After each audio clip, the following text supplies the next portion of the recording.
Which damn fools are talking nonsense? Fremont's face darkened. Step forward yourselves, or else don't blame me for being ruthless when I find you. Fremont was genuinely angry. Regardless of his close bond with Chance, similar to brothers, the special training Chance offered to help train members of the Four Seas Alliance made him incredibly happy. It was a great opportunity. Today, even his father approved.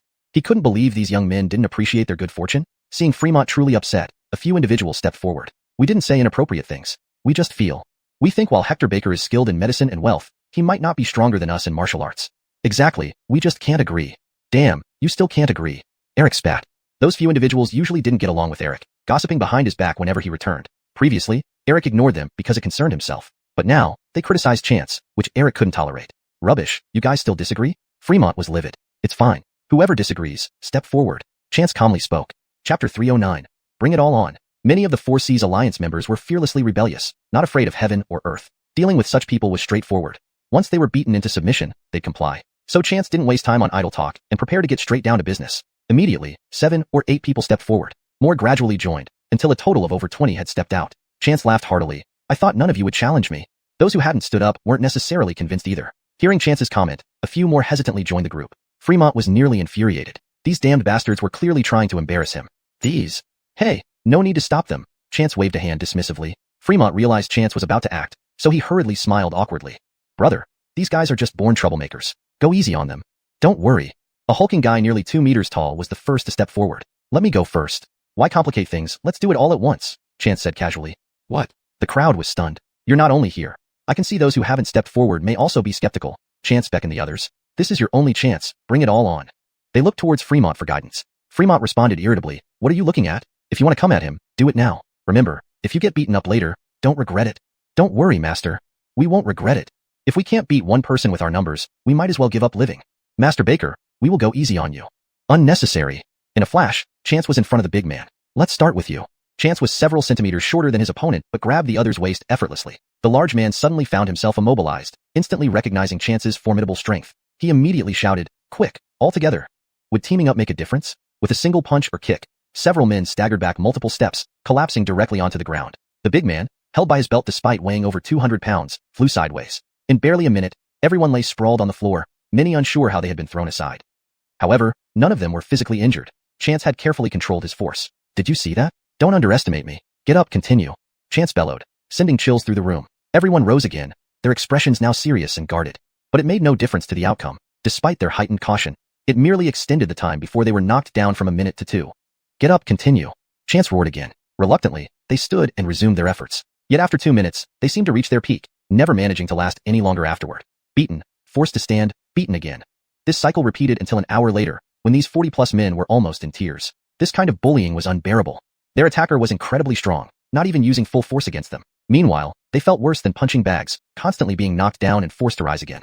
Several times they wished to stay down, figuring it was pointless getting up only to fall again. But no, they could not resist rising upon Chance's command. Finally, a few of them broke down emotionally. Master Baker, we submit. Please stop. We can't take it anymore. Truthfully, they hadn't been physically hurt. Chance's control over his strength was impeccable. Yet the relentless cycle of being knocked down without a chance to fight back was far more tormenting than simply lying there and taking blows. Baker admit? Truly? Hearing Chance's question, they all cried out in unison. We submit? Truly. Master Baker, you're truly formidable. Ugh, we aren't even on the same level. Bully. Several tough men even wept openly. Chance smiled. Do you usually cower like this? Ordinarily, such remarks might be tolerable, but for these seasoned thugs from the Four Seas Alliance, it was an immense humiliation. How could they endure being called cowards? However, seeing Chance, their fierce glares melted away into the piteous gazes of mistreated stray cats. Especially the leading 2-meter-tall man wanted to shout that they weren't cowards. The adversary was just too ruthless. Master Baker, we indeed cannot match you. Yes, we submit, really we do. Despite lacking skill, each of us has a fiery temper, Chance remarked. Eric, let's go. Just as they turned to leave, some couldn't hold back anymore. Master Baker, we want to learn from you. Me too. Earlier, I mistook a gentleman for an ordinary person. Please pardon my disrespect. Yeah, please don't mind our ignorance. We're willing to follow Master Baker. Do you really want to learn? Chance stopped and turned to face them. Over 40 heads nodded simultaneously. But I have no desire to teach you. Chance gave a cold laugh. Stunned into silence, they struggled for words. Indeed, great masters also had tempers. Especially someone like Chance, rich in wealth, high in status, and possessing martial prowess. Why wouldn't he have a temper? If asked what they most wanted to say right then, undoubtedly it would be, I regret. Fremont hesitated, then fiercely glared at them before hurrying after Chance. Brother, you won't really leave them behind, will you? Fremont asked sheepishly. Not teaching them is fitting. They've been utterly unreasonable, deserving this result. Chance glanced sidelong at Fremont with half a smile. Fremont laughed even more awkwardly. Brother, can I plead for them? Pleading depends on the person. To train with me, it was merely a simple test, yet they lacked perseverance, Chance remarked pointedly at Fremont. Though fat, Fremont was very shrewd and instantly understood Chance's meaning. Don't worry, brother, I get it. Chance returned with Stanley and Eric to Villa number 7, where Eric, Connell, and Baker Nardo were still practicing horse stance since morning. Seeing their drenched clothes, Chance nodded approvingly, knowing they hadn't slacked off. Come inside with me. Jan greeted them. Ache, when will the kitchen preparations be ready? I need to start cooking. Translation complete. Chapter 310, Driving in a Nail. Chance responded with a nod, while Eric and the other three carried down the medicine that had been simmering over the fire all morning. It was quite a large pot, and the liquid had turned pitch black. However, the smell of the medicine was unbearable. Connell and Baker Nardo were literally forced to step back from the fumes. Although Eric didn't react as dramatically, he too frowned deeply, clearly affected by the noxious odor. The four men carried the 2 large pots of medicine to an empty bathroom on the ground floor where 3 large wooden tubs were already set up. Eric, having enjoyed this before, guided the others expertly, adding water to the tubs and inserting heating rods. There was no need to boil it. Just heat it to the right temperature before pouring in the brewed medicine. All right, get in and soak, Eric said with a slight hint of pride. Back when he and Mickey had to soak in this stuff, they had both looked miserable. Now, it was finally his turn to watch others endure it. With Eric supervising, Chance didn't have to worry about anything. He leisurely headed for the basement. In the basement, there was still someone else being detained. On the second underground level, Brant was locked inside the bathroom. The moment Chance turned on the light, Brant quickly closed his eyes. But from the expression on his face, it wasn't entirely due to pain. Brant, Chance called out to him. Brant instinctively opened his eyes, but the bright light made him shed tears. For more than half a month, he had been confined here. There was water and a toilet, but food consisted only of a bottle of fasting pills, which could keep him from feeling hungry for several days. Eating, drinking, urinating, and defecating weren't issues, but what terrified him the most was the loneliness and darkness. Without Chance's permission, no one would come to the basement, let alone the second underground level.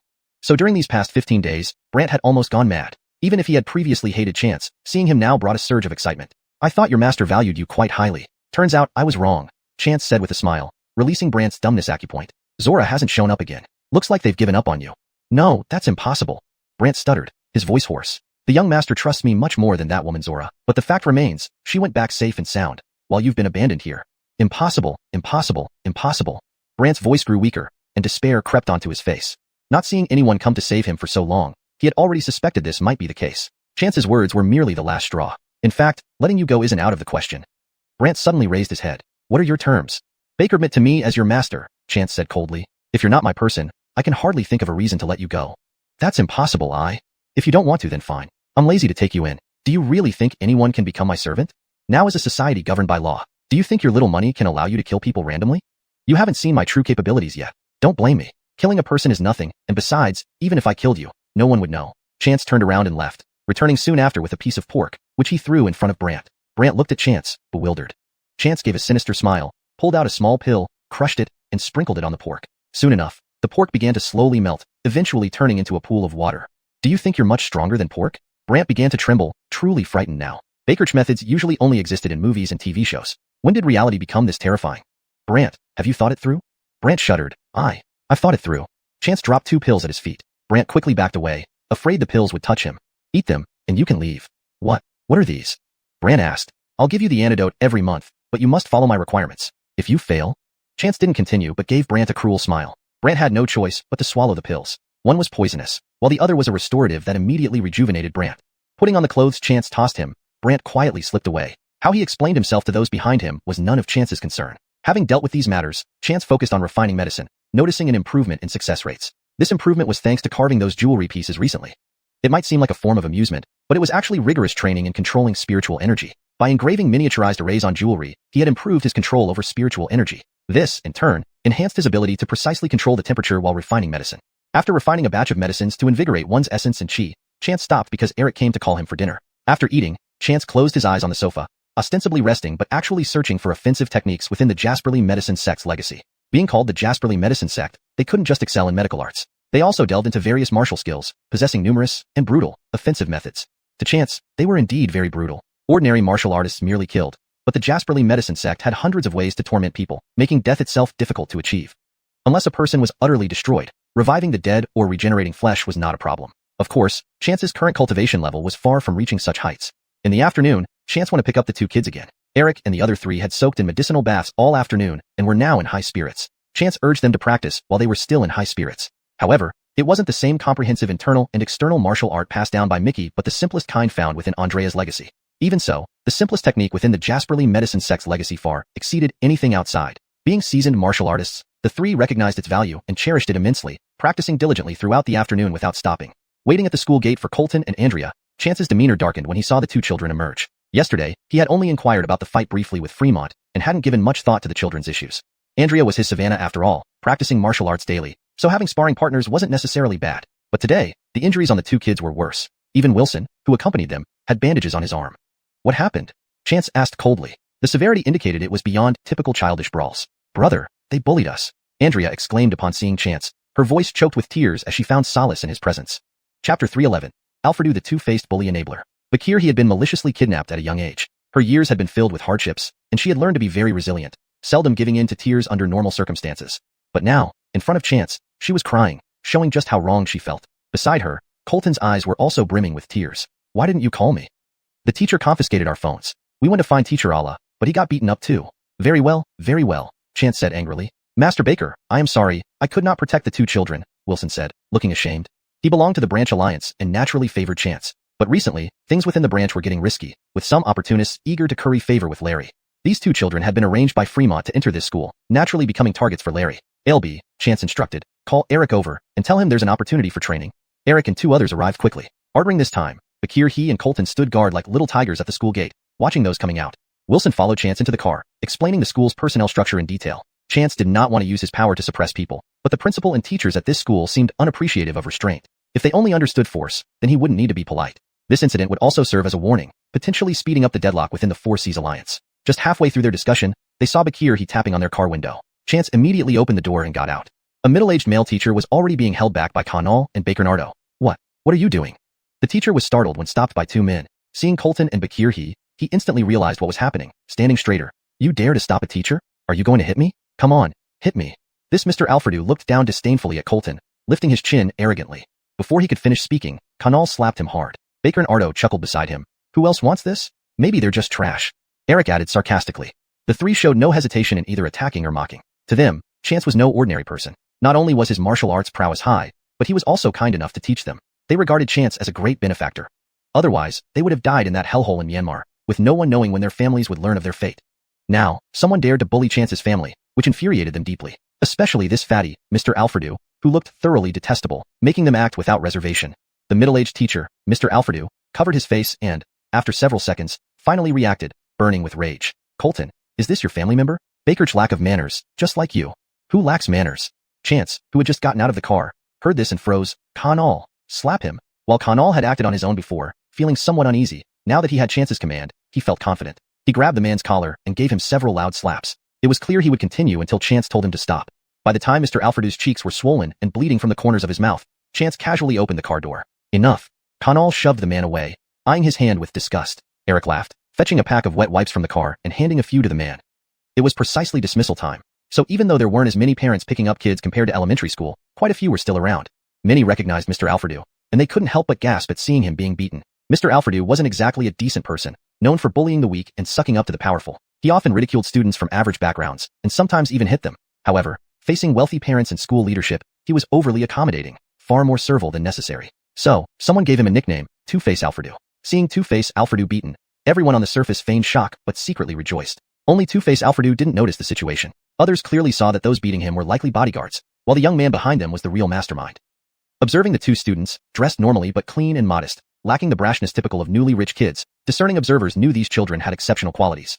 Seeing the dirty clothes, injuries, and red-rimmed eyes of the two children, people immediately grasped the situation. Probably Two-Face Alfredo had looked down on them, bullied their children, or turned a blind eye to such bullying, leading to today's confrontation. Arte to Two-Face Alfredo's unpopularity, many parents waiting to pick up their kids stayed to see what would happen next. Two-Face Alfredo came to his senses, noticing his swollen face and bleeding lips, started yelling. However, his face, swollen like a pig's head, made it hard to understand him, except for the word, security. He called the principal while running back. A young man, take the children and go, Matthew advised. I heard the principal has ties with the underworld. If they come out, you'll be in trouble. It's fine, I'll wait for them. Chance smiled at the man. Others, fearing trouble, backed away, even those curious about the spectacle. As expected, a phone call brought the principal out. He wasn't concerned about Two-Face Alfredo. Instead, he had entertained important guests and was now accompanying them to dinner. Nobody cared much for Two-Face Alfredo. However, Two-Face Alfredo misunderstood. Feeling proud to see the principal come down so quickly, he thought highly of himself in the principal's eyes, rushing forward to point at Chance's group, demanding, Principal, expel these 2 students. Expel them. The principal, seeing the swollen face and blood, took a step back in disgust. Who are you? Me, I'm Mr. Alfredo. Two-Face Alfredo pointed at himself. What, you're Mr. Alfredo? The principal looked incredulously at him. Who beat you up? Two-Face Alfredo immediately pointed at the opposite direction. Chapter 312. What did you hit me with? Next to the principal stood a man, broad-shouldered and thick-waisted, with a face full of muscle that immediately gave off a menacing vibe. Behind him were 4 more people, all looking vicious. So it's him. Teacher Alfredo, how did you offend Hector Baker of Ninghai? The principal said coolly. Baker? Hector Baker? Two-Face Alfredo asked in confusion. Who? Chance, Hector Baker. Don't you know him? If you don't recognize him, why would you get beaten? The principal added, be careful. This Hector Baker could easily make sure you can't find work in Ninghai.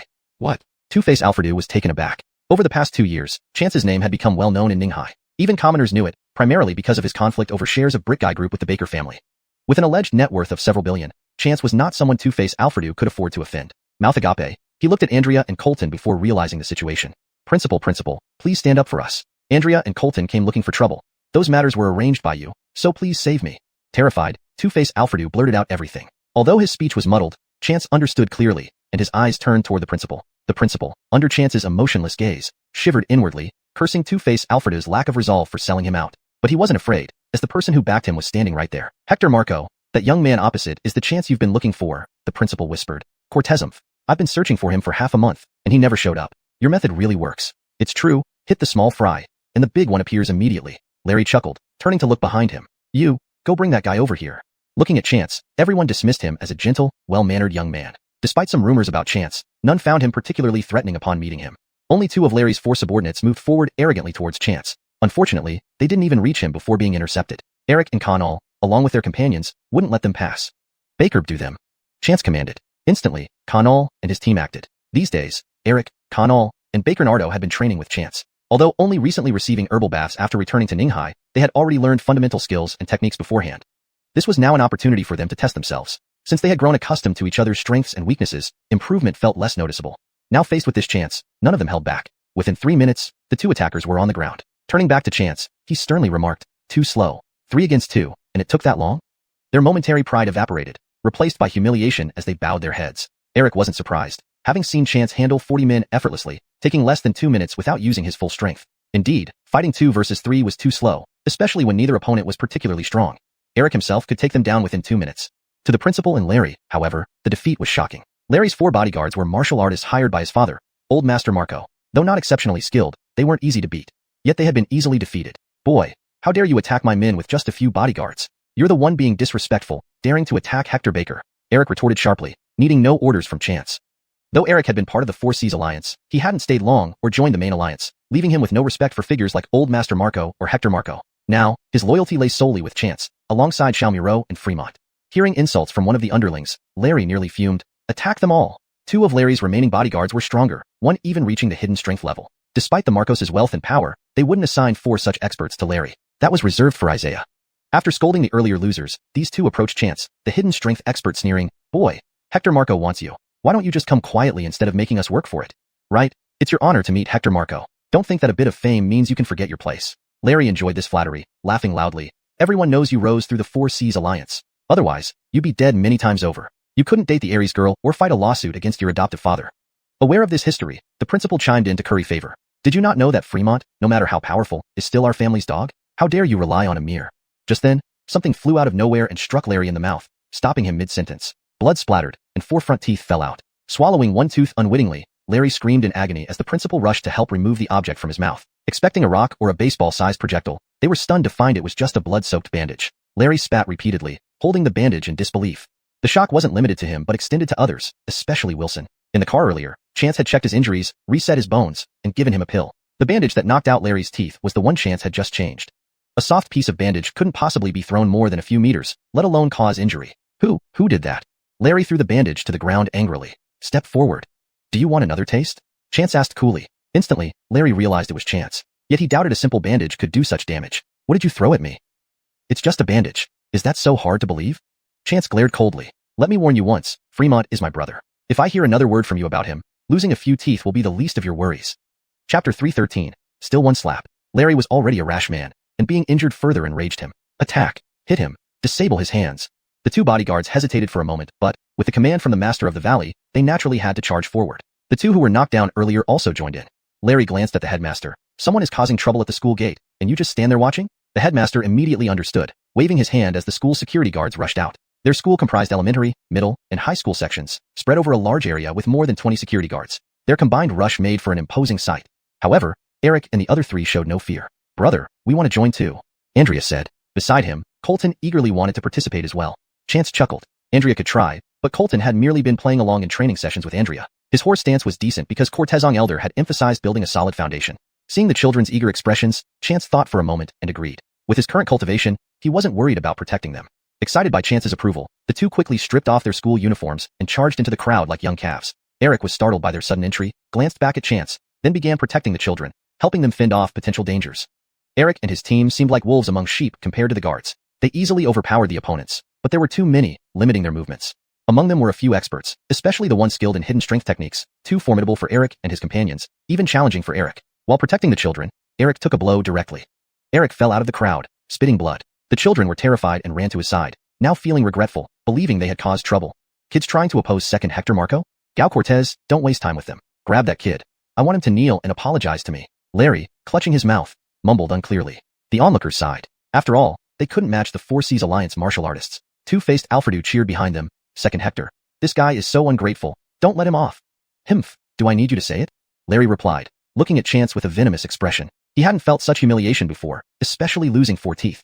He began plotting how to make Chance pay. Initially arrogant and domineering, Larry came here specifically to deal with the Addydin family. Chance, backed by the Addydin family, had brothers who always suspected Star Sea's rapid development came from the Four Seas Alliance. This time, he planned to seize control of both the Addydin family and the Four Seas Alliance while claiming the prosperous Starsea region.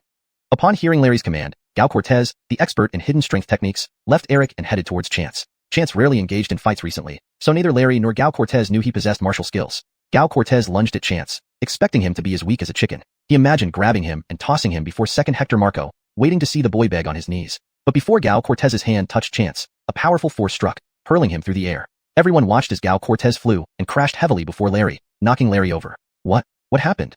Larry exclaimed, having not seen Gal Cortez get thrown and thinking he had witnessed a ghost. Protect me. Protect me. Worthless. Chance remarked coolly. If you dare bully my people again, I'll disable both your legs. Why you did this? Larry stammered. Impossible. What skill is this? Have you seen this? The remaining 3 bodyguards shook their heads. The highest skilled among them was Gal Cortez, now unconscious. Take Gal Cortez to the hospital first. Larry managed some sense in the moment. Boy, we'll settle accounts later. Get lost. Chance gave no quarter. Larry quickly left with his bodyguards, ignoring the calls from the headmaster and two-faced Alfredo. After Larry departed, the headmaster and two-faced Alfredo felt a chill run down their spines. Baker Hector, perhaps we should talk in my office. The headmaster, fleeing disgracefully, hurriedly approached Chance with bowed head. Talk about what? Chance gave him a sardonic glance. What is there to discuss between us? Yes, these students, Baker and Cortezong, at the school. Becker. Chance interrupted rudely. If you can't handle it, find someone else. Chance called Eric and the others, and 2 cars sped away. Two-faced Alfredo, his face swollen, added, Becker, this kid is so arrogant, we can't let them off. You know nothing. The headmaster's face paled. He hadn't expected Chance to show no fear of second Hector Marco. Initially, he thought Chance, once a destitute young master, had risen only by attaching himself to Jediah's sons. But today's events clearly showed otherwise. Even the Addydin family acted composed while Chance casually beat up second Hector Marco's men. Whoever gave more benefits would gain his loyalty, but today revealed complexities beyond simple gains. Most importantly, hearing Chance's words, the headmaster feared losing his position. It truly was the common people suffering when deities fought. Wilson returned with Chance to the villa. The 2 children didn't speak a word, their heads hanging in despair, feeling they had overestimated themselves and involved others. Despite Eric's lack of concern, they remained saddened. Arriving home, Jan was alarmed by their appearance. Almost everyone except Chance was bruised, including the children. Nothing serious, Jan. Go prepare dinner, Chance reassured her. After Jan left, Chance handed Eric a pill. Eat this first. Others should treat their injuries. Mr. Baker, we've disappointed you, Eric and the others admitted. Knowing shame will help you train harder. Everyone left, and Chance personally treated the children. As he applied the medicine, both became tearful, acknowledging their guilt. At just over 10 years old, they felt immensely wronged. It's all our fault. Brother Eric got hurt because of us, they said amidst their tears. It's our fault Lao Song got hurt. Translation note. For better flow and readability, certain phrases have been adapted to suit English sentence structure and idioms. Hashtag chapter 314. The insatiable Marco family. Do you know what you did wrong? Chance stopped applying the medicine. The 2 boys nodded their heads. Can you tell me where you went wrong? These 2 kids were pretty good at self-criticism. They listed over 10 points in one breath. Most of that is nonsense. The key point is that you are still very weak, so you don't need to get involved in adult matters. You only need to protect yourselves. If you insist on interfering, it will end up like today. Chance looked at them both. Understood? Understood. Starting tomorrow, add an extra hour of horse stance practice every morning. The two boys nodded quickly. Though they usually disliked the horse stance, finding it tiring and boring, Chance had finally found an opportunity to train them. Also, you two will not be going back to school for a while. Teacher Allah will continue teaching you privately. Okay. The two had no objections. Recent events at school had made them uncomfortable anyway. Apart from a few classmates who remained unchanged, the others became fence-sitters, following the new student and cooperating with the teacher to isolate them. Baker's classmates weren't worth keeping around. While waiting for dinner, Chance listened as the two vented their frustrations. Don't care about other people's attitudes. When you become strong enough, external factors can't affect you. But brother, I have the best grades in class, Colton said, frowning in confusion. Your current academic performance only shows that you're capable of learning well, but it doesn't demonstrate the strength you should possess. Chance recounted some of the inspiring stories his mother used to tell him when he was young. Oh, I understand. Colton nodded. Chance smiled faintly. Colton was exceptionally precocious. Since childhood, he could sneakily eat spicy food with his father Angus, proving his quick wits. He also excelled academically, absorbing knowledge like a sponge, fast and efficient. Chance believed this kid could excel in research or science in the future. Being just a successor to inherit the family business would be a waste of talent. Conversely, Andrea showed remarkable aptitude in martial arts. Despite starting late, he caught up quickly. With various spirit herbs cultivated and bone-washing pills enhancing his foundation, his prospects were limitless. After chatting for a bit, Jan had finished cooking. The two boys helped carry the dishes to the table as Elira and Rosemary returned. Chance personally opened the door for them. Why are you so happy? Hee Ache, many people complimented my bracelet today. Elira also wore a joyful expression. Where's Haley? Haley just called, saying she'd be a bit late. We'll wait for her. All right. Soon, Portia returned. Met an old hometown acquaintance today. Hometown acquaintance? Chance asked curiously. From Harbor City? Yes, I met him during lunch with friends. He even gave me some homemade roasted meats. Everyone, please try some. Jan brought the sliced meats to the table. Everyone, try it. It tasted excellent at lunch, Portia said. Haley, did you meet with friends at lunch? Yeah. Just as Portia was about to speak, she noticed injuries on the two children's faces and realized the same on the other men's faces. What happened? Chance briefly explained, causing Portia's expression to darken. This old Master Marco is really domineering. They've probably been plotting for years since Laughing Buddha came to on high. Now that the branch alliance has gained both fame and wealth, the headquarters wants to reap the harvest. What do we do now? Nothing much. Have the kids stay home for a while. I'm in Shandong, Portia clarified. Nothing to worry about. They've prepared for this day long ago. Satisfied, they ate heartily. Afterward, Chance informed everyone that he would be secluding himself for a period to refine his cultivation further and learn a few offensive techniques. He wasn't just any wealthy second generation anymore. The more he interacted with the world, the stronger he needed to be. As Chance secluded himself, the others didn't dare slack off either. Eric, currently the most advanced cultivator in the family, led daily practices with everyone, including Andrea and Colton. They started at 5:30 a.m. with horse stances until 7 a.m. The two boys set up phone stands to video chat with Dominic and Caesar while practicing. This way, they could practice together and supervise each other.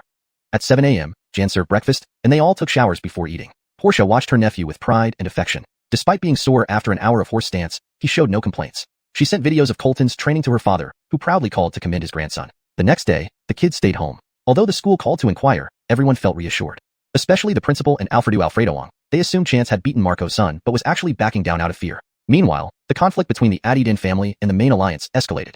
Though the branch alliance had split from the main alliance, everyone knew Laughing Buddha lost the struggle and was forced out. He and his followers built the branch alliance from scratch. Even though the main alliance provided some funding initially, the achievements today were all due to their hard work. Moreover, they paid substantial funds quarterly to the main alliance, far exceeding what they received. Yet, the Marco family, insatiably greedy, wanted to expel the Adidin family and swallow the entire branch alliance. More absurdly, they coveted the Star C group, believing it to be secretly owned by the Adidin family and thus desired to take it too. The Adidin family, seeing no reason to remain passive, planned a fierce counterattack. Word spread far and wide, reaching Alfredona and Marcojo. She specially instructed Mickey to return to Ninghai. Missing everyone, Mickey complied. Finally, Chance completed his practice. Though he hadn't yet broken through to the 5th stage of Cortesco condensation, he glimpsed its essence. Smiling, he headed upstairs, only to find no one at home. Chapter 3:15. Larry's teeth were knocked out again. After searching for a while, he finally found Jan in the small garden outside, watering the vegetables she had planted.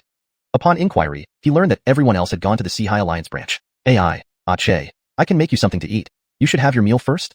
No need. I'll take a shower and then head to the Seahai Alliance. Chance turned to go upstairs and seeing Jan's worried expression, he smiled slightly. Don't worry, January prepare a few more dishes for lunch. We'll be back soon. Oh, all right. Chance drove straight to the Seahai Alliance branch. Upon arrival, he sensed the tense atmosphere on site. Stopping his car, he slowly walked over.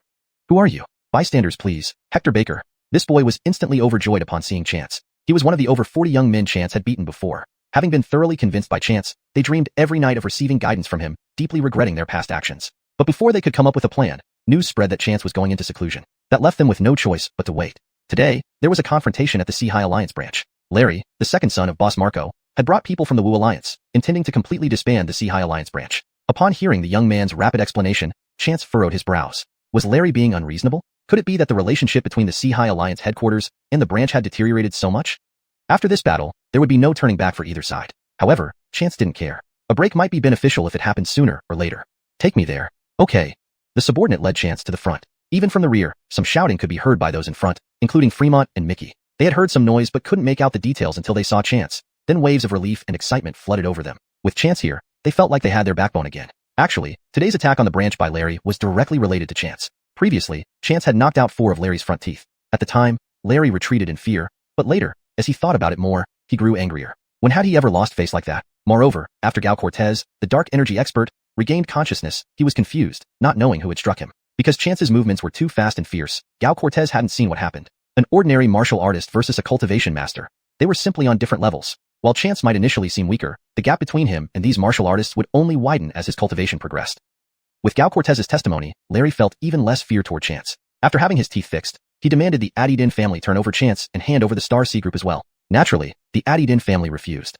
Thus, conflicts arose frequently over these days. Larry brought many experts from headquarters, overwhelming the relatively weaker branch side. Consequently, many people were injured. Larry capitalized on this advantage, issuing a challenge to disband the branch. The Adidin family had little choice but to fight back, with Mickey being the only real expert on their side. It was easy to understand why Fremont and others were so delighted. In fact, Larry was also excited. He feared Chance had run away, leaving him without revenge. Now that Chance appeared, Larry couldn't control his sneer. He had already planned how to kill Chance. Uncle Britt, the new kid over there is Chance. He's the person the Adidin family is pushing forward. This Uncle Britt clearly was a martial artist, his face ruddy, breath deep, and temples prominent. Standing there, he exuded a strong aura. He nodded slowly. Uncle Britt, don't kill him. Capture him. I want to deal with him personally. Larry said excitedly. But be careful, this guy is quite tricky. Brute force trumps technique. No matter what tricks he uses, they won't work against true skills, Uncle Britt said gravely. Uncle Britt wasn't just anyone. He was the teacher of another bodyguard who worked for Larry. One was a benefactor of the Sea Alliance headquarters, the other was Larry's bodyguard. Among his Savannahs, this one was the youngest. Initially, working with Hector Marco seemed easy and lucrative, but unexpectedly, he got beaten. How could the master not step in after his Savannah was hurt?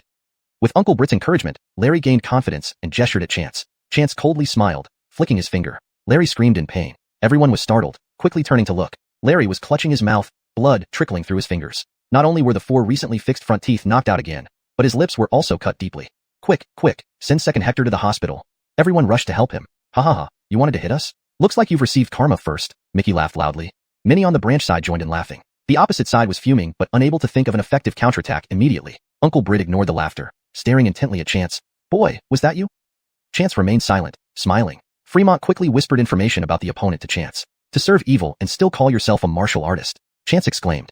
Bullshit. It's you who have ill intentions, trying to seize assets. Chance and others ignored the meaningless talk. The Sea Alliance branch was established by Easton alone. Except for a token sum of money given early on, the branch had received nothing for years. To reclaim it now, and even covet the Star Sea Group's business was tantamount to asking for death. Previously, Chance had heard about the Marco brothers coveting the Star Sea Group. To many, it was a piece of prime land ripe for the picking. If not for the backing of the Aries family and Easton, many would try to take a bite. Chance knew it was time to establish his authority. The current projects of Old Town renovation and amusement park construction already attracted so many vultures. Once the products of the pharmaceutical cosmetics company were launched, more greedy hands would reach out. Better to show strength now, discouraging all greedy ambitions. Brother, let me handle him first. Mickey volunteered. Chance nodded. Letting Mickey handle it wouldn't be bad. No matter how powerful the opponent was, could they really compare to a cultivator? Note, I've maintained the names in pinyin, e.g., Chance, Larry, and tried to keep the narrative tone and structure consistent with the original text while ensuring it flows naturally in English. Chapter 316, A Fatal Slap. Mickey rushed forward, and Uncle Britt wasn't surprised since the information about Larry suggested that this alliance's most formidable person was Mickey. A year ago, he was just a martial arts novice with some fighting spirit. Who would have thought in merely 1 year, this person had become an expert without even registering at the Martial Arts Association? Uncle Britt was eager to gauge this young man's skill level. If possible, he planned to capture him and interrogate his techniques. Baker's actions were not uncommon among martial artists. Bullying the weak had always been rampant. At least Uncle Britt himself had done it many times. He originally thought that no matter how skilled this young man was, his youth meant there must be limits to his prowess. Unexpectedly, Uncle Britt was at a slight disadvantage from the start. Fortunately, his solid foundation and higher cultivation kept him unharmed. Boy, you are also surnamed Britt? When Uncle Britt found Mickey challenging to handle, he changed tactics. We share the same surname. Why don't you acknowledge me as your godfather, turn over a new leaf, and gain unparalleled status within the Four Seas Alliance? How does that sound? Mickey sneered, keeping up his attack verbally and physically. Acknowledge you as my godfather? Forget it. I'm not even married yet. I don't need such a grown son. Brat. Courting death. Uncle Britt grew enraged by the audacity of the reply. Once he went all out, Mickey struggled to defend himself. Chance saw the situation turning bad, and knowing Mickey had likely gauged his abilities, he called him back. How could Uncle Britt let go? Infuriated by Mickey's words, his attacks became increasingly malicious. Mickey's rhythm disrupted. He stumbled, giving Uncle Britt the chance to smirk wickedly and slap at Mickey's head. If struck, Mickey's life might be in grave danger. Chance moved faster than anyone noticed, intercepting Uncle Britt's wrist mid-air. Want to kill someone? Mickey took a couple of steps back, drenched in cold sweat, breathing erratically. Had it not been for Chance, he would have been in serious trouble. Uncle Britt, enraged that his full-force strike was intercepted, attempted to withdraw but found himself completely immobilized. Shocked, Uncle Britt realized the 20-something-year-old before him was a true expert. Martial artists harboring such malice truly brings shame to the practice. Chance spoke disdainfully, pushing lightly. The other side felt an immense force, retreating several large steps. Are you all right? Chance turned to Mickey. Shaking his head, Mickey began to speak when he saw Uncle Britt attacking Chance again, roaring, "Brother! Behind you!" Without turning, Chance nonchalantly slapped. Uncle Britt soared over a meter high and flew more than 10 meters away, colliding with a big tree. The branches violently swayed, leaves fell like rain, and Uncle Britt spat out blood, clearly on his last breaths. "Master!" Uncle Britt's Savannahs rushed over. "How cruel you are!" Hitting from behind, he's still breathing. "My brother has been lenient." Fremont yelled, "Don't push your luck. Anyone else? Just say if there is someone else who wants to challenge us." With their strongest barely clinging to life after a single blow, others lost their nerve and fled. Fremont wanted to pursue them but was stopped by Chance. Chasing them is useless. Easton agreed. "Che, didn't think your skills improved so much." Indeed, Easton hadn't seen Chance fight before and remembered him as a decent healer, slightly bashful alongside Aries' family's princess. In such a short time, Chance had grown so powerful. "Let's return home and chat over a meal," Easton said, unchanged in his love for food despite losing weight. "Uncle Addie, come eat with us. Jan has prepared extra dishes for my arrival. Not eating them would be wasteful." "That works." Easton cared less for what else happened, content with conversing with Chance. After settling the matters of the Four Seas Alliance, they prepared to leave. The young man who guided Chance earlier bravely blocked the car's path, Hector Baker. Although appearing courageous, he stammered and failed to speak. Easton frowned. "What do you want?" Explained quickly by Fremont. Easton's expression eased. Chance looked at the boy. "You want to follow me?" Blushing furiously but nodding vigorously. "My training is harsh. I can do it." "Well," Chance paused. Seeing Chance considering, several dozen more people ran over eagerly. Chance chuckled, exasperated. "Where were you guys earlier?" "Before, we underestimated you, Hector Baker. Please give us another chance." "Yes, please give us a chance. I swear, we won't waver. I regretted it that day. Please take me under your wing." Seeing their fervent expressions, Chance sighed. "All right, rest well tonight. I'll choose tomorrow." "Yes." They eagerly cleared the way. They weren't lying. They regretted it then and there but couldn't catch up when Chance left too swiftly. Moreover, Chance's palm strike earlier had everyone admiring. As the vehicle started, Eric glanced at the two kids in the back seat, looking down sheepishly, then at Chance in the passenger seat. He tried to lighten the mood. "Brother, why did you change your mind?" "I agreed with Fader about accepting them, whether as Savannahs or for training." "Oh, so you weren't angry before. What's there to be angry about?" Chance adjusted his posture. They should beg earnestly for it to work hard. Eric understood and gave a thumbs up. Soon they arrived home where Jan had prepared abundant food, intending to celebrate Chance breaking his intense training retreat.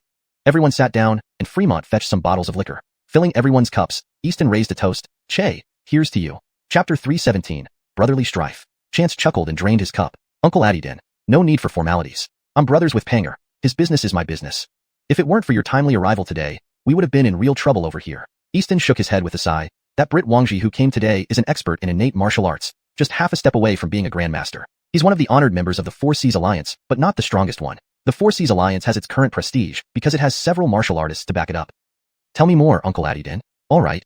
Easton nodded. "When we first formed the Four Seas Alliance, Dayton was the leader along with us brothers, totaling 7 of us. It was initially built on the bond of sworn brothers. Later on, things started changing. The founding of the Four Seas Alliance took place 20 years ago. Its meaning is that within the Four Seas, everyone is a brother. They were not some criminal organization, but rather a few brothers who banded together to start a business. In the beginning, none of the 7 were particularly influential individuals. Some were laid-off workers or self-starting entrepreneurs. Among them, a few were childhood friends from the same area. They had much to discuss and shared the same beliefs. Although starting off tough, life was full of hope. Among them, Dayton was the leader, capable and smart, respected by his brothers. Under his leadership, their small group grew steadily, eventually expanding to include 2 or 3 dozen people. One of their brothers, Brick Cortez-Gong, practiced martial arts, much like Mickey does now. Brick Cortez-Gong trained daily and also taught his brothers, thus earning considerable respect. However, such an organization inevitably attracted unwanted attention, leading to fights and altercations. Once during a brawl, someone called the police. Dayton and others fled in advance, leaving behind only Brick Cortez-Gong, the most loyal, to fend off the opposition.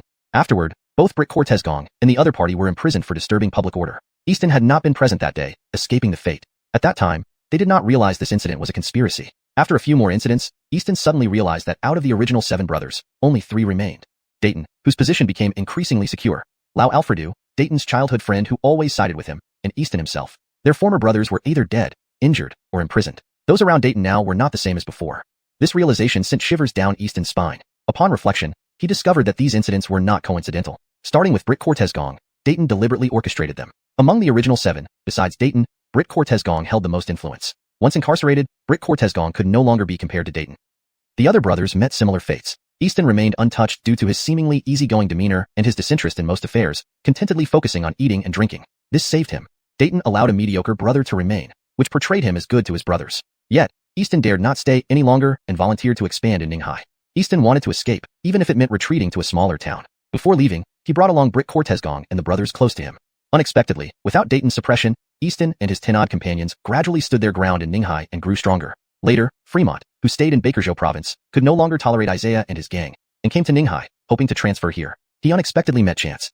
"Dad, I didn't know you and Uncle 3 came to Ninghai on your own initiative?" Fremont said in surprise. "I thought you were driven here. What's the difference?" Easton laughed. Britt Cortez Gong also spoke. "If we hadn't left, further sabotage would have come. Would you say we should stay or leave?" "Leave. Leaving means a vast world." Though Easton's fame grew in Ninghai, not many of his businesses were revealed publicly. Apart from the headquarters, there was only one early morning tea house. But in reality, Easton was quite capable, with more hidden enterprises. And unlike Dayton, who sought power and crushed any potential threats to ensure his dominance, Easton was very righteous. Otherwise, he wouldn't have taken Britt Cortez Gong along. Eventually, Easton wanted to delegate power. On one hand, he trusted his brothers, and on the other, he preferred to relax. His brothers, however, persuaded him to manage personally. They were willing to handle the rough work, but not the strategic planning. Dayton would likely suffer internal injuries if he knew all this. To suppress Britt Cortez Gong, Dayton insisted the alliance needed powerful backing and invested heavily to recruit martial artists. Over the years, these people have become the 4 Seas Alliance's honorees, receiving massive financial support for their cultivation. Easton sneered. He'd rather invest in strangers than provide anything to his own brothers. Bakerch, a narrow-minded hypocrite. "Uncle Adiden, why do you keep mentioning Marco Heir and Marco-san? What about Dayton's eldest son? Hasn't he disappeared?" Chance wondered aloud. Typically, the eldest son would be considered for inheritance first, but in the Marco family, it seemed the third son was the successor. "I'm not entirely sure either," Easton replied. "I remember Marco 1, the eldest son, disappearing when he was 7 or 8. Dayton never searched for him, making me suspect he knew where his son went." Easton was puzzled about this. Back when they were young, Dayton doted on his eldest son, showing more affection than even the current successor, Isaiah. "Let's change the subject." Chance switched topics. "Uncle Adiden, have you thought about the future?" Easton slowly smiled. "Ai, Bakaroche, you understand me well. Naturally, I've thought about the future. I want to break free from the 4 Seas Alliance's control and stand alone. But militarily, we can't match the main alliance." Easton naturally had plans. Otherwise, he wouldn't be so eager to cultivate his son to lead. Initially, he intended for his son to take most of the core members and secretly control those hidden enterprises. But the main alliance had long been watching, discovering his moves and striking immediately. Given this situation, it was best to confront openly. "This time, my father hired people from the Martial Alliance. But Fremont was furious. Those people from the main alliance interfered. They took the money but didn't show up, thinking they've got us cornered. ##### chapter 318. Equivalent to what you call a grandmaster. So, there's something like this," Chance said with a half smile. "Uncle Adiden, you don't need to be afraid anymore. Let's get the money back first." "How would they refund it?"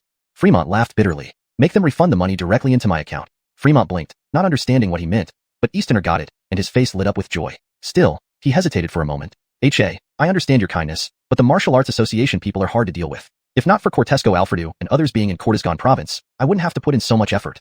Each province has its own branch of the Martial Arts Association, generally handling their own affairs without interfering with each other. Eastoner didn't want to burden his brother, so he never brought up this matter. "Uncle Adiden, you don't need to worry."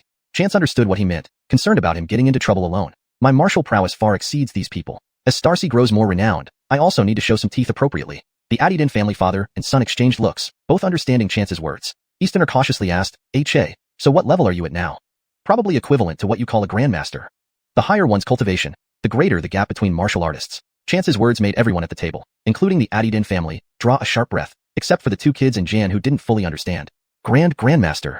Eastoner muttered, his mind barely keeping up. Chance was still so young, just a few months older than his son. Reaching Dark Force was already considered exceptional talent. Becoming a grandmaster was unimaginable. That doesn't make sense. Not long ago, Xiaodong said you were only half a step away from being a grandmaster. How? Uncle Adiden, that was some time ago. Chance smiled. Eastoner completely lost control of his expression, feeling shockwave after shockwave in his heart. Just what kind of genius, or monster, was Chance? Uncle Adiden, let's toast. Bakare, sure. Eastoner suppressed his astonishment, raised his glass, and toasted with Chance. After several rounds of drinking, Eastoner gradually showed a smile, and Fremont felt reassured. Fremont was genuinely happy about Chance's rapid advancement. The stronger his brother became, the better life became for him. It was undeniably a good thing. Brother, I should practice kung fu with you too, otherwise, I'll fall far behind, Fremont said. He had been practicing kung fu since childhood, even continuing during Brick Cortizgong's incarceration.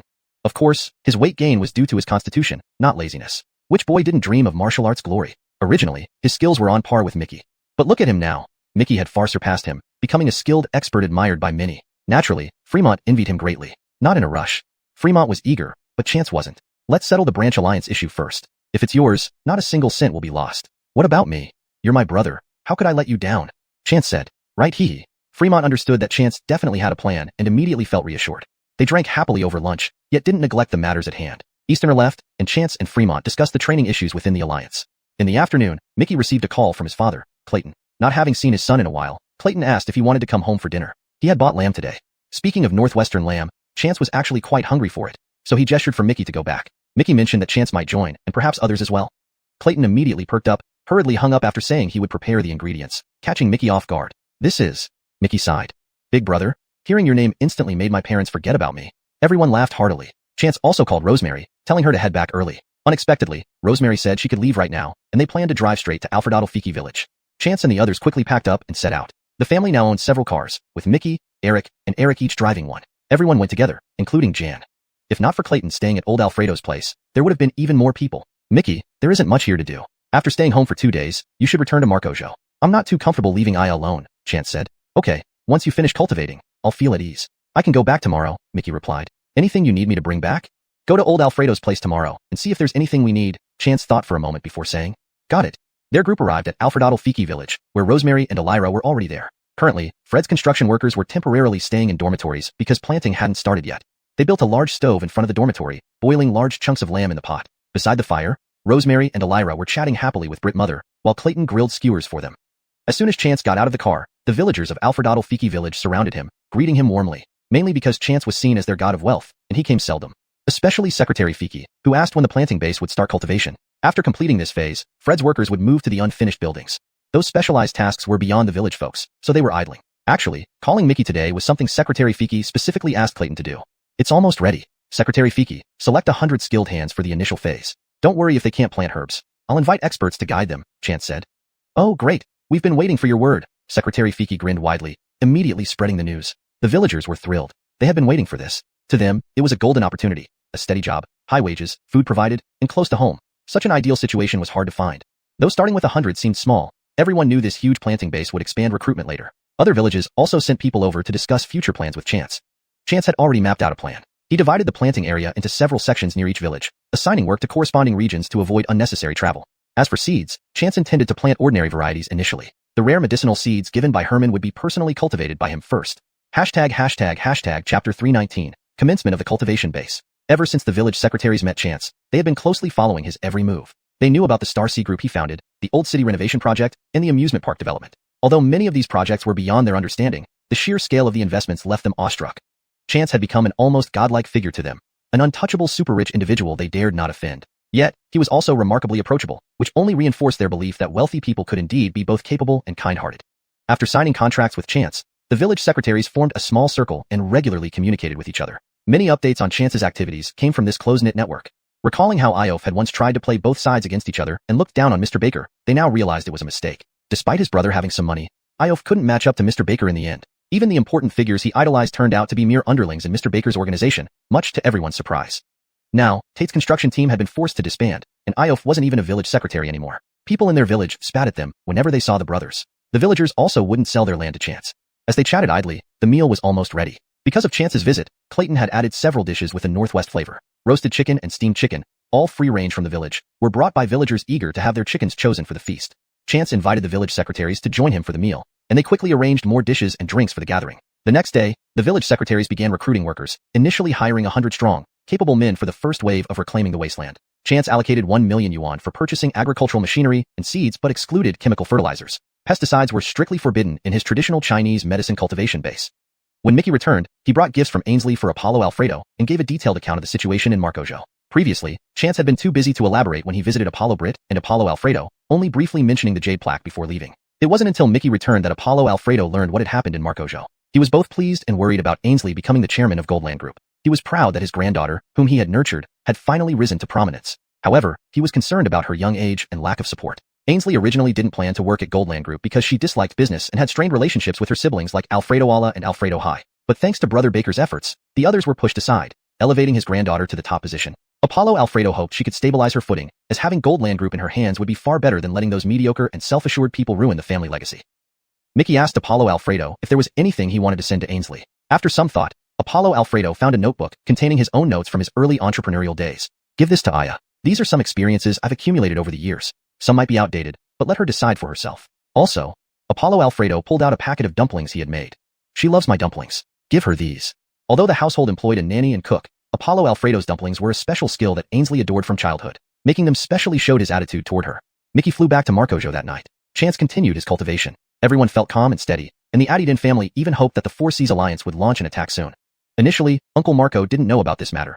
It was handled by Isaiah, the young master of the Four Seas Alliance. Previously, Isaiah's companion Hobart provoked Fremont and ended up being severely punished by Chance. Hobart soiled himself, much to Isaiah's disgust. For a while, Isaiah refused to let Hobart near him, as if he could still smell the stench. Eventually, Hobart explained the situation, pinning the blame on Fremont without fully understanding what had happened. Isaiah believed him because Tanlu had always been loyal, and their fathers were trusted allies. Their relationship mended. Hobart started whispering into Isaiah's ear about Fremont and his father. Isaiah never trusted the Addington family and knew his father, Uncle Marco, had long wanted to eliminate them, especially after they slipped out of control. So, Isaiah dispatched his second brother, Larry, who was known for causing trouble, to stir things up. But care enough, Larry's presence caused immediate disruption. His illegitimate son quickly became a school bully and isolated 2 students placed there by Fremont. When the situation escalated, Isaiah was pleased.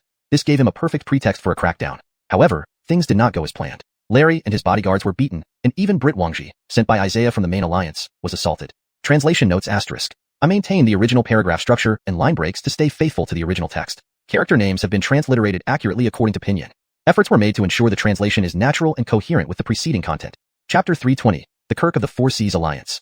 Isaiah knew that Britt Wangji had been slapped away by the other party and died on his way to the hospital. He was so frightened that he sat dazed in his chair, unable to recover for a long time. Britt Wangji was an innate expert, half-step master. Who could kill him with just one slap? That Chance? How could he believe it? He had seen the investigation report on Chance. Wasn't he just a waste who was pushed out by being an illegitimate son? Even though he managed to turn things around later, Isaiah thought it was all thanks to the Addington family's backing. Just as he was pondering this matter, the door to his office was pushed open, and his father, Mr. Marco, along with another Colby, James, came together. Isaiah hurriedly stood up and let them sit down, personally serving tea. Heard my junior brother has run into trouble. What happened? James asked with a serious expression. James and Britt Wangji were close brothers in arms. They came together to make money from the Four Seas Alliance. It didn't often require their presence, but the alliance supported them nonetheless. But even so, both the Marcos were very willing. Uncle Art, don't worry, I will have them come over now. Isaiah called everyone who was present that day over and asked, what happened? Speak. They looked at each other hesitantly. Finally, someone opened up and recounted the details. You mean only Mickey fought against Uncle Britt, and Chance killed him with one slap without turning back? Isaiah couldn't believe it, turning to look at James's reaction. Not only Isaiah but also James couldn't believe it. That Chance, what age is he? Even if he were a grandmaster, he couldn't kill my junior brother with one slap. About 20 or so, looks quite young. Everyone nodded in agreement. Nonsense. James flew into a rage. My junior brother was an innate expert, half-step master, who could kill him with one slap. In his fury, James smashed the coffee table in Isaiah's office. Mr. Marco hurriedly tried to calm him down. Brother Art, please calm down. Cortezum, calm down? My junior brother is dead, yet your group of useless people can't even figure out who did it. Mr. Marco paused. Brother Art, you mean Britt brother was? Definitely planned. They must have used despicable means. Someone in his 20s reaching the concealed strength level, already extraordinary enough. Grandmaster? Impossible. His anger did not subside. It's like an adult being slapped to death by a 3-year-old. Can you believe it? Unbelievable. Mr. Marco shook his head hurriedly. It seems I need to visit Ninghai. James said, I will meet this boy and avenge my junior brother. Uncle Art, actually, if we want revenge, we can just call the police. Prison? That would be too easy for him. James's face showed a cruel expression. I will tear him apart slowly to vent for my junior brother. Uncle Art, when? Not in a hurry. I need to meditate briefly. When I emerge, it will be the boy's end. Meanwhile, Chance closed up once again, successfully breaking through to the 5th layer of energy refinement. Admittedly, Villa number 7 here had good feng shui, plus the array flags gathered spiritual energy, allowing him sufficient resources for cultivation, accelerating his growth. Thinking of this, Chance felt eager. He couldn't wait for the abandoned building to be finished. Once the 12 earthly branches array was activated, the spiritual energy would become even denser. Chance emerged from the basement. Dawn had just broken. He went upstairs, took a shower, and then went jogging. Though meditation increased cultivation, several days of seclusion made him want to stretch his limbs. Even running a full marathon wouldn't tire him now. This was purely exercise. From District A, he ran all the way to the street. Running around brought him back to where Bin's parents ran their breakfast stall. He hadn't eaten there for a long time, so he decided to go. Zhao's father saw him and greeted joyfully. Chance, come, Ache is here. The two cooked wontons, fried dough sticks, steamed buns, preparing plenty knowing they could eat well. Tasting the same old flavors, it was delicious. Chance ate until satisfied, then asked Zhao's father to pack several baskets of buns and bowls of wonton soup. They refused to take his money, but Chance had already scanned the payment code unnoticed and transferred several $100s. Small business. He couldn't bear to eat and drink for free. The streets were still empty, so Chance put everything into the baker mirror ring. It not only saved space but also kept the food warm, a win-win solution. Along the way, he bought more breakfast items to take back. Jan hadn't prepared breakfast after receiving Chance's call. Rosemary and others looked bewildered at the empty table after washing up. Ache went out to buy breakfast. Ache is back. Rosemary said happily. Yes, he's back. Jan rushed to open the door upon hearing the curtain swish.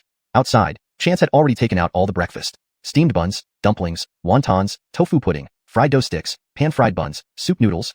More than 10 varieties of food filled the table, enough for dozens, surprising everyone. They rarely had such a rich breakfast. Jan cooking alone already worked hard enough. One couldn't ask for too much variety. Everyone, pick what you like.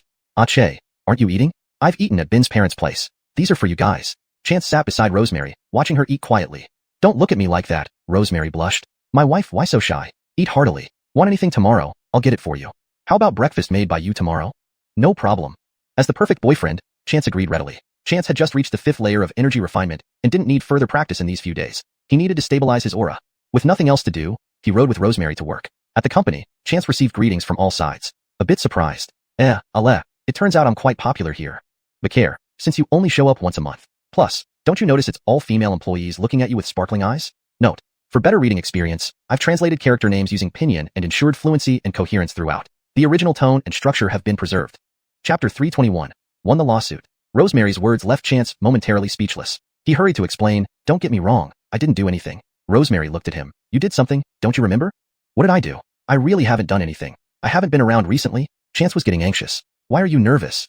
Rosemary laughed softly. Don't you remember this? She shook her wrist, revealing the red bracelet. Isn't this what you did? Are you saying? Yes, they all envy me for having such a great boyfriend. Also, they wanted you to help them with carving, but I turned them down. Rosemary said, twirling her hair with her fingers. You're my boyfriend. I don't want you to carve for others. Okay, from now on, I'll only carve for you, even ignoring Panger and the others. Ew, that's not what I meant. Rosemary gave him a light punch. Ache, you're becoming so excellent. I'm nearly unable to keep up with you. Chance sensed the hint of insecurity in Rosemary's voice and held her hand firmly. You don't need to catch up. I will walk towards you. Ache. Cough, cough. Aster stood at the doorway, clearing his throat. I don't want to disturb you too, but... Rosemary tried to pull away, but Chance didn't let go. Why be afraid? We have a perfectly legitimate relationship. Ache, I'll wait for you in the office. Aster, the single man, felt thoroughly outclassed and walked away. As soon as Aster left, Rosemary laughed aloud. You should hurry. All right, let's have lunch together. Chance smiled and left the office, heading straight for Aster. If asked who was the busiest and most hardworking in the Star Ocean group, there might be several candidates in people's minds, whether it was Aster, Rosemary, or Fremont, who hadn't been seen for days. But if one were to ask who was the most idle and unproductive, it would undoubtedly be Chance. Second brother. Chance knocked and entered, sitting boldly across from Aster. What's up? Business. The clinical trials for all kinds of cosmetics have concluded, and we can start production.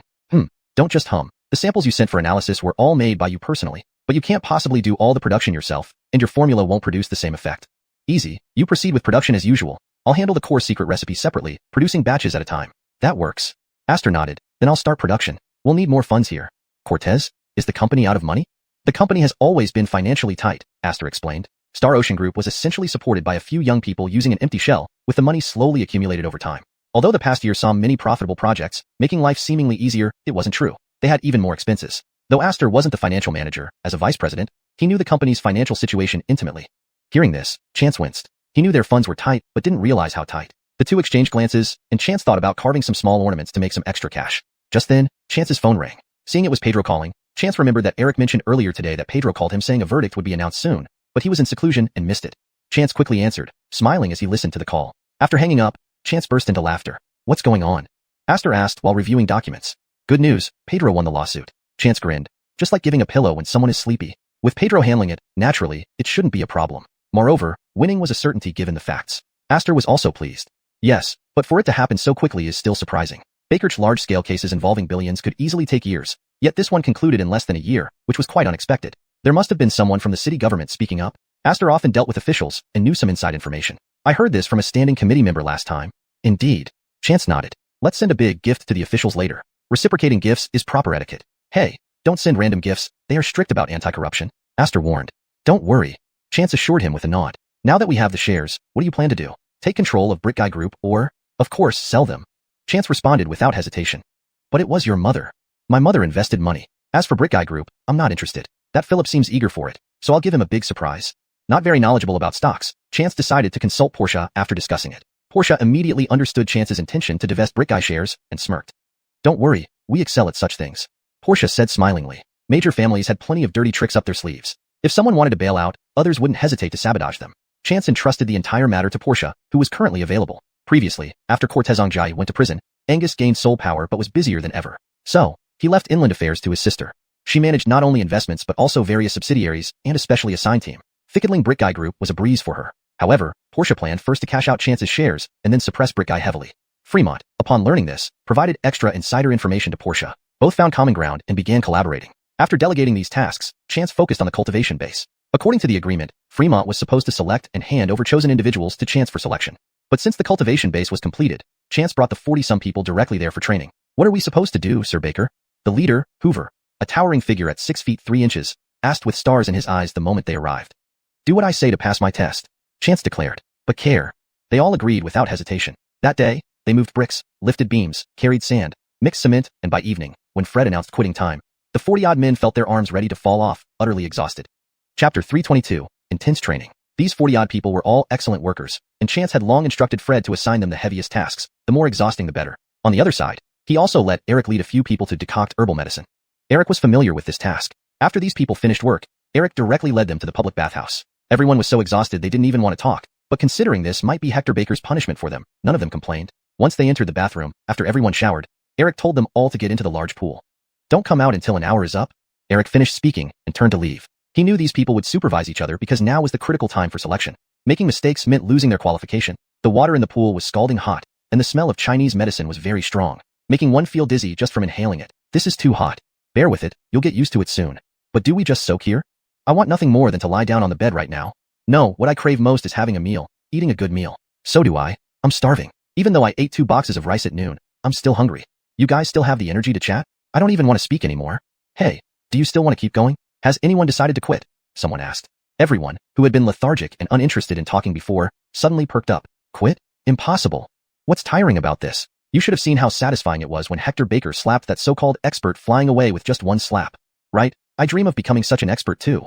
Same here, same here. So this much work means nothing, not tiring at all. That's right. Back home, during harvest season, I had to work in the fields. Our family was poor, without any harvesters, so by the end of the day, my back felt like it would break. Exactly, this amount of work is nothing. Hey, did you hear? This building was erected by Hector Baker. And over there, that's Hector Baker's base for growing Chinese herbs. Heard about it. I asked one of the senior members in my group. I also heard. Chance stood outside the door for a while before turning to leave. These boys are quite tough, resilient indeed. But whether they can persist, we'll have to wait and see in a few days. As Chance left, Eric came in with food. There was no way everyone could soak for an hour and stay hungry. Otherwise, they might not even be able to stand up afterward. Each person got a big meal box with either rice or noodles underneath and a thick layer of dishes on top. Though not extravagant, it was a nice combination of meat and vegetables. And if one portion wasn't enough, another could be fetched. Everyone devoured the first portion, then quickly grabbed a second. Despite the heavy scent of Chinese medicine in the air, the aroma of the food made it tolerable. Moreover, once their stomachs were full, their spirits seemed lifted as well. After an hour, Eric told them to rinse off, clean up, and leave. Everyone appeared energetic and spirited. Chance glanced at everyone. Go to sleep. We're waking up at 5:30 a.m. tomorrow. Most people hadn't woken up so early before. Only the tall one didn't think much of it since he practiced martial arts and usually woke up early anyway. Now it was just earlier. From this day onward, Chance brought the 2 children and stayed here with Wilson. Eric returned to Area A7, where 3 others relied on his supervision for training. Although there wasn't much entertainment here, the scenery around was far better than games. And Chance didn't let the 2 children slack off either, practicing with everyone. The next morning at around 5, everyone gradually got up. They thought they wouldn't wake up on time but ended up being well rested due to falling asleep immediately the night before. They arrived at the empty field and found Chance already there with the 2 children, who had firmly held their horse stances. Do you see them? Chance spoke calmly. Follow them. How long they hold, you hold. Baker rely you cannot be worse than children, right? Of course, everyone believed they were stronger than kids. After all, Andrea and Colton were only about 10 years old. But when they actually tried it, they realized how challenging it was. Not only did they need to squat, but they also had to maintain an upright posture. Many couldn't hold for more than a few minutes at first, suffering from either sore backs or unstable legs. Only a few showed potential. Colton and Andrea were at the front demonstrating. Upon hearing sighs behind them, they turned around. This glance gave these young people a psychological blow. A 10-year-old stood more steadily than them. What did they have to show for themselves? The originally restless mood of everyone calmed down. Their faces tensed, determined to perform well. Chance's goal was achieved. He wanted to stimulate them with the children. If they couldn't match children, there was no point in keeping them. Holding the horse stance lasted for an hour and a half, from 5:30 a.m. to 7 a.m. Initially, most could only manage 3 minutes, then gradually extended to 5, 10, and 20 minutes. The progress was noticeable. But while the children remained unfazed after practice, the adults were almost unable to walk properly. Breakfast was only the usual thick porridge in Alfredadal Fiki village, which tasted good despite its simplicity. Full and energized, the adults started a new day of work, while the children enjoyed free time playing with village kids, then one took online classes while the other studied with Wilson. In the afternoon, Chance taught the children some traditional Chinese medicine knowledge. The next day, the farm equipment purchased by the village secretary Fiki arrived. Out of the selected 100 people, those who knew how to operate the machinery were assigned to dig the pits, while the rest followed to sift through the land, removing large stones and breaking up clumps of soil. Mainly using farm tools, they could cultivate hundreds of acres a day, but the subsequent work was slower, progressing gradually. On the third morning, the highly paid traditional Chinese medicine cultivation experts hired by Chance arrived. Seeing the vast dedicated base for cultivating medicinal plants, they were greatly excited. Specialists in this field, they were saddened by the declining status of traditional Chinese medicine, especially how many domestic herbs, when cultivated, were either unsold or exported to countries like Japan and South Korea. With the suppression of traditional Chinese medicine, these experts on herb cultivation lost their place. Learning about Chance's establishment of this base, they eagerly agreed to provide guidance. Moreover, the offered salary by Chance was irresistible. Eric picked them up from the airport and brought them over. During the journey, the two experts asked Eric numerous questions, to which he answered one by one. The experts listened intently, their hearts burning with excitement. Hashtag chapter 323, Finn goes crazy. For no other reason, the medicine from this plantation was never exported. It was exclusively supplied to domestic pharmaceutical companies. The meticulous methods employed here, such as avoiding pesticides and using the plant's natural properties to ward off pests, excited the two experts immensely. They felt they had finally come to the right place. Upon arrival, seeing the vast expanse of the planting base, the dedicated office building, and touring the labs, both experts immediately decided to sign a long-term contract. Chance needed such talent. Although some planting experience existed within the Tianyi sect's tradition, he couldn't manage it all by himself. Xander Yi agreed to bring his clan, but Chance hadn't yet met them. He planned to entrust the cultivation of high-end herbs to Xander Yi's people while relying on these experts to guide the farm staff in improving ordinary herbs' efficacy and increasing survival rates for plantings. After the first batch of suitable seeds were planted, the Four Seas Alliance's branch members had undergone 15 days of intense training without any dropouts. A rare feat initially, everyone could only hold their stances for 3 minutes, but now they lasted the entire duration. Chance also instructed Andrea to teach them a series of martial arts forms, which they practiced diligently. These forms weren't ordinary, they required the coordination of certain internal energies. While the half-month of medicinal baths didn't generate internal energy, it helped them develop a sense of qi. On that day, Chance did not let them go eat but gathered them instead. 15 days, we've come to know each other, Chance said slowly. The 40-odd people suddenly became nervous. After 2 weeks of hard work and training, they almost forgot there would be selection. Everyone felt uneasy, unsure if they had done well enough to stay. Chance observed everyone's expressions closely. These individuals were handpicked by Fremont and represented the backbone of the branch. Their character was satisfactory. Though they showed progress, Chance wouldn't keep all of them. He had already chosen a few. Hoover. Chance called out 5 names. You 5 stay and continue with me. Relief flooded the faces of those selected. Master Baker, can we become your Savannahs? Hoover asked excitedly. No, just helping to train for the Four Seas Alliance. Chance shook his head. Hoover and others were merely better than the rest but far from worthy of being his Savannahs. Only someone like Caesar, who started practicing from childhood, or Andrea, who had a natural talent for medical knowledge, could aspire to such heights. As for future opportunities, it was all up to fate. After hearing this, everyone hung their heads in disappointment. Especially Hoover and his group, who thought being selected was enough, but found they weren't even considered nominal Savannahs. Others also felt let down. Over time, they realized that teaching them too much at once was beyond their current capacity. What they learned now was already more than sufficient. The next morning, the remaining 30 returned to the Four Seas Alliance. The branch was in desperate need of manpower. These people returned refreshed and energized, standing tall and different from those who hadn't trained. Fremont examined them one by one, praising their efforts. Great, but it was only 15 days. Everyone shared Fremont's sentiment, wishing they had more time. Through joint training, they had progressed significantly, but lacked comparison points until they faced untrained members, instantly noticing the difference. Smiles spread across their faces. You mustn't waste what you've learned. Continue training regularly and lead the others. Yes. Meanwhile, Fremont wasn't idle either. He renamed the Four Seas Alliance branch to the Brothers Alliance, a name he had wanted for a while and received approval from the members. During the recent conflict with the main alliance, they suffered greatly, especially under Larry's leadership. Mickey wouldn't have left Ainsley behind unless the situation was dire. Fortunately, Chance emerged from seclusion in time. Otherwise, many in the branch, including the Adidin family, Brick Cortez Gong, and others, might have perished. Losing everything they built painstakingly over years was the least they could fear. Fremont, after inspecting everyone, excitedly called Chance, thanking him and mentioning that James from the main alliance had completed his seclusion. James, Britt Wangji's senior brother, had been in seclusion, and Fremont guessed he might be coming to Ninghai. Baker surprisingly, Chance felt relieved. He had been expecting a response from the Four Seas Alliance after killing their honored Colby. Their silence only fueled his anticipation. No problem, I'll be back in a couple of days. I've been waiting for him. Chance hung up in good spirits. Brother, something good? Andrea ran over. Yeah, a fight's coming, Chance replied. Brother, Kaylee Miles says, do you care if the Brick Guy group changes hands? Colton rushed in. Cortezong Joe tried calling, but got through to her nephew instead. Chance paused. Kaylee Miles told me the plan might change. If you don't mind, She wants to transfer control of the Brick Guy Group, ousting father and brother Baker. If you have no objections. I don't mind, Chance smiled. He held no special feelings for the Brick Guy Group, a territory primarily managed by Finn. He hadn't visited it even once before his incident. As for his mother Tangbart, her initial investment helped somewhat, but she likely wouldn't object. At the moment, Finn's family was in dire straits. Losing the lawsuit meant his 70% share plummeted to 20, with 50% now legally belonging to Chance. Finn ransacked the living room in frustration. Giving his wealth to Chance infuriated him, but worse, those shares made Chance the majority shareholder, capable of deposing him anytime. 20+ years of hard work turned into dust overnight. Chapter 324, Hiring a Hitman. Finn went berserk, smashing everything within reach. Alla Alfredo stood beside him, her face deathly pale from fright, too terrified to approach and console him. She, who had always been hidden in the shadows, understood little. All she knew was that the shares given to Chance had cost them a great deal of money. She could not comprehend the deeper implications. Philip came downstairs and saw his father so enraged, which he fully understood. If possible, he too wished to tear Chance into pieces. The mere existence of this person had made him an illegitimate child for 20 years, filled with humiliation. Finally, after turning the tables, he never imagined that the long-gone Chance would return unscathed, befriending Ares' family's little princess, the son of Alfred Methreya. These were people even they dared not provoke. Dad, calm down. I have a plan. What plan? Finn looked up at Philip. Chance is the boulder blocking our path. Ever since he returned, nothing has gone right for us. We should get rid of him once and for all. Philip's face showed fierce resolve. You think I haven't tried? Didn't you fail miserably and let him come back? At this, Finn flared up further. He had made all arrangements for someone to take Chance out at sea, but somehow, Chance returned unharmed. He didn't know what else his own son was good for besides drinking, playing, and fooling around with women. Seeing how well Chance was doing in Ninghai, Finn felt his heart bleed with hatred. It's not my fault. I beat him until he was barely breathing and injected him with overdoses of drugs. Who would have thought he could still return? Philip responded angrily. Even now, he couldn't figure out how Chance survived. Even if Ares' family saved him from the sea, how did he detoxify so quickly? Baker's high dosage would have killed a normal person multiple times over. This Chance isn't human, is he?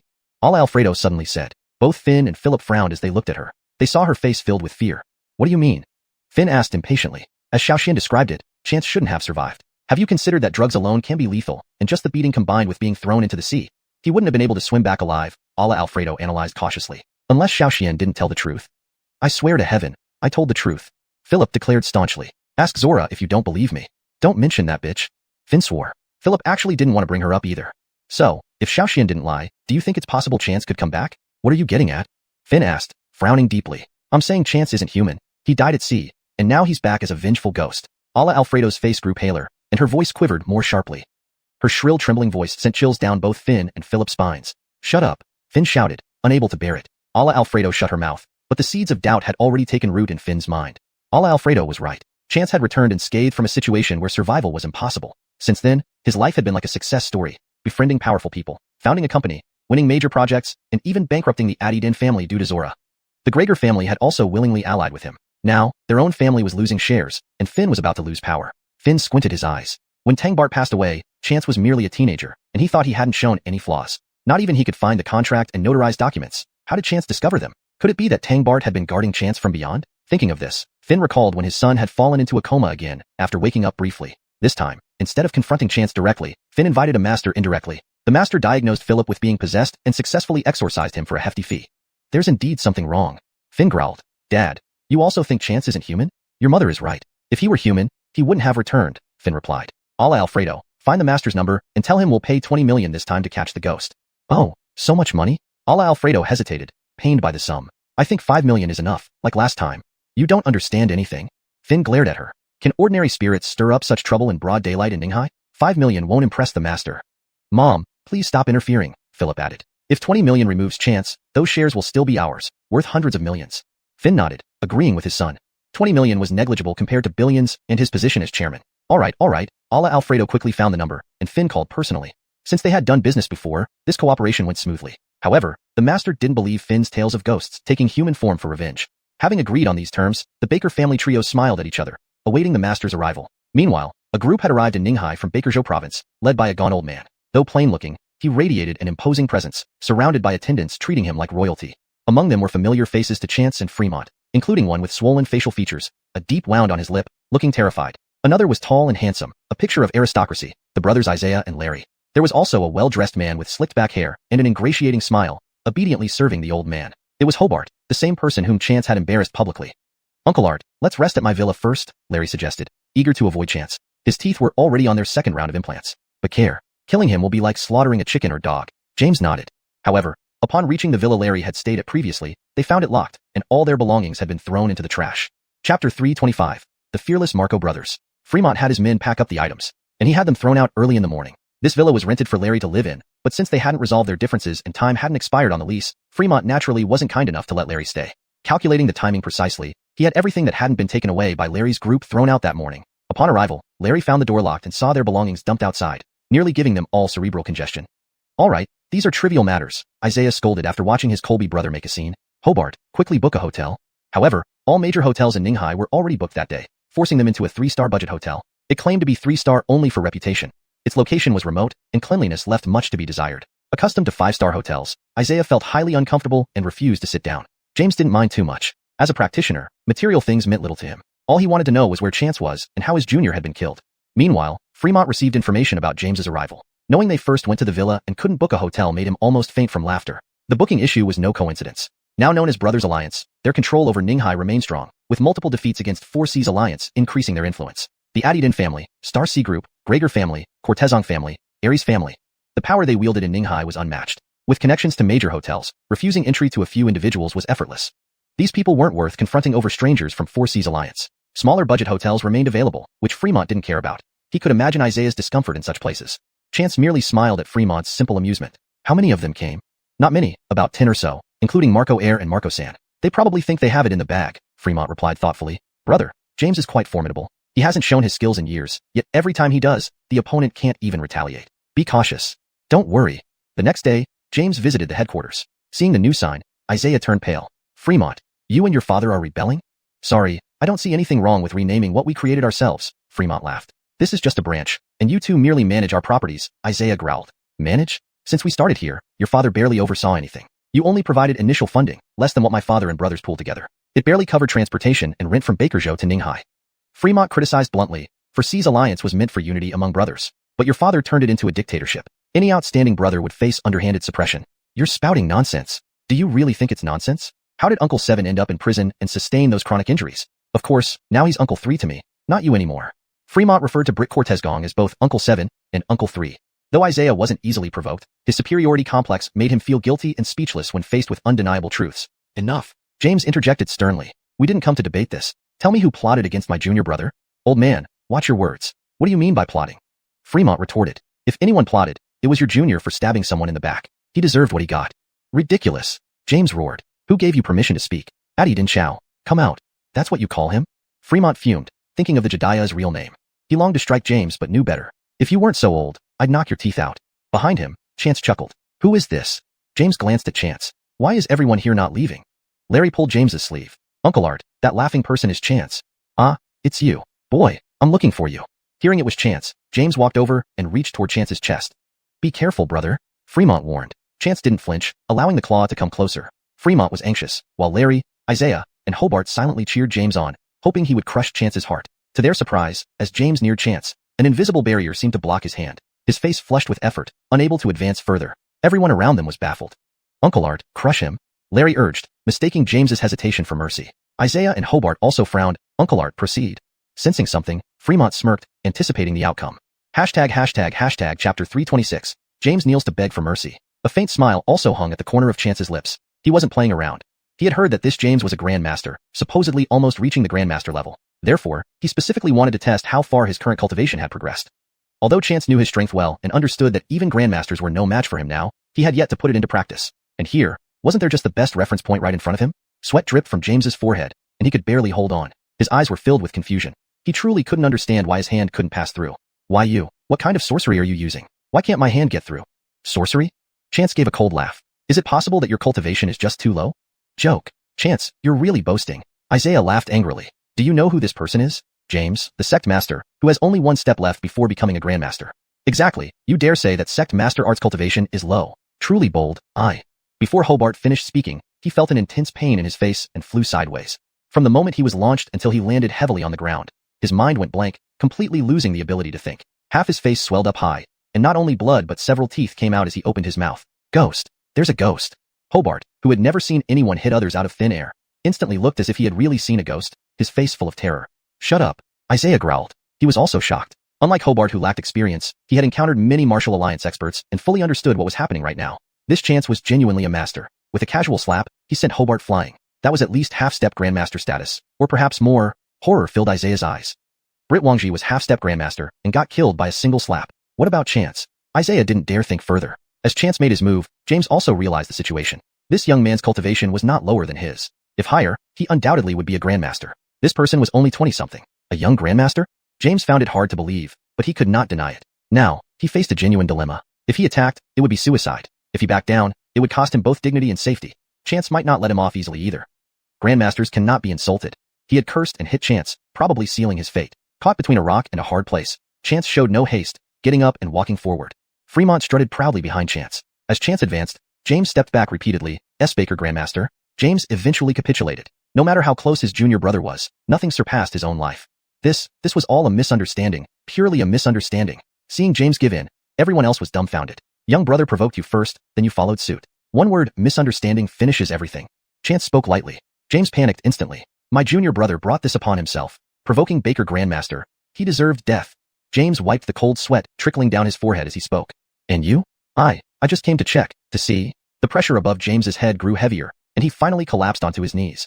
Baker Grandmaster, I was wrong. Please spare me. From now on, I will follow your lead. That's it. Fremont sneered. Your life isn't worth much, huh? Money? Money. James suddenly realized, Baker Grandmaster, do you need resources and money for cultivation? I have these. What? Do you have them and are showing off? Chance kicked him unhappily. Despite being kicked down, James wasn't angry. Instead, he smiled awkwardly, kneeling back down. Mine is yours, Baker Grandmaster. I'll send over whatever you need right away. I have about 1 billion in my account. I'll transfer it to you. Please spare me. Chance, who grew up as an ordinary person, didn't possess heavy killing intent. Killing Britt Wangji was incidental. Today, however, it wasn't necessary. He could kill or choose not to. But now, sparing him seemed more beneficial. Seeing Chance didn't object, James started operating from his position on the ground. The money will arrive soon. I have a VIP channel. Don't worry, Baker Grandmaster. Looking at the kneeling James smiling obsequiously, the Marcos and their followers felt a surreal sense. Everything happening right now felt unreal. How could this be true? Drip. Chance's phone chimed as the billion arrived. Chance raised an eyebrow. Your VIP channel works pretty well, doesn't it? Anything you need, Baker Grandmaster. I can help with just one call. Unnecessary. People keep transferring money to me. Chance replied ambiguously. Well, Baker Grandmaster, I've transferred the money. I won't disturb you. I'll organize the rest of my cultivation resources and send you a list. Art Sect Master, don't go back on your word, Fremont said sardonically. No, James replied nervously, backing away. Chance cast a light glance. Art Sect Master, there's still something. James froze mid-step, his heart sinking. After paying and apologizing, was the other party still not letting him go? Feeling utterly helpless, James knew this Baker Xiaoya was too powerful for him to challenge. My brothers once hired 2 experts from the Martial Alliance, paying heavily. Rumors say they were suppressed by you, and the payment was also withheld. Before Chance finished speaking, James already grasped the meaning. Upon realizing, James shouted loudly in protest, Baker Xiaoya, please see clearly. I am entirely unaware of this. Observing Chance's ambiguous expression, James took a deep breath and speculated. It might have been some underlings trying to please me. I'll investigate immediately and return your money promptly. Tenfold. Understood. Reasonable. Seeing Chance had no further demands, James turned and fled. Brother, will he renege? Fremont questioned doubtfully. Will he dare? Chance replied calmly. Fremont thought so too. 1 billion given, millions mean nothing. He hadn't expected James, who had been revered in the Four Seas Alliance for years, to be so timid. However, Fremont glanced at the Marco brothers. Their expressions were indeed fascinating, just as he expected. Larry wore a mixture of indignation and disbelief, while Isaiah appeared contemplative. Baker Xiaoya, it seems we have some misunderstandings. Chapter 327, Don't be polite. What can you do? Isaiah's words genuinely took everyone by surprise. James was indeed a coward, but his actions were understandable. Money and reputation are important, but how can they compare to one's life? However, it was truly ridiculous for Isaiah to suddenly claim it was a misunderstanding. But care enough, Fremont immediately sneered. Marco Lao-san, are you joking with us? I wasn't talking to you, Isaiah replied coolly, turning his eyes towards Chance. Hector Baker, we've never had dealings before. This could be considered a case of no enmity without acquaintance. Don't give me that crap. Do you really think a few words will make this all go away? Fremont retorted angrily. You've wronged my uncles. My father escaped with Uncle 3 and started this branch alliance, which is now thriving, and you come here to reap the rewards. Seeing Isaiah frown, Fremont continued without waiting for a response. Even if you concoct some excuse to justify what you did to us, what about your schemes against Star C Group? The proud Isaiah couldn't tolerate being called out like this. You dare say Star C Group isn't owned by you and your father? You're wrong. Star C Group belongs to my brother. Fremont boasted. Although we hold positions in the company, check the legal owner. I've checked. Ownership can be forged. Isaiah retorted. In his mind, he refused to believe that Star C Group belonged to Chance. If Star C wasn't Chance's, he could bribe him with a huge sum of money. James had just paid $1 billion for his life, but that wasn't much for the Four Seas Alliance. If he could recruit such a powerful individual as Chance, even $10 billion would be worth it. After all, maintaining James over the years cost several hundred million and required considerable effort to gather cultivation resources. But when it mattered most, it failed miserably. Chance was different. Young, powerful, and someone like him could help Isaiah dominate not just the underground world of Alisu province, but potentially the entire country. However, if Chance was wealthy, influential, and the leader of Star C Group, recruiting him would be nearly impossible. So, instinctively, Isaiah didn't want to accept it. It's impossible. Don't lie to me. Isaiah looked at Chance and then at Fremont, unwilling to believe them. Because if Fremont was telling the truth, Chance was someone Isaiah couldn't recruit, rendering all his plans useless. Chance remained silent, observing Isaiah's changing expressions, understanding his thoughts completely. His silence wasn't a denial but an acknowledgement that there was nothing more to say. The bond between him and Fremont's family was too strong for Isaiah's petty schemes. Despite guessing the outcome, Isaiah still refused to give up. Hector Baker, why don't we discuss a deal? I'm sure you'll find it interesting. Not interested. Isaiah, go back to Alisu province. The past issues between Adidin Shu and his son and your family should be settled among yourselves. But if you cross the line, don't blame me. Your words are unreasonable. The Four Seas Alliance branch naturally falls under the control of the main alliance, Isaiah argued. Let's call it Brother Alliance, Fremont interjected with a laugh. Chance was blunt. Being unreasonable, what can you do? How dare you speak to Third Hector like this? A shrill voice sounded from behind Isaiah. The dozen people behind Isaiah included James and Britt Wangji Savanas. Since James fled, they dared not utter a word, keeping their heads down to avoid Chance's gaze. Another person present was Larry, who no longer appeared arrogant but hunched like a beaten chicken, having learned his lesson after losing his front teeth twice. However, Hobart, who hadn't been physically abused, remained unafraid. Because of his relationship with Old Master Marco, Hobart grew up following the Marco brothers, always flattering them. Last time, Hobart's actions and flatulence disgusted Isaiah, making him distant from Hobart. Now, Hobart saw an opportunity to prove his loyalty. As for Britt Wangji's death and James's flight, Hobart had his own explanations. He suspected it was a trap orchestrated by James and the others, aimed at fooling Isaiah so they could take full control of the Branch Alliance. Though the Branch Alliance wasn't as rich as the main one, it offered substantial benefits, tempting enough for betrayal. Thus, Hobart felt no fear. You set up this whole charade to deceive Third Hector. You're too presumptuous. Hobart boldly approached Isaiah. Third Hector, I believe James colluded with Baker. Baker didn't lift a finger while James acted poorly. Hobart's words made Isaiah frown. Being both self-assured and suspicious, Isaiah didn't fully trust even his brother. Hearing Hobart, he began to doubt and glanced at Larry. Seeing Isaiah's gaze, Larry immediately became agitated. Although he feared Chance and even his little brother, he wasn't afraid of Hobart. Hobart, stop sowing discord. Do you think you understand Hector Baker's abilities? Larry shouted, partly out of frustration and partly to prove his innocence to Chance. However, Larry's reaction only confirmed Hobart's suspicions, deepening Isaiah's doubts. Hobart, you test him, Isaiah said coldly. Relax, Third Hector. Hobart grinned wickedly and stepped forward. Despite his questionable character, Hobart was academically gifted and proficient in karate. As he approached, flexing his neck and limbs, he appeared professional. Fremont snorted. Hobart had always been pro-Western, studying abroad for high school and university. He dismissed traditional Chinese martial arts, preferring Japanese and Korean styles. But Fremont found his skills laughable. Brother, let me handle it, Fremont volunteered. This guy doesn't need your intervention. Fremont, stop bragging. I know your moves. I challenge him. Chance smiled faintly, raising a hand to deliver a swift slap without even standing up. Chapter 328. Unfavorable situation in Marcojo. This time, James wasn't by his side. The moment Hobart flew out, his mind finally wasn't blank. Instead, he was thinking. This familiar feeling, it turns out Chance really did slap him away just now. Chance hadn't held back with this slap. Knowing that Hobart was a despicable person who had bullied Fremont since childhood through provocation and deceit last time as well, why should Chance show mercy to such people? After the slap, Hobart fell to the ground and remained motionless. Someone rushed over to check on him and found that he still had a faint breath, so they hurriedly took him to the hospital. Only Chance knew that while this slap wouldn't kill Hobart, it would ensure that he wouldn't be able to flatter or scheme for the rest of his life. After Hobart was taken away, Isaiah said nothing and withdrew. Brother, they're gone, haha. Fremont laughed happily. The Brother Alliance couldn't give any advantage to the Marcos, and even less so for the Star C Group. Gone for now. Our cosmetic products are about to launch, and then there will be more eyes on us, Chance said. You all must focus on practicing your skills. We have no issues with our products, but we need to be strong ourselves. Don't worry, brother. I'll keep it in mind. Fremont nodded rapidly. Chance's medicinal pills had astonishing effects, and the beauty products were enough to make women exclaim in delight. As the saying goes, women and children's money is the easiest to earn. He could imagine how successful their cosmetics line would be, even if he thought about it using only his toes. But that's future talk. Today, we still have something to celebrate, Fremont said. My dad didn't come because he's preparing a big feast for us. Celebrate what? Defending against the Four Seas Alliance, or me earning 100 million. Chance chuckled. Oh right, ask Sister Xandra to transfer that 100 million to the company account. I don't really need it anyway. Of course not for the Four Seas Alliance, but for the establishment of our Brother Alliance, Fremont replied. I'll tell Xandra tonight during dinner. This does warrant a celebration.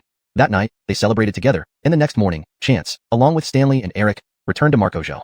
The situation in Marcojo turned out to be far more challenging than Chance had anticipated. Even with the three of them arriving, Ainsley didn't have the time to greet them.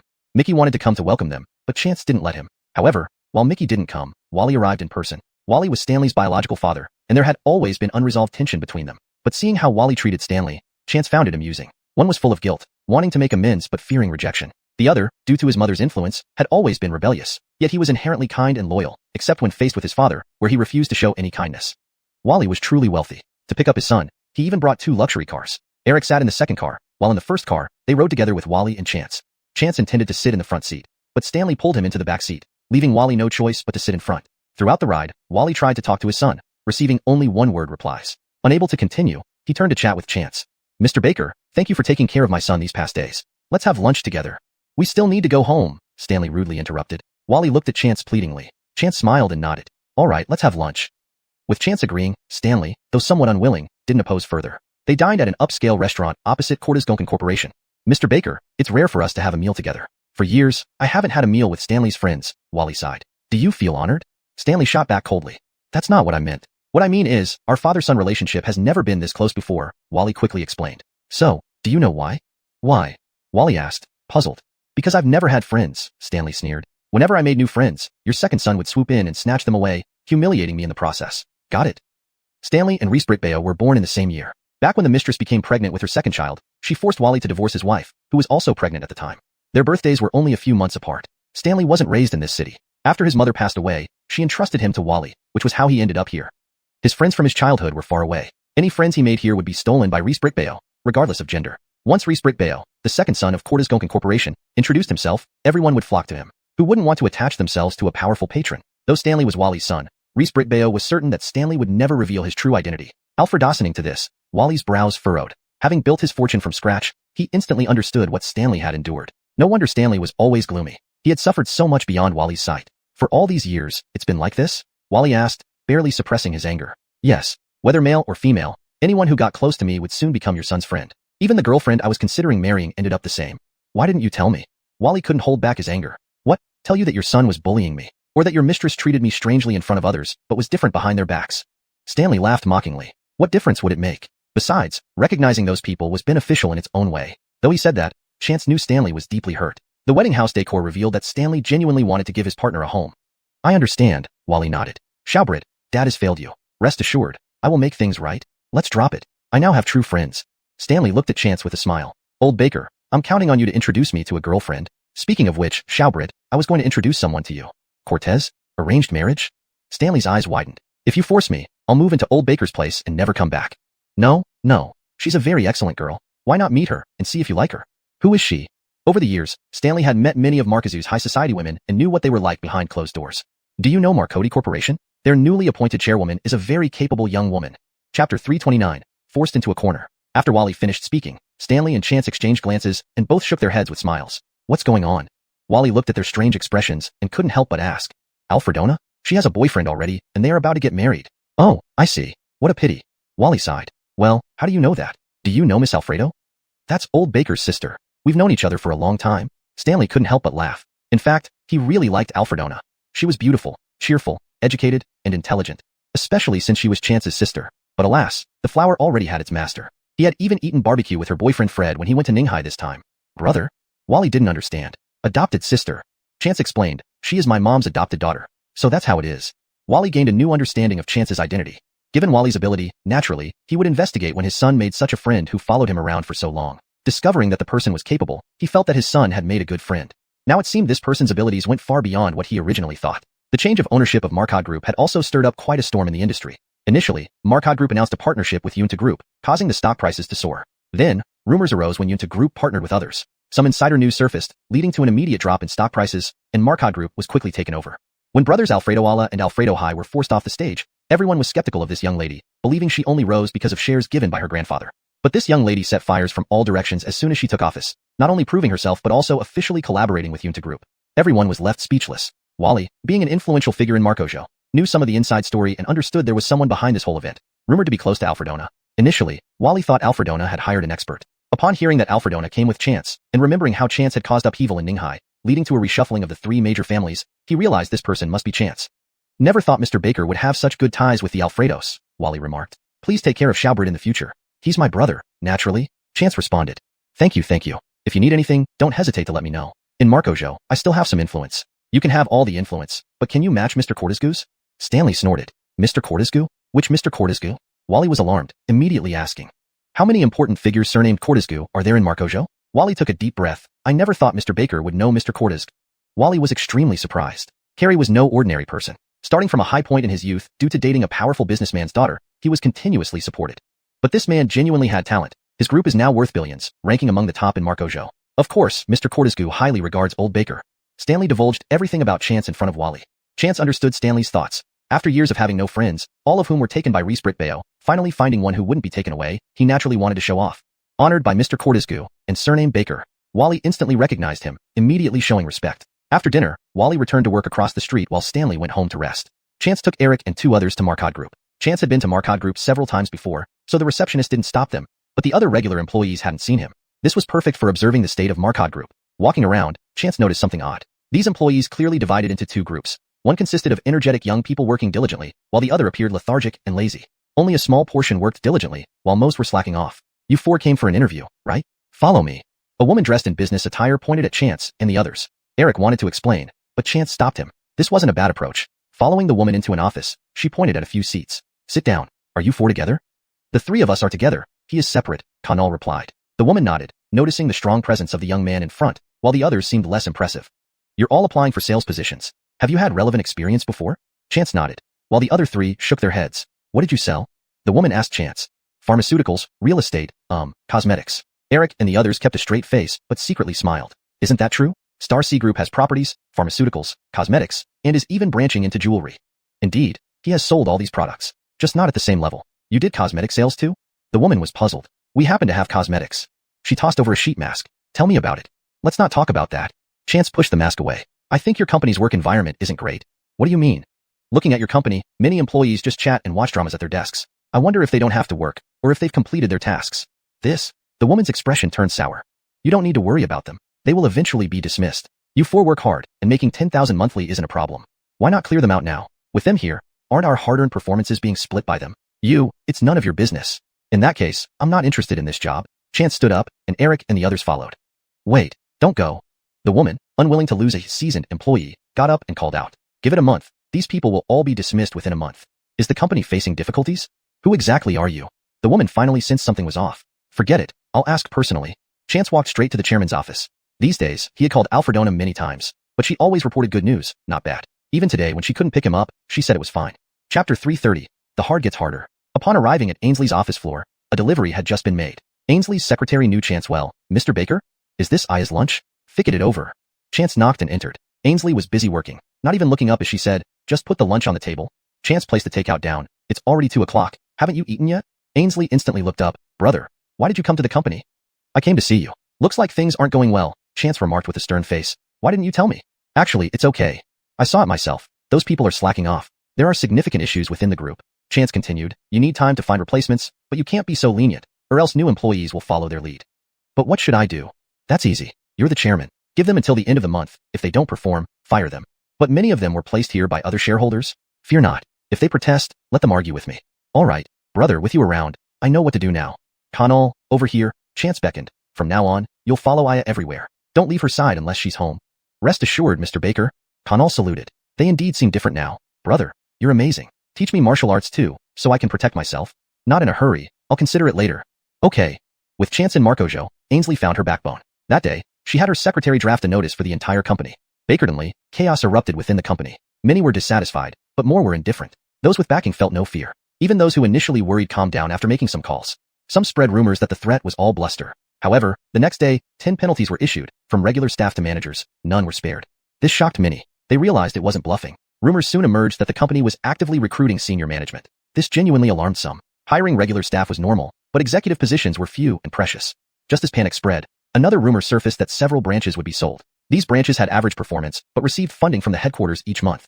Ainsley knew upon taking charge that these branch managers were closely tied to the shareholders. Branches weren't losing money due to incompetence, but possibly mismanagement or embezzlement. But these branch personnel weren't ordinary employees or even middle managers. They scoffed at headquarters decisions and doubted their enforcement. Some even mocked, waiting to see how Ainsley would handle the situation by the end of the month. Ainsley ignored such talk and continued issuing penalties. Within a week, salaries of these executives were depleted, not to mention regular staff. Though outwardly calm, many were anxious. Their inertia persisted due to secret support from senior figures, Alfredo Alla and Alfredo High. If the group stalled through inefficiency, forcing Alfredotl President Ainsley away, they'd benefit with promotions and raises. Recently, the atmosphere was uneasy, but now the young president was completely different, smiling daily, seemingly unconcerned about their work ethic. Soon, the month ended, and dismissal notices were sent out. The company exploded into uproar. A frantic HR manager rushed into the chairman's office. President Alfredo, there's trouble. They've stormed in. Manager Beck, Ainsley looked up. Who has come? The dismissed executives and employees. They? Don't panic. Do your job. Ainsley cut her off. Next time, remember to knock before entering. Yes. Seeing Ainsley's composure, Manager Beck calmed herself. But should I call security? No, my brother is here. Your brother? Manager Beck noticed 5 others in the room, recognizing 4. Weren't these the candidates she interviewed? Chance was playing chess with Stanley. He glanced up. Go on. As Manager Beck left, Chance added, tell the staff not to panic. It's just a drill. What a drill. Manager Beck glared at Chance's nonchalant expression, irritated by his cool demeanor. Now is not the time for bravado. If those people really stormed in, it could get serious. President Alfredo trusted him too much. And what brother? Though knowing President Alfredo had 2 brothers, hadn't they fallen out? Manager Beck sent a notification to employees, then sat back down. Moments later, the secretary told her they were coming upstairs, which terrified her into standing again. Using the elevator were branch managers, while others took the stairs, slower. Manager Beck kept her distance, even slower. When Manager Beck arrived, she heard a loud thud followed by screams. Manager Beck, pale-faced, prepared to call the police. Before she dialed, more crashes and screams ensued, sending people fleeing. Stand still. Whoever moves faces the same fate. A calm voice echoed, followed by someone being hurled across the hall.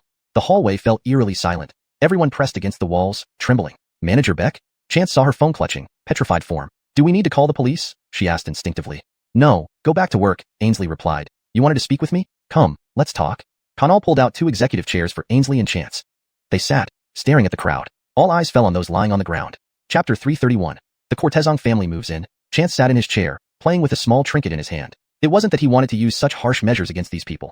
It was that these people no longer deserved to be treated decently. Their earlier laziness had all been an attempt to force Ainsley out, and he saw right through this minor trick. If they didn't want to work, then so be it. It didn't matter who left. Anyone could go if they wished. After all, over the past month, Ainsley had already found replacements for them. Without brains or foresight, they still hoped for the return of Alfredo Alla and Alfredo High so they could regain their positions. Keeping employees who couldn't even perceive what was happening around them was pointless. The personnel manager Beck had been relatively competent. The dismissal notice drafted by her mostly adhered to legal standards. These people had essentially resigned by skipping work for days on end. Even if they resorted to legal action, there was nothing to fear. They dared to demand answers because high-ranking executives were leading the charge, even bringing along bodyguards to intimidate and attack if necessary. But to their shock, the supposed martial arts experts were quickly subdued. Before the managers could even voice a full complaint, they were flying out the door as well.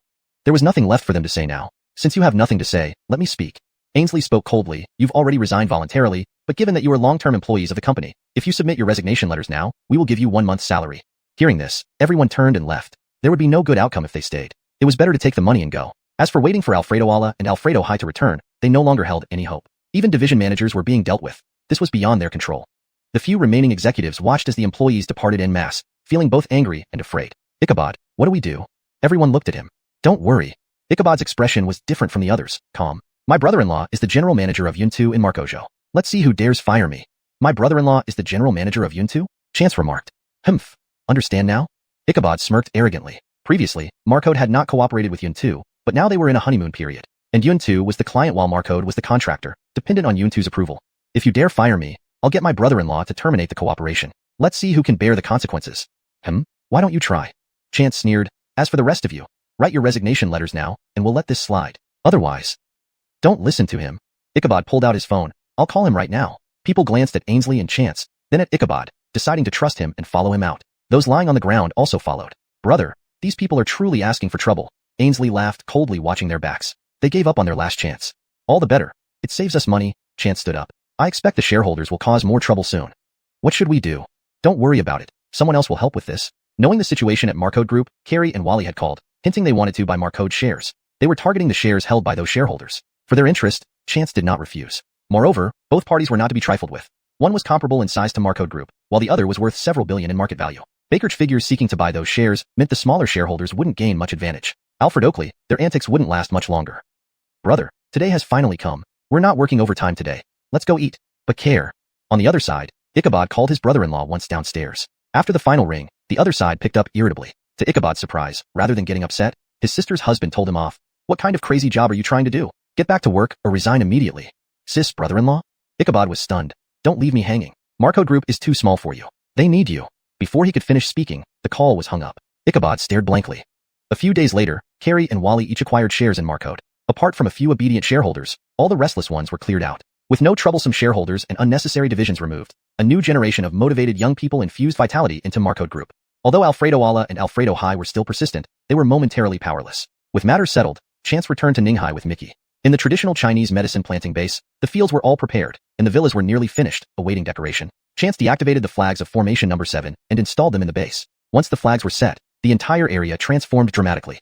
Taking a deep breath, Chance felt pleased. Although Formation Number 7 had natural formations, when the 12 Jasperly stems nested array in the villa area was activated, the chi of the region would further improve. This place could easily be described as a paradise on Earth. Far away, an Colbily man approached, unfamiliar yet respectfully bowing towards Chance as if in ancient times. His aura confirmed his identity, Elder Xander. Elder Xander? Yes, Mr. Baker, Elder Xander smiled. You've moved your whole family here? Thanks to Mr. Baker's grace, we've all moved, Elder Xander beckoned behind him. Several people came forward, young men and women, and a few children, all members of Elder Xander's family. One youth carried a small yellow weasel, which seemed quite intelligent. A Jew, introduce yourself to Mr. Baker, Elder Xander said. The small yellow weasel raised its front legs and bowed to Chance. This is the injured one? Chance smiled, tapping gently and sending a streak of spirit light into a Jew's body as a welcome gift. Thank you, Mr. Baker. Elder Xander rejoiced. Chapter 332. We've reserved this place. The youngest son was born with congenital deficiencies and had also suffered a severe injury. Although he did not have any lingering effects after taking Chance's medicinal pills, the presence of Chance's spiritual energy would now make it much easier for him to transform in the future. Mr. Xander, I've prepared accommodation for you. Chance pointed in one direction. But I didn't have houses built for you yet. We'll see what you prefer. Thank you, Mr. Baker. We can handle this small matter ourselves. The next day, an additional courtyard had appeared at the northeast corner. It looked simple and ordinary, but only Chance knew that there was a layer similar to an array formation protecting it, making it inaccessible to ordinary people. If they could enter, they would see something completely different inside. Mr. Xander had been waiting for Chance, greeting him immediately upon his arrival. Mr. Baker, the spiritual energy here is very dense, perfect for growing medicinal herbs. These seeds are yours. Chance handed back the seeds to Mr. Xander. With such abundant spiritual energy, the herbs will grow faster. First, plant more here, then transplant them outside. We'll follow Mr. Baker's advice. After the spiritual energy became abundant, the common medicinal herbs grew much faster. Chance stayed at the cultivation base for some time, during which two experts continuously praised the environment here. They didn't understand the concept of spiritual energy but noticed the rapid growth rate of the herbs, speculating that the environment and soil were extremely suitable for cultivation. Meanwhile, Aster had chosen the first product line to launch, whitening cosmetics, including whitening masks and creams. The raw materials came from purchased traditional Chinese medicine, but soon the cultivation base would be able to supply them. Chance refined a batch of whitening pills and handed them over to Aster, sufficient for 2 months' production. After wrapping up all matters, Chance set out with Mickey, Eric, Fuiz, and Daylon, his grandson. This time, Chance also brought along Xiaobai. Their mission was to find and transplant a specific type of bamboo to the cultivation base as Fuiz described. While waiting for Chance, Fuiz had already prepared and soaked the raw materials. By the time they returned from South China, the materials should be ready for making talismans. Historically, South China referred to regions like Yunnan, Guizhou, and Ivanxi provinces. From the perspective of Central China, these distant areas were collectively called Ala. They traveled by plane and train, spending several days before arriving at a small county in Guizhou province. The surroundings differed significantly from Ninghai. Even the girls possessed a different kind of beauty. Pingnampo village, mentioned by Fuiz, was a remote village under this small county. He took them to a small noodle shop where bowls of noodles were served with ample toppings. The group of young men, including Chance, ate a dozen bowls together, far more than the locals. The shop owner smiled while serving them, saying something in local dialect that the group didn't understand. He said, "You guys eat so well, you must be strong workers." Fuiz translated with a smile. "Fuiz, how far is our destination?" "It's about a day's journey, but there's no train or bus. Most of the way will be walking." After a hearty meal and purchasing some food supplies, they continued their journey. Thanks to Fuiz's familiarity with the route, they didn't waste any time. With excellent physical fitness, Chance, Mickey, and Eric made quick progress. They reached a lodging house just before dusk, having eaten lunch on the go. "Luckily, we walked fast. The lodging house still has rooms available for us to choose from," Mickey reported after booking rooms. This was an official lodge, a plain 2-story building that stood out as the best accommodation within 10 miles. Fuiz and Daylon shared a room, as did Mickey and Eric, while Chance took another. Just as they were about to head upstairs, 2 groups of people entered. Initially, Chance thought they were from a travel agency, but realized the 2 groups were not associated, and seemed to be on unfriendly terms. Even their standing positions were distinctively separate. "The rooms here are reserved," one man shouted. "Gu family, if you've reserved them, where do we stay?" a woman retorted coldly. "That's not my problem. You can find another place," the man laughed. "You know this is the only inn around. You did this on purpose. Well, why were you late?" "Himph, whatever you say, I'm staying here." Both parties turned and saw the group climbing the stairs. "Hey kid, stop. We've reserved this place."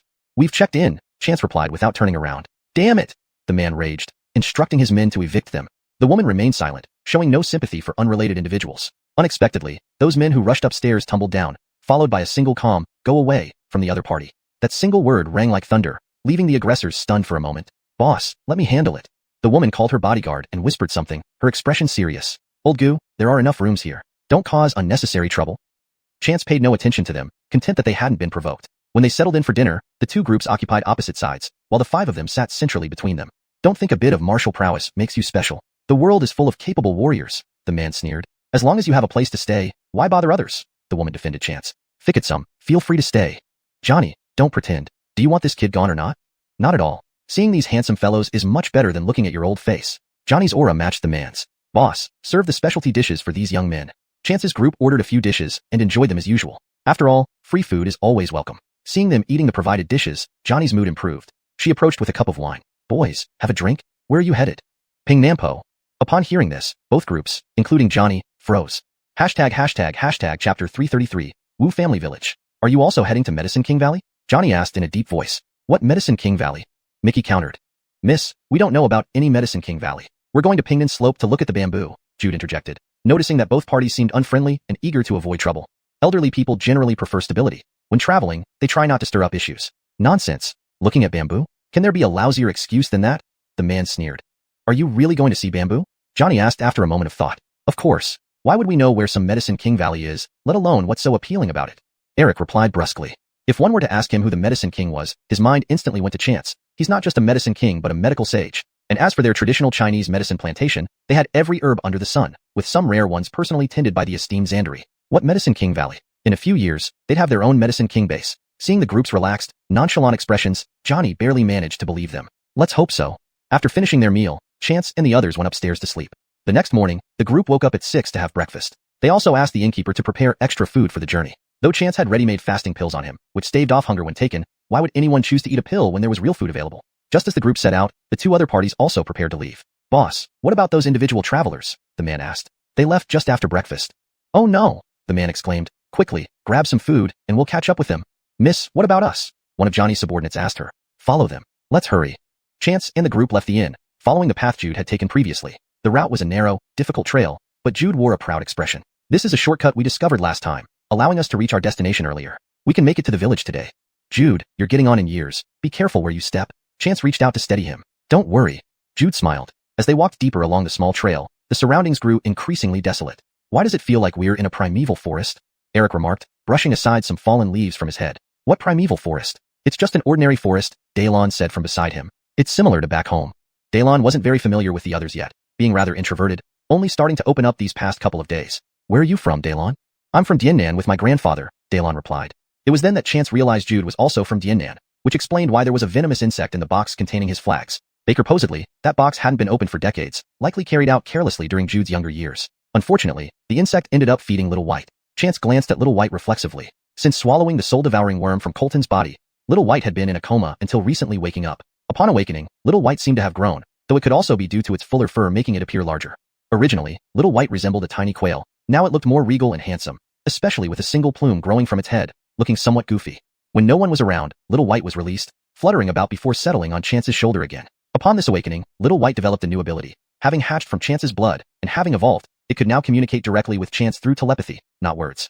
Chance suspected this might be related to his recent surge in cultivation. Recalling the venomous insect in Jude's flag box, Little White, influenced by Chance's thoughts, couldn't help but chirp a couple of times. Daydream much? Those things are rare and hard to come by, Chance chided with a laugh. Jude, there are no venomous insects in your province, right? Who says there aren't? Jude chuckled. But we probably won't encounter any this time. The villagers here are friendly. They continued chatting along the way, with Chance keenly spotting several rare medicinal herbs.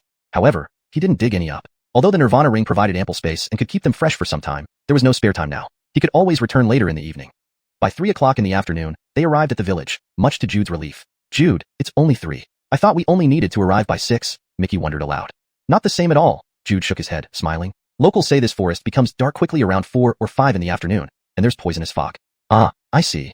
The young men felt an instinctive fear of this unknown phenomenon. Villagers stood up upon seeing outsiders enter. It's me, Old Allah, Jude spoke in their Miao dialect. Soon, a familiar person approached. Why did you return so soon, Old Allah? Asked a Matthew, whose face was somewhat tanned. Though his Mandarin had a heavy accent, it was comprehensible.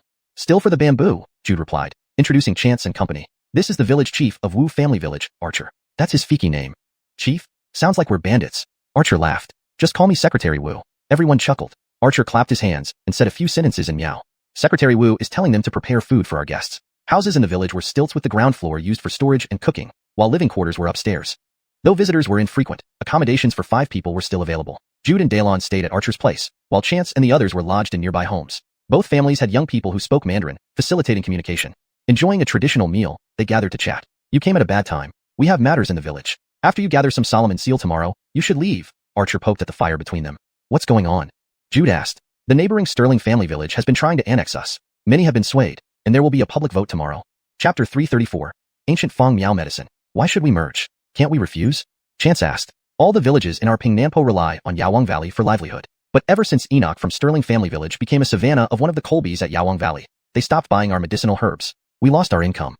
How can they be so domineering? Can't you sell the herbs to someone else? We are deep in these mountains. Who do we know in the herbal trade? Besides, all the dealers follow orders from Yawang Valley and wouldn't dare to buy them. What's the benefit of merging? Mickey asked from the side. The benefit is that after merging, Yawang Valley will continue to purchase our herbs, Archer sighed. But from now on, we Wu families will no longer have our own homes, but will become mixed into the Sterling family village. Why would Sterling family village force Wu family village to merge? Of course, it's to increase their population, Archer replied, seemingly evasive. That's not it. They don't just want more people. A young man ran in and loudly rebutted. Chance looked at him. It was Amador from the house where he was staying. Come, sit down and tell us what's really going on. Wu family village merged with ours because they wanted to marry Sandra. Who is Sandra? Chance and others asked simultaneously. Sandra is my daughter, Archer said, and the prettiest girl in our village. Chance glanced at Archer's dark face, guessing how true this claim might be. Fui saw the confusion on Chance and the others' faces. Sandra is indeed very pretty, not much less beautiful than Ale. The young men murmured in agreement. If that was the case, then she must be very beautiful indeed. How does wanting to marry Sandra relate to the merger of the two villages? There's a connection. Now, as an independent village, being the chief's daughter, Sandra has the right to choose the young man she likes, Amador explained, his face flushing red even under the dim light. But if the two villages merge, Sandra becomes an ordinary girl, and as the chief's son, Enoch can propose to her and she cannot refuse. What? There's such a rule? Can't she refuse? How can that be? That's too oppressive. The young men all gazed at Archer indignantly. Chief Wu, is that really true? It's not as exaggerated as it sounds. We still have to ask the girl herself. If she refuses, the person she likes has to challenge the suitor. Oh, I see. Chance and the others understood. Amador must be close to Archer's daughter, but now Enoch was stepping in, making Amador compete for marriage rights. What does the competition involve? It can be a literary or martial contest. However, Enoch is the savannah of an Colby from Yawang Valley, and whether in literature or martial arts, I cannot win against him. Then reject the merger, Chance said. But we can't. Ultimately, everyone in the village has to vote, and now everyone hopes for money. Amador hung his head dejectedly. Just because they are poor? Chance looked at both of them. What if you had money? But we don't have money, Archer replied, puzzled. Earning money isn't hard, Chance smiled. I have a plan. Yes, old Wu, don't worry about it. Fui's wiped away his worries. Chance is the best at making money. With him around, this won't be an issue. How do we make money? Our village has nothing. Who says? Chance retorted. You have Solomon's seal here, which other places lack. And from what I've seen, there are many medicinal herbs in the forest. Also, every household crafts handicrafts. But only old Allah wants Solomon's seal. Nobody else does. Other villages also have the same herbs, and only Yawang Valley buys them. These handicrafts are used at home and can't fetch a good price. Not selling well means you haven't found the right market. Chance picked up a bamboo tea container on the table and smelled it. In the tea, besides the scent of bamboo and tea leaves, there was another medicinal aroma. What kind of tea is this? This is our local medicinal tea made from a few simple herbs, consumed daily to dispel cold and dampness. Chance sniffed again. Although he had never been to a Miao village, his knowledge included ancient Miao medicine records. But they were old names, uncertain if they were still in use. Chance mentioned several herb names. Amador, being young, hadn't heard of them, but Archer, older, recognized these ancient names. You actually know Miao medicine, Mr. Baker, Archer said, surprised. But this recipe, Chance thought and mentioned a few more herbs. Do you have these herbs? These names were also old, with only one familiar to Archer while the others remained unknown. After comparing the properties, they identified them as Art Chun Miao, Cortese Chun Chao, and Luo Sang Ji. So those are the ones. Try boiling tea with these herbs together. Archer quickly gathered the specified herbs, including the initially mentioned Yuganzi, olive, fetching them all. In Wu family village, tea was brewed by boiling, using wild tea leaves from the hills. The taste was slightly bitter, but combined with the herb's fragrance created a unique flavor. The tea tasted bitter first before turning sweet, though it couldn't match famous teas. It was distinctive, with warmth spreading through the stomach. Hey, this medicinal tea tastes different. Money talks, Chance remarked. Grow these herbs along with the wild tea. But, although they're good, who will buy them?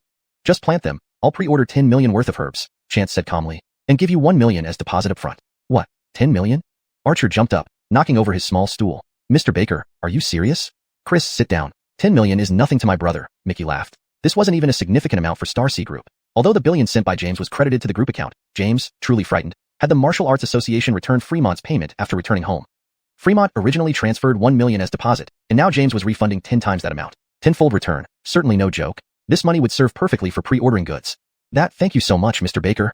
The translation preserves the tone, style, and paragraph structure of the original text while ensuring fluency and accuracy in English. Chapter 335. Reckless curses and the secretary's anger. As dusk fell, the two roughly reached an agreement and went to rest. Amador now looked at Chance with eyes full of admiration. Brother Baker, you're really amazing. You saved our village just like that. Do you trust me so much? Aren't you afraid I was just saying it to comfort you? No way, I believe in Brother Baker. Amador replied firmly. Chance chuckled. Rest assured, as long as you supply the medicinal materials, there won't be any shortage of money. When I wake up tomorrow, I'll tell everyone this good news. Amador said excitedly. Oh, I just thought of something. Chance suddenly smiled. Is there anyone in your village who still practices cursing with charms?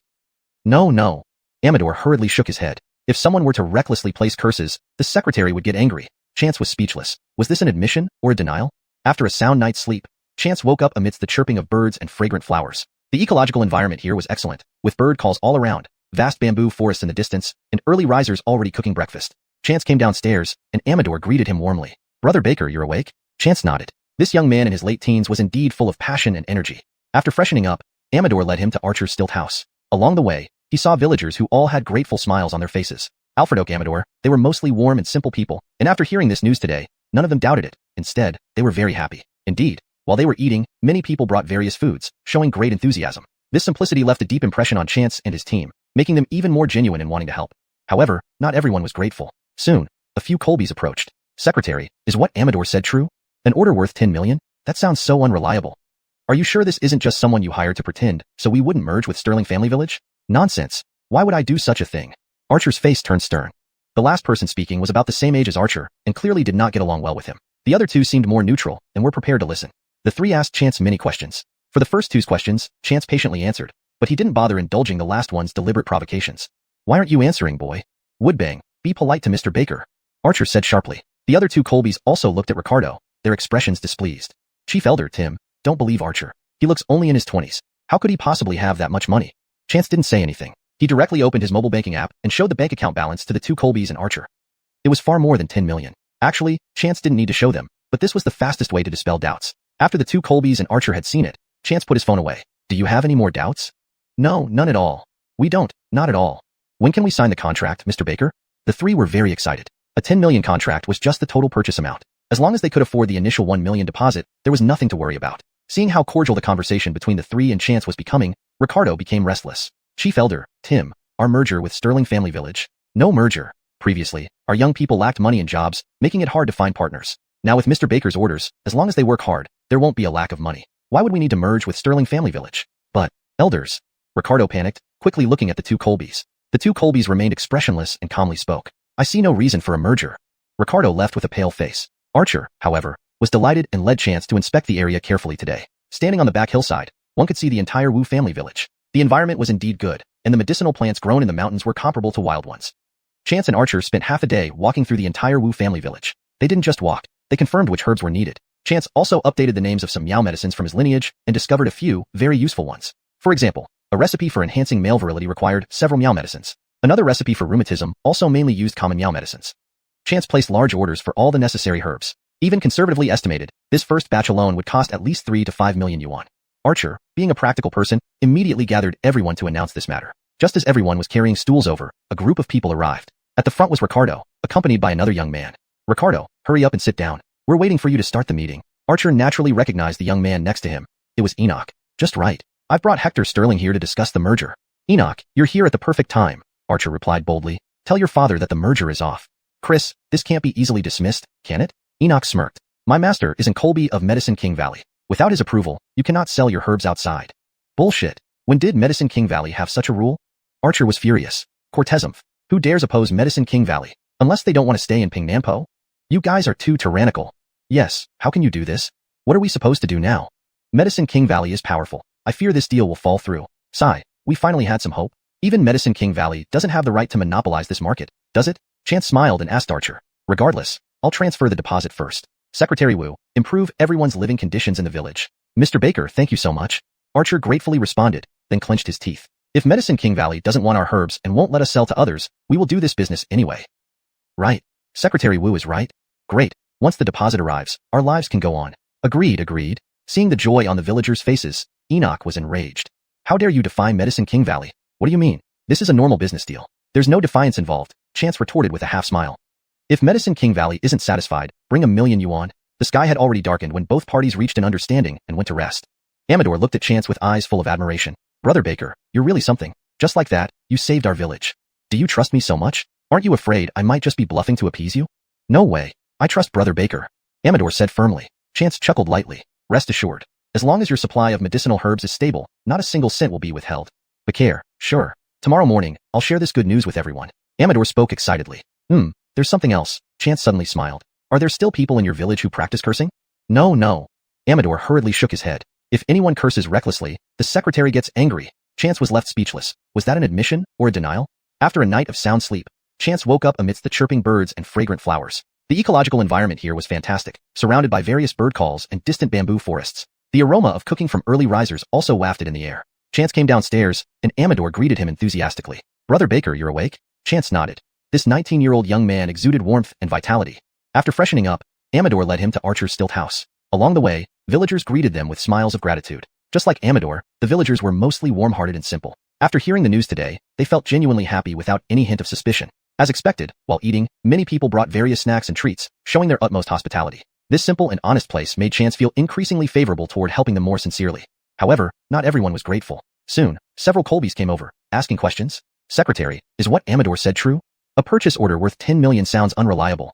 Could it be that you fabricated someone to prevent merging with Sterling Family Village? Nonsense. How could I do such a thing? Archer's face turned grim. The last person who asked the question was around Archer's age, and clearly did not get along well with him. However, the other two Colbys appeared neutral and ready to listen. These three Colbys grilled Chance with numerous questions. He patiently answered the first two, but ignored the intentional provocation from the last one. Why don't you speak, boy? Debong, please show respect to Mr. Baker, Archer sternly warned. The other two Colbys also glanced at Ricardo disapprovingly. Great elder Tim, don't believe Archer. He looks only in his 20s. How can he have so much money?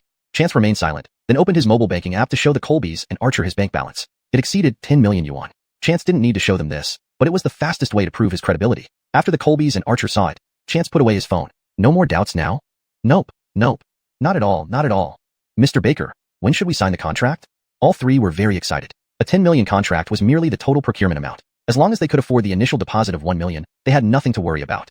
Seeing the growing rapport between Chance and the others, Ricardo became uneasy. Great elder Tim, what about the merger with Sterling Family Village? What merge? In the past, our young people couldn't find jobs or partners due to poverty. Now with Mr. Baker's orders, as long as we work hard, we won't lack money. Why would we need to merge with Sterling Family Village? These elders. Ricardo panicked and quickly looked at the two Colbys. But the two Colbys remained expressionless and calmly replied, I see no need for a merger. Ricardo left with a pale face. Archer, however, was delighted, pulling Chance to inspect the area carefully. From the back slope, one could see the entire Wu family village, which indeed had excellent environmental conditions. The herbs grown in the forested areas were almost as good as wild ones. Chance and Archer spent half a day touring Wu family village, confirming the required herbs. They weren't just walking, they were finalizing the list. Additionally, Chance updated some names of meow medicine from his lineage and discovered a few highly practical herbs. For instance, a formula for impotence needed a few meow herbs. There was also a rheumatoid arthritis formula using commonly found meow herbs. Chance placed large orders for all the necessary herbs. Conservatively, the first batch would cost at least 3 to 5 million yuan. Archer, being a pragmatic person, immediately ordered Amador to gather everyone for the announcement. Just as everyone was settling down with small bamboo stools, a group of people arrived, headed by Ricardo, who was accompanied by another young man. Ricardo, hurry up and sit down. We are just waiting for you, Archer said, recognizing the young man next to Ricardo as Enoch. Perfect timing. I brought Hector Sterling here to discuss the merger. Enoch, you've come at the right time, Archer responded unflinchingly. Go tell your father the merger is off. Chris, can it really be off just like that? Enoch smirked. My teacher is in Colby of Medicine King Valley. You can't sell your herbs without his approval.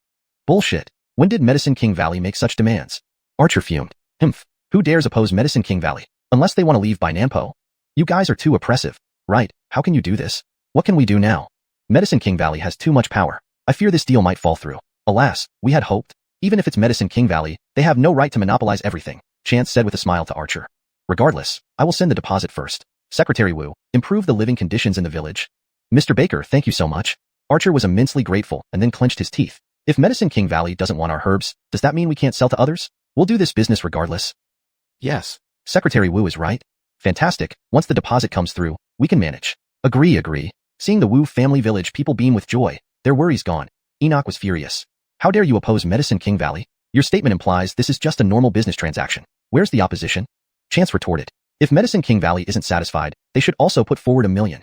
Chapter 336. What is more terrifying than poverty? After Chance spoke, Archer was the first to respond. He loudly agreed, right? If Medicine King Valley opposes, they have to give us a deposit of 1 million and promise to buy our herbs. Right. Medicine King Valley either buys our herbs or leaves us alone. Well said. In this day and age, what is more terrifying than poverty? Enoch was so angry he couldn't say a word. He waved his hand towards the back and ordered, "You few, go catch that boy for me."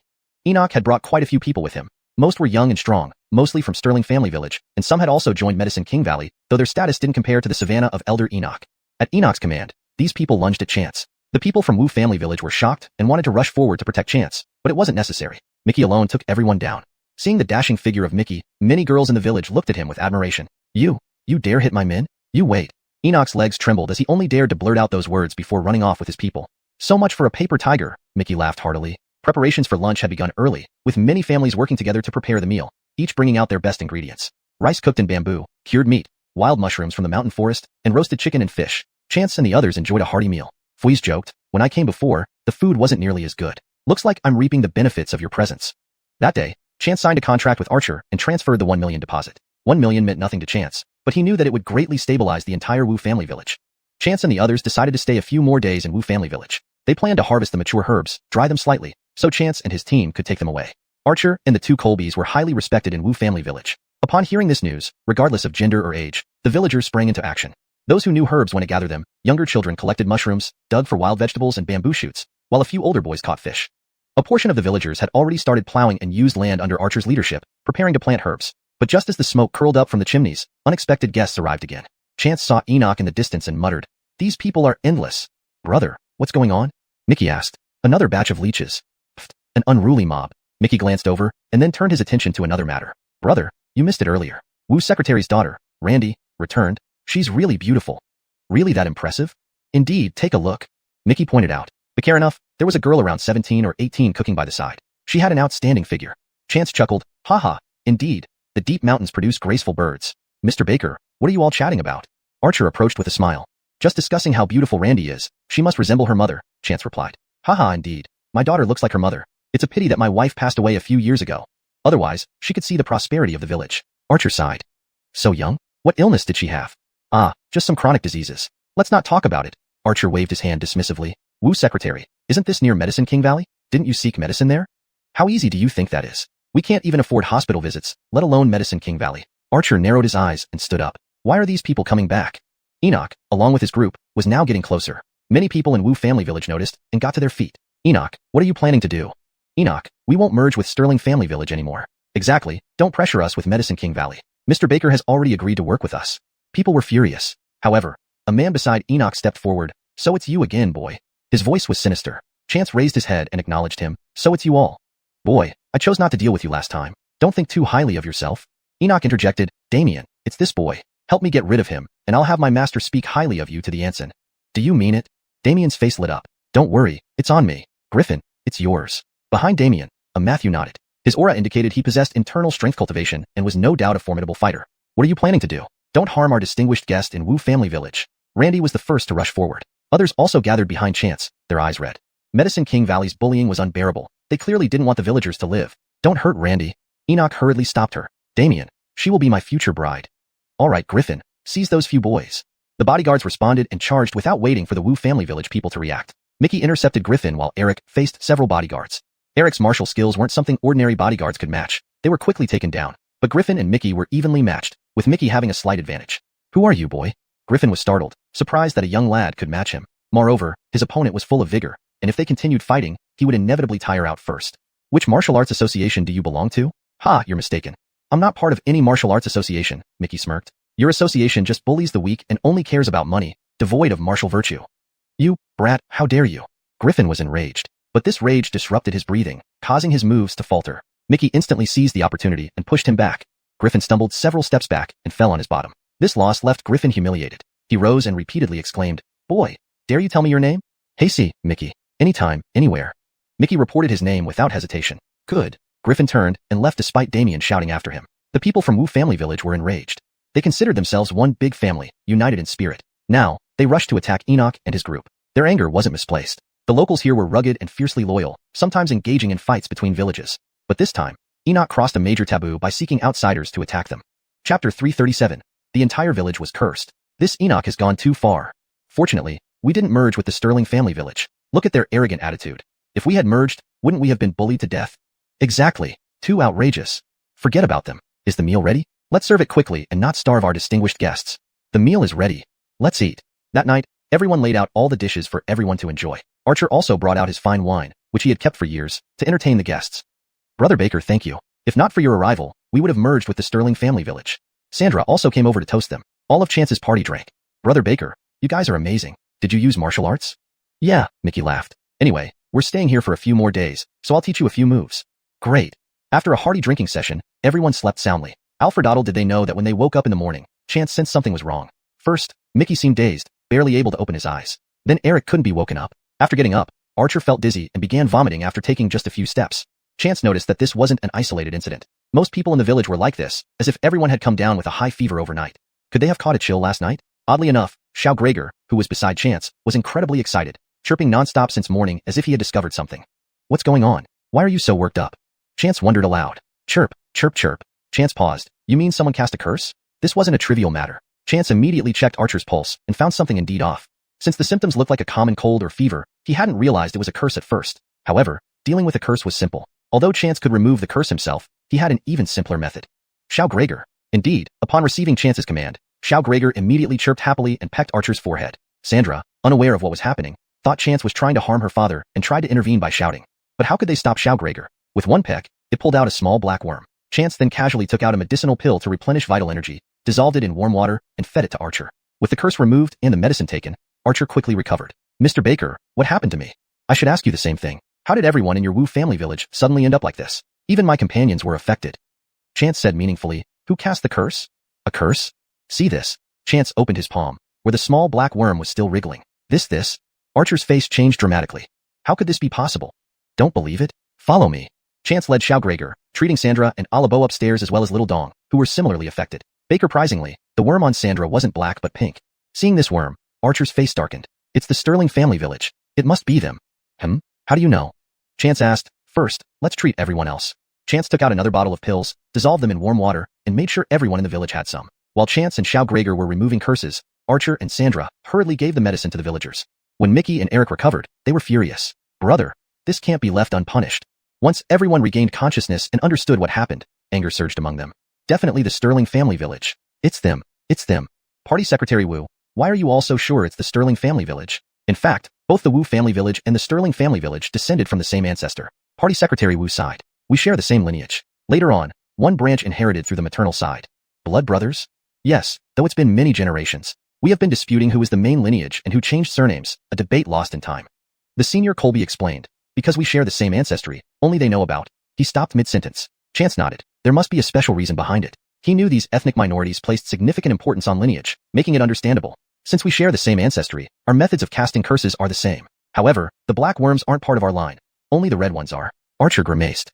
What are the black worms and red worms? Black worms come from other traditions. In our lineage, only red worms exist, which are the so-called love charms mentioned in legends. Love charm. Mickey and the others perked up. Secretary Wu, can this love charm make people fall in love at first sight? Can it make someone instantly like someone they originally disliked? Archer smiled bitterly. It's not that extreme. Love can't be controlled.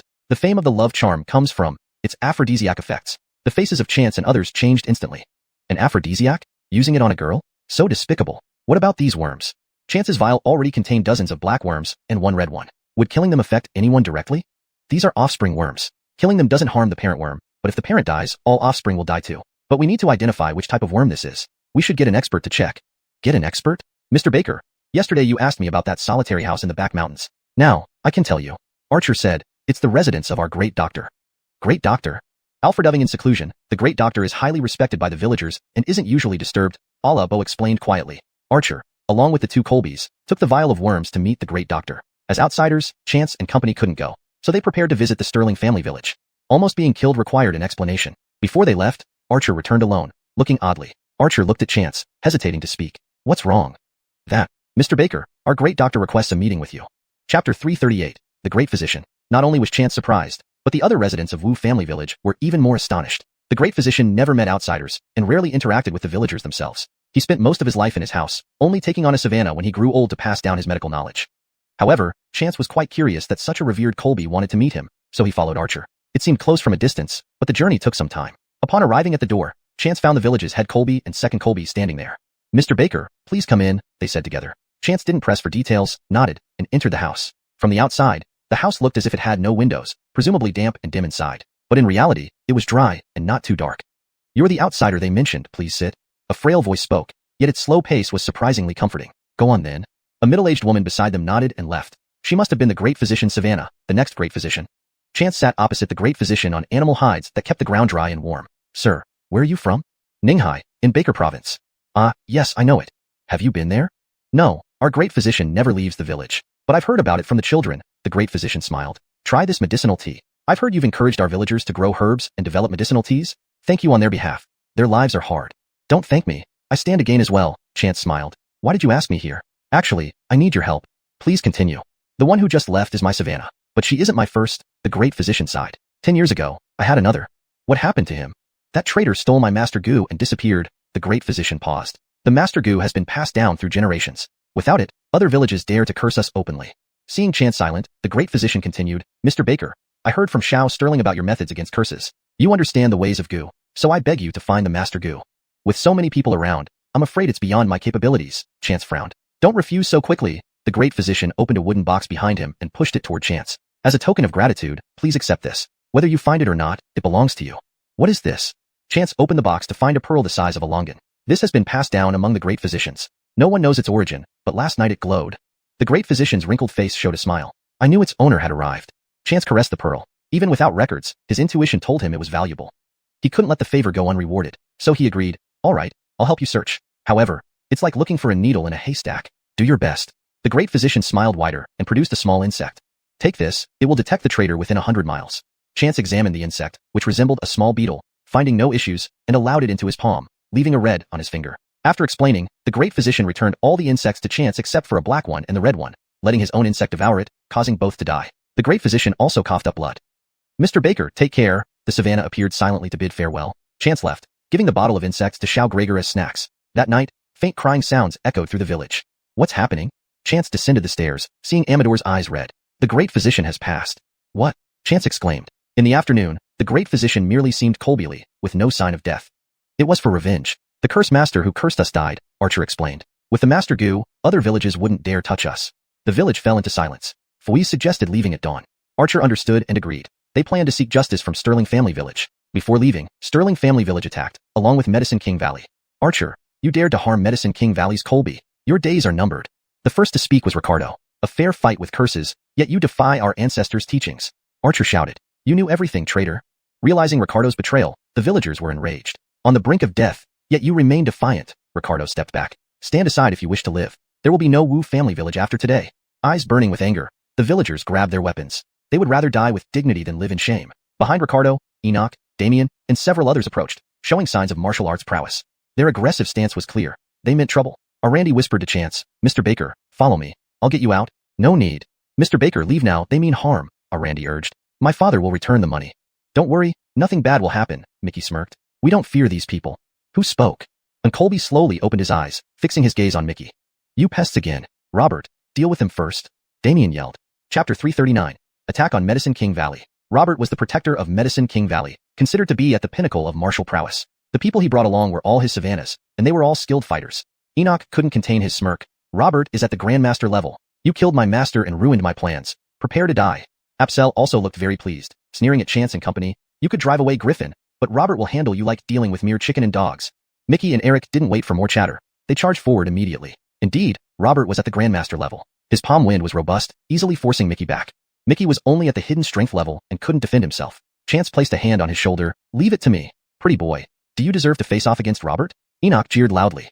Chance slapped Enoch hard, sending him flying. "Wicked scum. You deserve to die." Enoch's body flew out, hitting his head on a rock when he landed, instantly losing consciousness as his skull cracked. With the ancestral spirit above, this is karma. Bah. Amador spat first. No one was shocked by the death. If not for Chance saving them in the morning, everyone in the village would have been dead. Furthermore, the great doctor had expended all his energy to take down the two poisoners, making their feud deeper than the sea. They only regretted not having enough deaths. Ricardo and these people should die. Hatred clouded their eyes, and Archer led the charge. If no one had stopped them, even the Colbys would have joined in. Earn your own death. Seeing his Medicine King Valley Savannah beaten to death in front of him, Robert's anger flared up, his beard quivering as internal energy surged outward. He struck toward Chance's chest. Chance stood his ground, not dodging. He casually waved his hand, neutralizing the blow, then reached out, choking Robert, who involuntarily moved forward. Robert was both surprised and furious, using all his strength to break free. Chance smiled coldly, releasing his spiritual energy in a powerful palm strike. Robert barely freed himself from the previous move, only to be struck again. He was thrown backward, crashing into over 10 people before slamming into a tree, spitting blood as several bones broke. Those he collided with weren't much better, suffering fractures and bleeding, demonstrating the immense power behind Chance's seemingly effortless move. Who are you? Robert asked between gasps of blood. Chance casually grabbed a Medicine King Valley Savannah. Lead us to Medicine King Valley. Mr. Baker, we will go with you too. After some thought, Chance replied, Secretary Wu can come, bring a couple witnesses, but no others. Foys, you and Alfredaddle Dong stay in the village. Chance led Mickey, Eric, and Archer towards Medicine King Valley. As for the rest, apart from Robert and Apsel being taken along, the others were bound and left as hostages. On the way, Robert continued spitting blood, and Apsel stumbled along. Eventually, they arrived at Medicine King Valley. It wasn't far from Wu family village, just an hour's walk, even slower due to the two burdens. Upon arrival, Robert and Apsel smiled, thinking they had finally made it. However, to their shock, the mountain gates array, which was supposed to block intruders, failed to stop Chance, who dismantled it effortlessly. Their ancestral array was destroyed, causing Robert to spit out more blood. The broken mountain gate alerted the residents of Medicine King Valley, who rushed out in numbers. Chance and Mickey fought their way in with 3 swift palm strikes, eventually killing anyone in their path until a cry brought them back to their senses. Alfredaddle brother, what are you doing here? Johnny exclaimed. What happened with these people? Did you fight them? Standing beside Johnny were 2 Colbys, one exuding formidable power. Young man, you're doomed. Just because you hurt me, don't think you're so great. Our protector elder is at the great grandmaster level. I suggest you kneel and beg forgiveness. Otherwise, we won't spare those from Wu family village. Shut up. Mickey slapped Robert, whose face swelled like a pig's head. How dare you? The red-faced Colby on the right roared angrily, unleashing a full-power palm strike. Chance caught the strike without hesitation. Robert laughed despite his swollen face, while Apsel looked delighted. Could this young man really withstand a great grandmaster's strike? They had seen the guardian elder level mountains with a single palm. Just as everyone thought Chance would be sent flying, or even killed, an astonishing scene unfolded. The guardian elder's enraged strike was casually caught, the residual force sending him stumbling backwards several steps. Conversely, Chance remained motionless. Who exactly are you, young friend? The leader of Medicine King Valley asked anxiously. Is there some misunderstanding? An expert recognized true skill. The leader immediately saw that this young man was beyond the great grandmaster level. Could it be divine realm? But how could that be possible? The other party was clearly in his early 20s. Even starting from birth, it would be impossible to reach this level. No, this can't be. Robert couldn't believe what he saw, spitting out more blood. How is this possible? Apsel mumbled, shocked. Everyone else was equally stunned. Even more shocking was the title used by the leader of Medicine King Valley. Young friend? Leader. The guardian elder regained his composure, looking at Chance with intense anger, wanting to attack but held back by the leader. If I were an ordinary person, there wouldn't be any misunderstanding, right? Chance said coldly. What happened? The leader frowned, asking seriously. Beside him, Archer stepped forward, recounting everything that had transpired over the past few days. The faces of the leader and the guardian elder darkened. Internal plotting and scheming were none of their concern. But to bring such a formidable enemy for such petty reasons, dragging Medicine King Valley into it, was serious business. How easy would it be to pacify a divine realm powerhouse so young? At least, they didn't believe someone at this level would fight for justice over commoners. Young friend, this is indeed a misunderstanding. We had no knowledge of this. The leader signaled his savannah, then continued, great doctors and poison masters have rules about dueling. They shouldn't involve ordinary clansmen. This sterling family village violated the rules first and deserves punishment. Chance and his companions remained silent. Seeing their lack of response, the leader grew increasingly uneasy. Leader, I have brought the items. Hashtag chapter 340, on-site alchemy. The items brought forth, the Anson was greatly relieved and signaled his savannahs to present a few pills to Chance. I assume young friend has also come to Medicine King Valley seeking medicine. These few elixirs I will give to you. However, you need to agree to one condition. Chance opened a few boxes, glanced inside, then closed them with an expressionless face. What's the condition? Become a revered Colby of our Medicine King Valley. Normally, we wouldn't ask much of you, except when formidable enemies come, you should be ready to face them. Every 10 years, Medicine King Valley will provide you with a batch of these elixirs. How about it? Keep this junk yourself. Chance refused without hesitation. Joking, this mediocre medicine could barely match what he had previously refined. It was only inferior, or at best equal in quality. His current cultivation level far surpassed the past, and his alchemy experience had matured, allowing him to refine genuine elixirs. How could he possibly look favorably upon such things? It truly was a piece of junk. You, how dare you speak like this? Arvid couldn't help but loudly rebuke from the side. Medicine King Valley's elixirs, even just one, would cause people to vie for purchase. Yes, young man, one of these elixirs can fetch several million. Johnny added, you should take it. It's beneficial. Just this piece of trash, selling for millions? Then my brother's elixirs could fetch hundreds of millions. Mickey couldn't help but exclaim. This statement made everyone present momentarily stunned. Do you know alchemy too? How ridiculous. Can anyone casually refine elixirs?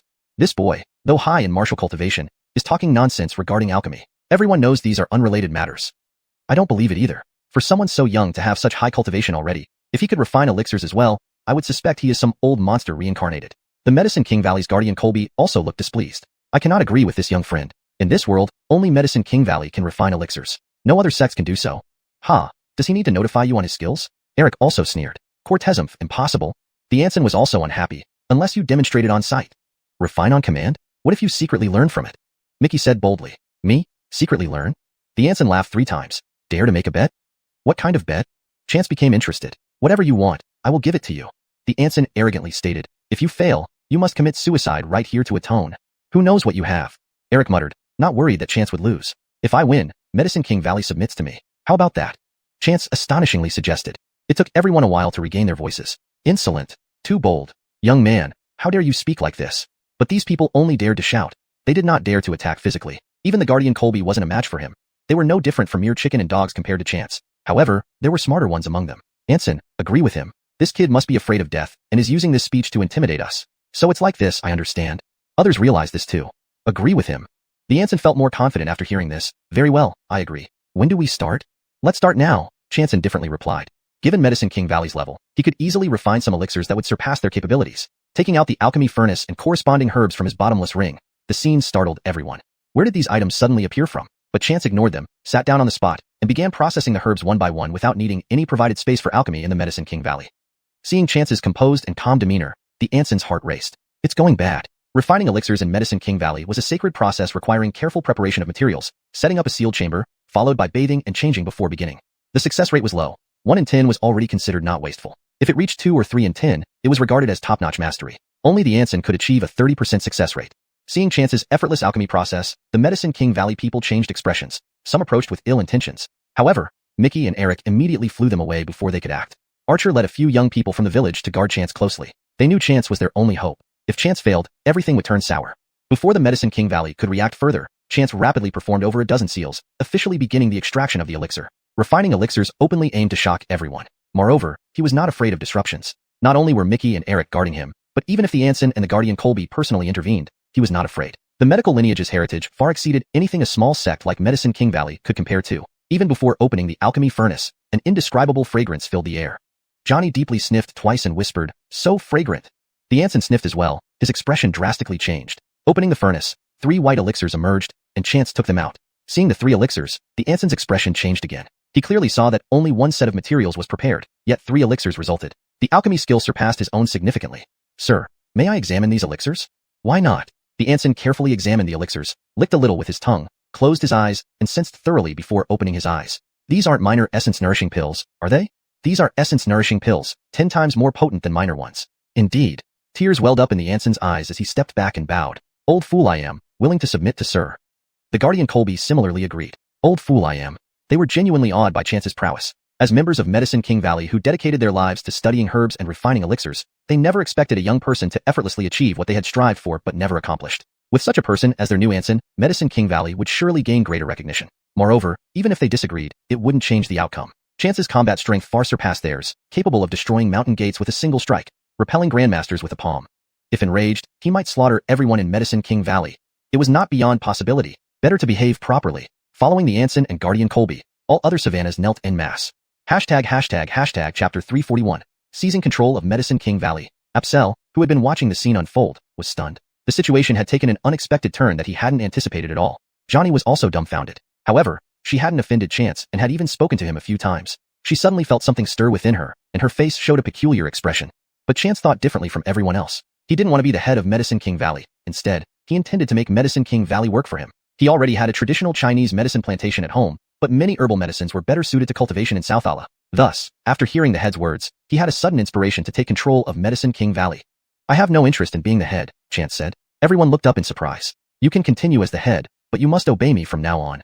Yes, we will follow your lead. May I ask what your honorable name is? At this point, they still didn't know Chance's surname or name but had already handed over Medicine King Valley. My surname is Baker, Chance. Originally, it's Hector Baker. The head and others agreed readily. However, they could retain their positions as heads and have such a powerful backer, so they were secretly satisfied. Chance then laid down a few requirements. Firstly, treat the surrounding people well and buy their herbs at fair prices. Secondly, events like those with Sterling Wong Village must not happen again. No one should bully other villages under the name of Medicine King Valley. Yes, I will thoroughly investigate this matter. Sterling Family Village will be punished and will only receive half price for purchases over the next 3 years. There will never be another savannah like this, or I will personally see to their execution. The head vowed humbly. We will expel these villains today. They have violated our rules anyway, and Colby Guard said loudly. Robert and the other Savannahs who went out immediately turned pale. But soon, they were expelled by the people of Medicine King Valley. Chance's expression eased slightly. These people knew how to act properly. Master Baker, I have one more thing to report. Medicine King Valley is currently struggling financially. We have acquired too many herbs which are piled up in the warehouse, causing wastage. That's simple. I am willing to act as an agent for Medicine King Valley's medicinal pills, Johnny interjected opportunistically. Alfred Otto brother, oh no, Master Baker, the rising Baker group of Ainsworthing's Wu family, besides the auction house, also has its own pharmaceutical company. If we can collaborate with Master Baker, we can split the profits. 4-6, no, 3-7. Master Baker takes 7. We take 3. That sounds tempting. Chance considered it seriously. He indeed needed such a partner. Unlike ordinary cultivators, he primarily followed the tradition of Heavenly Medical Sect to heal people. He couldn't treat every person individually, so setting up a pharmaceutical factory to sell affordable medicines would allow impoverished families to afford necessary medications. Agreed. Chance nodded. I will provide Medicine King Valley with several formulas for them to collect and refine according to these formulas. Thank you, Master Baker. The people of Medicine King Valley were overjoyed. They really wanted some formulas from Chance or guidance on refining medicines, but didn't have the courage to ask. Master Baker, I can also collaborate with you. Apsel suddenly spoke up. Though embarrassed, making money was more important than saving face. Have you no shame? Johnny blurted out on behalf of Chance before he could speak. You opposed Master Baker the whole time and colluded with Medicine King Valley's traders, nearly killing Master Baker. You still have the audacity to talk about collaboration? I didn't know. Apsel shamelessly replied. Master Baker, more partners mean more profits. Please don't hold a grudge against me. Chance gave a cold smile. Your reasoning isn't bad. Fine, let's collaborate, but the profit split will be 9-1. With me taking 9 parts and you taking 1. Johnny wanted to stop him, but burst into laughter after hearing Chance's response. Apsel's expression changed, but then he laughed. Fine. As long as Master Baker is willing to collaborate. After concluding business matters, Chance toured Medicine King Valley with Head David and Elder Kent, giving guidance on future planting goals and herb acquisition directions.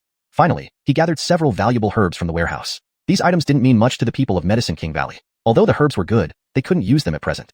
It was better to give them away to gain favor rather than let them lose efficacy over time. In contrast, some treasures that Head David presented were completely dismissed by Chance. These so-called alchemy furnaces were inferior to his own equipment, and the ancestral medicinal pills had almost lost all their efficacy and were virtually non-recyclable garbage. Chance refused all those items, only accepting herbs, which made David both happy and sad. Fortunately, Chance wasn't getting their herbs for free. He provided them with a few simple formulas. These included a potent male enhancement drug suitable for preparation using Miao ethnic herbal medicines and a medication for rheumatism. Besides these two, there was a hemostatic formula presented by David, modified by Chance, which became as effective as the best hemostatic drugs on the market. The 3 formulas were entrusted to Medicine King Valley to collaborate with other 2 parties. By the time everything was settled, it was already dark. The aura of Medicine King Valley was good, so Chance decided to cultivate here for a while, sending Archer and the others back first. Everyone at Wu Family Village was anxiously waiting for news. Some Savannahs from Medicine King Valley arrived, announcing that all those who came to Wu Family Village would be expelled from Medicine King Valley. These Savannahs were shocked and frightened. All of them were locals and once the pride of their families and villages. Now, they were not only expelled but might even drag down their villages. They were on the brink of despair. Especially Sterling Family Village suffered the most. Over the past year, since the son of Sterling Family Village became Colby's son at Medicine King Valley, Village Chief Sterling had everything going smoothly. His village members acted arrogantly. They bullied not only Wu Family Village but also neighboring villages, who dared to be angry but not speak up. Now, they finally faced retribution. Not only was the son killed, but their herbs would be purchased at half price for the next year. If they refused to sell, their situation could be worse than Wu Family Village's ordeal. Bakertonly, cries and wails filled Sterling Family Village. Chief Sterling's house, once invincible, was nearly turned into a ruin by thrown stones. Upon receiving the news, the people of Wu Family Village were half disbelieving and waited anxiously for Chance's return. When they saw Archer return, beaming with joy, everyone instantly understood and erupted in cheers. Chapter 342. Today's kids understand more than adults. The spiritual chi in Medicine King Valley was quite excellent. Chance cultivated for an entire night, absorbing all the spiritual chi, and then asked for some rare seeds to see if he could grow them at his traditional Chinese medicine base. He also repaired and upgraded the great array of Medicine King Valley, leaving amidst the grateful gazes of its inhabitants. Having taken care of these matters, Chance and the others set out on their journey home. As they left, everyone from Wu Family Village came out to see them off, stuffing them with various dried vegetables, wild tea, cured meats, and herbs. Knowing that this stemmed from genuine affection, and that these items weren't anything significant, Chance accepted them, placing everything into his Baker Maru ring. People were increasingly astonished, believing Chance possessed godlike abilities. With this 1 million in future supply contracts, the residents of Wu Family Village would gradually become affluent. Mickey even left his address and phone number for Amador, inviting him to personally deliver herbs next time and play around in Ninghai. Fouise was curious how Chance had managed this, but understanding that Chance was a cultivator, found it perfectly normal. As for Mickey and Eric, who adored Chance like fans gone wild, nothing seemed out of place. Upon returning to where they initially departed, they purchased more local specialties before flying back to Ninghai. Knowing they had returned, Rosemary personally greeted them. Mickey, you're both tanned, but not you, Ache. Was it fun in Guizhou? Fun, I'll take you there next time. The villagers are so nice, Chance smiled. After dropping Fouise off, Rosemary took them home. Chance handed over the cured meat and dried goods from the village to Jan. These cured meats look great. Jan immediately approved. They're old-style cured meats. I'll cook dinner with them tonight. Great. Ache, our products will officially hit the market tomorrow. They're already available in counters across major shopping malls, but to rapidly expand our market, I think we need to do advertising, she suggested. No need for advertisements. Chance shook his head. Well, then should we get a spokesperson? We have to gain some fame, Rosemary said. You don't know, without advertising, no one would believe us. I've already thought about it, Chance replied. Do you know beauty salons well? Yes, very familiar. I'm a VIP customer in Baker Province and Ninghai's beauty salons. Are you thinking of promoting these cosmetics to salons? Not just promoting, but giving them free samples. Chance had thoroughly considered this. He had previously discussed with Aster, who was impressed by the miraculous effects of the products, even suggesting lowering their potency. This way, they could introduce new and improved versions continually. Chance agreed that while having flagship products was essential, innovation was crucial too. Phasing out old versions incrementally was better than introducing the best right away. Moreover, Aster set very high prices for whitening products. A single bottle of whitening cream cost over 1,000 yuan, while a sheet mask didn't cost less than 300. These were still initial prices after diluting the effects several times. The entire set, whitening cream, toner, essence, and mask, would cost several thousands of yuan. This product line wasn't meant for ordinary workers. Therefore, Chance saw no point in advertising. It wouldn't reach their target demographic. Giving the products directly to potential customers would be far more effective. Rosemary nodded in agreement. All right, leave this to me. After arriving home, Rosemary shared this plan with Elira, Cortezon Jacartizi, and Simona, who happened to be visiting. Cortezon Jacartizi and Simona had used Star C Group's products, but only the internally made batches created under Aster's standard formula. This stuff is so good, I won't worry about distribution. Pack a box for me. I'll bring it back to Port City and recommend it to my friends, Cortezon Jacartizi said. Baker brother, are you busy? If not, why don't you join me in Port City? Chance considered it, nodding. Becaire, I can learn more about Anton's situation too. You two have fun. I'll wait until you're ready before setting out, Cortezon Jacartizi added. Ah, Jacartizi sister, take him tomorrow, Rosemary laughed. I'm very busy and don't want to miss him. Rubbish, you surely miss me. Even if you don't miss me, don't you miss the souvenirs I bring? Chance teased. That cured meat. Who wanted to eat it on the way? Cured meat's here. Girls, tidy up the table. I've prepared plenty of delicious dishes. Jan called, prompting everyone to help. Chance tried to assist but was stopped by Rosemary. You just got back, Rest. Let us handle it. Oh my, how thoughtful. The other women chuckled. What, jealous that my wife spoils me? Chance laughed. Jan indeed prepared a feast with a large plate of stir-fried cured meat, accompanied by green garlic and peppers, making the whole room smell amazing. The other dishes incorporated the local specialties brought back by Chance. However, the bought cured meat couldn't compare to what was given by Wu Family Village. This cured meat is so tasty. Rosemary munched happily, cheeks puffed. Bring back more next time. All right, I'll call Secretary Wu and ask them to prepare more. You can come with me next time. Yay. Rosemary beamed. If others saw our tough-as-nails President Aries getting so happy over some cured meat, they'd drop their jaws in shock. Haha, true. Hey, did you guys have any interesting experiences in Guizhou? At this, Mickey and Eric perked up, recounting their adventures, omitting only the more violent parts. Whoa, so thrilling. That little Gregor did such a good job. Come here, Gregor. Have some cured meat. But Gregor can't.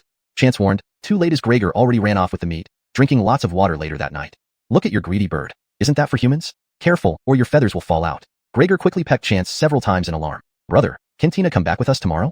Of course. Chance tousled Colton's hair. Go pack and get to sleep early. Don't disturb me and Sister Ale. Hee, I'm out. Don't turn me into a third wheel. Colton and Andrea hurried downstairs.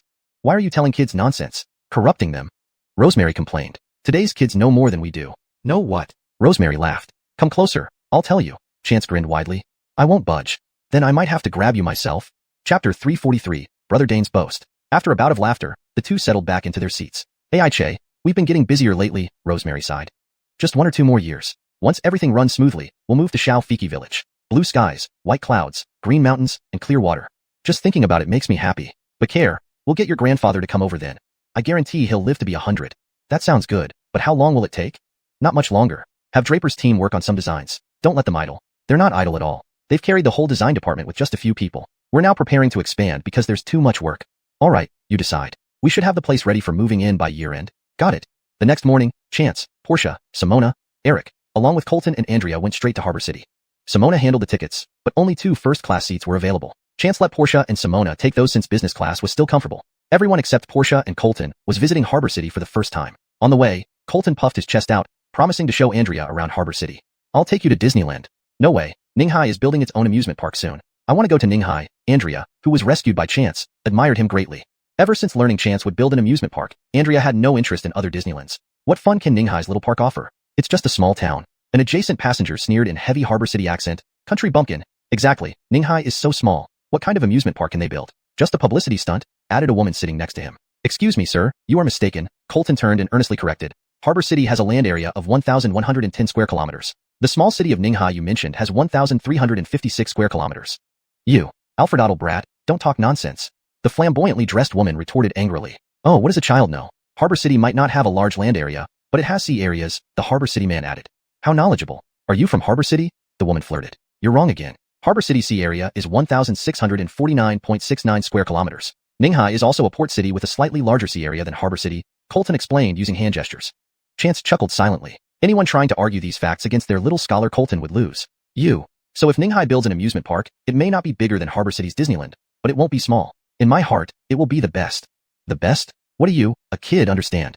Because it's being built by my brother Baker, Colton replied earnestly. Who's this brother of yours? Don't argue with a child. The woman changed topics to flirt with the man. Brother Baker, you're the best, Colton said, turning back to Chance. Yeah. Chance patted Colton on the shoulder. However, the man beside him took interest. You're that brother Baker he's talking about? Are you an architect? Assuming Colton meant construction as architecture, I didn't expect someone your age to sit in business class like me. Chance ignored the man, closing his eyes for a nap. Frustrated, the man chatted heatedly with the fatty beside him, boasting loudly as if intending for Chance to hear. The Harbor City man even claimed a close relationship with the Wong family of Harbor City and dating Miss Wong too. If boasting was taxed, these two would be jailed for decades. As the plane landed, passengers started disembarking. The Wong family, one of Harbor City's top 3 wealthiest families, sent a luxurious fleet to greet Chance and the group. Seeing the impressive fleet, the woman aboard wished she could be part of such a prestigious family. Cool. This must be a rich household. Brother Dane, is your home like this? Of course, though I keep low-key usually, Brother Dane replied uncomfortably. Wonder which family this is? These belong to the Wong family. See the logos? A passerby casually commented. Brother Dane, didn't you date Miss Wong too? Don't you recognize her logo? Well, actually, we knew our parents wouldn't approve, so we met secretly, Brother Dane stammered. Ah. The woman nodded, distracted by approaching luxury cars and men walking towards them. Is this for you, Brother Dane? She asked excitedly. Is Miss Wong here to welcome you? Cold sweat dripped down Brother Dane's forehead. He hadn't meant to make it true. As the men approached, the woman eagerly asked, Are you here for Brother Dane? Brother Dane, the leader paused. Please step aside. Startled, she moved, watching as the men bowed respectfully to another woman, Miss Wong. Too flashy? Portia laughed. Grandfather insists on the highest standards to greet Mr. Baker. Great. This is Mr. Baker. Everyone saluted loudly. Greetings, Mr. Baker. Chance felt unusually conspicuous, but followed the group onto the vehicles under strict protection. The woman recognized him. Isn't that the boy who sat next to us? Is that Miss Wong too? Why didn't you greet her, Brother Dane? Brother Dane found an excuse and rushed off, leaving the woman fuming with realization. Chapter 344. The Cortezong Family Salon. Chance got in the car and realized that Khalil was also inside. Hey, you're here too, Apollo? How could I not come to pick you up on your first visit to Gangcheng? Not only this time, but every time you visit from now on, Khalil said. No, if you do this, I might hesitate coming next time. It's quite a grand gesture. Chance waved his hands. Let me check your pulse first. I've been taking care of myself recently, but I always feel more comfortable when I'm with you, Khalil sighed. Haley told me you developed a villa area? You're really getting somewhere. Khalil, you're not here just for a casual chat, are you? You must be interested in one of those villas, right? Chance laughed. I kept one for you. Come pick one, and we can start renovations. Good. I knew you wouldn't forget me, Chance. Khalil smiled widely. Don't worry, I know these villas are expensive. I'll pay the price. Why don't you just pay the cost price, around 100 million yuan? 100 million? Khalil was taken aback. Do you think it's too expensive? No, I think it's a pleasant surprise. Khalil chuckled. If you're selling it for 100 million, the house must be top-notch. Chance grinned, giving a thumbs up. You're a wise man, Apollo. I guarantee you'll find it worth every penny.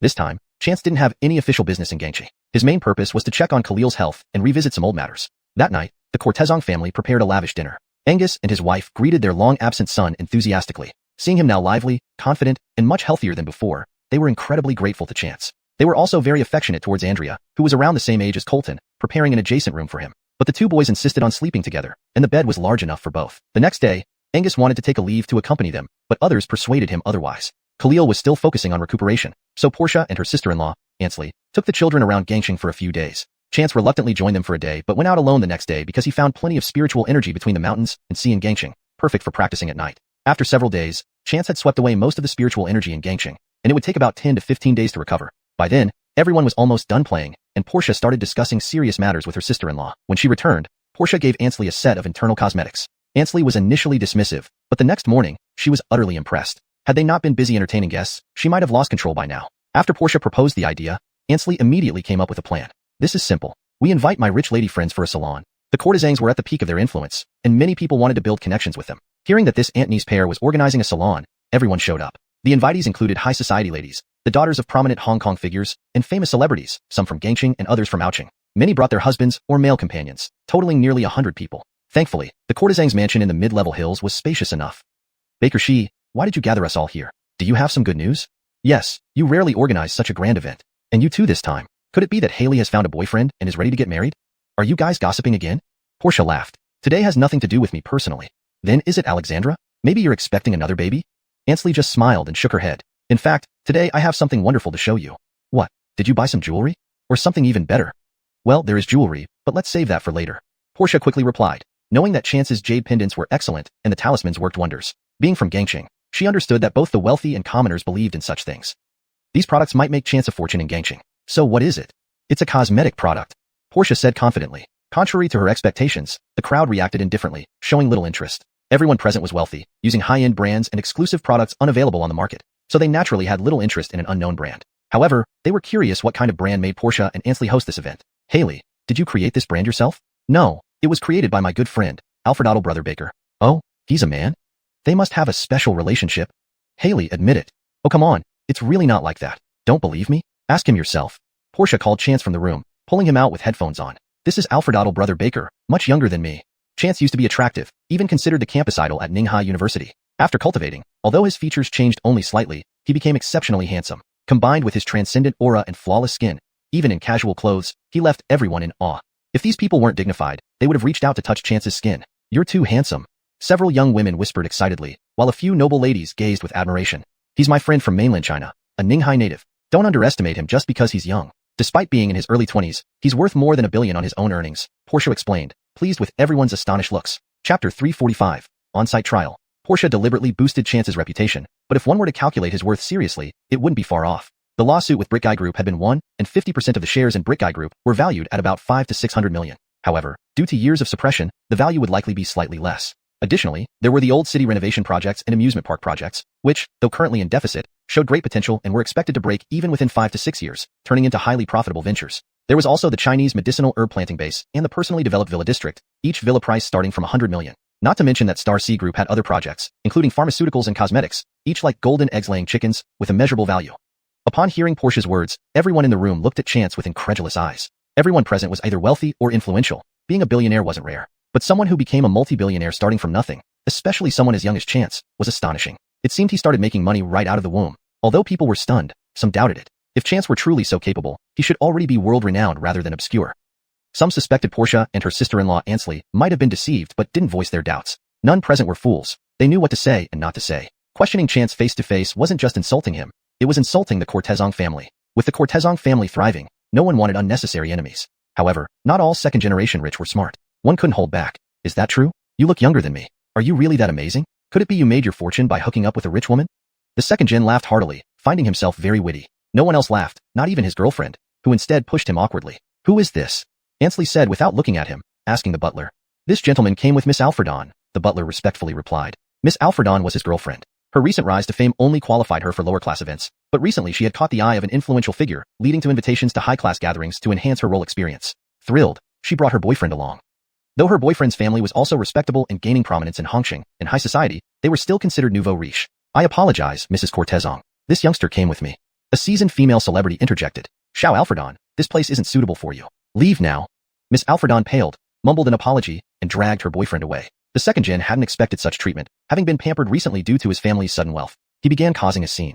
The female celebrity left quickly, and the Cortezong family's bodyguards ejected the second gen. Truly meaningless, Ansley smiled. Who is this?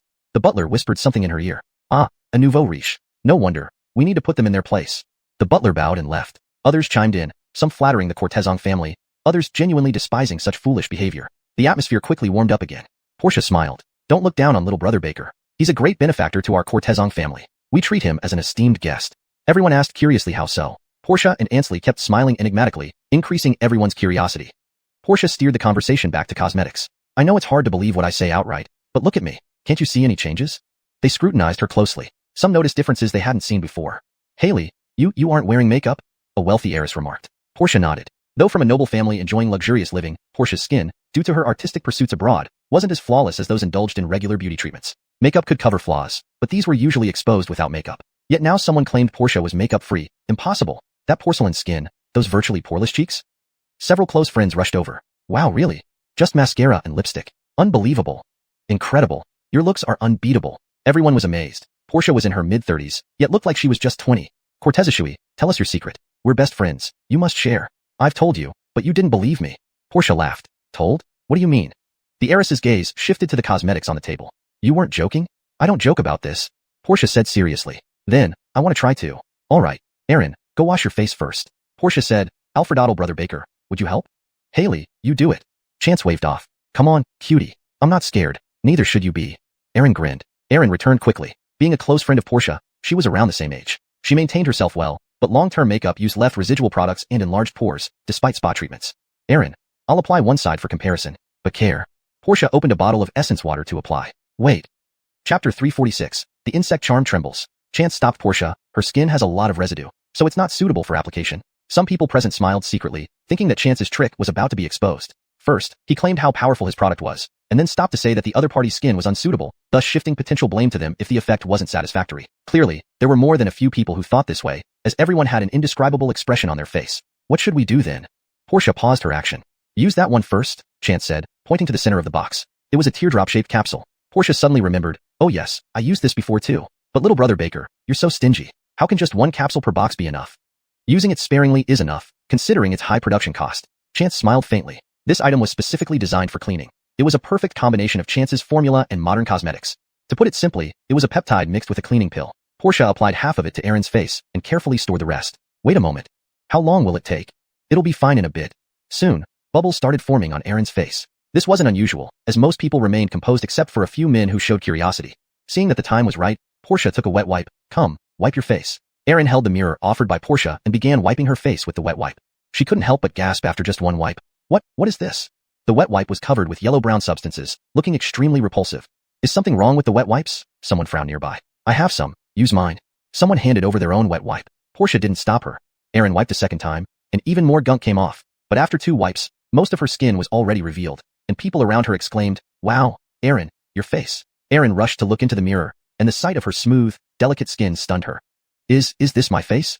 Aaron quickly grabbed several more wet wipes and cleaned the entire half of her face. Compared to the untreated side, the difference was obvious. Though the pores weren't visibly smaller, her complexion looked much clearer and radiant because all the dirt inside the pores had been expelled. Not only visually, but when she touched her face, Aaron felt an immediate difference. It seemed like her skin could breathe again. Awesome. Feels so comfortable. Cortisoi, hurry. Apply it to the other side. Aaron's live demonstration left everyone shocked. Although some still had doubts, many women were clearly impressed. After clearing the other half of her face, Aaron felt like she was glowing from within. She then applied essence water and whitening cream in sequence. While she didn't instantly turn whiter, her skin did appear clearer and more refined. Really great. Aaron checked herself in the mirror and applied light makeup. I'll buy this. No need to buy. It's a gift, Portia said. In fact, I've prepared a set for every lady here. We're friends. How can I charge friends? Everyone accepted her kindness. Regardless, they were indeed quite moved today. Portia had planned to pitch Chance's medical skills as well, but Chance subtly shook his head, so she kept quiet. After chatting for a while, Chance left on some pretext. He had absorbed waves of spirit energy at both the Medicine King Valley and Hongqing, allowing him to glimpse the 6th stage of Cortesco condensation. Chance reflected that one should indeed travel more often. Ninghai's spirit energy was average, so despite practicing for days, he hadn't made much progress. Later, after reaching Building Jia 7 and repairing the array flags, he achieved consecutive breakthroughs. Even though each absorption required twice as much spirit energy, it was still faster than before. Rapid cultivation brought exponential growth in strength and unlocked more legacies. A few days ago at the Medicine King Valley, even a Grandmaster-level Guardian Colby couldn't match him, giving a clear indication of his current power. Chance was a low-key and steady person who knew the importance of developing quietly during the early stages. Now, with his significantly increased strength, he finally felt ready to confront the mastermind behind the scenes. Indeed, the mastermind. Throughout the ordeal, Finn and Philip were merely tools used against him for Shanghai Group shares. But why did Zora also want him dead? That was perplexing. He had no grudge with her or her family, Adidin clan. If she didn't want to marry him, she could have said it outright. The Adidin clan wouldn't fear the Baker clan, and Finn wouldn't suppress them for his sake. Thus, Chance chose to slowly investigate the force behind Zora rather than kill her outright. 50 million was merely an appetizer. Both he and the people backing Zora knew it wasn't the final outcome. But now with Brant as an informant, Chance felt more secure. Unfortunately, Brant only knew his Andres was a young man from the capital, and the reasons for targeting Chance remained a mystery. It seemed he would have to visit Beijing. Good. If Hongqing had such abundant spirit energy, the capital, being the imperial city, might have even more. A stroll through the mountains would likely help him break through to the 6th stage of Cortesco condensation. Several days passed, during which Chance had no more spirit energy to absorb and became idle. Angus took this opportunity to bring Chance to the scene where Wang Alexandra had the incident years ago. However, time had erased many details, and Chance couldn't discern much. For now, we can only guess that someone orchestrated everything and cast a charm on Colton. But the perpetrator hasn't appeared these past years. Perhaps they are waiting for the right moment to extort money, or they can't show up due to certain reasons. The former scenario was highly likely, while the latter, although improbable, wasn't impossible. I hope he appears. Angus gritted his teeth. As the heir of a major family, Angus had the means to deal with anyone who dared harm his only child. This enmity was unbridgeable. One can only wish. However, practitioners of charms tend to make enemies easily. It's possible he's already dead. Chance chuckled. In Ninghai, there was a charmer originally sponsored by the Adidin family, whom he had incapacitated. Just as they were chatting, Chance's fingers suddenly twitched. Instinctively, Chance looked down and saw the red mole at the base of his middle finger trembling. Chapter 347. 3 Days of Pursuit. The small red mole was a parasitic insect planted by the great doctor from Wu family village during his previous visit. This insect had no other function except as a warning signal. When it trembled, it indicated that the insect king was nearby, and the insect king was on the great doctor's savannah. Chance didn't expect this seemingly impossible task to yield clues so quickly. But the insect only trembled for a while before becoming still again. Chance frowned. The great doctor had mentioned the insect would chirp upon encountering the insect king, yet now it only trembled. He guessed the insect king might be too far away. Considering the insect's perception range was within 100 miles, Chance felt an impending headache. 100 miles radius meant even though Harbor City wasn't especially large, it certainly wasn't small. How could they possibly search through it all? But he had to try. Chance immediately asked Angus to prepare a car for him. Mr. Baker, where are you going? I found signs of a shaman in the vicinity. Is it the one who harmed Miles? Angus's eyes widened instantly. Can't confirm yet. Besides, he is quite far now. I need time to sense him better. I will call the driver over right away. Not only did Angus summon the driver, but he also accompanied Chance throughout the process. They drove through Harbor City streets several times, but the insect on Chance's hand didn't vibrate once more. Chance remained silent, and although Angus was anxious, he realized the situation was grim from Chance's demeanor. By nightfall, they still hadn't found any leads. Chance hadn't expected such a futile effort when the target was so close. This feeling of slipping through fingers was extremely frustrating. Mr. Baker, don't worry. We'll find him. Angus was equally distressed since this person posed a threat, not only to his son, but also to his entire family. Though the soul-devouring insect inside Colton was removed, who knew when another deadly insect might be planted? Let's go back. Chance sighed. We'll search again tomorrow. Cortez him. Angus rallied his spirit. As long as he's still in Harbor City, we'll eventually dig him out. After 3 days of relentless searching with no results, Chance began doubting his initial instincts. Returning to the place they started on the first day, he sighed deeply, standing before the same window he had stood at before, staring pensively at the surroundings. Harbor City, despite its modest size, had been thoroughly searched, even the narrowest alleyways traversed by bicycle. Logically, nothing should have been missed unless the person had left the city. Realizing this, Chance paused. Mr. Baker, what's wrong? Do you have a map of the entire Harbor City? Yes. Angus immediately procured a map. This is the latest one. Chance asked Angus to mark their location and then drew a circle representing a 100-mile radius. He scrutinized the names of locations around it. What's this area? It's Harbor City Airport. My father picked you up there on the day you arrived. The airport, I see. Chance put down the pen. I'm a step too late. What do you mean? Angus was bewildered. This spot is at the very edge of my sensing limit. Chance pointed at the airport. Angus immediately caught on. Mr. Baker, are you saying that person was leaving Harbor City and went to the airport that day? Yes. Angus showed a pained expression. But there may still be clues, Angus suggested. What idea do you have? Mr. Baker, please wait. Angus made a phone call, instructing his secretary to retrieve the flight schedules for that afternoon. The secretary quickly called back. There were only 2 flights that afternoon, one half an hour after Chance sensed the target, and the other 2 hours later. Exchanging glances, Chance and Angus immediately determined it was the earlier one. Where did that flight go? They both asked in unison. To Capital City. Capital City, Chance repeated. Angus promptly ordered his secretary, get me the passenger list for that flight. Hey, Mr. Cortezong, isn't this illegal? No worries. Our family has shares in the airline, and it's for everyone's safety. The police will understand. Chance nodded as his phone rang. Recognizing Cortezong Jiahui's number, he answered, Sister Jiahui? Brother Baker, where are you? Well, your brother and I are outside. What's the matter? Come back quickly. There are many guests at home who want to see you. See me? I don't have acquaintances in Harbor City. They're guests from the salon the other day. Just come back. Is there something urgent at home? Let's head back then. At this point, staying here served no purpose. They would need to cross-reference the passenger list anyway. Upon returning to the Cortezong residence, the butler guided Chance into the living room. Hey, Brother Baker, you're back? At Cortezong Jiahui's greeting, dozens of pairs of eyes turned toward him, each radiating warmth that even made Chance, an expert cultivator, feel overwhelmed. Why did you urgently ask me to return? Brother Baker, sit down. Cortezong Jiahui pulled Chance into a seat. Look at these beauties, they all came for you. Mr. Baker, the cosmetics you sent me worked wonders. Indeed, that pore clearing essence was incredibly effective. So, Mr. Baker, I plan to order 10 sets, no, 20 sets. How much does one set cost? Everyone spoke enthusiastically, expressing similar sentiments. How great the products were and their desire to reorder. If you just want the pore clearing essence, it's not available separately yet because it's a new product. Also, ladies with such beautiful skin don't need frequent treatments. Chance smiled. This gift set contains 4 items: cleanser, moisturizer, whitening, and nourishment. After using one set, you can use the cleanser in the next set effectively. Everyone understood. Then let's order a few gift sets. These premium gift sets cost. Since we're friends, give us a discount. 88,000, how about it? Cortezong Jiahui suddenly interjected. Chance was stunned. Sister Jiahui, where did you get the guts to name such an exorbitant price? However, others misinterpreted Chance's shock as them securing an incredible deal thanks to Cortezong Jiahui. Chapter 348. Chasing to the capital city. Portia and Ansley jotted down all the quantities everyone requested, and only then did the guests leave, still feeling unsatisfied.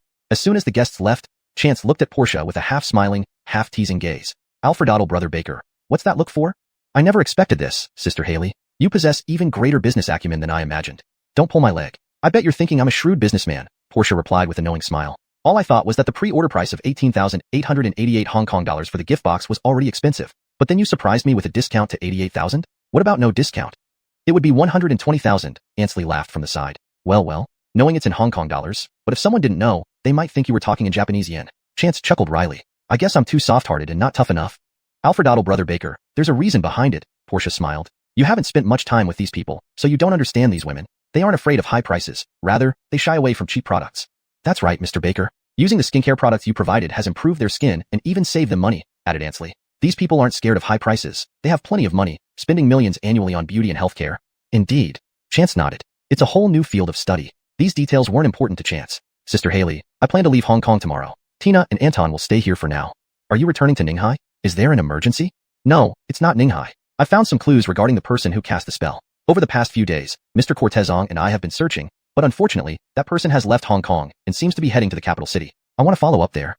Though several days had passed, Chance was determined to give it a try. After all, this could be his closest encounter with the King of Bugs, and there was no telling when or where he might meet him again in this vast sea of people. The smiles on Portia and Ansley's faces instantly vanished. The matter of Cortizo Miles was still a thorn in their hearts. Without removing this person, they wouldn't find peace. The next day, Chance and Eric flew straight to the capital city. So this is the capital. It's huge. As soon as they landed, Eric exclaimed. The airport was incredibly grand, fitting for the capital. The land area of the capital is 16 times larger than Hong Kong, so it naturally feels grand, Chance smiled. Let's go. Chance was no longer short on funds, so they naturally stayed at the best hotel. However, traffic in the capital was a nightmare, with traffic jams being the norm. Aimlessly around the capital for 2 days, they found themselves more relaxed than usual, browsing shops and visiting tourist spots. Chance wasn't sure why the person had come to the capital. Was it for tourism or official business? He didn't even know if the person carrying the King of Bugs was still in the capital, considering it had been 3 days. Brother, aimlessly wandering like this isn't getting us anywhere. What do you suggest? Let's go treasure hunting at Panjiayuan, Eric suggested. We've toured all the commercial areas over the past few days. Maybe we can visit antique streets. What if he's here looking for something valuable? You just want to shop, Chance teased, not objecting. Rather than aimlessly roaming, going to Panjiayuan would be better. Perhaps they could pick up a bargain. Panjiayuan in the capital was enormous. It sold not only antiques and paintings, but also featured specialized exhibitions for classical furniture. There were many individual shops selling jade, amber, and other treasures, along with a bustling flea market area. This part was particularly popular among treasure hunters. This place is very similar to Markazu's antique city, but much bigger, observed Chance. Indeed. Chance walked around, noticing the numerous counterfeit items among the stalls, but also spotting some genuine pieces. But none caught Chance's interest. He enjoyed being here not because he was seeking bargains, but because the atmosphere made him feel at ease, full of urban charm. Though busy, it was lively yet peaceful. Eric even bought a bracelet. The vibrant amber beads were sold by weight, but judging by its size, it didn't seem like it belonged to Eric. While walking, Chance suddenly sensed an eerie presence.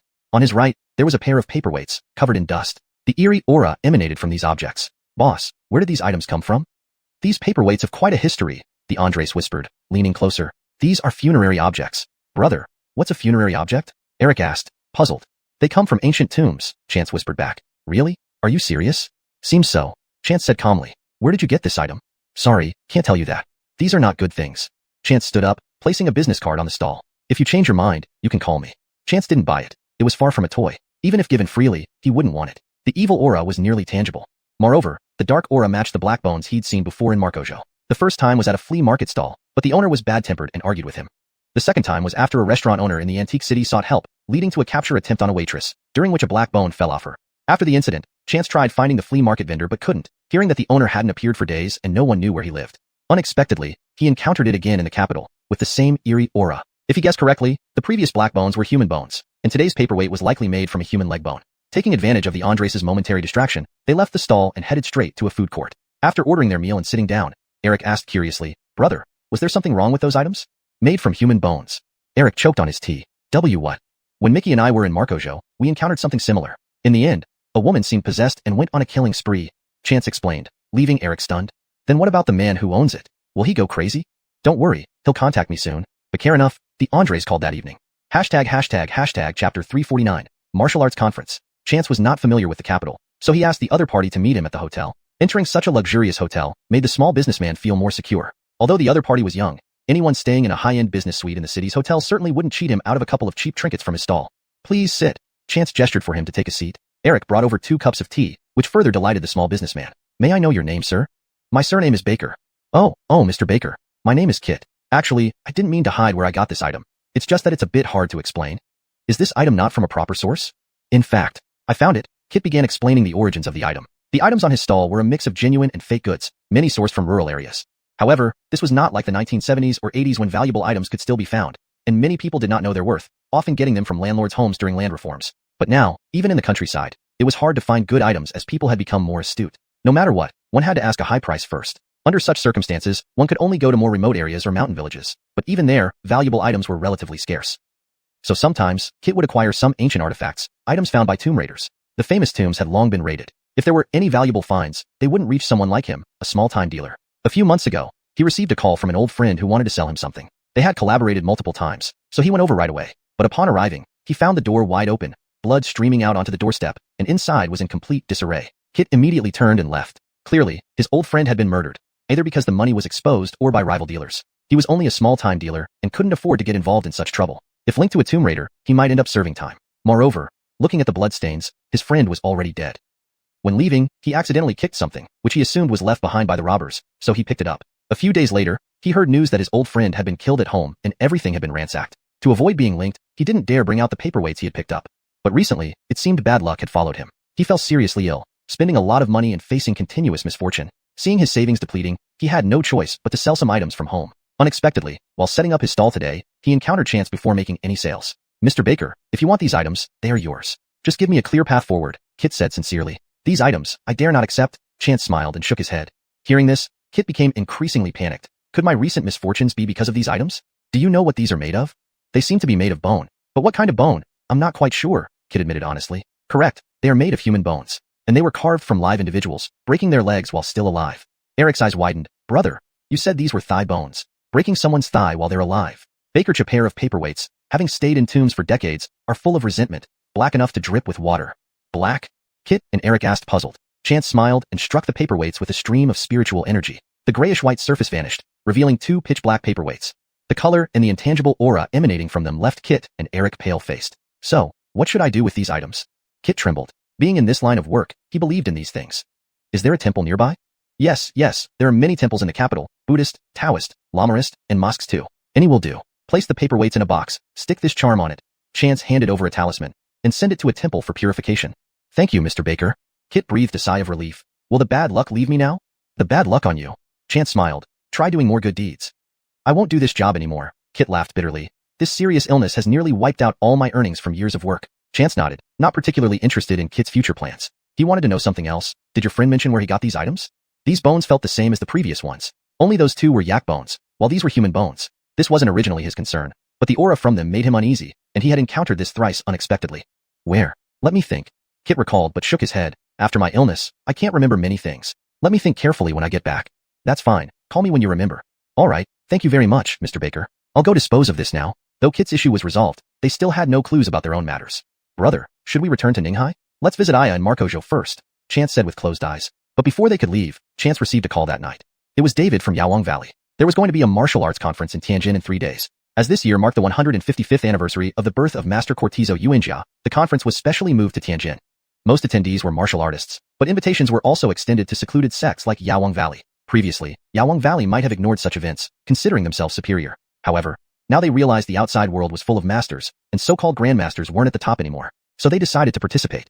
Since they were joining, they naturally had to inform Chance. Though Yawang Valley still belonged to them, it was essentially a vassal of Chance. Understood. I'll attend then. Mr. Baker, that's great. We'll see you in Tianjin. David sounded thrilled on the other end of the phone. Chapter 350, Gathering in Tianjin. Chance's original plan to go to Marcojo was interrupted. He also called Portia and informed them that he hadn't found the person. The Cortezong family had been prepared for this. If it were easy to find that person, they wouldn't have been hiding for so many years. So, Baker, are you coming back tomorrow?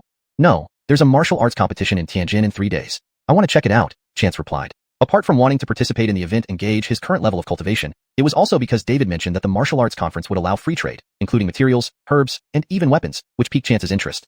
Unexpectedly, Portia immediately showed interest upon hearing this. Baker, can I come with you? I happen to be free. When you need to buy something, I'll cover the expenses. It was hard for Chance to turn down a wealthy friend offering to pay, so he agreed readily. Moreover, He asked Portia to bring Andrea and Colton as well. It was time the kids saw more of the world. Previously, they left school to study at home, during which Chance put them through intense training. Both were now quite accomplished in their skills. Next, Chance called Rosemary to see if she wanted to join in on the fun. Rosemary wasn't particularly interested in martial arts, but being with Chance appealed to her greatly. In the following 2 days, Rosemary worked overtime to finish her tasks and arranged online work with Elira every night before flying to Tianjin. Along with Mickey, who was assigned to protect Rosemary, came 2 other people Chance didn't expect, Caesar and Dominic. They heard about the event by chance and flew from Marcojo to Ninghai that day to prepare to set off with Rosemary. Rosemary thought since even Andrea and Colton, the younger ones, went, taking the older 2 shouldn't be a problem and would even surprise Chance.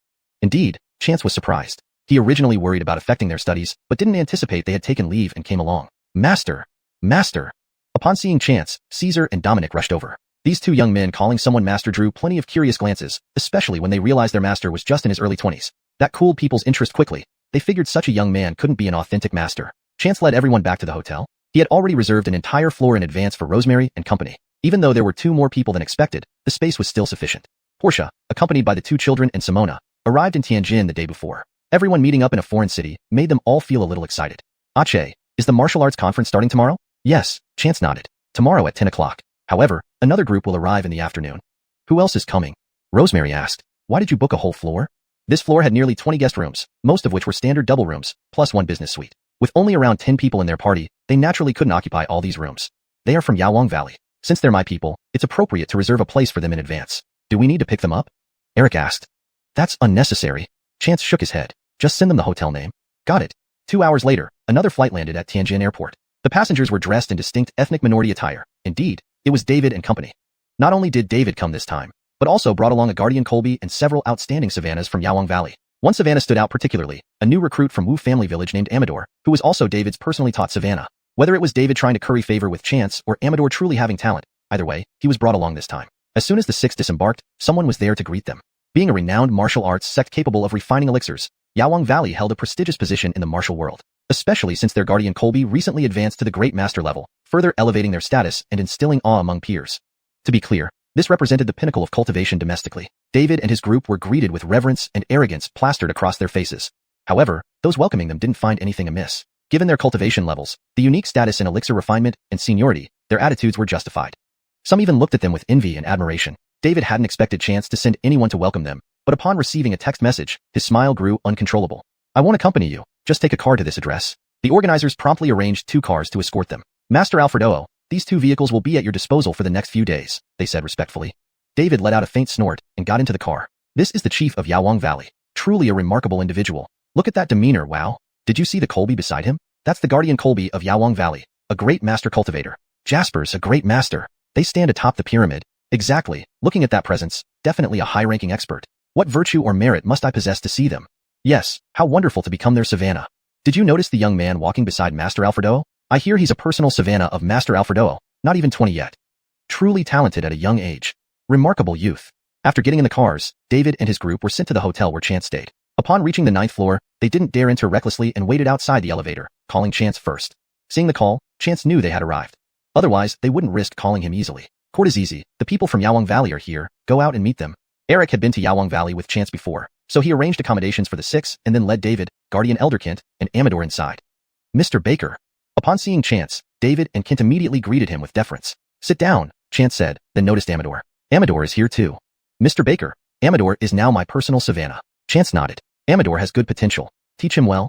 David was delighted, knowing his move had been right. Chapter 351 Ficket Some Men and Beauties. Knowing the guest had arrived, Rosemary and the other girls lost interest in listening and returned to their room to chat. Only Chance, Mickey, and his 4 Savannahs remained here. Chance asked again about the medicine formula. David answered all of his questions one by one. How could they dare delay on matters concerning Chance? They immediately began refining the medicine as soon as Chance left. The ready-made formula with existing ingredients merely lowered the success rate a bit. But since all these were inexpensive common medicinal materials, a batch was quickly refined. The hemostatic medicine of Medicine King Valley was originally provided for martial artists, used for treating both internal and external injuries. With improvements from Chance, its efficacy increased by around 50%, now qualifying as a first-rate healing drug. They brought 20 pills this time, hoping to sell them at a good price at the martial arts conference. Another 2 formulas were one that enhanced male sexual performance and another for treating rheumatism. Arvid, relying on the wealth of his large company, took the enhancer. Johnny wasn't initially interested in that, but instead showed interest in the rheumatism treatment. Upon Chance's inquiry, David explained everything that had happened over these days, including their low success rate and refinement. This is simple. Chance imparted his experience to David and the others. Even Andrea and Colton listened attentively on the side. However, Dominic and Caesar, who hadn't learned this before, were completely baffled. A few casual pointers from Chance left David and Ken astounded and deeply moved. They had intended to cling to Chance, never expecting him to seriously teach them. They became even more respectful. After giving them instructions, everyone ate together. Mr. Baker, are you bringing pills to sell tomorrow? Can we still sell pills? Chance asked curiously. Of course. Although we don't often participate, every time it's highly profitable, David said. Their semi-secluded sect relied on the allure of mystery to earn money. I see. Then I'll bring some out tomorrow, Chance mused. Mr. Baker's pills will certainly stun everyone, David sincerely replied.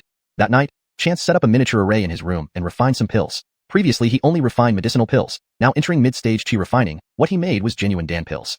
The next day, everyone woke up and washed up. Participation in the martial arts conference required an invitation. Chance had never wandered within martial circles and had no backing martial sect.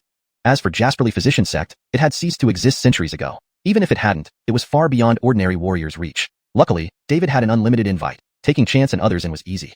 Their group, comprising men and women of various ages, looked lively. David had 2 cars allocated for the martial arts conference. With Chance present, they naturally dared not ride without him. No need. You go ahead. We'll take a cab to follow behind. Take a taxi? David found it hard imagining someone of Chance's status taking a taxi. Why? Is it odd for me to take a taxi? Chance laughed. This isn't my hometown. I can't just buy a car here, can I? That's true. David waited until Chance's cab was ready before driving off. The martial arts conference wasn't in the city, but in the outskirts. Given the number of martial artists, it was best held where fewer people would be startled. Since it was held in Tianmin, the host was a member of the Cortizo family. Nowadays, Cortizo family members not only ran martial academies, but also engaged in commerce, so having such a large venue wasn't unusual. After verifying their identities, everyone smoothly entered the gates. Anson Alfredo, your group may proceed. We'll wander around freely. All right, Mr. Baker. I'll inform you when the conference begins. Good. Without others, this group felt more at ease. There are many people here. Do you want to walk together, or separately? Chance asked. I suggest splitting up because there are many zones here. I want to split up, Portia said. I want to see the rare flower and plant exhibition. Ake, I'll follow you. Master, sister. Let's check out weapons. Dominic pulled Caesar. These 2 former rivals improved their relationship after becoming master brothers. Fine. Pay attention to safety. Don't start trouble unless necessary, and don't shy away if needed. Call me if anything happens. Understood. Despite this, Chance remained worried and dispatched Eric and Mickey. Eric followed Portia and Simona. Mickey took Dominic and Caesar. Everyone was quite happy. Let's go. Andrea and Colton wanted to follow Chance to the herb section. The largest hall, located deepest inside, was for selling herbs. At the entrance were common herbs, in large quantities and complete variety. Chance became interested. True to being sold at the martial arts conference, these herbs were genuine and high quality. Baker surprisingly, the prices weren't too high either. Chance promptly ordered several herbs, prepaying a deposit, instructing the goods to be sent directly to Ninghai. Chance's buying spree made him the most welcome guest near the entrance. By the time he stopped, he had paid over $1 million in deposits. The final payment might exceed tens of millions. But such a large quantity allowed Chance to study many ancient herbs and develop new medicines for modern times. Andrea and Colton, despite their youth, maturely followed Chance without a word, absorbing knowledge silently. Rosemary watched the children with amusement. Many women attended the martial arts conference. Most were renowned Colbily figures. Others included Savannahs from various sects. There were beautiful martial girls, but compared to Rosemary, they lacked the sweet charm unique to Evelyn's while exuding martial prowess. Originally famous for her beauty, Rosemary, after using medicines prescribed by Chance, had a perfectly balanced figure, rather than the excessively skinny trend today. Her skin was fair and rosy, making many feel inferior. Having such a stunning beauty beside him drew much attention to Chance. Just as Rosemary followed along, she stumbled from a forceful collision from behind. Chapter 352 Utmost Malice. Chance was browsing a stall filled with herbs when he heard Rosemary's startled cry from behind, and quickly turned around to support her. What happened? Nothing. Maybe it's just crowded here. I got bumped into. Rosemary hurriedly steadied herself, and waved her hand dismissively. Crowded? Chance raised his head and glanced at the person who had bumped into Rosemary. At the entrance indeed, it was bustling like a marketplace. People who came to the martial arts conference weren't many who shopped like Chance, looking for goods. Some were searching for rare herbs, while others came for elixirs. The common herbs at the entrance drew more buyers, as martial artists frequently suffered minor injuries and bruises, hence these external medications were very comprehensive. However, there weren't many people who needed the herbs in this middle section, unless they belonged to specialized medicinal alchemy schools like the Medicine King Valley. Just a few scattered individuals. How could they bump into each other? Moreover, he saw a flash of pain on Rosemary's face, indicating she was hit quite hard. Kid, what are you staring at? The youth who had bumped into them didn't leave, but instead looked at Chance arrogantly. Did you intentionally bump into us? Chance asked sternly. So what if we did? A girl standing next to the boy replied haughtily. Chance turned his gaze and noticed that these 5 or 6 people were together. The girl appeared to be in her early 20s, surrounded by 5 men all about her age. It was clear this group was led by the girl wearing an exaggerated dark makeup style. Why? If you can't give a reason, you will have to accept punishment, Chance said coldly. Rosemary gently tugged at Chance's sleeve. Although it hurt a lot, she didn't want to pursue it further. Yesterday, over dinner, she had listened to David and Kent discuss much about the martial world. These people were masters of extraordinary skills and terrifying combat prowess, and they didn't respect laws. They were above the law, managed by the Martial Artists Association, not the police station. Out here, especially amongst these people, Rosemary didn't want to cause trouble for Chance. Chance naturally understood Rosemary's thoughts, but the more considerate she was, the more he wanted to provide her with absolute security. Letting his fiancée suffer grievances under his watch, this cultivator at the 5th level of Cortesco condensation would rather knock his own head against a wall. For these young troublemakers, he had no intention of causing them harm. Such trivial matters shouldn't escalate to violence. However, they must apologize. Unexpectedly, after hearing Chance's words, the group burst into laughter. Haha, are you dead serious? Did you hear what he just said? The girl laughed wildly. Her exaggerated actions and expressions attracted a crowd of onlookers. Not only did she show no remorse, but she grew even more unruly. Her companions chimed in enthusiastically. That's hilarious. He wants to punish us. Do you know who we are? Haha, punishing Miss here is the funniest joke I've heard all year. Miss, this guy's being disrespectful. Shall I teach him a lesson? Just slightly. Don't kill him. Break 2 legs, the girl said nonchalantly, examining her black painted nails. But give that woman a few extra slaps. Why? Hearing this, Rosemary became genuinely angry. We don't even know you, and you think you can attack us like that? How arrogant are you? But this is our miss, so what if she hits you? It's only 2 legs and a couple of slaps, one companion remarked. People around started murmuring. This is too extreme. They bumped into someone and now want to break legs? I saw her deliberately arrange for someone to bump into them. They want to break someone's legs for that? Do they have some grudge? No grudge. Do you know who she is? Don't recognize her? She's the daughter of the Yintian sect master. Her mother is the Kaylee from the 5 Toxin school. Though from 2 different schools, she's their pampered darling. The person continued, also, those dark circles, lips, and nails aren't just makeup. She's a poison expert. Jaspers, the Yintian sword sect. They say the top martial artists used to come from there. And they're notorious for covering up for their people. No wonder she acts so outrageously. Keep your voice down. Don't get yourself into trouble. Yes, need to be careful. Breaking legs for no reason. But why pick on these particular people? Easy. This girl has it out for beautiful girls. She'll try anything to ruin anyone prettier than her. But she's targeting a man's legs and just hitting the girl twice? Innocent. Those 2 slaps are deadly. The Spirit Beast School's St. Valen once got slapped, slight swelling at first, but later, her face turned black and festered. Baker's cruelty. Indeed, let's not meddle in this. Avoid trouble. Though whispered, Chance heard everything. His eyes narrowed, now understanding the situation. From the malicious light in the girl's eyes, it wasn't hard to guess her intentions.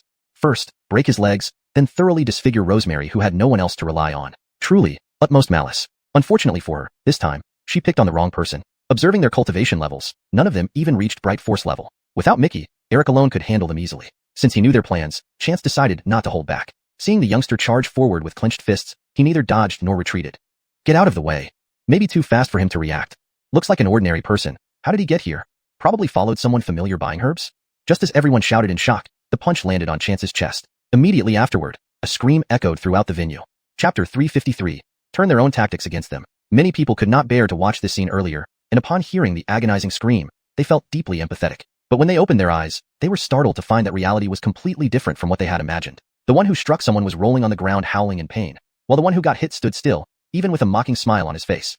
What's going on? Did anyone see clearly? I did. I saw the kid from Yintian sect punch once, then he flew away. Hiss, look at his hand, it seems broken. Everyone looked at the hand of the man who was rolling on the ground. It was twisted in an angle that should have been impossible under normal circumstances. At the same time, the young lady from Yintian sword sect was also startled, taking an involuntary step back. This young lady realized something was wrong but did not come to her senses. Instead, a ruthless expression flashed across her face. Cortesum, don't think you're so great just because you can fight. You 4, attack together. Yes. These male companions were arranged by the patriarch around his daughter for protection and companionship, so naturally, they only followed the young lady's orders. Besides, Chance and company appeared just like ordinary people in their eyes. They dared to disfigure other sects' holy maidens. Why would they care about an ordinary person? In an instant, the 4 rushed forward. They were smart enough to recognize Chance's martial prowess and immediately formed Yintian sect's unique sword formation. Although there were now 4 instead of 5, Yintian sect's sword formations were varied, and each had its own advantages. Chance clearly noticed the ingenuity in their formation and smiled as he commented, interesting. Regardless of how the 4 altered their formation, they couldn't touch a single piece of Chance's clothing, let alone injure him. Once Chance fully understood their sword formation, the game was over. With a series of consecutive palm strikes, each one targeted the flaws in their formation. The 4 fell instantly, their sword formation shattered, coughing up blood. The lad who had just been cheering from the side in pain became speechless. The young lady wore an incredulous expression. Though these playmates of hers didn't have high cultivation levels, their combined efforts with the sword formation were equivalent to half a master. Otherwise, she wouldn't have been so confident bullying others. But now, all of them were down. Bullying the weak and acting cruelly deserves punishment, Chance said coolly. Upon hearing this, the young lady laughed. Don't think you can speak to me in this tone just because you have some skills. So what if you beat them? Alfred Ossining to the young lady, the injured men on the ground showed no reaction but believed this was as it should be. They belong to me even when lying on the ground. You dare touch any of them. Sterling lived the young lady. Bravo, young lady. Even injured, they continued to flatter. Chance gave a cold laugh, lightly waving his palm. The people on the ground hadn't even finished mocking when they felt a chill in their abdomens, followed by excruciating pain that almost made them faint on the spot. Everyone present was dumbfounded. Was this magic or a trick? It couldn't be an act. With such a gentle wave, not even a mosquito would be hurt. Yet these four were screaming like slaughtered pigs. What did you do to them? The young lady's face changed. She firmly believed her followers wouldn't stage an act, but she feared what she couldn't understand. No matter how arrogant and cruel a person is to others, once the threat reached themselves, they flip sides immediately. You're still so young, yet your heart is filled with malice. Just because you're jealous of my fiancée being more beautiful than you want to harm her? Chance questioned. The young lady couldn't hold herself back, having been afraid before, but now, hearing Chance's words, she immediately raised her head. So what if I wanted to destroy her beauty? An insignificant secular person dares to be more beautiful than me? That's a crime. Not only will I disfigure her, but I'll throw her into a coal mine to be toyed with by those men. Chance could no longer bear it. He slapped her away, then pointed at her, just like the four on the ground. Her martial arts were nullified instantly. The young lady screamed in agony, tears and sweat streaming down her face. Disabling someone's martial arts was something she had done, but only now, after Chance turned the tables on her, did she understand the true taste of it. Marnie, let's go. Chance pulled Rosemary aside, somewhat dazed, called the two children, and prepared to leave. At this moment, someone blocked their way. You can't leave. How dare you injure the young lady and try to escape? Chance recognized this as the boy whose hand was broken by the spiritual energy earlier. He chuckled, almost forgot about you. He then disabled the boy's cultivation and strode off with Rosemary and the others. I'll attend the inner court gathering later. Come if you're tired of living. As Chance left, the crowd erupted in chaos. Jaspers, this is serious. Yintian sect won't let this slide, especially since their daughter has been disabled. The martial arts conference might not even proceed. How would it affect the conference? Yintian sect will seek revenge on that guy. Don't tell me you haven't figured it out yet? That guy isn't ordinary given his skill. Yeah, we were wrong too. However, many secretly rejoiced. The young lady from Yintian sect had made too many enemies, possibly more than she could remember. Among them were a brother and sister in the crowd. Let's go, little sister. Finally, someone has avenged us. Okay. They were savannas of a tiny sect, so small it only had the two of them. At the previous martial arts conference, the sisters' encounter mirrored Rosemary's plight. Unfortunately, the brother lacked Chance's skills, ending up with a broken leg and an unguarded sister's face. To this day, his sister wears a veil whenever she goes out. The martial arts conference was a nightmare for them, and they initially did not plan to participate. But with their sister's face condition worsening, and hearing the Medicine King Valley leader personally arrived, they took a chance. Unimaginably, they encountered the Yintian sect young lady again and worried for Rosemary. Never would they have imagined things unfolding as they did. Most people quickly left the trouble area, as several Yintian sect savannas were calling for reinforcements, predicting the arrival of Yintian sect retaliation. Instantly, not only did people leave, but nearby stalls packed up and left as well. Chapter 354, Red Complexion Pill. Did you get scared, Alette? Chance asked as he lowered his head after they left. No, I'm just shocked by how malicious some people can be. Rosemary shook her head lightly. It's really hard to imagine. Some people are born with antisocial personalities, and when spoiled by their parents, they become lawless. Bakerch individuals should be taught a lesson. If they don't change, they won't survive the next encounter. No matter how powerful the Yintian sect is, they can't possibly follow this young miss around every day. She will eventually face retribution for provoking so many people. However, after this incident, Chance no longer felt like continuing sightseeing. Rosemary knew him well. Ache, I'm a bit tired. Let's go eat something. Bakare, that sounds good. They had been walking for quite a while. Hopefully, the others didn't run into anything disturbing. The four corners of the Martial Arts Congress area were designated for gourmet zones, with chefs from all regions invited by the Marcoman Cortez family to prepare delicacies. However, dining required payment, similar to a food court. Chance found a quick service table, instructed 3 people to wait there, and went to buy a lot of food. When he returned with the food, he noticed Portia and company had joined them. I called Sister Haley, and since they were together, they came to find us, Rosemary explained. All right, then I'll buy more. Master, let us go. Already bound savannas shall do the chores. Bakare, go ahead, Chance smiled. I didn't expect to enjoy middle-aged privileges at such a young age. Portia and the others laughed, especially Simona who laughed uncontrollably. Chance noticed a familiar bracelet on Simona's wrist and glanced at Eric. Inside the inner court of the Martial Arts Congress, the medicinal experts from Yawang Valley were also eating. Unlike Chance's group, David and Kent were seated at the main table as honored guests, with even the 4 savannas receiving warm welcomes. Anson Alfredo, your presence here truly enhances this year's Martial Arts Congress, someone said. Yes, Yawang Valley usually sends Colbys. It's unexpected for you to come personally this time. Anson Alfredo, Elder Ma, I heard you both brought quite a few pills this time? David was in his 60s, sporting a white beard, giving off an almost mystical aura.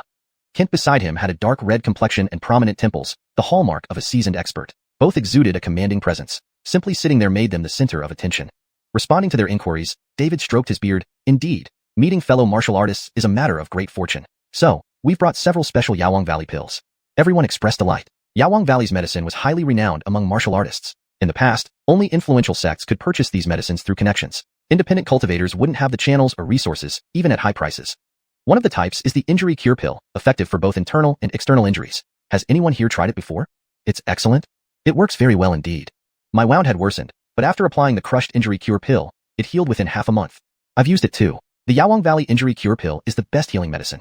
Hearing this praise, David chuckled. That was the old formula. The new version has been modified, improving efficacy by 30% and can treat both internal and external injuries. Upon hearing this, everyone was astonished. Better than the original? Treat internal injuries? This wasn't a feature before. That's right, the old injury cure pill could handle internal bleeding but not other internal injuries. True to Yawang Valley's reputation. True to Anson Alfredo. How many did you bring, Anson Alfredo?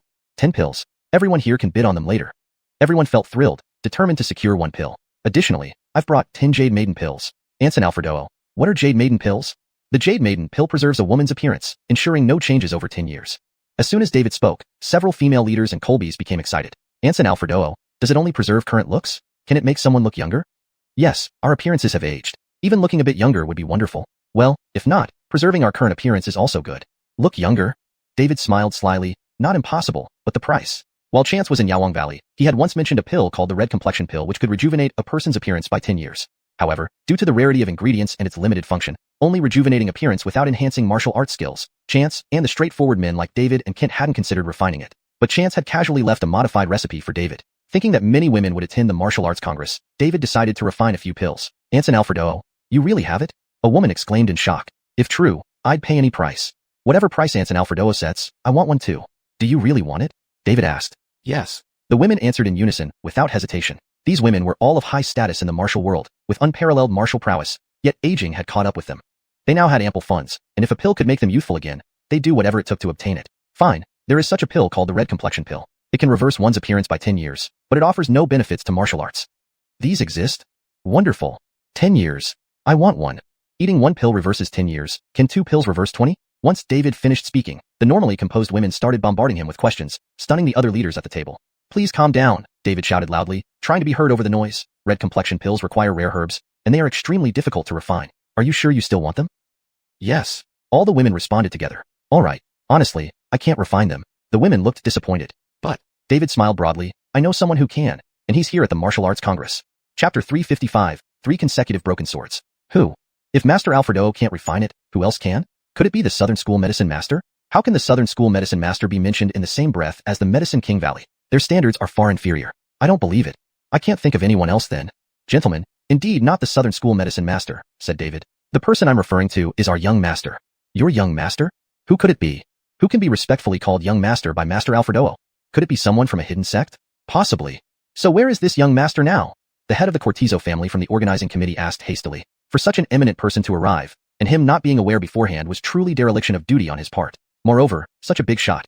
If he could ingratiate himself with one, that would be best. Others might see that the Cortizo family still wielded influence, but only the family members knew they were gradually declining. Many younger members didn't excel in martial arts and resorted to business instead. However, they were a martial arts family. No matter how much money they made, it would be useless when there were no standout members in the family. Even if they had the halo of their ancestors, they would eventually fade out of this circle. He should be at the venue. I'll make a call right now, David spoke as he stood up and dialed Chance's number. In David's view, after creating this suspense, bringing out Chance would definitely grant him the star treatment, making Chance pleased and praising him for handling things well. It didn't matter whether Chance praised him or not. Before, he admired Baker's cultivation height, hoping to draw him into the Medicine King Valley. However, later witnessing Chance's ability in alchemy and receiving his careful guidance completely changed his attitude. He genuinely admired Chance now and treated him with utmost respect, always thinking of providing the best hospitality. As soon as the call connected, David instinctively bent over, speaking politely. Hector Baker, are you busy now? Oh yes, some friends here would appreciate meeting you. Yes, actually, a few wish to commission the Red Beauty pill. They? Everyone except Kent, who already knew the inside story, watched dumbfounded. Simultaneously, everyone became even more convinced of their speculation. It must be a hidden sect. Otherwise, Master Alfredo wouldn't need to have such an attitude. Everyone unconsciously held their breath lightly, and the head of the Cortizo family even instructed someone to prepare a new feast. Hector Baker surely couldn't eat what they had eaten. It wouldn't be respectful enough. At this moment, Chance and his companions had bought food and were about to start eating. Chance answered the call and listened to David's words, preparing to refuse. Making the Red Beauty pill was fine. As long as someone was willing to pay and wait, he could certainly refine it. But dining together wasn't necessary since he had so many people here. Unexpectedly, halfway through the call, a group of people suddenly barged into the restaurant entrance, causing quite a commotion. Bakerdenly, someone pointed at Chance's direction and shouted loudly, "It's them." The speaker was one of the young fellows whose skills Chance had crippled earlier at the herbal exhibition hall. This crowd walked aggressively toward Chance's table.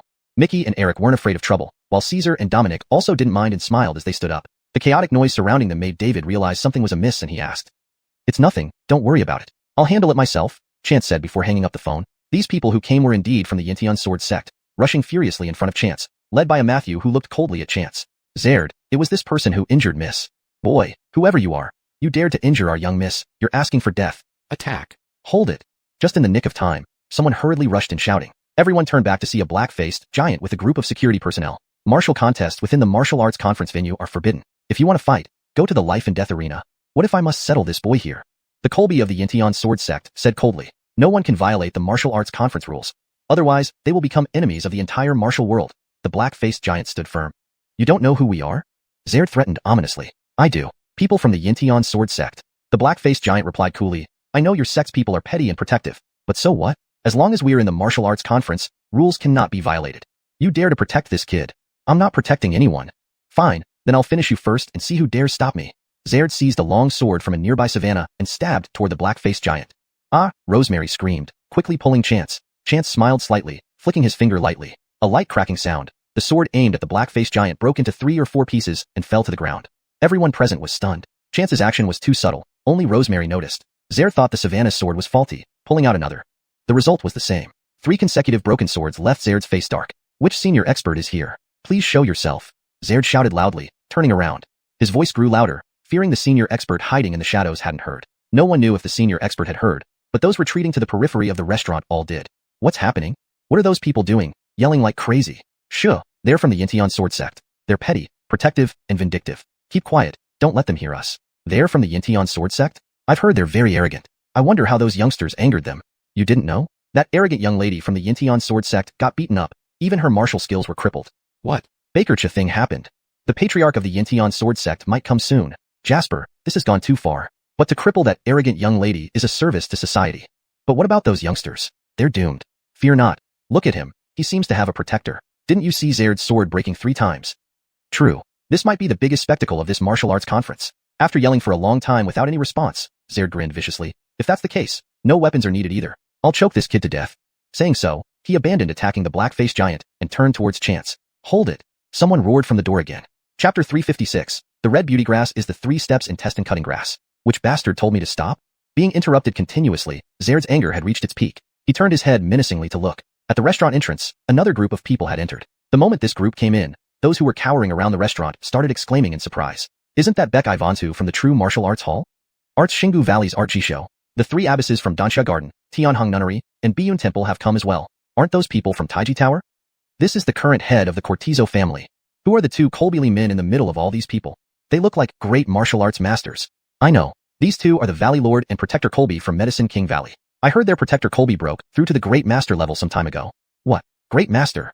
A wave of exclamations arose from the crowd. This group was strikingly noticeable as they walked together. Even Swordmaster Ainsworth of the Yintian Sword Sect recognized many of them. While the Yintian Sword Sect was notorious, he could ignore 1 or 2 individuals, but facing all of them at once, this wasn't something he could provoke. Elders, our sect has always kept friendly terms with you all. Is there really a need for such action over disfiguring my enemy? Said Zerd. But the head of the Cortizo family ignored him and beckoned the dark-faced giant closer, whispering a few words to him. As the host of this event, the Cortizo family had nothing to fear from the Yintian Sword Sect. Even if the Cortizo family had declined in status, their names still held weight. Besides, attacking here would mean going against the entire martial world.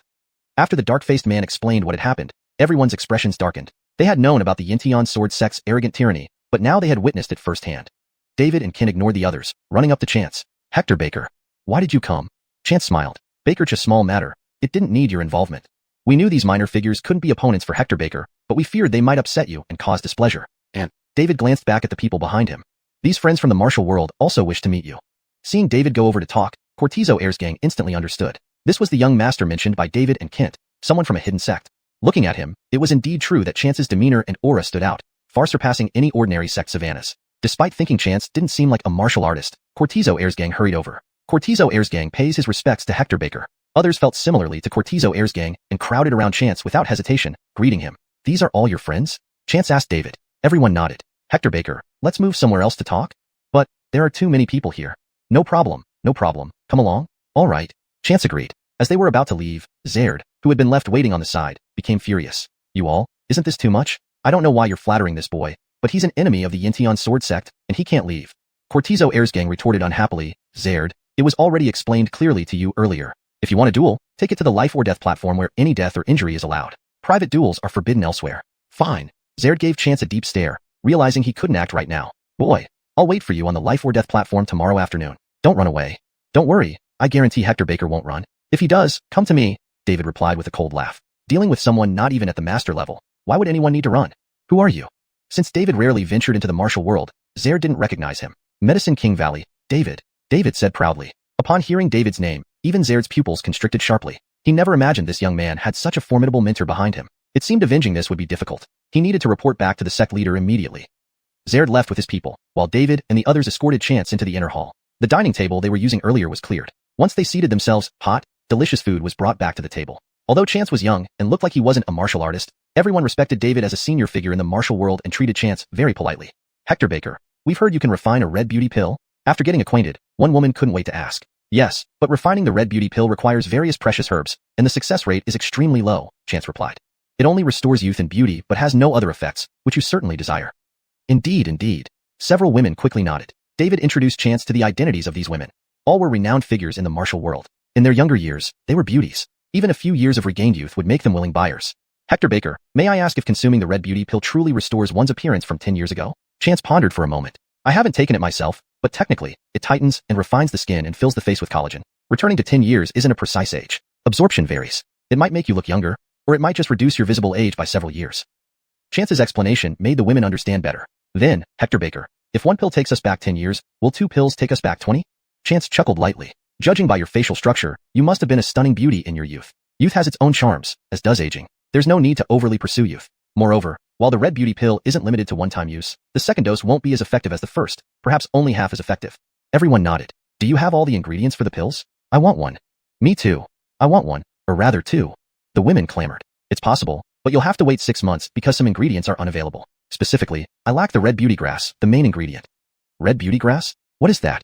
I've never heard of this herb. Is the red beauty grass the same as the 3 steps in intestine cutting grass? David, being more knowledgeable, inquired. Chapter 357, Cultivator. Yes, although the red beauty grass is highly toxic, anyone who dies after consuming it experiences a reversal in appearance, looking as if they were beautiful 20-year-old women, Chance explained confidently. So legend has it that many palace consorts in ancient times chose to take poison laced with red beauty grass when committing suicide. Then, will we? Chance looked at the speaker. David had introduced this person as Art Guju from the Shattered Star Valley. His wife, who had been very enthusiastic about asking questions earlier, sat beside him. Rest assured, no danger. Direct consumption of red beauty grass is indeed toxic, but other ingredients can neutralize its toxicity. Chance chuckled softly. Peggy Art requested 2 pills, presumably for both you and Master Art? Quite a blessing. The table burst into knowing smiles. Even Master Art blushed, though his hand tightened around his wife's under the table. Gentlemen, rest assured, the pills prepared by my young master are flawless. I was about to add that at the auction today, I'll also be putting up 10 small cultivation pills and 3 cultivation pills. A collective gasp filled the room. Small cultivation pills were considered holy medicines in martial arts circles, healing internal injuries and enhancing internal strength. Though martial arts seemed on the decline, numerous schools still practiced both internal and external cultivation, just discreetly. For them, small cultivation pills were the best medicine available, but these pills rarely surfaced. However, everyone noticed David's mention of 3 cultivation pills, without the prefix small. These cultivation pills? Their wonders are beyond words, David said cryptically. Baker's answer left everyone exchanging puzzled glances, but one quick thinker asked quietly, Master Alfredo, are these intended for cultivators?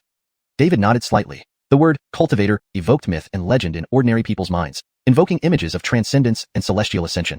Yet, those in martial arts knew better. Hidden sects often harbored cultivation practices. Master Alfredo, we've never heard of you refining these cultivation pills before, someone probed cautiously. Of course, it was my young master's prescription, David replied, turning respectfully towards Chance. Everyone marveled anew. This Baker Hector undoubtedly hailed from a hidden sect. Otherwise, how could he possess a cultivator's formula? Can we use these cultivation pills? Someone asked eagerly. Certainly, David confirmed. Cultivation pills can reconstruct meridians and enhance aptitude. What do you think? How remarkable! Everyone exclaimed, silently resolving to secure at least one of the 3 cultivation pills at the auction. But David's next statement chilled their hopes. The 3 cultivation pills weren't for sale, they wanted equal value exchanges. Be it rare herbs or mysterious items, anything Chance deemed worthy would suffice. After eating and drinking, Rosemary and others were escorted by courtisos and gong to rest. Chance stayed behind to converse with several renowned martial artists. Though Chance's cultivation was high, he only possessed the heritage of the celestial medicine sect without formal training, a gap similar to missing elementary education while learning advanced knowledge directly. Through conversation with these martial artists, he filled in much of his foundational knowledge, clarifying many previously confusing points. They, too, were perplexed by his simple misunderstanding of basics, but reassured when he eloquently discussed more advanced topics. Exchanging glances, they concluded. Chance must have grown up with advanced teachings from a hidden sect, naturally lacking common knowledge. When Chance left, they smiled. They felt closer to Baker Hector, admiring his profound knowledge and willingness to patiently explain complex matters despite his high status. In contrast, some regular sect Savannahs acted arrogantly and presumptively, making such humility commendable. Their disdain implicitly pointed to the Jasperly Sword Sect, whose recent arrogance had been noted. How Miss Alfredo Barter offended Baker Hector wasn't surprising. She deserved whatever came her way. Even Zaird's disdainful attitude toward them invited retribution. Martial veterans had little time for Jasperly Sword Sect's fate. Instead, they rushed to contact allies or kin to procure old herbs or valuable items for the auction. By nightfall, rumors spread. Hearing about the cultivation pill auction, many retired masters emerged from seclusion and headed for Tianjin. Meanwhile, the Jasperly Sword Sect urgently dispatched members to Tianjin. Zaird, relieved to share news, rushed to inform Miss Alfredo Barter in the hospital. Alfredo Barter, enraged, had been destroying things in her room. Doctors and nurses kept their distance, fearing injury. Her caretaking Savannahs suffered bruised faces. Her destructive behavior persisted even after losing her cultivation. Barter, good news, the sect leader is on his way, Zaird announced. Uncle Ainsworth, did you find that boy? She snarled, halting her destruction. We found him, but bring him here immediately. I want to kill him myself, along with his girlfriend, parents, and relatives. I won't spare any of them. I'll gouge out their hearts, blind them, coat them in honey, tie them to trees, and let venomous creatures tear at their flesh. Alfredo Barter spat, eyes brimming with intense hatred. Chop off their limbs and keep them alive to test potions every day? Zaird shuddered hearing this. Zaird, bring him here quickly. Hold on, Barter, listen. I didn't capture him. A teacup smashed against the wall inches from his face. Why haven't you brought him here yet? She bellowed. Chapter 358 Mickey, hit him. Chance and his companions stayed at the hotel in the venue that night. Cortizosian gang arranged a separate small building for them. Chance practiced all night long and only went downstairs to wash up by noon the next day. David, Kent, and Cortizosian gang were chatting and waiting for him downstairs. Master Baker. Master Baker. Seeing Chance coming down, they quickly got up. Master Baker, we have prepared the meal. We are just waiting for you to join us. All right. Chance glanced at Rosemary and others. It was clear that Mickey's group did not wish to dine with these martial arts celebrities because it would be too dull. They don't need to come. They can eat on their own. But care thing, Master Baker. I'll make the arrangements. There were many unfamiliar faces in today's banquet hall. Despite their age, Chance could sense strong blood chi from these people. They were undoubtedly experts. Some of them came in groups of 3 or 5, while others came alone. Cortizosian gang introduced these people to Chance in a low voice, but didn't rush to greet them. David had warned them privately yesterday that Master Baker was always low profile, and they shouldn't expose his identity, ruining his mood. Everyone understood instantly and became even more admiring. Truly, this was an expert. After lunch, there was the first auction. The auction venue could accommodate 1,000 people simultaneously, divided into 4 sections, front, back, left, and right. The best seats were naturally in the front center rows. There were also 4 private boxes, which provided even better and clearer views. The first auction was scheduled for 1 o'clock in the afternoon. Many couldn't wait to finish their meals before rushing to secure seats. Rosemary's group did the same. After eating, they came over to secure a place.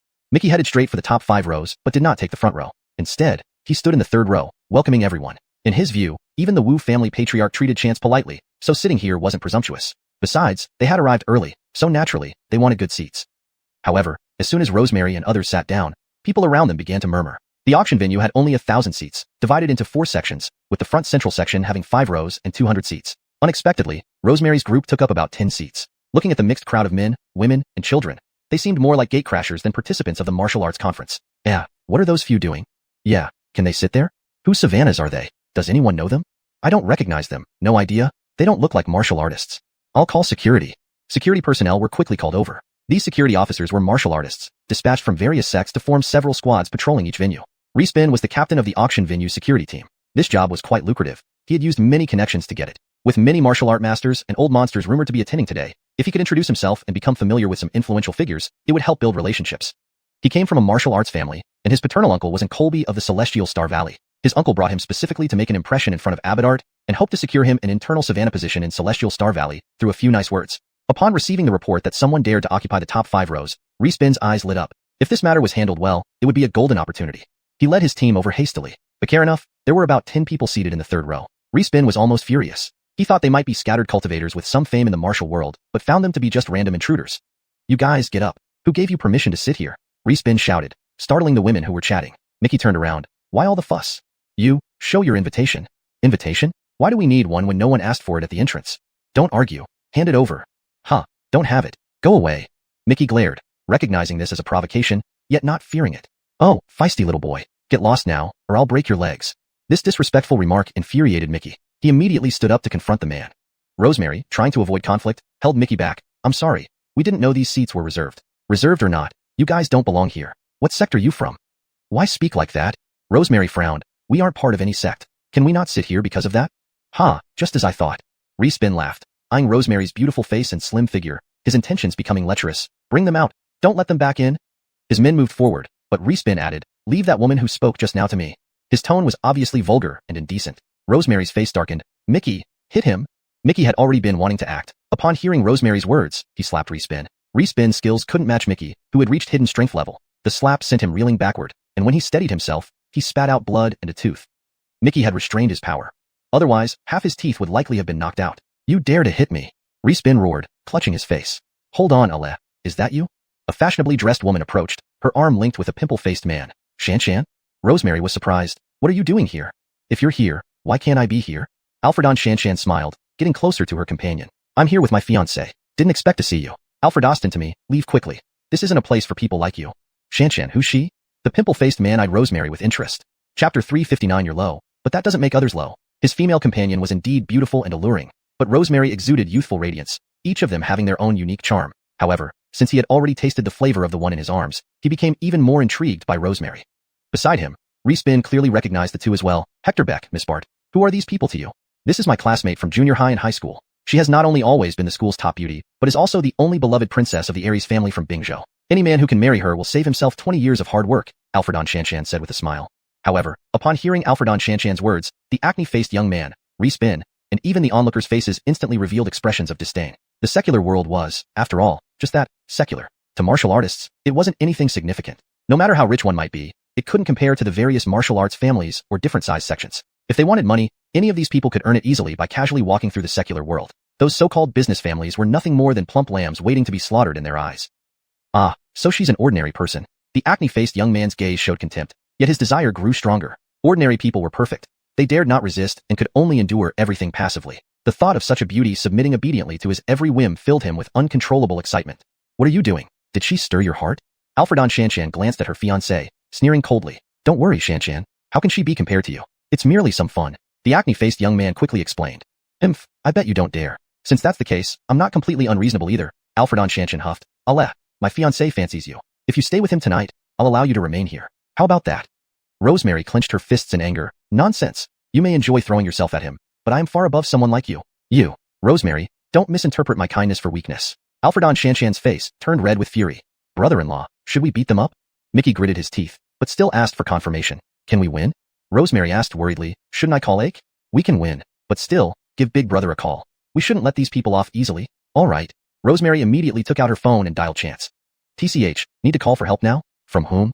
Alfredon Shan laughed coldly, mocking. I heard you found an engaged partner? What? Some small Andres who started from nothing. How much did you spend this time just to get in? While Alfredon Shan kept nagging, Mickey had already stood up. Respin reminded nearby. Be careful, Hector Beck. This kid is very skilled. The acne-faced young man suddenly burst into laughter. An ordinary person from the secular world. How skilled could he possibly be? Exactly, just a bodyguard. How can he compare to our Hector Beck Brit? Before he finished speaking, Mickey's slap came over with blinding speed and force, which made Beck Brit grimace immediately. Come on. Beck Brit shouted, raising his hand to block. As an outstanding savannah of the Iron Sand Sect's master, Beck Brit's kung fu had been practiced since childhood, naturally extraordinary. But Mickey wasn't simple either. He had trained from a young age too, and now, with Chance's help, they had repaired and improved his internal skills, making him extraordinarily powerful both internally and externally. Soon, the two were locked in combat. At first, Alfredon Shan and Respin watched amusingly from the side. However, their expressions soon turned serious because although the two were fighting, Beck Brit was clearly being outmatched by Mickey. Beck Brit felt indescribably aggrieved and frustrated. He considered himself quite exceptional among his peers, yet he had never been humiliated like this before. Seeing the bodyguard opposite him, roughly his age, unexpectedly overpowering him left him utterly shocked. Before long, Beck Brit was kicked down and brutally beaten while pinned to the ground. Just then, Chance hurriedly arrived at the auction site. Behind him were the Anson and Protector Elder of Medicine King Valley, along with Cortizo Zhenggang and other big shots, totaling more than 20 people. Stop! This shout came from two voices. One was naturally Chance's, and the other was Josiah, the head of the Iron Sand Sect, standing behind Chance. Seeing his savannah beaten on the ground, Josiah was furious, but even more enraged by the fact that this unruly savannah had gotten into a fight here and clashed with people close to Chance. This made him feel alarmed and terrified. Hearing Chance's voice, Mickey stopped immediately and stood aside. His clothes didn't have a single crease. However, Beck Brit was beaten up, his face bruised and tear-streaked. He looked up at Josiah with sobs. Master! Rogue, why are you here? Josiah yelled furiously. Apologize to Master Baker immediately. To what Master Baker? Chance ignored them and asked Mickey, what happened? Mickey recounted the events without embellishment. He tried to drag sister-in-law away and said he would come personally. That despicable couple even suggested if she spent the night with him, they'd let us stay. What? How dare you? Insolent. Before Chance could speak, the dignitaries behind him gasped in shock and reprimanded loudly. Josiah's face turned dark, striking Beck Brit away with a slap. Rogue, let everyone be witnesses. From today onward, the Iron Sand Sect no longer acknowledges this person. Ah, and master? Beckbrit spat out blood from the blow, but hadn't even gotten up when he heard his master disown him, screaming miserably. All the skills you possess belong to the Iron Sand Sect, and they must be taken back. With a palm strike to Beckbrit's abdomen, Josiah immediately crippled him. Cortezosian gang waved a hand, and someone dragged Beckbrit away, dumping him outside the martial conference venue. Alfredon Shanshan was stunned. Iron Sand Sect master. Alfredottle girl from the Alfredon family? Leave quietly, and I won't let them hurt you, Josiah instructed calmly. Alfredon Shanshan, already pale with fright, nodded hastily and turned to leave. Behind her, Josiah added, pass a message to your father, telling him never to step foot on the mountain of our Iron Sand Sect again. Alfredon Shanshan fled without looking back. Everyone's attention shifted to Respin. Respin was just from a minor family and got a chance to attend only because of an uncle in the main clan. Neither in status nor ability could he compare to Alfredon Shanshan or Beckbrit. Now that those two had been punished, one crippled, one expelled, he dreaded imagining his own fate. Watching the Valley Master grin wickedly at him, he wet his pants, dribbling urine onto the floor. Please note, the translation maintains the original narrative style and structure, including character names transliterated accurately into English using Pinyin. Chapter 360. Chance isn't any expert. The dignitaries instantly revealed their disgust, and Rosemary and the other women covered their noses and retreated a few steps backward. Rocky frowned and shouted, haven't you dragged him down yet? Clean up the floor. Wait. Master Art said coldly. Brother Tai just disabled one of my savannas. I can't let Brother Tai outdo me. Josiah gave Master Art a glance. Was he not going to let this pass? Master Art, isn't this blind fool one of your Star-Shattering Valley members? This person is an outer savannah of our Star-Shattering Valley. However, since he dared to be so disrespectful towards Mr. Baker's fiancée, we cannot keep someone with such despicable character around. Wait. Respin seemed to have suddenly realized something, struggling free from the people who were holding him. Crawling toward Master Art, he yelled, Master, you've been deceived. This boy is no martial artist. He's just a small businessman in the secular world. What? Nonsense. How dare you defame Mr. Baker? Guys, quickly drag him away. Master, what I'm saying is true. None of these people even had invitations. That Miss Bart over there and that woman are classmates, they already exposed them. Respin cried loudly. This man is a fraud. You've all been duped by him. Just as everyone was about to rebuke him again, another group entered from the entrance. A very tall man led a group of 12 savannas followed by an old acquaintance of the crowd, Zerd. It was a delegation from the Jasperly Sword Sect. Zerd must have described Chance's appearance, because the Jasperly Sword Sect's eyes immediately locked onto Chance upon entering, walking straight towards him. Boy, it was you who harmed my daughter and crippled 4 of my savannas? The patriarch of the Jasperly Sword Sect, Rhett, pointed at Chance and roared. The surrounding people started muttering among themselves. Harmed the Jasperly Sword Sect's patriarch's daughter? That arrogant little demoness? How did he harm her? Wouldn't he? Their minds filled with unsettling thoughts. Are you the patriarch of the Jasperly Sword Sect? Chance asked indifferently. Failing to discipline one's child harms the world. Since she wronged me, I naturally couldn't let her go. Not only her but even you. I could cripple. His words were tyrannical, and the dignitaries behind him felt a chill. But they were also more convinced of Chance's power. Who would dare if they didn't have real ability? You dare, boy. Rhett was heartbroken as soon as he saw Chance. After arriving in Tianjin that day, he rushed straight to see his daughter. Seeing his once beloved daughter lying on the hospital bed, crying when she saw him, Rhett was devastated. Seeing the culprit now, he couldn't hold back, pulling out his sword and lunging at Chance. Everyone wanted to stop him, but it was too late. Just as the tip of the sword was inches from Chance, it seemed to touch an invisible barrier, instantly rebounding. This force was much stronger than Rhett's original thrust, flipping him over. Aren't you impatient to wait until this afternoon for the life or death duel? Chance sneered. You. Rhett felt a cold wave rush from his feet to his head, unable to speak further. David and Kent didn't take the Jasperly Sword Sect seriously, but others were breathlessly watching. Now seeing that even Master Rhett couldn't harm Chance while he stood calmly with his hands behind his back, everyone's hearts settled. Mr. Baker, we've prepared a private room for you. Please follow me. Rocky smiled and guided the way. Behind him, Rosemary and the others were also ushered in. The room was spacious, fitting all of them comfortably. There were various drinks, snacks, and refreshments on the table. Mr. Baker, this is private room number 1. If you wish to bid, use this input device to place your bids. All right. I won't disturb you then. Rocky backed away and left. Outside, Rhett had already left with his people. After being flipped in front of everyone, he lost face. Respin, who was confidently declaring before, was now stunned. Master Art laughed coldly and disabled Respin's abilities before having him dragged out. People around watched in trepidation. They didn't know who this group was, but they were definitely top-tier figures. With several people being mistreated, many influential figures had come to support them. Even the arrogant Rhett was subdued, making everyone feel vindicated. Those who were murmuring earlier now quietly moved to the last row. The couple who reported earlier, seeing the results, had pale faces and immediately left the martial arts conference, returning home that night. VIPs continued to enter, filling the 3 other private rooms. Though nobody knew Chance, the other figures were all top-tier Colbys who hadn't appeared in decades, causing waves of excitement in the crowd. Seeing all the famous figures entering the auction hall, Rhett hated the situation even more. His daughter was crippled, yet none of these people cared and happily participated in the auction without a single word of sympathy. These people were utterly heartless. He never considered how painful it was for others when his daughter mercilessly hurt them. Patriarch, what should we do? Zerd asked bitterly. He didn't expect that even the patriarch couldn't harm that boy. Although the life or death duel was scheduled for later today, Would it really bring revenge? What if the others survived, and they perished?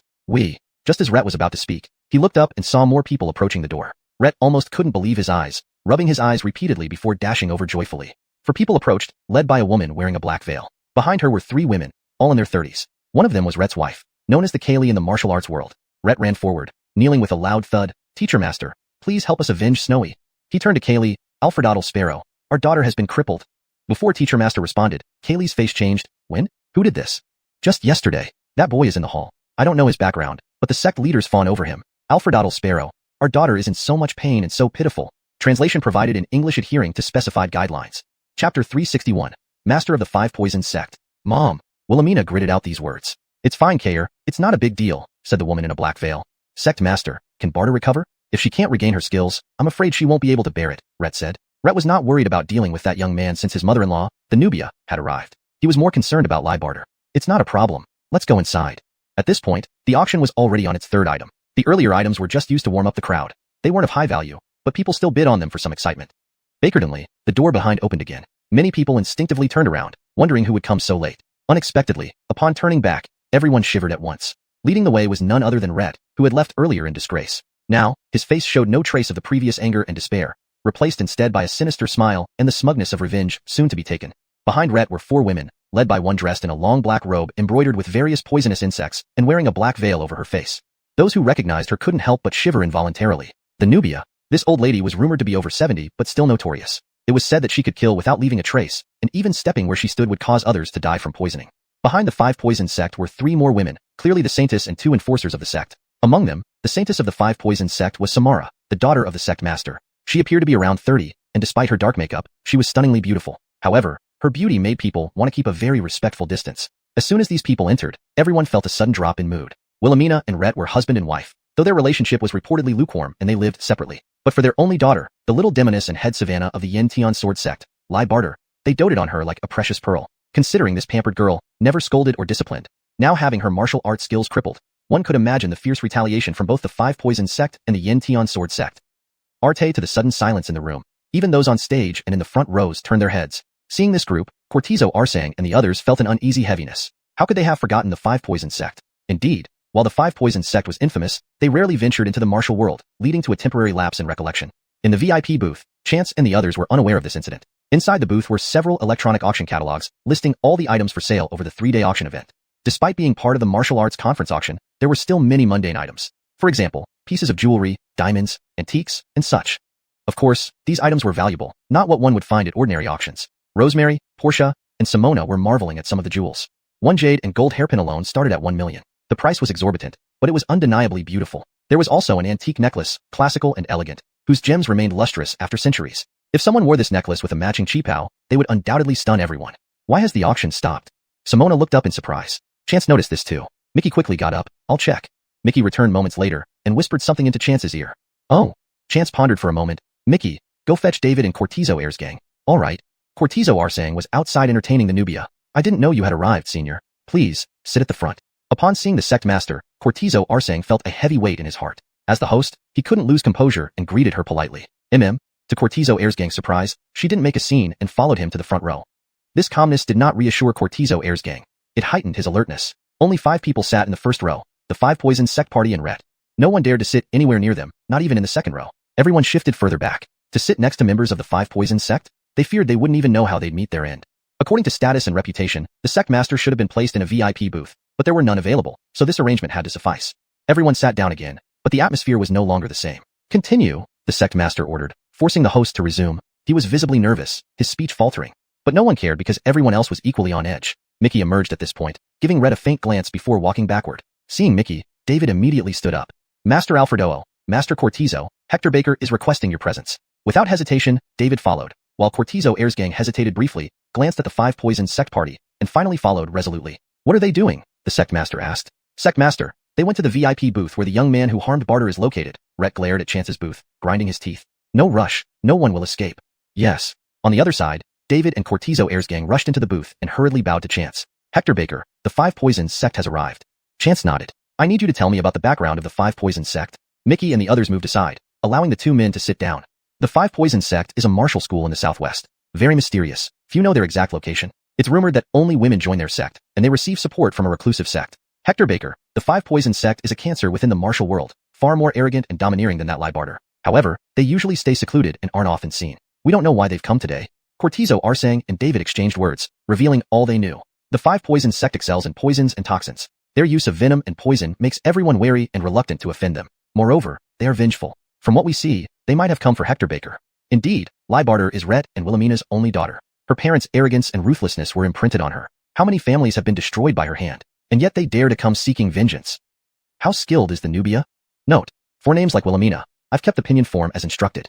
Chapter 362, Divine Realm Warrior. 20 years ago, the master of the Five Toxin sect was already a grandmaster. By now, her cultivation must have reached the Divine Realm. David pondered for a moment and said, the Divine Realm?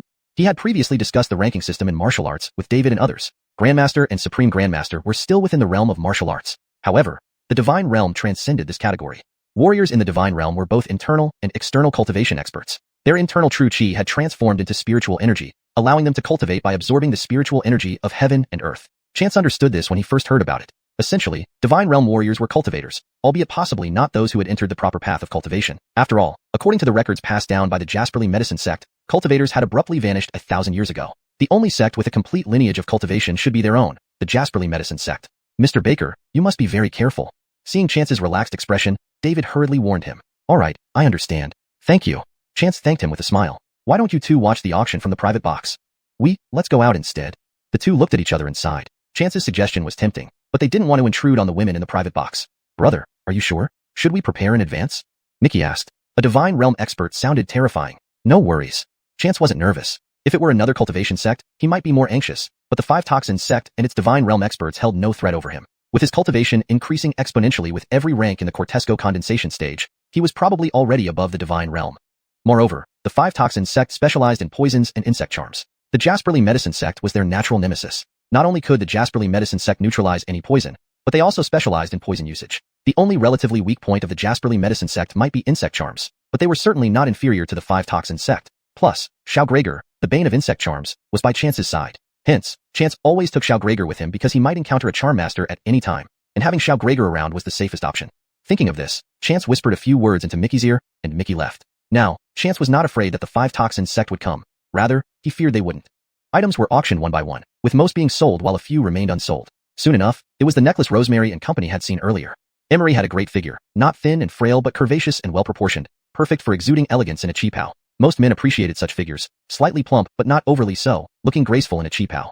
Emery swore she would buy the necklace and had already envisioned herself wearing the matching cheapao. The starting bid for the necklace was 1.2 million. Given its age of a few hundred years, considered a well-preserved antique, the starting price was reasonable. Many women present had already set their eyes on the necklace from the start. From the very beginning of the auction, the competition was fierce. In less than 3 minutes, the price had skyrocketed to 10 million, far faster than any previous item, creating quite a stir. Even though the threshold of 10 million did not dampen their enthusiasm, the number of bidders had significantly reduced. For major sects in the martial world, 10 million was insignificant, but smaller schools or secular martial arts schools were not as wealthy as imagined. It was better to spend money on medicinal pills than on ornaments. Just then, Emery placed a bid of 20 million, causing everyone to pause in surprise. But it only took 3 seconds before others responded. The bidding quickly escalated. 20 million, 25 million, 30 million.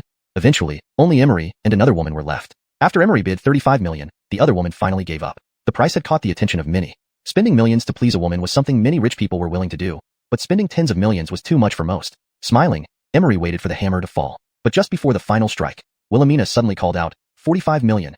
What? Wilhelmina has joined the bidding. Damn, a rivalry. Does Wilhelmina want it? Not necessarily. She hadn't bid until now, and she might not even like this style. This is clearly despite the people in that private box. Yes, these two have deep-seated grudges. This won't end well. Probably the happiest person here is the seller. Many people in the auction hall were whispering among themselves. In the private box, Emery hesitated for a moment, then angrily declared, Humph, want to compare wealth?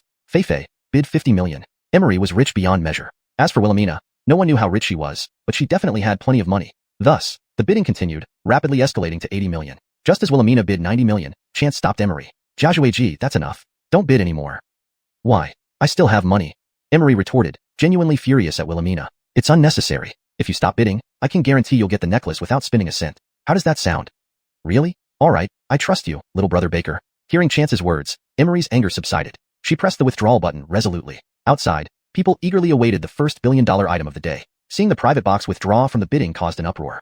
This was more shocking than reaching $1 billion. Bidding for so long, only to quit? Wilhelmina was also stunned. Glancing at the private box, she felt irate instead of pleased. She had intended to sabotage the young man, but why did he suddenly give up? Hadn't they been fiercely competing just moments ago? So close to the final bid at nearly $1 billion, yet he suddenly quit? Since he quit, she would have to pay $90 million for this worthless trinket? The more Wilhelmina thought, the angrier she became. Unable to control herself, she sneered, "Out of money already?" Her tone was full of contempt and ridicule. Expecting to hear frustration from the other side, she instead heard a calm reply, "Let you have it for now. Eventually, it will be mine." "You." Wilhelmina's chest heaved with anger, unable to speak. "Lady Lawn, what payment method will you use?" Chapter 363. Offering help. Kaylee was momentarily speechless. She hadn't intended to buy the item at all, but now she not only had to buy it, but also spend $90 million on it. Naturally, she wasn't pleased. "I suddenly think this thing isn't worth so much. I don't want it anymore." This? The etiquette lady wore a difficult expression. Everyone present watched this scene with a mixture of exasperation and awkwardness. If you wanted to deceive others, you should be prepared to be deceived yourself. She had already bid for it, and now didn't want it. Was this because the people of the Five Poison sect were too domineering, or had they been secluded in the mountains for too long and didn't understand proper etiquette? "Haha, what? Are you out of money?" At that moment, a familiar tone came from the private room. Hearing this voice, everyone paused, then realized this was the same tone and mannerism Kaylee had used earlier. It seemed Mr. Baker was truly formidable. Not only did he show no fear of Kaylee and the Five Poison sect, but he even went on the offensive. Admittedly, it felt quite refreshing. Upon hearing these words, Kaylee's face instantly turned black, matching her dark eyeshadow, black lips, and black nails. Quite the striking ensemble. "Since you've bid for it, just buy it." Kaylee reluctantly swiped her card, clutching the box angrily. "It will be great to keep it for barter. I haven't seen her in years, so it can serve as a gift." "Mom, you're always so good. But that boy." "No rush." The leader of the Five Poison sect interjected calmly. On the other side, the etiquette lady walked back with the POS machine but suddenly collapsed midway, her face covered in dark gas. Everyone immediately cried out, looking at Kaylee. It was obvious that she must have poisoned the etiquette lady after failing to trap others. Baker's behavior was excessively cruel.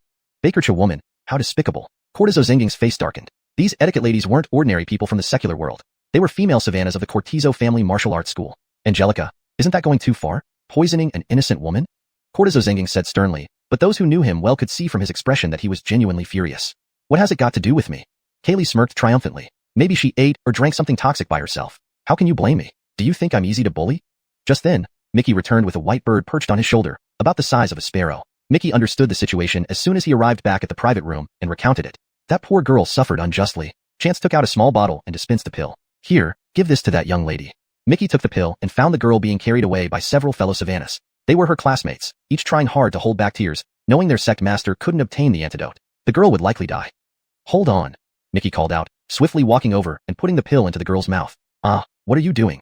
Let go quickly." The girls tried to stop him, but Mickey moved incredibly fast. In just 2 seconds, he had completed the action, stepping back before they reached him. "What did you give Alfred Dongling? Who exactly are you?" Cortizo Zenging hurriedly interrupted. "Alfredenkolm, that's..." Before Mickey could reply, the dark gas on the girl's face visibly dissipated. Within moments, the Evelyn sat up. I'm fine." "Thank you, Alfredenkolm," Cortizo Zenging exclaimed happily. "Aren't you supposed to apologize?" The girls, overcome with joy, quickly thanked Mickey. The charming girls apologized profusely, causing Mickey to blush and wave his hand. No, this is from Hector Baker. That's enough. Get back to your seats." Cortizo Zenging defused the situation for Mickey and thanked him personally in the private room. Only then did the girls leave. Another round of exclamations rose among the crowd. This Hector Baker seemed determined to challenge the Five Poison sect. The exchanges were indeed thrilling. Nonetheless, everyone felt secretly elated. Previously, no one dared offend the Five Poison sect due to their poisons and charms, which no ordinary person could withstand. There was no cure for their poison once inflicted. To everyone's surprise, when the little girl was poisoned, a single pill from Hector Baker instantly detoxified her. How remarkable. People whispered amongst themselves while Kaylee's face twisted in rage. This kid clearly had it in for her. But it was for the better. She had planned to spare him. Now, since he possessed such impressive medical skills, she would cut off his limbs and keep him in a medicinal vat to test poisons. Undoubtedly, Kaylee and Liebarter, being mother and daughter, shared the same wicked nature. After this minor turmoil subsided, the auction resumed. Next up was the hairpin. However, this time, Chance was more cunning. If they continued bidding, Kaylee would certainly interfere, making them spend more unnecessarily even if they won the bid. Taking advantage of Cortizo Zenging's gratitude, he handed this task over to him. It was a trivial matter, not a big deal. Cortizo Zenging was astute as well, assigning several unassuming characters to bid simultaneously. Eventually, the hairpin was sold for $5 million at a fair price. Next were various pills and medicines. Ordinary herbs preceded the high point of the day, the trauma pills from the Medicine King Valley. The auction proceeded to small cultivation essence pills. The martial arts conference lasted 5 days, with auctions on the 2nd, 3rd, and 4th days. Thus, to maximize profits for Chance and Medicine King Valley, Cortizo Zenging arranged to sell 10 small cultivation essence pills and 3 cultivation essence pills over 3 days. Day 1, 3 small cultivation essence pills and 1 cultivation essence pill. Day 2 followed suit. Day 3 was similar, with an additional small cultivation essence pill. 3 small cultivation essence pills weren't auctioned together, but one by one. Soon, the first pill settled at a staggering 12 million, purchased by a medium-sized sect. Competition for the second pill intensified, reaching 15 million, secured by a large sect. Many medium-sized sects regretted missing the opportunity earlier. Had they known the large sects would also bid, they would have gone for the first pill. But it was too late. No regrets could undo what was done. So, the third small cultivation essence pill ignited fear spitting right from the start. A starting bid of 1 million was immediately countered with 15 million. Almost all smaller sects were priced out instantly. They simply couldn't afford it. They also wondered why these large sects were competing for small cultivation essence pills instead of cultivation essence pills. Wouldn't the latter be more effective? Chapter 364. The elders have made their move. The small sects and martial arts schools didn't understand the large sects' thoughts, but how could they possibly know of their struggles? They originally intended to grab 3 cultivation nourishment pills. If there were no others involved, these several large sects could have discussed it amongst themselves, each getting one. Everyone would be happy. But now that was not possible. Many senior experts who had long since vanished from the world were coming out. Everyone knew why those in the private rooms, the Tallulah, suddenly appeared. Ever since news leaked out yesterday evening, many hearts had been on edge. Seeing Colby after Colby come out today, their hearts sank deeper and deeper. Could these Colbys lack money? Even if they did lack money, would they dare to snatch? The fear was spending money, making enemies, and not even ending up with the pill. Even if it fell into their hands, it might not reach their doors, intercepted halfway by someone, losing both the person and wealth. Thus, everyone dejectedly shifted their focus to the lesser cultivation nourishment pill. Fortunately, the Colbys were only interested in the regular pills, leaving them to get a bargain. In the private booth, Chance and company were very excited. One lesser cultivation nourishment pill went for over 10 million, and the final one sold for 19 million. Considering this stuff cost less than 500 blocks, previously requiring multiple material batches, now with Chance's heightened cultivation level, his success rate for the non-standard medicine pill was 80%. More importantly, Rocky promised to charge no auction fees at all this time. What was bid was theirs. In just these short 15 minutes, they made over 40 million, and the main pills weren't even up yet. Amazing! Rosemary exclaimed. Forget the company business. Just stay home and refine pills. Alfredottle money-obsessed eyes glittering with dollar signs. Well, my chairman title has just been reduced to a figurehead. Everyone laughed heartily. Soon enough, payments were made, and the money transferred directly into Chance's account. Checking the notification, he smiled. Meanwhile, on the auction stage, the final item of the night emerged. Cultivation nourishment pill. On a red velvet cloth lay an elegant Cortesgango porcelain box. Inside, a black satin cushion held a perfectly round white pill. Unlike the lesser variant, as actual refinement, it still related to medicinal ingredients. But true alchemy involved a qualitative transformation. The pill was flawless, glowing faintly. Everyone, here is the cultivation nourishment pill, announced the host, displaying it under spotlight. Simultaneously, the details appeared on the large screens flanking the hall. This is the legendary pill. Look that glow. Is it really? Will I become immortal eating this? Asked a little girl innocently. No one laughed, as seeing this pill made them feel almost immortal too. Alchemy existed since ancient times, especially popular among royal families. However, those so-called elixirs often contained mercury or lead, leading more often to death than immortality. Yet through China's millennia, legends of alchemy persisted. No one could deny the possibility. At least, this pill fulfilled all fantasies of an immortal elixir. In his booth, Chance chuckled. Master Cortizo sure knows branding. His pills weren't particularly impressive, yet currently boasted the highest success rate and most comprehensive ingredients for trading purposes. Initially stored in a wide-mouthed porcelain jar, while decent, it wasn't eye-catching. He wondered where Rocky found the porcelain box, elevating its appearance immensely. Hearing this, Rosemary suggested, maybe we should custom order some packaging? Why not? Agreed Chance. Better packaging meant better sales. Deciding instantly, Chance continued chatting while others left their booths to observe the pill. Though touching was forbidden, viewing on stage was allowed. Some people wished to experience this grandeur, but at the sight of several figures emerging, quickly retreated back to their seats. Best not to cause trouble. Focusing only on the pill, these figures rushed forward, nearly causing the host to run off with it. Thankfully, mutual restraint kept anyone from breaking rules. Among them, the Tallulah joined. Drawing closer, the fragrance wafted around, refreshing even without ingestion. Smiles graced their faces, now noticing each other. Hey, Five Venom Valen, you came too? Errol, if you can show your old carcass, why not me? She chuckled. Omar brother? One-armed brother, you're alive? Arth, you're 3 years older. Mutual greetings were exchanged, all known to each other albeit relations ambiguous. Ladies and gentlemen, the auction will start shortly, nervously announced the host. With a hum, the Colbys returned to their places. The auction officially began. With a gimmick, Rocky started at 0 yuan. But only as a gimmick, as Wilhelmina shouted, 10 million. Then, Booth 2 responded, piffed, 10 million, 50 million. Relieved, smaller sects felt dwarfed by these figures. 70 million. 100 million. Booths 3 and 4 joined, driving prices sky-high within moments. These deep mountain recluses bypassed bidding devices, shouting prices loud and clear, voices resonant with internal energy throughout the hall. Poor Wilhelmina's face whitened in anger. Today wasn't her day. Yet, noting Booth 1's inactivity, her eyes gleamed. Chapter 365. The Alfredo Fandeath Platform. According to Rhett's account, the young man who had injured Barter was a complete stranger, not resembling any savannah from any martial arts sect. When Rhett arrived, Respin was loudly proclaiming that Chance was a fraud, not a martial artist but someone from a minor secular family. In the eyes of martial arts sects, those commercial families were virtually worthless. Moreover, being just a small family, starting from nothing indeed. Were they serious? Even major families courted their favor. Rhett did not mention that his sword strike was met with no resistance. It was simply deflected by the opponent's protective chi, sending him flying. Misled already, Wilhelmina hated Chance even more and found every opportunity to provoke him. The kid in box 1. Why aren't you buying now? Is 1 billion exceeding your expectations?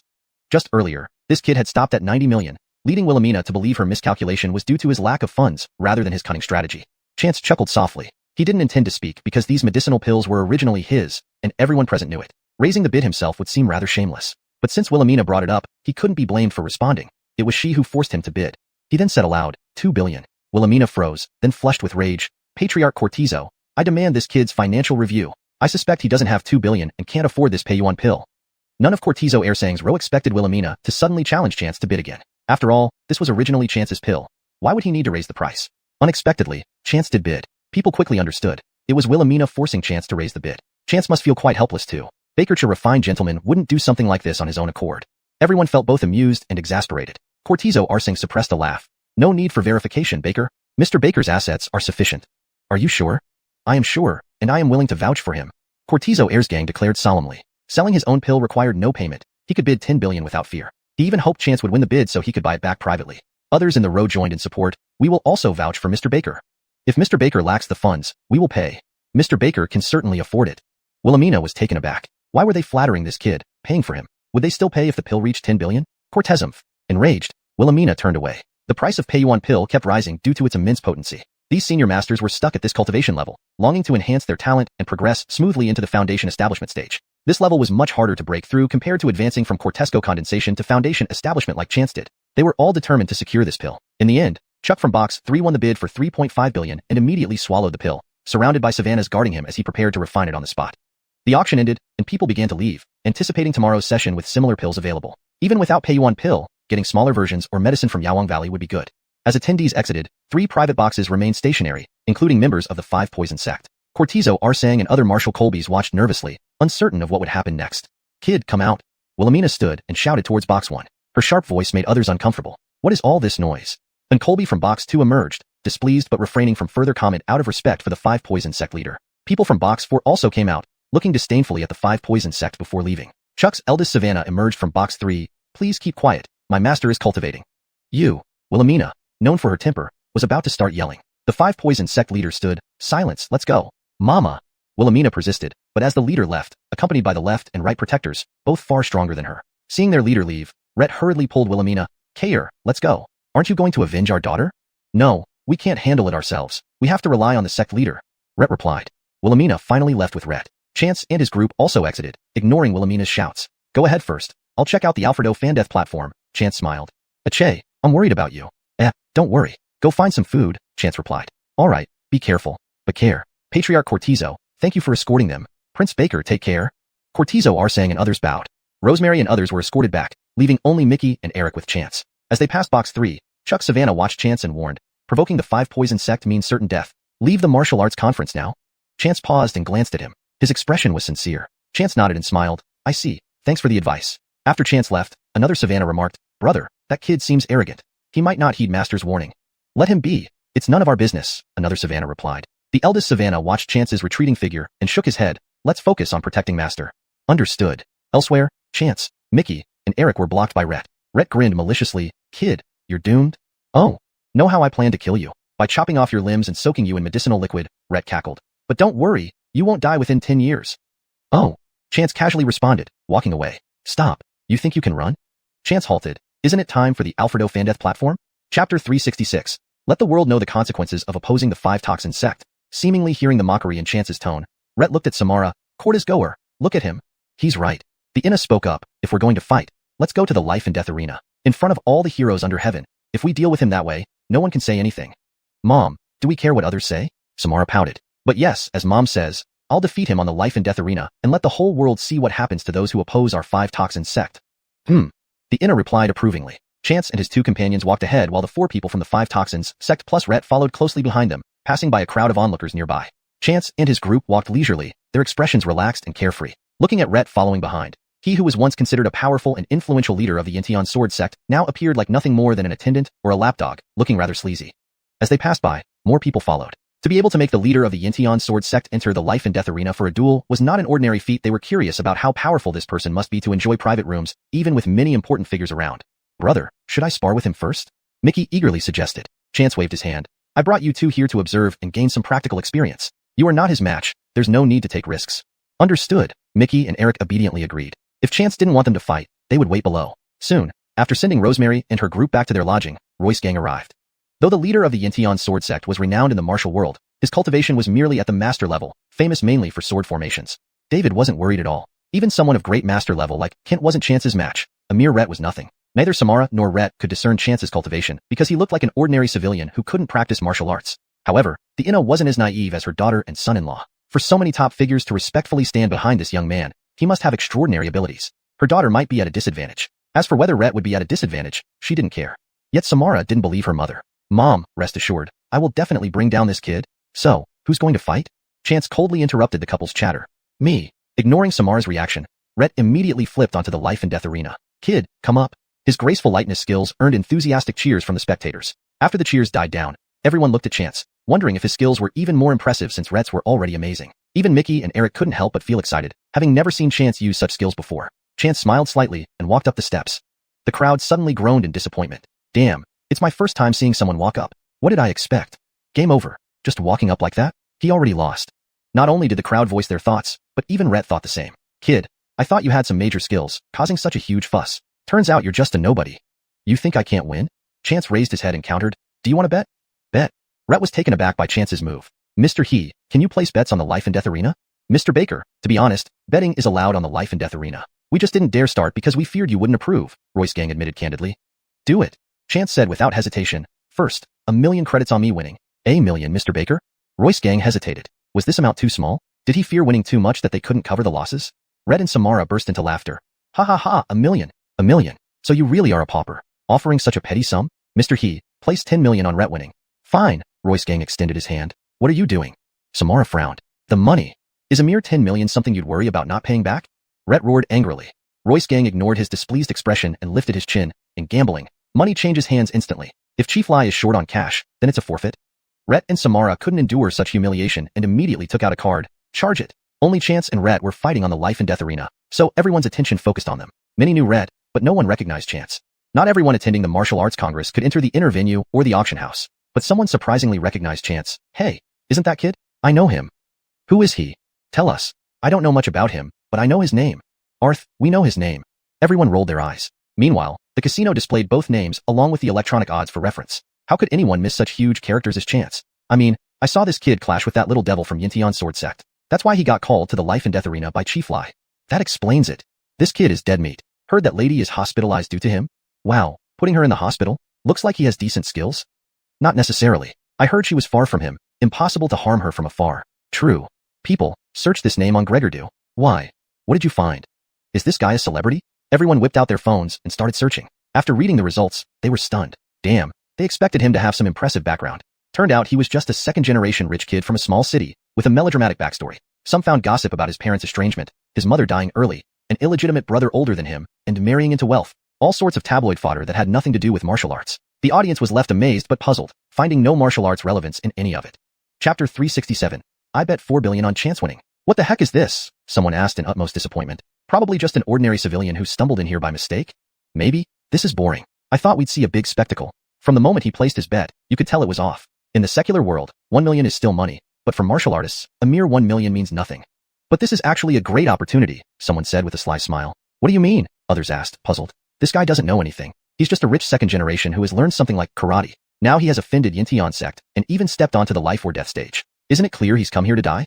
The group of people immediately got excited and headed towards the betting station. They might not have large sums, but they could easily pull out several 100,000 or even a few million. On the other side, more people quietly want to place bets. Among them was James, an old acquaintance of Chance. James had suffered significant losses in Ninghai last time. Not only did he lose his own capital of 1 billion yuan on the spot, but because he had held Fremont's deposit through Anhai's Martial Arts Association, when it came time to return it, it went to Chance at 10 times the price, another 10 million yuan. Even though James had profited from alliances and associations over the years, these losses significantly shrank his assets. He attended the martial arts conference yesterday to seek help from friends, as revenge needed to be taken and losses couldn't go uncompensated. But upon arrival, he spotted Chance roaming around, which made him retreat back to rest. Today, he couldn't hide any longer since he was meeting an old friend. Baker, surprisingly, he saw Chance stepping onto the life or death stage against none other than Rhett. Overwhelmed with emotion, James felt that fate was finally giving him justice. Himph, this young baker really doesn't know his limits. He dared to offend both me and Yintian Sword Sect. Upon further listening, he learned Chance had insulted the headmistress of Yintian Sword Sect. This explained why such a ruthless lady would engage in a fight. Rhett, a grandmaster of martial arts, would certainly dispose of this troublemaker effortlessly. James himself bet 5 million on Rhett winning, while also persuading some old friends to do the same. After hearing his story, they glanced coldly at the young man on the stage. Oldard, you're so lucky. Someone else is avenging you, and you get to make some profit. Pity our chances are slipping away, laughed James. I'll treat you all to the finest meal. Despite the lopsided odds, watching Chance meet his end was still gratifying. The organization overseeing the live betting was renowned for its mystery and deep pockets. They often appeared at the annual martial arts conference, appearing almost as if they were martial artists themselves. However, they were not Chinese nationals. Their company in China was just a puppet front with a nominal reputation. In reality, they were from a mysterious American organization engaging in various betting schemes globally. For years, they had been collecting data about many participants at the martial arts conferences. But Chance remained a stranger to them, merely registered as an average person without any combat records. Odds were quickly set. Rhett's odds were 1 minute and 1.2 seconds, while Chance's were a staggering 100:1. Chance, seeing his own odds displayed, remained outwardly calm while inwardly laughing joyfully. Turning to Mickey, he whispered subtly using spiritual energy. Mickey, reviewing the odds with a frown, heard Chance's voice and nodded back.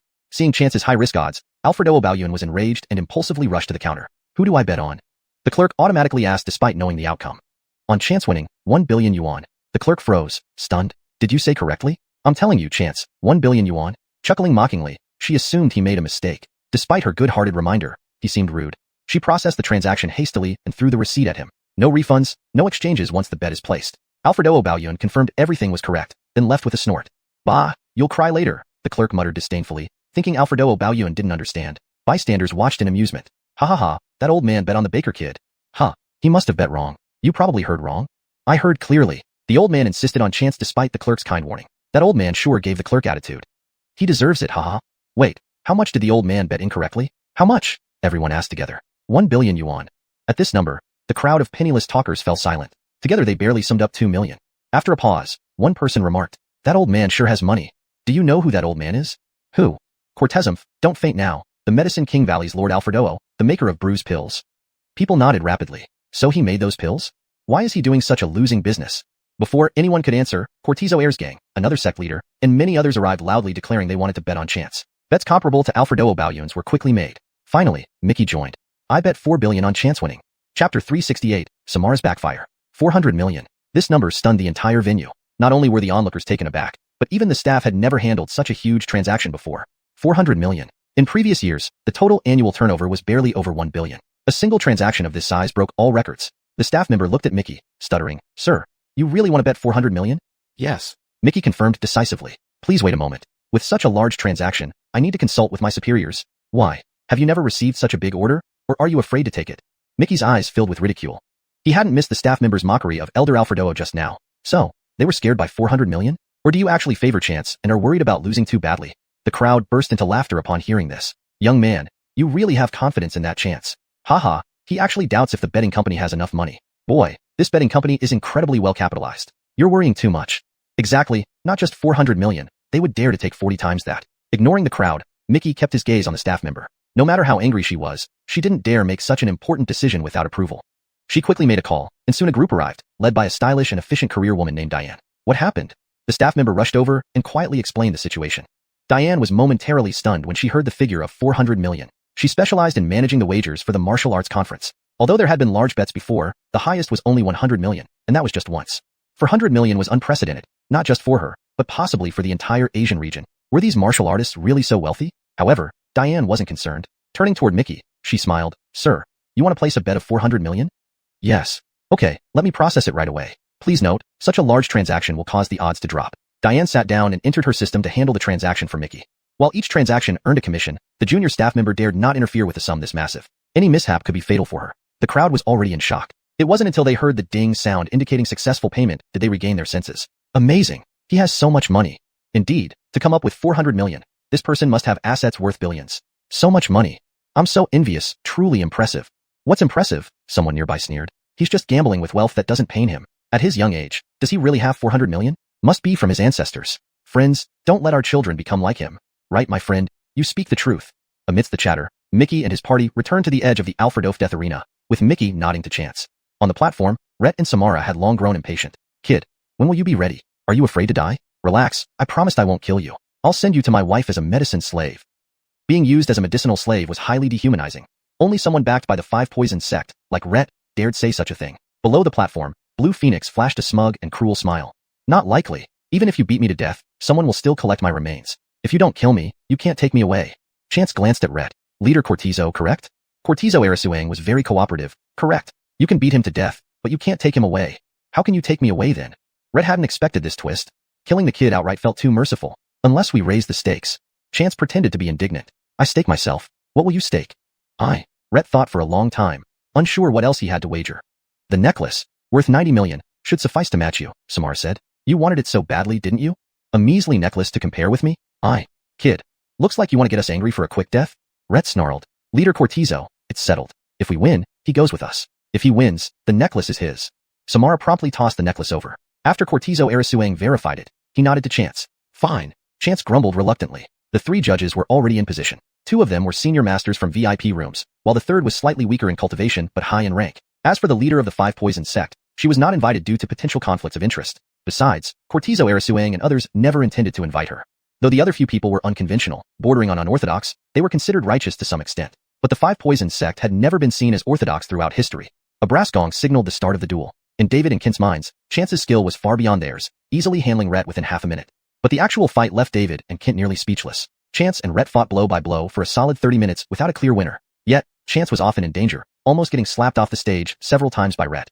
David and Kent exchanged glances, then looked at Mickey. Seeing Mickey remain calm, they understood immediately. Hector Baker's gambit truly showed he was willing to go all in. Seemed like he still found 400 million insufficient, aiming for something bigger. Meanwhile, Cortizo Arasuang and others were genuinely worried. Especially Cortizo Arasuang, who had privately inquired about Chance from David and knew Chance was extremely powerful, possibly a cultivator from a hidden sect, giving him great confidence. Who would have thought the fight would turn out so surprising? Chief Alfredo, what's happening? Calm down. What are you panicking about? How much did you guys bet? They paused, then realized. If Chance couldn't win, he wouldn't have allowed his people to place such a massive bet. Thus, they calmed down. Below the platform, the leader of the Five Poison Sect and Samara watched. Seeing Rhett struggling against Chance, Samara grew anxious. Calm down. The leader of the Five Poisons Sect remarked calmly. If he can't win, shouldn't you think of a way? Samara's eyes lit up. Got it, mother. She gently moved her fingers, releasing a bug. This bug was exceedingly potent. Once bitten, its victim would freeze. As long as it bit Chance, he'd be immobilized, vulnerable to attack. The bug flew rapidly onto the stage, unnoticed by anyone except the two senior masters. Chance smiled faintly. Finally here. Chapter 369. Are you thinking of changing men? The bug, although a living creature, is controlled by humans. Wilhelmina, the saintess of the Five Toxins Sect, has been playing with these since childhood, manipulating them as easily as moving her fingers. Under her control, this bug flew straight toward Chance. One bite, and Chance would be defeated. Of the three people above, aside from the last one whose cultivation was inferior and showed no reaction, the other two saw everything clearly. But these two old monsters aren't saints. The older and wiser they are, the less kind they tend to be. Even though both saw the bug, they merely raised an eyebrow and did not intervene. It was only that old monster named Brock who was slightly more compassionate, uttering just two words, be careful. For him to say this much already risked offending the leader of the Five Toxins Sect. As for the one-armed Colby beside him, he said nothing at all. Chance had long anticipated the bug from the Five Toxins Sect. To wait for it, he faked several near-death escapes to mislead his opponent. When the bug rushed over, Chance executed a move requiring a leg lift and torso twist without deliberately dodging. Under Wilhelmina's control, the bug charged forward, bypassing Chance's lifted leg, and bit Rhett's calf. Rhett was engaged in combat. A man in his early 20s still undefeated, he was beginning to lose his temper. Bakerdenly, something bit his leg, and he felt numb all over. Before he could react, Chance's next move struck, hitting his face squarely. This slap landed firmly on Rhett, with no room for mercy. His stiff, numb legs staggered back several steps, almost falling off the platform. How could Chance let him fall? On the life and death stage, if one side falls off, it means defeat. While deadly combat is allowed on the platform, pursuing an opponent outside is forbidden. So many would jump down and flee if they couldn't fight anymore. Though shameful, losing one's dignity was better than losing one's life. After being pushed back, Rhett realized what happened. This paralysis was undoubtedly caused by his wife's bug. Why would this woman attack her own husband? Could she have set her eyes on this young man? Fueled by grief and rage, Rhett wanted to fight Chance to the death. But with his legs nearly numb, he could barely stand, let alone fight. Originally, it seemed Chance was about to lose, but the sudden turn of events stunned everyone watching. What? Was Rhett about to lose? He couldn't lose. The respected master of the Yintian Sword Sect. To lose to an unknown young man? Most importantly, they had all bet on his victory. It didn't matter if he died. What would happen to their money? Below, there was uproar, shocking even Wilhelmina and the leader of the Five Toxins Sect. How did this happen? Wilhelmina stuttered. I was trying to trap that boy. The leader of the Five Toxins Sect looked meaningfully at her daughter. Conke, aren't you still thinking of changing men? Wilhelmina felt utterly wronged. Though Chance was handsome, and their sect favored handsome men, just because this boy crippled her daughter, she couldn't suddenly like him. Mother, I really didn't. What should we do now? Don't waste time. Just admit defeat. Or do you want to be a widow? At the same moment, Chance slapped Rhett, who was on the ground. Wilhelmina shouted too late, rushing up, stop. Seeing Wilhelmina intervene, Chance sighed in relief. He flicked his finger, sending a needle-like spirit force into Rhett's body while pretending to stumble, turning to look angrily at the three judges above. Your honors, wasn't this against the rules? Among the three judges, Brock and the one-armed Colby exchanged glances, puzzled. They hadn't expected such a sudden reversal. Wilhelmina, on the life and death stage, who gave you permission to come up? Brock asked sternly. Disrupting the rules merits punishment, the one-armed Colby added coolly. Wilhelmina's actions weren't just about bullying Chance, but also disrespecting the three judges. Your honors, can you give me some face? The leader of the Five Toxins sect slowly stood up. Facing the heroes of the world, are we supposed to give you face? The one-armed Colby retorted fearlessly. Even if you give us face, it depends on whether this young man agrees. Brock pondered aloud. The three judges naturally feared no one, including the Five Toxins sect leader. But this young man, to challenge Rhett at such a young age was extraordinary. Even without the bug incident, he fought Rhett to a stalemate. A remarkable feat for someone in his early 20s. Brock genuinely cared for Chance. With them around, the Five Toxins sect wouldn't dare to harm him. But what about after leaving here? Five Toxins sect leader, can this conflict between you two be resolved? Resolve? Never. Wilhelmina jumped up. He crippled my daughter and beat my man. I won't rest until he's dead. Chance echoed her fury. You think you're so great? Come up on the life and death stage. I can beat your man. Why wouldn't I beat you? Wilhelmina's anger was predictable. Her daughter was arrogant and unreasonable, only knowing how to bully others. Now her daughter was crippled, and her husband beaten. Her wrath was understandable. But Chance's response confused everyone. Why didn't he understand Brock's attempts to mediate? Young people these days, unable to distinguish kindness from enmity. Brock sighed in exasperation. Young man, conflicts are better resolved than escalated. After leaving the martial arts assembly, I know your kindness, but... Chance glanced at Wilhelmina glaring fiercely and the unreadable leader below. Do you think even your mediation would stop them?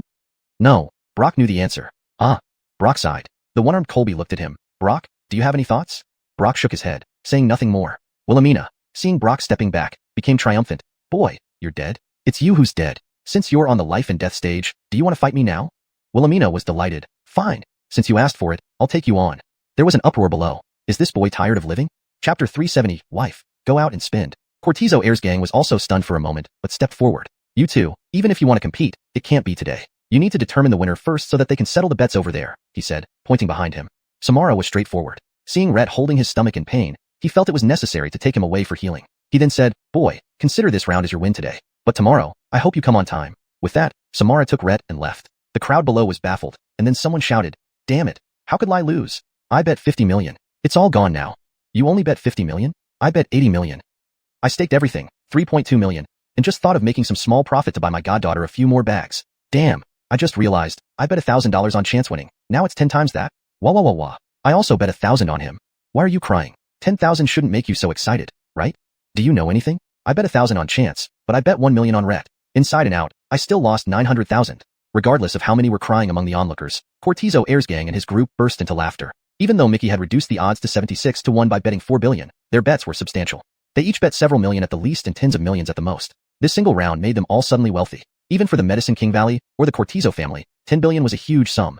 Mickey forgot about Chance and instructed Eric to wait while he rushed to the counter with the receipt, saying, Settlement. From the moment Rhett was knocked down on stage by Chance, the Gua family's heart had been racing. She really hadn't expected Rhett to lose. When Samara went up, Diane hoped he would strike Chance dead, thus not considering it a win for the other side, sparing her a huge loss. But in the end, Samara still conceded.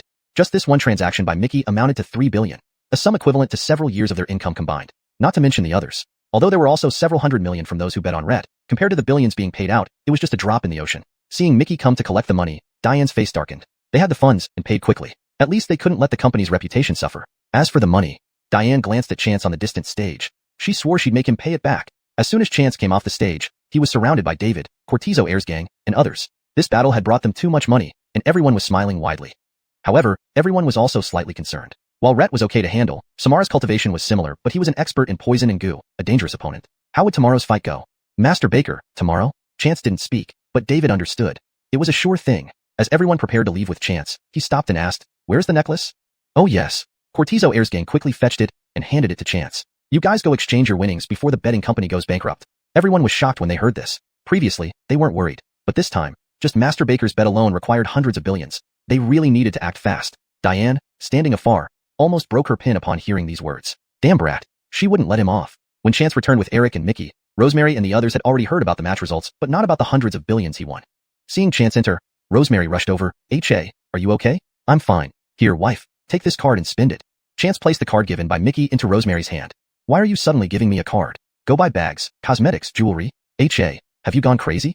Rosemary checked Chance and finding no injuries, sighed in relief, smiling. I have enough for bags. As for cosmetics and jewelry, nothing beats what you make. Aw, such lovey-dovey stuff. Portia commented from the side. TSK, Aunt Haley, isn't that envy? Are you jealous of us? Jealous of you? Portia laughed. Of course you're jealous, right? Chance pulled out a brocade box from his pocket and waved it in front of Portia. Ah, the necklace. You really got it? Portia paused, then exclaimed. So? Chance lifted the box high where Portia couldn't reach. Fine, I admit it, I'm jealous. Portia opened the box. Wow, it's even more beautiful close-up. All the girls crowded around to see the necklace. Chance looked at the card returned to his hand and chuckled. See, doesn't your sister-in-law treat money like dirt? She doesn't even care about more than 3 billion.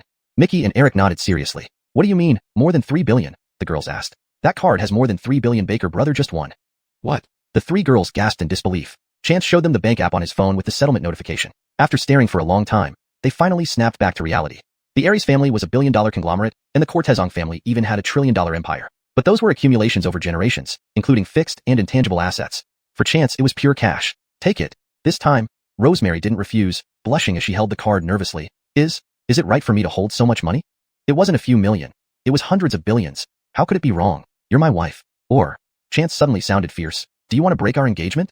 Shut up. Rosemary punched him. Can I transfer some to the company? Of course, but save some for tomorrow's big bet. Don't worry, 10 billion is plenty for the company, Rosemary replied happily. Unlike the tight-budget Star C Group usually ran on, 10 billion would immediately improve their situation and allow better operations. Brother, the betting company manager looks bad. Will they accept our bets tomorrow? Relax, they will definitely take the bet, Chance said. It's a perfect opportunity to settle with them. Chapter 371. The betting company has a problem. Big brother, is there something wrong with that company? There are too many things wrong with it. Chance's face showed a hint of coldness. In fact, when they first entered the Alfredof and Death Arena, that female manager was already there. He sensed an unusual spiritual energy fluctuation from her. It wasn't part of the Chinese cultivation system, but rather more akin to magic. According to the Jasperly doctor's legacy, it was witchcraft. Witchcraft can be either good or evil, beneficial or harmful. There were still practitioners of witchcraft in Pingshampo, most of whom were benevolent, though there were also malevolent ones like those in Sterling Family Village and Enoch's Colby Master who used the insect charm to harm others. The magic on that female manager was decidedly malicious. Ordinary people couldn't see it, but he could.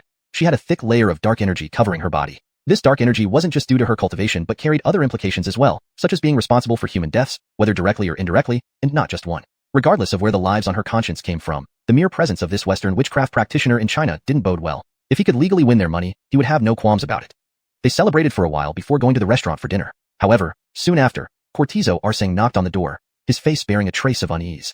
Master Baker, there's something?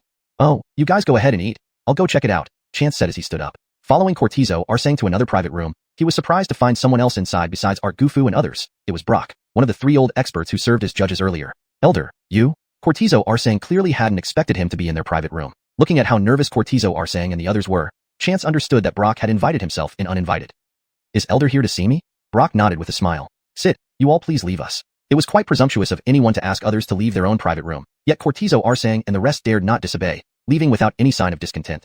Chance sat across from Brock. Elder, speak your mind. Do you realize the mess you've gotten into? The leader of the 5 Toxin sect? Chance countered. Not just the 5 Toxin sect. Brock shook his head. It's the betting company. They're the ones, Chance responded nonchalantly. Don't underestimate the betting company. They chose betting as their name because they have the clout. Their subsidiaries span Europe and Asia, operating wherever there's profit to be made. I noticed their manager is Chinese? Not exactly, just an Asian American fluent in the Chinese language, Brock clarified. So their headquarters are in America then? Apparently so, but the organization behind them isn't as simple as being tied to America. It's a mysterious group. No one knows who leads it or its key members, nor where they are. But there's one thing. Brock looked at Chance. This organization is ruthless. Their peripheral members gather money worldwide through various gambling projects. Anyone who crosses them quickly disappears. Even a Chinese business tycoon, despite being heavily guarded, died in his villa's bathtub because he offended them. Why are you telling me this? Your 4 billion bet today has angered them. Don't continue doing this. I'll try my best to mediate on your behalf.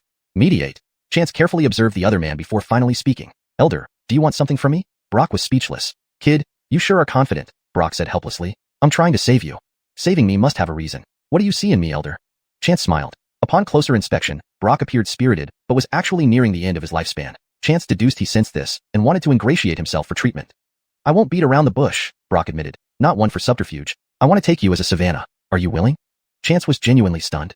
So, it wasn't about his medical skills but him personally? Fine, this old man did have some discernment. Apologies, Elder. I already have a master. Chance shook his head with a smile. You have a master? Who? Do I know them? Brock asked reflexively. Well, let's not talk about taking savannas anymore. Thank you for your concern today. If you're ever unwell, feel free to visit me. Brock was taken aback, then laughed out of frustration. You think I have health issues and you can cure me? Ridiculous. Kid, you really don't know what you're dealing with. Brock stormed out. A moment later, Cortizo Arsang and the others returned. Master Baker, Elder Brock seems unhappy? Is he trying to make things difficult for Master Baker? If you're facing difficulties, Master Baker, tell us. We may not be much, but together we might come up with a solution. Chance shook his head with a smile. Best not to mention Brock's offer to take him as a savannah. Cortizo Minju, you all found me because you have something too?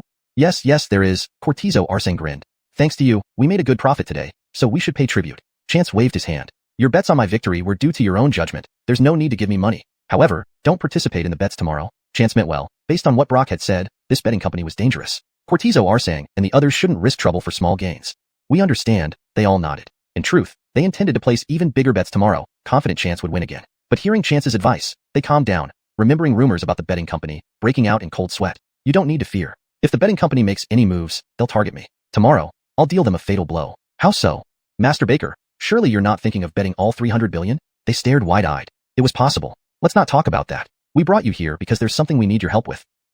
Speak. It's about someone seeking medical help. Translation provided by AI. Please review for coherence and accuracy. Chapter 372. Someone seeks medical help. The family seeking medical help was from the capital city. The Cortizo family had kinship ties with them. Knowing that there were many extraordinary people attending this martial arts conference, they asked the Cortizo family for assistance. Initially, Cortizo Heirsgang thought of Yaowang Valley. Unexpectedly, the Anson of Yaowang personally attended, so Cortizo Heirsgang went to the airport himself to meet and build a relationship in advance.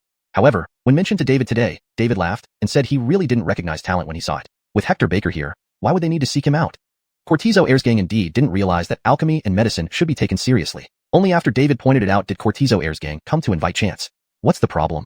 Unconscious and not waking up. It's a girl, 22 years old, just graduated from university this year. She was fine before she went on a trip, but she hasn't woken up since she returned. Did you take her to the hospital? Yes, all kinds of tests have been done, but her physical signs are normal, yet she has been gradually declining. She has been in a coma for nearly a month now, and her parents are anxious, their hair turning white overnight. Cortizo Heirsgang cautiously asked, Hector Baker, can you treat her? We need to see first if we can treat her. Tomorrow morning is free, let's go then. All right, I'll call them soon and ask them to prepare. Cortizo Heirsgang was both surprised and delighted. He didn't expect Chance to agree so readily. After finishing business, everyone started eating. The next morning, Chance left the martial arts conference with Cortizo Heirsgang straight for the capital.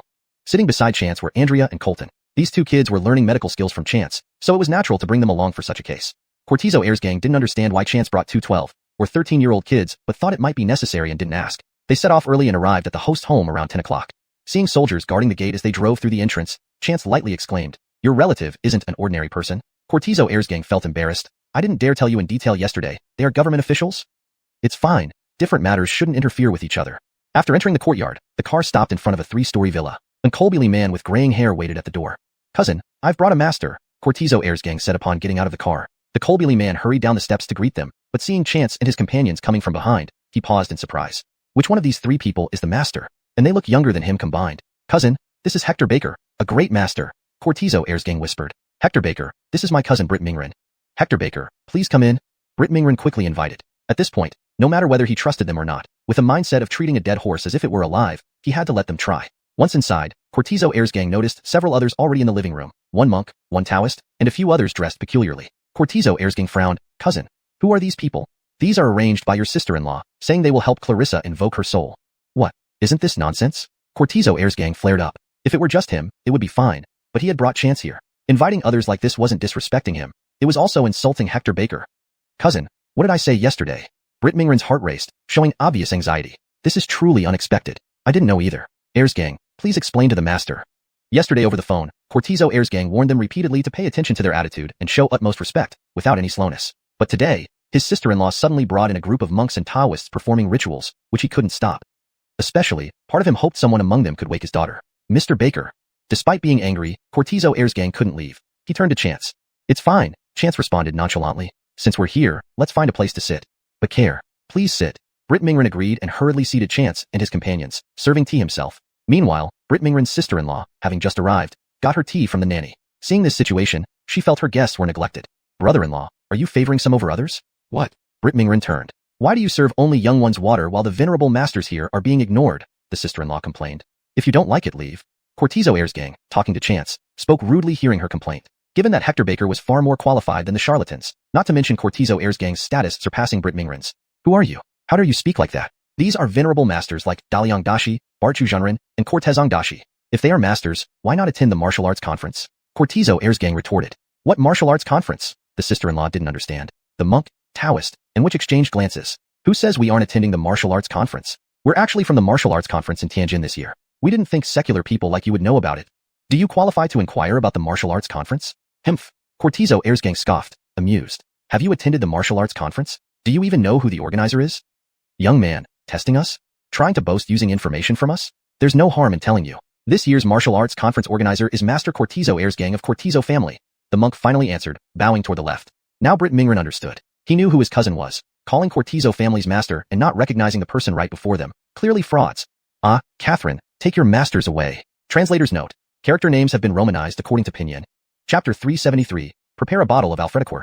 What? Catherine was delighted that the three masters she had brought along had effectively silenced the man opposite. But when she turned her head, her brother-in-law Britt Mingren told them to leave, and she instantly became displeased.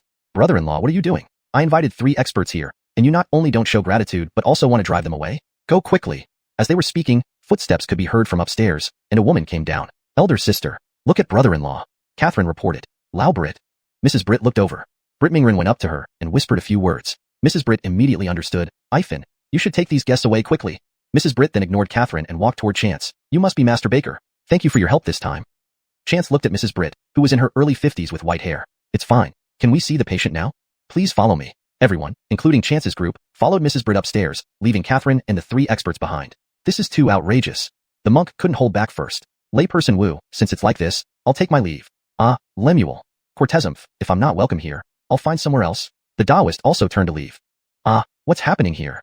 Catherine was stunned. However, the shaman didn't leave. He sat back down instead. Master Cortezong, why aren't you leaving? Ah, that's not what I meant. Catherine nearly bit her tongue. Why rush? Your niece's illness can only be treated by me. Just a mere boy. Cortezumph. Master Cortezong was very confident. I knew it. Master Cortezong, that young man naturally can't match you. I don't know where my brother-in-law found this person from.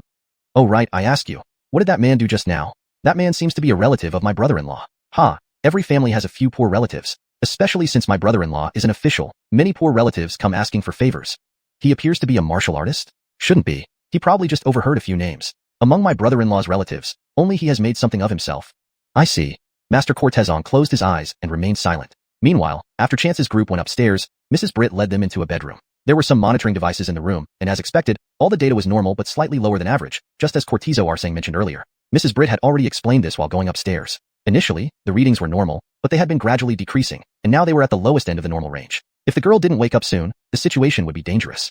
Chance nodded, sat beside the bed, and began to feel the girl's pulse. The pulse was steady, as if a normal person were sleeping. If it were a regular traditional Chinese medicine practitioner, there would be no way to diagnose the problem. However, Chance wasn't fooled.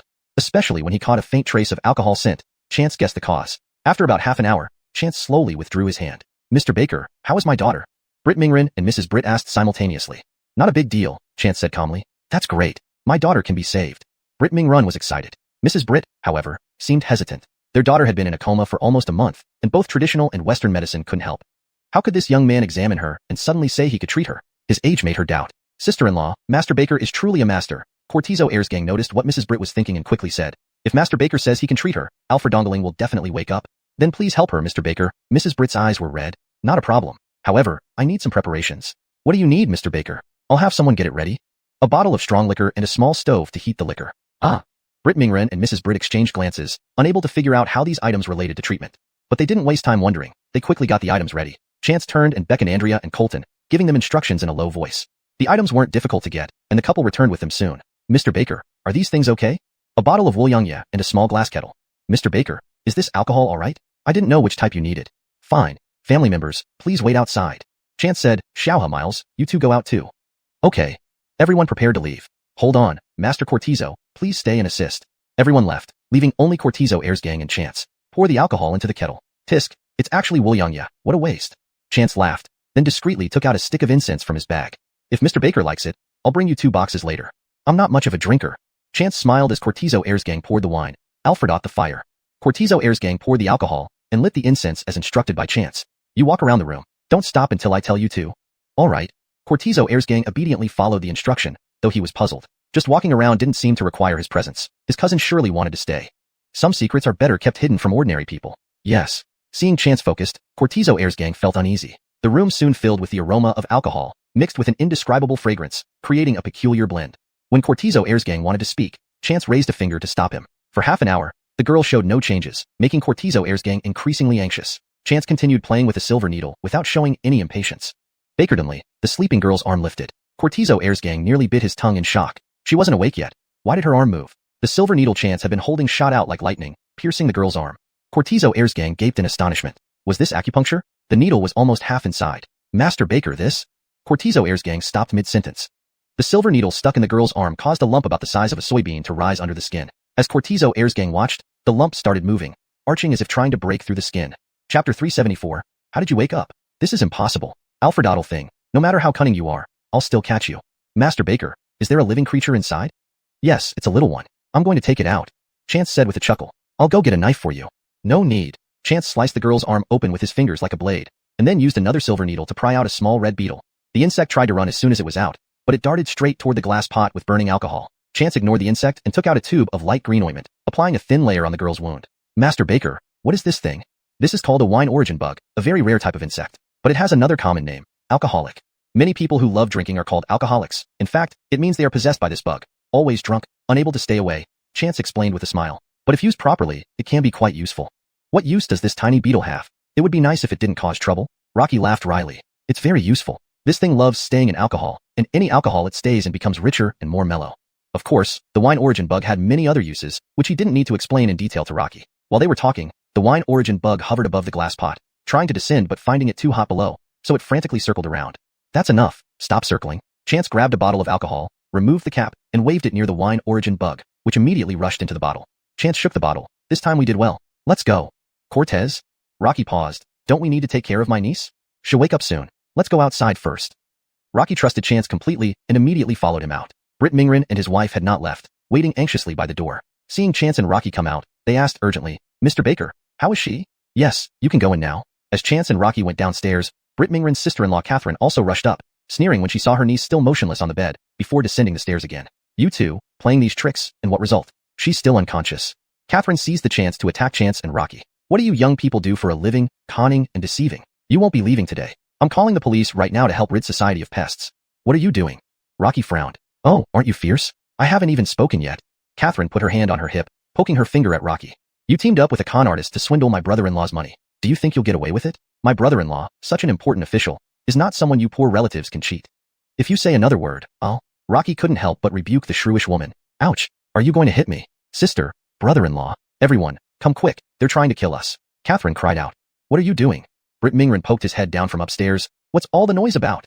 Brother-in-law, they? The rest of Catherine's sentence vanished. Because her niece, who had been in a coma for over a month, was now standing at the staircase with her mother's support. After Catherine turned and left, Tamara slowly opened her eyes upon hearing her parents' calls. It felt like waking from a long dream. Rubbing her eyes, she looked confused. Mom, Dad, why are you all here? Why is your hair white? Britt Mingren's eyes instantly turned red, while his wife couldn't even cry aloud. They had been through what felt like a life or death ordeal, watching their daughter slip away without anyone able to save her, seeing her health decline day by day until they were practically waiting for death. Not only had their hair turned white, but they had aged alongside their daughter, their bodies gradually weakening. Before they could elaborate, they heard Catherine shouting downstairs, so the family of three went down. Alfredenlin? How did you wake up? This is impossible. Catherine, Britt Mingren exploded in anger. What? Were you hoping Alfredenlin wouldn't wake up? No, that's not what I meant, sister.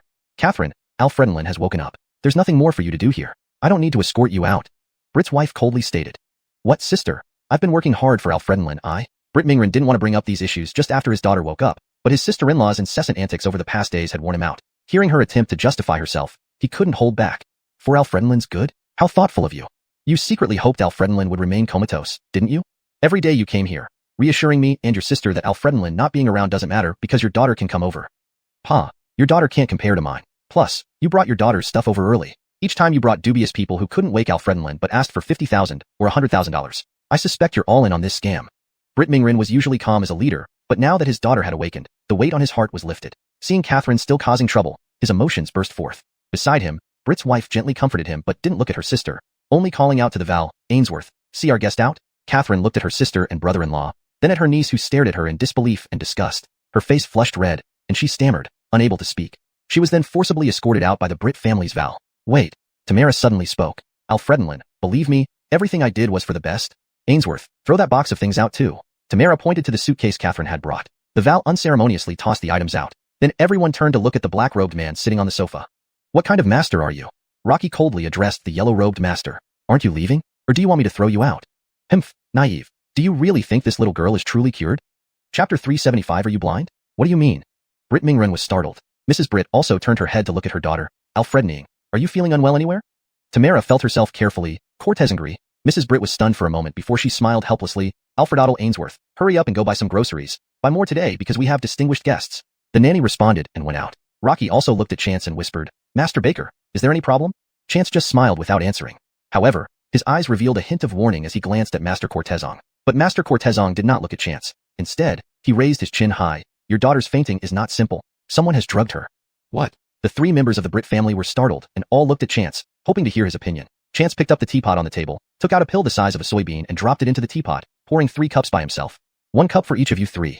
Before the Britt family could react, Rocky urged from the side, this is good stuff, drink fast. The Britt family hastily each picked up a cup.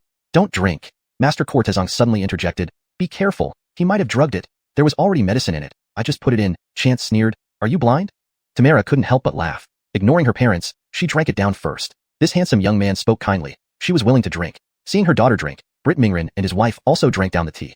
As the tea flowed down their throats, they felt a warm fire rising from their stomachs, making them feel wonderfully comfortable. Mrs. Britt remained somewhat reserved, while Britt Mingren was already groaning with one hand on his stomach. I told you, didn't I? Master Cortezong stood up proudly. Rocky really couldn't stand this fool any longer, so he sent a message via his phone. He quickly received a reply, and Rocky raised an eyebrow in surprise. Not long after, the doorbell rang, and Rocky personally opened the door.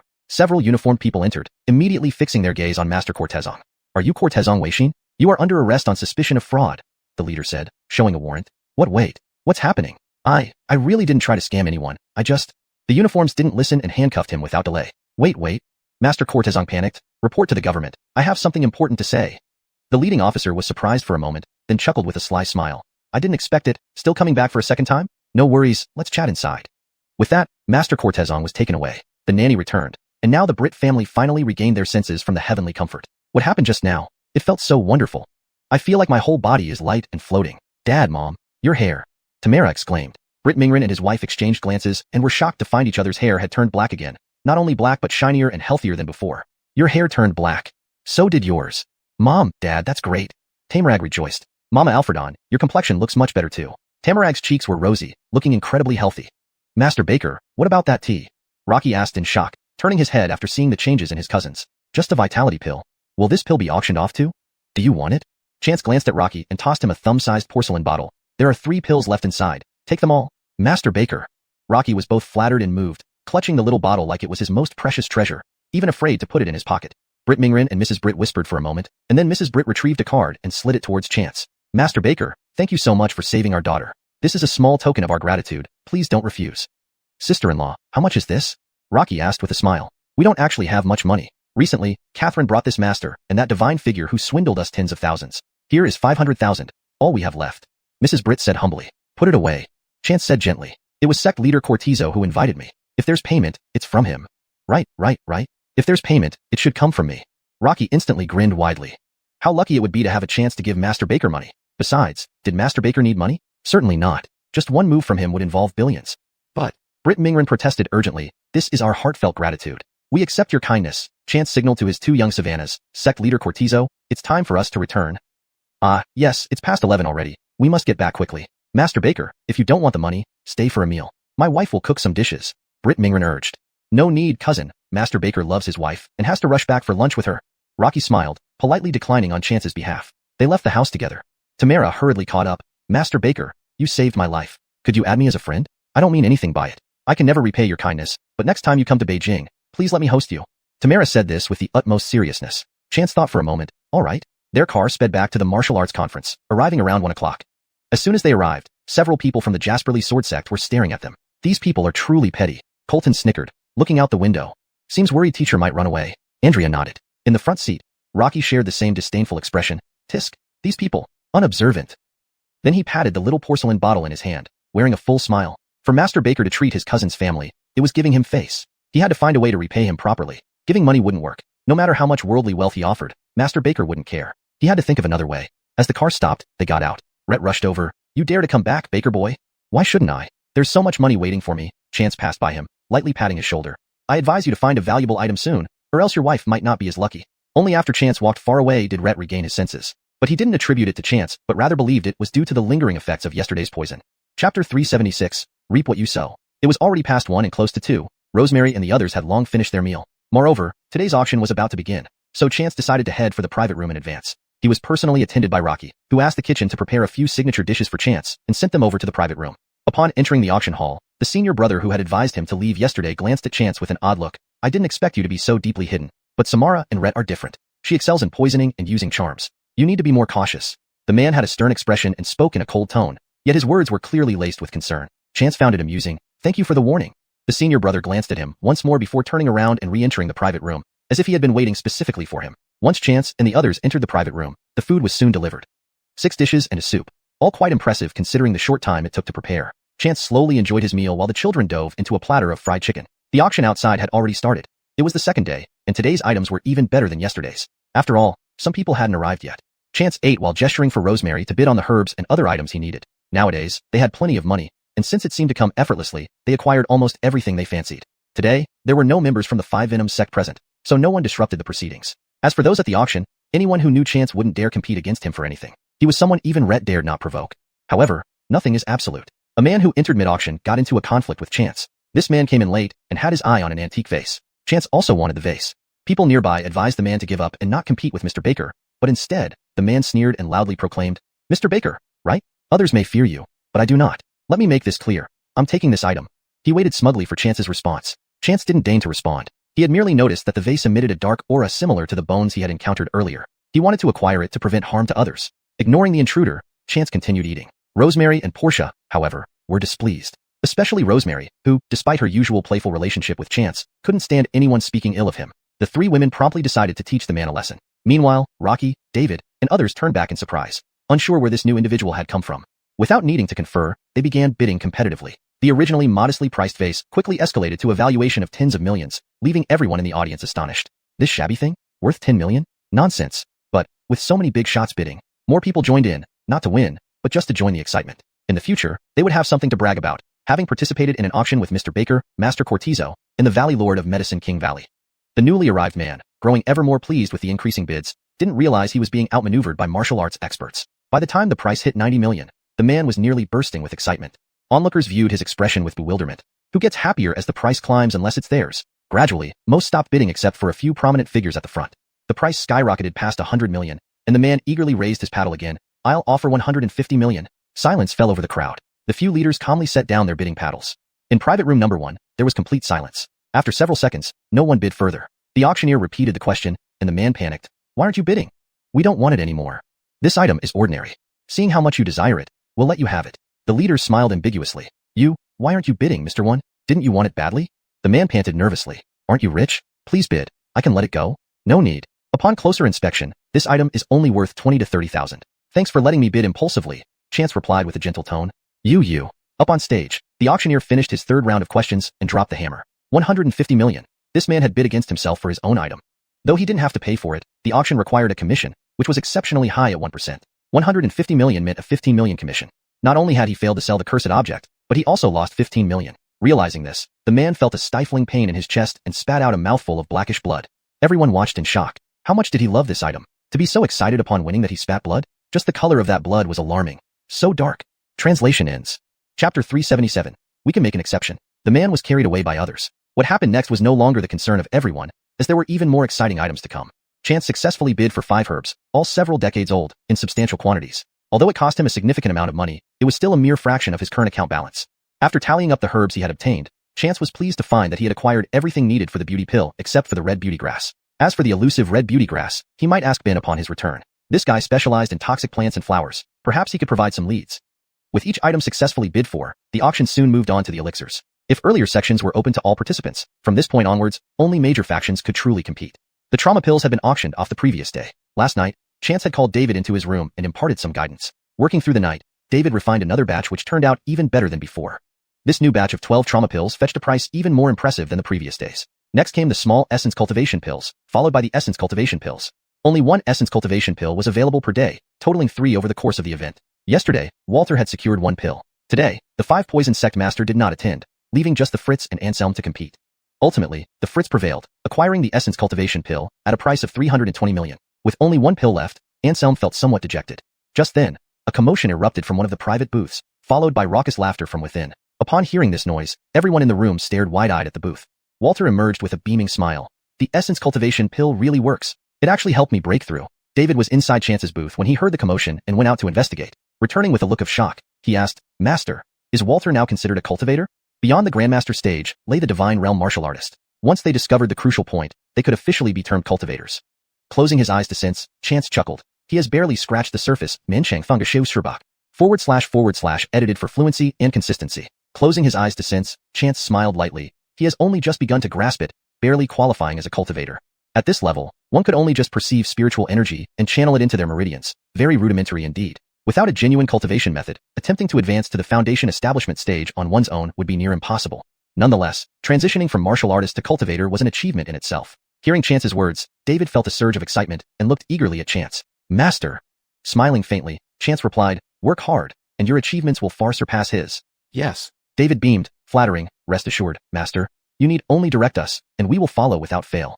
Outside the booth, both Anselm and the Fritz emerged to witness Walter's accomplishment. The Fritz felt a mixture of joy and envy. He had also acquired an essence cultivation pill. Would he too reach the threshold of cultivation like Walter?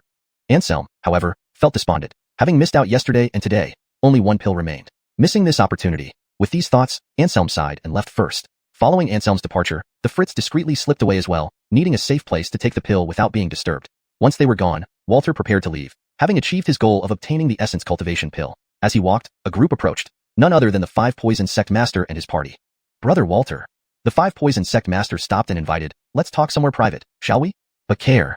After a brief hesitation, Walter agreed. The group then departed together. With Walter and the 5 poison sect master gone, Wilhelmina and company remained behind. Wilhelmina sneered, "Alfredottle brat surnamed Baker. Come out here. I won't roll out unless you and your man give me a demonstration." Chance lazily strolled out from his booth. "You're defiant even at death's door." Wilhelmina coldly remarked, "I'll meet you on the Alfredof and Death Arena." "Brother, something feels off." Mickey whispered cautiously. "It does, but don't worry. Brute force can overpower skill." Chance pondered for a moment. "Go fetch Xiaobai." "But care thing. Britale, may I accompany you today?" Rosemary asked tentatively. "I'm worried about you after going back. If it's inconvenient, forget it." "Why should it be inconvenient? Do you have the pendant I gave you on?" Chance checked her. "Let's go." With Chance's permission, the group followed suit. He handed them over to Cortizo Zengong for arrangements, while he slowly ascended the Alfredof and Death Arena. Meanwhile, Mickey confidently approached the betting counter again, glancing at the odds displayed. "Place a bet." The staff member, who initially seemed nonchalant, froze upon seeing Mickey. Today's clerk was male, but he remembered Mickey from yesterday vividly. This man had placed a 4 billion yuan bet in one, taking away hundreds of billions in one stroke. His colleague from last night had already been dragged away, fate unknown. Now, this man was back, making him tremble and stammer incoherently. This wasn't just a customer. This was death incarnate. "What? You not accepting bets?" Accept. Hastily calling the manager, Diane soon arrived in her red heels. Mickey noted her outfit. Red high heels, red top, red pants, even a red hair clip. It was like she was dressed as a giant red envelope. He couldn't help but wonder if even her underwear was red. Mickey internally snickered. How much would the gentleman like to bet? Diane asked. Mickey grinned. 300 billion.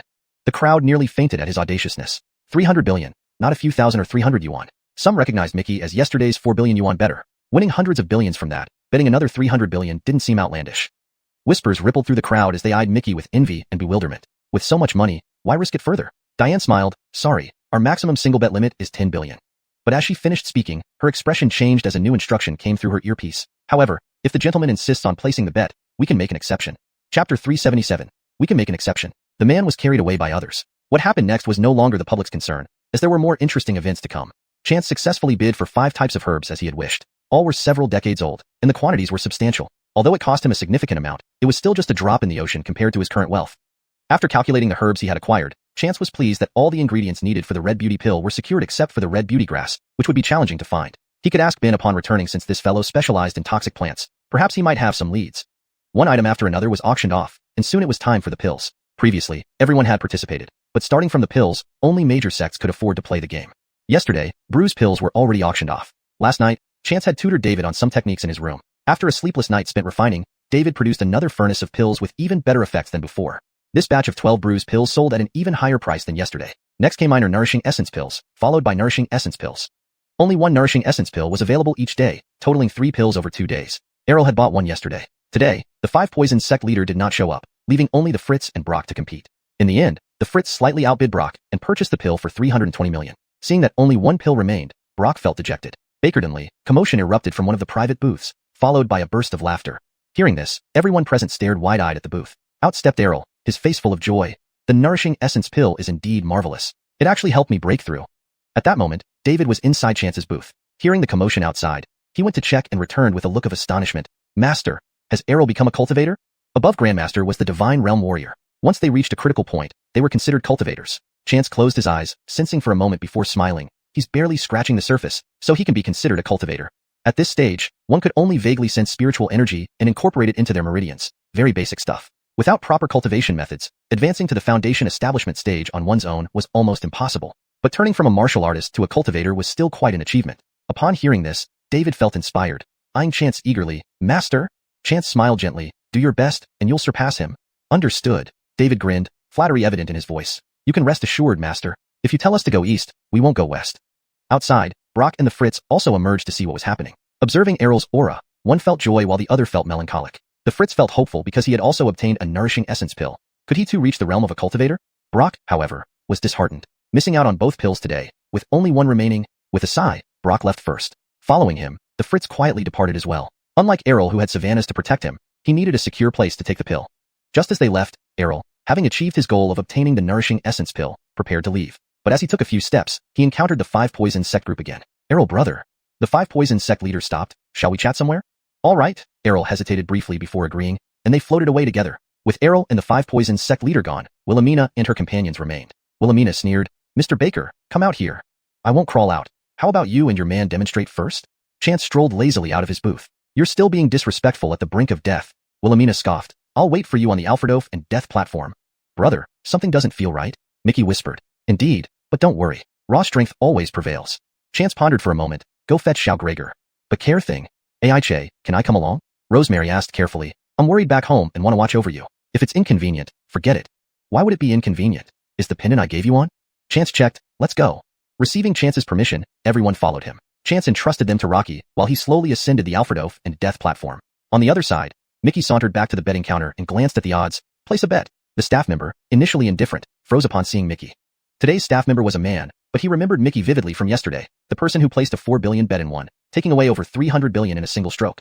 Last night, his colleague was dragged away. The outcome was unknown. Now this man was back, making him tremble involuntarily. This isn't a customer. This is a Grim Reaper. What's wrong? You don't accept bets? Why yes, we do. The man hurriedly called the manager, and soon Diane, wearing red high heels, arrived. Mickey sized her up. Red heels, a red blouse, red pants, even a red hair clip. She looked like a red envelope. Mickey inwardly joked about whether her underwear was red too. How much would the gentleman like to bet? Diane asked. Mickey chuckled. 30 billion. People nearby nearly fainted. 30 billion. Not thousands, not millions. Some recognized Mickey from yesterday's massive bet. Diane smiled politely. I'm sorry, our maximum single bet is 10 billion. Before she finished speaking, her expression changed. Through her earpiece came a new instruction. However, if the gentleman insists on betting, we can make an exception. Chapter 378. One and the same. Mickey cast a deep glance at Diane, then place a bet of 3 billion for Chance to win. All right, your purchase is complete, with odds of 1 to 6. A total of 3 billion. Diane operated it personally and handed over the receipt. Sir, wishing you success. At first glance, Diane's words seemed like standard procedure, but upon careful thought, her tone carried an odd undertone. Mickey took the receipt and turned to leave. Let her be whatever monster, as long as the bet was placed. After Mickey left, Diane turned to go into the temporary office behind. Inside the office, there was another person. Elder 3, Diane bowed and said, really let that boy bet 3 billion. If he loses? Fear nothing. The white-haired Colby glanced at her. Since I'm here, that boy will die on the stage.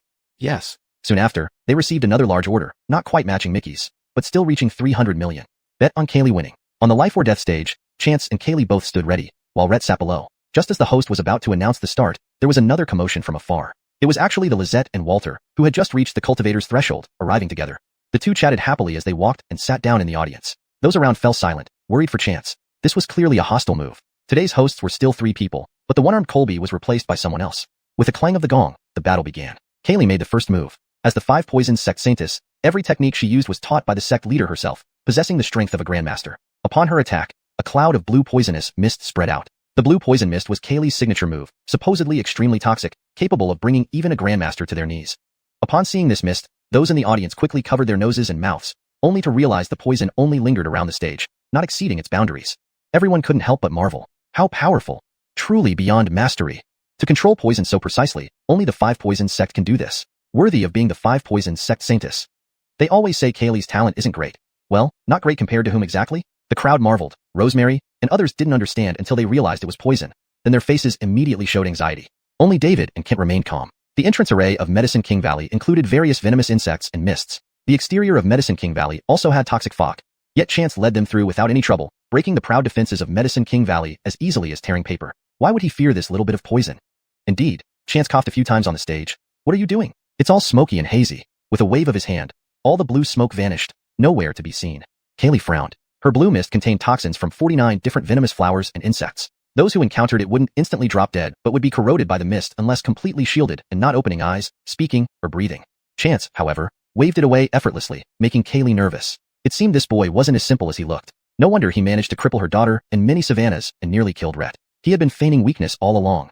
Kaylee reigned in her contempt, her expression becoming serious. But soon Chance showed her that even with her utmost effort, she still couldn't prevail. She tried all kinds of poison mists and venomous insects, using several types of goo, parasitic charm insects, but it was like throwing stones into the sea. Once released, contact was lost.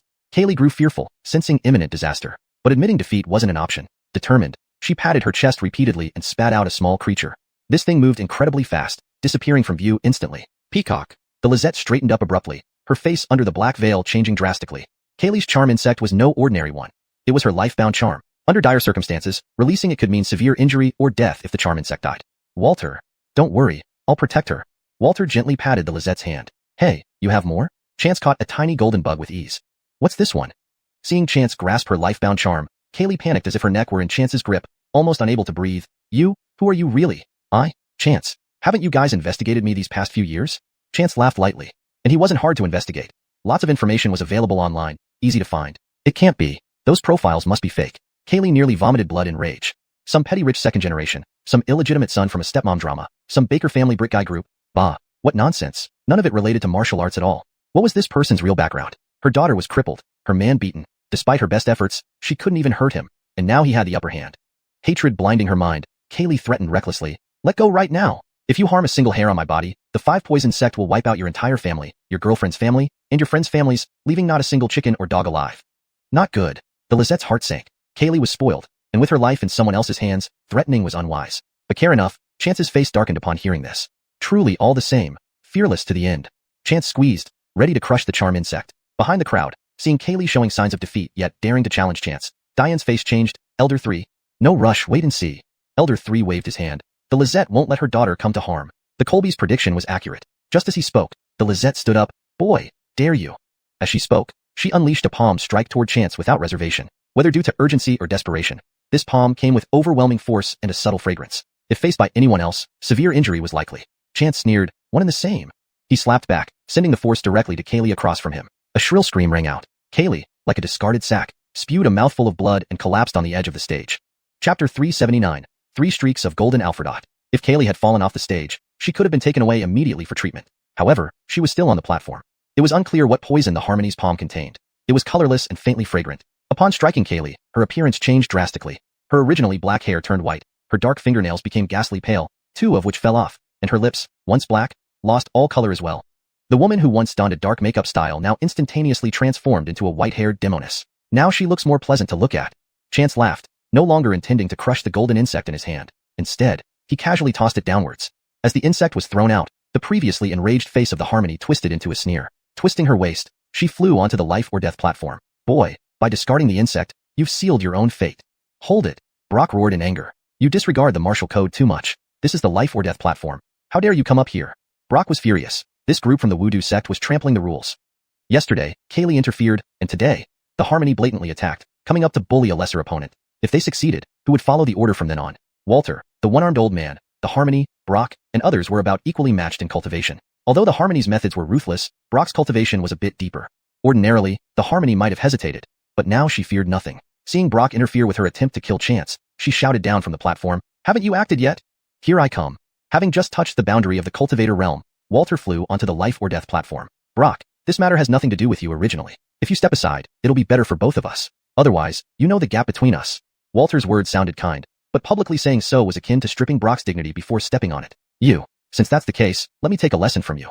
Instead of fighting each other first, Brock and Walter moved toward each other. Ignoring the fight, the Harmony slowly walked towards Chance. Boy, I thought you were an ant. Who would have known such a small ant could injure my daughter and son-in-law? Had I known this sooner, I would have killed you already. Kill me? Haven't you woken up yet? Chance looked up at her, tossing the insect down. His actions secretly delighted the Harmony. As long as the soul-bound insect survived, Kaylee was fine. Moreover, it was very fast, impossible to catch, and if it went down and sucked some heart blood, it would even be beneficial. But after the insect was tossed, a white bird darted out, opening its mouth to swallow the golden insect whole. With the death of the insect, Kaylee seemed to regain consciousness momentarily, struggling to get up, then spewed blood upwards like a fountain, her body turning limp, unconscious or dead. Kaylee! 3 people on and off the platform shouted in unison. Boy, you dare. At the same time, the Harmony and Walter angrily shouted, attacking Chance together. One was suspected to be a divine realm expert, and the other had become a cultivator. These two attacked a young man in his early 20s simultaneously. Most spectators closed their eyes, convinced Chance was surely dead. You go too far. Even knowing he couldn't resist, Brock bravely tried to save Chance. However, there were 2 thuds, and Chance retreated alongside the 2. The difference was that the Harmony and Walter retreated 5 to 6 steps, while Chance only retreated 3. Allah, look at Brother Baker quickly. Portia pushed Rosemary, who didn't dare watch the platform, with excitement. Rosemary cautiously looked up at the platform and immediately saw the blood flowing from Chance's mouth, turning pale. Ache is hurt. Those 2 old bastards. I won't let you off. Portia was amused and distressed. Rosemary was great in everything except that she couldn't stand her man being bullied. She was scared to tears earlier, but upon seeing Chance injured, she immediately dared to threaten those 2. But Walter and the Harmony weren't concerned with what happened below.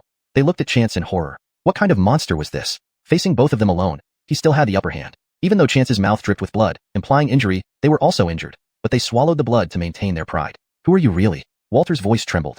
He was close to the cultivator realm and could still be injured by a slap. The boy opposite looked only in his early 20s. Even starting from birth, he had less than 30 years of practice, less than a third of his own. How could this be possible? How could this be possible? Vacantly, Walter thought of a possibility. The person opposite wasn't a real young man, but an old monster possessing a body. Possession was impossible for ordinary martial artists, but evil cultivators, and some with secret skills could do it. Right. This person must be an old monster possessing a body. Realizing this, Walter's expression changed several times, then clenched his teeth and turned to flee. Wanna run? Chance clicked his tongue, waving his hand to send a strand of spirit energy directly wrapping around Walter, pulling him back. However, while Chance and Walter were entangled, the Harmony suddenly turned and rushed down. If she guessed correctly, the girl yelling below was the lover of the boy in front of her. She was determined to take someone down with her. Seeing the Harmony suddenly turn towards the crowd, everyone froze for a moment before screaming. At this point, the Harmony had locked onto her target. The 3 girls, Portia, Rosemary, and Simona, were all pretty, accompanied by Eric and Mickey, making her believe one of them was the target. Portia was a few years older, but the Harmony didn't think much further, a cruel smile appearing as she struck down at the 3 girls. The crowd screamed, but within moments, their cries were choked, turning into strange noises. Because when the Harmony struck, she was blasted back by 3 streaks of golden light, flying over 10 meters and crashing into a tree large enough for 3 men to hug. Alfredo, a painting falling from the wall. She landed limply on the ground, silent. The entire venue fell silent for a few seconds, then erupted in chaos. Chapter 380. Defaulting on 1.8 trillion. What were those 3 streaks of golden light? Why could they directly fling away and even crush the 5 toxin sect leader? Could humans do this? The 5 toxin sect leader just died silently, not killed by some great master or enemy, but by the golden light emitted from 3 girls who didn't know martial arts. Errol knelt down with a thud on stage. His face was as white as paper. He opened his mouth to beg for mercy, but couldn't say anything for a long time. Brock beside him was more stunned. Chance's ability to shock both of them back had already made Brock dumbfounded. Now, Chance also caught Errol, who tried to escape and killed the 5 toxin sect leader? And he actually wanted to take these people as Savannahs? Brock stepped back 2 steps quietly. His entire worldview was about to collapse. Chance kicked Kaylee off the life or death platform with 1 foot. Haven't you announced the result yet? Okay. This round, Chance wins. Ignoring everyone else's reactions, Chance leaped down to the 3 girls and asked, "How are you? Are you okay?" They were still dazed at that moment. "We're fine. We just felt something hit us and then got bounced away." Alfred listening to their description, Chance laughed. It showed that they weren't too frightened. "Che, what happened to that person?" Chance reached for Rosemary's neck, pulling out the necklace. The pendant hanging on it had an obvious crack. As long as the opponent's cultivation doesn't exceed mine, they can't break my amulet.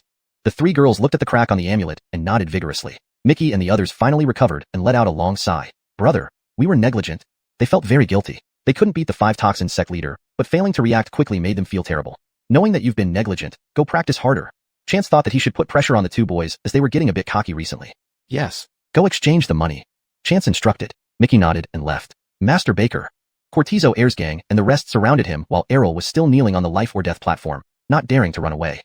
Running away was impossible and would possibly lead to a fate similar to the 5 toxin sect leader. Errol's legs turned weak from fear and didn't dare to move. Besides, he had other thoughts in mind. Seeing Chance looking over, Errol immediately kneeled straighter. Master Baker, I want to be your Savannah. Everyone's jaws dropped. At this moment, in front of the betting company's counter, all the staff were pale-faced. Diane looked at the old man behind her and said tremulously, Third Elder, why didn't you take action? Now that Chance's victory has been announced, they had to pay out $3 billion, which meant $18 trillion in total payout. I wanted to. The Third Elder's face was also pale. He hadn't dared to make a move because this kid was too powerful. His strength was at most equivalent to Errol, reaching the threshold of cultivators. But seeing Errol kneeling and begging on the stage, he knew that going up there would mean certain death. Now what? Should we pay? Diane felt powerless after hearing the Third Elder and fell into her chair, asking in despair. 18 trillion. Even selling all her organs wouldn't cover a fraction of that. Moreover, a payout of over $1 trillion to the company might mean no way out for her. Postpone it. The Third Elder said. Postpone? How can we postpone this with such a person? Diane exclaimed. It seemed utterly impossible. We must postpone it. 18 trillion. HMPF? The Third Elder grinned wickedly. If he wants the money, send him to headquarters. Diane reacted a second later and understood the Colby's meaning. Headquarter, where all experts of the Jasperly Principal Sect gathered, would be like sending sheep to slaughter. Feeling somewhat relieved, Diane didn't notice the Third Elder leaving quietly. Exchange money, Mickey said. Since Chance had arranged this yesterday, Mickey was the only one betting on Chance winning today.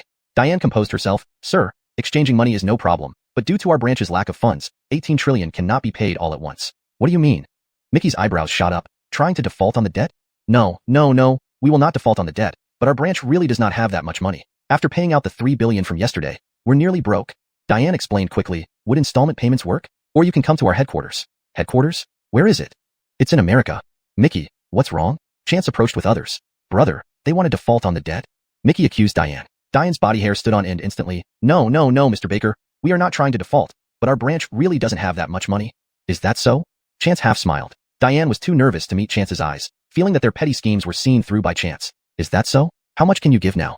We have no money now. Diane's lips quivered. Oh, really? So the $3 billion transferred to your account just now vanished? Also, the money from today's win on buying Kaylee? Chance smiled indifferently, making himself seem even more enigmatic. So good. No, there's still.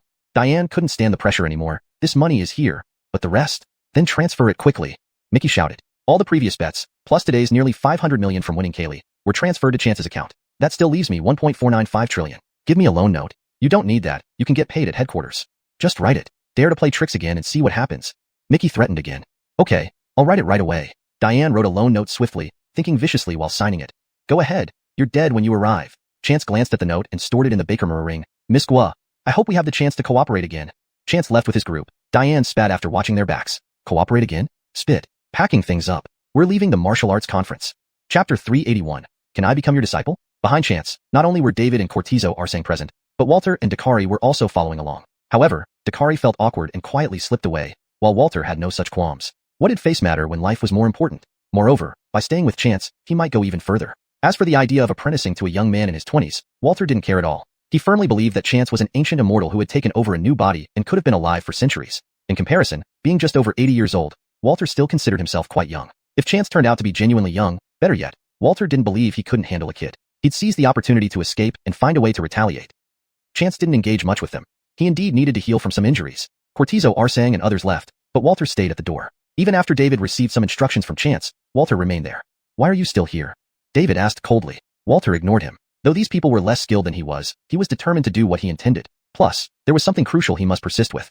Though he had glimpsed the path of cultivation, he'd relied on self-exploration over the years, which had been very challenging. But in the moment when he tried to escape and was caught, he sensed a powerful spiritual force. That instant, he realized, this person wasn't just a cultivator, but one who knew cultivation techniques and offensive methods. If he could latch onto this, he'd save many unnecessary detours in the future. Given everything, Walter was willing to wait. Chance drew a small spirit-gathering array around himself and healed his injuries after half a day of cultivation. When he emerged the next morning, Walter was still standing at the door. Chance walked out without glancing at him. Mickey quickly greeted, Brother, let's go eat a big meal. Chance rubbed his stomach. After cultivating, his appetite grew, especially after yesterday's intense practice. He was starved now. Breakfast at the Martial Arts Congress was available, but it wasn't to Chance's liking. Knowing Chance wanted to eat outside, Cortizo Arsang hurried over with others. You don't need our company, we can manage. We haven't eaten either, David and others replied. We also found clues about the rosy flower and want to report to you. This group, including Cortizo Arsang, Kent, Art Guju, and others, totaled nearly 20 people, with Walter trailing behind.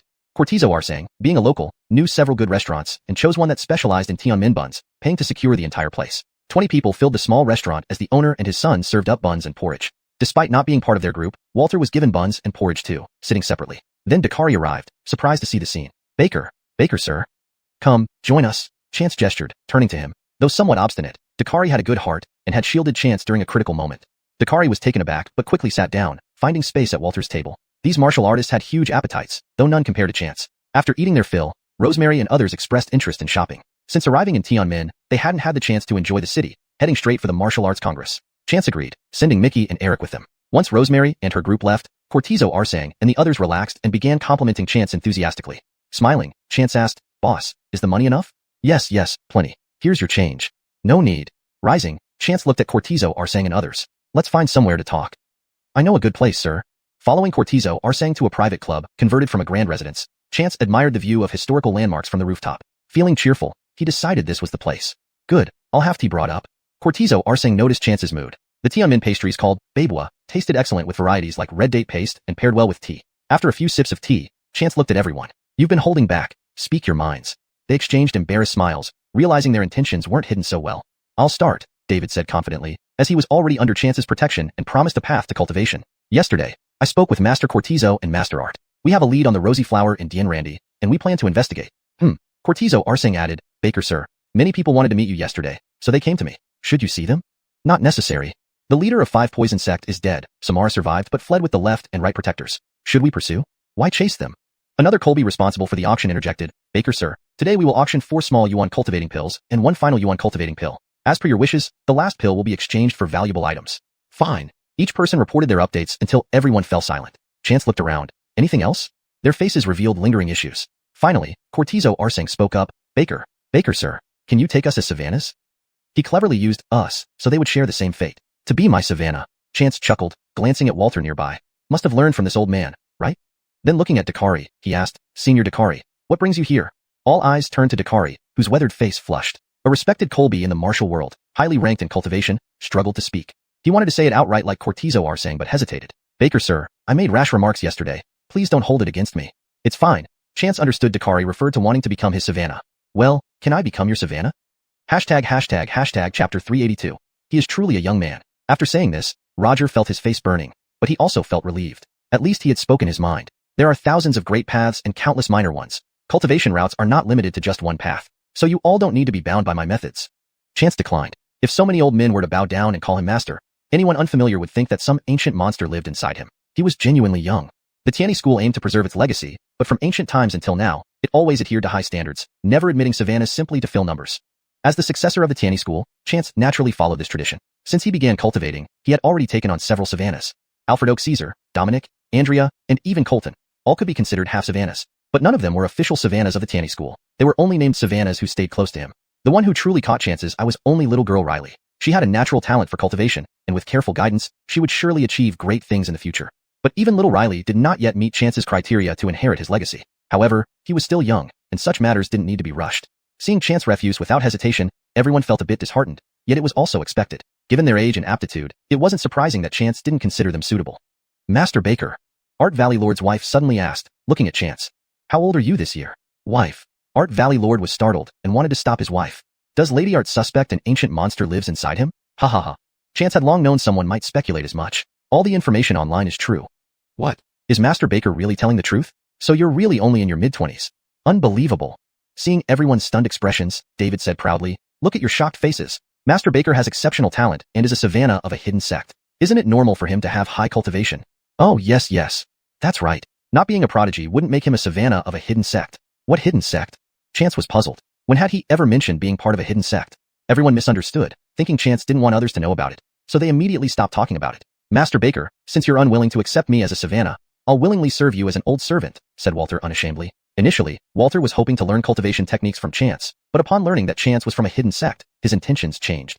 If he could get close to a hidden sect, what did it matter if he served as a servant or Val? He could still achieve greatness. Walter's words reminded the others present, and over 10 people stood up. "We also wish to follow Master Baker. You are all seniors. Please do not speak of serving. If I need assistance in the future, I may still trouble you," Chance said gently. "May we serve Master Baker whenever you need us." The group rejoiced, knowing Chance was relenting. "In that case, I cannot let you go unrewarded." Chance thought for a moment, then handed a small porcelain bottle to David. This contained small nourishing essence pills, 1 pill each. Everyone felt honored. A single small nourishing essence pill could fetch millions at auction, and given their current cultivation levels, the small nourishing essence pills suited them perfectly. Roger and Walter were stunned, holding the pills in their hands. "Master Baker, these small nourishing essence pills are yours? What about the nourishing essence pills?" David proudly said. Those two were refined by our master. The nourishing essence pills Chance had once refined in Medicine King Valley. He gave all three to Kent and David, but fearing wastage, they hadn't yet taken them. Now, seeing Walter begin to understand the basics, they planned to take the pills once back in Medicine King Valley. Roger and Walter were astonished to realize the nourishing essence pills they fought over came from Chance's hands.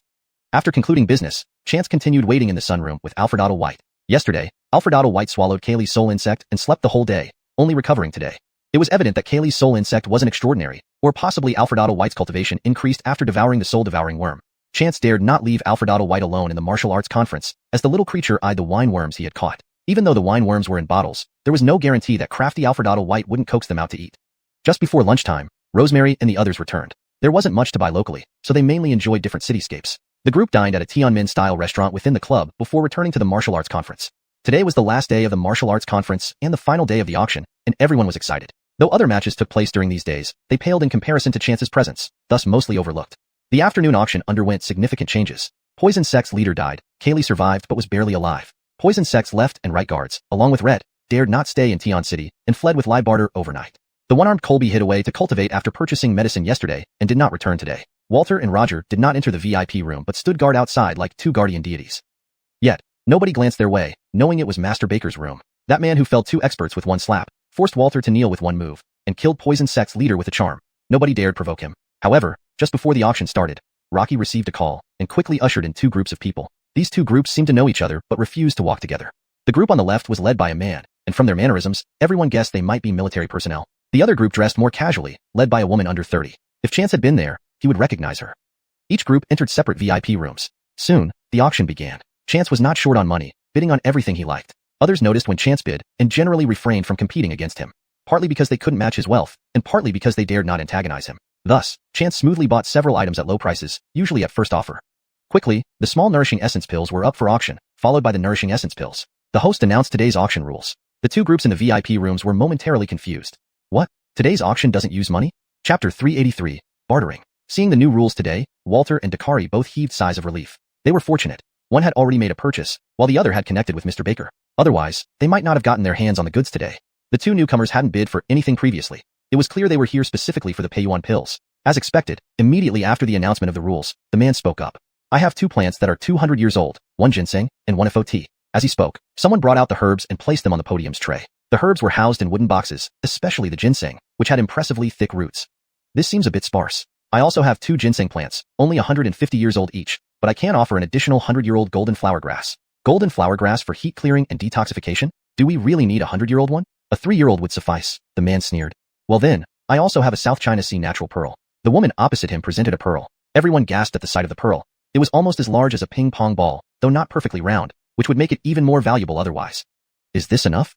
If it were a matter of wealth or power, these people might not have much. However, various sects, some over 1,000 years old and others several centuries, naturally possessed rare treasures. Immediately, more bids emerged: ginseng, FOT, and Lingji mushrooms, all quite aged. Mariana stared in amazement. They're all hundreds of years old. These items must date back to the Ming and Cortez-Gong dynasties. Are they still edible?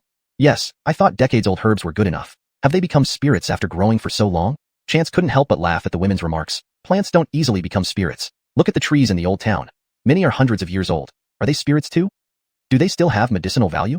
Are herbs from hundreds of years ago really that good? It depends on specifics, Chance explained. Some herbs maintain their potency well, while others may be no better than rotten wood. The women nodded in semi-understanding. Che, which one catches your eye? No rush. Let them keep bidding. We've only just begun. The first two Payuan pills had sold for over 300 million yuan. Now, trading items for the pills, he couldn't afford to lose out. Based on what people were offering now, none equaled 300 million yuan. Everyone was holding back. But care enough, seeing the host had received no confirmation, outsiders started increasing their offers. Perhaps the seller didn't like old herbs but preferred antiques. Thus, families offered famous paintings, ancient porcelain vases, and jewelry. One item was a scepter, its origin unknown, intriguing even to Chance. It emitted a faint aura of spirit energy, the only item he'd seen recently carrying such energy. This scepter is interesting. Oh, Che, do you want to trade for it? But these items don't seem very valuable, Rosemary frowned. No need. Mickey, take a small Payuan pill to trade with him. A small Payuan pill costs tens of millions, and it wasn't certain he'd get one. The other party wouldn't lose out. Got it. Mickey took the small Payuan pill and left the box. Alfredato brother Ainsworth, if you need any help, just say the word, Walter said with a smile. No thanks, it's just a minor matter. Mickey asked around and approached the owner of the scepter. Sir, are you selling this scepter? No, I'm looking for Payuan pills. The man shook his head. Though Mickey came from box number 1, He wasn't interested in selling. I don't mean money. Would you exchange it for a small pay-you-one pill? Mickey asked. To be honest, it's unlikely you could exchange this for a pay-you-one pill. A small pay-you-one pill?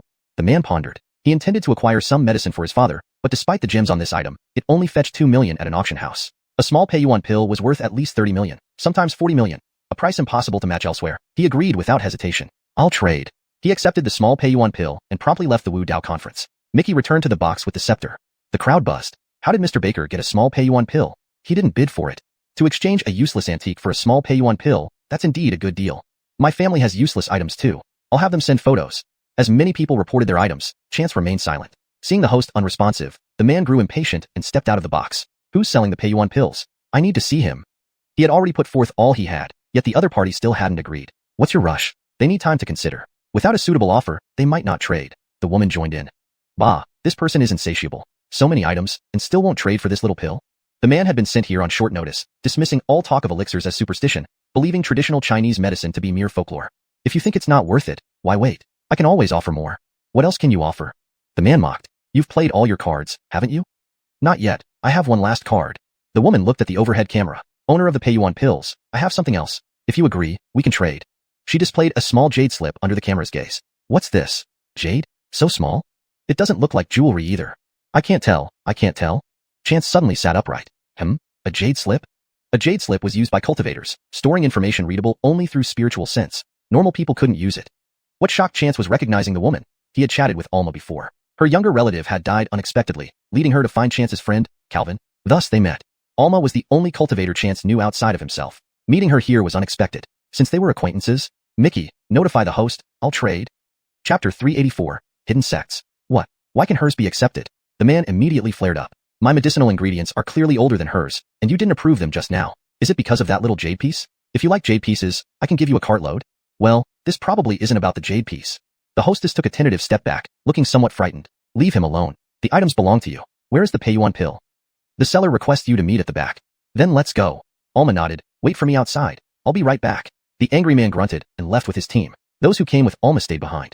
Chance obtained a private room with Cortizo Heir's gang, specifically waiting for Alma. Alma entered the private room carrying a pile of things. Cortez, it's you? Alma instantly recognized Chance. Thicket some boy. Long time no see. You seem even more handsome. Ha ha ha. Sister May, please have a seat. Hey, why are you in this private room? Alma placed her things on the coffee table and suddenly realized something. You followed your master? So the pay-you-one pills belong to your master? Where is he? There's no one else, only me. You mean the pay-you-one pills are yours? Chance nodded. 3 pay-you-one pills all belong to you? Are you from a hidden sect? People always talk about hidden sections. What exactly do they mean by hidden sect? Do they mean sects that hide themselves away so they cannot be seen? Chance asked, furrowing his brows. Every time someone mentioned hidden sects, their faces would reveal a look of longing, as if the people from those sects were immortals. Don't you know about hidden sects? Remember, you have spiritual energy in you too? Alma looked at Chance, her eyes suddenly showing pity. Got it, brother. You're also an independent cultivator. Ah, we independent cultivators really have a tough time. So, Sister May, please tell me about it. But care. Alma began to recount the tale. China has had various legends since ancient times, and not all of them are false. These stories have been passed down from the prehistoric era, contradicting historical records that suggest humans then were still living primitive lives and tying knots to keep records. How could such intricate stories be fabricated? It turns out that several thousand years ago, many ancient cultivation sects retreated into paradises due to the depletion of world spiritual energy. There used to be many such places on Earth, the most famous being mythical mountains overseas like Penglai, Fangzhong, and Kanangsao. These 3 islands are classic examples of overseas immortal lands. However, after these ancient sects occupied these paradises, they became invisible to the rest of the world. There are numerous other similar locations.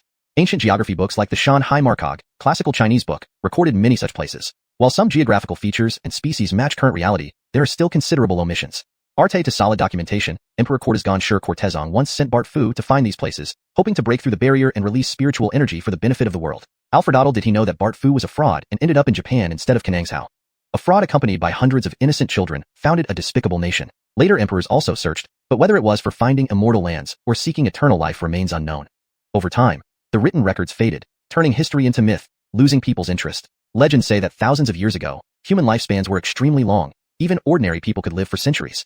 An ancient sage named Pang Zhu is said to have lived for 800 years. After the closing of the paradises, human lifespans sharply decreased, truly making it rare for anyone to live past 70. Chance was stunned. So these legendary places actually exist and are deliberately hidden. No wonder it's so hard to produce cultivators on Earth nowadays. With already thin spiritual energy, locking away the paradises for personal use is selfish. Chance felt anger brewing within him. These people are so self-centered. They are digging their own graves. Even if spiritual energy is scarce, as long as there are people, there will always be hope. One day, when a genius emerges, they can open up this world, dispelling the clouds and bringing back spiritual energy to Earth, transforming it into a realm of cultivation. Yet, these sects use such a short-sighted method. How many people can they bring into these paradises? Even a few million wouldn't make much difference.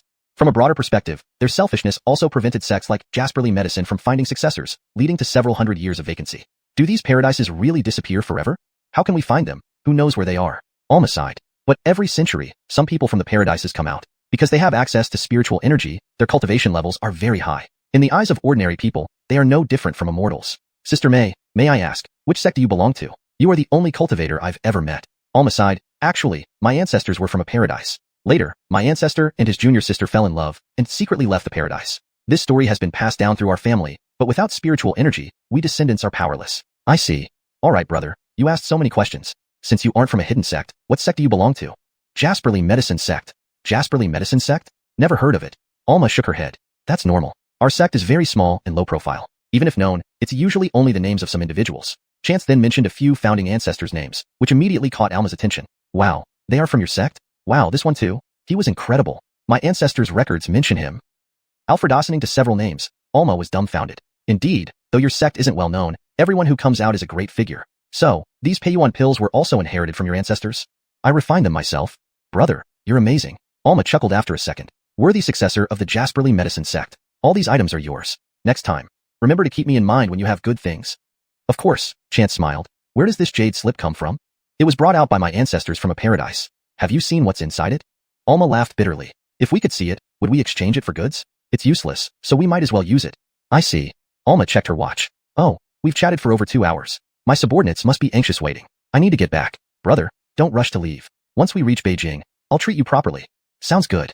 After Alma left, Chance tried to probe the jade slip with his spiritual senses but found his cultivation inadequate to open it. Sighing, he put the jade slip away. Bakerdenly, his phone pinged with a message. Chapter 385. The Talking Colton. The person who sent a message to Chance was Tamara, the same girl who had been host to the wine spirit bug just a few days ago. Chance had been puzzled for days about why the wine spirit bug chose her. Wine spirit bugs are extremely fond of alcohol and usually reside in places like wineries and distilleries.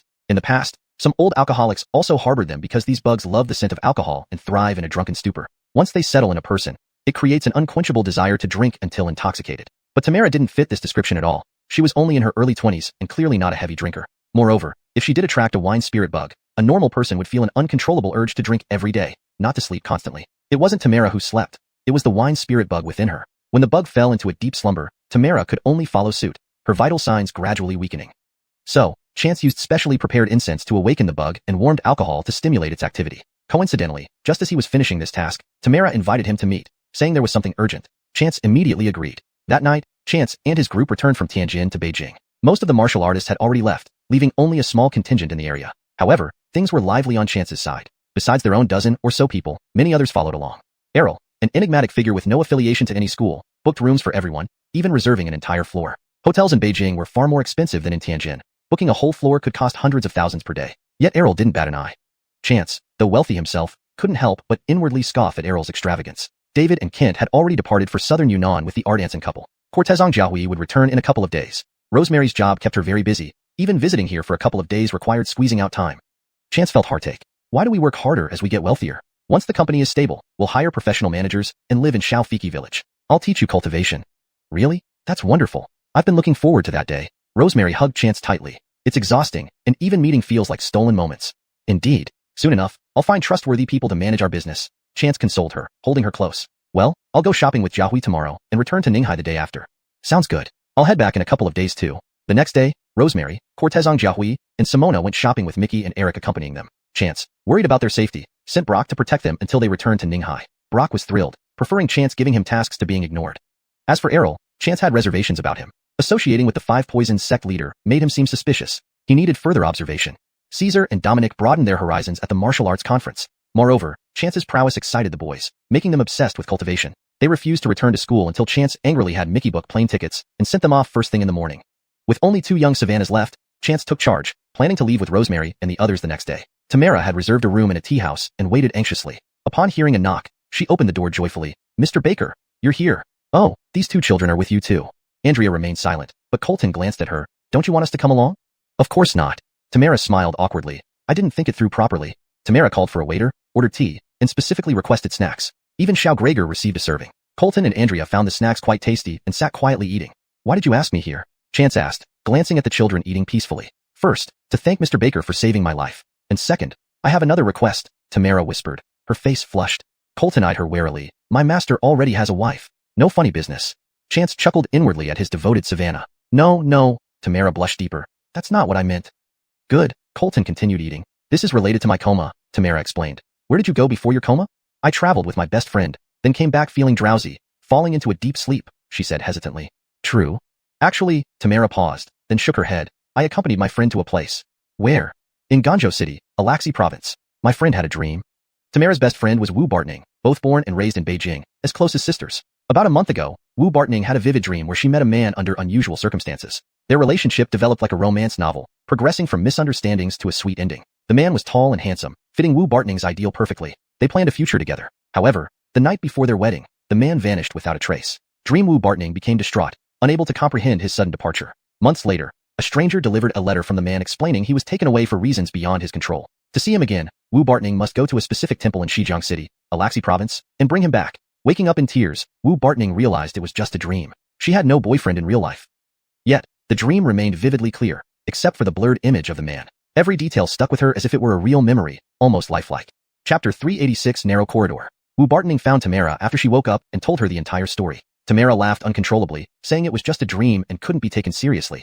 Perhaps the place didn't even exist. But after a quick online search, both of them were dumbfounded. The province of Gan existed naturally, but they had never heard of Shijiang City. Surprisingly, the search results showed that Shijiang City really did exist. It was an obscure county-level city that even many people from Gan province hadn't heard of, let alone someone like Wu Bartning who had never been there. The two girls, still in shock, searched for the temple Wu Bartning had dreamed about. It wasn't easy. Such a small county-level city didn't attract many tourists. However, after combing through various social media platforms, they finally found it on a platform called Xiaohongshu. There were several photos posted by a tourist, and Wu Bartning pointed excitedly at one of the photos, saying she had seen this exact scene in her dream. These two girls were somewhat frightened, not by any supernatural or ghostly presence, but by the eerie sense of destiny and the feeling of being connected across lifetimes. They felt a mix of excitement and unease. Eventually, they decided to change their travel plans, shifting from a trip to Gangcheng to Gan province to find that man. So what happened next? Chance asked quietly after listening intently. We went to Shijiang City and found that small temple. It was very desolate, surrounded by nothingness, with no believers around. Inside, we felt chills all over. Tamara recounted, shivering slightly as she recalled the experience. Chance pulled out a yellow talisman from his ring and pressed it onto Tamara. She instantly felt a warm sensation spreading through her body, dispelling the chilling feeling. Thank you, Mr. Baker. I feel much better. Tamara took a deep breath and looked at the yellow paper. Was I possessed? No, it was just heavy Kanan energy. Nothing serious. Tamara nodded and continued. After arriving there, Wu Bartning and I felt cold and uneasy, so we decided to leave immediately. We flew straight back to Beijing. On my first night back, I fell into a deep sleep until Mr. Baker rescued me. Nothing else happened? Well, when we left, Wu Bartning's jade pendant suddenly shattered. What about you? I'm fine. Just that there were many mosquitoes there, and I got bitten once. Go on. Chance glanced at the bewildered Tamara. Oh, while I was unconscious, Kinsley came almost every day to visit me. When she didn't come for a few days, I decided to visit her home personally to tell her the good news. Only then did I learn that Wu Bartning had also fallen into a deep sleep, Tamara said hopefully, looking at Chance. So, Mr. Baker, I beg you to save my best friend too. All right, let me see her. Chance nodded, thinking he might receive another wine worm there. That place sounded ominous if jade pendants could break. Perhaps he should check it out when he has time. Tamara went out to call the Wu family, leaving Chance, Colton, and Andrea in the private room. Colton spoke up. Master, should we go and take a look? Chance noticed Colton looking at him eagerly, while Andrea had the same expression. He smiled and said, You two kids, why are you so curious? It's just that the girl's story sounds so mystical. I don't think it's entirely true. But care, we'll check it out if there's a chance. Children shouldn't always be cooped up studying and practicing. Reading 10,000 books isn't as effective as traveling 10,000 miles and experiencing life. Yes. The two kids were excited. Tamara pushed the door open. Mr. Baker, the Wu family has sent a car to pick us up. Let's go downstairs. Since the tea house was close to the Wu residence, it only took them a couple of minutes to reach the car after going downstairs. Mr. Baker, the Wu family has a high status and, well, if they say anything unpleasant, Tamara whispered, tugging at Chance's sleeve after getting into the car. Young lady, what you're saying is wrong. My master came to treat their daughter, not to endure insults. You should tell them to bear it if my master says anything harsh, Colton stated earnestly. Tamara paused, then nodded in agreement. You're right. Chance patted Colton's head. Let's go. This little Savannah sure knew how to speak, though Chance wouldn't tolerate disrespect either. The Wu residence was guarded heavily with multiple checkpoints, each manned by armed personnel. Their identities were checked thoroughly at each gate. Now Chance understood why Tamara mentioned the Wu family's high status. Could they really be influential officials? The driver's attitude, however, remained cold, barely speaking a word. Tamara stayed quiet as well until they arrived at the destination. Mr. Baker, follow me, Tamara said, breathing a sigh of relief. Tamara led them inside. In the living room, a woman was directing several people to clean. Aunt Alfredo, I'm here, Tamara greeted. Oh, go up yourself, the woman replied without looking up, busy with her tasks. Okay, Tamara waved at Chance and the others to follow her. Who are they? They are visitors, Tamara whispered. Let's talk inside. Wu Bartning's room was on the second floor, the farthest room along the corridor. The room was decently sized, but the house seemed to have been renovated later. The staircase was at one end, leading to a narrow and long corridor with 3 rooms on each side. What was most peculiar was that the doors opened outward. It was quite unusual for bedroom doors, especially given the narrow corridor with rooms on both sides. Chance's smile widened. If these details were considered individually, it might seem coincidental, but altogether, it suggested something more deliberate. After all, experienced decorators knew what was permissible and what wasn't. Mr. Baker? Tamara called back. I'm coming. Despite the narrow corridor, the room itself was spacious. Wu Bartning lay quietly on the bed, connected to monitoring equipment. Unlike Tamara, her vitals were stable and normal, showing no signs of reaching critical levels. She appeared to be in a deep sleep.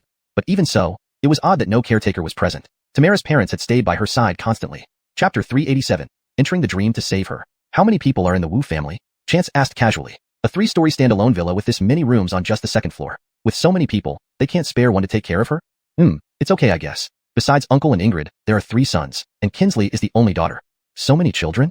Chance was taken aback. Most of their generation were either single children or had one sibling. This family has 4. Tamara closed the door before speaking. Actually, Kinsley's parents are both remarried. Chris is her father, and the younger brother is from her stepmother and father. The 2 Colby brothers are from her stepmother's previous marriage. Oh, both remarriages. Chance understood. Do you know when this house was renovated? The house? It seems quite recent. Chris went abroad recently, and Ingrid went with him. Even if they were in the country, they don't often come home. It probably wasn't them who did the renovation. Tamara recalled, the house used to be different. I don't know why they decided to change it. What was it like before? Before, the second floor only had 3 rooms, large and open. Kinsley and her 2 brothers each had a room. There were a lot of green plants decorating the balcony. But now, they've added 3 more bedrooms, turning the spacious hallway into a narrow path that 2 people can barely walk through. Is the opposite room unoccupied? It used to be wide enough, but now how can a room over a meter wide be lived in? I reckon it was turned into some kind of storage room, Tamara gestured as she spoke. I see. Chance understood. Master, is there something wrong? Yeah, I'll explain when we get back. Chance walked to Wu Bartning's bedside, sitting down to check her pulse. After a moment, he withdrew his hand. Indeed, as he suspected, Wu Bartning's condition was entirely different from Tamara's. Tamara was bitten by a wine worm, while Wu Bartning encountered some entity. Do you know where Wu Bartning's broken jade pendant is? Let me look for it. Tamara turned and opened a small drawer, flipping through it as she explained. We've been close since childhood, like sisters, Mr. Baker. Please don't misunderstand. Ah, having a friend like you must be a blessing for her, Chance implied. If not for Tamara and Wu Bartning going to Shijiang City together and coincidentally encountering the wine worm and becoming unconscious, then seeking his help, Wu Bartning might not have survived. Well, Tamara, unsure of what Chance meant, said a little bashfully, actually, Kinsley is very capable. Though she's only a year older than me, she started managing a small company in college and now earns millions annually, which is quite impressive. Ah, found it. Tamara took out a small bag. This was the bag Kinsley carried last time. I remember it being here. Right here. Tamara pulled out a white paper package wrapped in tissues, containing a jade pendant broken into several pieces. Chance picked up one piece and examined it. Indeed, it shattered from warding off evil energy. One wears jade for 3 years, and jade saves a life in return, Chance sighed. Mr. Baker, you're saying this jade saved Kinsley's life? It belonged to her mother, whom she wore for over 10 years. Something like that. Oh, right. Mr. Baker, I also brought some wine and a burner. Tamara quickly took these things out after Chance finished examining the jade and checking her pulse. A bottle of Wulyangya and a kettle. Chance chuckled. Do you have plenty of Wulyangya at your place? We do. Actually, we still have several crates. If you like, I can bring more for you. Thank you, no need. Chance laughed heartily. Indeed, Tamara, as Cortizo Heirsgang's niece, thought similarly. Just put the items away, they won't be needed. How come they won't be needed? Tamara was puzzled. Put them away. Your friend's condition is different from yours. You're well, just different. How do we save her then? Tamara was dejected. After waking up, she called her Uncle Cortizo Heirsgang that night asking about the details. He gave a simple explanation. Burn some wine, light some incense, and she'd be fine. But it turned out differently for Wu Bartning. Don't worry. Do you have any red thread? Yes. Tamara quickly found one. Bind our pinkies together. Chance sat on a comfortable reclining chair. Miles, Xiaohan, guard the door carefully. No one enters until I wake up. Yes. Tamara swiftly tied the red thread, cautiously asking, Mr. Baker, is this the red thread of fate? Are you the god of matchmaking? No. Guard the door. Chance closed his eyes after speaking. Drowsy and muddled, he suddenly opened his eyes to find himself in an unfamiliar place. The scenery around him consisted of grass and trees, pleasant yet eerie. Not far off, there stood a house, and a girl dressed in a white veil was slowly walking towards it. Wu Bartning. Chance called out behind her. The girl seemed to hear nothing, continuing to walk forward in her wedding dress. Wu Bartning. Chance called again, imbuing his voice with a touch of spiritual energy, sounding like a thunderclap. Wu Bartning trembled, snapping out of it. Ah, where am I? Wu Bartning, follow me. Chance strode over and pulled her. Bart, why are you leaving? Today is our wedding day. A man's voice called from behind. Wu Bartoning's eyes clouded over again, stopping and turning. Think of your father. Think of your best friend Tamara. Why aren't they here for your wedding? Chance said. Ah yes. Where exactly am I? Wu Bartoning regained clarity again. Who are you? I'm a friend of Tamara's. I'm here to take you home. Follow me. Okay. Admittedly, Tamara was quite charming. Wu Bartoning trusted Chance immediately. Bart. Our wedding today, you're leaving me? You forgot? You came looking for me. The voice grew closer and more frequent, causing annoyance in Wu Bartoning. She wanted to turn around but was stopped by Chance in time. Don't look back. If you don't want to listen, block your ears or sing. Singing? Okay. Wu Bartoning really started singing after that. Within a few lines, the voice calling her vanished, much to Wu Bartoning's delight. This trick really works. He got scared away. Chance had a conflicted expression. Not just that voice. He wanted to run too. How could this be so unbearable to listen to? Chapter 388. A direct collision. At this moment, the Wu family's main gate opened, and a man and a woman walked in. The man appeared to be around 27 or 28 years old, while the girl seemed a few years younger. They entered the house warmly and closely. Ms. Alfredo, the man called out. Ah, Cyan is back. The housekeeper emerged from the kitchen, enthusiastically greeting them. Her demeanor completely different from how she treated Tamara earlier. Xiao Alfredo will have lunch here today. Prepare some good dishes for her. She likes shrimp. Go buy some quickly. Yes, I'll go right away. Ms. Alfredo immediately set down what she was doing and left with her basket. Hey, wasn't it said your sister is sick? At the hospital? The girl asked. Cyan's eyes flickered. She's at home. No worries, no need to bother with her. Well, should we go up and see her? After all, I'm going to be her sister-in-law, the girl insisted. All right, let's go upstairs. Cyan hesitated but nodded eventually. As they went upstairs, the girl immediately felt uneasy. What's wrong with this floor? Why does it feel so eerie? It's so narrow, and why isn't there any light? The light might be broken. Let's go. It's not nighttime yet. We don't need the light on. But this place really feels uncomfortable. Will we live here after we get married? Not at all. Cyan embraced his girlfriend confidently. Don't worry. We'll soon have our own place. A large, new one where we can live separately. That sounds better. This is it. This is the room of our miss. Cyan placed his hand on the doorknob, expecting to turn it, only to find it locked. Who's inside? Big brother Cyan. It's me, Tamara. Tamara recognized the voice outside and hurriedly responded. Open the door. In broad daylight. Why lock the door? I want to see my sister. Cyan pounded the door forcefully. Tamara nervously glanced back at Chance, relaxing only when she saw he was still asleep. Big brother Cyan. Please stop pounding. I've invited someone to treat Kinsley. We'll open the door once she gets better. No way. Open it now. I want to see what you're up to. Cyan's face darkened, and he started pounding even harder. I said it can't be open now. Cyan got angry and began kicking the door fiercely. Open the door. You open it now. See if I don't tear it down. Cyan loudly shouted and cursed, uttering all sorts of offensive words. The girl looked at her boyfriend helplessly, trying to persuade him a few times. However, Cyan's eyes turned bloodshot, almost as if he had transformed into another person, shoving her aside and continuing to kick the door. Watching this Fengkang de Yichia, the girl couldn't help but take a few steps back. She pressed her lips together, said nothing, and turned to leave. Edited for fluency and natural English expression. Note that Fengkang de Yichia is in Chinese. It should be translated to English as chaotic scene, or similar. Recommended revision. Faced with this chaotic scene, the girl couldn't help but take a few steps back. She pressed her lips together, said nothing, and turned to leave. She had always thought her boyfriend was a decent person, so why was he suddenly so aggressive, spewing profanities and kicking his own sister's door? She couldn't help but feel extreme disgust and fear towards such a person. While the girl was going downstairs, the front door opened again, and two more people came in. Xiao Alfredo. The couple entered carrying luggage, having just returned from a business trip, and saw their son's girlfriend descending the stairs. Are you here to see Kinsley? I didn't see Kinsley. Xiao Alfredo glanced at the Wu couple, then seemed to make up her mind. I need to reconsider marrying Cyan. With that, she bypassed them and left. The Wu couple exchanged looks, unsure of what was happening. But then they heard the commotion from upstairs and frowned. Lanny and his wife learned from abroad that their daughter was sick, but details over the phone were unclear.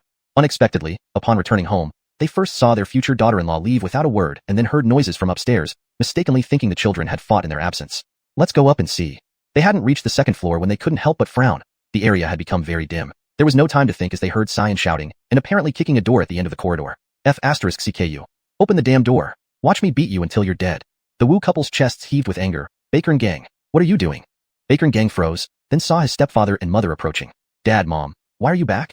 He was stunned. This couple was supposed to be abroad. How could they suddenly return? Now his plan. Neither parent acknowledged Baker and Gang, turning instead to knock on Wu Bartoning's door. Inside the room, Chance slowly opened his eyes and looked at Wu Bartoning on the bed. Wu Bartoning was also waking up, looking around the room bewilderedly before sitting up. Oh, what's going on? Who are they, Alfred and Lin? Wu Bartoning stared at Andrea and Colton, clearly not recognizing them. But when she looked at Chance, she felt an inexplicable sense of familiarity. Chance was removing the red string from his wrist and casually asked, what's happening outside? Tamara quickly explained the situation and angrily added, Alfred Austin to what he's saying, Kinsley. Upon hearing it, Wu Bartoning's face darkened instantly, getting out of bed and heading towards the door. As she opened the door, the Wu couple arrived at the same time. When the door swung open, Chance's eyes widened in shock, a series of, oh my god, running through his mind. This face was so familiar. Like he had seen it on the news? Is this Wu Bartoning's father? Mom, Dad. Wu Bartoning's face remained somber. Kinsley, what happened? Lanny looked at his now awake daughter with relief. They didn't explain clearly over the phone. Said something about you not being able to wake up. Later, Dad. We need to deal with this first. Wu Bartoning turned to Baker and Gang. Alfredenlin is here too. These gentlemen are? Karen greeted them with a smile, then turned to Baker and Gang. Baker and Gang, come here and apologize to your sister and Alfredenlin. Mom, You can choose not to apologize, but then don't call me Mom anymore, Karen said coldly. How dare you act like this behind our backs? Jed said nothing, completely ignoring Baker and Gang, clearly furious. Thinking of his daughter being insulted and mistreated by Baker and Gang without his knowledge, his chest nearly exploded with rage. If not for his wife's sake, he would have taken action already. Kinsley, are you feeling unwell anywhere? Karen, visibly angry, turned to Wu Bartoning, ignoring Baker and Gang. Where's the caregiver? Mom, I haven't seen any caregiver. Ask Alfredenlin. Tamara shook her head hastily. Neither have I. I've been here for days and never saw a caregiver. Note, to maintain fluency, I made slight adjustments to sentence structures and omitted repetitions to keep the flow smooth while ensuring accuracy in conveying the story. Hashtag chapter 389. The Conan Peach Blossom. Mr. and Karen's faces grew even more solemn. What was going on? The hospital had contacted their staff, reporting that Wu Bartoning had contracted a peculiar illness, rendering her unconscious and unresponsive. When they rushed to the hospital, they were informed that Wu Bartoning had been taken home by family members for convalescence, and all fees previously paid were refunded. However, the hospital found the condition unusual and specifically instructed the family to keep her under constant monitoring with a hired nurse. Upon returning home, they were told that no nurse had ever been arranged. Then who had been taking care of Ninging these past days? Beside them, Baker and Gang was breaking out in a cold sweat, his steps faltering as he tried to leave. Hey brother, don't go just yet, Chance called out, catching everyone's attention, right when they saw Baker and Gang trying to leave. Baker and Gang, did you handle Ninging's discharge? Well, yes, I did. I've been looking after my sister, but when I stepped out briefly, Tamara locked the door from inside and brought this man in. I suspected they intended to harm Ninging, so I panicked and kicked the door. Baker suddenly coherent. Baker and Gang's face twisted into an expression of grievance, deflecting all blame onto Tamara. You liar. I clearly told you we were treating her, asking you to wait. Yet you started yelling and kicking the door furiously. Tamara froze, astonished that he would brazenly lie like that. Then she remembered something. Oh right, there was another woman outside urging you not to do that, and you shouted at her too, didn't you? I was worried about my sister. With a man inside, how could I know what mischief you were up to? Baker and Gang sneered. Nonsense, Mr. Baker was treating her just now, and there was no sound at all. You had no idea anyone else was inside. Bartoning, who do you believe? This man was in your room the whole time. Seeing he couldn't argue further, Baker and Gang turned towards Wu Bartoning. I believe Alfredenlin. Baker and Gang, since things have come to light, don't pretend in front of our parents anymore. Wu Bartoning coldly stated. Mom, Dad, I have much to tell you. Things I didn't mention when you were abroad, to avoid worrying you. Let's sit down and talk.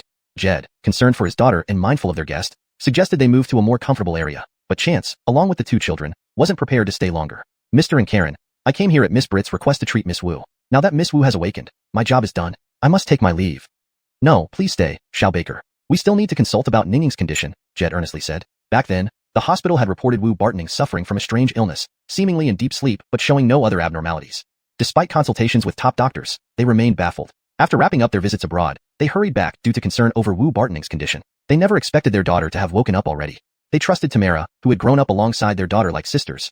It was impossible for her to harm Wu Bartoning. Once downstairs, everyone sat down. Karen glanced at Baker and Gang. Go back to your room. We'll talk later once I've gathered all details.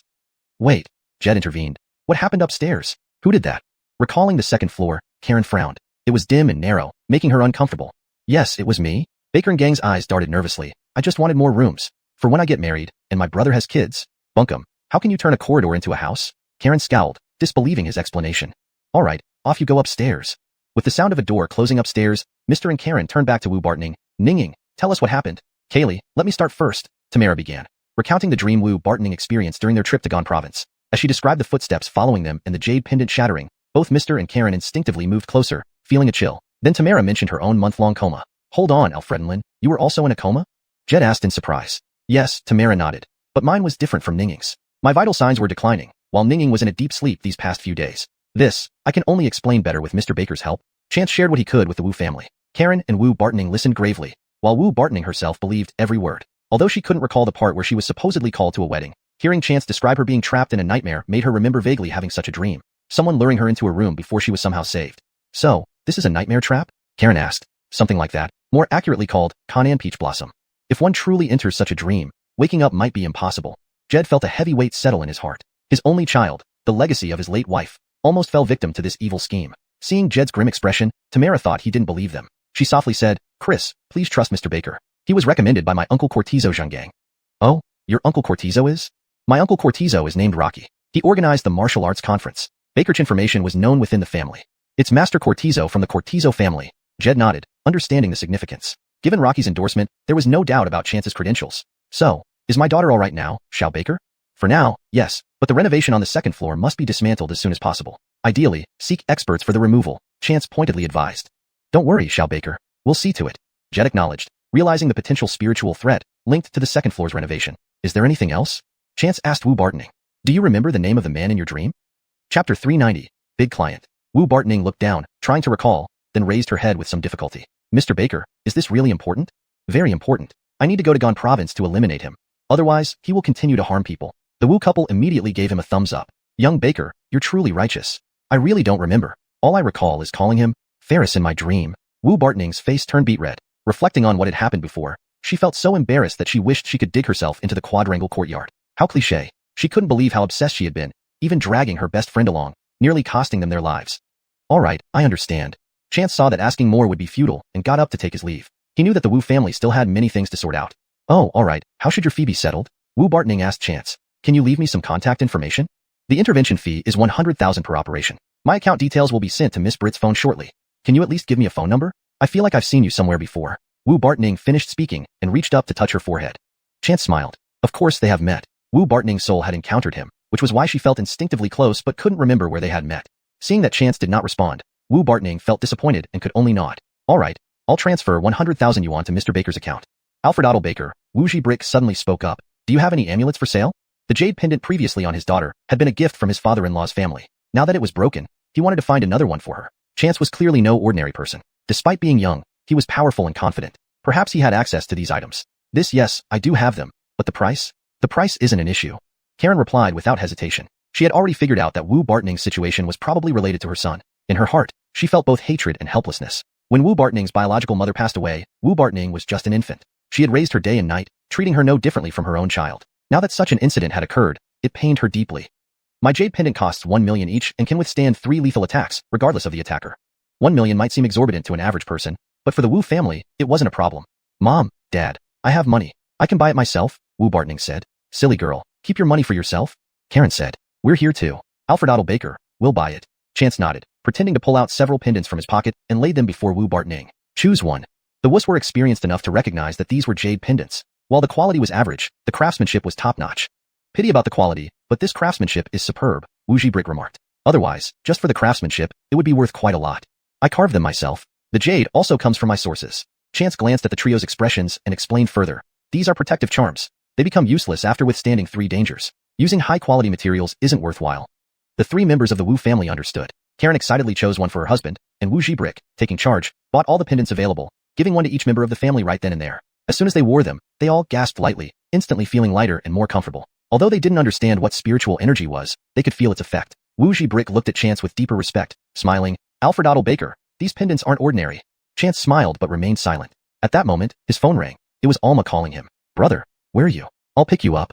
Chance gave her the address. Soon, Alma arrived, and the Wu family, including Tamara, came out to see them off. A car drove directly to their front door. Commander, greeted everyone. Are you Julius's subordinate? Wu Brick recognized Alma. Yes, Commander. Good. Is Alfred Otto Baker also from your department? You have a lot of talented people. Wu Brick laughed and nodded. You may proceed. All right. With that, Chance and Alma got into the car. Before leaving, Chance reminded Wu Bartoning again. If you encounter unsolvable issues, you can also contact the relevant professional department. As the car started and left, Alma sighed in relief. Brother, you actually know the commander. It was just a coincidence. How could I have predicted this? Chance wondered if this big client was fate. Upstairs, Baker and gang was almost fuming with rage. He had gone upstairs, sure that his parents wouldn't follow, closed the door from outside, but actually hid in the hallway, hoping to overhear what they were saying downstairs. Though he couldn't make out much of the conversation, he distinctly heard the amounts paid. 10,000 for treatment, 1 million for those ridiculous amulets, spending several million in one go. This was definitely a scam set up by Tamara and that man. Several million. If not for that pretty boy, Wu Bartoning's money and that house would now belong to him. Baker and gang's expression twisted in anger. After seeing off the guests, it happened that Aunt Alfredu returned from buying groceries. The Wu couple called her over immediately to question the recent events. Initially, Aunt Alfredu tried to cover up the truth. In recent years, the Wu couple rarely stayed home. The eldest son lived separately after marriage, and the youngest son lived on campus most of the time. Baker and gang, the second son, often manipulated Aunt Alfreda's thoughts, convincing her that Wu Bartoning wasn't a true family member and shouldn't be treated as such. He also promised to arrange jobs and relocate her family's household registration. Aunt Alfreda's attitude towards Wu Bartoning deteriorated over time, and Wu Bartoning, tired of explaining to a mere nanny, stop coming home frequently. So that's how it is. Wu Ji-brick sneered. Karen sighed and shook her head. How can you believe such nonsense? Ning Ning is old Wu's biological daughter. Conversely, it's Cyan who was adopted by me and isn't of Wu blood. Aunt Alfredo was dumbfounded. Sir, Peggy, I didn't know. I really didn't know. Please give me another chance. That's enough. Someone will come to handle your departure tomorrow. Wu Ji-brick said, you're not suited to work in this environment. After dismissing Aunt Alfredo, the couple went up to confront Baker and gang. But as they reached the staircase, they heard a blood-curdling scream. Chapter 391. Captain, take another look. Chance was still chatting with Alma in the car when his phone suddenly buzzed. It was a message from Tamara. Upon opening it, he saw a picture of an ambulance and a voice message explaining the situation. After listening to it, Chance understood what had happened. The things he did to Baker Bartning had been discovered by Lanny and his wife. Now everything was exposed, and in his panic, he attempted to escape by jumping from the building. However, the bedsheet somehow broke, causing him to fall directly from the second floor. Falling from the second floor usually results in nothing more than a sprain. Yet, this time, he broke his waist and had to be taken away by the ambulance. There was even a possibility that he might end up paralyzed. Chance wasn't surprised by this. There were obvious problems with the renovations on the second floor of the Wu family's house. The issue, however, wasn't severe. It was merely someone using house renovation as a way to alter fate, but their abilities were not deep enough, only allowing for minor benefits. This Baker gang probably fell for the trick, believing he could borrow Wu Bartning's good fortune. However, the jade plaque Wu Bartning carried was quite remarkable and repelled evil energy. Without being able to affect Wu Bartning, these malevolent entities could only target the other resident, Baker gang. Earlier, Chance had noticed something wrong with Baker gang's face, predicting that he would experience bloodshed today. This was karma catching up due to his dishonest actions. Brother, what are you laughing about? Alma curiously turned back to look. Chance recounted the incident. With such people around in the capital, there might be further trouble. No worries, I'll make a call and arrange it, said Alma, making a call immediately. Brother, with your cultivation and skills, would you consider joining us? Not interested. Chance shook his head without hesitation. He was already worth over 10 billion and lived freely. Why should he subject himself to this burden? Brother, our benefits are really good. Alma continued trying to persuade him. Bakerdenly, the driver coughed slightly and whispered, Captain, take another look at the last part. Alma flipped to the last page and read it carefully. Her eyes widened instantly. This was the Daily Group's report investigating Chance. Goodness gracious, a single slap made Walter kneel. A simple deflection killed the 5 toxins sect leader outright. And then there was the 180 billion yuan one. Alma's lips twitched after reading it all. This kid is incredibly rich. At that moment, Alma gave up on recruiting Chance. She couldn't think of any condition that would convince him. Moreover, she didn't have the authority to offer so much. Chance's senses were sharp. With just a glance, he saw the content on the phone and gave Alma a half smile. Alma locked her phone with a snap and turned to Chance. So brother, you're a god-tier tycoon. Please treat us to dinner. Chance laughed heartily. Don't worry, we won't eat for free. If you need help later, we'll come to your aid. Alma reassured him. Driver Xiaobeck was speechless. How could such an amazing expert possibly need our help? Regardless, Chance nodded in agreement. Treating them to a meal was nothing. As Alma said, he was a god-tier tycoon. Alma belonged to the Institute of Paranormal Phenomena Research, which sounded like a scientific organization but was actually incredibly formidable. The institute only had around 40 staff members, including clerical workers. Among them, the capable ones were the 3 team captains of the research institute. Alma was one of these captains. She was also a cultivator, but compared to Chance, she was rather weak. After all, while she had cultivation methods, she lacked knowledge of arrays or anything to gather spirit energy, resulting in very slow cultivation progress. Additionally, her ancestors were ordinary savannas of a hidden sect, incomparable to Chance, who inherited the legacy of the prestigious Jasperly Medicine Sect. After getting out of the car, Alma introduced Chance to everyone on her team, aiming to leave a good impression for future cooperation opportunities. Alma's team had long heard of Chance, recognizing him as a top-notch figure. In terms of cultivation, ability, and financial power, he was unparalleled. Plus, Chance was treating them to dinner, so they greeted him enthusiastically, even praising Colton and Andrea highly. They ate at a nearby restaurant. Chance generously instructed them not to be shy, and the group's eyes practically turned green with excitement. Despite their high salaries, they also had significant expenses. Every mission was life-threatening, requiring plenty of costly equipment like talismans, most of which they had to pay for out of pocket since the institute couldn't fully reimburse them. Over time, they hadn't saved much money, hesitating even to splurge on good food occasionally. These primordial cultivating pills were bought for their director, who had suffered severe injuries previously that even minor cultivating pills couldn't heal. Purchasing these pills was essentially a gamble. Seeing how hard up they were, Chance looked towards Alma. Feeling somewhat uneasy, Alma explained, Brother, it's not that I'm trying to exploit you. We're just shorthanded and find it very challenging. Others chimed in to support Alma. Smiling, Chance waved it off. That's not what I meant. I was thinking, since your talismans are so expensive, why don't you buy them from me? Everyone's voices caught in their throats. Brother, you can draw talismans? Is there anything you can't do? Not too many things, Chance thought seriously and replied. Everyone burst into laughter. Brother, can we see your talismans? Alma asked. But care. Chance casually pulled out a stack. This stack almost made Alma's subordinates drop their jaws. Wow, amazing. Befitting a big shot. They usually handled one talisman with great care. Look at him, casually pulling out a whole stack. Even for toiletries, they wouldn't dare use that much. Chance waved the talismans. Who wants to try? A tall, sturdy young man stood up. I will. Since increasing his cultivation, Chance's success rate in drawing talismans had improved significantly. Before, he mainly drew defensive talismans, but now that he had unlocked his lineage, he had drawn numerous offensive talismans.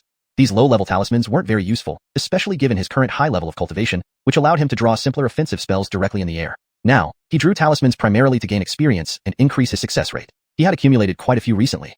Hearing Alma mention a shortage of talismans, he immediately got the idea. Not only could he dispose of his practice works, but he could also earn some money and do a good deed, all beneficial.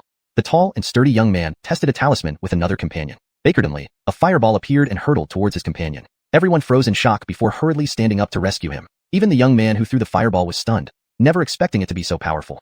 It was completely different from the talismans they normally used. Hashtag chapter 392. Another big client. Chance didn't expect that these people had no protective measures at all. After a moment's hesitation, he raised his hand and cast a spiritual barrier in front of the young man. The fireball smashed into the barrier but was completely blocked and dissipated a few seconds later. Brother, thank you so much. If not for you, we would have been eating roasted pig. Someone nearby added casually. Everyone froze for a moment before bursting into laughter. Haha, well, let's let you have some roasted pig too. Chance asked Andrea to call a waiter and ordered a roasted suckling pig. The restaurant's roasted suckling pigs required queuing, but fortunately, someone had just canceled their order, so the pre-roasted one was sent directly to their private room.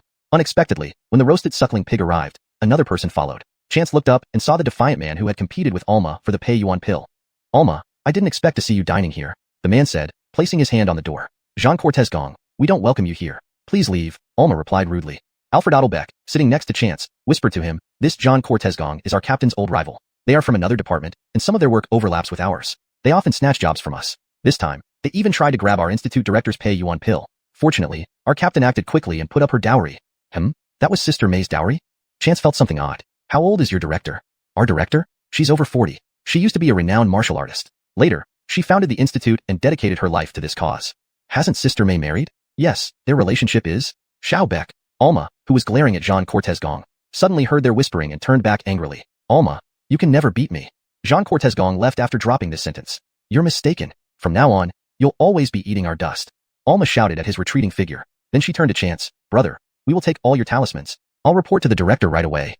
Chance hadn't expected that inviting an old friend to dinner could lead to a business deal. They shook hands formally, then burst into laughter. Hey brother, I need to tell you something. Don't blame me. But care, go ahead. We've been investigating you these past 2 days. Alma said cautiously, it's not specifically about you. It's just a habit of ours. Chance smiled faintly. He had noticed Alma's phone earlier and already knew about this. He wasn't afraid of being investigated. He was practically a celebrity in Ninghai by now. There wasn't much about his background that people didn't know. But there were certain important matters that even the special department couldn't uncover. For example, his pills and his lineage. This time it's fine, but no more investigations in the future. Okay, no problem. You're one of us now. Everyone agree? Everyone nodded unanimously. Oh, I know you auctioned some amulets in Marcojo. Are they really effective? Alma looked eagerly at Chance. Yes, they can withstand 3 lethal attacks as long as the attacker's cultivation doesn't exceed mine. So, do you still have any? Can you sell us a few? Alma said seriously. Our line of work is extremely dangerous. People get injured every time, and we've lost several comrades. That's why our manpower is always insufficient. I see. I know your amulets are expensive, priced at 1 million each. Could you offer us a slight discount? Alma struggled to ask, avoiding looking at Chance's expression. Actually, yesterday's invitation was due to an old friend, but today's call was because she had seen the report and couldn't sit still anymore. The more Alma thought, the more she felt guilty, especially about such self-serving deeds. It was embarrassing that she could even say it out loud. Since joining the institute, she seemed to have hit rock bottom. But what else could they do? There were so many issues waiting for them to resolve. She needed to think about the safety of her subordinates. While Alma was deep in thought, she heard Chance chuckle lightly. I thought it was a big deal. Is that all? Really, brother? You can? At least we're old friends. How can I refuse when you call me brother? Who knows, maybe I'll need your help someday. That's true. Brothers' matters are my matters. Your friends are our friends. For those providing feng shui services, we'll investigate. Xiao Alfredu, de Sterling, look into it. Minor matters aside, I want to visit Alaxi's Shijiang for a bit. Chance briefly mentioned Wu family's affair. Kanan Peach Blossom? Alma's expression became serious. Brother, this falls under our jurisdiction. I'll go with you. Great, Chance laughed. He had been worried about how to approach this matter. Sister May is so straightforward. I shouldn't be stingy either. The jade amulet cost high. However, I have bamboo amulets which can withstand 1 lethal attack and ward off evil and bad luck. Alma blinked. So, brother, what price for us? A jade amulet could withstand 3 attacks and cost 1 million. Bamboo only once, but at 1/3 the price, meaning 1 amulet could be split among 3 people. The price? Jade bamboo isn't easy to obtain. Even though its planting has expanded, it doesn't grow fast, so it's 10,000 each. Jade bamboo wasn't worth 10,000 by itself. The price included processing fees. But Alma was stunned. 10,000? Alma stood up, grabbing Chance's sleeve as if afraid he would run away. I'll order 100. No, I want a long-term supply. You guys are only a few dozen people. Why so many? I'm not going anywhere. True, Brother, let's start with 16. You only have 15 people. 16? The last one is for the director, Schaubek whispered. What did you say? Alma glared at him. After finalizing the details, everyone's mood improved. When leaving, Alma insisted Chance not pay the bill. Joking, her brother was so cooperative. She couldn't be too stingy. Returning from the restaurant to the hotel, Walter silently emerged from behind. He had followed Chance and his group closely all day. Even Baker & Gang's fall from the building was partially due to him. If he hadn't punched through the bedsheet. Chapter 393. Is Director Allah a peerless beauty? As Walter emerged, Chance spotted him immediately. The old man went to great lengths to curry favor, but Chance didn't want to say much, for fear that the other party might get overly presumptuous. It was better to leave him hanging for a while. Walter didn't appear disappointed. Having lived to his age, he had seen and understood everything, so he continued to happily follow Chance. Upon returning to the hotel, they saw Rosemary and the others had also returned, their faces carrying expressions of displeasure. Allah, what's wrong? Didn't you say you were going to shop until dark today? Chance asked in surprise. What happened? Tell me. Nothing serious. I just ran into someone who insisted I looked like his daughter and wouldn't let go of me. Rosemary frowned, feeling uncomfortable inside. Because the Colbily woman's gaze on her was filled with such sorrow, it made her heart ache whenever she thought about it. Cortez? Chance was utterly confused and looked at Portia and the others. What happened? It didn't look like it from afar, but once she saw Allah, her eyes fixated on her and she pulled Allah's hand. It was really strange. Portia recalled carefully. Forget it, it's not a big deal. Maybe she's just getting old and confused. Yeah, you guys go change your clothes. We'll have a big dinner tonight. You're leaving tomorrow, by the way. Oh, did everyone buy gifts? Yeah, bought. One for each person. Talking about shopping instantly lifted Rosemary's spirits. She hadn't gone to Hong Kong City before, but this time in Beijing, she shopped extravagantly. After all, they had just become newly rich. So shopping makes you happy? Chance smiled. Bakir does. Then let's go shopping every day, and you'll be happy every day. Oh, stop it, too sweet. Portia covered her arms and left. Jacques Ortizi, you need to fall in love. Chance called out, making everyone laugh. The next morning, Chance sent Rosemary and the others off at the airport, accompanied by Dakari and Eric. In Beijing, only Mickey remained, along with Walter who tagged along voluntarily.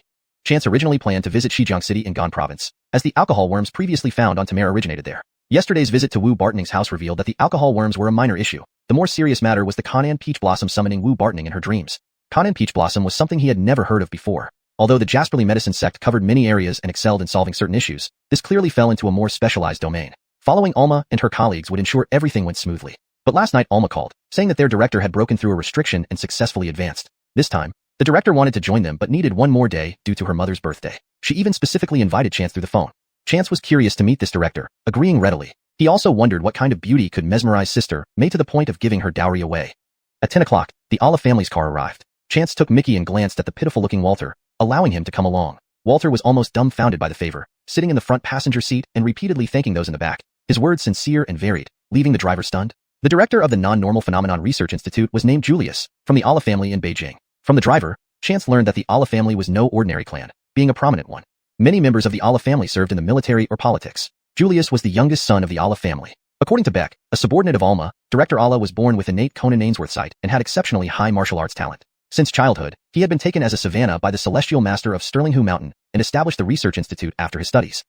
Alfred Ossining to the driver described the Alla family. They quickly arrived at their destination. Since it was Alla Grandma's birthday, people lined up at the entrance to present gifts. When Chance and company drove right in, those queuing outside envied them greatly. Getting out of the car, Chance saw Alma waiting at the second gate. Sister May. Alfredaddle brother, come, let's go inside. Alma was very happy to see Chance. Our Andres is waiting for you inside. Cortezum, what a show of force, actually having us come to see him. Walter grumbled unhappily. Although Mickey didn't speak, his expression indicated he agreed. Well, not exactly. He's entertaining guests in the front courtyard. We are going straight to the backyard, which is quiet. Alma explained hastily. Logically speaking, since Chance's medicine had cured Julius, the Alla family should have come out to welcome them. But, alas. Okay, Sister May, let's go in, Chance said with a smile. Mickey and Walter then followed along. Alma did not take Chance to the reception hall where it was noisy. Instead, they walked along a small path to the backyard. Chance admired the scenery along the way. Sister May, how much would such a place cost? The Alla family's quadrangle is an old prince's residence from a previous dynasty, with 4 courtyards, enough to accommodate over 100 people without crowding, Alma explained. Alfredaddle brother, are you interested in buying one? Yes, I am, Chance replied honestly. He had spent several days in Beijing and naturally observed its feng shui. They say Beijing has a dragon vein, and the ground beneath is water, locking a black dragon underground. After wandering around Beijing, Chance hadn't found the dragon vein but confirmed that Beijing indeed had abundant spiritual energy, locked underground by a large array. The spiritual energy in Beijing was far superior to Hong Kong City and unique, mixed with purple chi. However, Chance didn't absorb any of it. He had absorbed the mountain and sea energies in Hong Kong, as nobody used them, and they would regenerate in a year or two. But Beijing was the capital, a place revered by the entire nation. Chance also felt a sense of reverence towards it. He would not absorb the spiritual energy here. Yet, Owning a house in Beijing meant absorbing the spiritual energy within his own courtyard each time he visited, which wasn't excessive. Beijing's quadrangles are very expensive. Even an average one can cost hundreds of millions, Alma said, suddenly recalling Chance's wealth. But you're fine, Alfredottle brother. You can afford it. Let me help you find one. Yeah, thanks. Best if it's close to the Forbidden City and surrounded by beautiful scenery. He had observed that the closer to the Forbidden City, the richer the purple chi. All right, I'll have someone find one for you. Who's talking so boldly? Buying a Beijing quadrangle and wanting one near the Forbidden City? A shrill voice interrupted. Alma furrowed her brows. Alfredottle brother, let's go inside. No entry. Alma, don't think you can get preferential treatment just because you work with Brother Aries. What makes you think you deserve special treatment as a newcomer? A woman emerged from behind some flowers, looking down on them. Well, sounds like you think you do, but neither of us deserves it. Alma, who initially didn't want to engage, couldn't tolerate the other's attitude anymore. How can you compare? Even though I'm not from Beijing, I'm from Marcojo. No Marcojo? A first-tier city, a direct-controlled municipality, not like some rural bumpkin from your place. The woman retorted sharply. Alma. Just as Alma was about to argue back, a voice stopped her. Chance saw the two women, who moments ago were fiercely argumentative, now transformed. The previously aggressive woman softened her expression with affection, while Alma became gentler as well. Chance? Is this the charm of Director Allah? He wanted to see what kind of peerless beauty she was. Chapter 394. From now on, you're my real younger brother. Julius seemed to have come from the front. He first glanced at Alma before turning his gaze to Chance, eyes filled with gratitude. Is this Mr. Baker? Thank you for coming to the Allah residence. I didn't greet you at the door. Please forgive me. Director Allah. Chance nodded towards him. Julius was entirely different from what Chance had imagined. Xiao Beck mentioned that their director was born with the ability to see spirits and had very high martial arts skills. Chance expected him to be exceptionally handsome. But when he actually saw Julius, he was tall and muscular, likely around 1.9 meters in height. His skin was somewhat dark, and he looked rather robust. Alma likes this type? Well, beauty is in the eye of the beholder. Mr. Baker, please come in. Brother Aries. A woman nearby objected. Why are you being so nice to her? Alma, if you want to come here alone, it's fine, but bringing others to freeload on us. Ma Cortes Goxi, be quiet. Julius stopped in his tracks and turned to stare at her. Apologize to my guest immediately, or get out of the Allah family right now. Ma Cortes Goxi was stunned. She complained just once, and Julius actually asked her to apologize and threatened to kick her out? Tears welled up in Ma Cortes Goxi's eyes as she ran off.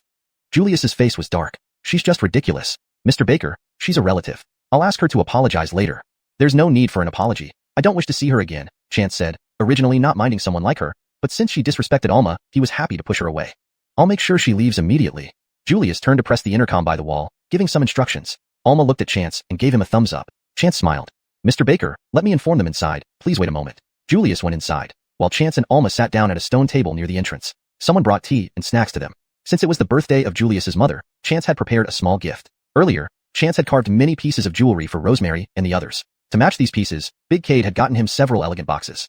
He casually pulled out a box and placed a delicate peach pendant inside. The pendant was crafted from jadeite with specks of red. After Chance's skilled carving, it appeared white overall, with hints of red resembling a ripe peach, and the green parts were delicately carved into leaves.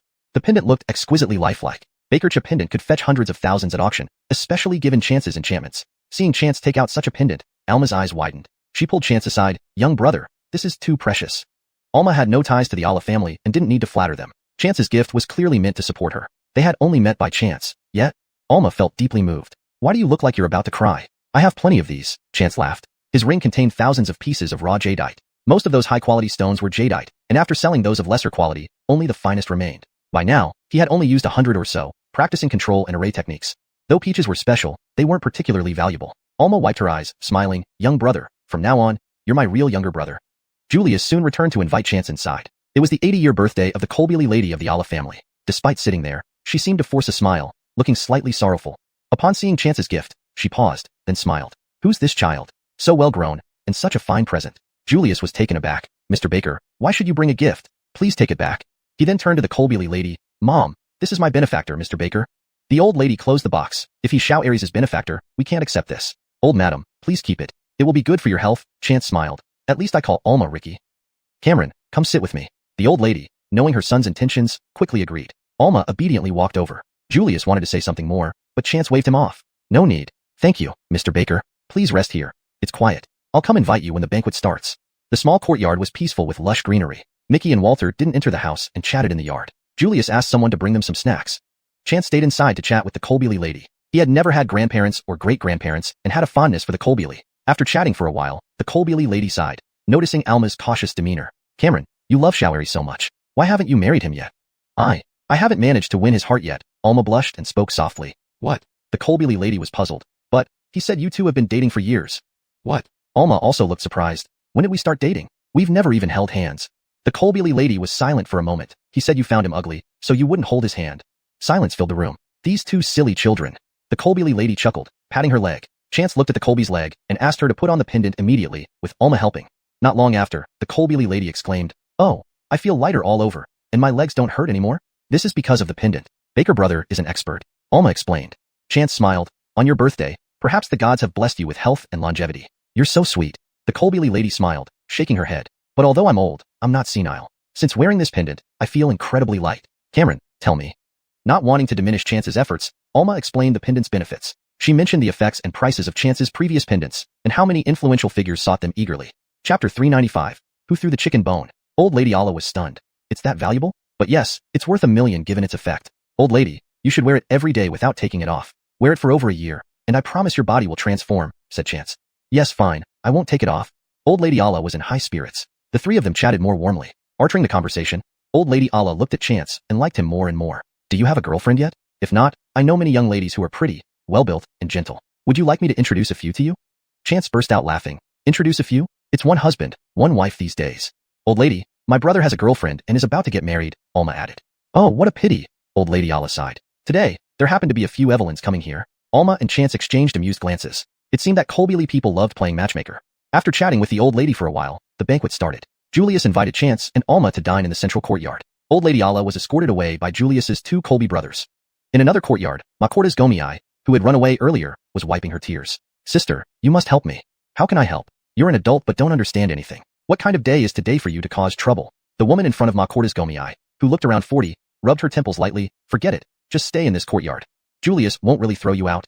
Saying this, the woman left. Today was Old Lady's birthday, and she was very busy. But soon, Makorta's Gomii couldn't sit still anymore. Seeing as the banquet was about to start, she still needed to make an appearance in front of Old Lady Alla. Makorta's Gomii walked fast with her head down. People were bustling in the courtyard, but no one paid attention to her. Only after entering the central courtyard did she breathe a sigh of relief. The Alla family banquet was held in the central courtyard. Although many people gave gifts to Old Lady Alla, only a few could stay for dinner to avoid making her uncomfortable due to too much chaos. There were 10 tables set up in the courtyard and 5 inside the house. Those who stayed inside were all notable figures, while those sitting in the courtyard were mostly younger members of the family who came to wish Old Lady a happy birthday. At Old Lady's table were her old friends, most of whom were women. On either side were guests of high esteem, accompanied by Alla family's eldest and second eldest. Initially, Old Lady Alla had pulled Chance to sit beside her, but seeing the seating arrangement, he saw only old ladies in the middle table and old men on the sides. He immediately declined politely. He wanted to sit with the kids. Chance politely refused Julius's invitation and sat outside at another table with Mickey and Walter. Soon, Alma also came over and sat next to him. "Brother, I'll sit with you. Aren't you going to sit with Old Lady?" Chance asked. "Julius said you're a guest and must eat well," Alma smiled. Chance chuckled ambiguously. "Ah, we're guests, but someone isn't considered a guest anymore." "You brat." Alma glanced at Chance with a playful look. "Everything is delicious today, so eat more." Bakertonly, there was commotion at the courtyard entrance. Chance looked up and saw Tamara. Tamara quickly entered and relaxed when she saw Old Lady Alla. "Happy birthday, Grandma Alla. May your blessings be as vast as the sea and your life as long as the mountains." "Alfredenlin, come, sit here with me." "No need, Grandma Alla. How can a junior like me take such a seat? I'll sit outside." "All right, wait till you finish eating, then stay and chat with me." "But care."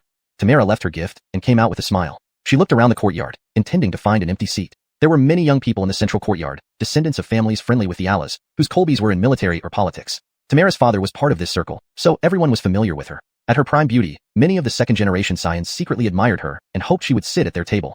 Then Tamara's gaze brightened upon scanning the room, and she quickly walked towards an inconspicuous table. "Alfredadel Master Baker, you're here too." Tamara was excited, and could only sit next to Alma since Chance's other sides were occupied. Alma recognized her from the day she had picked Chance up from Wu Bartoning's house. "Can I sit here, sister?" Alma, seeing it was a girl who knew Chance, quickly offered, "Come, let's switch places." Tamara was pleasantly surprised. Chance smiled helplessly. Sister May had misunderstood something. Before Tamara could say a word to him, there was even more commotion at the entrance than before. Several people looked over and saw a familiar face again. Tamara instantly waved. "Kinsley." Wu Bartoning smiled at Tamara, then noticed Chance beside Tamara. Baker prized and delighted. She pointed inside and said, "I'll be right back." But care enough, Wu Bartoning came out quickly and ran straight toward Chance. Mickey silently got up, offering his seat. Chance shot him a glare. This guy, stirring up trouble. The young second generations in the courtyard were all bewildered. What was going on? It was already surprising enough for Tamara to sit next to that guy. Now even Wu Bartoning was sitting next to him?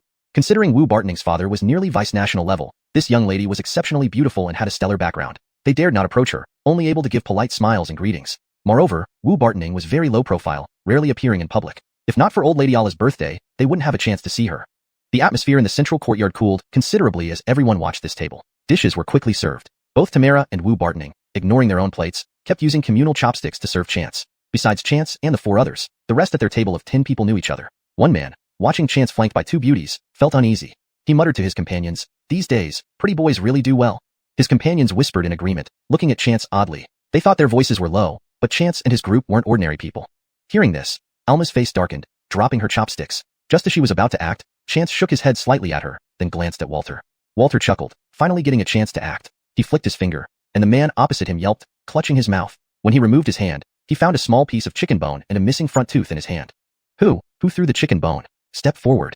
The man jumped up, knocking over the chair behind him.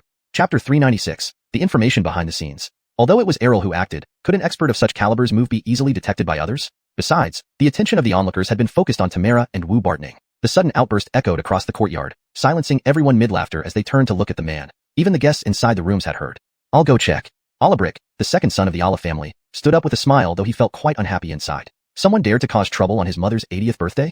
In the yard, the man was still bleeding profusely but refused to let up, casting suspicious glances around the crowd. Everyone started feeling rather unhappy. Who was this person making all this commotion, looking at them in such a way? Several high-status individuals frowned while those with quick tempers muttered curses. "Emilio, what are you acting like? Yeah, what's that gaze for? Who do you think you're looking at? Look at him, sharing a table with the Wu family's miss. He's probably paying for his bad luck. Serves him right." Everyone jeered. They envied Chance's company left and right, but as they were not from the same circles and also disliked each other, they felt instantly delighted seeing Emilio suffer. "Xiaowei, is there something wrong? Is the food not to your taste?" Olabrick, being in politics, spoke and acted with a 3-point smile, but if one thought his temper was good, they'd be gravely mistaken. Second voice. Xiaowei, upon seeing Olabrick, finally calmed down. "Someone ambushed me just now, knocking out my front tooth with a chicken bone." "Oh, Baker's things happen? Quickly, take young Master Ma to the hospital." Olabrick instructed with a serious face. "Ensure the doctor treats him well, leave no after effects." Cortez? Emilio was stunned. Before he could protest, people politely escorted him out to the hospital. Realizing it too late, regret was already futile. "Ladies and gentlemen, I apologize for the disturbance. Let me have a drink with you later as an apology." Everyone began to speak up. "Sir Allah, please don't worry about it." "Well, it's all due to that kid making noise." "Indeed, who knocked him out with a chicken bone? Ridiculous. It looks like he chipped his tooth eating chicken." "Ha ha ha ha ha. Mr. Allah, please return to your guests. We can handle ourselves." Olabrick bowed again before heading back in. "Brother, your move was impressive," Alma said cheerfully in a low voice. "Just small potatoes, we can finally eat in peace." Tamara and Wu Bartning were even more amazed. "No wonder Hector Baker, just as I thought." The other 3 at their table didn't know how Chance managed to knock out Emilio's tooth, but seeing them whispering, they grew slightly suspicious. The 3 exchanged glances and took the initiative to chat with Chance. They didn't know Alma, but someone who could elicit such warmth from Tamara and Wu Bartning must be from a prominent family. Upon learning Chance wasn't local and had merely come for the feast by chance, they relaxed. Initially, hearing the surname Baker made them wary, thinking it might be the Baker family from Beijing. Their faces immediately turned cold as they ignored Chance and chatted amongst themselves. Chance welcomed the peace. The chef hired by the Ala family was excellent, and the dishes appealed to his taste. He dug in earnestly. "Big brother Aries, any profitable ventures lately? Recommend some to us brothers?" "Indeed, since you followed Hector Baker, you've really made it." "That's right, Big brother Aries. Our future relies on you." Big brother Aries, flattered by their praise, said airily, "But care, sure. Old comrades growing up together. But recently, it's not suitable. Hector Baker has been in a foul mood, taking time to rest." "What happened? Why in a foul mood?" "I heard Hector Baker gets many tributes in Marcojo, so why would he be upset?" "Ah, it turns out Hector Baker lost a fortune recently, a hefty 50 million. Hearing Hector Baker, Mickey looked up, assuming they referred to Chance. Chance also glanced over, understanding the mention of Hector Baker, Marcojo, and 50 million. They talked about the person behind Brandt. This person, even to Brandt, remained largely unknown, only seen as part of a group of subordinates. As for Zora, she wasn't a true subordinate at all. Seeing Chance and his companions listening, the man opposite suddenly felt smug and proceeded to embellish the story of this Hector Baker for these locals. As the man narrated how various companies tried desperately to curry favor but received nothing in return, the trio burst into laughter. Mickey sneered. Having spent time in Marcojo with Ainsley, he knew of a small shell company exploiting numerous enterprises. Hearing this, he understood this shell company belonged to the dubious Hector Baker. Earlier, when the Alfredo brothers of the Marcotti group believed they had connected with powerful figures, they sent money freely. Yet, upon being expelled from the Marcotti group, the so-called power broker did nothing but dispatched someone to find Ainsley, arrogantly demanding the same amount of money. He personally threw the person out then, expecting further trouble which never came. "Kid, what are you laughing about?" Big brother Aries frowned at Mickey's chuckle. "Do you know who Hector Baker is? Not someone you should laugh at." "Didn't know. Can you enlighten me?" Mickey leaned back casually. "You might just be repeating hearsay and actually don't know yourself, right?" Chance secretly applauded Mickey. He intended to investigate Hector Baker thoroughly. This person targeted him despite knowing nothing about him beforehand. With Chance in Beijing and Mickey in Ninghai, they likely wouldn't meet in their lifetimes. What reason did this person have to target him, a minor character, halfway across the country? Our Hector Baker is the heir of the Baker family, one of the 4 major families in Beijing, generations of officials. A real princeling, with 1 member in the standing committee, he explained pompously. Hector Baker, although carefree in life, works hard, supposedly worth over $1 billion. He's very shrewd, undefeated since entering business. Chance and Mickey exchanged glances, finding it humorous. Never defeated? But didn't you say he lost money? Mickey asked slyly. Chapter 397. Baker Xiao sees Baker Xiao. You don't understand. Hector Baker was tricked by some despicable people. The man expressed his profound sorrow. Hector Baker identified a promising cosmetics formula and spent a huge sum to buy it, reportedly several tens of millions. But in the end? What happened in the end? What happened? Oh, Hector Baker was deceived. The formula worked, but its production cost was exorbitant, making it completely unfeasible. Ah, did he just waste those tens of millions? They should be sued. It's clearly fraud. Although that's true, Hector Baker is magnanimous and didn't pursue the matter with the other party. The man shook his head and sighed. Recently, Hector Baker rarely appears in public. He's at home recuperating from this incident. Hector Baker really has a great tolerance. How can we let these people off? They might have intentionally committed fraud. Was there a contract? Mickey, who had been following Chance all along, knew this matter well. He sneered, maybe because there was a contract, it wasn't considered fraud. The man who spoke was left speechless. He couldn't refute this argument because he knew some of the insider details. Just as the other side said, everything was clearly written in the contract, leaving no basis for a lawsuit. Did they provide the formula? Was the formula correct? If you couldn't find the herbs or purchase them cheaply, how could that be related to others? You don't understand. Hector Baker didn't want to deal with insignificant people. After all, for him, mere tens of millions are nothing. Yes, mere tens of millions aren't much, but someone in Marcojo has been exploiting the land, making off with over 100 million. Afraid they can't show their face now because they've been detained? Chance dropped his chopsticks and said, You, how do you know? This person blurted out, then instinctively covered his mouth with a dry cough, talking nonsense. At this moment, another person rushed in hastily. Arriving only when the birthday banquet had already started seemed rather impolite. However, everyone in the courtyard looked at him with envy, admiration, and a hint of jealousy. Especially the young man at the table showed delight and instantly stood up to run over. Hector Ming, you've arrived. Who is this? Chance asked quietly. Alma glanced at the newcomer. That's the cousin of Hector Baker that the guy opposite kept praising. Oh, Kinsley, I didn't expect you to be here. Had I known earlier, I would have come to pick you up. The voice from across revealed that Ming had approached Wu Bartning first, greeting her warmly. Sorry, but we're not that familiar. Wu Bartning didn't give any face to him and turned around smiling, serving Chance a dish. Baker Ming became furious and embarrassed. Boy, I heard you were secretly slandering my brother? Just what does an unknown bumpkin think he's doing calling himself Hector Baker? I bet he barely caught a glimpse of Hector Baker's name and used it for fraud. Imagine coming here today and running into Hector Ming. Alfredosening to these guys, Ming found it plausible and looked at Chance with increasing hostility. Kid, pretending to be whom isn't enough. You pretend to be one of our SUs. What? Only you guys get to be surnamed Baker? What a joke. Mickey laughed coldly. Baker Ming, Hector Baker never pretended to be your brother. They are lying. Wu Bartning frowned and explained. Yeah, all nonsense from these people. Looking at Wu Bartning with disappointment, Baker Ming replied, Kinsley, why sit with this kind of person? I think they've been duped by him. Chance never lied. Tamara frowned. Who we sit with has nothing to do with you. Wu Bartning retorted without hesitation. And stop calling me Kinsley.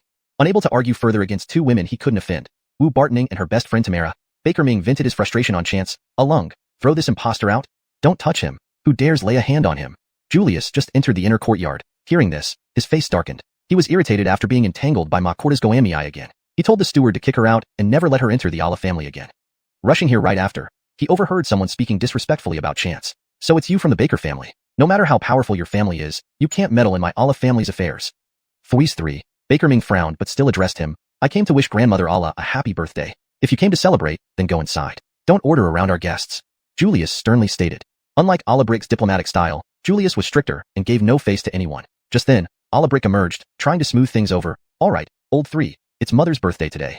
Next time you disrespect Hector Baker, I won't forgive you. Julius grunted coldly. Julius, do you really think you're something? Just because you're in a special department?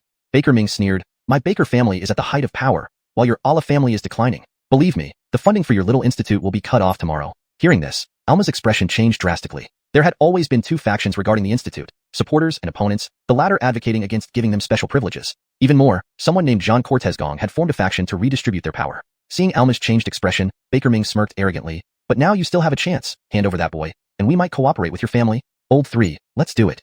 The eldest of the Ala family, Ala Zhong, appeared out of nowhere. Being in the military, Ala Zhong had long been overshadowed by the Baker family, living a hard life. Although Julius wouldn't necessarily suffer immediately from this, it would certainly make life harder for Ala Zhong. Seeing Ala Zhong speak, Baker Ming grew even more arrogant. Baker Ming, don't dream. You think you can influence higher-ups? Wu Bartning cursed. She knew very well that her father held a high opinion of Chance, especially since wearing the pendant he gave. She felt better overall and many small health issues resolved themselves. Her father even specifically mentioned that such people like Chance should be cultivated as deeper acquaintances. Forget him. Ulung, attack. Ulung lunged forward towards Chance, ready to use full force regardless of the occasion. However, he moved back quickly and smashed the table behind him, creating chaos in an instant. Chapter 398.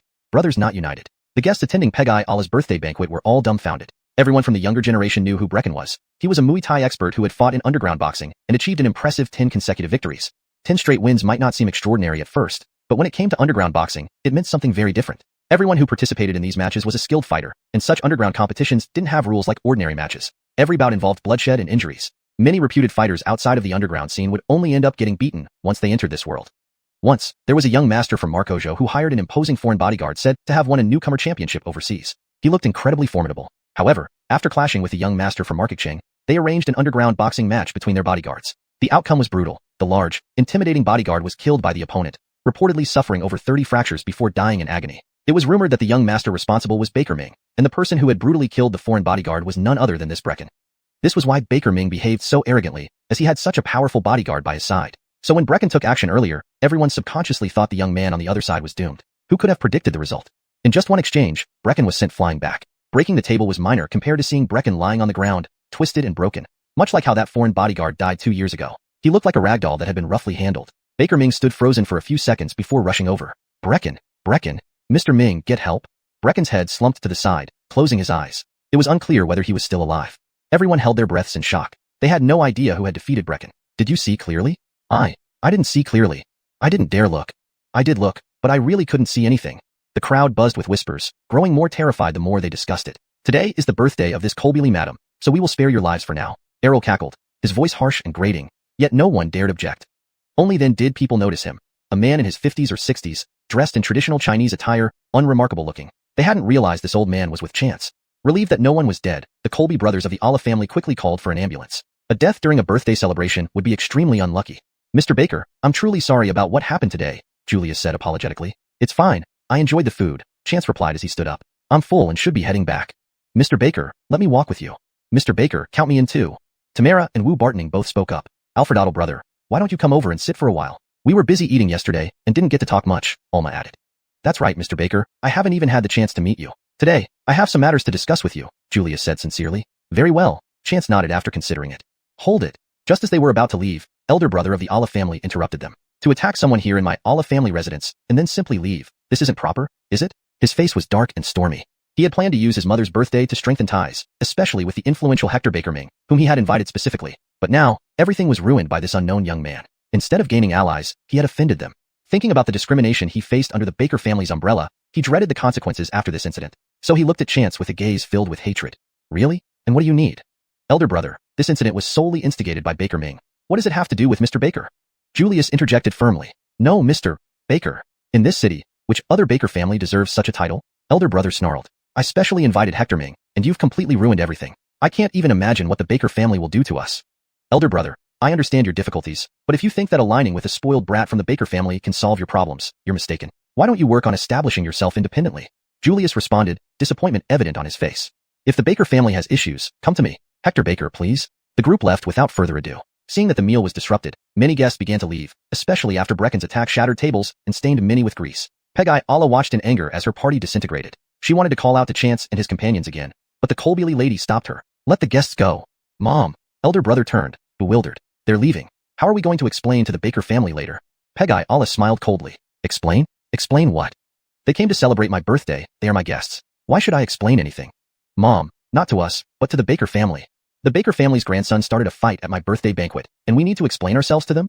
Her expression grew even more derisive. Do you know why the Allah family is despised now? Do you know why, despite once being among the 4 great families, we no longer hold that position? Elder brother remained silent. Older brother didn't understand and remained anxious. Bakertonly, she laughed. Elder brother, what skills do you possess to keep anyone here? He froze. Indeed, what could he do? No one saw the person who defeated Baker Ming's bodyguard. Moreover, his own brother vouched for the opposition. Feeling utterly powerless, elder brother slumped.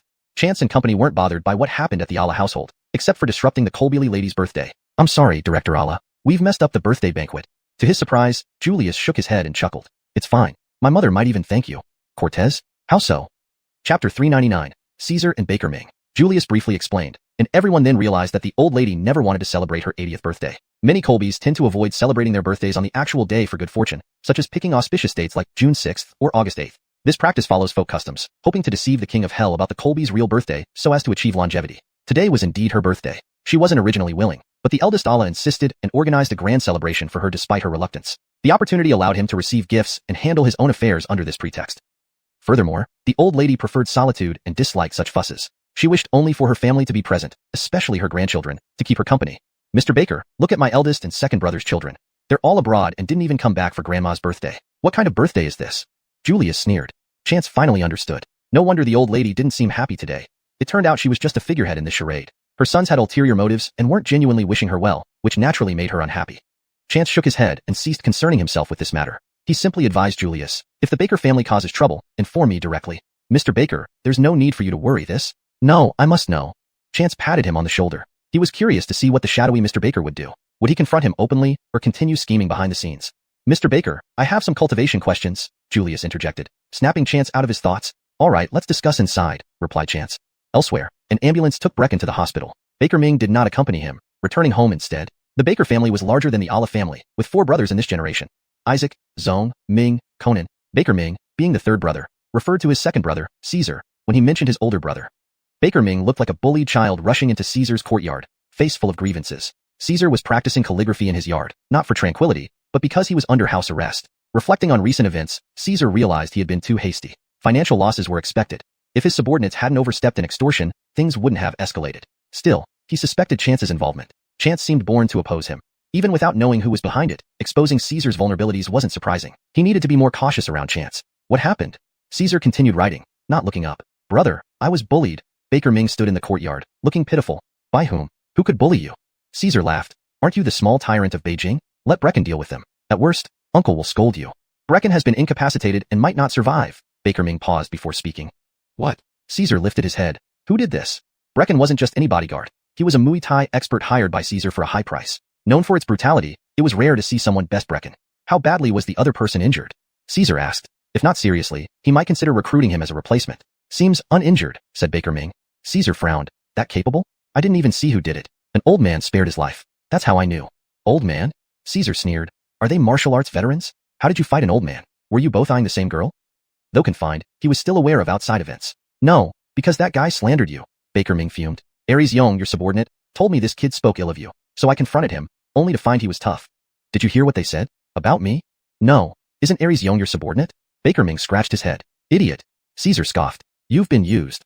What? Baker Ming froze, then gnashed his teeth. I'll settle this. Leave it to me. Caesar waved dismissively. Anyone disloyal to him would pay severely. Baker Ming nodded, knowing his brother would act more ruthlessly. Describe him. With such skills, he's probably noteworthy. We should try befriending him, Caesar remarked slowly. That kid, also surnamed Baker, Baker Ming grumbled. Mentioning another Baker stunned Caesar momentarily. Impossible. Absolutely impossible for Chance. According to his memory, Chance arrived in Beijing 5 years later. Relieved, Caesar probed further. What does he look like? He looks like any ordinary person about my age, Baker Ming muttered. Brother, you have enough friends already. This time, leave it. Even mentioning your name couldn't stop him. Help me get revenge. Fine, let's investigate him, Caesar dismissed nonchalantly. While making new allies was beneficial, this one wasn't worth retaining. He wouldn't alienate his younger brother over an outsider. Despite Baker Ming's shortcomings, Caesar doted on him. After all, Baker Ming was the only one who remained loyal to Caesar after his downfall. Chapter 400. The Reason to Eliminate Chance. Caesar is a reincarnated person. He came back to life in his teenage years. From then on, he began planning something significant. To kill Chance without letting anyone know that he was behind it. Only because, having lived once more, he knew the greatest secret. Chance is the son of that person. Others might see the Baker family as one of the 4 prominent families in the capital, with an unending supply of military and political talent, even continuing into their generation. His eldest brother, Baker Isaac, was a military prodigy from childhood, sent for training at the army base in his early teens. His fourth brother was naturally a born politician. Although he was still a child now, his grandfather had already begun grooming him. Among this generation of the Baker family, only the third Colby brother was good for nothing, relying on the family and a few brothers for small businesses, merely living day by day. He, on the other hand, was the most outstanding one, excelling both academically and morally since childhood, receiving favor and being brought up by that person. It was then he realized that the Baker family he belonged to was nothing compared to the other side. That person was the head of the Baker family, but this Baker family was not the one he belonged to. Or rather, the Baker family he belonged to only had the name of the main lineage, but in reality, was just a decoy used to divert attention. Following that person, he was startled to realize how limited his previous knowledge and thoughts were, akin to looking at the sky from the bottom of a well. At that moment, besides astonishment, he felt immense excitement. Because that person had no sons and could only select someone from the collateral line to inherit everything in the future. He had prepared himself to take over such immense power. No matter how hard or exhausting the usual training was, he never complained. However, in his 30th year, Chance appeared. A person he initially did not take seriously dealt him a shocking blow. This was the biological son of that person. Between a biological child and a collaterally adopted one who wasn't officially recognized as a son, there was no comparison. Furthermore, Chance was not foolish. Since being acknowledged, although he harbored much resentment toward that person and refused to forgive those in the clan who forced his mother away, as the biological son of that person, he possessed extraordinary talent, gradually overshadowing him, this adopted son, nurtured for years. Caesar, having always been arrogant and ambitious, couldn't bear this. From the moment Chance appeared, he secretly gathered power, bought loyalty, and seized opportunities, making a final desperate attempt. After all, despite many years of getting along, even if Chance was the biological offspring of that person, he could not completely replace his position in that person's heart. But reality proved he thought too much. After the incident, he was directly stripped of his martial arts abilities and became a weak and helpless cripple. And that person didn't even bother to look at him once, issuing the order to strip his powers himself. His latter half of life was destitute and miserable, with no money, no people, no resources, incapable of bearing heavy loads, suffering unbearable pain every time it rained, making him wish he were dead. Back then, it was only his younger brother Baker Ming who occasionally visited him. Later, unable to endure, he committed suicide. Unexpectedly, when he opened his eyes again, he found himself returned to his teenage years. In the middle of the night, he laughed aloud to the sky, indifferent to others' opinions of his madness. Alfredoving another life. This time he would definitely strike first, crushing Chance beneath his feet, absolutely not allowing him to snatch anything from him. In this lifetime, he wouldn't focus on studies because it was useless. No matter what, that person would still choose him. That person never cared about these things. All he needed to do was practice martial arts diligently. So, his first priority was to make money, because only with money could he gather strength and strike out against Chance, who was far away in Ninghai. Over several years, the Adidin family fell into his hands. Zora, Chance's wife in his previous life, also became his wife, and the illegitimate child, Baker Haiyan, who was suppressed all his life in his previous incarnation, was also dug out. These people coming together indeed altered history. Chance was lured out to sea and killed. Upon receiving the news, he was both shocked and elated, drinking through the night with Baker Ming.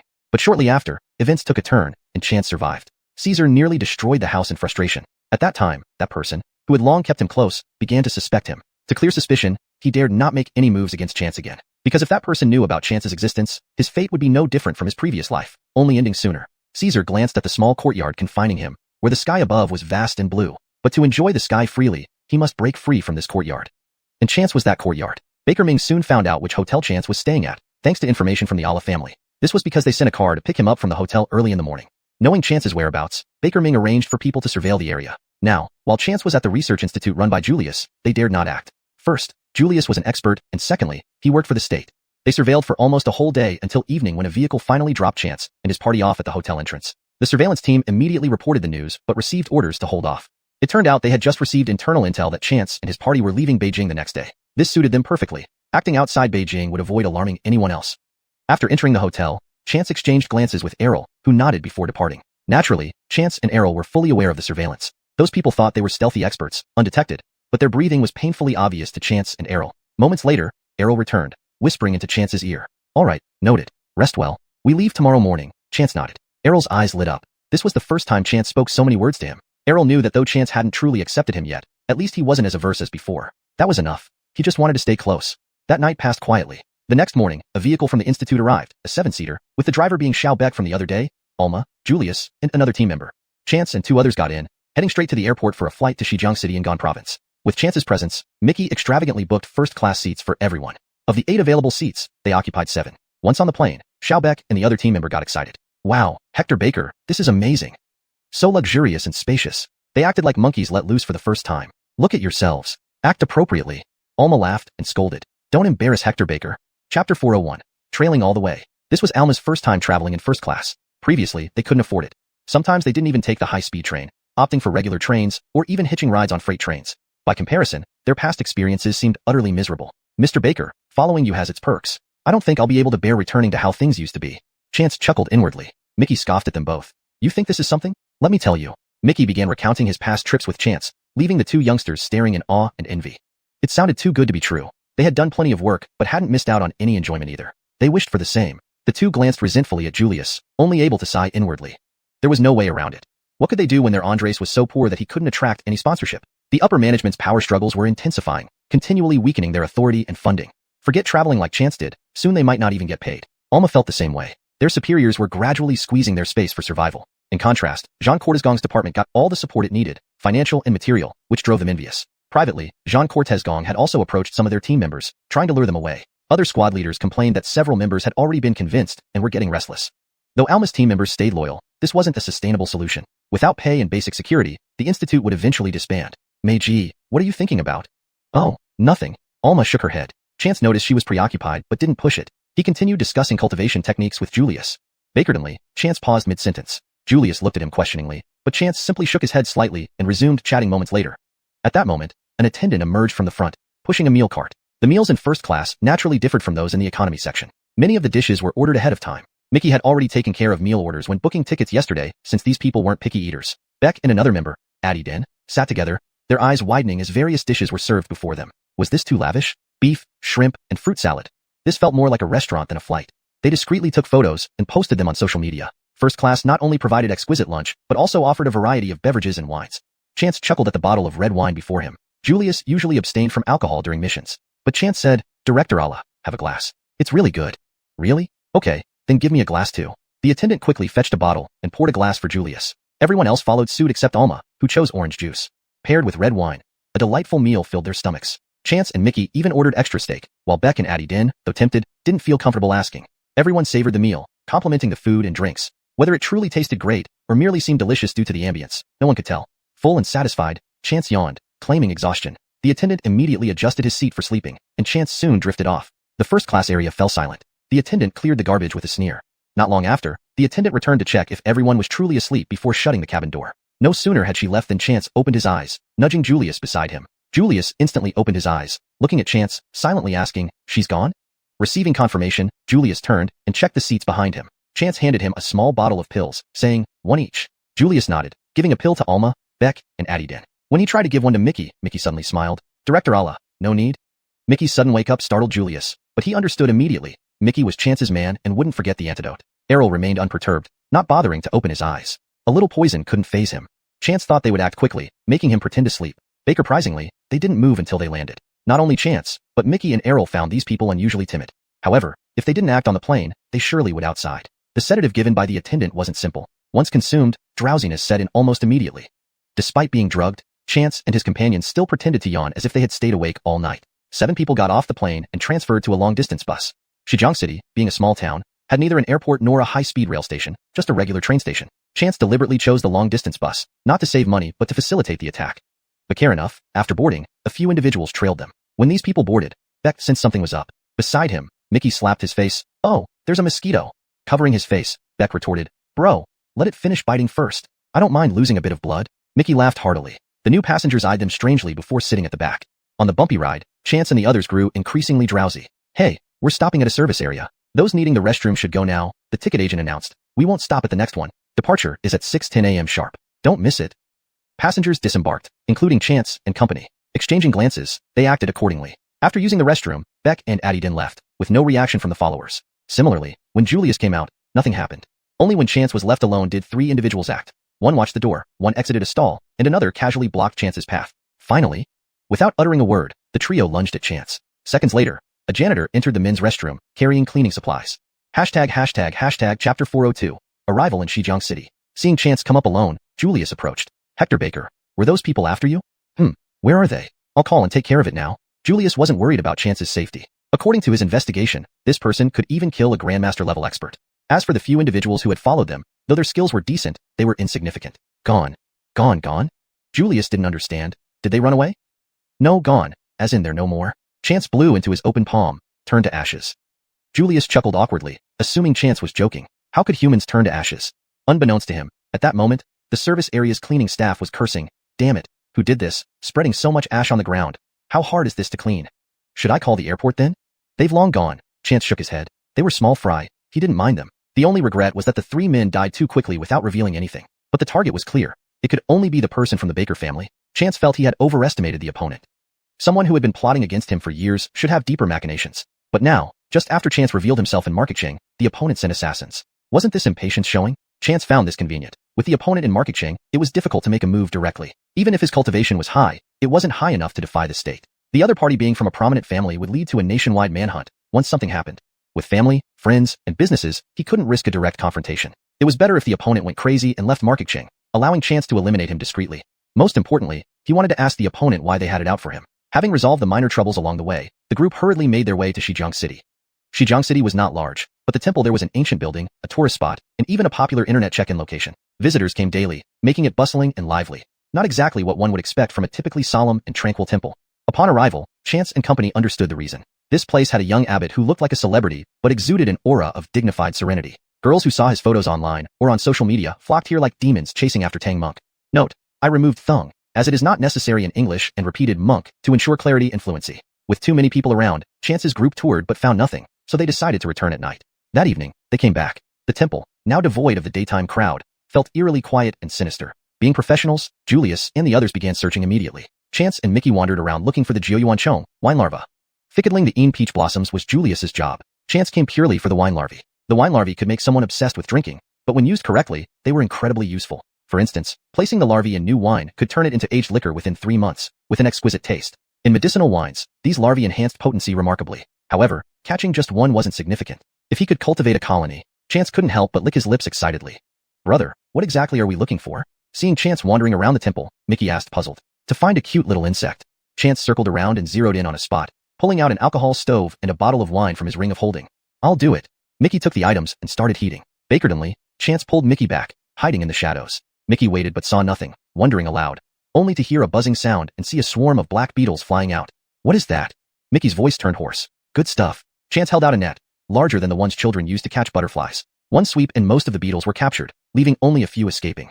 Chance calmly placed the larvae into several prepared bottles of wine. Among them, the one he had caught earlier already showed color changes from prolonged soaking in wine. According to his lineage's records, the lowest grade of wine larvae was black, living less than a year. These larvae wouldn't survive until next year unless cultivated by him. Daily consumption of wine allowed the larvae to evolve, turning from black to white, eventually becoming completely transparent. Once fully white, the wine larvae reached a higher level, surviving over 10 years and enhancing the wine's flavor. This wasn't even the final stage. Legend had it that with continued cultivation and spiritual wine, the larvae could turn red, gradually deepening in color until bright red. At this stage, the larvae would live for a century, developing intelligence and the ability to brew wine independently. It was said that water touched by such larvae would turn into wine. A predecessor of Tianyi sect once raised one, and Chance, upon seeing it, was also moved. He wasn't a heavy drinker, but the wine brewed by these larvae wasn't ordinary. After capturing the larvae, Chance felt satisfied, his mood improving. Then he heard distant sounds of combat. Chance looked in that direction. Errol silently approached. Sir, they're fighting inside. Should we help? Without Chance's command, Errol wouldn't act. Even if everyone died, he wouldn't flinch. Let's go see. Inside the small temple, the Een energy grew heavier. Chance frowned. There were lingering spirits here, and not just one. Seeing a bald man fighting Julius and others, Chance didn't rush over. Instead, he observed the surroundings carefully. Finally, his gaze locked onto a point, and he strode towards it. This was the main hall, adorned with clay statues of Buddhas and Bodhisattvas. These Buddha and Bodhisattva statues look quite ferocious, don't they? Mickey remarked suddenly. Chance glanced up and confirmed it. While they resembled statues in other temples, a closer look revealed they lacked the usual compassionate and kind expressions, appearing rather grotesque and terrifying. For no reason, it instilled a sense of unease. Chapter 403.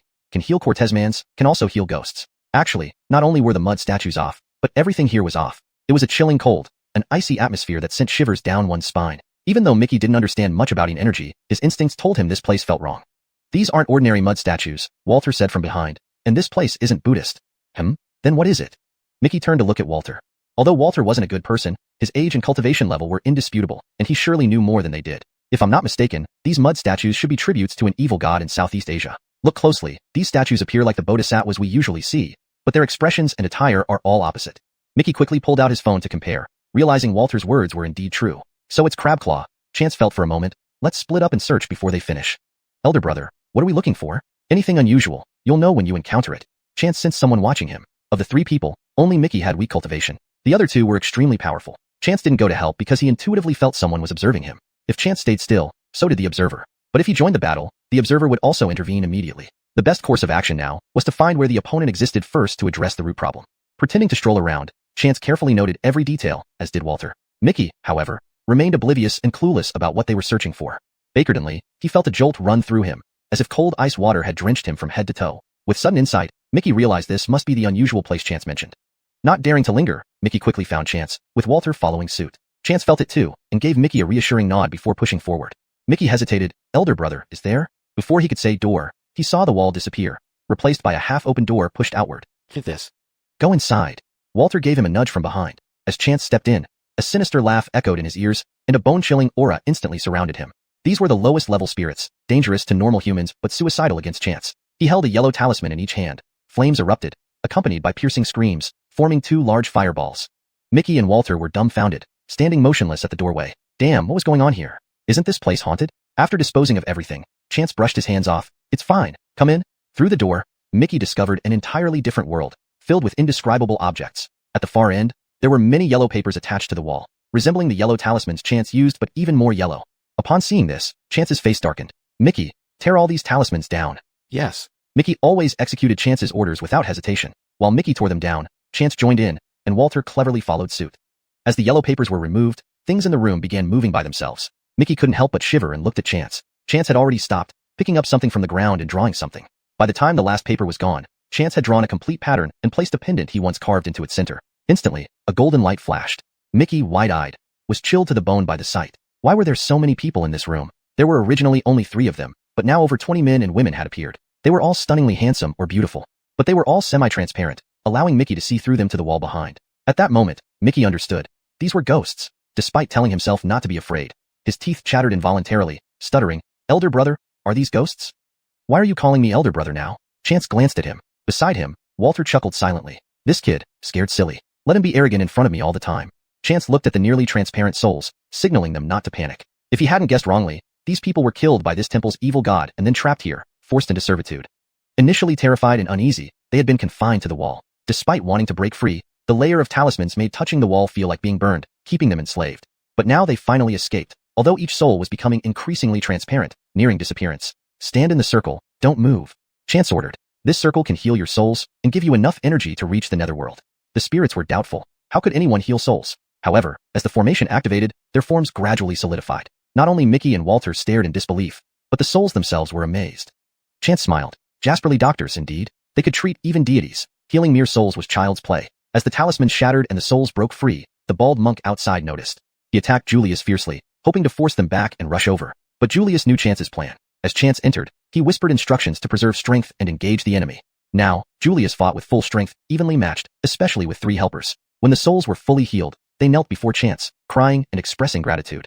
A thick beam of golden light injected into Chance's crown. He'd never seen so much, far exceeding the few points he'd gotten from previous rescues. This golden light directly broke Chance's long-standing barrier, effortlessly propelling him into the 6th stage of Cortesco condensation.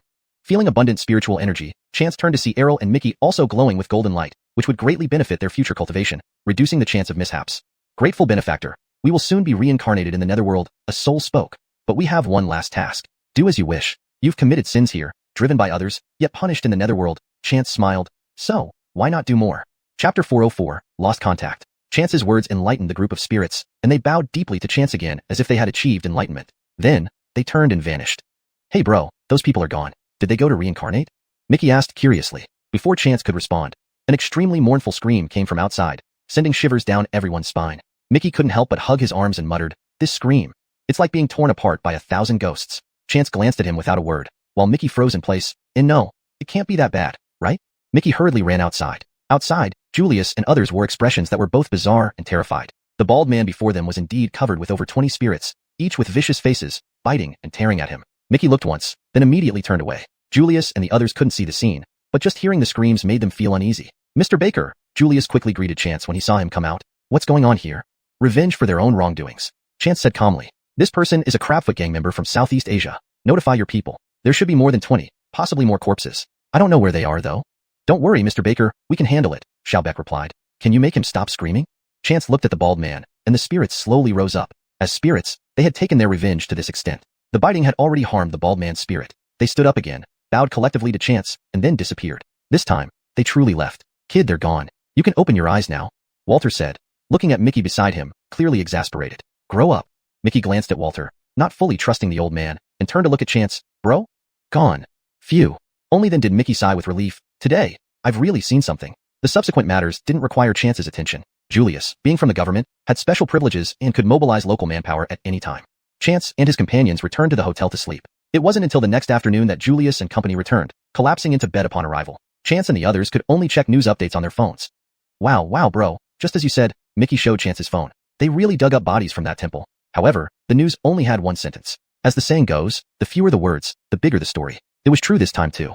By dinner time, when Julius and company woke up, they booked a private room at a restaurant nearby and discussed the events of the previous night. Last night, Julius called for help and excavators, which annoyed some local officials initially. But with his rank, they had no choice but to comply. Aureliandon, despite his poor combat skills, was a positioning expert. However, this time something went wrong. Several spots were excavated but yielded nothing. The accompanying local officials mocked Julius and his team, almost calling them frauds. Just as they jeered, the excavator brought up a piece of cloth. Following this breakthrough, they unearthed over 50 skeletons. Some were complete, others fragmented. The oldest deaths traced back to the early days of the founding of the nation, while the most recent ones were within the last 2 years. Upon hearing this, Chance and his friends were enraged. These Crabfoot members had cruelly harmed their compatriots for over 70 years. Who knew how many more victims there were? Baker's significant event was beyond the local government's handling capability. With the media prying everywhere, the incident couldn't be suppressed. An investigation team was already en route. Mr. Baker, thank you so much for this. Julius sincerely thanked him. I just happened to help. I didn't expect to uncover such a major case. Brother, I heard there are rewards. The higher-ups praised us specifically. I'll treat you to dinner soon. Yeah, Hector Baker, we'll treat you. Without you, we wouldn't have cracked such a big case unscathed, Schaubeck added earnestly. Julius glanced at Chance, expressing genuine gratitude and sighed. Chance understood what he meant. If Chance could join them, it would make things easier.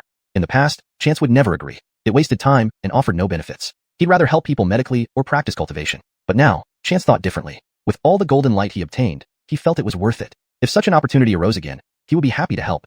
Julius and company planned to stay a few more days, but Chance and his group didn't need to. Knowing the situation was resolved, they flew to Dianan the next day. David and the others had already arrived in Dianan. Before boarding, Chance bought several bottles of good wine to cultivate alcoholic insects. Additionally, he called Ben to inquire about any clues regarding the red beauty grass. Red beauty grass is highly toxic, and naturally, Ben, who specialized in cultivating venomous plants, knew of it. In fact, he had a dried red beauty grass plant, though it lacked seeds. Using it to refine the red beauty pill was insufficient. Even under optimal conditions, only one pill could be produced. Thus, Chance still needed to find more red beauty grass and gather other ingredients. It was now the hottest month of the year. Upon arriving in Dianan, everyone felt uncomfortable. Bro, isn't it supposed to be spring-like weather all year round in Dianan? Mickey wiped sweat from his head, saying, even as a martial artist used to rigorous training in harsh climates, the humid heat was stifling. Spring-like weather refers to Kunming, not all cities. Last time we came, it felt much better. Last time we went to Tung City, it was nice. Well duh, what season was it? Chance laughed and scolded. Quickly call Alfredo Valley Lord and find out where they are staying and if there are any leads. We'll rest for a day and set off tomorrow. Mickey promptly made the call but soon looked grave. How could this happen? Don't worry, we're on our way. What's wrong? Bro, only Amador is waiting for us at the hotel. Apparently, Alfredo Valley Lord and the others have lost contact for several days. Let's go. Chapter 405. In pursuit. Several people took a taxi to the hotel where David and the others stayed before the incident, then brought Amador into the room for a thorough questioning. It turned out that a few days ago, David and the group had gotten a lead on the red beauty grass. Unable to wait for Chance, they set off ahead of schedule. The red beauty grass, although highly toxic, looked very ordinary. Many times, even walking past it wouldn't guarantee recognizing it. Only when the red beauty grass bloomed would the splash of red among all the green catch one's attention. Before leaving, they left Amador at the hotel. Firstly, because the deep rainforest in southern Yunnan was quite dangerous, bringing an extra person meant added risk. However, for someone with Chance's level of cultivation, this was much simpler. Secondly, Chance wasn't familiar with the other two savannas, so he preferred to leave Amador behind. These few days, Amador called them every day, but starting from 3 days ago, their phones were unreachable. Not only could he not reach David, but also no one else. Amador worried himself sleepless, wanting to call Chance but afraid to do so. It wasn't until Mickey finally managed to get through to David's reserved phone number that Amador felt like he'd found solid ground. After hearing Amador's story, Chance exchanged glances with the others. So, do you know which direction they headed? Yes, I know some details. They mentioned a place name and gave me a map. Master said if Hector Baker couldn't wait, we could find them. Amador hurriedly found the map. This map was rather crude, clearly hand-drawn by locals and photocopied, which the group likely bought from local villagers. Chance examined it, but didn't understand it well. Luckily, Walter was there to help. I recognize this kind of map. I can guide us tomorrow. Okay, Amador, you and elder brother Britt should go buy supplies like dry food and water soon. Don't be afraid to buy plenty. We need enough for our journey. Also, buy a few travel backpacks. I got it. Mickey knew about Chance's secret storage, but never asked what it was. Walter also noticed that Chance pulled out numerous items from his pockets, but guessed it was a storage ring. Only ancient cultivation sects could have such legendary equipment, leading Walter to be even more convinced about Chance's background. Chance had unknowingly created this impression, making Walter increasingly respectful and cautious. Mickey quickly returned with a lot of supplies, including 10 cases of mineral water, various breads, cakes, chocolates, candies, all packed in over a dozen large plastic bags. Were you robbing a supermarket? Chance chuckled in exasperation. I asked you to prepare dry food, not junk food. Chance mainly wanted sufficient drinking water. Food-wise, it was enough as long as it met basic needs. Even if they ran out of food, Chance had prepared several grain-abstaining pills. A grain-abstaining pill could last a person several days without eating, but the taste wasn't great, so nobody wanted to take it if there was regular food available. Moreover, they needed outdoor gear like spotlights, tents, and cooking utensils. They still had to eat and rest along the way. Right. These things. Mickey awkwardly scratched his head. Let me go out again. I'll go with them. Walter stood up. I frequently stay outside and know what we need. Taking advantage of their absence, Chance loaded the large and small bottles of mineral water into the Baker mirror ring. Having cleared nearly a third of the Baker mirror ring, a lot of space was now free. Loading these beverages and food took up only a corner of the space. Chance wasn't idle either. He ordered several dozen boxed meals from a nearby restaurant and bought some oil, salt, vinegar, and a bag of rice from a small supermarket. Baker mirror's space could preserve food for some time, but there was a limit. His Baker mirror ring, made when his cultivation was lower, had limited space and not perfectly inscribed restriction arrays. But within a few days, the food temperature could still be maintained. Soon, Mickey and the others returned, this time with delivery help. After checking the purchases, Chance had to admit that experience mattered. Walter's selections were practical and included light, yet sturdy items suitable for the journey. He even considered changes of clothing for everyone. Chance praised him, and though Walter showed no reaction outwardly, he was inwardly pleased. Finally getting commendation from Hector Baker. He hadn't realized how proud he felt about being commended by a man barely over 20. All supplies were piled in Chance's room, waiting for him to organize. Seeing only 2 backpacks, Chance exclaimed, "Why are there only 2?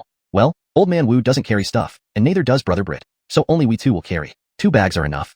Chance laughed, realizing he had forgotten Walter was in his 70s, far too old for carrying. For Walter, it wouldn't seem fitting either. Regardless, it served its purpose to conceal. Mickey would never betray him, and Amador, though young, was loyal and trustworthy. As for Walter, Chance didn't fully trust him but wasn't concerned since Walter's life was already tied to Chance.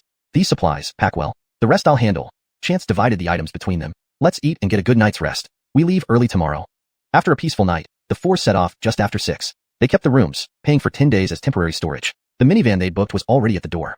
They traveled deep into the mountains, arriving around 10 o'clock when the driver stopped. "This is as far as I can go." "Thank you." Mickey paid the remaining 200 yuan and befriended the driver, arranging a return trip for 500 yuan. The driver gratefully agreed, taking the 500 yuan for a 200 yuan ride.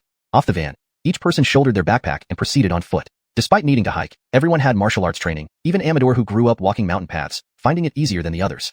Please feel free to adjust any part of the translation or provide additional context as needed. Chapter 406, Transferred? Following the path on the map, the 4 of them arrived at a village by nightfall. This village was nestled deep in the mountains, seldom venturing out. The villagers lived modestly, but were very hospitable. Chance and his group directly knocked on the door of a family near the village entrance. The household consisted of 6 people, 2 Kolbili couples, 1 younger sister, and a little grandson. There were 2 vacant rooms available, so they let the travelers stay there for the night. Chance handed over a wild rabbit they had caught along the way to the Kolbi. The old man refused several times, but finally accepted after Chance explained that they couldn't carry it further. That night, they prepared a delicious meal with the rabbit stewed in mushrooms, stir-fried cured pork, scrambled eggs, and a few types of wild vegetables. All excellent meals indeed. After satisfying their hunger, Chance engaged in conversation with the old man and his son, asking about any recent passers-by. Yes. A few days ago, Joab's home hosted several outsiders, around 6 or so, said the old man. Chance calculated that this matched up well. It was Alfredo Gregorian, Kint, their 2 Savannahs, and the couple Art Guju. 6 people exactly. How many days ago did they leave? Probably 3 or 4 days, the old man replied. Having obtained this crucial information, Chance and company felt more assured. This confirmed that Alfredo Guju's group had taken this route, and Chance's group hadn't made a wrong turn. Early next morning, Chance's group rose early, and the old woman knew they were departing soon, so she cooked breakfast for them early as well. After eating heartily, Chance and his friends departed. Only when the Evelyn came to tidy up did she discover a wad of money under the bedding, counting up to 1,000 yuan. Actually, Mickey had intended to give the money directly, but Chance understood the family wouldn't accept it face to face, making it better to leave it under the bedding to avoid unnecessary back and forth. However, from here on, they would hardly find any settlements. They would have to camp outdoors and cook their own meals. Their pace was incredibly swift. Sometimes, when Amador got tired, Chance would fly carrying him piggyback style or Errol, and Chance each taking one person while flying through the forest. Both being cultivators, one at Cortesco condensation stage level 6, the other just starting off, yet proficient in martial arts, they could maintain high speed. By dusk, they had probably covered the distance of those 6 travelers for 1.5 days or more. Brother, stop. I need a break. Mickey groaned. It seems like I'm the one dragging you. Aren't you exhausted? Chance laughed and scolded. One day sooner means less danger for Alfredo Guju's group. But it is getting late, let's find an open space to set up camp. Hearing Chance mention staying overnight, Mickey breathed a sigh of relief. Although his legs didn't do much work today, he was already feeling queasy from flying around. Now, walking on solid ground felt wonderful. Sir, let me scout around. Perhaps I can find something edible, Errol offered. Errol thought once in the wilderness, finding some game was essential. As for what was in the backpacks, he had completely forgotten about them. Chance assigned Mickey and Amador to set up tents while he took out pots and pans from his storage ring to prepare soup. 2 branches were stuck into the soil with a horizontal stick hanging a pot, filled halfway with bottled water. Just as he was about to add soup mix and beat an egg, Errol returned carrying several fish. Where did you get these fish? Is there a water source nearby? There's a river over there, but the fish aren't big. The river was shallow, only reaching up to mid-calf, and the fish inside weren't large either, all weighing around half a kilogram. Errol had cleaned the fish and brought along quite a few large leaves washed clean. Sir, I can make grilled fish for you. It's delicious, Errol eagerly suggested. But care, it will add some variety. Chance poured the boiling water into bowls for soup, then added rice and water for cooking dinner. Setting up the tents in a circle, Mickey and Amador returned. Baker prized by the sight of rice and grilled fish. It felt more like a picnic rather than a rushed journey. Especially the steamed rice Chance made, with bits of sausage, green peas, corn, and red carrot dices. Upon serving, he drizzled a bit of soy sauce to blend it evenly, making it so aromatic that Mickey and Amador couldn't help but salivate. Chance distributed the food using boxes. Over there is the ready soup. You should enjoy it now. Meanwhile, Errol's grilled fish was ready, wrapped in leaves, which he carefully unwrapped and placed directly into the bowl. Since there were various seasonings, Errol asked Chance for some salt to enhance the fish's flavor. A big bowl of rice, a palm-sized grilled fish, and instant soup. A hearty meal satisfied them. Brother, I never expected we could have such a great meal outdoors, Mickey remarked. It's mainly thanks to Errol, Chance smiled. Sir, don't praise me too highly. Errol hurriedly put down his chopsticks. This is merely my duty. Chance was speechless. Why did he start calling himself old servant? Yes, this guy came from the old society and had not lived in modern society for years. Some habits remained unchanged. It wasn't surprising that in Errol's mindset, he hardly saw ordinary, powerless humans as equals. Having lived in such an environment for 70 to 80 years explained a lot. But now that Errol followed him, certain behaviors needed correction. Errol, sir, stop referring to yourself as old servant. There's no place for master-servant relationships in today's world, especially in front of regular people. Errol pondered for a moment, understanding immediately. Don't worry, sir. I won't do so in public. All right. Chance didn't expect him to change overnight. They hurried forward for 3 to 4 days, catching up considerably. On this journey, having Errol with his extensive outdoor experience, along with Amador who was familiar with many plants, turned their travels into a kind of camping adventure, easing everyone's anxiety. Meanwhile, Alfredo Gregorian's group was trapped and looking worried. A few days earlier, they received news about red beauty grass and rushed to their destination successfully. Indeed, it was a small patch of the vibrant plant, inviting them closer.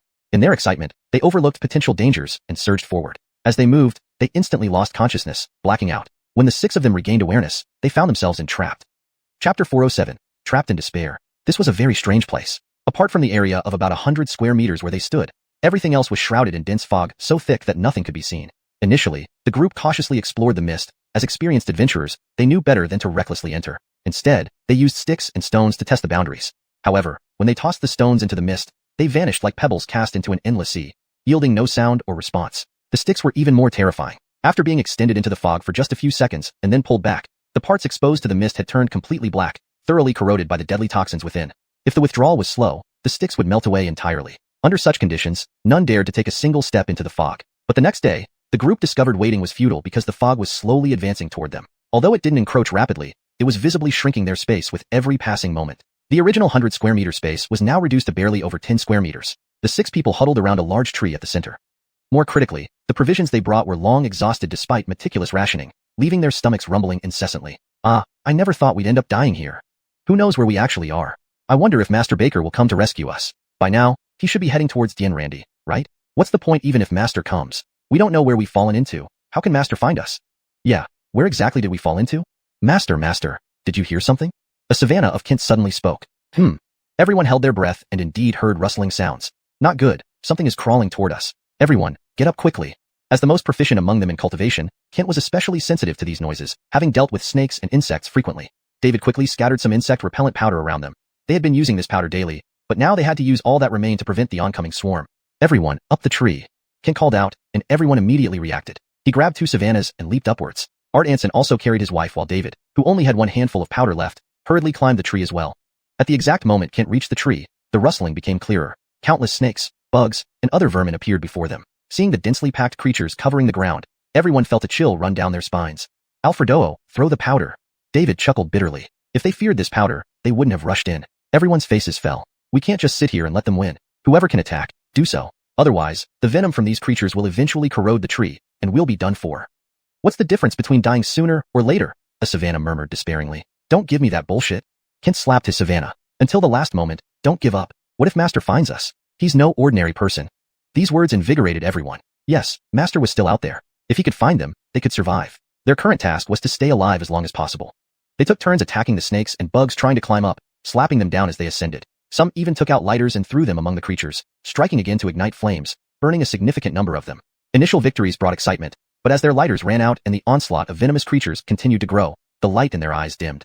Master, this life cannot follow you anymore. Kent let out a long wail, tears streaming down his face. Others shared similar feelings. Following chance had given them hope and a glimpse of a bright future. Yet, before truly experiencing that unknown world, they were to perish here. Kent's lament triggered others to voice their frustration before death came. Meanwhile, Chance and his group had already found the location the previous day. Along the way, they tracked signs of the missing 6 until those trails ceased abruptly here. Master, shall we continue searching ahead? Walter asked, noting only faint traces remaining. Go forward and look. But I think they didn't leave, Chance pondered. Look, there's the crimson beauty grass. They wouldn't skip such valuable herbs and move on. Maybe they didn't see it? Walter considered. No chance. They stayed here. They couldn't miss it. Indeed, the crimson beauty grass was strikingly red, almost impossible to overlook. Besides, it was unlikely all 6 missed it. Brother, could the problem be with the crimson beauty grass? That makes sense. Chance looked approvingly at Mickey. I'll check. The crimson beauty grass grew close by. Chance examined it, but saw nothing unusual. Master, anything? Nothing. Let's go further ahead and see if we can find more traces. Just as they were about to leave, Chance stopped, turning in disbelief. In that instant, he had heard Kent's voice. Brother, what is it? Alfred Dostin. Holding their breath, they soon heard a faint cry. Master, this voice seems to be coming from below? Walter remarked, puzzled. Chance's eyes narrowed, locking onto the source of the sound. Here. In a few steps, Chance tapped the ground lightly, releasing immense force through his toes, creating a large hole instantly. Something's definitely wrong. This place is weird, Mickey peeked in. It looked both artificially dug and naturally formed. Take a detox pill each, Chance instructed, entering first. Mickey hurriedly poured out several pills. Hold it in your mouth, don't swallow. Amador nodded obediently, holding a pill in his mouth. Walter hesitated but followed suit. Chapter 408. A hair's breadth from disaster. The 3 of them trailed behind Chance and entered in single file. Initially, it was pitch black, and the surroundings were very narrow. After walking for an indeterminate amount of time, the scenery suddenly opened up before their eyes. Brother, where are we? Mickey asked bewilderedly. Looking around, they saw lush greenery as if they were still in a dense forest. However, if he remembered correctly, they had just entered a cave. Chance squinted his eyes and looked at the sky. After a while, he said, we aren't in the outside world. We're still inside that cave. What? How could that be? Mickey exclaimed with a muffled voice due to the detox pill in his mouth. It wasn't that he doubted Chance, but this revelation was too shocking. Were they underground? Could there really be forests, lakes, and blue skies underground? Master, this? Walter also felt unable to comprehend the situation, especially after he glanced at the sky, becoming more convinced that Chance was right. Because although the sky was azure blue with white clouds floating across, there was no sun present. He scanned the entire sky, confirming that indeed there was no giant fireball emitting endless heat. Let's go. We must rescue them first. Chance had his suspicions about this place, but now wasn't the time to investigate. Since the distant howls were intermittent, once the sound stopped, they wouldn't be able to lock onto their position anymore. Brother, if they can hear our shouts, they should be able to hear us too, right? Mickey scratched his head and suggested. Chance paused for a moment before reacting. You're right. I got carried away. Everyone shout. Following Chance's command, Mickey and Amador began yelling like someone had broken a seal on them. On the other side, David and his group shouted in a fit of release, quickly losing strength. Especially the 2 younger ones who had already started crying. Why are you crying? Unmanly. Real men bleed but never cry. Kent hoarsely scolded from the side. Before finishing his sentence, he suddenly heard shouts coming from afar, indistinct but sounded more like wild howling. Bakerdenley, one of the Savannahs who had been crying, lifted his head. Master, it sounds like one of the junior brothers? Junior brother? Who? Another Savannah clearly recognized the voice, as the few young people often hung out together. They exchanged glances and exclaimed in unison, Amador! Amador! David and the others froze for a moment before feeling waves of relief. Amador couldn't have made it here alone. The only possibility was that Master Chance had arrived. Truly worthy of being Master, he actually found us. Master! Master! The others were moved to tears. Moments ago, they had felt drained of strength, but now they felt invigorated and let out long cries. There they are. Chance pinpointed the location. Move, full speed ahead. Walter nodded, grabbed Amador, and then Chance did the same, lifting Mickey up. Both moved nimbly through the treetops like birds in flight. Within just 15 minutes, the 4 of them reached their destination. This doesn't seem right. Walter paused on a tree branch and remarked. All right, wait here, I'll check. Chance pushed Mickey towards Walter and flew off like a swift bird. Standing atop a large tree, Chance scanned his surroundings with confusion. By his judgment, these people should be nearby, yet he saw nothing. Chief Alfredo. Elderma. Chief Art. Are you there? The 6 trapped individuals instantly straightened up. Master had come? Moments ago, he was far away, and now he was right above them, though they scanned the area above and saw no one. Master, we're right here. I can hear your voice, but I cannot see you. That's enough. Hold on. Chance determined their positions and understood the situation. They were so close yet couldn't see each other. The cause could only be an array formation, but whether this array was naturally formed or set by someone remained unknown. With one foot hooked onto a bamboo shoot, Chance slid down headfirst and landed gracefully on his feet just inches from the ground. As his feet touched the ground, power seeped into the earth, moving rapidly beneath the surface. What is he doing? Mickey wondered aloud. Master is so amazing. Amador, the youngest among them, didn't understand but admired Chance with all his heart. This is him drawing an array formation, Walter explained calmly. Though his tone was calm, Walter was deeply impressed. Drawing an array formation by simply stomping. It seemed too carefree to be believed. While there were schools skilled in array formations, practitioners were extremely cautious when constructing them, fearing even a tiny mistake would reverse the effect. Few would believe Chance could casually draw a perfect formation like this. Yet, this showed Chance's mastery over array formations. He had carved countless designs on amulets not just to sell, but also to practice. Now, for common arrays, Chance could execute them flawlessly even blindfolded. A true mark of reaching the realm of effortless expertise. Others might marvel at his talent, but Chance knew it was the result of long hours of diligent practice. Completing one circle around the area, he finished the formation flawlessly. The three watching from the treetops were utterly amazed. Had they not seen it themselves, who would believe such precision over nearly a kilometer, ending perfectly without a millimeter's discrepancy? They all sighed in unison, filled with awe, envy, shock, and admiration. With the final stroke completed, Chance stepped back, infused true chi into the array's center, causing a wave of yellow mist to erupt explosively. Timing it perfectly, Chance retreated untouched by the mist. Once the mist dissipated, the scenery transformed completely. A formerly verdant space of roughly 1 kilometer radius now revealed an open center with a single large tree surrounded by several figures resembling monkeys, none other than David and the rest. After hearing the successive explosions, followed by a flash of light, everything changed before their eyes. In an instant, tears welled up in the eyes of the rescued group. Master! This translation aims to maintain the original tone and style, preserving the paragraph structure and line breaks while ensuring natural English fluency. It respects character names using pinyin and maintains logical continuity from the provided content. Chapter 409. Xiaobai is very happy. Chance waved his hand, and the yellow smoke dispersed, but the venomous insects remained. Xiaobai. Chance waved again, and Xiaobai immediately soared into the sky. Upon seeing the swarm of venomous creatures, it chirped with delight, like a kid who had stumbled upon an all-you-can-eat buffet. Eat up quickly. Chance, hearing Xiaobai's chirping, felt a headache coming on. The little thing was actually complaining because a few days ago in Shijiang City, he hadn't taken it out at night. It was absurd to even consider taking it then. Those few alcohol bugs wouldn't have been enough for one meal. Xiaobai dove down, pecking up a foot-long centipede in one go. This wasn't your ordinary centipede. Typically, they are black or brown, but this one was bright red. Everyone present knew this centipede was ancient, its body turning red from devouring numerous poisonous insects. It looked appealing but could stop blood flow at first bite. As soon as Xiaobai attacked the centipede, the other venomous creatures sensed the presence of a formidable predator and tried to flee. But Xiaobai wouldn't let its banquet escape. It spat out the half-eaten centipede and emitted several loud cries to the sky. Instantly, the venomous creatures froze, obediently lying flat on the ground, awaiting their fate. Amazing, so powerful. David and the others, squatting on the trees, were utterly stunned. Xiaobai, tell Guju Alfredo and the rest to come down, Chance called out. Xiaobai unhappily swallowed its food and chirped twice more. This time, the venomous creatures huddled together, leaving a clear path through them. David and the others couldn't wait any longer, hurrying down to kneel before Chance, tears streaming down their faces. It's my fault I came too late. Get up, Chance turned around and said. Mickey, you and the others can come down now.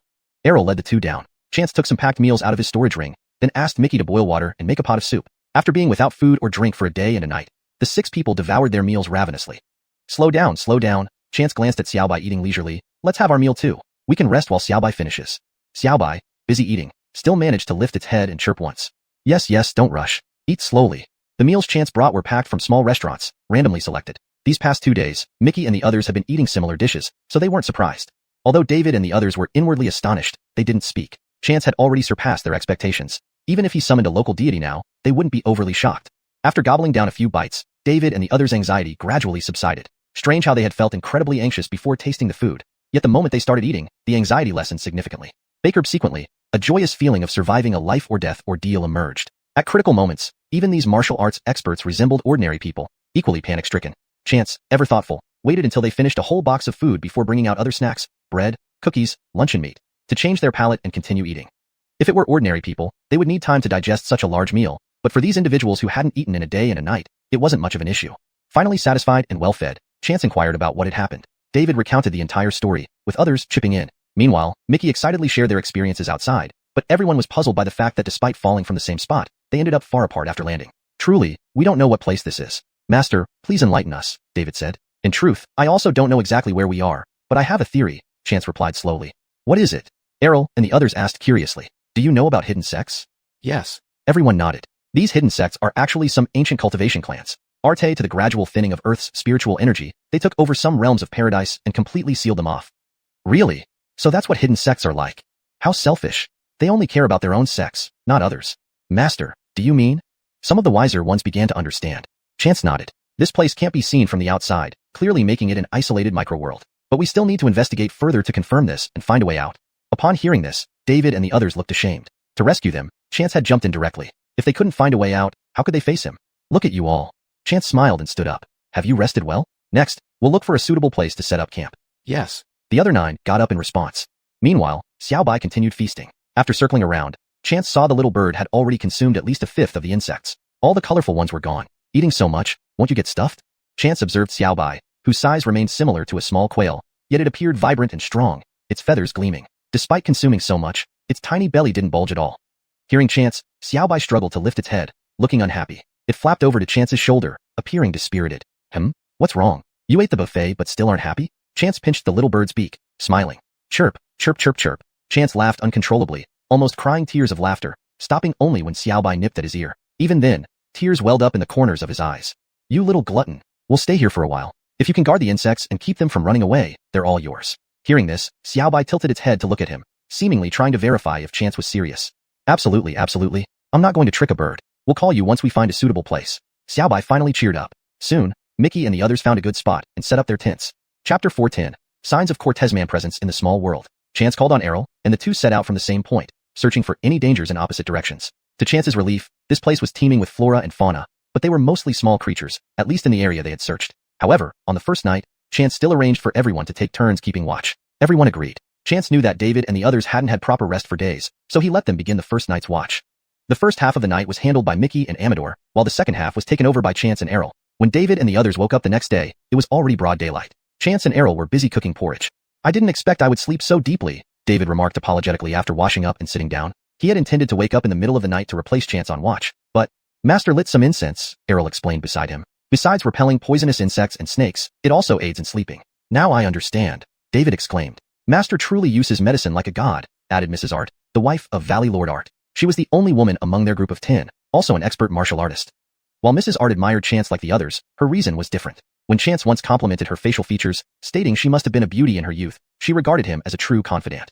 After breakfast, Chance and his group set out. They divided into several teams. Valley Lord Art and his wife as one team. David and Kent with 3 Savannahs as another team. Chance with Mickey, and Errol alone. Valley Lord Art distributed signal flares among everyone, instructing them to launch one into the sky if danger arose. Those nearby would come to assist.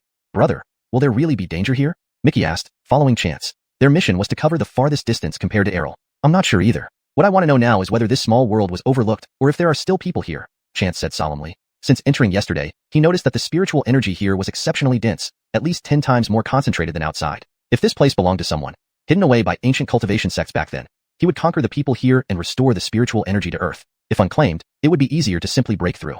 Unfortunately, he was only at the 6th stage of Cortesco cultivation, lacking the required strength. Otherwise, at the Foundation establishment stage, he could command a flying sword, making it much easier to explore the small world. Brother, I'll train harder when we return, Mickey panted, ashamed because Chance frequently paused to wait for him. No rush. There's an abundance of medicinal herbs here. Let's gather some for alchemy soon. Chance pointed at the medicinal plants around him. Then you can start cultivating. Oh really? Can I cultivate too? Of course. Chance started picking herbs. As expected of a small world, many of these herbs were already extinct outside, and they were of excellent quality, even centuries old. Seeing these herbs, Chance almost couldn't move, burying himself in gathering until filling his bagua ring before feeling satisfied. Brother, why are all these herbs the same? Mickey helped pick them, worried that if they kept going, they wouldn't return until nightfall. These herbs naturally grow in patches. But this is too neat. Even neater than what my father planted, Mickey murmured. These rows looked as though they were intentionally planted. A casual comment made Chance change expression abruptly. Mickey, repeat what you just said. Nothing. Just said they're neater than what my dad planted. Mickey repeated, then realized, this was actually cultivated by humans? Probably. But where are those people? Chance remained silent. If anyone lived here, how could there be herbs centuries old? Let's go forward and see. Climbing the tallest tree, Chance confirmed they were indeed in a vast herbal field, much larger than his base, which explained his initial oversight. Let's head back. Chance rushed back with Mickey. Brother, aren't we continuing our exploration? It's still early. Chance let out a long whistle. The other groups paused upon hearing it, then returned, realizing it wasn't danger but likely a recall. Errol returned first, being both agile and having a higher cultivation level. Master, what happened? Wait for the others, and we'll discuss it together. Mickey, prepare lunch. We won't be going out today. Once everyone returned, Chance gathered them. I have a discovery to share. Chance recounted the day's events. Master, you mean there may still be people here? Nonsense. Master clearly means no one is left. Right. With people, how could these fields be neglected and contain so many ancient herbs? So, Master, this is good news. We have countless old herbs. Artem, can't you see Master is worried? Cortez? Worried? Chance nodded. Have you considered why these people disappeared? Everyone lowered their heads, contemplating, then faces changed.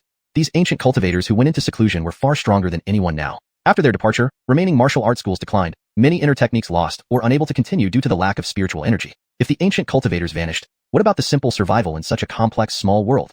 How could they survive in a place that caused the disappearance of these cultivators? Chapter 411. Scalp-tingling fear. Everyone fell silent. Finally, Heir asked, Hector, what do you suggest? Should we leave now?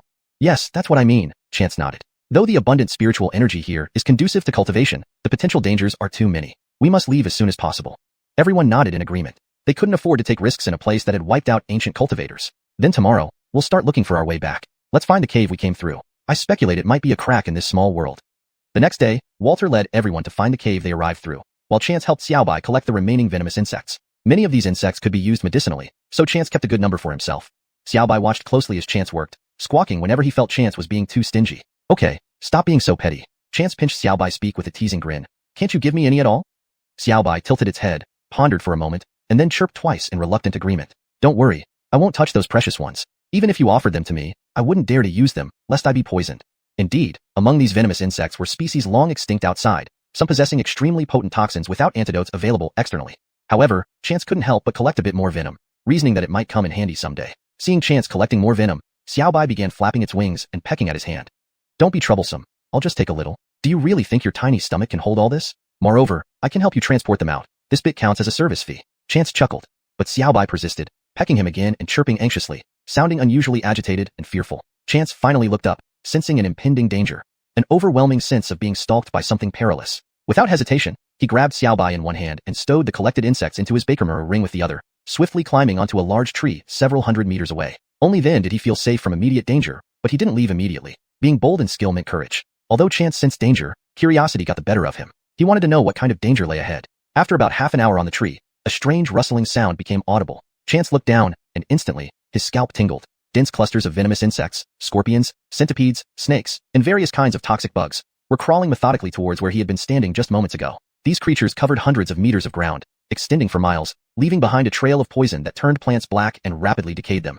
Some insects were ordinary, while others had bizarre and strikingly colorful appearances. It took Chance a while to identify these venoms from his lineage memories. All were long extinct, only mentioned in ancient texts, or not even documented at all. So many venomous insects. Chance murmured. What are they doing? Soon, he found out. The ground beneath the tree where Alfredo Gregorkson and the others had taken refuge started to bulge. Then, within a short time, the tree turned black and withered before collapsing. Clearly, it wasn't a small tree that had sheltered 6 people. Yet, it crumbled entirely in mere moments, indicating something highly toxic underground. Instinctively, Chance popped a detox pill into his mouth and retrieved several disposable masks from his bakermere ring, covering his mouth and nose. Xiaobai, go find Alfredo Guju and the others. Chance scribbled a note, tied it to Xiaobai's leg, and sent it off. Shortly after Xiaobai left, the bulge in the earth grew larger, causing all the insects to become increasingly agitated, as if desperate to flee but unable to. Bakertonly, a strange, indescribable sound echoed, and all the insects prostrated themselves, trembling as if welcoming their king. Chance narrowed his eyes. A king-level venomous creature? What could it be? According to the legacy of the Heavenly Medical Sect, there were tens of thousands of venomous creatures, each classified into different levels. Common venomous insects were considered the lowest tier. Above them were those that had lived long enough to gain some power, like centipedes, vipers, toads, and poisonous cicadas. Several king-level venomous creatures were already present in this open area. For instance, the multicolored centipede Xiaobai had split in two, a red skin toad, and a few lizard-like creatures lurking in the corner called Jiawu. These weren't ordinary chameleons. Jiawu were notorious in the venom world. Their presence made everything in their path grow toxic, turning plants deadly upon contact. Next to Jiawu was a smooth-scaled, palm-sized creature, seemingly harmless. In reality, it was far deadlier. It was called Alfredo. This aquatic venomous creature tainted entire rivers and lakes with its poison, which slowly infected fish, shrimp, crabs, and shellfish. People consuming these animals would contract the same poison, spreading it further among relatives and friends. The horror of this poison was its undetectability until organs started rotting from within, rendering the victim incurable. Its contagiousness was terrifying, affecting anyone who touched or came into contact with it. An old saying goes, Alfredo's toxicity never ends, referring precisely to this creature. An encounter once recorded by the ancestors of the Heavenly Medical Sect described how a single Alfredo turned 13 towns into ghost cities. Thankfully, such venomous creatures were rare. Chance was breaking into a cold sweat just thinking about it. Who knew which water source this thing inhabited? Luckily, they had eaten only pre-packed meals and cooked using bottled water since entering this small world. Otherwise, besides those, there was another creature, resembling a starfish, whose 5 appendages moved slowly. As Chance identified these venomous beings with his lineage knowledge, the bulging earth burst open, revealing a grotesque form emerging. At the sight, Chance's pupils contracted sharply, and every hair on his body stood on end. Chapter 412, A Battle of Toxins. The thing that emerged from the ground was truly an odd sight, resembling a short and thick fat snake with a large fleshy lump on its head, which looked incredibly disgusting. The fat snake began to emit a long cry even before it fully emerged, producing a sound so eerie that it made one's skin crawl. It was accompanied by a cloud of yellow toxic smoke that spread in all directions. Chance couldn't help but retreat further. If it weren't for his cultivation at the 6th layer of Cortesco refinement, he wouldn't have been able to clearly see what happened next. Upon emerging, the fat snake immediately targeted a cluster of venomous insects and started feasting voraciously. Other toxins lay prostrate, waiting while the fat snake ate. Watching the fat snake chew the toxic bugs heartily, Chance involuntarily swallowed. He wasn't hungry, rather, he was horrified. These were all highly poisonous creatures, yet they had become someone's meal, a buffet, no less. Seeing the insect snake shiver without attempting to escape, Chance felt a deep-seated fear. What level of toxicity did this creature possess to subdue other toxins so effortlessly? Strangely, he could not find any reference to this fat snake in the knowledge passed down through his lineage. Either the ancestors hadn't encountered this creature, or he wasn't yet at a high enough cultivation stage to know about it. If the latter, Chance rubbed the back of his neck, feeling cold sweat, and prepared to quickly leave this place of danger. By now, the fat snake had cleared half of the toxins and then devoured a starfish-like toxin hole. Once inside, however, the starfish began to struggle fiercely, causing the fat snake intense pain and making it roll on the ground. This rolling crushed countless toxins into mush, yet none dared to flee, remaining where they were until death came. Eventually, after much rolling, the fat snake stopped, and Chance noticed its stomach, once bloated from the starfish, had returned to normal, still a fatty snake with a large fleshy lump. So it had already digested it? Shocked, Chance left without hesitation. He couldn't stay. His mask was melting, and his clothes were being corroded by the toxic gases, falling apart as he moved. He was still several hundred meters away from the area. Just as Chance fled, another visitor appeared in the sky. A bird-like creature buzzed overhead. Almost involuntarily, Chance turned back and squatted on the tree again. The newcomer resembled a duck-sized, vicious-looking creature like a giant hornet, but with two heads. Chance sighed. These toxic creatures never ceased to disgust him. One uglier than the last, each more hair-raising than the previous one. This dual-headed hornet had come for the fat snake. One on land, one in the air, both formidable toxins began to battle fiercely. The toxins on the ground were crushed in greater numbers, their poison covering the ground. Strangely, the way these two toxins fought seemed to carry a hint of Taoist rhythm, captivating Chance's attention. Baker consciously, he followed the movements of the two battling toxins, forgetting everything else. Fortunately, due to the emergence of the fat snake, most of the world's toxins had gathered here, leaving those opposite, like David, in relative safety. While Chance was engrossed in observing the fight, something landed on his shoulder, almost making him fall off the tree. Turning around, he saw Xiao Gregor with an innocent look. "Damn, you scared me," Chance whispered. "Why are you back?" Xiao Gregor tilted its head as if asking if it shouldn't return. Seeing a note attached to Xiao Gregor's foot, Chance hurriedly opened it. It read that they had found the exit and were now collecting herbs there. Relieved, Chance decided to stop watching. Bakerdenly, the tide of battle turned. The dual-headed hornet let out a silent scream, losing one head to the fat snake, and hastily retreated. The fat snake didn't fare much better, covered in purplish blood. Just imagining how potent the poison must be was daunting. Severely injured, the fat snake resumed feeding on the surrounding toxins. Xiao Gregor then suddenly dived down with a call. "Xiao Gregor, no!" Chance cried out in alarm. Baking in some of the toxic smoke in his shock, Chance felt dizzy and quickly closed his mouth. Though he had detoxifying pills and was far away with robust cultivation, he knew better than to shout again. Despite its small size, Xiao Gregor exuded great presence. Even though it was smaller than the hornet and barely noticeable compared to the fat snake, it managed to outshine the weakened snake. Being small had its advantages. Xiao Gregor was incredibly agile. Though each attack inflicted little damage on the fat snake, over time, wounds accumulated on its body. Finally, Xiao Gregor's claws precisely caught the fleshy lump on the fat snake's head, tearing it open and swiftly flying away with the contents. The fat snake tried to pursue but was too late and returned underground, possibly disappearing for years. Seeing Xiao Gregor flying back, Chance took the item it carried and turned to leave. Behind them, the surviving toxins scattered upon the fat snake's disappearance. Neither human nor bird dared linger, unsure of what else might lurk in this world. Chance resolved not to return until he reached the Foundation establishment stage. Meanwhile, David and others had gathered many herbs, preparing to bundle them up when they saw Chance approaching rapidly. "Master!" they greeted with smiles. "Quick, let's go," Chance urged. Chapter 413, The Escaped Fish. A large swarm of venomous bees pursued from behind Chance. This had happened when they were halfway through their journey. Thankfully, Chance was extremely fast and the bees could not catch up. These venomous bees weren't the ones encountered earlier. They were much smaller in size and vividly orange-red in color. Beautiful as they were, Chance knew very well that these toxic insects became more lethal as they were brightly colored. Seeing David and others still smiling and waving at him, he hastily shouted at them. David and the others were delighted to see Chance return but quickly changed expressions, hurriedly grabbing the few packages of herbs they had gathered, fleeing towards the exit without looking back. One by one, everyone slipped into the narrow cave opening. Chance was the last to enter, and as he did so, he casually waved a palm at the swarm of venomous bees. Even someone of Walter's cultivation would be unable to block this strike of his. However, this only dispersed the venomous bees. Feeling a sudden chill, Chance quickened his pace. He didn't realize that one of the venomous bees had swiftly slipped inside his clothes. Without stopping, Chance and company dashed out of the narrow passage. Entering the tunnel required caution because they did not know what lay ahead, so every step was taken slowly, but leaving it meant escaping towards safety. Plus, with venomous bees hot on their trail, they ran forward instinctively, incredibly fast. They emerged from this place in just a few minutes. After Chance was the last one out, he instructed everyone to block the entrance with large rocks and dirt, preventing the venomous creatures inside from escaping. He even added a seal on top. Actually, Chance overestimated the situation. The venomous bees never followed them. The small world wasn't as simple as Chance imagined. These venomous beings were controlled by intangible rules, otherwise, there would be no peace in the outside world. Chance still hadn't noticed, but right under his tattered clothes hung a venomous bee. It seemed like the bee wanted to sting Chance, but got its mouth caught in the fabric instead. The material of the clothes was too strong for the venomous bee to break free. Mickey's eyes widened in alarm. Brother, stop stuttering." Chance turned around, puzzled by Mickey's behavior. "There's a venomous bee on your clothes." Chance's heart skipped a beat before turning around and discovering it himself. Seeing the bee entangled in the clothes, he laughed loudly. Want to sting me? Dream on. I'm the protagonist. Chance, emboldened by his skill, grabbed the venomous bee fearlessly and held it close to his face. On closer inspection, the bee looked quite cute. Its shiny black eyes and orange fur gave it a fluffy appearance. Xiaobai glanced at the venomous bee once, then closed its eyes and continued sleeping. After seeing all the major incidents, a small venomous bee was beneath its notice. Since Xiaobai wouldn't eat it, Chance decided to take out a jar of fruit preserves they'd eaten over the past 2 days and put the bee inside. Let's go. Let's hurry and see if we can get back to the village today for a good meal. Everyone responded affirmatively and began piling the herbs in front of Chance. Not one to shy away, Chance directly waved his hand and stored everything in the Bakermero ring, earning admiration and respect from the others. There were now 4 people whose cultivation was weak, Mickey and 3 savannas of the Medicine King Valley. In order to return early, everyone pushed themselves to the limit. Chance picked up Mickey, while Walter carried Xyler, leading the charge forward. Despite carrying a person, Chance's speed was like that of a flying bird. Their earlier slowness was due to searching for traces left by Alfredo Guju and others. They no longer needed to do that, naturally going full throttle. Behind them, Alfredo Guju and Barbara also grabbed 2 savannas and sped up. As for Art Guju and his wife, their cultivation wasn't yet at the master level, but they barely managed to keep up with the others' speed. Throughout the journey, they maintained high speed, reaching the village just as it started getting dark. Haha, we really made it. Mickey pointed to the distance and shouted. Wonderful, finally a bed to sleep in tonight. Chance landed gracefully, putting Mickey and Xyler down. You 2 go ahead and inform the family. We brought some game. What? Isn't that necessary? Chance didn't respond. Beside him, Walter grunted. Ardent kid, we need to have something to show for entering, don't you think?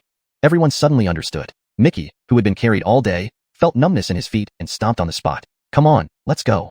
By the time Mickey and company settled down for tea at the household near the village entrance, Chance and Walter had returned after a quick trip to the forest. Chance carried 2 mountain chickens, while Walter held 2 rabbits. They arrived at the doorstep. The family welcomed them warmly, bringing up the previous incident about paying them. Chance waved his hands. It's fine. Just provide us with a warm meal and somewhere to stay. Money is nothing. If we stayed at an inn, it would cost us far more. Vacating the game to the hosts, they discreetly provided rice, flour, and canned food. Uncle Aunt, please take these supplies as well. How can we accept this? We are heavy eaters. Besides, we will leave tomorrow. It's too heavy to carry these things back, Chance said with a smile. For 10 people, it felt like eating 3 days' worth of food at a time. Moreover, the family didn't appear wealthy. The grandmother and daughter-in-law used all their culinary skills to prepare a sumptuous dinner. They pulled out all available ham, dried vegetables, freshly picked greens, and even borrowed meat from neighbors. Chance and company feasted on hearty farmhouse cuisine. With new bedding and comfort, all the stress and tension of the past days vanished in a night's sleep. In the morning, the grandmother served a fragrant bowl of congee. Chance had already risen early, chatting with the Colbily man in the courtyard. When talking about his sickly grandson, Chance smiled, took out a yellow talisman folded into a triangle, placed it in a brocade bag, and hung it around the neck of the young child. Do not remove this unless he does it himself. Oh, okay. After breakfast, Chance and company departed. After they left, the daughter-in-law approached curiously. Cortezgoki never lets anyone put anything on him before. Either he would remove it himself, or throw a tantrum. Why was he so obedient this time? The old man glanced at the door. That young man should not be ordinary. Remember what he said? Don't touch it unless Cortezgoki wants to. Chapter 414, Assassin. On the way, Mickey called the driver from before and asked him to bring an extra van. The driver readily agreed, and when they reached the main road, 2 vans were already waiting for them. Chance and his group returned to the hotel smoothly, where they each took a refreshing shower and prepared to leave. David handed over the old herbs and red countenance grass that he and others had collected to Chance. Art Gufu and his wife bade farewell to Chance and returned directly to their sect, but not without exchanging phone numbers, promising to return once the red countenance pill was refined. Ken also went back to Medicine King Valley with his 3 savannas, while only David stayed behind as he wanted to improve his alchemy skills under Chance's guidance. Chance didn't ask him to leave. The group returned directly to Ninghai. Eric knew they were coming back and drove out to pick them up. How have things been at home recently? Everything is great. Eric grinned. When you gave the company 100 billion previously, it certainly relieved our urgent situation. Daylon says. What did Fremont say? Chance brightened at the mention of Fremont. He was talking about his brother. Xiaodong said, if I get 100 billion, I can pay you back 200 billion. Chance laughed heartily. This kid, trying to rob me. Alright, I'll give it to him later. If he doesn't earn 100 billion, I'll see how I deal with him. Now that the brothers' alliance was rapidly expanding, it not only tightly held its own industries, but also acquired some secret enterprises established by the Four Seas Alliance, which now belonged to Adiden. Arte to rapid expansion, funding support was somewhat inadequate. Once Star Sea Group's funds were in place, Rosemary immediately allocated 10 billion to him, almost bringing Fremont to tears of gratitude. Eric kept chatting on the way, causing Chance and Mickey to laugh nonstop. While they were laughing, Chance suddenly changed his expression. Drive slower. Eric slowed down without knowing why. A few seconds later, Chance spoke again. Cortez Z, find a secluded road and drive there. The more deserted, the better. Mickey thought for a moment. I know a deserted route. Cortez Z, turn left at the next intersection. Eric acknowledged and turned left. After driving for nearly half an hour, the scenery on both sides became increasingly desolate, almost all wasteland. This place, where are we? This is our construction site, Mickey smiled. Brother, what happened to your memory? This used to be a wasteland in the Old Town area, and since the relocation started, it's almost uninhabited. I see. Cortez Z, park ahead somewhere. As the car stopped, the group quickly got out. Chance observed the surroundings and pulled Mickey and Eric onto a large tree nearby. Walter and David hid themselves elsewhere. Just as they climbed the tree, the car exploded unexpectedly. Mickey and Eric were startled as a massive heat wave rushed towards them, nearly causing them to fall. Fortunately, Chance never let go of their hands. What's going on? Eric paled. Mickey glared at him. We hit a bomb. You're too careless. Luckily, brother heard the sound of the bomb. Eric felt like crying. It would be no big deal if he died, but if something happened to Chance, don't cry. Cortez. Chance whispered. The two fell silent and looked down, but saw no one. Mickey turned and whispered, Brother, should we warn old Wu and Guju Alfredo not to come down yet? Relax, they're smarter than you. Chance smiled. They waited in the tree for around 20 minutes when a car approached. The door opened, and a foreigner stepped out. Seeing the wrecked car, he took a few photos with a camera and prepared to leave. Would Chance let him go? He grabbed a handful of leaves and threw them down. At the same time, Walter and David jumped down from the trees. The tall foreigner had leaf blades stuck in the joints of his limbs, shocking Mickey and Eric. Brother, is this flying flowers and leaves harming people? Chance chuckled. Those with high cultivation can do it. Those two can as well. Master, how should we handle this person? Find out who sent him. Chance replied grimly. If not for the concern of injuring innocent pedestrians on the highway, he wouldn't have come here specially. I have experience with this. Let me handle it. Walter seemed eager. I have a medicine perfect for interrogations. David smiled. Seeing their excitement, Mickey and Eric involuntarily shivered. Cortez Z, you follow them. Chance mused, realizing communication might be an issue. Eric steeled himself to serve as a translator, while Mickey sighed in relief. Thankfully, his poor English spared him from going. Not long after, cries of agony echoed nearby. Soon enough, the three returned, dragging a half-dead man. Brother Baker, we've confirmed. It was Stewart who hired the assassin, an organization called Red Scorpion that has been in the country for over half a month. I see. Chance's face darkened. Mickey snorted beside him. Stewart really knows nothing. Let's settle accounts with him this time. Throw this guy into the Baker family first. I'll do it. Mickey volunteered, dumping the bloodied foreigner into the back seat of the car and drove off. Eric called Fremont for another car. Addison didn't know Chance had returned today. With money, his business development sped up, and he hadn't been home in a long time. When Eric called, Fremont was in a meeting. After hanging up, he waved his hand. Continue the meeting. I need to go. Send 2 cars over. Addison's car arrived soon. Walter and David rode in front with Eric, while Chance and Fremont rode in the back. Addison didn't drive himself, wanting to chat with Chance. Talking for a bit, Chance suddenly asked, is 100 billion enough? Fremont paused, chuckling awkwardly. No need for that much. Another 20 billion will suffice. I aim to swallow the Four Seas Alliance. Chance nodded seriously. I'll give you 100 billion. Crush the Four Seas Alliance. Fremont sat up straight. Don't worry, brother. I'll get it done. Chapter 415. The Baker family father and son were terrified. Jan hadn't seen Chance for quite some time. This trip took nearly a month. Jan had taken care of Rosemary since she was young and considered her like a daughter. She knew a little about the Aries family, aware that although Ales's mother treated her nicely on the surface, she wasn't truly close to her. However, Jan did not know that Rosemary wasn't biologically related to them. Ales's mother wasn't even close to her own son, Donovan. Alfredoving with Chance for several years after moving in, Jan also came to treat Chance as one of her juniors. After being out for almost a month, Jan only relaxed after thoroughly inspecting Chance. Jan, I'm fine, really good. I even made a lot of money. Chance laughed heartily. For him, besides his late mother, Jan was the second female Colby who cared for him deeply. Elira's mother was nice too, but they didn't meet often. I know. Ale bought me so many things. Clothes, jewelry. Sigh, where would I need all these good things? They are useful, just small expenses, Chance said with a smile. Alright, hurry up and go upstairs to take a bath and change clothes. I'll start cooking. Chance went upstairs to bathe and change clothes. By the time he came down, most of the family had already returned home. Now Brock lived with them, along with Walter and David. Although the house was spacious enough, it felt awkward having all these old men around who didn't have much to talk about with the younger ones. Chance thought for a moment and decided to arrange for them to stay at Ainsworth-Shawn Villa. It was also a good place, and they could chat amongst themselves. Soon, Mickey returned, his face full of ease, suggesting things had gone well. But care enough, Mickey leaned over and whispered something into Chance's ear. Chance chuckled coldly. Tomorrow, we'll pay the Baker family a visit. Oh right, G. Cortese, how are the shares? Well, they've already been sold. Because Brickeye Group has a solid foundation, people actually want more than what we have. Too bad we only have 50%, Portia said. Want more? No problem. After dinner, Mickey and Eric drove Chance, Simona, Walter, Brock, and David to Ainsworth-Shawn Villa. They also let Simona stay there with her grandmother and mother for a few days. Master, are you going to see those despicable people tomorrow? Let us come along. Walter said. Do you think I can't handle them?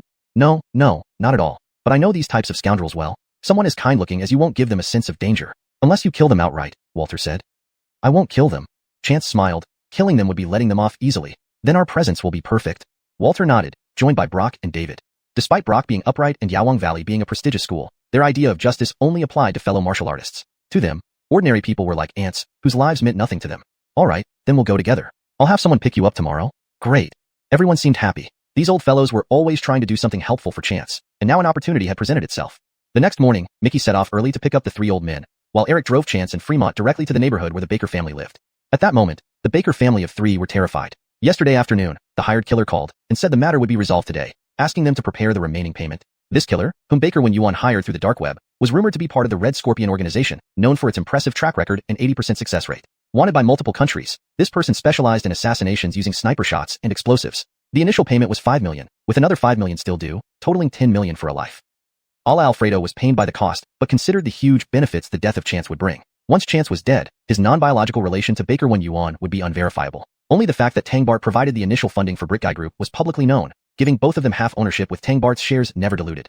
Very few people knew Chance wasn't Baker Wen Yuan's biological child. At worst, they'd call Baker Wen Yuan a scumbag for mistreating his child. Once Chance was dead, Baker Wen Yuan could inherit all his property. Rosemary or others had no legal ties to Chance.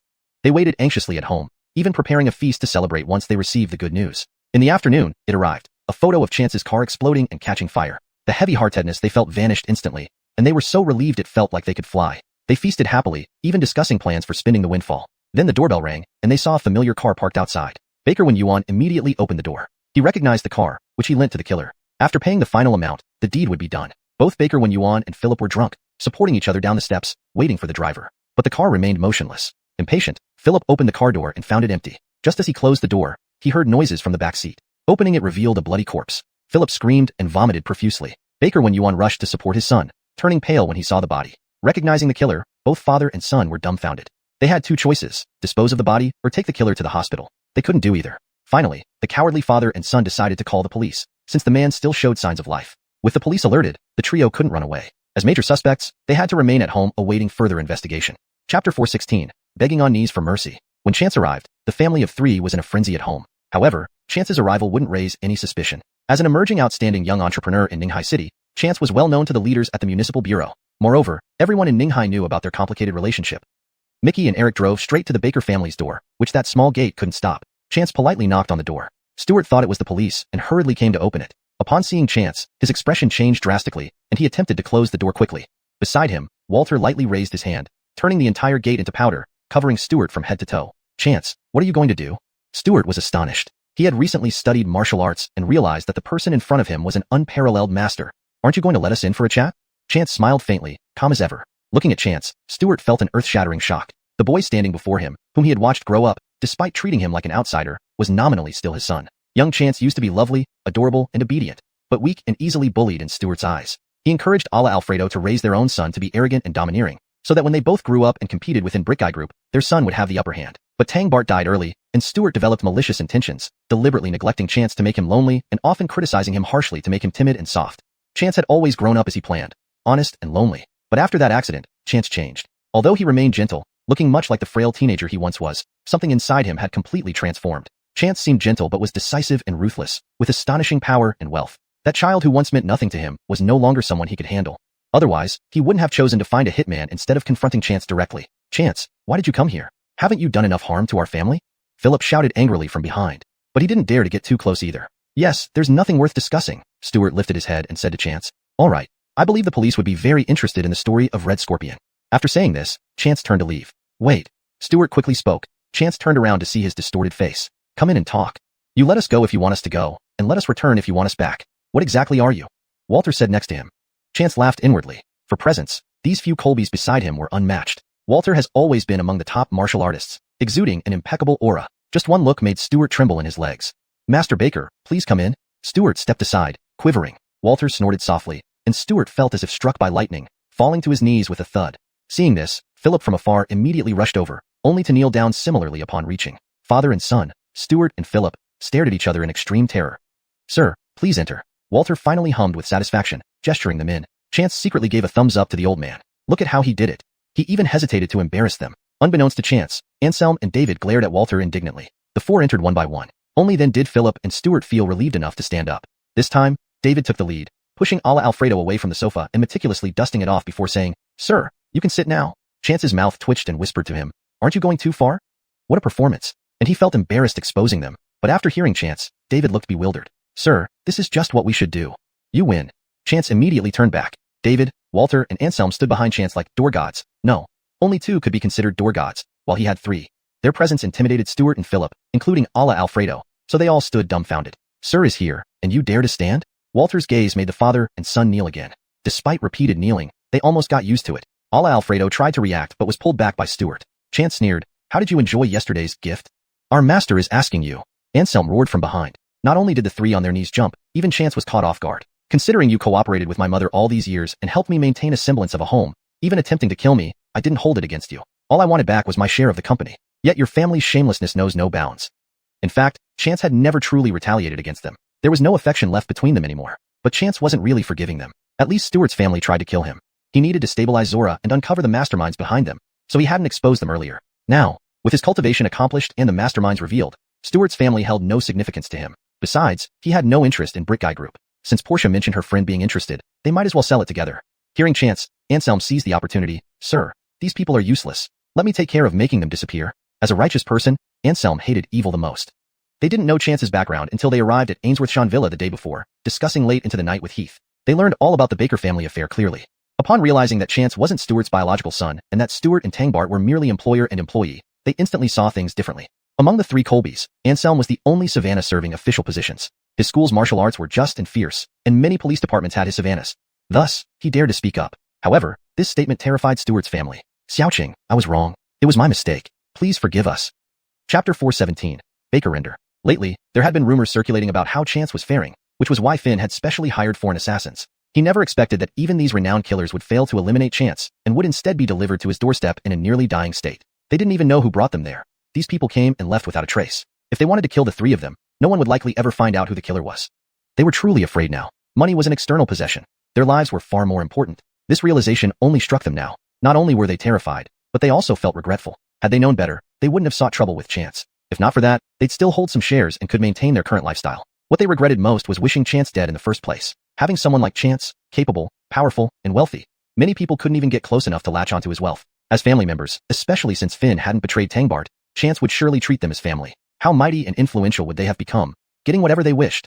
But now, it was all too late. "Rest assured, I won't take your lives," Chance said with a light laugh. Killing was too easy, and too quick. Finn's family was utterly ungrateful. Finn, raised by his mother from nothing into a billionaire, now wanted to kill him and seize all his assets. Greed had driven him to madness.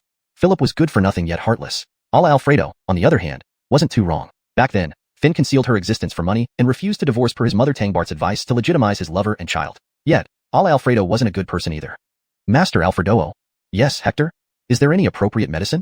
Chance asked. "There is. Although Medicine King Valley focuses on saving lives, we have many poisons," David mused. "I have one that can make a person mute and regress intellectually. Another makes them go mad but remain lucid at intervals. There's also one that causes painful sores all over the body, oozing pus daily." The three people kneeling on the ground were almost terrified to death. Any of these drugs sounded unbearable. Taking them would be worse than death. "Forget it. None of those are suitable." Chance shook his head. Losing one's mind or becoming insane wouldn't allow them to feel true pain. The last one, though gross, went against what Chance planned next. "Give them this." Chance handed over a bottle of medicine. Errol immediately took it and fed each of the three a pill. "What is this?" The trio trembled inside. "You won't become stupid or mad, but every day you'll experience periods of living worse than death," Chance added. "Oh, and this drug has an anti-aging effect. I guarantee you will all live past 90. The trio was stunned. "Also, I'll tell you, the person you reported dead at the hospital yesterday. You'll soon face the pursuit of the Red Scorpions." Chance stood up, ready to leave. Errol followed closely behind. "If you don't want to be killed by assassins, surrender yourselves. In prison, you may survive." "Hold it. Xiaoqing, please antidote us. I'll give you money, all my remaining shares." Finn begged. "Do you think our young master lacks your measly funds?" Errol snorted. "Our young master made 180 billion at once." Chance left promptly. The three from the Baker family looked at each other in dismay. "What do we do now?" Ala Alfredo cried. "All the money is gone." "Don't cry. Which is more important, money or life?" Finn snapped angrily. Why did he marry such a foolish woman? No wonder his son turned out to be no good. "Don't you think we should consider what Chance gave us?" "Oh yes, I don't want to die." Ala Alfredo cried again. "Dad, is Chance lying to us? Will the assassins really come after us? I don't want to die." Philip worried about the assassins. The assassin issue might not be real. The assassin from yesterday was still alive, and besides, would those assassin groups really come after us? Finn responded. "Why don't you check?" Finn thought for a moment, called his friend, and subtly inquired. His face paled as he listened. "How bad is it?" Ala Alfredo and Philip asked together. "Red Scorpions always seek revenge ruthlessly. Whoever kills their people gets exterminated. We're doomed. We can tell them we didn't do it." Ala Alfredo suggested. "Do you think they'll believe us? Do you think we get a chance to explain?" Finn retorted. Philip quickly grabbed the phone and dialed 110. After leaving the Baker family residence, Chance headed straight for Starsea Group. The three Colbys wandered around Ninghai with Mickey and even visited Brother Alliance. Watching the young people practice martial arts, the Colbys offered guidance. At first, everyone resisted, but being played around by the three old masters, they finally submitted in awe. I thought Hector Baker was the strongest, but you're even stronger, one of the brothers blurted out. Errol and the others panicked, waving their hands. Don't speak nonsense. How dare you compare us to Hector? Saying such things is disrespectful. Tisk, nonsensical talk. Imagine if Hector hears about this.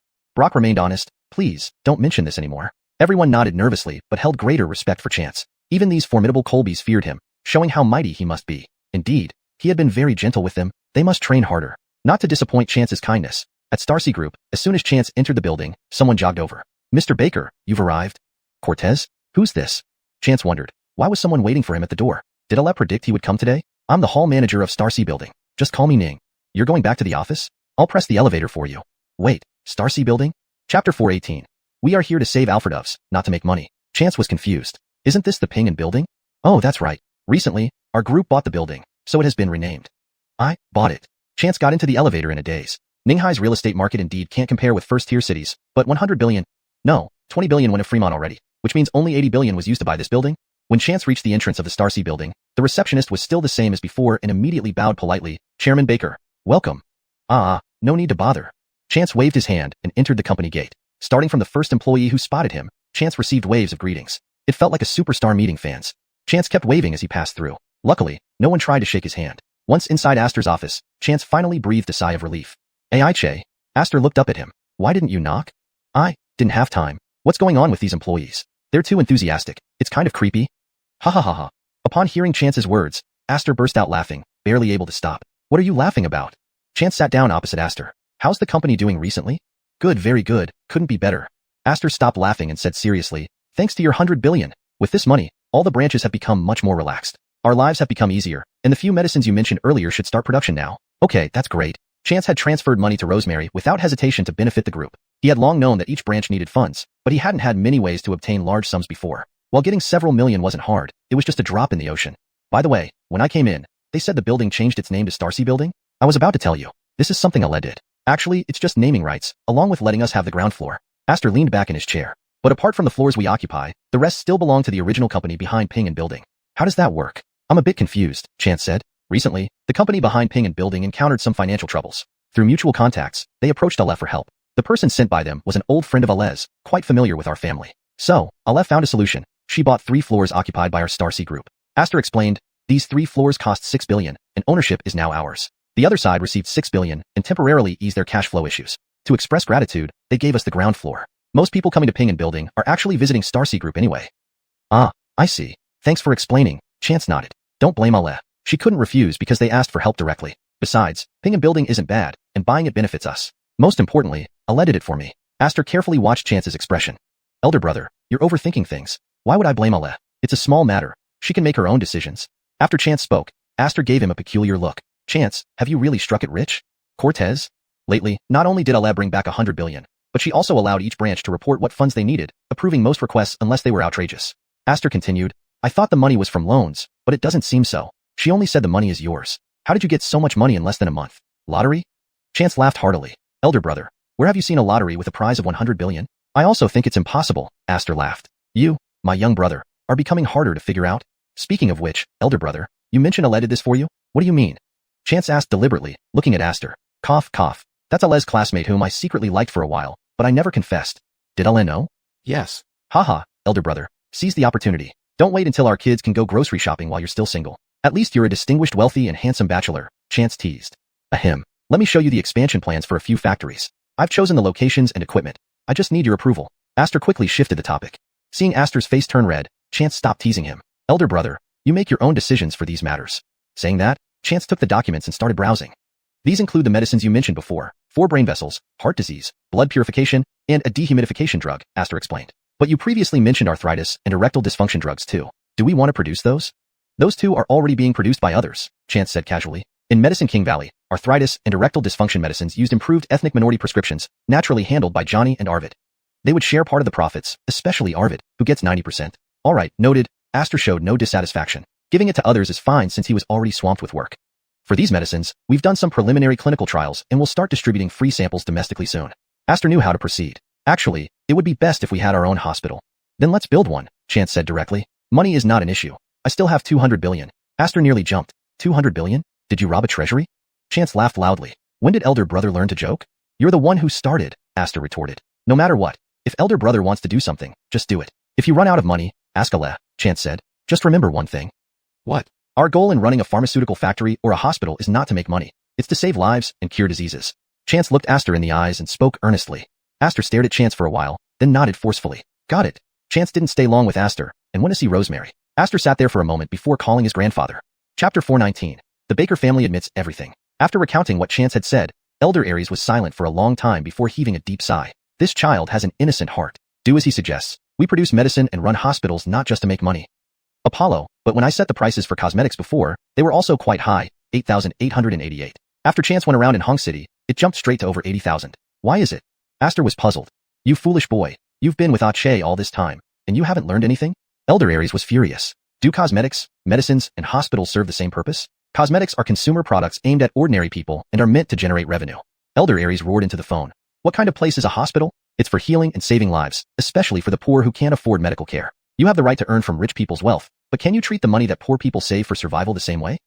Apollo, I understand. Please don't be angry. Aster stood stiffly while on the call, too nervous to sit down. You go tell Ache that I want to share in this hospital too, and not just me, perhaps a few other old fellows as well. Look for a place and act quickly. The call ended. Aster stood for a moment before sitting back down, slapping himself unconsciously. Why did he even call his grandfather while he was busy? Now, there's one more thing to handle. Chance toured the entire company for the whole morning, going through all 3 floors. This was at Elira's request. Chance was the backbone of the Star C Group, for all employees, middle management, and even for executives like Aster. Without him, the company might still function, but with him, it thrives. At noon, Chance waved a generous hand and invited all the employees out to eat. Of course, some departments needed to remain operational, and those assigned stayed behind. Chance personally gave them red envelopes, making them so happy they almost shed tears. Seeing this, others wished they could stay behind too. Since no large restaurants were nearby, they moved to a local diner which wasn't usually open during this hour. Fremont called in several skilled chefs and had various ingredients bought. It didn't matter what they ate. The key was who they were eating with. In the afternoon, they still had work, so there was no alcohol. Chance toasted everyone with tea, encouraging hard work and promising a hefty year-end bonus. He mentioned that they would find a suitable venue for the annual meeting. With cheers all around, everyone finished their meal, now eagerly looking forward to the end of the year. While eating, Fremont sat beside Chance and quietly told him about the Baker family's actions. Right after Chance left, Philip reported himself to the police, confessing everything. In fact, the foreign assassin Red Scorpion hadn't died. Chance had only pretended he did, but the trio truly believed it, partly because of their guilt. Once they confessed and were taken into custody, they spilled everything they knew, fearing harsher sentences. They even admitted to plotting Chance's murder. Since it was a self-confession and they cooperated fully, providing evidence and witnesses, the process moved swiftly. Throughout this period, Chance had communicated with lawyers for Marco's team, delegating a commercial law specialist named Bernie. For criminal matters, Marco introduced him to another lawyer from the firm, Lawyer Wong, who quickly resolved everything. The Baker family entered prison as they wished, facing maximum sentencing for 2 counts of attempted murder and multiple offenses. Their social standing made their crimes particularly infamous. Ultimately, Baker Wen Yuan wouldn't come out until retirement age, and Philip didn't fare much better. But once they settled into prison, word came that the killer was still alive. Upon hearing this, informed citizens of Ninghai exploded in reaction. Had they genuinely repented? Could they even surrender themselves? Sending their own family to jail, what next? Many guessed Chance had played a role, but nothing he did was illegal. The Baker family's confession came after the attempted murder, and thus had no connection to Chance throughout the process. Without its leadership, Brick Guy Group plunged into internal power struggles. Portia and her associates took control quickly since they already held significant shares. These allies, both from Hong Kong Island and mainland China, naturally leaned towards Chance, often preferring projects with Star C Group. Moreover, Star C Group was the best partner in Ninghai. Zora returned from Marco Zhou and lingered in Ninghai, seeking opportunities to connect with Chance. But Chance was either secluded or accompanied by others, sometimes disappearing for months. Zora grew anxious. Fortunately, these past few months, Caesar was under house arrest and didn't pressure her. The Adidin family had already collapsed, and Zora managed to survive in Ninghai alone. When she heard about the Baker family's confession, she panicked. She realized Chance was waiting for the right time. Now, that time had come. Zora hurriedly packed to leave. She couldn't wait any longer. The Baker family in prison meant she might be next. Chance must hate her more than the Baker family. Just as she was about to leave, Brant saw her. Where are you going? Without a word, Zora walked past him and left. Brant let her go, then tailed her. Finding an isolated spot, he knocked her out and carried her away. Chapter 420, Zora's Fate. After Brant knocked the person unconscious, he dumped her in an abandoned parking lot and called Chance. Only after receiving the call did Chance understand what had happened. He sneered at Brant's attempt to curry favor. Brant was just a dog, though not even a good one, because good dogs were loyal to their masters. But Brant had long defected to him because he couldn't endure the torment. Now this dog seemed quite loyal, even knowing to leave Zora unconscious. After some thought, Chance asked Eric to send Brant a pill. This wasn't Chance's own pill, but one refined by Alfredo Aguyu from Medicine King Valley. Unsurprisingly, David possessed quite a variety of strange medicines. Upon learning about Chance's past, David had offered him such a pill. This medicine, called Flower Infatuation, made one forget their past and induced bouts of infatuation, but only for specific individuals. Who these individuals were depended on Zora's affections. With fear in her eyes, Brant forced the pill down Zora's throat and brought her back to Marcojo. What would happen to Zora in the future was unpredictable, but it would certainly be entertaining. Meanwhile, Chance was feeding Alfredato White. Alfredato White had a substantial appetite, yet manageable. Chance kept so many venomous insects that he could feed a few to Alfredato White daily. Recently, however, Alfredato White had taken a particular interest in a venomous bee from the small world. The bee, though small, was covered in orange fur, looking quite cute. Unexpectedly, this venomous bee fed on nectar. Nectar was abundant, but Chance didn't dare let the little guy out in case it encountered anyone. So, Chance took the venomous bee out daily for walks and meals, naming it Driscoll. Rosemary and the other women were initially terrified, but eventually grew accustomed to it. It was August now, and plenty of flowers still bloomed around Villa Number 7, providing enough nectar for Driscoll to eat, although its survival in winter remained uncertain. After consulting Alfredato White, Chance learned it was a red-tailed venomous bee with a slightly curved tail and potent venom. According to his inheritance knowledge, red-tailed bees were black except for their red tails. Driscoll's all-orange body suggested it might be a variant.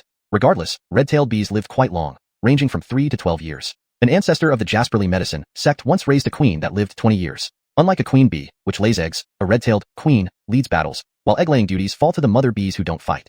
Chance watched Driscoll flutter on his fingertip. The little creature had become accustomed to life under Chance's care, enjoying a carefree existence without labor, always fed well. Even when rainy days meant no nectar, Chance provided honey. For a venomous bee, this was almost princely treatment. Most importantly, Alfredato White kept a watchful eye, ensuring only Chance could protect it. Observing Driscoll's behavior, Chance realized it possessed some intelligence. He decided to strengthen its body using pills within its tolerance. Ideally, next time he entered the small world, Driscoll would bring back the entire colony. Additionally, Chance had a bee that Alfredato White grabbed from the fat snake's head as it battled the venomous bee. Alfredato White gave it to Chance, apparently finding it useless. If useful, Alfredato White would have consumed it immediately. Initially thinking the bead, coming from a snake that devoured venomous creatures, was highly toxic, Chance found through tests that it wasn't poisonous but detoxifying. His most potent toxins were neutralized by the bead, making it more translucent each time. Apart from raising Driscoll, Chance spent time refining pills and teaching David how to refine them. He also guided Brock and Walter in cultivation. These 3 former martial arts leaders had remarkable comprehension abilities. Soon, David successfully refined cultivation essence pills under Chance's guidance.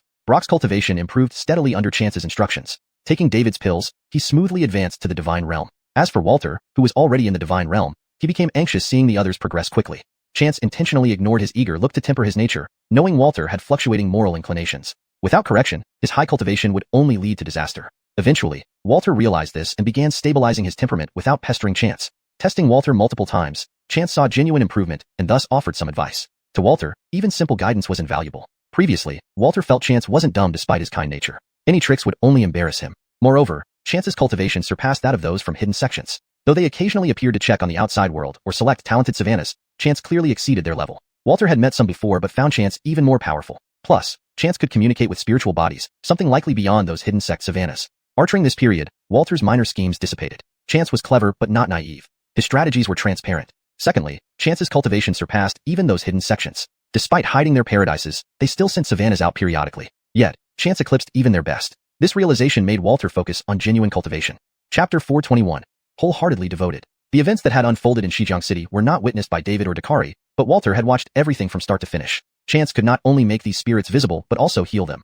An unheard of feat throughout history. Who had ever heard of humans treating ghosts? It was indeed an extraordinary phenomenon, but the facts were irrefutable, forcing him to believe. Not only could Chance communicate well with the souls and treat them, but they also obeyed his orders, leaving immediately without any hesitation. However, all of this was merely entertaining and not particularly important. What truly mattered was that while assisting Chance alongside Mickey, he had managed to receive a trace of golden light. If Walter's guess was correct, this was the light of merit. Even a minuscule amount of it brought immense benefits. One could only imagine what being fully immersed in such light meant for Chance. Future invincibility against demons, and an incredibly smooth path of cultivation. Following someone like him would bring countless advantages, even if one were just a loyal servant, allowing one to walk the true path of righteousness. At this point, Walter was wholly devoted, with no room left for any ulterior motives. His heart was set on following Chance wholeheartedly. Chance, having seen through this, chose to guide him. In the blink of an eye, another mid-autumn festival arrived. Portia, though reluctant, returned to Port City with Colton, planning to come back a few days later. Meanwhile, others gathered at Chance's Villa Number 7. Rosemary and Elira, guided by Jan, were making mooncakes by hand. Simona joined them as well, bringing dishes her mother had prepared, which were quite delicious. Simona's mother and grandmother still resided in Ainsworthshire Villa, where Heath looked after the house. The Colbeely lady's health had improved significantly. Her eldest brother had visited once, marveling at the place, but didn't dare return.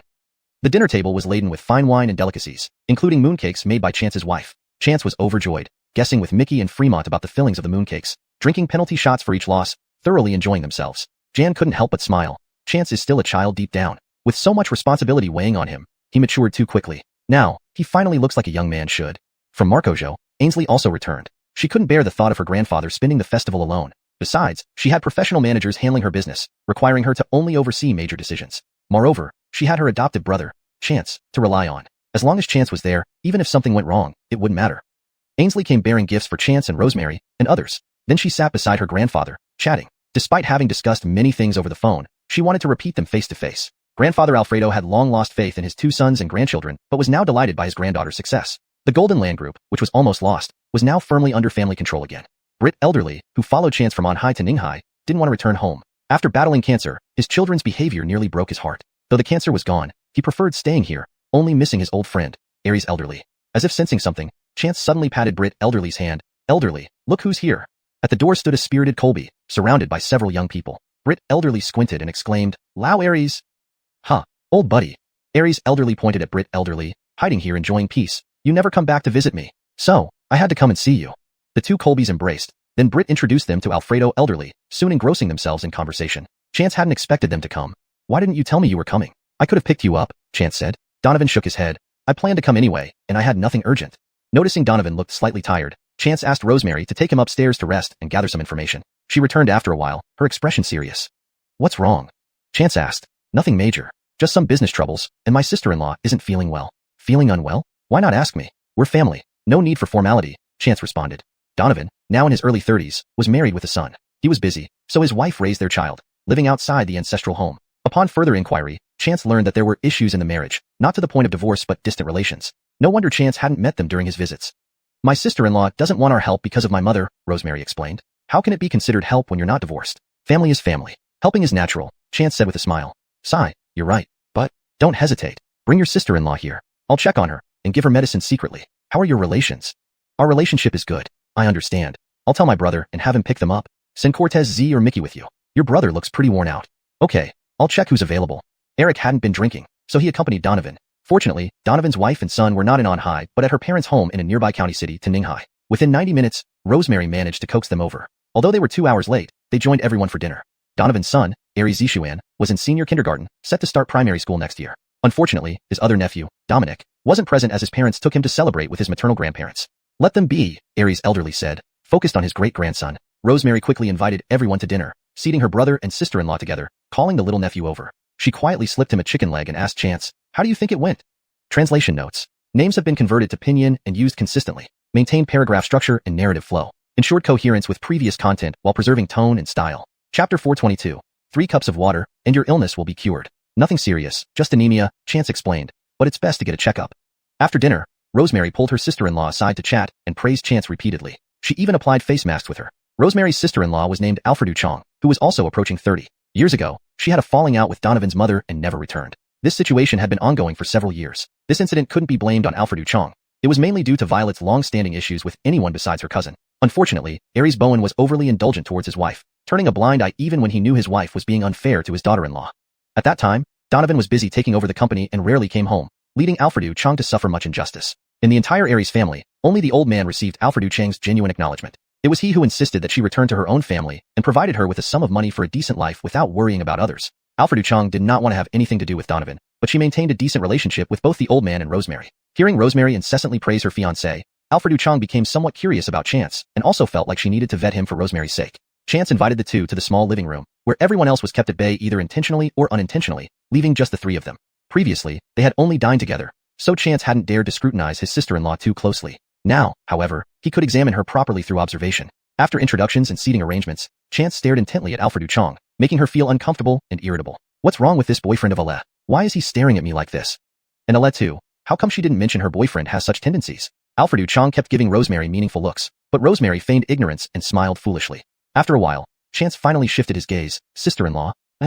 Alfredo Chong responded coldly, suspecting Chance wasn't a good person. "I noticed your complexion isn't very good. Your face appears yellowish. Not only do you have anemia, but there are severe menstrual irregularities and excessive bleeding." How did he know all these things? Alfredo Chong snapped at Rosemary. "What? Sister-in-law, I'm not a doctor. How would I know such details, let alone tell him?" "Well, did Donovan tell you then?" "Sister-in-law, did you tell my brother?" Alfredo Chong hesitated. "I don't think so." "How did he know?" "Because I'm a doctor, a traditional Chinese medicine practitioner. Don't you need to take the pulse for diagnosis? How can you diagnose just by looking?" Alfredo Chong found it hard to trust Chance based on preconceived notions. "Sister-in-law, Chance uses visual diagnosis. Traditional Chinese medicine involves observation, auscultation, inquiry, and pulse taking. You know this, right? Rosemary whispered in Alfredo Chang's ear. But even if he is a TCM doctor, how young is he? How skilled could he be?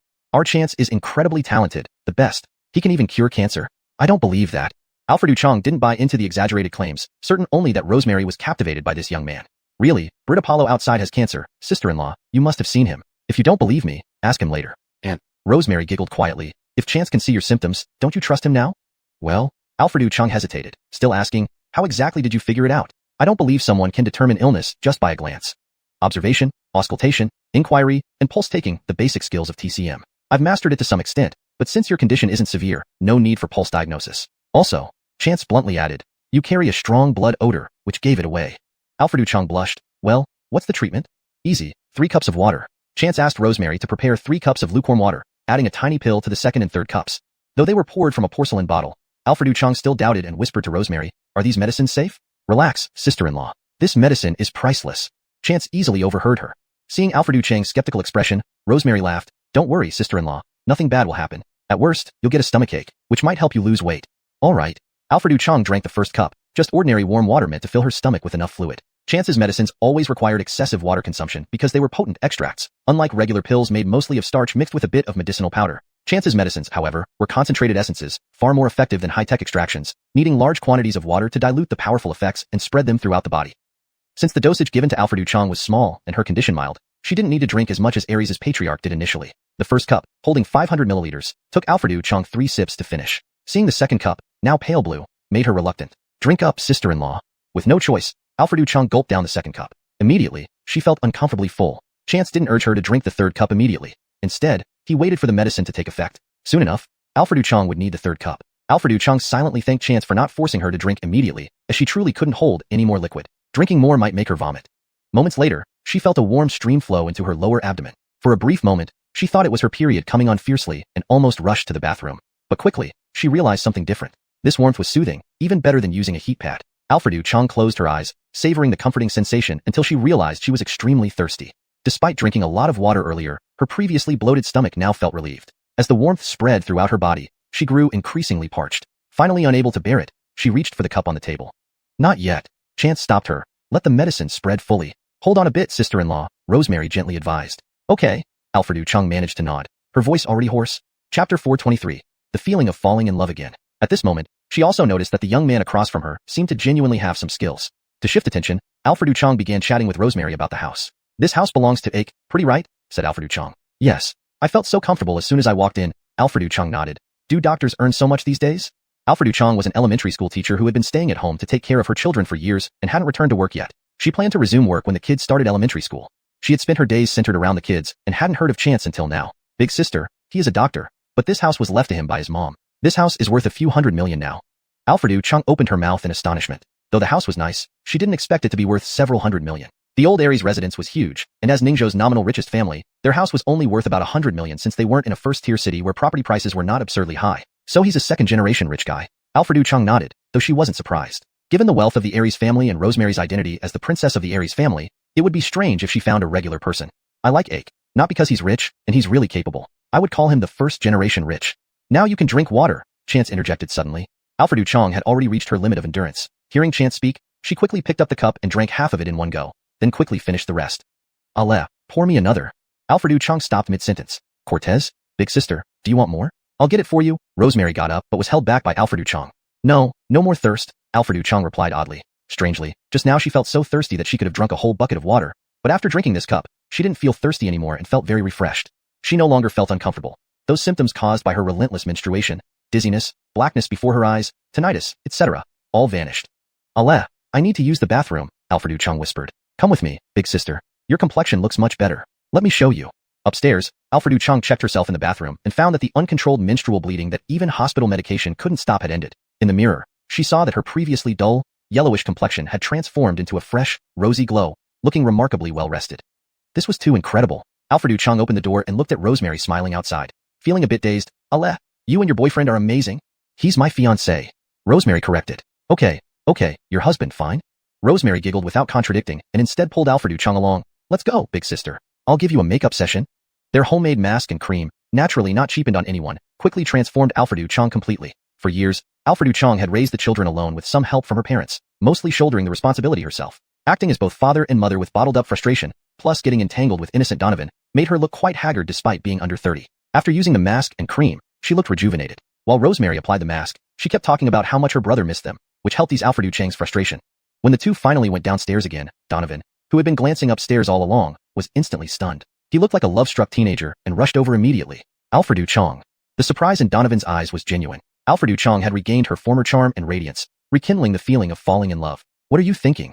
Alfredo Chong replied curtly, making Donovan chuckle foolishly. I'm remembering when we were dating. While Alfredo Chong wasn't as youthful and beautiful as she was in her early 20s, her good complexion and maternal aura added an even deeper charm. Seeing her brother and sister-in-law chat together, Rosemary breathed a sigh of relief. It looked like they were reconciling. She gave Chance a thumbs up. They shared a smile. That night, Donovan took his wife and child home, but Colby stayed behind, joining the Alfredo family patriarch at Villa number 6 at his invitation. They agreed to view the villa together the next day.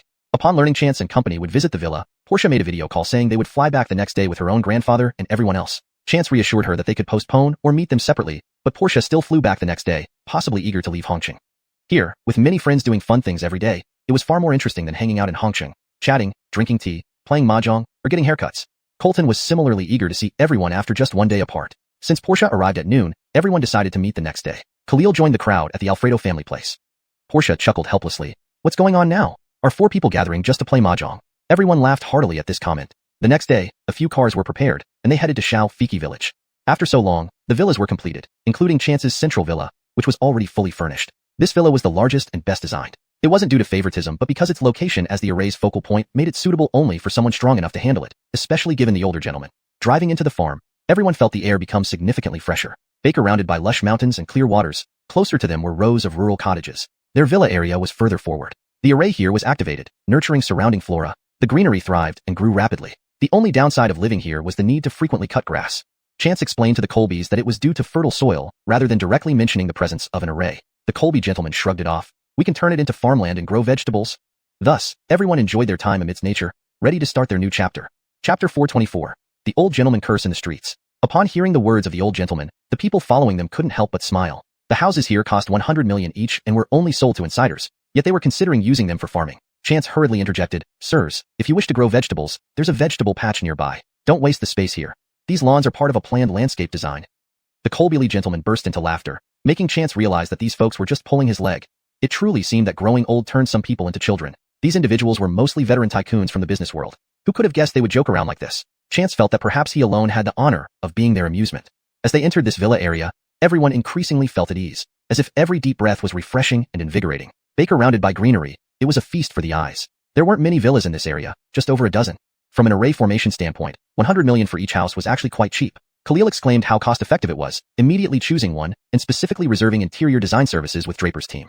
Draper looked even more beautiful after a few months. Her skin was rosy and fair, leaving Chance with a bewildered expression. Was this guy planning on getting married? Fortunately, despite her femininity, Draper was genuinely kind-hearted and professional. She carefully confirmed all of Khalil's requirements and meticulously recorded everything.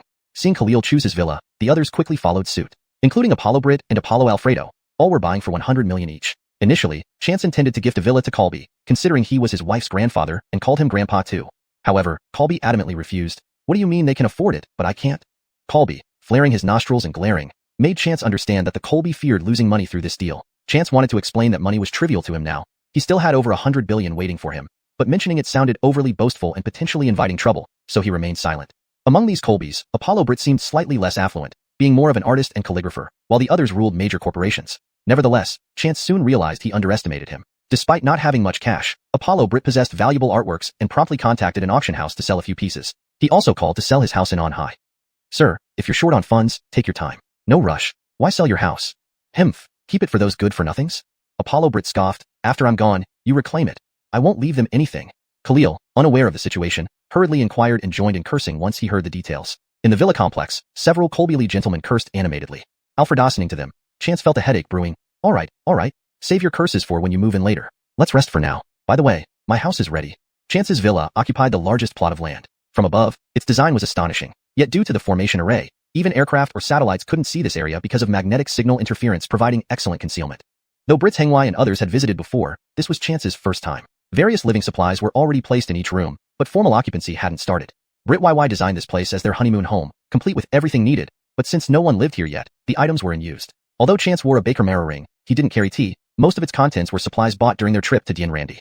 There were instant foods available, but drinking tea was indispensable. He contemplated sending someone to ask the village secretary of Shaofiki village for tea when suddenly a small child tapped on the glass outside. With heightened senses, Chance detected the child's approach and swiftly went out. Without speaking, the child handed him a blue and white porcelain jar. Inside was tea. Chance immediately understood. Khalil's grandson brought this. Worried Chance might lack tea. Overjoyed, Chance patted the child's head and pulled out a bottle of spirit-nourishing pills that both humans and cultivators could use. He gave the child a small bottle of these pills and, remembering candies bought in Beijing for Colton and Andrea, offered the child a large bag of sweets from his Baker Merrow ring. The child, seemingly only 5 or 6 years old, looked unimpressed by the pills but gleamed upon seeing the candy, clutching it tightly and running off. Chance laughed heartily. Back inside, the gentleman inquired about the child. Chance explained he invited a high-level expert who ensured their safety. They nodded in agreement, knowing recent events had proven anyone Chance praised must be highly skilled. Meanwhile, Khalil marveled over the spirit-nourishing pills, while the kids delightedly enjoyed the sweets. Learning of Chance's arrival, Shaofiki village's secretary rushed over. Knowing these were future residents, the secretary extended warm invitations. Since Master Baker arrived, we're preparing a feast. Please join us for lunch.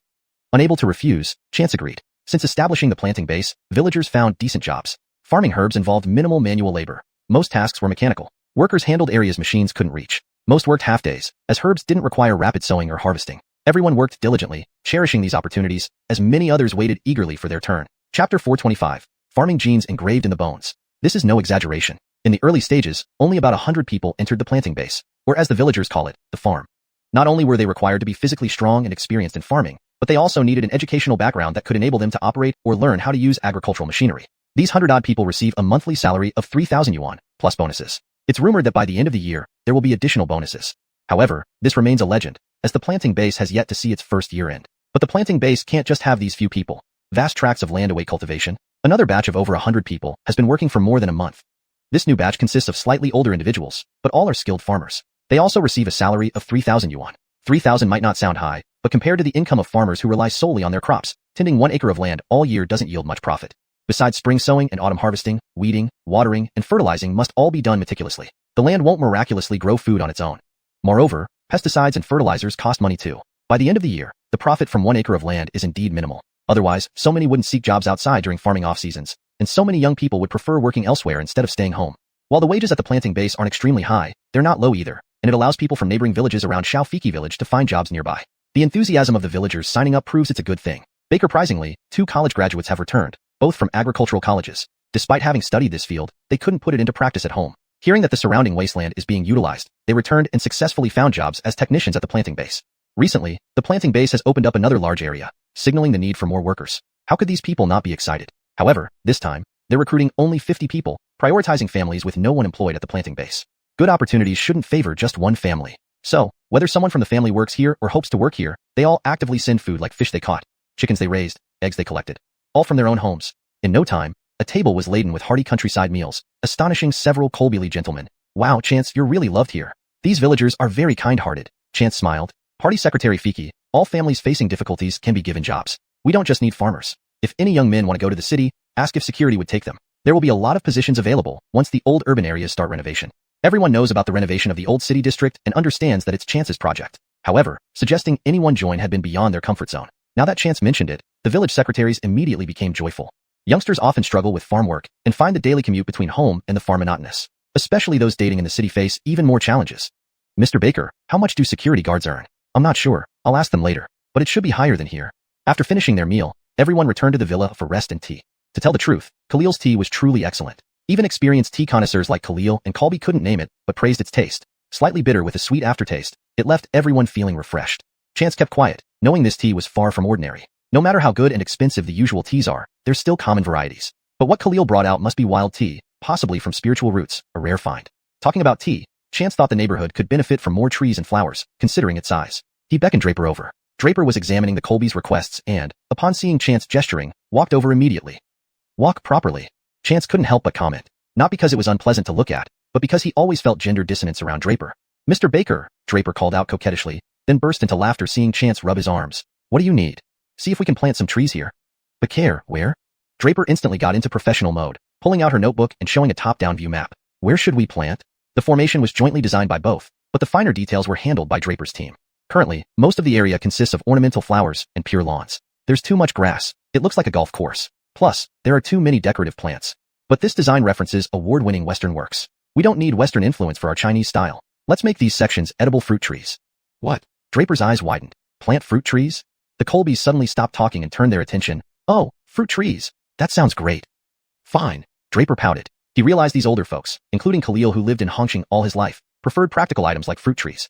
Colby even considered cultivating a vegetable patch earlier. Baker's practical inclinations are deeply rooted in Chinese DNA, making them think of planting whenever they see land. As for Draper's beautifully trimmed ornamental plants, they barely received a second glance. All right, what fruits? Anything can grow here, Chance hinted, considering the abundant spiritual energy in this place made climate and soil barriers irrelevant. Pomegranates, definitely pomegranates, for prosperity, Colby suggested, and others agreed. I love loquats, plant some. I love lychees, get me some. I love durians. Draper almost snapped her pin in frustration. Artrians now?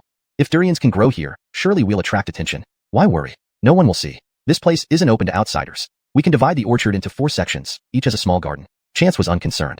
Beyond the key fruit trees, Alberic will plant various spirit herbs here. With an array set up, only those meant to enter will. Chapter 425. Farming genes engraved in bones.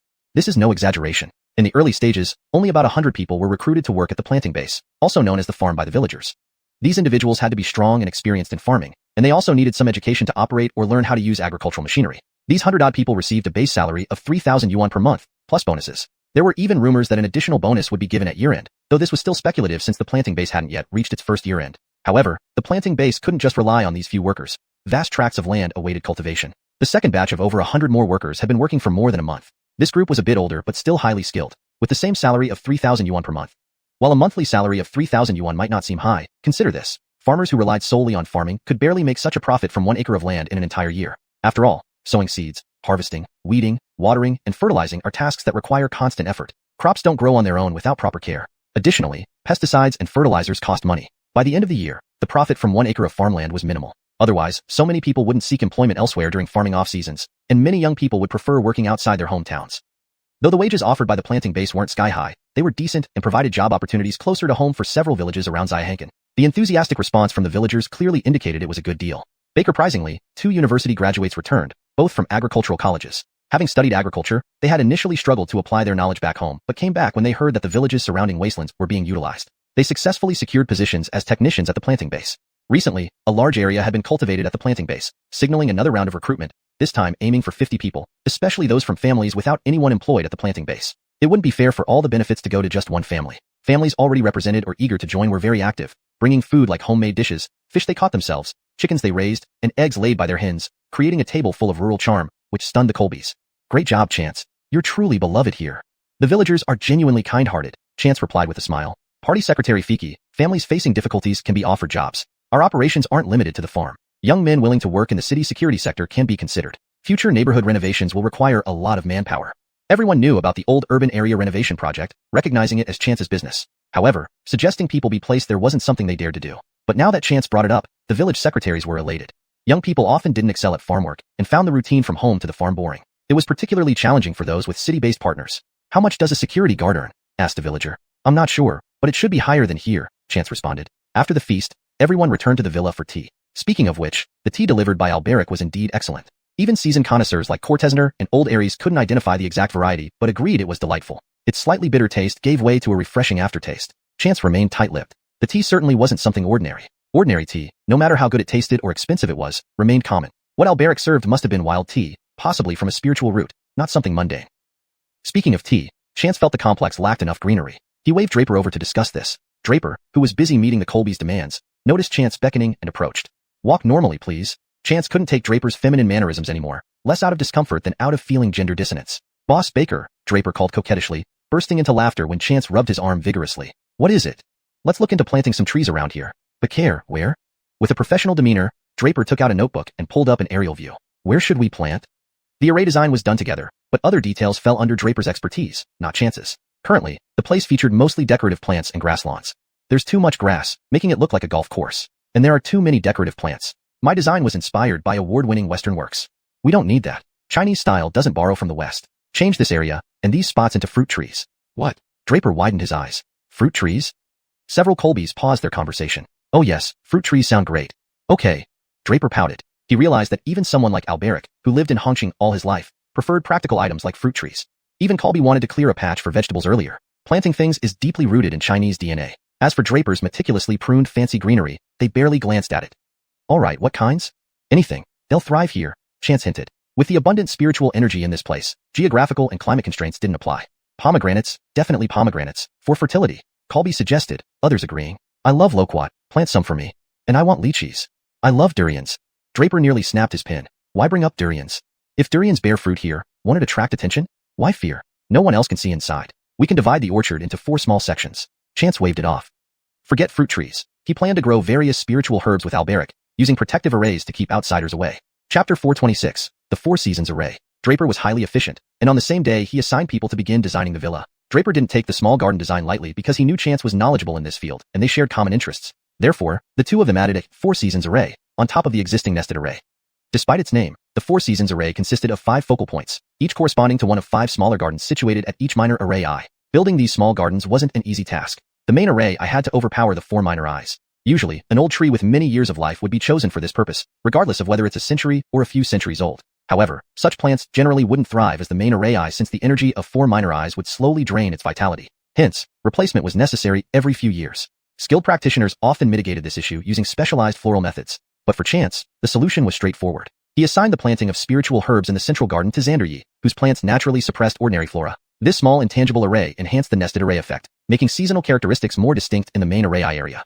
In terms of array knowledge, Chance was half-baked, and Draper just touched the surface. Nevertheless, their knowledge was orthodox and solid, far superior to those unconventional practitioners. After discussing thoroughly, they settled on this arrangement. Excited that his plan could be realized, Lee personally sought a Siamese friend for aged fruit trees. Archery trees required over 10 years to bear fruits, and trading such trees was not allowed. But for capable men like Lee and his friend, obtaining them was no trouble. Soon, the fruit trees arrived and were planted in the small garden representing summer within the 4 Seasons Array. The fruit trees quickly adapted to the climate there and thrived, satisfying Lee who looked forward to eating fresh fruit next year. Other gardens also received beloved fruit trees, even the winter garden which housed a rare wild berry that thrives in cold environments. By early September, all tasks were complete. The new academic year began in September amid significant changes at the Brother Alliance post-conflict with the 4 Seas Alliance. With the Marcoses' poor reputation among sworn brothers, many turned to Clifton, allowing the Addydin family to seize part of the 4 Seas Alliance's power. Marco father and son attempted to seek trouble from Chance, but were stopped by James. Despite missing the martial arts assembly himself, James heard about Chance's awe-inspiring performance from others, sending chills down his spine. The previous leniency towards him seemed too forgiving now, especially considering Chance's lethal capability. After learning this, upon receiving a call from Marco suggesting revenge, James furiously rebuked him. Revenge against Chance? That was courting death. They wanted to die? Fine, but not by dragging him along. Worst comes to worst, he'd kill the Marco duo first. James also warned all fellow martial artists in Baker Province to avoid offending Chance and keep his prowess discreet. He even called Chance to express his thoughts. Hee, very well done, keep a low profile, Chance responded. Yes. James agreed rapidly, inwardly remarking that Chance's low profile was quite deadly indeed. Anyway, shouldn't you be the president of the Baker Province Martial Artists Association? James suggested. No need, we're not on the same path, Chance refused. He aimed to practice medicine and follow the Tao through it, not mix with martial artists. While Chance remained outside the Martial Artists Association, its leadership noted his photo to prevent any unintentional confrontation. Hence, Chance enjoyed peace in September with no disturbances or challenges, though fewer patients came seeking help. Schools resumed as usual for Colton and Andrea, with noticeable administrative changes following the expulsion of the 4 Seas Alliance. The original principal was transferred to a rural school under the guise of commendation, a veiled demotion. Two-Faced Alfredu lost his teaching license and job permanently, likely due to parent complaints influenced by people close to Chance. Without work, Two-Faced Alfredu secretly tutored students until someone reported him, forcing him out of Ninghai. The newly appointed principal visited Chance before school reopened, unexpectedly bringing another teacher, Rosemary's sister-in-law Alfredu Chong, who replaced Two-Faced Alfredu. September marked the start of schooling for Donovan's child as well, with mother and son relocating to Ninghai. Chapter 427. Skincare products will ruin your face? When Chance saw Alfredu Chong appear with the kids, he was dumbfounded. Sister-in-law? Please come in. I'll call Alea right away and ask her to come back. I just came to visit Apollo, Alfredu Chong smiled. After inquiring, it turned out that old Mr. Aries was planning to relocate here permanently. Over the past year, Donovan had been transferring some of his Anhai companies to Ninghai. Many conglomerates nowadays have various branches across the country. The location of headquarters is not as important as where the CEO and key teams are based. Most of the Aries family's affairs were being handled by Donovan, the eldest grandson. Aries Busheen was indecisive and not favored by old Mr. Aries, though he still left him some business in Anhai. Now Chance understood. His brother-in-law was also moving to Ninghai. This was great news. With the Aries family in Ninghai, he would gain more allies, solidifying his position. Chance immediately suggested to Alfredu Chong, sister-in-law, why don't you suggest brother move into the Star C building? We can all be together, making things easier. Alfredu Chong nodded with a smile. All right, I'll tell him later. Soon, old Mr. Aries returned from Villa number 6. The bond between grandparents and grandchildren is strong, especially for generations apart. With the little ones around, even the prospective grandson-in-law, Chance, seemed secondary. Chance promptly advised Alfredo Chang to return home with the children every day, as there weren't many people living there. Having them back would make Jan happier while preparing meals. Jan nodded with a smile. Recently, not only was Donovan extremely busy, but so was Aster. Because several new medicines were added, he was swamped with work. Among the vice presidents of Star C Group, his secretarial team was the largest. Rosemary even allocated an entire floor for Aster's use. September marked the release date for Star C Group's pharmaceuticals. Previously, Star C Group had launched a skincare whitening series, which garnered many purchases as support. These buyers included the top-tier elite of Ninghai, who were quite wealthy and had connections with Chance. For instance, families like the Gregor family and young rich second-generation entrepreneurs like Calvin. Don't underestimate these young heirs. They might lack ability, but they excel at spending money. They bought the whitening gift sets for their parents, girlfriends, and relatives. In short, 90% of the sales were attributed to them. They did this mainly to support Chance, without much concern about the effectiveness. Even before using the products, they were already recommending them to friends because it was a product by Hector Baker. Who was Hector Baker? He was a highly capable person, very powerful indeed. His amulets sold for 10,000 each and supposedly provided genuine protection. Though most didn't understand that amulets aren't truly blessed items and can't genuinely offer protection, this didn't affect their admiration. Through their recommendations, many wealthy individuals purchased the products to try at home. Once used, the effects were undeniable. Everyone raved about them, causing an instant craze in Ninghai. However, due to the high price, not everyone could afford it. The outstanding results and praise from Hong Kong's high society and celebrities quickly made the whitening mask and cream set indispensable among many stars. Arte to the limited production and availability only in Hong Kong and Ninghai, these celebrities had to arrange for purchases through proxies. Just when everything seemed to be going well, an unforeseen incident occurred. A celebrity suddenly exposed on social media that the whitening mask caused allergies and labeled it as substandard. The news spread like wildfire, with the celebrity posting detailed information along with videos and announcing a live broadcast scheduled for 8 p.m. the next evening. Aster's team immediately went into defense mode. Since it was under Star C Group, Rosemary, as the official spokesperson, publicly announced that an investigation would be conducted. Because of the popularity of the whitening mask gift set, many celebrities had befriended Rosemary. However, when Rosemary reached out to her closer acquaintances for help, most refused. Some politely declined, while others outright hung up and blocked her. Some even insulted her, as if she really had sold fake goods and ruined their appearances. Among those who shunned her were some who normally called her Alea, or Big Sister Alea. This angered Rosemary immensely. At this moment, Chance's call came in. After listening, Rosemary nodded. Okay, I got it. How did Chance respond? He said he would investigate this matter and suggested I go shopping to lift my spirits. Elira breathed a sigh of relief. With Chance involved, it won't be an issue. Don't get upset. AI, it's not because I'm worried. Chance's products are surely fine, and I'm not afraid of anyone plotting against us. What angers me is how these people turn their backs so easily. Don't mind them. Getting angry over such people is foolish. Elira gently persuaded. These people tend to be fickle. We haven't done anything yet, and they already behave like this. It shows how shallow they are. Right. Let's not talk about it anymore. We'll go eat. Anyway, Chance is handling it. Agreed. Chance made separate calls to both Aster and Rosemary, then closed his eyes to relax. Brother, shouldn't you have someone investigate? Mickey asked. Why investigate when the live stream tonight will reveal everything? Chance opened his eyes with a laugh. Besides, it's just a money-making venture. No need to worry too much. But, now that we've run into trouble, people might doubt our newly launched drugs as well, Mickey persisted. Chance sat up immediately. Almost forgot about that. Skincare was purely for profit since they needed quick cash. But the new drugs were genuine treatments. If the cosmetics tarnished the reputation of the pharmaceuticals, that would be problematic. Seeing Chance's serious expression, Brock spoke up. Hector, many of my Savannahs work in law enforcement. I'll have them investigate. No need. We probably won't require their help yet. Chance waved him off. I'll have Aunt Giacortese help me check.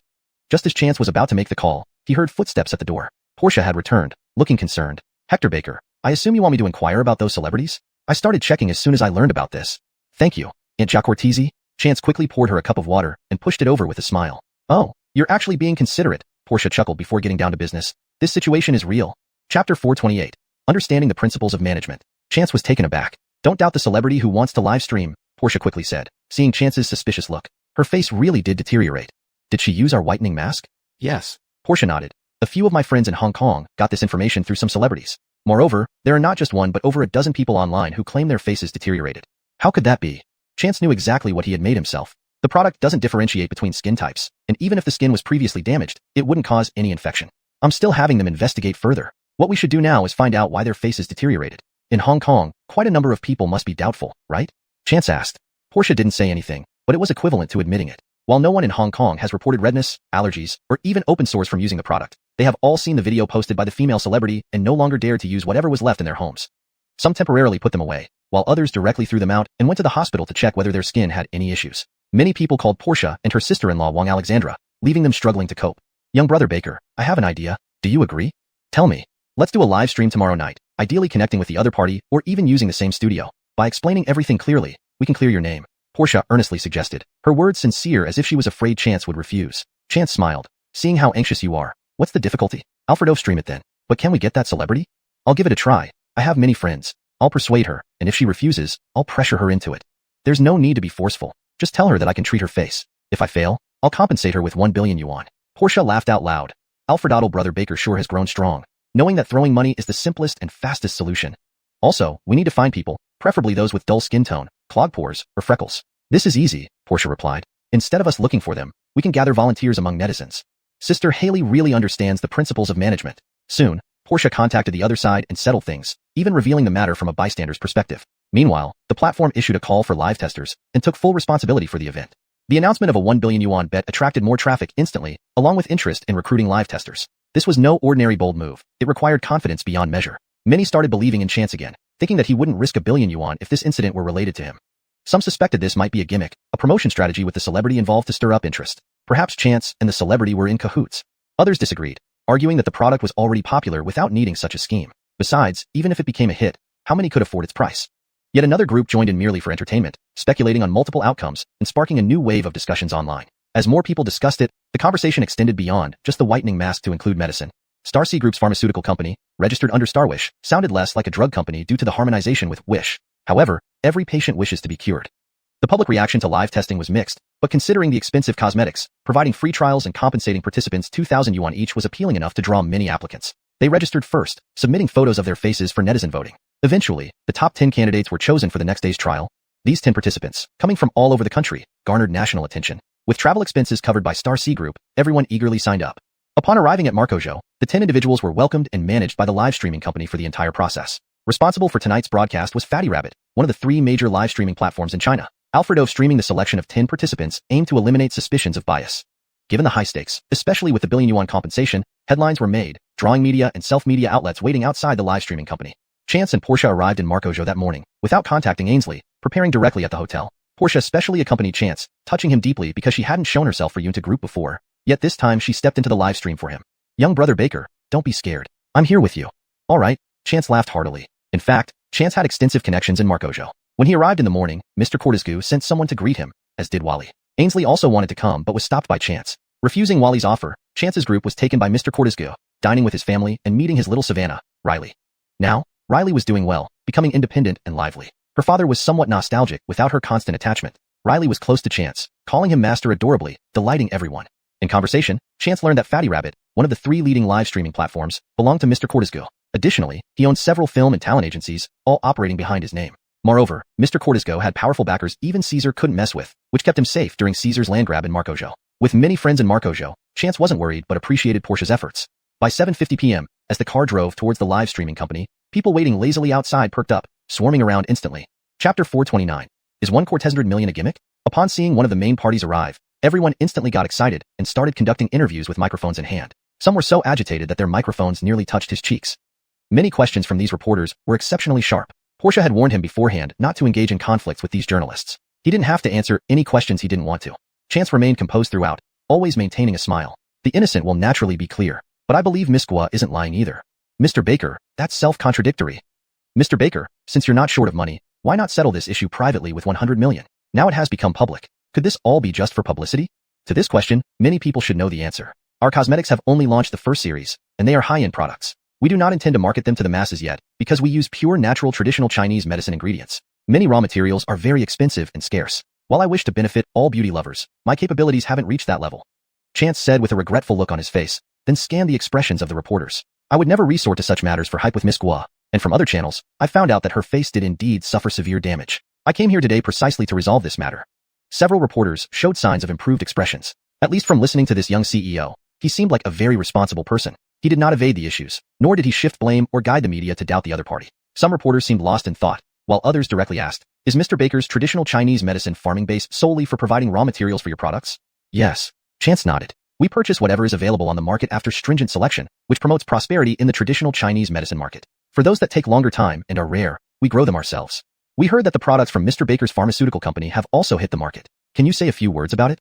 Today, we are here to resolve the cosmetic issue. We can talk about other things another day. There isn't much to say about making medicine. Just one thing. Chance looked at everyone and said earnestly, work with conscience, not for money. Everyone was momentarily stunned. A few couldn't resist applauding, and soon the applause grew louder. At that moment, Portia seemed to ask the live streaming company staff nearby, "It's past 8 o'clock. Hasn't the other party arrived yet?" This sentence woke everyone up. Indeed, Mr. Baker had billions in assets. Upon an incident, he personally addressed it immediately and even arrived early for the interview. Yet, the other party, Aaliyah, was running late? True, celebrity lateness is common. How else could one prove their status as a star without a bit of diva behavior? But during such critical moments, when everyone is waiting, to continue delaying seemed quite improper. After all, Chance and team had specially come from Ninghai to Marcojo, whereas Aaliyah, who was already in Marcojo, was still running late? Staff from the live streaming company ushered Chance and company inside at this moment. Today's live stream was given a large live streaming room by them. Given both their status and appeal, no one could match them today.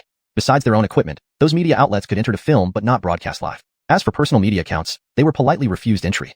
After settling down, Chance indicated for the live stream to begin, and the live streaming company agreed. Meanwhile, the platform also began stirring up some heat. It was agreed upon. Whether it was daytime or night, being 20 minutes late was simply too much. They were one of the 3 major live streaming platforms, and weren't strangers to hosting celebrities far more famous than Ms. Gua. Why act so pretentious here?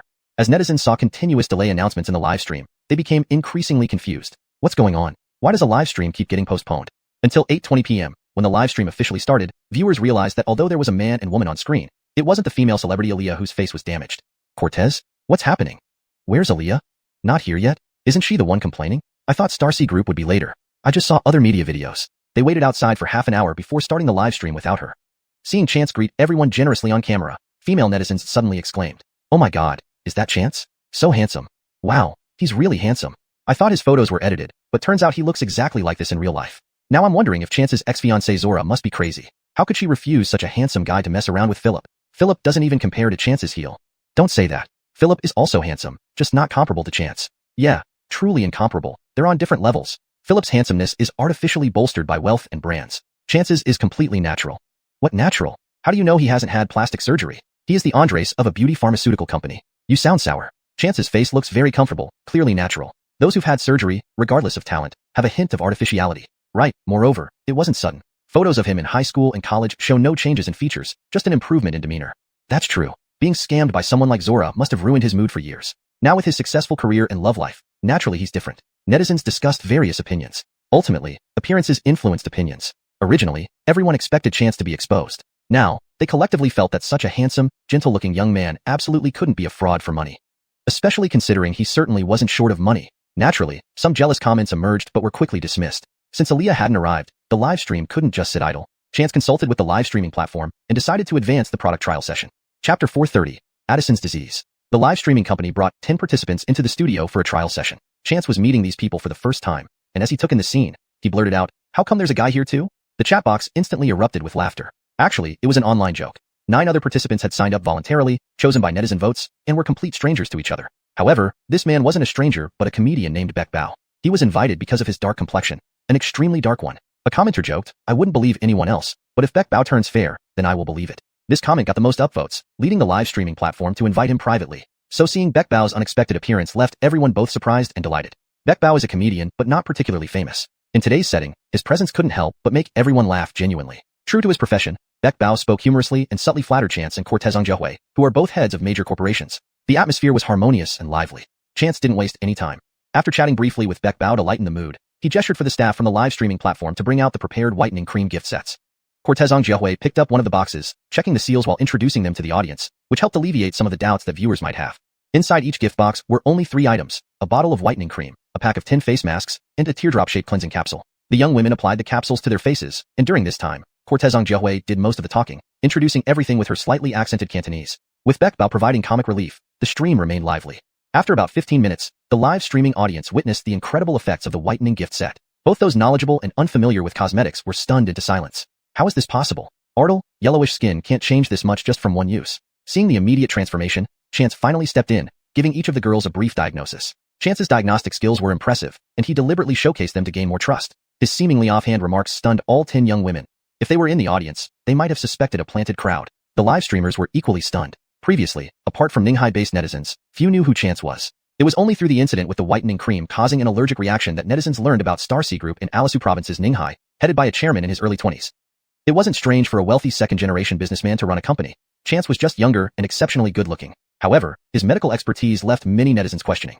Is CEO Baker studying medicine? Is Chance a medical student? Traditional Chinese medicine? No wonder he has a traditional Chinese medicine plantation under his name and promotes TCM, He must be a practitioner. A young person promoting TCM.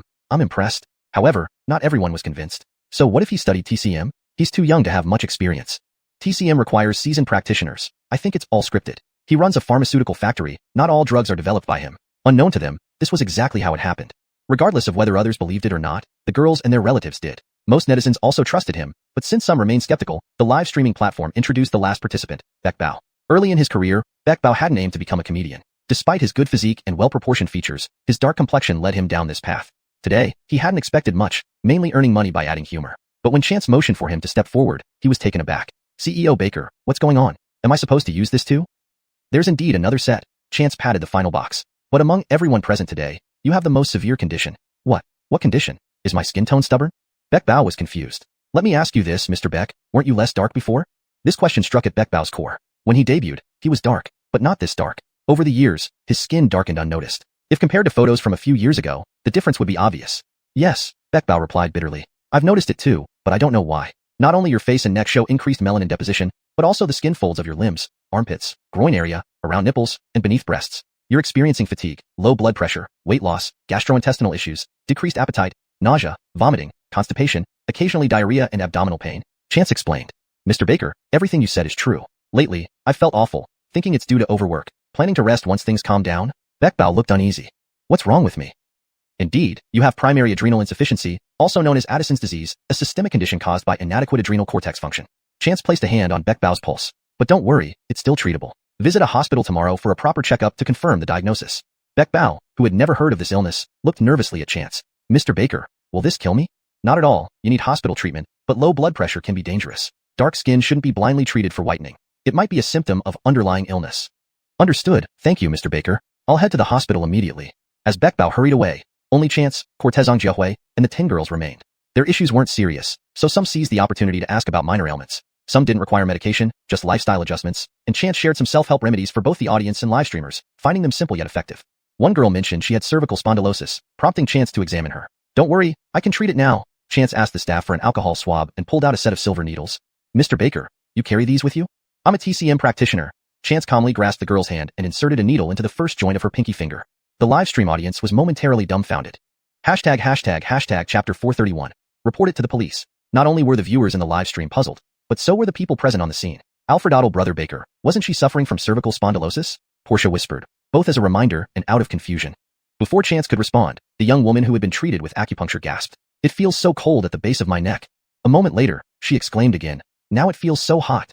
Only then did everyone realize that Chance hadn't misunderstood or misplaced the needle. This was indeed treating cervical spondylosis, though it was the first time anyone had heard of treating such an ailment by inserting a needle into the little finger. Mr. Baker, I feel so relaxed now, the young woman said with surprise. Anything else? Chance smiled gently. My fingers feel swollen. After a short while, Chance removed the needle and performed some simple acupressure on her shoulders and neck, guiding his true chi through the meridians. Just one session was more effective than a month of massage therapy. The young woman stood up feeling much lighter, easily raising her arms above her head and even straightening her back significantly. She kept expressing her gratitude when the person wearing a cap and mask pushed open the door to the live stream room, followed by staff members gesturing toward Chance and the others. It turned out that Aliyah had finally arrived, albeit late. The staff quickly moved forward as Aliyah took off her mask and hat, causing those around her to be momentarily stunned. Aliyah's face was fully made up. Didn't she claim her face was ruined? Even with a ruined face, she dared to apply makeup. Quite brave indeed. Aliyah's expression remained icy throughout, looking as if everyone around owed her money. Especially when facing Chance, Portia, and Baek Bao, her expression turned particularly unpleasant. But the moment she sat down and faced the camera, she instantly transformed into a very sweet and professional smile, making Chance momentarily doubt whether she had come to complain or to sell products on the live stream. Seeing Aliyah with a perfectly done heavy makeup, the viewers in the live stream were also taken aback. Firstly, they were surprised that Aliyah was so late, almost forgetting that this wasn't a product-selling live stream but a confrontation live stream. Secondly, they were puzzled by her makeup. Wasn't it said that her face was ruined? Portia sneered outright, though not visibly for the live stream audience. Miss Gua, your makeup looks great today, but you previously claimed our cosmetics caused your face to break out, even posting videos about it. Maybe you should take off the makeup. Instantly, the live stream chat exploded with comments, with many fans urging Aliyah to remove her makeup to show everyone the effects of their company's substandard products. Other viewers who came for the spectacle also demanded she remove her makeup. Chance silently approved. Yes, she must remove the makeup. The makeup on this female celebrity's face seemed as thick as wall paint. His diagnostic skills were quite good, yet he couldn't see through it. The makeup was simply too thick. Noticing all the comments demanding she remove her makeup, Aliyah's expression soured. Her assistant rushed over, whispering something in her ear. Only then did Aliyah reluctantly leave to wash her face. It's worth noting that Aliyah's assistant was male, very young, and quite handsome. Though not movie star handsome, he was still quite pleasant to look at. The livestream viewers perked up and started discussing the young man. Finally, Aaliyah returned. To everyone's shock, she still had makeup on, though the parts of her face that were damaged had been cleaned off. Everyone gasped in dismay. Aaliyah's skin looked rough and bumpy, with visible signs of infection and pus. There was a collective sigh. Her face was in such a state, yet she still wore such heavy makeup. Moreover, she only partially unmade her face. Netizens, fans, everyone. Look at what happened after using their whitening mask and cream. Look at how bad my face is. Aaliyah sobbed theatrically. As expected of an actress, she could cry on command. Portia rolled her eyes. This woman wasn't a great actress on TV, but her crying act here was impressive. The viewers were astonished. Wow, it really is ruined. I didn't realize it before watching her video, but now it's clearly visible. This is too severe. She needs to go to the hospital immediately. It seems Aaliyah will get 100 million yuan. That's enough to live luxuriously for life. At that moment, Chance stared at her face with a grave expression. He was certain that this condition was not caused by the whitening mask or cream. Besides her naturally poor skin quality, combined with the nature of her acting career and daily makeup use, worsening her skin, it was clear she was poisoned. But the poison was strange. According to historical records, it had long been lost. Mr. Baker, as the Andres, you want to bet on this? Since it's confirmed, can you admit defeat? Aaliyah felt a small thrill of excitement. 100 million yuan. She had never dared to dream of such wealth. While actors do earn well, it depends on individual cases. Minor fame relies on opportunities, while major fame relies on luck. She hadn't had much luck, not even encountering any favors, all because of her poor skin. There were a few times when big directors and rich businessmen offered her packages, but as soon as she removed her makeup, they turned their backs, saying they found her repulsive.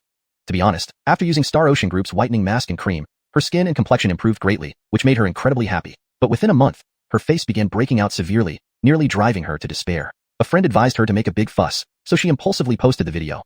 Unexpectedly, in just half a day, the issue went viral, attracting more attention than she ever received during her peak moments. Initially, she wanted justice and compensation. She never imagined Chance would offer 100 million yuan. Just 100 million yuan, Chance replied. I see your face is indeed ruined, but have you been to a hospital? What? Aaliyah hadn't expected him to ask about her hospital visit. Of course I went.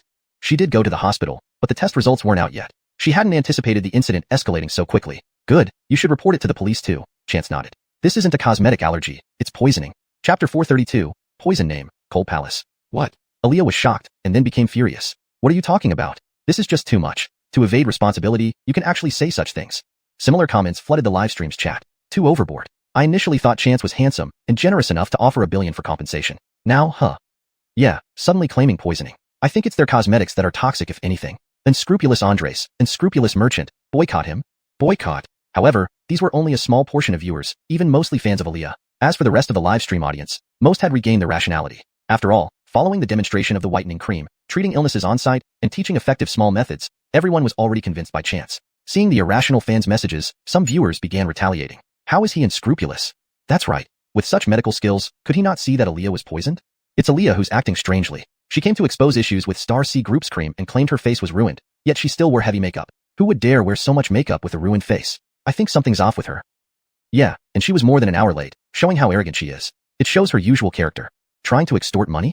Emery hadn't expected such a strong reaction from everyone. Wanting to mediate, she realized Chance wasn't paying attention to the live stream chat, but was still focusing on Aaliyah's face. She felt like kicking her. Chance innocently glanced back at Emery and turned to continue observing Aaliyah. Let me tell you, the poison on your face is very potent. It will make your face slowly rot until it exposes the bone, and every few hours, you'll feel an unbearable itch, one that comes from within your bones. Isn't that correct? With each word from Chance, Aaliyah's complexion grew paler, finally becoming completely white, then opening her mouth in terror. How do you know? Is it because your whitening cream is problematic? Otherwise, how could you be so clear about this? The effects of the whitening cream were demonstrated live for all to see. We've undergone proper clinical trials. If there were issues, it wouldn't have been released, Chance said calmly. I can help detoxify you, but if you insist on defaming our whitening cream, we'll pursue legal action. Aaliyah's expression changed, ultimately gritting her teeth. Don't try to scare me. You're just refusing to pay the billion. Chance shook his head. I previously said I'd compensate you 1 billion if our cream caused it. But since it's poison, why should I compensate you? You're just being unreasonable and don't want to give the money. Aaliyah exploded, ready to argue with Chance. Her assistant then ran over, handing her a phone call. After receiving the call, which quickly ended, Aaliyah's expression turned frighteningly grim. Poison. She received a call from the hospital confirming she was poisoned. But how? Chance heard the call clearly from beside. Miss Gua, that was the hospital calling you, right? You should now believe you're poisoned. Aaliyah looked at Chance. But recently, besides your whitening cream, I haven't used anything else. No problem, the cream can be tested. We can also buy another random box from the market for joint testing. If both boxes are toxic, it's our fault. If only the one you have is toxic, then consider who gave it to you or who touched it. Chance added calmly, by the way, I suggest you report this to the police. Fine, I'll trust you one last time. Within 3 days, I'll provide everyone with the test results. Aaliyah hurriedly left, presumably to buy the cream and find a reliable testing facility. As Aaliyah left, the live stream was almost over. Viewers felt satisfied. They didn't get to witness a heated confrontation but instead discovered someone was possibly involved in poisoning, making the situation even more intriguing. Some viewers were already secretly considering purchasing the whitening cream. On the way back, Emery asked, Alfredottle brother Baker, was she really poisoned? Yeah, indeed poisoned, but the toxin is quite peculiar. Chance glanced at Brock, one of the 3 old men accompanying him. Turner, weren't your Savannahs and Grand Savannahs in the legal system? Right. Master wants them to investigate? Leave it to me. Chance nodded. Sister Jajue mentioned around 10 people whose faces were affected. I want you to investigate if they have any connections. Understood, Master. I'll relay this immediately. Ache, what kind of poison is it? This poison is rare and has been lost for many years, Chance said slowly. It appeared historically several times. The most famous case was a Cortez-Gong dynasty empress who suffered from it. Not only did her face rot, but her hair fell out in clumps. The emperor exiled her to the cold palace. Some later generations say it was this poison. What's its name? The women couldn't help shivering, realizing that being disfigured, especially for palace ladies, meant a bleak future with no support. Interestingly, this poison is called cold palace, because once affected, one can only enter the cold palace. However, Chance recalled Aaliyah's condition. The dosage seems smaller, or it was caught early, so the symptoms aren't severe. Should we wait for news from Elder Brock? Everyone nodded. The next day, an investigation report arrived before Chance. This report was detailed, prompting Chance to repeatedly look up at Brock. His Savannahs seemed to be investigators rather than legal officials. They knew details down to how many meals a person had per day, but it showed they were truly dedicated. Among those 10 people, 3 had genuinely rotten faces, while the other 6 were riding the wave of the scandal, using makeup and photos to claim they were affected. They hadn't even purchased the cream through any channel. The remaining 3 were genuine cases, though. They were minor celebrities, less popular than Aaliyah. Baker superficially, these 3 showed no connections and had never appeared together. But Brock's team was highly skilled, revealing the relationships among these 3 and their connection to Aaliyah. In the end, all clues pointed to one person. Seeing the name, Chance chuckled and immediately called Brandt. Please note, for Chinese names, pinyin should be used consistently, e.g., Aaliyah. Chapter 433. Stanley is to inherit the family business? Master Baker, did you need me for something? Isn't Eris one of your people? Well, I'm not quite sure. Brandt hesitated for a moment, then spoke dejectedly. Since I came back, I haven't seen our master. I guess he doesn't trust me anymore. That's just your imagination. He's not just avoiding you. He can't see anyone now. Chance sneered. Cortez? What do you mean, Master Baker? Your master has been confined to his residence. Didn't you know? Chance taunted. Caesar lost 50 million due to his own schemes, but he had plundered over hundreds of millions in Marcojo. The money from those companies didn't appear out of nowhere. People like Alfredo Ala and Alfredo High were extremely rare exceptions who were both stupid and greedy. Therefore, it was uncertain who might have reported this issue, resulting in Caesar being confined to his residence. However, that's all that happened. Disrupting the economy, ruining non-cooperative companies, causing families to break apart. Eventually, the young masters behind these actions would only be placed under house arrest and scolded by their Colbys, with no real harm done. Those harmed by him might never recover. This is the way things work in this world, so helplessly unfair. The heiress mentioned by Chance was none other than Zora's Colby brother. In the entire Adidin family of this generation, only 2 people stood out. One was Zora, and the other was Eris. The rest of the Adidin siblings were nothing more than playboys who indulged in spending and playing. When the Adidin family fell apart, except for Zora, everyone else resigned themselves to their fate, gradually fading into obscurity. This included Eris as well. It was rumored that he changed jobs several times, and eventually went to work in another province. Now it seemed that looking for work was a cover. He was genuinely working for Caesar. Wait a minute. Chance suddenly realized. It wasn't clear who between Eris and Zora became Caesar's subordinate first. After all, Eris was 5 or 6 years older than Zora, and she was barely 20 when this started 3 years ago. Eris could have entered university in the capital as the top scholar from their city at that time. All the effort put into planting this spy turned out to be useless after so long. Chance couldn't help but feel dissatisfied. Brandt noticed and quickly spoke up. Don't be angry, Master Baker. With Zora having an incident, I can take the opportunity to go back and deal with it, Brandt said cautiously. I will handle this matter right away. Chance snorted. If you can't find any useful information, I won't have any excuse to keep you around. After all, my antidote isn't cheap to produce. Fiking up the phone, Mickey approached with an unhappy expression. Brother, does this have anything to do with the Adidin family? The Adidin family may not know, but if Eris is involved, don't blame me for not holding back. Brother, I'll call Alfredottle Master now. If the Adidin family acts up, they need to be put in line. Mickey said. Don't make it a life or death situation. It wouldn't be good for him. Mickey paused, instantly understanding Chance's meaning. Not good here certainly didn't mean hard to wrap up. It meant not good for himself. Mickey nodded. Don't worry, brother. Saying this, he moved aside to make the call. Master, what should we do with these people? Brock asked. Should we handle them privately or arrest them? For those spreading rumors and riding the wave of popularity, file a lawsuit. Let Bernie handle it. As for the 3 individuals, let the authorities deal with them. Jasper forbid. Will this bring trouble to your Savannahs? Chance asked. Master, if my Savannahs aren't up to the task, I can personally take care of them, Errol laughed beside him. Don't resort to violence so easily. Chance glanced at Errol. You are now on the path. Baker's heavy killing intent may lead to heart demons in the future. Errol felt a chill down his spine and quickly nodded. Master is right. I'll try to capture alive from now on. Chance couldn't help but laugh. Rest assured, Master. Everything will be done through proper procedures. These people are not upright. They've committed more than just these few offenses. We used to ignore them, but if we decide to pursue... Brock pointed to one person.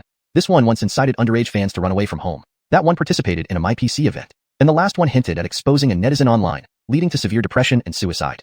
Everyone present looked serious. Then leave it to your Savannahs to clean up? Alright, master, don't worry. What about the remaining 3? Brock asked. Let's investigate how they operated. I specialize in that. Errol responded immediately. Don't worry, I won't kill anyone. Alexander, I'll go with you. David laughed, getting up to speak. Cortez? Why? You want to join in too? Errol asked curiously. We shouldn't rush into this. Alfred Austin to me. David whispered a few words in Errol's ear, making him widen his eyes. You're pretty cunning. Let's go. They greeted Chance before leaving. Brock also called his Savannah. Speaking of which, one of Brock's Savannahs held a very high position, surprising even Chance. This made Chance realize the benefits of his growing influence. Before, such important figures were out of reach. Now, his network was beginning to form. Everything was becoming clear. Out of the 10 so-called victims, 6 were just riding the wave and would soon face consequences. As for the other 3, backed by Eris, it would depend on what Errol and David could accomplish. Everyone left to attend to their tasks, leaving Chance alone in the room, pondering what Eris was planning. Bakertonly, there was a knock on the door, followed by the door turning open. Chance. Stanley. Come in quickly. It was Stanley striding over and punching Chance on the shoulder without ceremony. You came to Marcojo without telling me? I found out from Ainsley. Are you not considering me a brother? It was just a minor matter. I planned to visit you after it was resolved. How did your dad find out before you?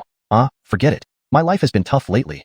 Stanley sighed. What could possibly trouble you so much? Your dad wouldn't let you down. Chance asked with a smile. Wally had some odd whim to make me inherit the family business. Stanley complained. I've been locked up studying with him for a month. Note. Names like Wally, David, Ainsley, and others are kept in pinyin form as per instruction.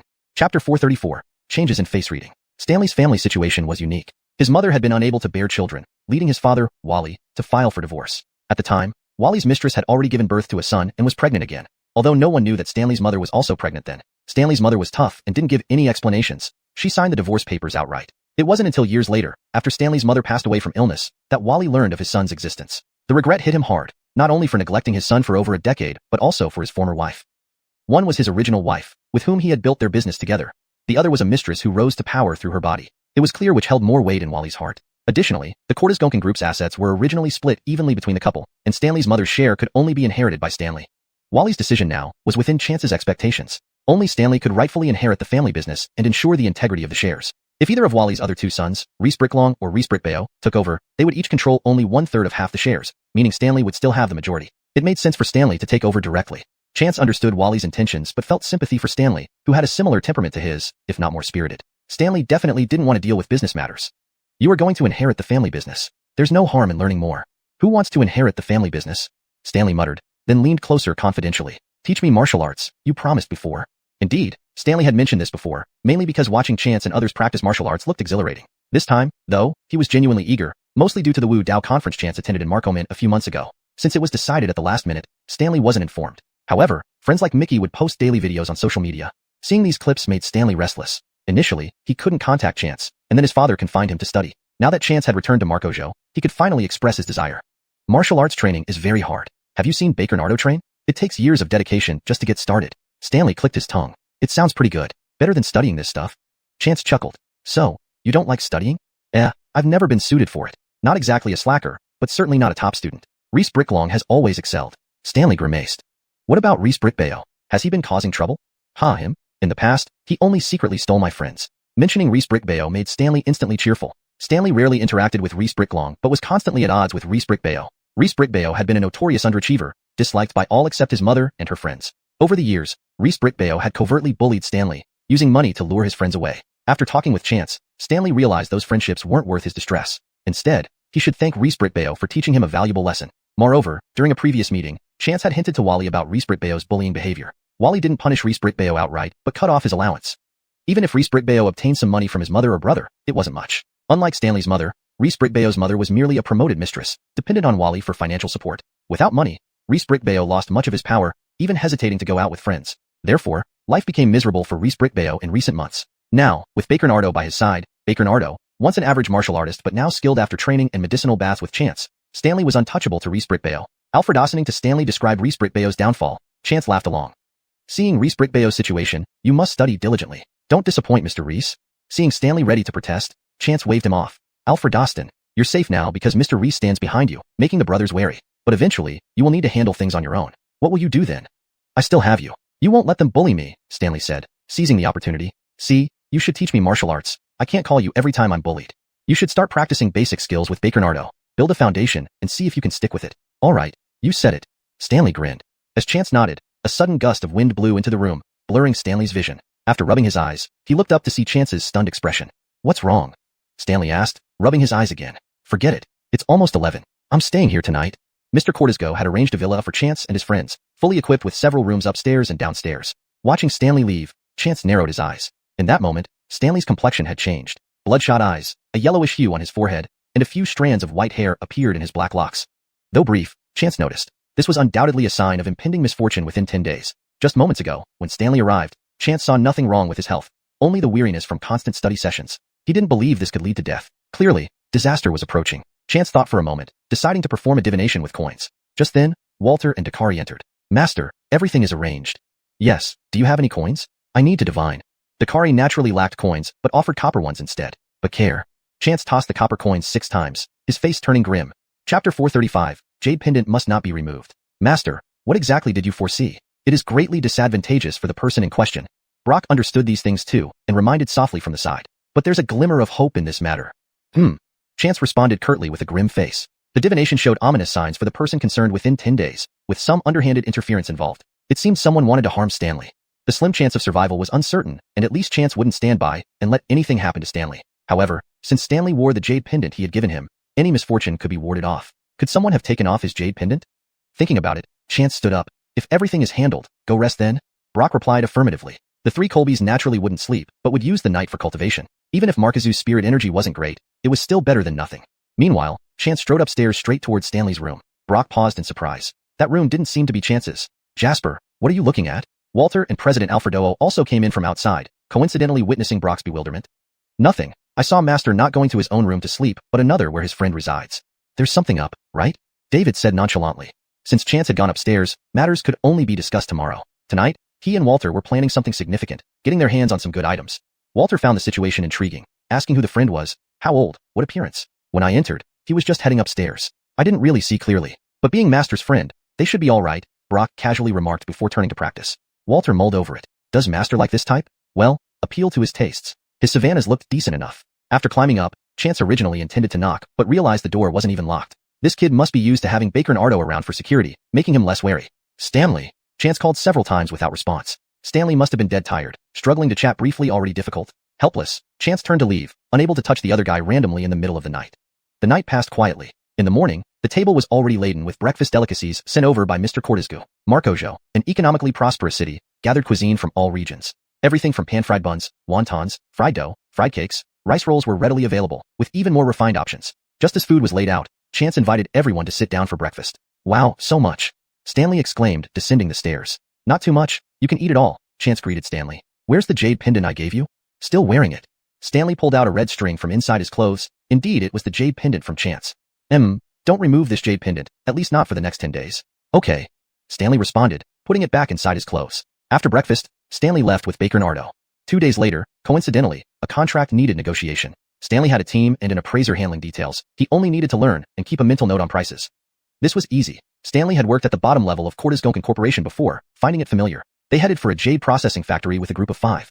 Though Cortizgoncan Corporation specialized in jewelry sales and carved jade, most sold items were bought from such factories. Their receptionist, a pretty young lady, treated them politely due to the respect shown to Stanley by his Colby colleagues.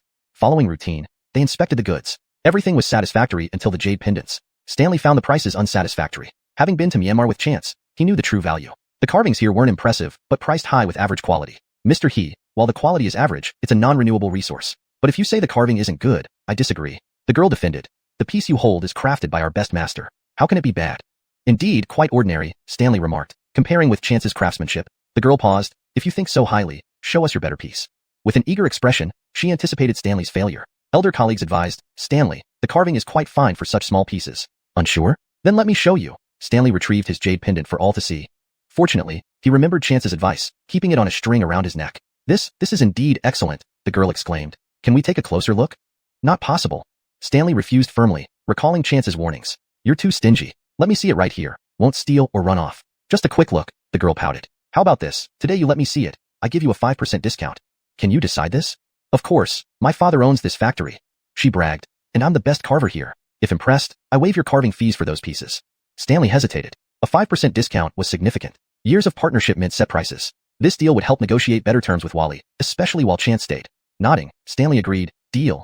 Chapter 436. Trouble has occurred. Stanley took off the jade plaque, but still repeatedly warned, be careful, don't break it. I won't. If it's broken, I'll compensate you.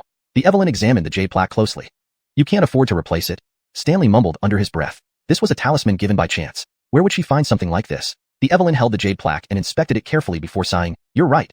This carving is far superior to mine. This must be the work of a master. The scenery on this is breathtaking. It feels almost as if the carved image is alive. Chance had carved these jade plaques spontaneously based on the color and shape of the material. On Stanley's piece, there was a deep green streak resembling a mountain with a speckle nearby, like a cloud. Thus, Chance carved an image of a tiny figure climbing the mountain, which indeed looked vivid and lifelike. Stanley smiled. It was carved by my brother. I've always felt it looks almost alive. Well, do you concede defeat? All right, I admit defeat. But I have one more request, the Evelyn said. Can you introduce me to your friends sometime? I'll give you a discount. But care, it's a deal. Stanley replied. Tina, can we take a look too? Several people who came with Chance asked. But care, go ahead. Stanley agreed readily in a good mood. Naturally, everyone wanted to see something extraordinary. The jade plaque passed through everyone's hands, and even some veteran craftsmen from the jade factory gathered around to admire it. Stanley was extremely proud, mentioning his brother repeatedly. Just then, the Evelyn called Stanley over to re-sign the contract, so he followed her. The last person holding the jade plaque glanced at it thoughtfully, making a slight motion with his hand. After signing the contract, Stanley quickly ran over. Where's my jade plaque? Reclaiming and wearing it again, they bid farewell to the jade factory staff and went their separate ways. Tina, are you coming with us? The lead Colby asked. No, I'll take the contract and give it to old Reese later, Stanley waved, getting into the car driven by Baker Nardo. Cortizo go. You seem happy? Baker Nardo commented with a smile as Stanley got into the car. Are we going back to Hector Baker? Yeah, but first, let's detour to Chinois Street. Didn't someone mention a popular online roasted chicken leg shop recently? We should buy some. Ainsworth Z and the others will love it. They bought a lot, and Baker Nardo looked at the pile of bags in the back seat. Cortizo go. Why don't you sit in the front? But care. Stanley got out again. Alfredoddle did they know. A life-threatening danger was about to descend upon them. In a scenic villa district on the outskirts of Marcojo, Chance and a few others were chatting. It had been 3 days since the live stream, and netizens were still paying attention to the matter. The first to post on Weibo was Beck Bao, who had left for the hospital that night and was diagnosed with Addison's disease after a series of tests. Beck Bao immediately posted the test results online but trusted Chance more than the doctors. Fortunately, the illness wasn't serious. Chance gave him a pill, prescribed a warming tonic, and advised him to rest well and not stress. Today, Beck Bao posted a selfie showing significant improvement in his mental state. Compared to earlier photos, people exclaimed in surprise. Previously, Beck Bao's dark and unhealthy complexion made him less popular as a comedian, where only his skin color was a selling point. Now, his appearance had drastically changed. His skin had turned from dull black to a bronzed hue, and his previously overlooked features began catching the attention of netizens, revealing Beck Bao's attractiveness. His heartfelt thanks also became a topic of interest among netizens, leading to discussions about how skin tone affects beauty standards. Additionally, 6 people in the entertainment industry were suddenly arrested. These individuals weren't particularly famous, but they drew attention during the commotion. Many wondered if it was retaliation by Star C Group. However, an entertainment mogul clarified that they were arrested for group drug offenses. After their arrests, several issues surfaced, including cyberbullying, inciting fans to commit crimes, and more. Besides those 6, several others were implicated due to public accounts highlighting them, clearly with an ulterior motive. This stirred public opinion, shifting from suspicion towards Star C Group to sympathy. Adding to this, Chance's claim of someone trying to poison him made people realize it was a conspiracy. The articles weren't written by Eris, but by Mariana, using the strategy of cutting off all escape routes for opponents. Chance was pleased with the outcome but suddenly felt uneasy, hastily checking with the 5 Emperor's coins, his face turning pale. Trouble. Brother? Master? Mickey and the 3 Colbys also stood up. Stanley is in trouble. We need to hurry. No matter how much Chance planned, he hadn't expected this to happen so soon. They rushed into the cars. Mickey asked, which way? Southwest. The 2 cars sped southwest, stopping abruptly when they saw black smoke within 3 kilometers. In the distance, a large truck had crashed into a ditch, crushing a smaller vehicle. Quick, call for help. Everyone sprang into action. Some made calls while the Colbys tried pushing the truck away. Chance rushed over, recognizing the small car's license plate, and his eyes reddened in anguish. He hadn't expected such an outcome. Where was the sliver of hope? Stanley. Stanley, are you there? Calling out several times, Walter pulled Chance aside. Master, listen. Everyone listened intently and heard a faint cry for help. He's alive. Everyone breathed a sigh of relief. Chance was relieved too. As long as he was alive, Chance would use all his means to save him. With Chance and the 3 Colbys, 4 highly skilled practitioners worked together to lift the truck from the dry ditch. Chance urgently tore off the crushed door with one hand. Note: Arte to context sensitivity, certain expressions have been generalized to maintain coherence and readability. ####Chapter 437. This was not an accident. The rear of the car was completely crushed, only the front part remained intact. Stanley, Baker Nardo. Both men gave a weak response. Chance then noticed they were cramped in the tight space. Are you injured? I'm fine, but brother, his legs are trapped, Baker Nardo replied. I can't catch my breath and can't shout for help. No wonder you can't shout. The car is almost flattened. Chance said helplessly. Jasper Alexander, come over and help quickly. 3 people rushed over, helping Chance to dismantle the car by force to save them. Baker was unharmed, not even a scratch, though the jade pendant he wore had 2 cracks on it. However, Stanley's legs were both broken. The pain made him pale, unable to speak. At this moment, police cars and ambulances arrived, carrying Stanley away on a stretcher. As for the large truck responsible for the accident, its driver was dead at the scene, and the body was already removed. Chance and the others want to give their statements to the police, but many details at the scene couldn't be explained. It was especially hard to explain how the car had been dismantled. The Kari Savannas, despite being from the law enforcement system, were still junior officials compared to those directly in charge. Chance called Mr. Cortescu, who had more influence in Marcojo. After finishing their statements, which took about 2 hours, Chance and his group hurried to the hospital where Stanley had just finished surgery and was moved into a ward. Wally was by his side. Seeing Chance, Wally's eyes showed relief. Mr. Baker, thank you. Wally already knew that Chance and his group had arrived first, saving Stanley from the wreckage. The driver died of drunk driving. This isn't as simple as that. Chance shook his head and entered the ward, touching Stanley's chest. Where's his jade pendant? Did they remove it during the surgery? They shouldn't have. It was just leg surgery. Who would care about what he wore around his neck? Wally replied, shaking his head. Let me ask the nurse. A few moments later, Wally returned and confirmed no one had touched it. Baker, what happened today? Chance asked. Baker recounted the day's events. Sensing something amiss, Wally quietly asked, Mr. Baker, is there something peculiar about this incident? Mr. Reese. Chance thought for a moment before speaking candidly. Actually, 3 days ago, I sensed danger coming for Stanley within 10 days. I advised him to wear his amulet, but I don't know why it's gone. Is this an accident then? Absolutely not. The amulet should never be taken off, and I specifically reminded Stanley. He wouldn't ignore that. Moreover, the divination indicated some mischief from someone close. Chance shook his head. Brother, he did wear the jade pendant today, Baker interjected. How do you know? Wally and Chance both turned to look at Baker. When we went to the jade factory, a section manager suggested fewer people enter, so I waited outside the workshop door. I saw a few people gathered around Brother He, discussing something, and he took out the jade pendant for everyone to see. Did they return it to him? Wally asked urgently. Where else did you go? Stanley mentioned there was a popular chicken leg spot in Zinjiku, so we stopped there briefly. On our way to Mr. Baker's place, a large truck suddenly charged towards us. We couldn't avoid it and fell into the ditch, but the truck followed and crushed our car's rear. Not only did it follow but also flattened the back end of the car, Chance noted. I'll have someone investigate immediately, Wally declared, about to leave. Hold on. Chance suddenly reached under Stanley's shirt and pulled out a red string. Now, only the string remained. The jade pendant was nowhere to be found. Chance examined the red string and smirked. Mr. Reese, look at the break. Puzzled, Wally inspected it closely, his face darkening. The red string was thin, but strong enough to hold a jade pendant without breaking. Most of the break appeared cleanly cut rather than torn. Anyone could tell it was clearly cut with scissors or a knife. It was partially severed such that a casual glance wouldn't reveal the damage. Thus, in a crowded place, even if it fell off, no one would notice. So it seems you were right, Mr. Baker. There's indeed someone scheming behind the scenes, Wally said coldly. To target my son won't be easily forgiven.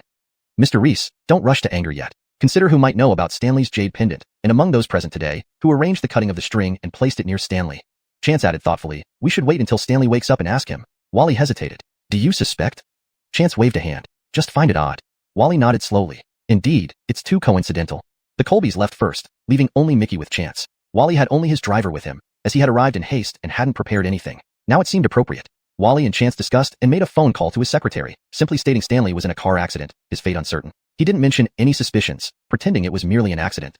He wanted to see how many more devils would surface. By afternoon, Stanley woke up and, seeing Chance, sighed in relief. Great, I'm still alive. Before Chance could respond, Stanley heard Wally's voice from the window. Damn boy, all you talk about is dying. What will I do if you die? Only then did Stanley notice Wally. Despite Wally's scolding, his concern shone through. Stanley swallowed back his usual retort but grumbled. You have more than one son. Can anyone compare to you? Wally blurted out. Stanley was taken aback, then muttered, Indeed, they can't. They were expected. I was an accident. Wally staggered in frustration. Nonsense.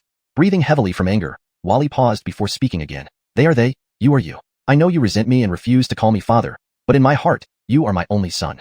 Chapter 438, Father and Son. Stanley raised his head to glance at Wally, suspicion clouding his eyes. If he really wanted him so much, why did those two brothers still exist? All right, Mr. Reese, Stanley, let's both say a bit less. Are you hungry? Chance stood up to smooth things over. Cortez hungry. Stanley patted his stomach, saying with a hint of indignation. Chance, I bought a lot of delicious food to bring to you guys, but I didn't expect this. Oh well, how did you happen to show up? This revision maintains the natural flow in English and accurately conveys the meaning from the original Chinese text. The term weiqi is better translated as indignation in this context to ensure it reads fluently in English. Not happen to show up. Hector Baker sensed you were in danger and rushed over. Otherwise, by the time someone found you, you wouldn't have kept your legs, Wally interjected in a gruff voice. I ask you, where's your jade pendant? Didn't Hector Baker tell you to keep it safe? He's here. Stanley felt his chest, his expression suddenly changing. Where's my jade pendant? Then he seemed to realize something. Now I understand why I got into trouble. I'll go buy some food first. Wally stood up. Mr. Reese, let Mickey do it. It's not appropriate for you to be seen right now. Yes, I'll go. Mickey rose and left. Chance showed Stanley the broken red string. Who all touched your jade pendant today? Quite a few people, aside from that girl at the jade factory, the people I brought along, and several masters opposite. Later, when I went to sign the contract, they held it for a while, but as soon as I came back, I put it on. Stanley accepted the red string while speaking, then fell silent. Even a fool could see that part of the red string had been cleanly cut. The knife marks were too neat. I don't know who did it. It's alright, being alive is the best thing. Chance patted Stanley's shoulder to comfort him. With me around, your legs will be fine. Yes. In fact, Baker Nardo helped me a lot today. Stanley recounted how Baker Nardo made him sit in the front passenger seat and protected him at the critical moment. It should be Baker Nardo's jade pendant that saved both of you. His jade pendant cracked twice, but it's not the one you carried closely, or you would have been unscathed, Chance explained. Wally also looked at Baker Nardo, gratitude evident in his eyes. If he lost Stanley, this blow would be unbearable for him. I'll definitely find out who did this. Right. Who did you tell that your jade pendant was a talisman? No one, but once when I was changing clothes in the company locker room, Reese Brickbayo came in and laughed at my jade pendant, calling it old-fashioned. Wally remained calm on the surface, but already had suspicions in his heart. Don't worry, it's just a piece of jade. I can give you another one. Chance took out 3 jade pendants. One he instructed Stanley to wear immediately, another he gave to Baker Nardo, who received it as compensation since his own had cracked twice. The last one he handed to Wally. Mr. Reese, please wear it. Chance glanced at Wally and said. Wally looked at Chance, instantly understanding and accepting it. When dealing with intelligent people, some words needn't be spoken aloud. Mickey returned with bags full of takeaway from an unknown restaurant. They hadn't eaten because they had been with Stanley the whole time. I told you, I bought quite a few good things. There are 20 fried chicken legs from that internet famous place. You're just greedy. If you had gone to work in the afternoon, would this have happened? Wally scolded angrily. If you hadn't assigned me work, these past few days I'd have been with Chance, and this wouldn't have happened. Stanley retorted, moreover, if someone cut my red string, today or tomorrow, something would have happened. You stubborn brat, you. Wally was about to continue berating him when his phone rang. He had to take the call. After only 10 minutes, the call ended. But Wally's expression turned sinister. What happened? Stanley couldn't help but ask his father, bankruptcy? Sometimes Wally really wanted to hit this guy, but today he lacked the energy. Speaking in a hoarse voice, he replied, that was a call from the authorities. The car was stolen, and from the surveillance, that vehicle has been waiting here for 3 days. On purpose, waiting for me? Stanley raised an eyebrow. This isn't surprising. Indeed, someone wants to kill me. Stanley, who told you the fried chicken legs in Zinfanku were delicious? It was colleagues chatting in the office. They described it very attractively. I thought it was so tasty, so I wanted to buy some for you guys. Chance glanced at Wally, who nodded. He knew. These people would all be investigated, including the few who accompanied Stanley today, and even those who recommended Stanley for this trip to the factory. A pain inexplicably arose in Wally's heart. He had decisively named Stanley his successor, giving no hope to the other 2 sons. He hadn't expected such an event to occur. Looks like more than just the company needs cleaning up. Mr. Reese, Stanley staying here isn't safe either. Let me take him away, Chance suggested. At the accident scene, the situation was severe, and he couldn't take Stanley and Baker Nardo away. He could only let them have surgery first. However, if taken within a week, recovery should go smoothly. It also prevented the opponent from becoming desperate. What should I say? Say Stanley is unconscious and has been transferred to another hospital, Chance said after pondering. All right, I entrust my son to Hector Baker. Wally turned to handle follow-up matters. Chance asked Mickey to arrange the transfer to a hospital Mr. Cortescu owned shares in, but actually back to the villa. The anesthesia hadn't worn off yet, so Stanley wasn't in pain, still laughing and joking with everyone. Still laughing? Wait until you start hurting later. Chance smirked. I told you not to remove your jade pendant. You didn't listen. I didn't think. Recalling this, Stanley wilted, somewhat embarrassed. I thought it wouldn't be dangerous there, and it was also to save money. To save money? What do you mean? Chance asked curiously. Stanley explained the situation. It was a 5% discount. I figured, don't waste what's free. Just 5%, and you're willing to risk your life? But then again, usually you sound tough, but you actually want to do something for your dad, right? Stanley moved his lips but didn't argue. I see Mr. Reese genuinely cares for you. Your mother punished him for his mistakes in youth. If you can move past it, give him a way out. Stanley was silent for a long time before slowly saying, let's see what he does this time. By your tone, you probably suspect who hurt you? I'm not stupid. Reese Britbayo must be the one who harmed me. Chapter 439. River Bandits River. Chance gave an exclamation of surprise. How do you know it wasn't Reese Bricklong who harmed you? It was not unreasonable for Chance to think this way because, if the 2 Reese family children were placed together, the one destined to inherit the family business would certainly be Reese Bricklong. Even without Stanley, Reese Brickbayo wouldn't have stood a chance of inheriting within 3 years. He could ruin the Cortesgoncan group. Moreover, Reese Bricklong was several years older than Stanley and had been working in the company all these years, starting from the bottom up until he reached his current position as vice president. So why did Stanley suspect Reese Brickbayo instead of Reese Bricklong? Heh, gut feeling, Stanley replied after some thought. Reese Bricklong is cold and indifferent, just like a tyrannical CEO from a novel. He treats everyone the same, showing no particular affection even towards his mother or younger brother. Really? Why is that? Chance's face took on an inquisitive look. Though Baker Nardo and Mickey sitting in front remained silent, they kept glancing at the rearview mirror, clearly listening intently. I heard it's because old man Reese looks down on his mistress-turned-wife, but values his eldest son very much. So he has raised him personally from childhood, Stanley explained. Shouldn't that mean their relationship is pretty good then? I don't know about that. Stanley shook his head. Actually, their father-son relationship doesn't seem too great. It's more like a superior-subordinate relationship. So how can you be sure Reese Bricklong isn't the one who hurt you? I told you, it's my gut feeling. I think Reese Bricklong feels the same as me. He doesn't really want this inheritance. If neither you nor Reese Bricklong inherits, then the family estate will go to Reese Brickbayo. Stanley immediately froze. Then I'll take it. Hell, I'd sell it all wholesale before giving him any advantage. When Chance and the others returned, Mariana sat up straight from the sofa. You're back. Oh, what happened? Mariana had only met Stanley once and didn't expect to see him injured the second time around. Don't worry. Mickey, you and Bernardo set up a room for him downstairs. The three rushed off, while Chance gave a brief explanation of what happened. Mariana frowned deeply. This boy still has good luck. Indeed. Thanks to Bernardo. Chance smiled. How is Aliyah? It's already the third day, as she said. The test results should have been out long ago. Mariana frowned again. But she hasn't spoken yet. This isn't looking good. That's fine. Alexander and Lau Alfredo have made preparations. On that night, the two had been quite busy but hadn't told him the details afterward. However, Chance had confidence in them. If they couldn't handle such a task, they wouldn't deserve their positions in martial arts. Just as he thought of them, Walter walked in, followed by 4 or 5 people. Seeing Chance back, Walter spoke up. Hector, these are my few unremarkable Savannahs you may have seen before. Chance smiled and nodded at the one in front. Yes, we've met and talked.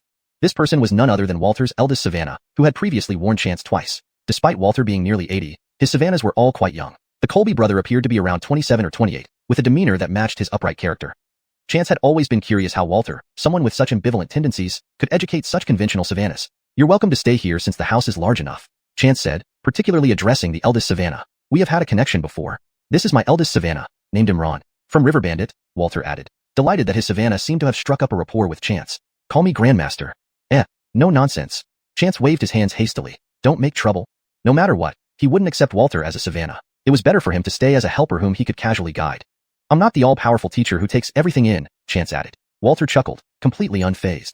His heart belonged only to cultivation. Anything that helped boost his strength was acceptable.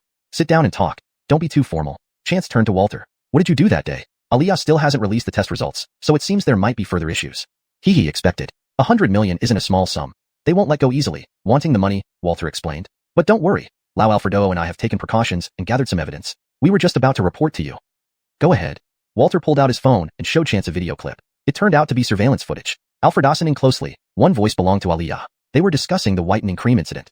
Good job. Never thought you could get your hands on this, Chance remarked, initially thinking Walter had used force but surprised by the use of technology. I intended to control her using a mind control spell, but Lau Alfredo wanted to join me. One of us used the mind control spell, the other a sleeping drug. Not only did we get her to confess many crimes, but we also recorded and sent her conversation with Aliyah to me, Walter explained proudly. Looking at Chance's expression, he then grew a bit anxious. Hector, did I act against your wishes? Chance waved his hand. Not at all. Dealing with such people sometimes requires means. He wasn't a saint. The mutual accusations clearly exposed their true colors. Fine, let's wait for Aliyah. By 8 o'clock latest, give her one last chance. If she doesn't speak up, we will. Putting aside the issue, they had someone prepare dinner, even waking Stanley. At this point, the anesthetic had worn off, and Stanley was groaning in pain. Chance chuckled sarcastically. Bakercha baby, listen to you whining now. When Mr. Reese was around, you didn't complain, but now you're calling for mom and dad. It hurts, unbearable. Chance took out a bottle of medicine. Drink it. Let the pain teach you a lesson so you'll think twice before removing it next time. Not removing it, definitely not. Stanley swallowed the medicine and felt the pain lessen, regaining his spirits. But that woman said if she could meet you once, she'd offer me the same discount next time. Next time, go with me. I'll buy more supplies. Get lost. Chance laughed, scolding him. You're already trying to use me for discounts before inheriting anything? Chapter 440, Chain Reaction. By 8 o'clock in the evening, Adriana could no longer resist the urging of netizens and posted a Weibo update. She attached 2 reports that were somewhat blurry but clearly indicated the presence of toxins. She then plaintively expressed that the products indeed contained poison, and her face had been badly damaged. She explained that she was posting so late because she had been undergoing treatment at the hospital, which had just concluded. To treat the facial damage, she claimed to have spent over 1 million yuan, while the person who promised to compensate her with 100 million yuan was still lying and denying it. This caused an immediate uproar among netizens. If the product was really toxic, who would dare to use it? Netizens began cursing under the official Weibo account of Starcy Group. Bakerdomly, a message appeared at the top. Everyone, hurry up and check this account. They've released a phone call recording. It's between Adriana and another victim. Shocking news, has anyone checked if it's real? Many people immediately rushed to see the post, and their worldviews shattered upon viewing it. Is this real? Has anyone verified it? If it's true, this is too terrible. Yeah, Aliyah knew she was poisoned, and her so-called best friend poisoned her on purpose, bought the product and gave it to her, then ruined her face. How evil. This best friend is evil, but Adriana isn't any better. The test results are out, and she found the culprit who poisoned her, yet she still won't tell the truth. Yes, Adriana is even more vicious. She did it for that 100 million. Boycott her. Adriana, get out of the entertainment industry. Get out of the entertainment industry. Don't cause trouble yet. The results aren't verified. At this point, Starcy Group directly tagged the cyber police, who swiftly provided their authentication result. The phone call record was genuine, whereas the 2 reports submitted by Adriana were suspected to be forged. Another appraisal institution also posted original copies of 2 reports online. One report showed the presence of toxins, provided by Adriana. The other was bought from a store counter and not only lacked toxins, but also contained multiple nutrients beneficial for skin health. Finally, the appraisal institution praised Starcy Group's whitening cream as a conscientious product, noting that its drug cost alone reached tens of thousands per bottle. Even buying bulk herbs didn't leave much profit margin. To be fair, this wasn't paid off by Chance. It was truly impressive. Chance promptly thanked them online. After seeing the Weibo post, many netizens were left sighing. They thought Starcy Group was making huge profits, but unexpectedly, the margins were low. A surprise indeed. Numerous netizens who previously criticized Starcy Group apologized profusely. While Starcy Group received apologies, Adriana and those female stars received numerous curses. Within a days, the situation reversed completely for Adriana. She couldn't understand how the call recording appeared, but since it was genuine, it meant only one possibility. It was recorded by the other party. But why would they send it out if it led to a dead end? Furiously, Adriana called the other party. Upon picking up, she was informed that it was the police, causing her to hang up hurriedly. She then posted another Weibo, saying it was sent by her assistant, not her. Seeing no one believed her, she even alleged her account was hacked. But who would hack her account to Photoshop reports specifically for her? Baker Chalai was laughable even to her hardcore fans. A few minutes later, her fan club leader announced the shutdown and defan, which quickly went viral, with hundreds joining the movement. Initially, Adriana felt relieved, thinking it was merely a few hundred fans, insignificant. But soon, she realized the gravity of the situation. Many simply unsubscribed without admitting to being her fans. Adding to that, she didn't have many followers to begin with, who increased due to this incident. With mass unfollowing, her fan base plummeted from millions to a few 100,000. Informed parties seized the opportunity to add fuel to the fire, explaining that these remaining followers were actually zombies, purchased by her company. Her company, right? She still had her company. Adriana grabbed her phone to call her agent. Recently, due to media heat, her agent had negotiated 2 endorsements and a costume drama for her. Unexpectedly, just as she picked up the phone, it rang. It was her agent. She quickly answered. As soon as the call connected, the other end erupted into a tirade. Too scared to retort, Adriana meekly endured and apologized repeatedly. Help me, Sister Alfredo. Please help me. What should I do now? Help you? How can I help? You're dragging the agency down. People will think we ordered this. Sister Alfredo yelled. I know I'm wrong. Please help me, Sister Alfredo. Those 2 endorsements. Endorsements? Already gone to someone else. Forget about that costume drama. How could this happen? Adriana fumed. Who took them? How dare they add insult to injury? I won't let this go. You forgive others? The company has abandoned you. Don't dream about a comeback. Sister Alfredo sneered. Sister Alfredo, don't abandon me. And what about Mr. Alfredo? He once hinted at his interest in me. Talk to him. Help me through this, I can? Tisk, forget it. Even if you beg on your knees, he won't touch you. Sister Alfredo spat, hanging up abruptly. Trying to call again proved futile, realizing she had been blocked. Adriana felt drained, collapsing onto the sofa. But the next moment, her doorbell rang.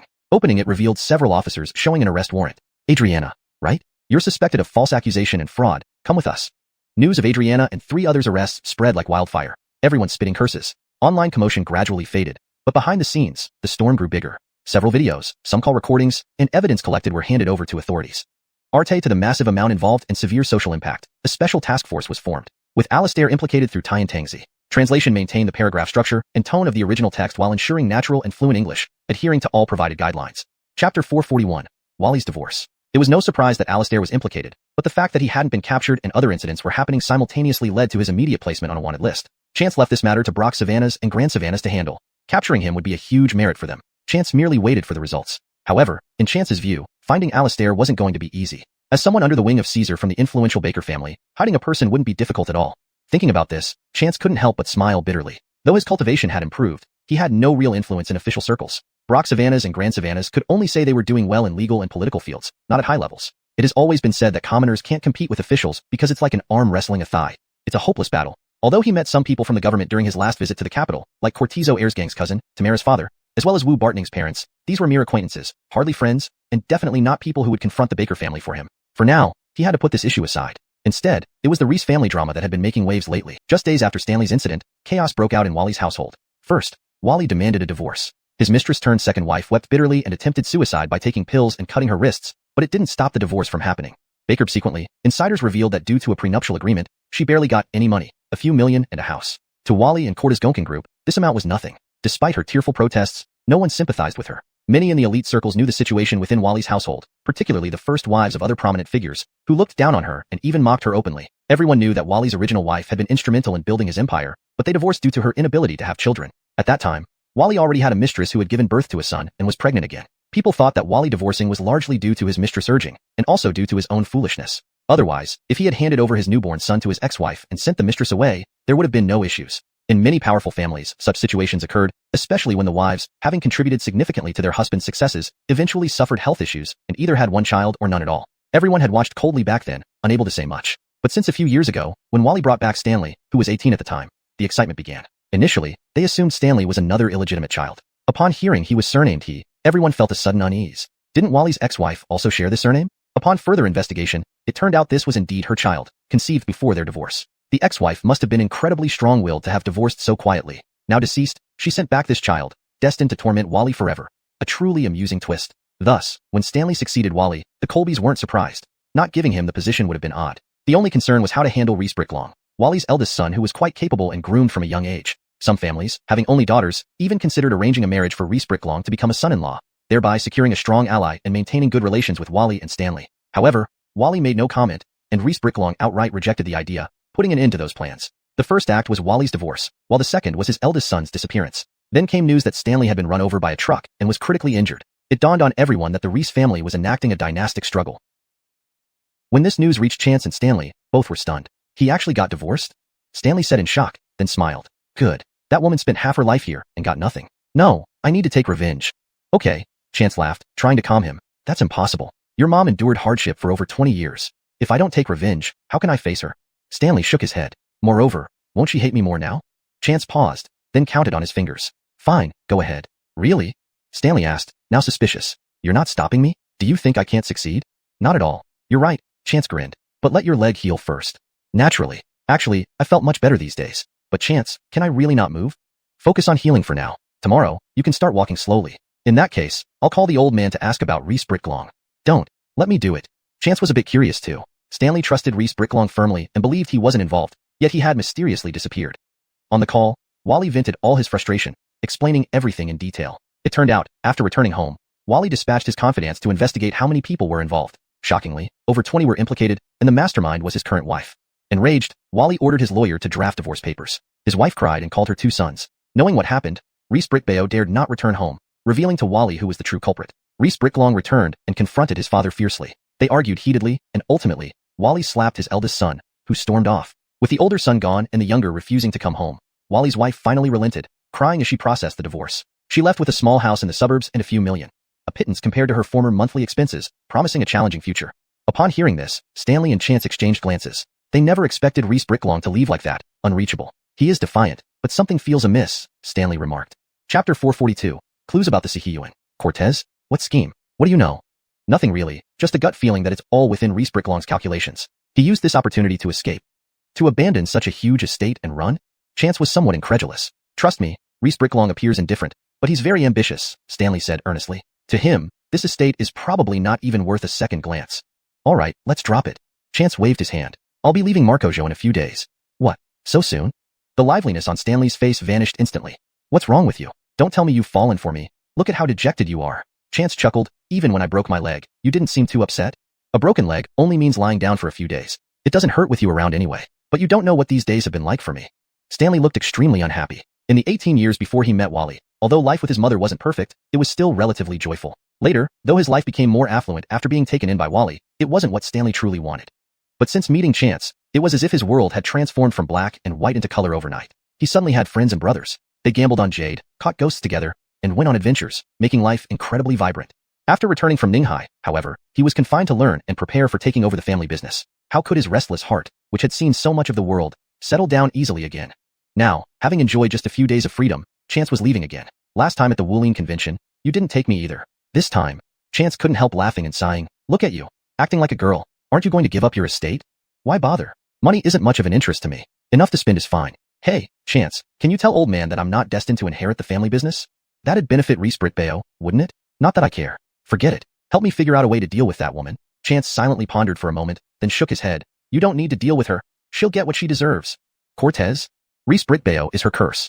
Chance explained further. Wait and see. 2 days later, Stanley's bones had healed. Seeing his reluctant expression, Chance called Wally and mentioned keeping Stanley with him for some time. To his surprise, Wally readily agreed without hesitation. Overjoyed, Stanley eagerly followed Chance and others to Beijing. Within just a few months, Chance was back in this city. Last time, it was to track down the Gu King. This time, it was because Alma called him with news about the Sihiyuan. Chance hadn't expected things to progress so quickly. Alma was urging him, so the moment Stanley recovered, Chance brought him along. Since morning flights were fully booked and Alma kept pushing, they took an afternoon flight instead. By the time they landed, it was already evening. Alma personally greeted them, driving a 7-seater vehicle, with Xiao Beck still behind the wheel. Besides Chance, Stanley, and Mickey, Errol and his Savannah Imran accompanied Portia back to Ninghai, while Brock and Master Alfredo stayed with her. Errol's other 3 Savannahs remained with Mr. Cortizco, supported by benefactors who also helped guard Riley. Reuniting, Alma treated them to Peking Duck as the host. Fortunately, they had reserved a private room in advance despite the crowded restaurant. Didn't I ask you to come earlier? Why did it take several days? Isn't Marcojo only a few hours flight away? Alma complained as soon as they sat down. My fault. There was a car accident recently, so I'm only just recovered. Alma glanced at Stanley. This young man looks unfamiliar. May I ask your name? He's my brother, Stanley. He's your brother? Then no need for formalities. Call me Ricky, Alma warmly replied, understanding the difference between friend and brother. It shouldn't matter if we're a couple of days late, right? That Sihiyuan isn't going anywhere. Chance smiled. Didn't you say it's worth a few $100 million? Although hundreds of millions are a lot, there are many wealthy people here, especially in Beijing where money is plentiful, Alma sighed. Several people have shown interest in the house these past days. Luckily it hasn't sold yet. Let me show you after dinner. Where is the house located? Right next to the Forbidden City. From your yard, you can see it. What? No way. Indeed, it has a small 2-story building. It used to belong to a high-ranking official who made some renovations secretly. However, it's rarely lived in. Alma explained. If you live there, you might want to renovate it. Structural changes aren't allowed, but you can refurbish under the pretext of reinforcement. Got it. Baker's a great place. Why would anyone sell it? The owner originally lived there but lost money in business and now urgently needs to sell to cover losses. These days, earning money sure isn't easy, Stanley remarked. Some make money pretty quickly. Alma glanced at Chance, who could only laugh bitterly. Alma was straightforward, and Stanley equally candid. They quickly became friends over dinner. After the meal, they rested briefly before heading to Randy Cheesy, where the Sihiyuan near the Forbidden City was located. Former residents of these courtyards were usually officials, never ordinary people. Each courtyard was large, with multiple intersections. Chance didn't need a particularly large yard. 2 sections would suffice. He primarily sought to absorb a bit of the imperial aura. It was already 8:30 p.m. Since autumn, the nights grew darker earlier. By 8 o'clock, it was pitch dark in Beijing. Fortunately, bright street lamps illuminated their path as they parked near the alley and walked in. Seeing someone exit a house in the distance, Chance pointed. Ricky, is that it? Yes, you can see the good location and layout. Since the owner announced it for sale, there's been constant viewing day and night. Let's go see it then. As they walked, they narrowly passed the group who had just left. Bakertonly, Chance felt a chill. Chapter 443. This house is unclean. Stanley, standing beside them, was even more sensitive. He suddenly sneezed. I didn't expect it to be so cold in the capital. My single layer of clothing is making me feel chilly, Stanley remarked. Let's buy some clothes when we come out as an emergency measure. Chance gently patted Stanley on the shoulder. A black mist had just been dispersed by a clap, yet with the darkness of the night, even Walter, who followed behind, did not notice. Oh, you gave me a pat, and I'm suddenly not cold anymore, Stanley said with pleasant surprise. Chance glanced meaningfully at Stanley, surprised at his heightened senses.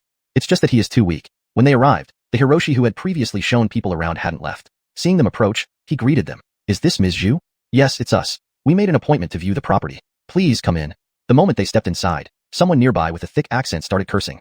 It's late. Why are you still letting so many people come in and out? If something gets lost, who's going to take responsibility? The woman spat water from her hand onto the ground while speaking. Chance and company quickly moved out of the way. What's going on here? The real estate agent explained helplessly. Most of these are old courtyard houses, legacy issues from the past. So the property includes 2 sections, but only the backyard belongs to the individual, while the front part is rented out. Since the house went up for sale, over 100 people have already inspected it. Just as Alma mentioned before, there are too many rich people in Beijing, so a price tag of over 10 million isn't much. However, the house hasn't sold yet, firstly because the price is too high. The owner asked for 220 million yuan. Secondly, it's due to the historical issues. Back in the day, rental houses were common. Ordinary people's homes were rented out to workers who came to work nearby without housing, with promises of limited rental periods and rent payments. But later, no rent was paid, and the tenants refused to return the properties. When the matter was escalated to higher authorities, each person would pass the buck, making it impossible to find those who initially promised returns. Unable to reclaim their properties or remove the tenants without receiving rent, many homeowners felt helpless and frustrated. Consequently, they opted to sell and move. However, subsequent owners also couldn't resolve the issue, leading to a prolonged deadlock. A perfectly good quadrangle courtyard turned into a cluttered mess. The original renters had changed generations multiple times. After moving out, they sublet their places to others, turning the small yard into a mini United Nations, bustling with various activities and accents. The compound's reputation became associated with being dirty, disorganized, and substandard. This Kolbili lady's son does business out of town. She lives alone here. A few families from the front wanted to rent her backyard, but she refused. So they united against the old lady. Sigh. Chance frowned. What happened? You can't blame the old lady. They offered her a measly 500 yuan per month for the rental. When she refused, they harassed her daily, causing her heart condition to flare up. In frustration, she sold the property outright. Really? Alma and the others exchanged astonished glances. It seemed excessive. Beijing land costs a fortune, and apartments along the metro cost between 3,000 to 5,000 monthly. Not to mention the prime locations within the old city walls. Now, they understood why this Sihyuan courtyard near the Forbidden City couldn't sell despite its prime location. With such persistent renters, buying this place would indeed be a frustrating experience. While talking, they moved from the front to the rear courtyard. This area belonged purely to private ownership and appeared cleaner and more organized. A row of houses lined the back courtyard, about a dozen in total, with smaller side yards separated by moon gates. Fruit trees and grape arbors filled the space, giving it an idyllic, almost utopian atmosphere. The Hiroshi switched on the lights, instantly brightening the yard. However, Chance noticed the shadows in the corners and smiled inwardly. This courtyard is quite lively. This house is really old. Yeah, rumor has it that this courtyard dates back to the Cortezgong dynasty. Let's go inside and have a look. Naturally, Chance and his group needed to check inside. The structure was decent, with a second-floor loft providing views of the Forbidden City. The main room was empty, but one room in the side yard contained a box of used items, including toys. Chance stared at the toy box and smiled again. Beside him, Stanley tugged at his sleeve, whispering, "Chance, I'm getting goosebumps from this house." "No worries, let's go outside." Checking every nook and cranny took less than 15 minutes. Chance felt satisfied. The back courtyard was spacious enough for renovation, a perfect spot for his stays in Beijing. "How do you find the house?" The manager handed Chance a cigarette. Chance declined with a wave. "The house is okay. What's the price?" 220 million. The manager chuckled bitterly. "If you're serious, I can't negotiate further." "Didn't previous buyers like it either?" "Well, some did." The manager hesitated, but they soon regretted it. "At that price, regrets are expected." Alma smiled. "Che, what do you think?" "I think it's fine, but the yard seems unclean." At these words, a sudden gust swept through the yard, causing everyone to shiver involuntarily. "Sir, don't say such things. This house is very clean," the manager stuttered. "Is it really? Then why didn't anyone buy it after viewing? Haven't some fallen ill, and others cursed you over the phone?" Under the yard light, Chance observed the manager's face. It seemed he'd recently endured a lot of verbal abuse, whether arguing with people or being insulted. Stunned, the manager's expression turned incredulous before forcing a suppressed nod. "This house is very clean, absolutely no problem. In that case, I'll take the house." "But," Chance wiggled his finger, "this price definitely won't work." "All right, if you want it, I'll negotiate with the seller." "Do you have a price in mind?" 100 million, Chance said. Really?" The manager was taken aback, laughing bitterly. "Sir, this is impossible. Absolutely impossible." Offering 100 million for a house priced at 220 million was more than a discount. It was nearly half price. "Why not ask? Maybe the seller will agree," Chance said indifferently. "Bakare, I'll ask, but don't get your hopes up. This price is far off. What's unreasonable about it? We don't own the front section anyway, just this backyard. And it's not clean." Alma quickly added. ####Chapter 444, Criminal Gang. After the group came out, another man appeared from the front yard, a cigarette dangling from his lips. He approached intending to pat Chance's shoulder but was evaded. "Brother, you want this house?" the man said casually. "Pretty cool. How may I assist you?" "Not much, just that there are so many houses in the back courtyard. Instead of buying, why not rent a few rooms to me?" "Oh, Bakare, how much do you pay for rent?" "For 1NX, 3,000 a month. How about that?" As soon as he finished speaking, the people behind Chance couldn't help but sneer. The back courtyard had eastern and western annexes, each with 3 main rooms and several small side rooms. 3,000 yuan? That averages to just 1,000 per room per month? 3,000? Hee, don't think it's too little. With us around, your property will be safe. Otherwise what? If a thief were to enter the house, there won't be anyone to protect you. You look like someone from the south. In such dry winter weather, a fire could start. The large man with a northeastern accent squinted his eyes at Chance. They bullied the old lady because her only son lived far away and couldn't intervene. Everyone sneered inwardly, thinking these people wanted to intimidate them into not taking over the house. "Fine, if I buy the house and you still want to rent, sure." Chance smiled sweetly, seemingly innocent. "Okay, those are your words." The man paused, then slowly nodded with a smug expression, probably thinking Chance was genuinely afraid. "Shall I take a look at the back courtyard?" "Go ahead." The man stepped back 2 paces, leaning against the windowsill. Other tenants also came out to watch. Chance didn't go inside but walked around the back courtyard before calling Stanley and the others to leave.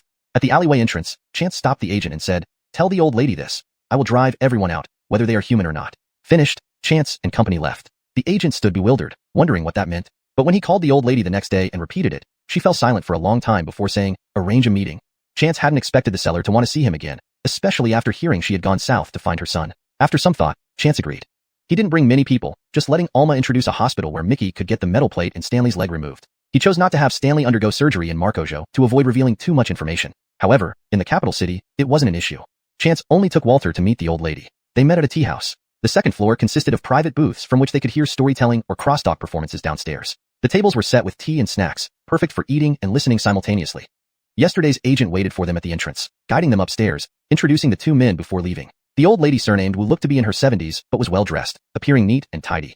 Chance politely addressed her as Peggy Wu. She laughed. "I haven't heard that title in decades. If you don't mind, call me Tracy." Chance responded. "Why did you want to see me? Is it about the price?"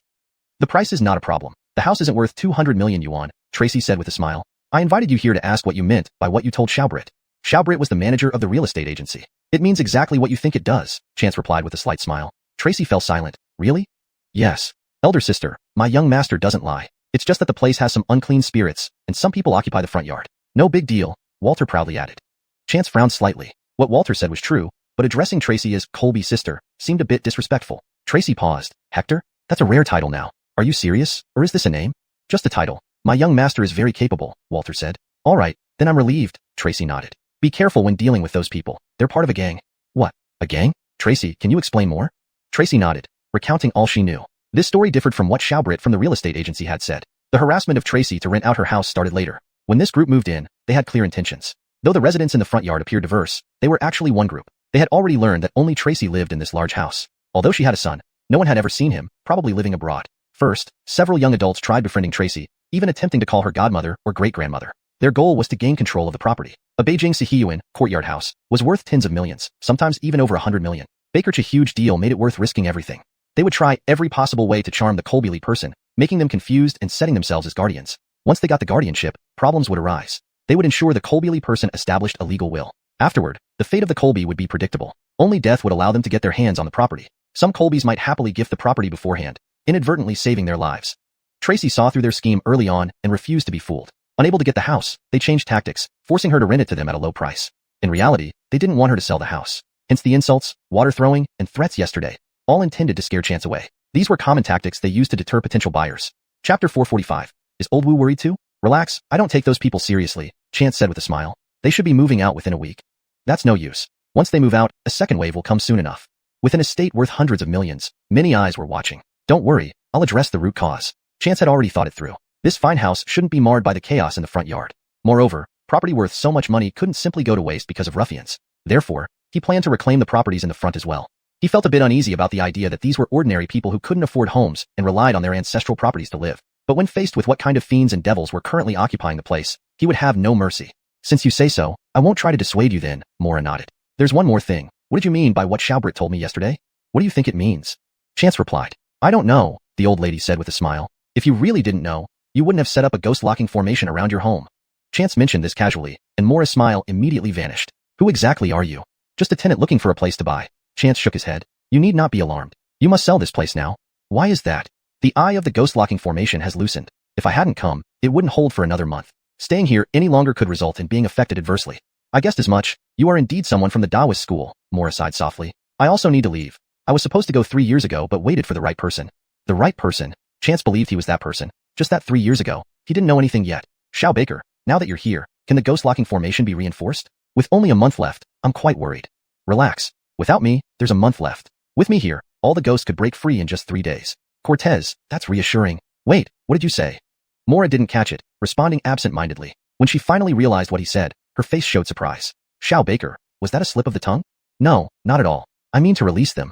Chance said meaningfully. Mora, they've been trapped for so long. It's time they reincarnate. Mora laughed bitterly. Who has that kind of power? They're ancient spirits. I've invited several reputable masters before. None could help them. Don't worry about that, Peggy. Our young master is no ordinary person. He can even heal injured spirits with just a word. Kenny began to passionately extol Chance, leaving the old lady amazed and looking at Chance differently. Chance was speechless. Today, Old Wu seemed especially talkative. Yet, after this conversation praising him so highly, Mora did trust in Chance's abilities. She sighed lightly. I'm old and cannot manage things anymore. Do as you wish. Chance nodded. All right, let's discuss the price then. Let's settle for 100 million as you suggested, Mora replied. This amount should suffice to buy another house and support me in my old age. Chance agreed and called Schaubrit to bring the contract up. Schaubrit was surprised and delighted. Selling this courtyard would net him a significant commission. Even if the courtyard could easily fetch over 100 million, Chance acquiring it for 100 million was impressive. They finalized the sale, and Schaubrit drove Mora while Chance and Kenny followed. All formalities were completed. To everyone's surprise, Chance made the payment instantly, without any hesitation. It was as if he were buying 2 pounds of cabbage, rather than a courtyard next to the Forbidden City. Both Schaubrit and Mora became increasingly convinced of Chance's wealth and influence. The transaction done, Chance shook hands with Mora. Is there anything you need to pass on, like places you want preserved? No, child. You can do as you please, Mora said wistfully. Just treat this old house well. It's not just a house but a piece of history. Of course, if you're nearby in the future, feel free to visit anytime. Just call, and I'll send someone to pick you up, Chance assured her. Thank you. Additionally, Chance took out a small porcelain bottle and handed it to the old lady. This will help with the coldness and dampness from living in the old house. Chance noticed her poor health the moment they met, caused by prolonged residence there. Her talisman protected her somewhat. Otherwise, anyone else might not have survived. Mora understood immediately and clutched the bottle tightly. Thank you. I will definitely take it. After Xiao Brit escorted the old lady to her temporary residence, Chance and Kenny returned to the courtyard. What had been a viewing yesterday was now a visit to his own property, a vastly different feeling. Arbouring the day, few people were around in the front yard. Perhaps they thought Chance had given in, as they didn't comment when they saw him. Chance went directly to the backyard, reviewing its layout again. Daytime and nighttime gave completely different impressions. Last night, it was eerie with nearly broken seals. Now in the bright sunlight, the yard was warm and comfortable, with no trace of the eerie atmosphere.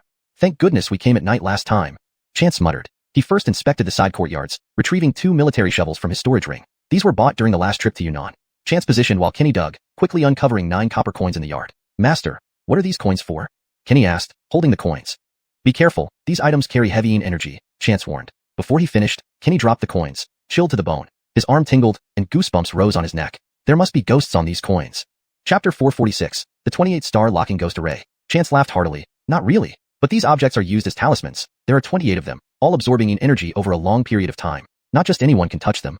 They soon moved to another courtyard and dug up the same number, then proceeded to the main courtyard where they found 9 more. Chance frowned. That's not right. Master, what's wrong? Alexander, count again to make sure how many we have. Master, no need. There are 27. I've counted several times. Walter honestly replied. Is the number incorrect? Not quite. There's a ghost trapping array in this courtyard, also known as the 28-star array. There should be 28 talismans placed around the yard, but now, we've only found 27. Then, let's search separately again, Walter suggested. No luck. I've searched everywhere, yet there's no clue at all. Chance sat on the steps, looking at the disordered courtyard with worry. Could it be that it's not in the courtyard? Walter asked. Chance paused, suddenly standing up. You make a good point. Walter followed Chance as they circled the 3 courtyards repeatedly. Despite their thorough search, they still couldn't find anything. Master, I have an idea, Walter said after some thought. Tell me. Why don't we ask the ghosts? They must know. Walter wasn't being unreasonable. Even if the souls couldn't speak directly, the lock ghost array confined them to one place using the 28 talismans. It made the souls believe that outside the array was extremely young territory, preventing them from crossing boundaries. With this thought, Chance had a plan. Checking his phone, it was noon, the time when young energy was strongest according to Taoist beliefs. Baker's activities were unsuitable then. Let's go eat first and come back tonight. Chance took Walter away. Stanley had undergone surgery to remove steel plates, while Mickey and Alma were present. Seeing Chance, they hurriedly asked, how did it go? It's been bought for 100 million. Wow bro, you're the man. Stanley exclaimed enviously. It wasn't just because he got a villa, but also because he could spend 100 million so easily. Though Stanley was a second-generation rich kid and Wally favored him to inherit the family business, he only had a few million. This was thanks to the money he earned in Myanmar with Chance. Otherwise, he only had tens of thousands. Wally differed from other wealthy parents. He didn't spoil his kids with endless cash, believing it wasn't the best way to help them.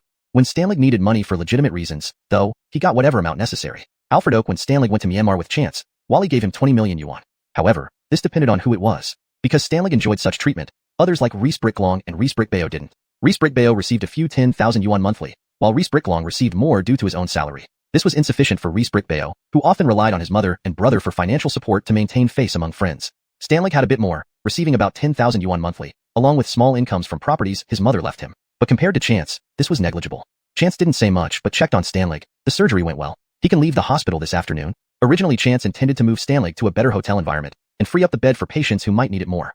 A fat man lying on a nearby bed laughed, speaking to a woman fussing around him. Look at that. People who blow hot air can't even afford a hospital stay. Alma chose a high-level trauma-focused hospital for Stanley. Steel plate removal is minor, so usually, they wouldn't come here. Thanks to connections, Alma secured immediate admission and surgery, otherwise, it would take days. However, large hospitals have too many patients. Unlike Ninghai's specialized wards, there were none here in Beijing. The fat man's wife silenced him. Why do you criticize others? Mind your own business. Embarrassed, the man shut up, while his wife shot a guilty look at Chance and his group. This typical Beijing couple contrasted sharply with those from Ninghai, where wives maintained their husband's dignity in public, sometimes even encouraging domineering behavior. In Beijing, wives scold openly, which prevented much trouble. Mickey struggled to convince the doctor alone, so Alma joined them. Stanley pulled Chance aside. Really? Did you get such a discount? I met the owner, a very kind old lady. So you bought it. Can I have a room? Stanley hoped eagerly. No problem. Soon, Mickey returned, and they quickly packed up and left. Before leaving, Chance looked at the neighboring patient. Brother, your wife brings good fortune. Treat her well. The couple stared blankly, and his wife chuckled. This guy is funny. I'll go get you some food. Later, she returned with a lottery ticket, found some coins, bought you a random ticket. The man glanced at the numbers and laughed. You can't win. Look, 01, 02, 03, followed by consecutive numbers, impossible. That night, the welfare lottery results came out. 01, 02, 03, 07, 25, 26, 27, basketball number 01. The couple was dumbstruck. Chapter 447. This damn thing isn't Cortez Man. The hospital incident was just a minor episode. After Chance and his group returned, they had dinner at the hotel's restaurant, then went about their business, awaiting nightfall. At 11 that night, Chance got up from bed. Ainsworth stayed with him to look after Stanley, who needed care. After Chance finished freshening up, the door next door opened as well. Hector, I'll go with you. Fine, but don't be scared by what you might see. You underestimate me, Hector. Walter proudly stated. Old Wu has traveled far and wide. I've seen it all. Should we call my eldest Savannah? No need. They changed into their clothes and left the hotel, casually walking toward their destination. They could have used lightness techniques, but, given the numerous cameras in the capital city, caution was better. Even so, their walking speed was not slow. The front courtyard of the quadrangle residence was still active. Despite it being 2 in the morning, some people were still drinking and playing cards. Chance and Walter walked through the front courtyard undetected. Chance stopped, intentionally picking up a small brick to break an empty wine bottle stacked below a window. The sound drew out someone from inside, but Chance and Walter had already entered the back courtyard. Of course, they found nothing. Master, what does this mean? Walter was confused. Let's give them a preview first. Chance grinned mischievously before focusing and sensing the environment. It was nearly midnight. At the end of each day, during the moment transitioning from one day to another, Yin energy was at its peak. Chance channeled spiritual energy to his eyes, revealing a different world when he opened them. This was temporarily opening the celestial eye. Unlike those born with the ability to see spirits, he could return to normal by washing with talisman water. Previously empty, the courtyard now bustled with numerous figures moving about. Some gathered in groups chatting, others watched them intently, and some seemed lost, wandering aimlessly. A few wore theatrical costumes, performing with dramatic movements. Their appearances varied, male, female, old, young, dressed differently yet sharing a common trait. Shadows flickering around them, not entirely solid. These were the trapped souls in the courtyard. 3 months ago, these souls wouldn't have been so lively, but the ghost locking array was now mostly weakened, making them resemble their living selves even more. Digging out items from the courtyard earlier only hastened the array's collapse. Seeing Chance observing the courtyard with keen interest, Walter couldn't help asking, Hector, what are you looking at? Can't you see? Chance glanced at him. Seeing his honest nod, Chance taught him how to channel energy to his eyes. Yes, maintain it. Don't let the chi dissipate. All right, Walter responded and then opened his eyes, immediately startled. To his right, there was a hanged ghost with a long tongue resting on his shoulder. Walter struck out, but his palm passed through the ghost's body. Master, what do we do? Walter panicked, his voice trembling. No matter how high his skills were, they were for fighting humans. This damn thing isn't human. After enjoying enough, Chance finally pulled out a yellow talisman from his chest. Upon seeing the yellow talisman, the hanged ghost quickly retracted its tongue and fled. Walter sighed in relief. Scared the hell out of me. Once calmed, Walter looked around the courtyard, wishing he could gouge out his eyes. Why did he insist on learning to open the celestial eye? What were these things filling the courtyard?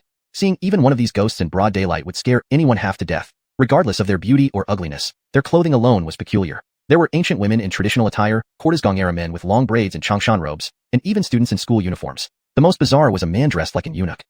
Walter didn't know if it was really eunuch clothing, but the way the man bowed and conversed with the hanged ghost instantly reminded him of an eunuch. You too, what are you doing here? The eunuch-like figure pointed at Walter, his high-pitched voice echoing. Damn, it's really an eunuch. Could that hanged ghost actually be from the palace? Who are you talking to? What are you doing? The eunuch's high-pitched voice sounded again. Chance smiled and asked, and who are you? By your voice, are you an eunuch? I'm the chief eunuch beside Empress Martha. Who are you two to dare bully her? Away with you. The Courtisgong dynasty is gone, and you dead concubines and eunuchs are causing trouble? Walter said, exasperated. If you're concubines and eunuchs, shouldn't you be in the Forbidden City? Why are you in this civilian residence, locked here? Chance asked curiously. Are you imposters? Chance knew these spirits weren't imitating anyone. People died as they appeared, and their spirits remained the same unless given rights or blessings.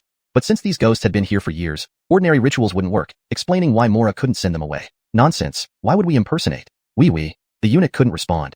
However, seeing no hostile intent, the hanged ghost approached. Aren't you here to capture us? I'm not a celestial master. Why would I capture you? Chance said calmly.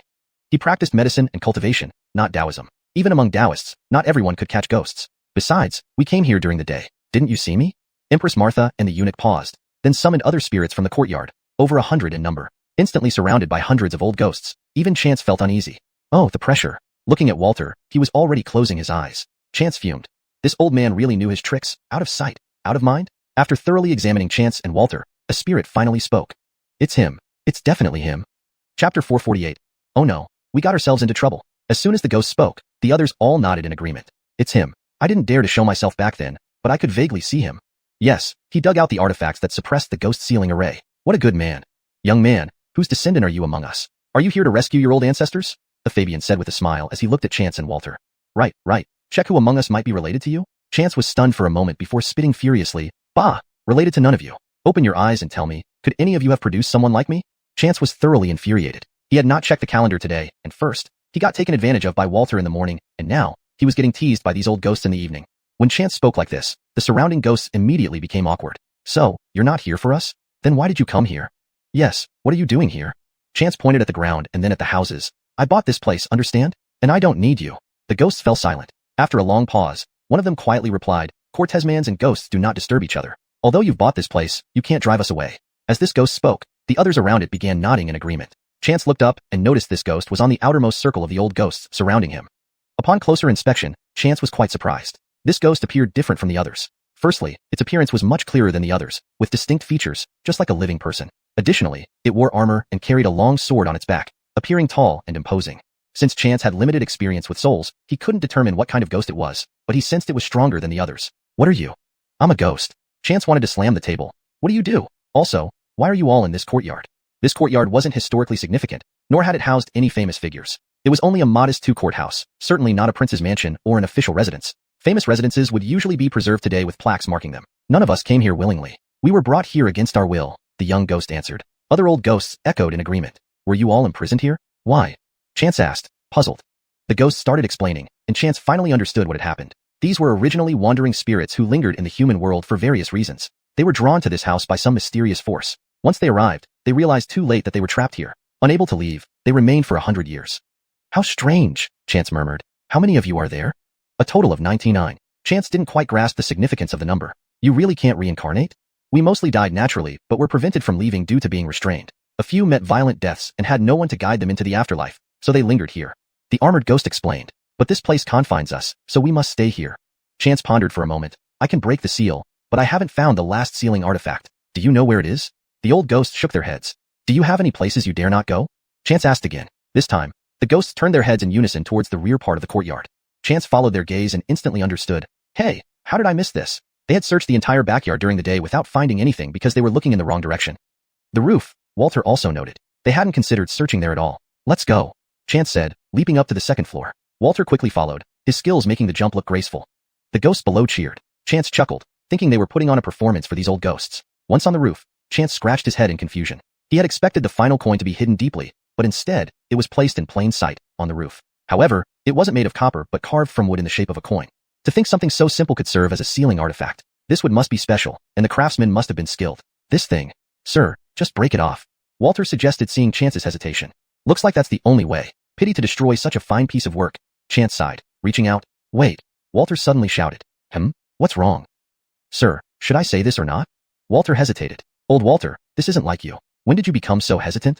Chance commented. Walter thought privately, if I were always straightforward, I wouldn't have survived this long. Sir, are you sure you want to break the seal? Once done, those ghosts will be released. Are you prepared for that? Walter warned. You're right.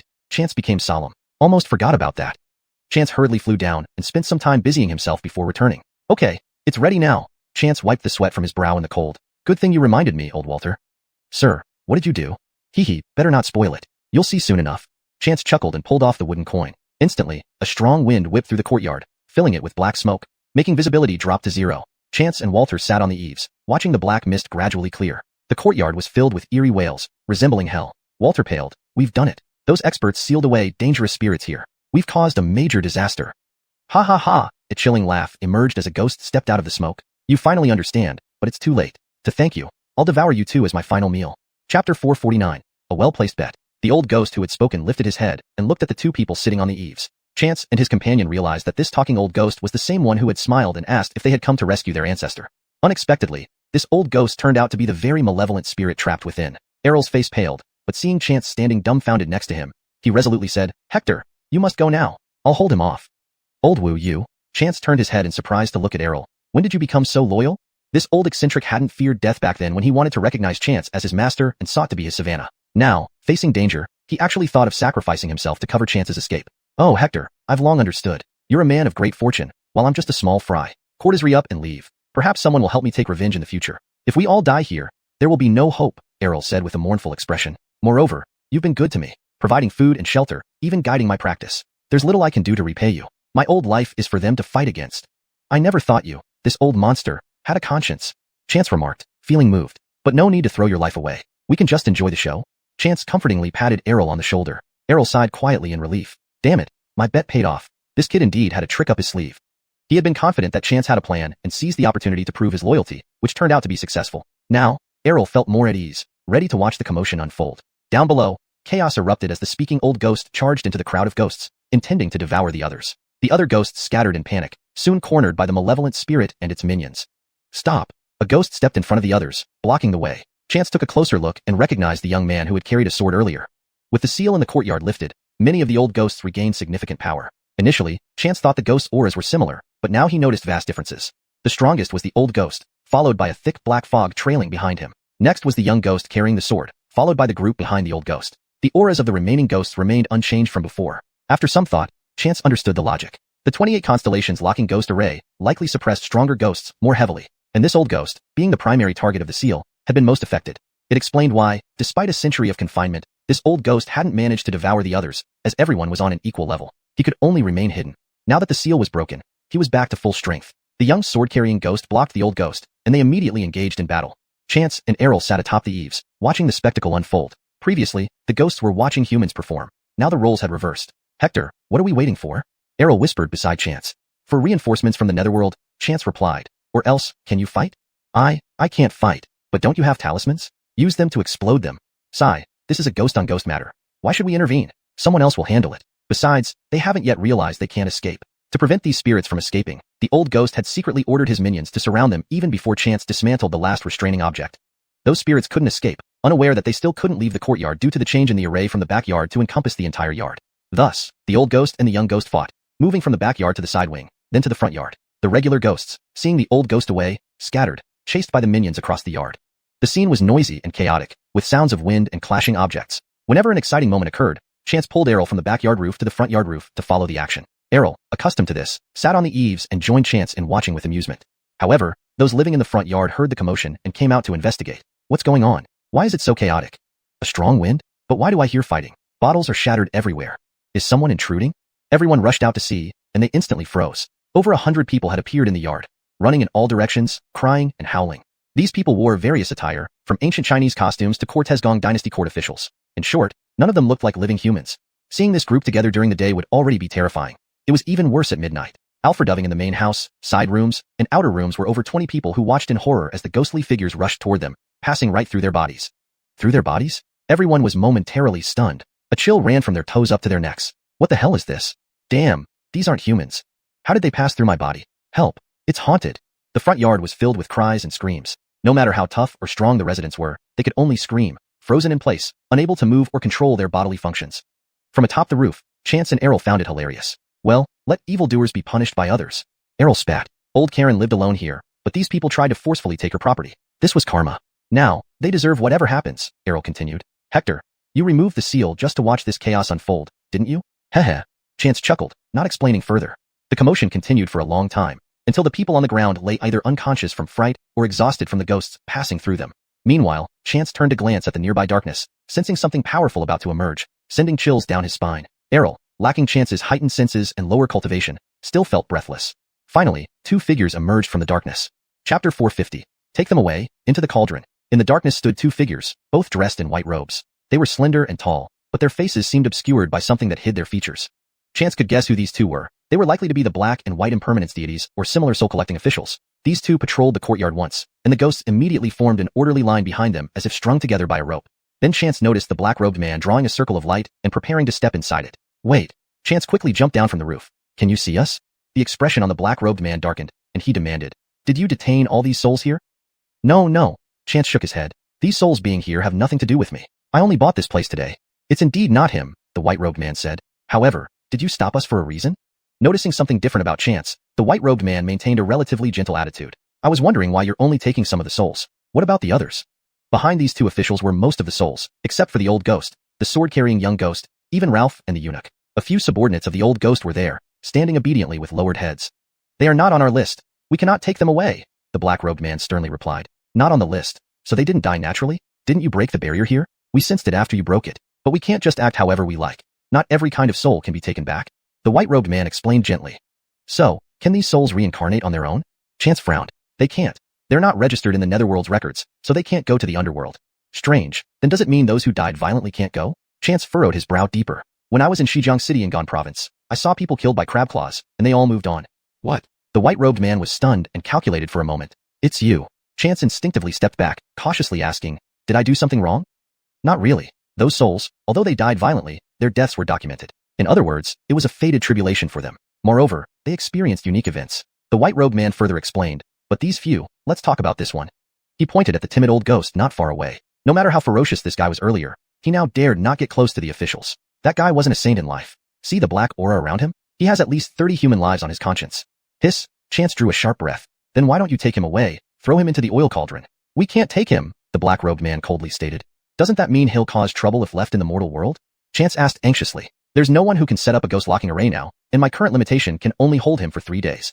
The previous ghost locking array was already on the brink of collapse. Even without Chance's interference, it wouldn't last more than a week. If such an evil spirit that could consume other ghosts were released, chaos would ensue. Chance knew the white-robed man had a better temper than the black-robed one, so he explained the seriousness of the situation. We can't help it. Our side is short-handed too. Wait here, let me see if I can fetch something for you. What exactly? Chance asked urgently. Within 3 days, I will return.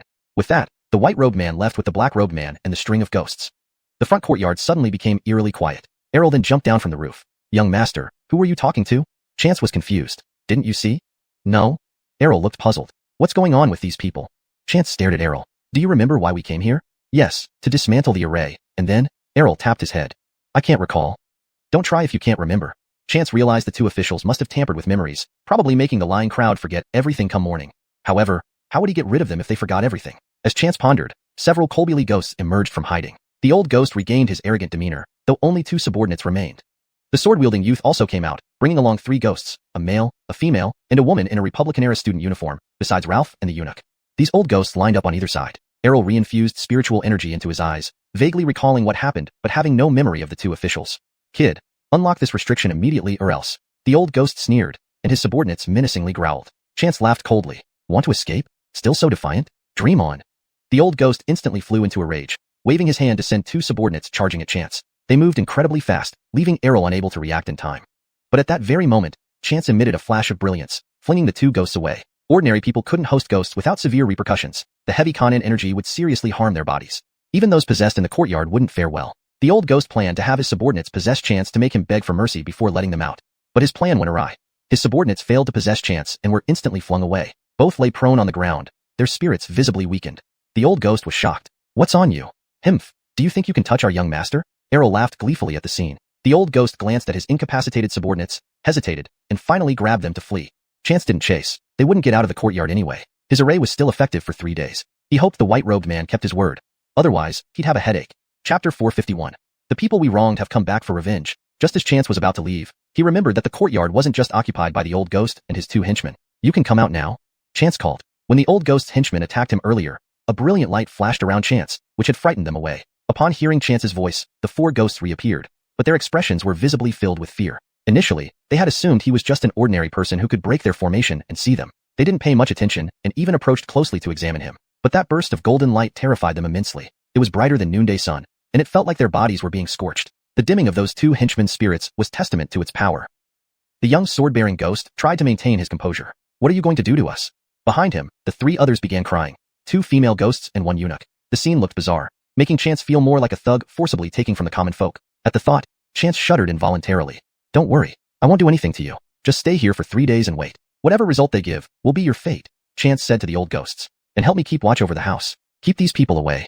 You want us to harm others? The sword-bearing ghost seemed to have some sense of justice. We can't do such things. You must, and besides, it's not harming them. Just drive them away. And they aren't exactly good people either. Chance gave a brief explanation, after which the modern Christie clenched her fist immediately. Don't bow down to dark forces. We need to fight them.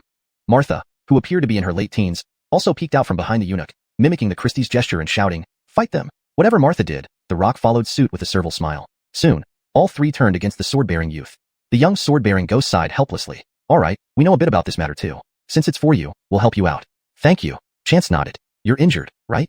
There were obvious wounds on the sword-bearing youth's spirit body, likely from battling the old ghost. Upon hearing Chance's words, the sword-bearing ghost proudly replied, He has more injuries than me. Chance believed him. Despite the old ghost's formidable ghostly aura, the sword-bearing youth seemed skilled in martial arts, holding his ground despite being slightly at a disadvantage.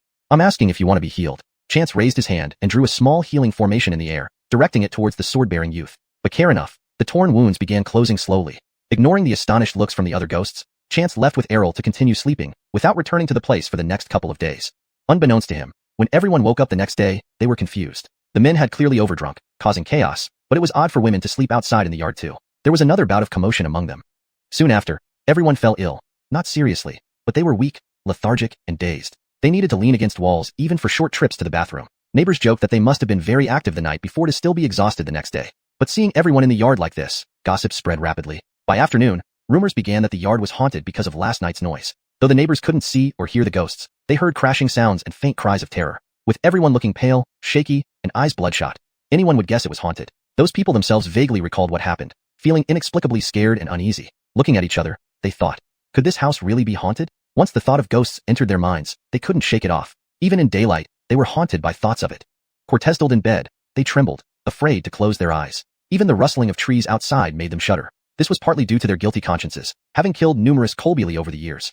Though scared, nature's call was unavoidable, and they had to go to the bathroom, always calling out to each other, needing company. Bakertonly, one pulled a companion, trembling. Look ahead. What the hell? Don't scare me like that. He froze mid-sentence upon seeing what was in front of them. Before them stood a woman dressed in Cortezgong dynasty attire, elegantly stepping in her horsehoof shoes, followed by a small eunuch. The group trembled visibly. They saw the ghosts again. Help me. One of them, squeezed between others, whispered in a tiny voice like a shy girl. He wanted to scream but no sound came out, choked in his throat.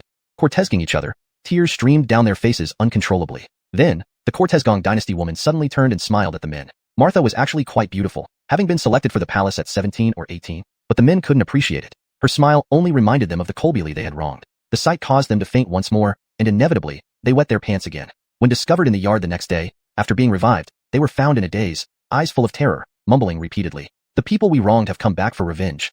Chapter 452, Merit. When Chance returned here on the third day, no one was living in the front courtyard anymore. It was said that those people were so frightened that they had all turned themselves in, and even revealed their employers. The police had cracked a major case and received great credit for it, but the rumors of haunting in the quadrangle spread wildly. Not only did this yard become vacant, but many neighbors nearby also started looking for new homes to move into. After hearing this, Chance was taken aback. He had indeed let these ghosts scare the people away, aiming just to make them leave. He hadn't expected these old ghosts would be so powerful that they could actually frighten those people into confessing to the authorities. That night at midnight, Chance sat alone on the roof eaves, lost in thought. His high cultivation protected him from the cold. The reason he didn't call Walter wasn't because he feared the old monster would be cold, but because anyone who came would have their memories erased. It was better not to invite him at all. Past midnight, Chance couldn't help frowning. The white-robed man had told him to expect someone within 3 days, and today was the third day. Why hadn't anyone come yet? Seeing no one arriving, the sword-wielding young ghost and the 3 others approached cautiously. Chance beckoned to them. "Come, tell me how you managed to make them confess." These people were responsible for many deaths and constituted a large criminal gang. Moreover, the colbili victims' cases had been treated as natural deaths. No one knew the truth. Now that they had confessed voluntarily, a special investigation team had been set up to handle the case. Those involved, along with their masterminds, would face legal punishment. So Chance was curious about these old ghosts and their considerable abilities. "Not me," the sword-wielding young ghost said briefly, shaking his head coldly and falling silent again. But the Christie from the Republic of China era, who was more talkative, recounted the entire incident involving Valerie and the Rick. Chance's face showed surprise. "Well, you look fine too. How could they be scared like that?" Ghosts do appear in the form they were in when they died, but not always. Alfred Oak the ones sealed for a full century, they were already considered old ghosts, long past their original appearances. Though they were now ghosts, their soul forms were clear, with expressions much like they had in life. Except when Valerie had transformed into a hanged woman to scare Walter initially, she generally maintained her youthful appearance. These things are like this. As ghosts, we can delude people's minds. As the saying goes, a bewitched heart, explained the Christie. At that moment, Valerie bewildered their senses, making them see what they most feared in their hearts, the colbili they had wronged. Yes, they may not remember it consciously, but at the moment of death, it is etched in their memory, Valerie added softly. So they weren't afraid of me, but of those colbili seeking revenge. I see. This is hitting their weak point. Chance nodded in understanding. Just as he was about to speak again, he suddenly waved his hand. "You guys leave first." The white-robed man had arrived, accompanied by the ever-present black-robed man. Upon arrival, the white-robed man spotted Chance, who immediately jumped down from the roof. "You've finally come. What's the news?" Chance asked. "Why only good news? What if it's bad news?" The black-robed man replied sternly. "Bad news means you've wasted your trip." Chance glanced at him. "Don't listen to him. The outcome isn't bad," the white-robed man smiled. "I reported this to my superiors. They agree such malevolent spirits shouldn't remain in the human world, but they can't take them away soon. So what? Don't try anything funny with me." Chance instinctively felt this matter had something to do with him, and quickly stated his terms up front. "It's not about you directly, but there's no one else available, so we're asking for your help," the white-robed man explained. "We want you to oversee these malevolent spirits for a while." Chance wore an expression of, just as I suspected, "No can do. I'm busy. You should find a Taoist priest instead." Shaking his head vigorously, Chance caught the disapproval of the black-robed man beside him. "Boy, don't take our goodwill for granted. This benefits you, and Old White went through great lengths to get this favor for you." "What, begging for this?" Chance was speechless. Who would willingly take on an unrewarded task, especially such an unreliable one, without any compensation? Can the netherworld send him paper money? "Don't say nonsense." The white-robed man glanced at the black-robed man, silencing him. "In fact, this will benefit you. Let me finish. The white-robed man waved his hand. You possess merit. Merit? Yes, I can't explain too clearly, but everything you've done has accumulated merit, which seems to be closely related to your cultivation. Chance intuited that the white-robed man was talking about those golden light points. From the beginning, he had gained golden light points by saving Mr. Aries. While curing patients didn't always yield light points, especially with critically ill or injured patients, he would often receive them. Each time varied in quantity. The most he had received was when he saved the group of souls in Shijiang City, Gan Province. That time, instead of gold points, it was intense golden light. Not only did he gain it, but Mickey and Walter, who were with him, also received it. So this was all about merit? His cultivation indeed seemed linked to this golden light. With the golden light, his cultivation bottlenecks disappeared effortlessly. There was never any issue with stagnation. Everything progressed naturally. The Heavenly Medical Sect advocated using medicine to attain the Tao, always encouraging Chance to save lives and heal the sick, which he had consistently done. Realizing he could only save so many individually, Chance adopted modern commercial methods, mass-producing medicines for widespread use. This led him to instruct Aster to lower drug prices for ordinary people to afford. Additionally, in Yawang Valley, despite having the chance to kill Arvid outright, he chose to give him an opportunity to produce medicine. Even though Arvid prioritized profit and opted for erectile dysfunction drugs over arthritis medication, Chance had followed his lineage's principles and acted according to his conscience. Alfredottle did he know, this was the reason for his smooth cultivation progress. Chapter 453, The Netherworld Token. Seeing that Chance seemed to have come to a realization, the white-robed figure slowly spoke up, adding another incentive for Chance. Perhaps there are many people in this world who could do the same thing as you, but we don't have the time to search for them. Allowing these ghosts to roam free will cause harm, and you won't escape the consequences either. Isn't that a bit too harsh? Chance wasn't convinced. I only let them out a few days early. They wouldn't have been trapped much longer without me. How could I be involved in this? Satisfied with Chance's clear thinking, the white-robed figure responded, You think deeply, but the law of karma doesn't consider the degree of your actions. Once you're involved, it applies. Have you considered how breaking the formation early might change things? Change what? The old lady was supposed to be targeted by those spirits on the last day. She would have survived but been plagued by Yin Qi, not making it past this year. Now her fate has changed, extending her life by several years. The black-robed figure interjected coldly, Also, those people scared by the spirits in the past 2 days, several will turn themselves in and face execution. Even their leaders will be executed. See? Their fates have changed because of you. Chance hastily waved his hands. All right, doing good deeds isn't easy these days. It's not that good deeds aren't doable. You had selfish motives when doing these things, the white-robed figure said with a smile. Chance couldn't argue. Of course, he had selfish reasons. He wanted the troublemakers gone so he could own the entire house. Under the white-robed figure's gaze, he found it hard to admit, feeling incredibly selfish. Just tell me directly what you want me to do. The white-robed figure smiled and tossed him something. Hold on to this. Chance felt its icy touch. It was only palm-sized. One side bore the character Ling, while the other side had intricate patterns that were hard to discern. Note, I've maintained the Chinese character Ling, as it seems to hold specific meaning and context. Otherwise it translates to order or command. What is this token? What's it for? Chance asked. Despite its small size, it felt heavy. Not wood, more like iron, yet adorned with wooden patterns. This is the Netherworld token. With it, you can control vengeful and evil spirits, even imprisoning them within. Moreover, it benefits your cultivation, explained the white-robed figure. Then, without a sound, some instructions imprinted directly into Chance's mind, similar to his master's teachings. Chance weighed the token in his hand. It can help with cultivation too? How? You'll find out on your own. The white-robed figure smiled. We need to go now that everything's explained. Wait, Chance called out. He was cautious. What if it doesn't work, or they escape? How do I contact you? And next time I encounter similar spirits, can I deal with them the same way? You remind me, the white-robed figure said. With this token, you can send stray spirits directly to the Netherworld. This counts as us acting in the human realm, earning you virtue. As for dealing with evil spirits again, feel free to imprison them. All right, Chance nodded. Please walk safely. I'll try this out. They nodded and stood aside. Holding the token, Chance infused it with spiritual energy and instantly saw something interesting. The world looked different to him now. Spirits' locations became clear as day, no hiding places. Unless he consciously chose not to see, they couldn't evade him. With a thought, the distant old ghost and his 2 accomplices were instantly sucked into the token, as if using a vacuum cleaner. Cool. Chance's eyes sparkled. Being young, he found such novelty fascinating. Baker merging his consciousness into the token, he saw the internal structure immediately. It resembled a prison with separate cells, housing the newly captured spirits. The 3 spirits shook the iron bars in vain, unable to budge them. After watching them struggle, Chance withdrew his consciousness. Anything else? One last thing. Why so many questions? The black-robed figure sighed. I'm just being cautious, Chance retorted. Ask away, the white-robed figure replied calmly. If I need you, how do I find you? Don't bother us, muttered the black-robed figure. The white-robed figure patted his partner. See the back of the token? When you infuse it with spiritual energy, we'll sense it. But don't contact us unless it's urgent. We're very busy. Got it, Chance nodded. Take care. As they turned and walked away, Chance turned to the remaining spirits. You 4 in here too. Though reluctant, they had no choice. Martha and the Christie went in first, followed by the Cashin who appeared displeased. Chance understood. After waiting a century for the seal to lift, being locked up again was disappointing. Worse, this time the duration was uncertain. But with this token, they had nowhere to run. Watching all 4 enter, Chance returned to the hotel. Repairs could start officially now, but the front yard still posed problems. Who would he buy the house from? This issue would have to wait until tomorrow. Back at the hotel, Chance tried to sleep but couldn't, so he examined the token again, diving deeper with his consciousness. This time, his consciousness entered the token as if touring a prison. He walked through spacious corridors flanked by dim yellow lights. Each step forward lit the lamps ahead, while those behind flickered off. The prison mostly stood empty except for 7 spirits. Ghosts didn't segregate by gender, so Martha and the Christie were neighbors, with a young eunuch next to her. The sword-bearing youth chose a distant cell, meditating on straw. Hey! Chance strolled over to Martha and greeted them. Chapter 454. Someone is viewing the house. Prison warden, can you lock us together? The Christie's eyes lit up when she saw Chance. You call me prison warden? Chance found this title novel but not unpleasant. You want to stay together? Come out yourself then. No, we can't. The girl shook her head. We can't touch the bars otherwise. She demonstrated by touching the iron bar with her finger, and instantly, smoke rose as if ice was burning and melting. So that's how it is.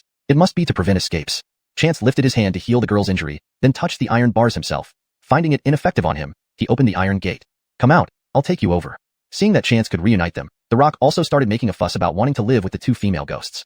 Chance was speechless. You're a man. Why are you adding fuel to the fire? This left The Rock dumbfounded for a moment. I'm not a man. What? Missing something vital changes your gender? Even if you're a defective man, missing hands, feet, or eyes, you can't just turn into a woman. So, you should stay in your place. If you want to be with the sword-wielding guy, I can take you there. Don't, came a cold refusal from far away, the airy on his back. The Rock didn't care about the refusal, clinging to the belief that he was a man. Really? So that's how it is. He had entered the palace at a young age, and had always heard that he wasn't quite a man nor a woman. Hearing for the first time that he was just an incomplete man gave him a sense of belonging. He felt like he finally fit in. Chance exclaimed. Why did this rock seem more substantial than before? Continuing forward, Chance turned, leaving the sword-bearing youth who kept his eyes closed. One old ghost was still causing trouble. His 2 lackeys, who had been shaking the iron bars earlier, had suffered serious injuries with black fluid dripping from their hands. The old ghost, however, remained unharmed and continued to create disturbances. Chance was impressed. With a thought, the prisoner's cell shrank considerably, and the iron bars grew thicker. Stop making noise, or else don't blame me. As his senses returned, Chance felt exhausted and fell into a deep sleep. When he woke up the next day, his spirit energy was full again, like being recharged. Chance wondered if it was related to the token and planned to test it further that night. 3 days later, Stanley's leg had healed except for a lingering reluctance to run or jump. Other than that, he moved around normally. Chance's house was ready too. He directly called Alma asking if she knew anyone who could help redesign the house. Alma, having lived in the capital for years, quickly helped find a designer specializing in traditional architecture. She was also aware of the events in the front courtyard of Chance's Sihiyuan and even visited to chat about the gossip. Chance recounted some parts, while the designer listened eagerly. That's fascinating. Too bad I didn't see it myself, Alma sighed, knowing all about spiritual bodies since her department handled such matters. May, do you have any connections to let me take over the front yard? It'd be best if it could be renovated entirely. Otherwise, it looks chaotic and depressing. Brother, rest assured, I'll make sure everything is done clearly. A few days later, Alma indeed got things done without costing Chance a penny. All those properties were purchased by a Andre surnamed One, who had employed people to occupy Colby Leon properties. Those who confessed to seeing ghosts provided evidence leading to the conviction of many involved. Ottman, the mastermind, was arrested, and many of his properties were frozen. Some properties were returned, and others, with no heirs, became public property. Chance's place, though partly acquired, had its front yard secretly bought. Now public property, Alma arranged for Julius to request it for their team as haunted houses were not suitable for sale and would keep the surrounding residents calm. The ownership went to Chance under the guise that private ownership would attract less attention. So Chance easily obtained the property. However, Alma mentioned they would visit occasionally until the matter faded. Chance waved his hand. If you want to stay, no problem. I only need a neat place. Your team can reside here. You can take the front yard and help watch the house. We don't want to impose. Alma refused. Alfredoving in my house accelerates cultivation. Hearing this, Alma's eyes lit up. Is that true? Yes. Got it. I'll personally supervise the renovation and be the first to move in. Great, Chance agreed. Unable to wait for the renovations, Chance stayed for a few days, showing the designer around both courtyards, conveying his ideas before leaving. Having missed coming to Beijing and Tianjin with Chance, Stanley insisted on visiting Tianjin to complete his wish. Chance took him, and unexpectedly, Cortizo Arsang heard about it, calling to arrange a vehicle and joined them for 3 days in Tianjin. Tianjin was small, so there weren't many places to play, but Stanley spent his time in tea houses listening to stories and crosstalk shows, seemingly enjoying every moment. Looking at Stanley's careless attitude, Chance wondered if Wally would change his mind about the successor. Initially, the trip from Ninghai aimed to resolve the whitening cream issue. Not only was it resolved, but Starcy Group also gained popularity due to a favorable report from the inspection center, becoming a reputable company in netizens' hearts. This made Astor's work easier, with hospitals and pharmacies now calling to inquire about their products. A delighted Astor praised Chance for the first time. With current affairs settled, Chance began thinking about another matter. A large sum of money he still needed to recover. Chapter 455, Trillion Dollar Country. It had been several months since the last martial arts conference. Chance had been busy, first with a trip to the capital and then to Jianan, leaving him no time to collect outstanding debts. After returning home, he spent time consolidating his cultivation, only to be interrupted again by issues with whitening cream. The money owed from that venture was still outstanding. Now that things were settling down, it was time to collect. Chance intended to drop Stanley off at home, but Stanley firmly disagreed, piteously pleading that he hadn't even seen the big event yet. Aren't you worried I can't handle it, and we all won't come back? Fear? Not a bit. Even if I die, in 20 years, I'll be an excellent man again. Spit. Chance spat angrily. I'll call your dad and see if you still come or not. Upon making the call, Chance was stunned. Wally actually said to let Stanley stay out a while longer. It didn't matter where as long as Chance ensured his safety. After speaking, he hung up immediately. Since the phone was on speaker, Stanley heard everything and jumped for joy. That's great. Bullshit. Does your father entrust you to me like that? Do you think I'm your dad? Chance couldn't help but laugh. Hee hee, don't talk like that, Stanley said grimly. Don't joke about family matters. But if you take me along, calling you dad isn't a problem either. Get lost. Chance pushed him away. This guy was really clinging like glue now. Fortunately, this trip wasn't too dangerous. A small company wouldn't have many experts. With Chance's 6th layer of cultivation in Cortesco condensation stage, he was eager to find a quick way to boost his cultivation. Harvesting spiritual energy abroad seemed like the best move. Immediately, Chance called Shay, telling Brock and David to join him. While Rosemary should be safe at home, it would be wise to have more strength on this trip with Stanley. $1 trillion sum. Who knew what might happen? Rosemary also felt the same, spending over 2 hours on the phone warning him to prioritize safety. Even losing the money was better than risking their lives. Relax, nothing will happen to us, and not a penny will be lost. Coincidentally, while waiting for their flight, they ran into Wu Bartoning and Tamara, who were attending a high school classmate's wedding overseas.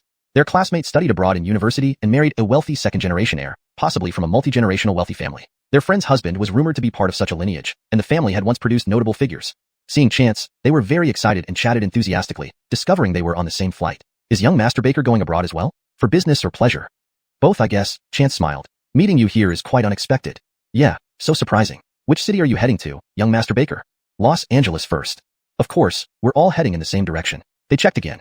After Los Angeles, their destinations diverged. Wu Bartoning felt a little disappointed but laughed. Makes sense. You're not here for a wedding, so naturally our final destinations differ. Yeah, Tamara chimed in naively. Hey, are you both in first class? Looking at the beauties, Stanley tried striking up a conversation. After all, he was still single. Not really. We didn't manage to get tickets. Wu Bartoning shook her head. Her father was a significant figure, but she never abused privileges. This time abroad, she only got business class tickets. Oh, we're in first class. Why don't we switch places? Stanley offered eagerly. Chance almost fainted. How could that help? Even if the ladies thanked him for the switch, what purpose would it serve? It was Mickey who chuckled and suggested, how about I swap with Imran instead? Stanley finally caught on, laughing sheepishly and giving Mickey a grateful nod. They boarded the plane, with Mickey and Imran taking seats in business class and letting the 2 ladies sit in front. One cold beauty, one sweet and charming. Stanley was in 7th heaven, chatting nonstop. Chance whispered, which one do you like? The beautiful one looks out of my league. I prefer the sweet one. Oh, Tamara. Hey, old Baker, you won't snatch her from me, right? Don't be silly. I have a wife, Chance replied seriously. Really? You don't stray? Only men who can't control themselves do that. If you genuinely love a woman, would you betray her? Stanley thought and shook his head. No, I hate cheating the most. Then treat her sincerely. She's a good girl, pretty, and from a decent family without complications. Chance patted Stanley on the shoulder, encouraging him. Okay. Entering this flight, genuine friendships started to form among them. However, talking about romance, there was still a long way to go. Seeing Stanley reluctant to leave, Chance pulled him back. Calm down. Just because you find a beautiful and gentle girl, you want to follow her all day. Give some space and wait until we return to meet again. All right. Now that we're abroad, let's enjoy a good meal, Chance said, looking around. Among their group, only Chance and Stanley could read the surrounding text fluently. Mickey barely made it through high school and was terrible academically. David, Errol, and Brock, those ancient experts, could fight anyone, but reading English was too much for them. So Chance and Stanley became their de facto guides. The US was a country where money ruled. Despite being strangers, they found the best hotel and restaurant quickly, enjoying hearty meals and resting comfortably for a day. No matter how comfortable the flight was, solid ground always felt better. Awakening refreshed, Chance opened his door to check on the others. The 3 seniors were fine. Mickey and Imran seemed lively, though feeling slightly out of place in a foreign language environment. Stanley, however, was already energized. Chance, there's a bar nearby. Shall we check it out? Stanley returned from his stroll outside. But care, Chance glanced at the address. It was on their way.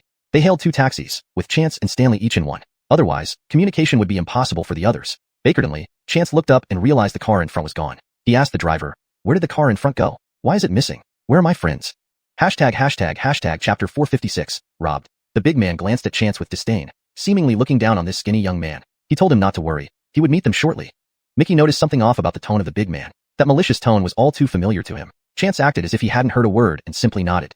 After another 10 minutes, their car turned into a secluded corner that looked like an abandoned factory. Everybody out, the driver shouted before exiting first. Chance and the others slowly got out of the car. With a quick glance, they spotted Stanley and his group. Stanley was accompanied by Alfredo Anson and Dakari, both of whom had not made any moves and were waiting for them. Get inside. Don't make me repeat myself, you Orientals. The big man's muscular build was evident, and he carried what appeared to be a weapon in his arms.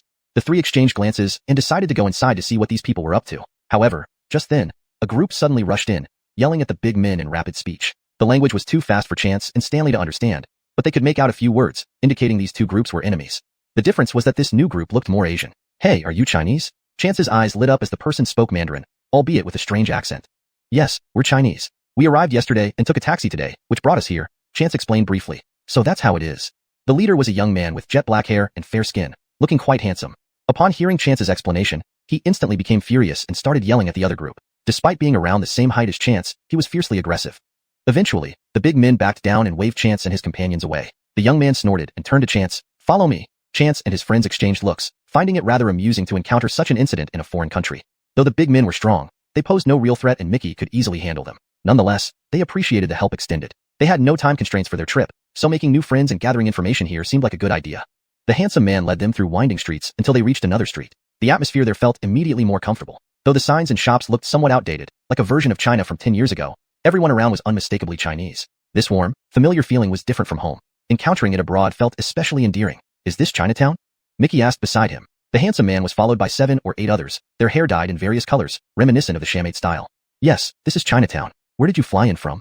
We flew from Marketcheng. I'm from Ninghai, and these guys are too. He is from Markozhou. Chance introduced himself briefly. Ninghai? Never heard of it. But we've heard of Markozhou. It's said to be very prosperous. Yeah, Ninghai is just a small city, while Markozhou is one of the first-tier cities. You're lucky. A brother saw black-haired people in their car, so Shiji, brother Shi, led us over and really managed to save you. Chance nodded at Shiji, the handsome youth. Thank you for saving us. Do those people often rob Chinese? As long as someone is from outside, they will do it. This place is chaotic, and even missing people aren't unusual. Being killed on the street isn't uncommon either, the young man shrugged. Yeah, we only save Chinese. Others are none of our concern. There's also a Vietnamese gang here. Thank you so much for today. Chance paused, thinking, how can we thank you?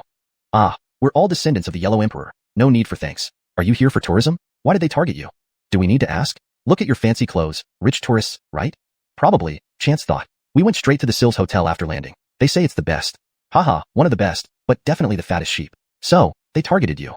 As the conversation continued, Chance and his friends realized they had indeed been tricked. While Sills might not be the best locally, it was undoubtedly the most expensive, and its services did not match its price. Only newcomers unfamiliar with the area stayed there.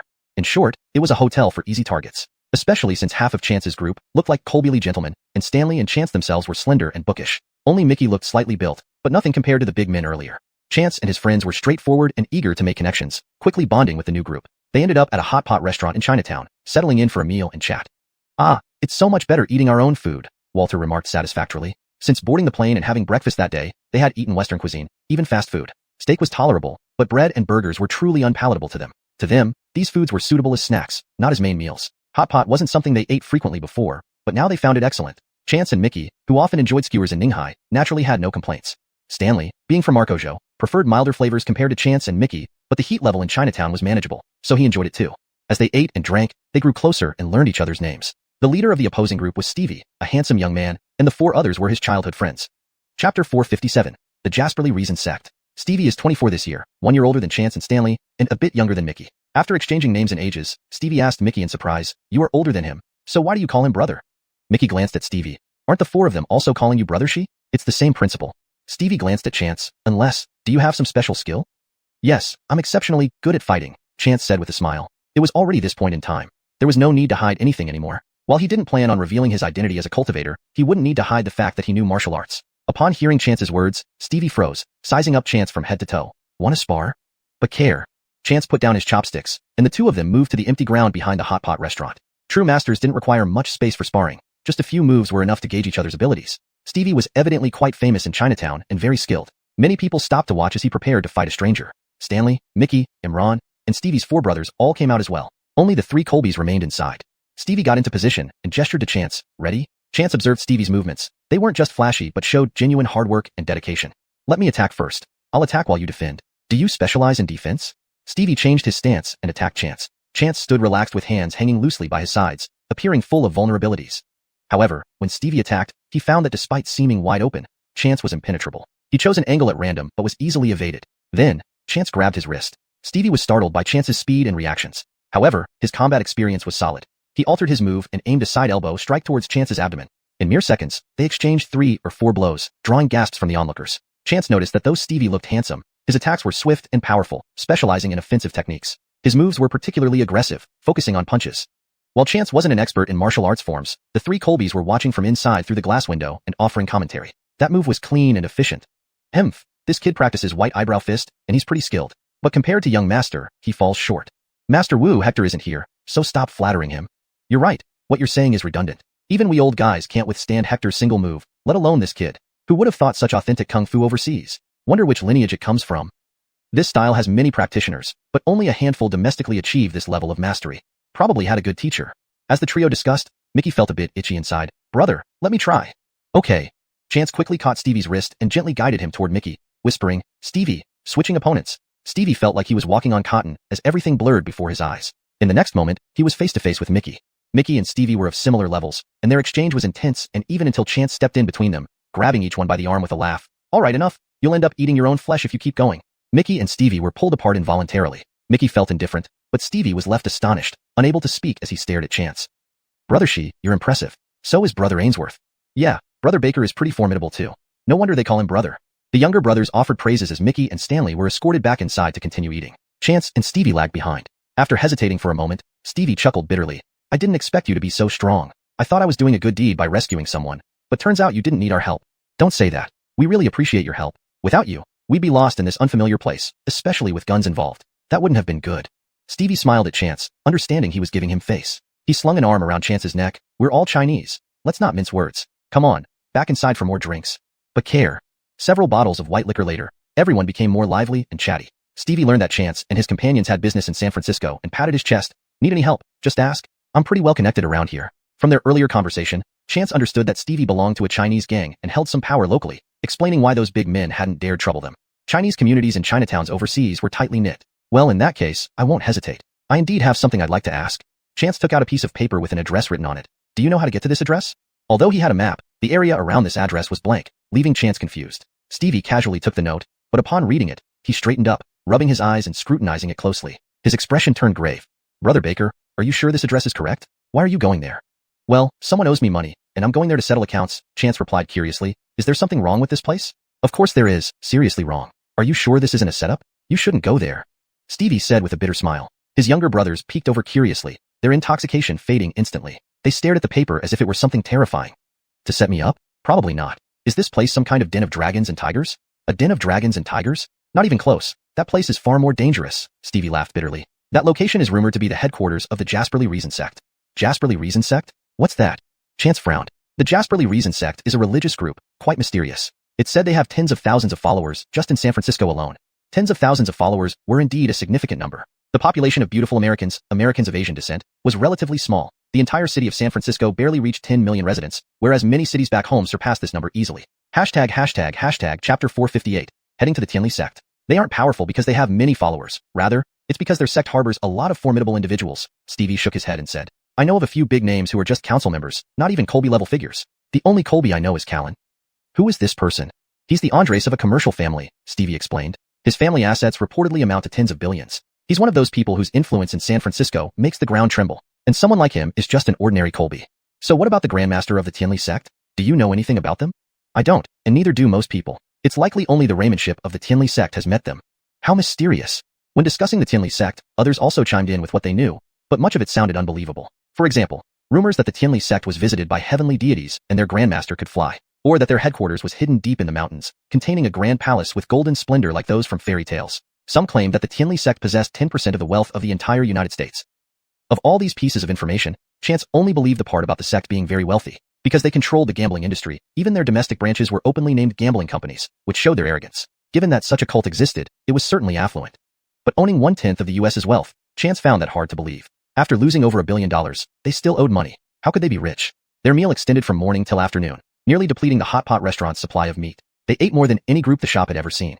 While it was understandable for the younger ones to eat so much, how did that old man keep eating nonstop without pausing? Naturally, this meal was on Chance and his friends. They wanted to thank Stevie for rescuing them, especially after he shared so much valuable information. Worst of all, the five opposite them together didn't eat as much as just Chance and Stevie combined. Upon arriving in the US, they exchanged quite a bit of currency. The delighted shopkeeper even gave them a discount and some free snacks. Chance, listen to me. If the money isn't too much, forget it. Don't go. I'm not lying. It's extremely dangerous. Stevie pulled Chance aside and spoke seriously. He didn't want these newly made friends to vanish into thin air.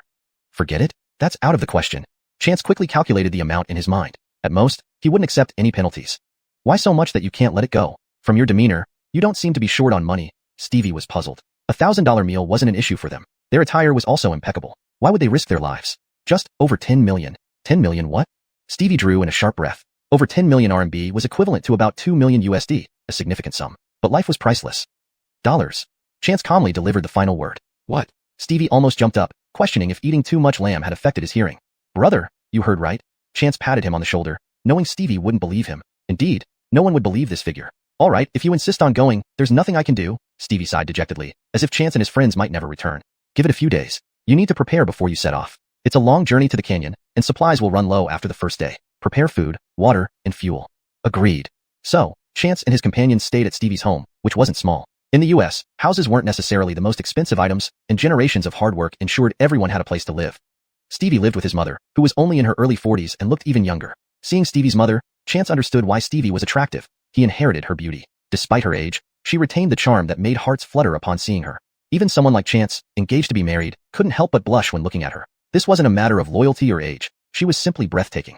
Besides his mother, Stevie also had a martial arts master, though this person often disappeared for weeks at a time and wasn't around during their stay. Stevie's mother was very hospitable. She had moved to the US with her boyfriend over 20 years ago, but never returned after settling down here. Therefore, her accent was similar to that back home, and she cooked delicious meals.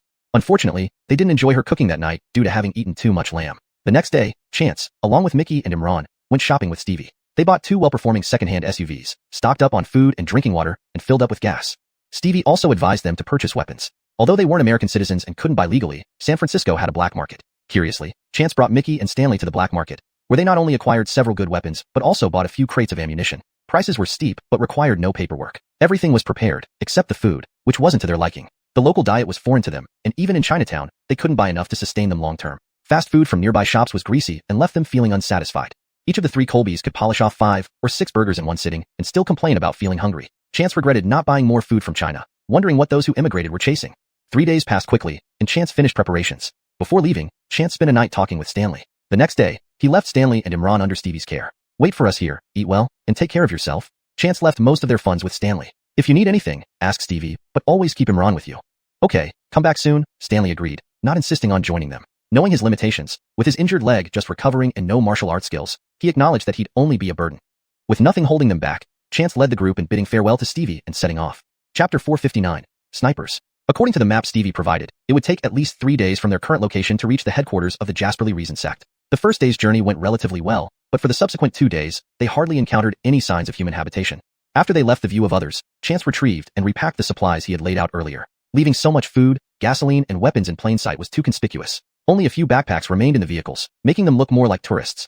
Mickey drove the lead car while Chance initially took the wheel for the following vehicle. Later, the 3 elders began learning how to drive, taking turns with Chance. Once behind the wheel, the 3 old men found joy in driving and vied for control, forcing Chance to return to the front seat beside Mickey. On the wide roads, only their 2 cars sped along in hot pursuit of each other, driving very fast. Both Mickey and the newly licensed 3 elders had exceptional control and reaction skills, handling the vehicles with precision. By nightfall, they discovered that they had covered several extra kilometers beyond their planned route. However, this also meant they missed their originally scheduled lodging and ended up in a small, remote motel. This little motel was isolated and dilapidated. Upon seeing several unfamiliar Chinese faces enter, everyone paused in surprise. But soon, the people inside turned away as if nothing had happened. Chance and his companions were indifferent to this and settled down after negotiating with the innkeeper to have dinner. The volume of food the 5 of them consumed astonished those around them. Especially noticeable were the 2 tall young men and the 3 Colby gentlemen with white hair and beards, who stirred some curiosity among onlookers. To everyone's amazement, the 3 Colbys devoured burgers effortlessly, finishing 15 each without breaking a sweat. These burgers were specially made for nearby workers and mechanics, large enough to satisfy robust appetites. Each burger was thick, featuring double layers of beef slices thicker than Chance's hand, topped with tomatoes and lettuce. Chance struggled to bite into a single burger and had to break it apart to eat it. Together, the 5 consumed more than the combined meals of the neighboring tables, plus an extra large platter of fried chicken and fries. Walter disliked Western food but enjoyed the fries, lamenting the lack of chopsticks and remarking on the inadequacies of these foreigners. The motel offered no luxurious accommodations, just a couple of refurbished train cars used as bedrooms, each capable of housing 4 people. Chance's group rented 2 of these cars. That night, except for Mickey, the other 4 remained awake, meditating and cultivating. Meditation not only enhanced one's cultivation but also allowed for rapid mental restoration. During meditation, Chance could perceive events within 10 miles. The 3 elders, lacking this ability, took turns guarding. Despite being warned by Stevie about the dangers of the area, the group, confident in their abilities, remained unbothered even after missing their original accommodation. True enough, trouble started under cover of darkness. A few stealthy individuals approached their 2 SUVs, intending to steal whatever they could find or even drive off with the vehicles. Before they could touch the doors, they felt a sharp pain at the back of their heads and were knocked unconscious and dragged away. The three elders couldn't understand their language, but knew anyone sneaking around their cars wasn't friendly. They dealt with several groups throughout the night, dragging them all to a ravine behind the motel. It wasn't until the next afternoon when someone urinated in the back mountain gully that they discovered the bodies of 7 or 8 men lying there, unconscious with broken limbs. Alarmed, they called the police. Baker's incidents were common here, and the inquiries later didn't yield any suspects. Although suspicions briefly fell on Chance's group, the odd combination of 2 youths and 3 Colby men quickly dispelled any doubts. Chance and company raced forward, soon reaching the desolate place Stevie described. After a burst of speed, they slowed down to enjoy the scenery. Particularly during sunset, the landscape reminded Mickey and Chance of classic Western films they had watched as children. They laughed and chatted, stopping frequently to take photos. The 3 elders joined in. Realizing how late it was, they pitched tents and set up a pot for a makeshift hot pot feast amidst the wilderness. As they unpacked boxes of mutton and fish balls, Mickey marveled at Chance's foresight and preparation. On the 3rd day, they arrived at the canyon mentioned by Stevie. Reaching here did not mean they had found the Jasperly Reason sect. Rather, it signified that the journey ahead would be impassable for ordinary humans. From now on, everyone should stay vigilant, Chance warned. The 3 elders immediately emitted protective spiritual energy shields around themselves and their companions. Among them, Walter had the highest cultivation, but the other 2 were also formidable, rotating to maintain their defenses as a form of practice. In the front, Mickey drove while Chance protected both him and the driver effortlessly.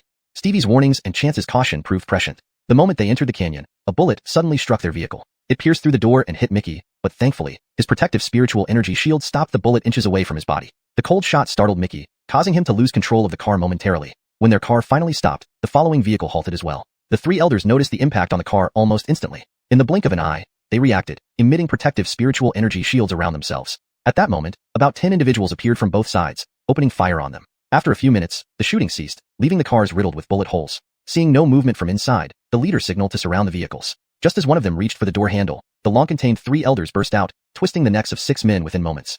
Chapter 460. You are a devil.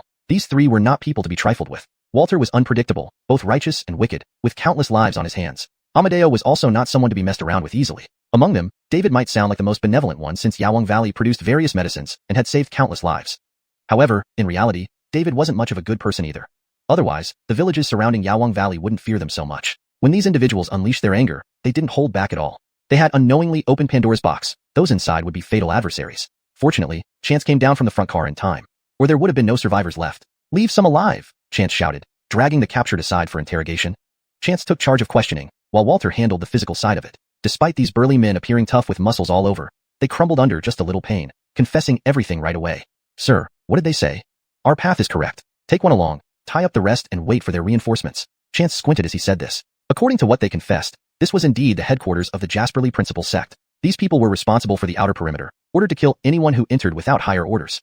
Picking the most cooperative-looking one, Chance took him into the lead vehicle, making him guide the way. However, their car couldn't withstand the gunfire and broke down shortly after, forcing them to walk. This infuriated the 3 Colbys. They hadn't gotten enough driving, and now the cars were totaled. And as they often joked, a car was like a man's second wife. For these 3, who never had a first wife, losing this second wife was devastating. Outraged, they beat the captive again. Fortunately, their deep cultivation allowed them to move swiftly on foot, and walking in small groups made them less conspicuous. As dusk fell, they finally reached the headquarters of the Jasperly Principal Sect. Just as Stevie had speculated, there was indeed a palace-like structure within the canyon, although more accurately described as a well-built base rather than a palace. Having arrived at their destination, and seeing that the captive had no further use, he was knocked unconscious by Walter and left in the bushes. Everyone, act independently. I'll go in from the front with Mickey. If they pay up peacefully, we can avoid conflict. If they want to renege, rest assured, sir, we'll provide support anytime. Chance nodded, and instantly the 3 Colbys vanished out of sight. Chance tidied up his clothes and walked toward the entrance with Mickey. They were immediately stopped at the door. The guards looked bewildered, having no idea where Chance had come from, especially since they hadn't received any notification about guests arriving today. We're here to collect money. We have your contract, Chance calmly stated. Inform them quickly. The guards were thoroughly confused but felt the intense pressure from Chance. Whether letting him in or trying to eliminate him required notifying those inside. Soon, reinforcements arrived, though they didn't engage Chance directly but ordered the guards to attack. Brother, looks like they don't intend to pay. Mickey was pulled aside by Chance to dodge a bullet, gritting his teeth as he spoke. Alfred oving comfortably back home. Why do I keep getting targeted with guns abroad? This place truly had bad feng shui, filled with savages. Chance acknowledged. Without summoning the 3 Colbys, he simply kicked open the gates. The alloy doors crashed down, pinning a guard beneath them. Leaping onto the gate, Chance walked straight toward the person who had ordered the attack, grabbing him by the throat before he could flee. Want to Welsh on your debt? The man's face turned beet red, struggling against Chance's iron grip like a frantic monkey. Chance sneered and threw him aside, sending him crashing into the hall, smashing several items. What are you, bastard? Do you know what kind of place this is? I only know you owe me money. Chance slowly approached, the man coughing and trying to get up from the floor. No closer. Stop! Several more armed men rushed out, aiming their weapons. With a wave of his hand, Chance sent Mickey outside. After a round of gunfire, everyone was shocked to find the bullets halted inches from Chance, none hitting him. Chance exhaled a breath of spiritual energy, deflecting all bullets. Though his cultivation was not yet formidable enough to handle such powerful attacks, he still managed. He flicked his hand, and some bullets rebounded, striking the gunman and felling many. Devil, you are a devil. Only a devil has such power. Oh God, a demon on earth. Shit. Chance caught his breath and spat. Send someone in charge out here, or your HQ won't exist by the end of today. Aren't you somebody? No need to call others. A man in his 40s appeared, stating, I can handle matters here. Good. Let me ask, does your Jasperly Principal Sect plan to default on its debts? Chance threw the contract over, which landed perfectly in the man's hands. After reading the document, the man frowned slightly but remained calm. Is this contract genuine? Isn't the gambling company within China your organization? Chance asked, pressing further. Yes, the contract appears legitimate, but I must make a phone call to confirm. The man nodded. But care. Chance sat calmly on a sofa in the hall, while the man waved, and soon coffee was brought in. Injured and fallen were carried away, restoring order. Meanwhile, Diane at home turned pale upon receiving a call. Chance was actually here? He really dared to come? Chapter 461. Diane was petrified. Does the betting company have money? Of course they do. They've been operating underground gambling in Cortezaguo for years, making profits exceeding tens of billions. But giving this money away without a fight? They would rather eliminate anyone demanding payment than part with their cash. That 30.5 billion was already reluctantly given. If it were up to them, they wouldn't lose even $1 billion to the other side. Leaving behind this contract and message, they hadn't planned on paying at all. Even if the party showed up uninvited, they'd be dealt with en route. Who can enter the headquarters of Heavenly Sect? Who dares to enter the headquarters of Heavenly Sect? Yet now, she had received this terrifying call. Someone had stormed into Heavenly Sect's headquarters, injuring countless guards and presented the contract before them. Diane clenched her teeth. Chance was truly reckless. However, why should she suffer because of his actions? Revealing the location of the headquarters and leading such a dangerous individual here. It was her irresponsibility that caused so many casualties among the guards. Diane, are you aware of your crimes? A man's voice asked sternly over the phone. It sounded like something from hell to Diane. She shivered. Sorry, Mr. Barrett, I really didn't expect this. Cortezum, you didn't know? Can not knowing make up for your negligence? Causing significant loss to the company is your first crime. Attracting danger to the headquarters is your second crime. The Heavenly Sect has never been breached since its establishment. Arte to your mistake, you've broken this tradition. How will you atone? With each word, Diane's complexion grew paler, and she blamed Chance further. Her mind was as muddled as if hit by bells, unable to formulate coherent words. He is Cortezaguo National. So what? I didn't know. I truly didn't know. It was Elder 3. You dare blame Elder 3? Enough. Stop arguing and wait for your punishment. Upon hearing those words, it felt like a heavy hammer struck Diane's heart, causing her to cough violently until blood trickled out. Fickling in the organization equaled death. Wait, Mr. Barrett, I am still useful. Struggling to speak, Diane continued, I know something about the Winnow family's secrets. Barrett's reaction made Diane feel like she had caught a lifeline and quickly recounted a secret. After a pause, Barrett spoke. If that's true, then I'll visit personally and plead with the chief elder. Your survival depends on luck. It will be fine, said Diane, lips trembling.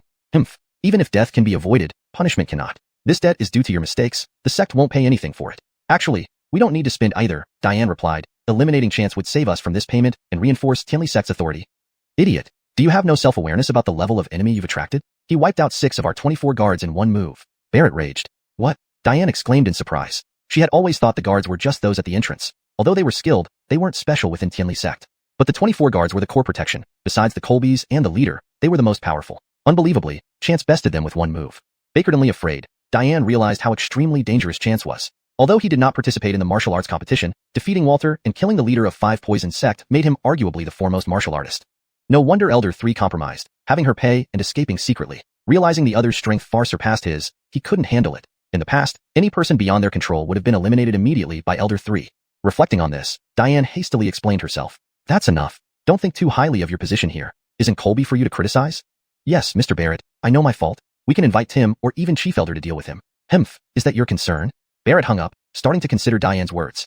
A few billion was not much, but Heavenly Sect's face couldn't be lost. Barrett, after some consideration, straightened himself and headed deeper into the base. Chance sat alone in the living room waiting. Mickey joined shortly. Brother, can I come in now? But care. Chance glanced at the standing Val. Prepare drinks and snacks for my brother. The Val quickly brought tea, coffee, snacks, and cakes. Stay here while I rest. With that, Chance closed his eyes. Seemingly resting, Chance's awareness enveloped the entire base. This massive compound stretched for miles, resembling a grand temple above ground. Yet the important areas lay below. An extensive underground complex. Above ground, there wasn't much else. A worship area and villas likely for guests. Nothing unusual. The vital sections were beneath. Chance's awareness roamed like an invisible entity through the underground world, finding everyone busy with their tasks. Following a central passage, he approached a large door when voices from inside reached him. Chance slipped through effortlessly. Inside were 2 people. One was the Matthew, Barrett. The other was a woman, no longer young but clearly efficient from her attire and demeanor. Barrett and the woman were arguing. He seemed anxious, while she remained coldly aloof, continuously refusing him. Why? I only want to see the chief elder. Note: names and places are transliterated directly for consistency, maintaining original tone and structure as requested. Hashtag chapter 462. Crunching Cortesco. No, this is impossible. Since the elder hasn't emerged, no one can disturb him.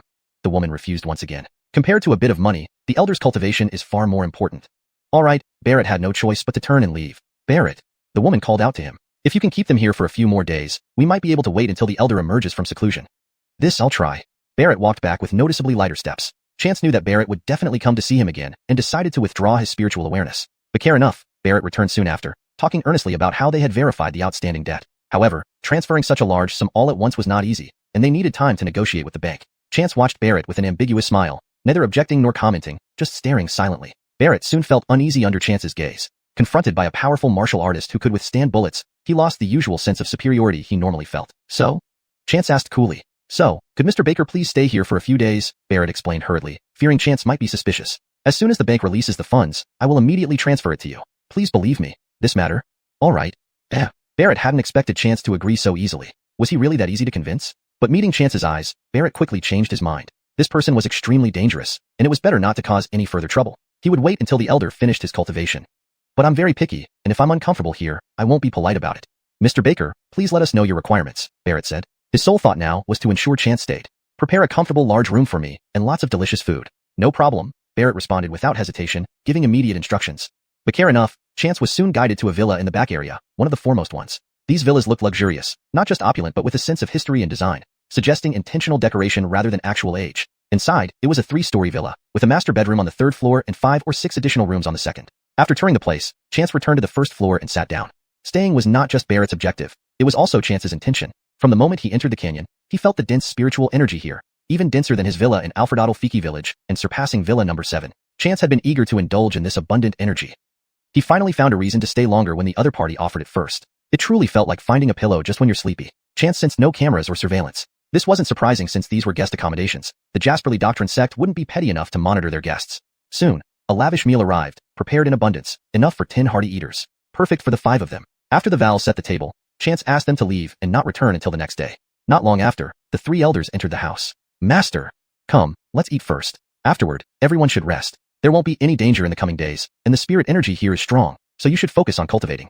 The 3 elders didn't know the situation, but trusting Chance, they started eating. The food was indeed excellent, surpassing everything they had eaten in America except for that hot pot meal. Errol, especially, enjoyed the roast chicken and devoured 2 out of the 3 available. Do they taste this good? Chance, absorbed in thought, looked up to find only bones left on Errol's plate. They are great. Master, try this. I saved it specially for you. Chance tried a drumstick and couldn't help but comment, isn't this stuff common back home? 39.9 RMB per piece at supermarkets. Why does it become such a rarity here? After Chance spoke, Brock and David burst into laughter, tearing off pieces to try themselves. It tasted good, sure, but freshly roasted chicken usually isn't too bad. Mickey took a bite and chuckled. Really, this is just New Orleans-style fried chicken, something we've been eating for years in China. These foreigners really don't know what they're missing.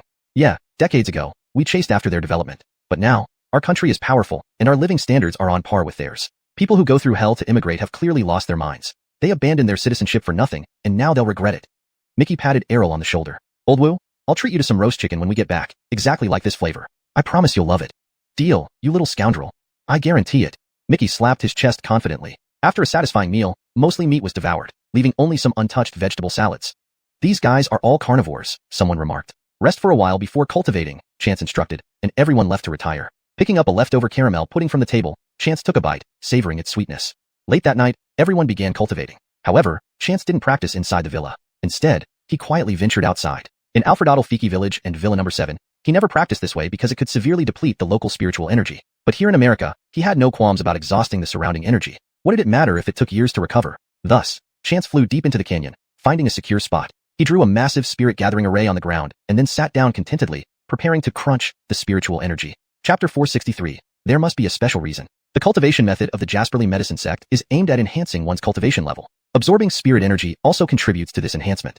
Bottlenecks do exist, but they can be resolved through merit. As for how merit is obtained, Chance already knew from the 2 figures he encountered in the netherworld. The golden light he gained from healing people and even spirits was indeed merit. As long as he carried merit, Chance would never worry about bottlenecks or any possibility of spiritual deviation. These concerns simply didn't apply when it came to merit. Chance concentrated and began practicing the cultivation techniques of the Heavenly Medical Sect. The surrounding spirit energy gathered around him, and the spirit gathering array beneath his feet flickered gently, slowly coming to life. With his eyes closed, Chance was inwardly surprised. He had noticed the dense concentration of spirit energy when he arrived, but he hadn't expected it to be this intense. Elsewhere, where the spirit energy was dense, breathing in a mouthful would feel refreshing and invigorating. But here, taking in a breath felt like gulping down water. How on earth did this place achieve this? Chance pondered over this matter rapidly, but he didn't let it distract him from his practice. It was rare to find a place so close to being a paradise, and he couldn't afford to waste a single moment. If spirit energy had color and shape, one would see it surging into the spirit gathering array. Unfortunately, spirit energy is invisible, so it went unnoticed. Additionally, Chance was far enough from others in this remote area that no one realized he had cleared out the spirit energy in this patch of land. For safety's sake, Chance didn't absorb too much. He ensured that the surrounding flora and fauna showed no significant changes. When daylight broke and the sound of guards changing shifts could be heard from afar, along with kitchen staff preparing food for them, Chance slowly ended his cultivation session and flew back to their temporary residence, a villa. Inside the villa, it was quiet. The three Colbys were still cultivating. They had recently been introduced to cultivation by Chance and could now absorb spirit energy on their own. Encountering such a rich concentration of spirit energy, they naturally wouldn't miss the opportunity. Only Mickey was already up. Seeing Chance return, Mickey quickly stood up. "Brother, you're back?" Seeing Chance's smiling face, Mickey knew his mood must be excellent. "Good harvest, I presume?" "Very good. This place is practically a gift from the heavens." Chance was in extremely high spirits. The amount of spirit energy absorbed in just one night had increased his cultivation by a third at the 6th level of Cortesco cultivation. In 2 more days, he might even break through to the 7th level. Baker's fortunate turn of events naturally put him in an excellent mood. Even the billion-dollar issue seemed less important now. "You go tell them to wash up. The meal delivery has arrived." Chance sensed that the three Colbys upstairs had finished their practice and instructed Mickey. "Yes, sir." When they came downstairs again, the servants had indeed brought the meals, but the food left much to be desired. "What is this? Early morning and you expect us to eat bread, coffee, milk, and ham slices?" Chance was very dissatisfied. "Tell the kitchen to prepare Chinese cuisine." The Val stammered nervously. "Sir, what if they don't have the ingredients?" "Ingredients?" Chance asked with a half-smile. The Val dared not press further and hurried off to the kitchen. "Master, they may not be able to accommodate us," one of the Colbys commented. You underestimate them," Chance said, knowing their kitchen received fresh supplies daily and had multiple chefs. Since they could make dishes from other countries, why couldn't they prepare Chinese food? Chance wasn't deliberately making things difficult. The food set before them was simply subpar. Noticing Chance's dissatisfaction and seeing the breakfast returned, Barrett personally came over to apologize and assured them that the kitchen was preparing new meals. When the food was delivered the second time, it was significantly better and more varied. Seeing the table filled with Eastern snacks, the three Colbys sneered. "Master, you were right. They can make anything. They've been intentionally slacking," one Colby remarked. Master's initial warning was perfect. "Indeed, these steamed buns, dumplings, and baozi look well made," another added. They sat down to eat, but after a single bite, everyone froze, then smiled bitterly. Though the appearance was decent, what on earth were these supposed to be? The steamed dumplings had cheese filling, the baozi had potato filling, and the wontons, while meat-filled, tasted peculiar and hard to swallow. There were also crepes made from batter and eggs, wrapped around fried ham slices. These at least had a savory taste and, dipped in a sweet and spicy sauce, could be eaten. Everyone managed a few bites, though they weren't entirely satisfied. When the Val came to clear the plates, she looked increasingly nervous at the leftovers, fearing Chance's wrath. "Where are the cooks who prepared this meal from?" Chance asked calmly. This bizarre flavor definitely wasn't Chinese cuisine. He'd eaten perfectly normal hot pot in Chinatown. "From Russia," the Val hesitated. "No wonder," Chance murmured. "Prepare thinly sliced raw meat and get us a hot pot. Understand?" The Val nodded and left. Continuing to eat this way would lead to loss of appetite before he completed his cultivation. Ordering the day, Chance preferred solitude, so no one disturbed them. Thus, several people sat in the living room as Chance guided them in cultivation. Given the density of the spirit energy here, Chance emphasized the importance of diligent practice. A single day of focused cultivation here equaled months elsewhere. After instructing the four for some time, he told them to continue their practice while he reflected on why the spirit energy here was so concentrated. Villa number 7 had a natural ability to gather spirit energy, enhanced further by the array flags he used. In the villa district of Shao Fiki village, Draper and he jointly constructed the 12 earthly branches Alfredonct array, making the spirit energy exceptionally dense. However, both locations started with naturally dense spirit energy, which was then intensified by external means. Yet during his midnight observation, this area appeared entirely natural, with no traces of arrays. How could this be possible? Even the small world in southern Yunnan they accidentally entered previously couldn't compare to the spirit energy here. Entering San Francisco and traveling there had revealed nothing unusual about the spirit energy. No, there must be a special reason. Chapter 464, Discovering the Target. Arte to Chance's determination and newfound resolve, he ventured out of the villa and began to stroll around. But before he could go far, a guard appeared and asked him to return. Chance gave a cold laugh and casually slapped the guard who had been disrespectful, sending him sprawling. "What? Am I your prisoner?" This guard was just from the outer perimeter and hadn't witnessed Chance's rampage in the hall where he even showed no fear of bullets. Shocked that Chance dared to strike back, the guard immediately reached for his weapon. Fortunately, Barrett rushed over after receiving the news. Panting, he approached Chance. "Mr. Baker, this is all a misunderstanding. We absolutely have no ill intentions. However, movement around here is indeed restricted. Restricted? Do you want me to be imprisoned in the villa? Chance said with clear dissatisfaction. No, that's not it. We sincerely invite Mr. Baker as our guest, Barrett hurriedly denied, then thought for a moment. Let me send someone along with you. This is the headquarters of our Jasperly Principal Sect, and many areas are off limits. We hope Mr. Baker can respect our rules. All right. I just wanted to take a walk and relax. It sounds like I'm being treated as if I'm trying to spy on something confidential. Chance pretended to be impatient. Seeing Chance agree, Barrett secretly breathed a sigh of relief and found a Val along with 2 guards to accompany him. This Val was exceptionally beautiful and carried a bamboo basket. What's in there? Chance asked curiously. It's black tea and some snacks. If you get tired, we can rest on the spot and enjoy the scenery, the Val replied sweetly. All right. Originally, they thought Chance would just take a leisurely stroll nearby, but once he started walking, everyone was shocked. Since they lived here daily, they were very familiar with the paths and initially assumed Chance would lag behind. Surprisingly, Chance's stamina far exceeded their expectations. After almost an hour of traversing the undulating canyon, his pace remained unchanged. And though Chance strolled as if it were a leisurely walk without much speed, the others found themselves rushing to keep up, even panting heavily. Chance smiled faintly. As a cultivated practitioner, he certainly wouldn't be outdone by mere mortals. Give me the basket. Chance stopped and said to the Val, who was sweating profusely from following him. Mr. Baker, are you ready to rest now? The Val asked in surprise. No, I just see that you're tired carrying it. The Val felt dizzy. Mr. Baker, where are we heading? As the Val asked, the 2 guards also listened intently. This was what they wanted to know urgently too. There. Let's go there. Chance pointed to a place. The 3 behind him were stunned. From where they stood to where Chance pointed would take at least another hour. Walking for another hour at Chance's pace meant they'd need a total of 2 hours. Finally, after 2 hours, they stood on this hilltop, and Chance gazed contentedly at the surroundings. Let's take a break here, eat, and enjoy the scenery, Chance happily said. While he was happy, the other 3 were overjoyed since they could hardly walk any further.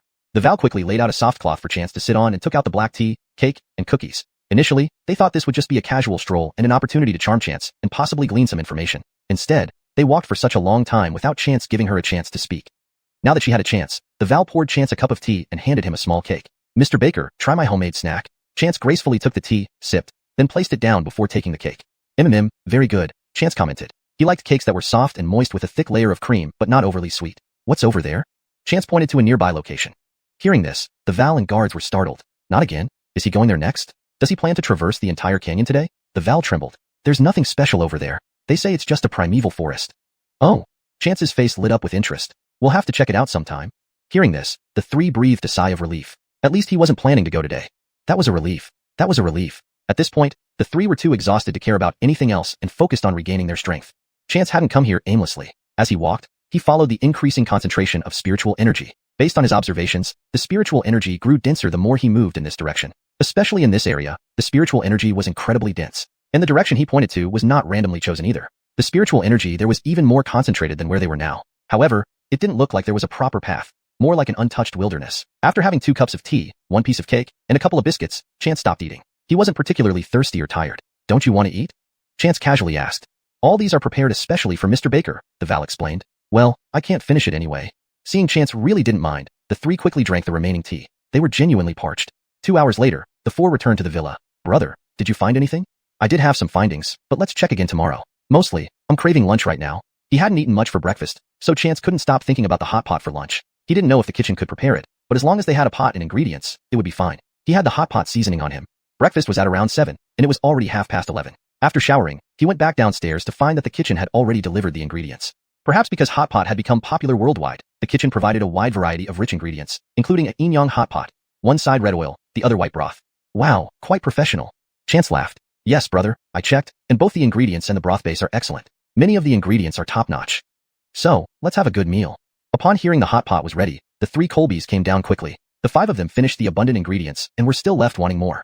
Chapter 465. Is this the jade cleansing bottle? They settled down in the canyon, leaving Stanley to stay with Stevie's family. Stevie and his mother were kind to Stanley, but he couldn't help feeling anxious. Knowing that worrying wouldn't help, he tried to distract himself by not thinking about it anymore.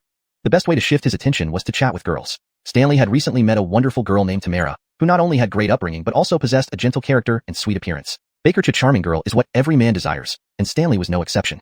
Especially since they had a pleasant conversation on the plane and exchanged contact details. Within days, their relationship grew warmer than before. Tamara and Wu Bartning came to San Francisco for a wedding. Their classmate was marrying into a powerful local family and was said to be very wealthy. These days, Wu Bartning and Tamara have been busy preparing for the pre-wedding arrangements with this classmate. Tamara even sent Stanley quite a few pictures of the castle. Do you like castles?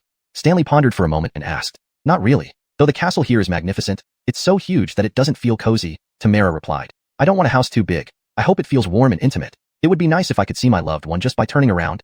Ha ha ha, wouldn't that be too small? Stanley responded rather bluntly. I thought all girls love castles. Your classmates seem to love it a lot. Earlier, Tamara had sent Stanley a video of her classmate introducing the castle. The pride and boasting in her voice made it seem as if she had built the castle herself. Unbeknownst to her, Stanley had learned that this was merely the future husband's family estate, and they were only invited guests allowed to visit. Not even an overnight stay was possible, let alone ownership. Stanley didn't like Tamara's classmate, finding her pretentious and fake. Not really. When I went there, it felt eerie and very uncomfortable, Tamara admitted. Really? Who knows, with hundreds of years of history, it might be haunted. Don't scare me, I'm terrified of such things, Tamara said. Since the incident with the ghost peach blossom, Tamara would shudder at anything related to ghosts. Haha, don't worry. If you're in danger, send me a message, and I'll definitely come to save you. Ignoring the heat of their conversation, Chance had still not received any money after 3 consecutive days. But he wasn't anxious. Instead, he enjoyed staying here. Each additional day allowed him to absorb more spiritual energy. Ordering the past few days, he walked through the entire canyon during the daytime and indeed discovered something peculiar. The dense forest was undoubtedly the area with the most concentrated spiritual energy in the entire canyon. Previously, Chance had used his divine senses to probe underground, discovering a massive base teeming with people working and cultivating. However, yesterday, Chance found a part of the underground base that he couldn't enter at all. Neither his divine senses nor he could penetrate it. What caused this? Calculating its position, this inaccessible area coincided precisely with the location of the dense forest. Therefore, after breakfast today, Chance dragged others out for another stroll. For days, Chance wandered around daily, simply enjoying the scenery without doing anything else. Barrett gradually became reassured, knowing that the surface was unimportant compared to the underground base. He didn't believe Chance had X-ray vision. Thus, Barrett turned a blind eye to Chance's outings. Andrea was always accompanied by the Val and 2 guards. Over several days, everyone got used to it, and the Val would bring extra food and water. Today, upon reaching the mountaintop, Chance ate a cake and then poured tea for the 3 of them. Startled and honored, they drank it all up. Not long after drinking, they began to lose consciousness, collapsing unconscious nearby. Chance chuckled softly and stood up. Their collapse was due to the drug he had given them. Did they think he was on vacation? Turning toward the primeval forest, Chance ran inside, immediately sensing something amiss when he entered. Despite walking in circles, everything around him looked the same. Trees appear similar to human eyes at first glance, but no 2 leaves or trees are identical. So, something must have affected his vision. Chance directed the spiritual energy to his eyes, and saw that the surroundings had changed significantly. His eyes could even see through ghostly illusions, let alone mere mazes. However, this maze appeared natural. Strolling casually, Chance noticed a thin membrane before him. Touching it revealed no changes, so he stepped through. Inside, the spiritual energy was astonishingly dense. If the external energy was water, this was like consuming jelly. One needed to swallow each breath. Following his instincts, Chance reached the center of the forest and finally discovered the source of the energy, a bottle. A bottle just like the jade cleansing bottle, held by Avonian Bodhisattva, entirely green with a crack. The dense spiritual energy leaked from this crack. Attempting to grab it, Chance plunged it into water. The bottle was incredibly heavy, as if holding 3 mountains and 5 peaks, barely allowing him to move it slightly. Unable to lift it, Chance sought another method. The best solution was placing the bottle into his Baker mirror ring, but that failed too. Though the bottle looked small, it couldn't fit into his Baker mirror ring. After deliberation, Chance left. There was only one way now. Taking out a void stone, he intended to craft a specialized Baker mirror ring for the jade cleansing bottle. Determined, Chance returned and woke the 3. Why are you sleeping? It's cold up here. Let's go down. They hurriedly followed him down the mountain. Back at the villa, Chance instructed Mickey to eat without disturbing him, setting up an array in his room. He aimed to cultivate to the 7th stage of Cortesco refinement, and then try his utmost to create a Baker mirror ring. Chapter 466, Cultivation Level 7th Stage of Cortesco Condensation. That night, Chance finally reached the 7th stage of Cortesco Condensation. Starting from this level, it could be considered entering the advanced stages of Cortesco Condensation. At least for now, Chance had never seen anyone with a cultivation level higher than his. After stabilizing his realm slightly, Chance drew several arrays on the spot and began refining the void stone. For the sake of crafting this nether ring, Chance had exhausted all his efforts. There were several arrays on the ground. Some gathered spirit chi, others replenished spirit chi, and he even held a few medicinal pills in his mouth, wrapped in spirit chi, ready to use at critical moments. With his cultivation at the 7th stage of Cortesco Condensation, Chance found that refining the void stone was much easier this time. He quickly reached the same spatial capacity as before, but still had the strength to expand further. The void stone was a naturally occurring product of creation, mentioned only once in the Jasperly Medicine Sect's legacy. He hadn't expected to find such a large piece, capable of crafting 3 nether rings. When Chance first felt his spiritual energy weakening, he stepped on the recovery array, which swiftly supplemented his body with spirit chi, converting it into spiritual energy to allow him to continue expanding the void stone. At this point, the void stone was already 10 times the size of the previous nether ring, yet it was far from meeting Chance's expectations. Spiritual energy gradually filled the space, pushing Chance to his limits once again. The last nether ring had only hundreds of cubic meters of space, but now it had expanded to thousands. It might not be appropriate to say cubic, since the height of the space had reached an astonishing figure, making the interior of the void stone resemble an open plaza, vast and expansive. However, it could still be larger. Chance bit through the pill in his mouth, and the medicinal power instantly re-energized him. Yet, the effect came fast and went faster. The void stone acted like a suction pump, draining every bit of spiritual energy from him. Suddenly, everything went dark, and Chance lost consciousness. When he woke up, he had no idea how much time had passed. Even the sky had turned pale. Upon rising, Chance discovered his body was weak and unsteady, as if walking on cotton. This sensation had not been felt since he received the Heavenly Medical Sect's legacy. Thinking for a moment, he understood. This mountaintop was colder than other places, and the moment his spirit chi was completely drained, he became just like an ordinary person. Lying here for so long, how could he not fall ill? Staggering back to the villa, Mickey immediately rushed down upon hearing the commotion. Seeing Chance's condition, he quickly ran over to support him, exclaiming, "Brother, what happened? Ah, your forehead is burning hot." "Nothing, I'll be fine after a nap," Chance mumbled drowsily. Ironically, although he had various medicinal pills crafted during his free time, from external injuries to internal damages and detoxification, he didn't have any for common colds and fevers. He could also recover faster by cultivating a bit more. But right now, he truly couldn't muster the energy. "Okay," Mickey replied, and Chance suddenly felt lighter, as if he were floating. Wait, that wasn't right. Only then did Chance realize that Mickey was carrying him on his shoulders. "You?" Chance said with a headache. Mickey was indeed too reckless. Soon, he was placed on the bed, covered with blankets, and an ice towel was placed on his head. Chance chuckled bitterly. "No need. I'll be fine after a nap." "All right, brother, take your nap." The three Colbys heard the noise and came to inquire about the situation. "Baker seems to have a fever." "What? How is that possible? Did you misjudge?" The Colbys didn't believe it. Given Chance's cultivation, how could he have a fever unless someone had secretly attacked him? No, Baker could hardly be ambushed. It is indeed a fever. I find this quite strange. I suspect it might be the doing of the Jasper Principal Sect. No one should approach Baker's room today, Mickey said sternly. "Rest assured, I'll guard here today," David said, sitting cross-legged outside Chance's room door. "I'll guard the entrance." Walter knew that in Chance and Mickey's minds, David would be closer to them and did not compete. He said directly. "Make sure you aren't detected," Mickey warned. "Don't worry, they won't see me unless I want them to," Walter proudly stated. "I'll guard the windows. Be careful with meals these 2 days. Don't let them poison the food," Dakari said. "That's entrusted to Master Alfredo." Mickey looked at David. "All right," David nodded. When the Val came to deliver breakfast, she sensed something unusual in the atmosphere of the villa. She didn't see the usual gentleman in the living room. Instead, she saw Mickey's tall companion staring at her throughout, making her nearly drop the dishes. "Alfred and Colm, we specially arranged a chef's guild in Chinese cuisine to prepare breakfast for you both. Please enjoy." Mickey didn't understand a word of the Val's words and waved her off impatiently. After the Val left, Mickey glanced at the table, seeing familiar foods like Xylong Bao, wontons, pot stickers, century egg and lean meat porridge, even fried dough sticks and tea eggs. He walked up to the third floor. "Master Alfredo, breakfast has arrived. Could you check?" David inspected it and nodded. "It's fine. Should we ask if Hector wants to eat? Having a full meal can give him some strength." But care. By now, Chance had slept for over an hour and half opened his eyes upon hearing Mickey enter. "Brother, have something to eat?" Chance, who had already recovered significantly, laughed at Mickey's worried expression. "I'm fine." He got up and ate a large bowl of wontons, adding half a bottle of pepper powder and breaking out a good sweat. Only then did he feel thoroughly content.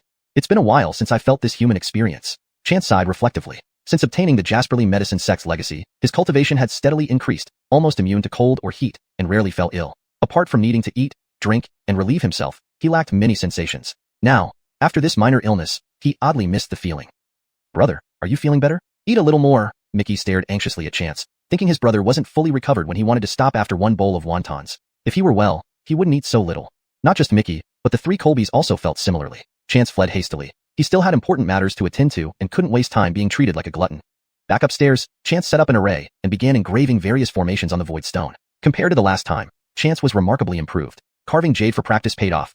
Once cumbersome and unfamiliar, his work was now fluid and seamless. By mid-morning, Chance completed all the formations on the void stone within the room and admired the newly crafted nether ring with satisfaction. Chapter 467. Into the pocket. The final form of the Bakermara ring was approximately 5,000 square meters in size. This estimate came from Chance's own perception. As for height, it should be around 7 to 8 stories tall. Only such a spacious area could truly resemble a Bakermara ring. The previous one was just too small. Given this, he had to wait until his cultivation reached a very high level before using the last void stone. After all, finding such stones was rare and unpredictable. He might never encounter another one in his lifetime. However, Chance stroked his chin. This void stone was discovered in Myanmar, inside a jade stone. Perhaps he could visit there again when he had time. All these were future plans. For now, with such a large Bakermara ring, he could try putting away the jade cleansing vase. On his way downstairs, it was time for lunch, and Chance couldn't help but smile bitterly. "It seems like I'm here just to eat." However, the bowl of wontons he had in the morning was long digested. Seeing that the table was filled with proper Chinese dishes, Chance enjoyed his meal thoroughly, especially the mapo tofu, which was exceptionally authentic. Watching Chance finish 4 bowls of rice, the 3 Colbys and Mickey finally felt relieved. Being able to eat heartily meant nothing serious must have happened. In that moment, the smiles on their faces were almost identical. By accident, Chance glanced at them and almost choked. What did their satisfied expressions mean? Were they pleased because he ate well like a pig? After eating and drinking enough, Chance used the same trick again, taking the Val and 2 guards out for a walk. Today felt slightly different from usual. He genuinely needed to digest his food since he overate. Reaching the mountaintop, He hypnotized the three as per routine and entered the woods to the side of the jade cleansing vase. On his right hand was the second Baker mirror ring with its 5,000 square meter space. Holding the jade cleansing vase, Chance silently prayed it would fit. Otherwise, he'd have to resort to brute force, which would bring many complications. Not yet ready for that. Using his fingers, he subtly activated the Baker mirror ring. It felt like tugging a rope, encountering significant resistance. But the next instant, the jade cleansing vase vanished from his hand. Baker-prized and delighted, Chance rushed back to the original spot, lifted the teacup, and let the three regain consciousness. This time, the dose was light, and Chance's movements were as smooth as before, so the three didn't realize they had fallen asleep. They thought only a moment had passed. Today's lunch was too heavy. I still need to walk, can't sit still. Chance stood up. Let's take a stroll in that direction. He pointed in a random direction, and the trio had no choice but to follow. At the moment Chance put the jade cleansing vase away, the continuous flow of spiritual energy stopped. No significant changes would occur in the short term without cultivators present. When they returned to the villa, the atmosphere at the base was already tense. What's happening? Why is everyone so worked up? Chance asked curiously, probing. Well, I'm not sure either. Let me ask, the Val replied. What would Mr. Baker like for dinner? The new chef really has talent. The mapo tofu is excellent. Make sure it's on the menu tonight. Other dishes can be up to him. Chance maintained his carefree attitude, showing no signs of guilt or nervousness about what he'd done. He didn't feel guilty at all. The Jasperly Order Church scavenged wealth in China, and seizing the jade cleansing vase taught them a lesson. It served as interest for these past days. Even the three Colbys and Mickey were unaware of what Chance had done. They only sensed that he went out for a walk and seemed in a great mood. Chance greeted them and headed upstairs to the third floor, his divine sense exploring the underground base to observe reactions there. Compared to above ground, it was much tenser below. Spiritual energy had suddenly cut off, and some people had likely noticed. Just as Chance's divine sense probed, they prepared to send someone over. The dispatch person was a woman he had seen before, the same one who had stopped Barrett previously. Clearly, she was sent by the Kirk, who detected something amiss with the spiritual energy. Testing again, Chance found his divine sense still couldn't penetrate that place, so he withdrew, disappointed. Without spiritual energy, the Kirk would soon emerge. Almost immediately after Chance withdrew his divine sense, tension spread above ground. The woman led a group up the mountain, where the jade cleansing vase was, searching thoroughly but finding no traces. Finding no trace also meant they couldn't identify who had stolen it. The woman felt anxious, but became even more calm. She summoned Barrett and other responsible persons at the base to inquire if anyone unusual had visited recently. The base had several guests besides Chance and Mickey, a Evelyn and a Colby man. The girl was a devoted follower of the Jasperly Order Church, representing her father, waiting to meet the Kirk. She had been waiting for days. The Colby man was also a loyal follower, donating substantial sums annually to the church and staying here afterward to benefit his health. Given the situation, the woman locked down the entire facility and started inspecting each villa one by one. First was the girl, blonde-haired and blue-eyed. She was exceptionally beautiful but wore a worried expression. She had waited nearly a week just to see the Kirk. Just as she was pondering how to expedite the meeting, people rushed into her villa. What are you doing? Why break into my house? Sorry, Miss Anya, but this is the property of the Jasperly Order Church. But I'm staying here. Anya protested. Her protests were ignored. They intruded and began using strange devices to search her room. What are you doing? Why are you searching my house? Anya couldn't believe it. These people invaded her home and forced their way through her belongings. You're going too far. I sought your help, not for you to insult me. Anya, blocked at the door, shouted angrily. We certainly can. Compared to our holy artifact, nothing else matters, the woman said furiously. What do you know? I want to leave this place. Sorry, Miss Anya. Until the artifact is recovered, no one leaves. Chapter 468. Searching for the sacred artifact. Chance's villa wasn't far from Miss Anya. He could clearly hear what was happening in her house. When he heard that woman mention they had lost a sacred artifact of the Jaspersville sect, Chance immediately sneered. Sacred artifact? Nonsense. This is the United States. An overseas sect claiming their sacred artifact is from China? When Chance returned, he had already examined the jade cleansing bottle. In his Baker mirror ring, he could see it very clearly. Though this small bottle was only about palm high, it occupied a significant portion of space in his second Baker mirror ring. What kind of terrifying existence is this, taking up so much space? Moreover, this thing was extremely heavy. Even with all his might, Chance could only slightly shake the bottle. Now that it was stored in his Baker mirror ring, Chance could finally take a detailed look. Immediately, he noticed something suspicious. There were several Chinese characters inscribed on the bottle, but despite being Chinese characters, he couldn't recognize them at all. Were these legendary Oracle Bone scripts or Lesser Seal scripts? Chance, not being an expert, was thoroughly confused and planned to write down these characters and ask experts upon his return to China. Although Chance didn't know the exact meaning, there was no doubt that this object was from China. Regardless of how it ended up in the US, bringing it back would be like returning it to its homeland. Hearing that woman confidently claim it belonged to the Jaspersville sect made him sneer. If it's yours, why didn't you keep it safely instead of leaving it in the forest? Clearly, you couldn't even pick it up or move it. Now Chance fully understood why the Jaspersville sect set up headquarters in such a remote, nearly uninhabited valley. It was because of this bottle. While he was deep in thought, the woman had already left Miss Anya's house with her people, finding nothing. She then headed straight for Chance's place. Chance calmly instructed Mickey to open the door and let them in. Chance's nonchalant attitude took the woman by surprise. She expected Chance to react more intensely than Anya. After all, Anya was just an ordinary person, while Mr. Baker was extremely powerful. They had kept him around because they couldn't deal with him and had to wait for the Kirk to emerge from seclusion. Thinking the Kirk had already emerged, the woman felt somewhat reassured. Mr. Baker, I need to search your villa, but care. Go ahead. But, Chance looked at her with a half smile. The woman tensed up. Indeed, it wasn't that simple. Can you tell me exactly what you're looking for? Just because you lost something, does it mean you can come to my villa and rummage through it? Do you think we're thieves? Chance's tone grew colder. Mr. Baker, we treat everyone equally. We have no intention of insulting anyone, but our sacred artifact has been lost, and we must find it. If you want to search, send someone in charge to discuss. Also, when will the payment arrive? Once it arrives, transfer it quickly. Do you think I have nothing better to do? I'm not responsible for that. Barrett, you explain later, the woman said stiffly. But I must search now. Chance gestured for them to enter as he sat on the sofa. The woman scoffed inwardly. These Chinese are weak. No matter how high their cultivation, they still obediently let them in. As she led her people inside, she felt a pressure as soon as she reached the sofa, unable to proceed or even lift her feet. Watching Chance leisurely read on the sofa as if this had nothing to do with him, she felt a chill. If he had obstructed them, she wouldn't mind. Instead, he didn't hinder them, yet they still couldn't enter. He truly was a master. Trying to speak, she realized she couldn't even muster the strength. The pressure increased, causing many behind her to collapse. Barrett, an ordinary person, fell flat long ago. She gritted her teeth, bones creaking under the immense weight. Chance smiled slightly, flipping a page in his book. The woman felt like she had been struck by a hammer, letting out a stifled cry as she dropped to one knee. Sir, why torment my servant? Came a voice from afar. Chance raised his head in surprise. Not because the speaker had high cultivation, but because they spoke Mandarin with a perfect accent. Upon seeing the newcomer clearly, Chance confirmed his impression. The newcomer was Asian, though it wasn't clear if he was Chinese. With white hair and beard but no wrinkles, his face was ruddy and ageless. Alfredoving in such a spirit-rich environment, even without cultivation, one could live long. Based on the tone, this was the Kirk mentioned by the woman. He gently landed in Chance's villa, releasing the woman from the pressure. Everyone leave. Kirk, the woman bowed, intending to say more. Leave. Mr. Baker isn't someone you can disturb. Waving off everyone else, the Kirk sat on the sofa opposite Chance. Do you bear the surname Baker? Yes. Is your money ready?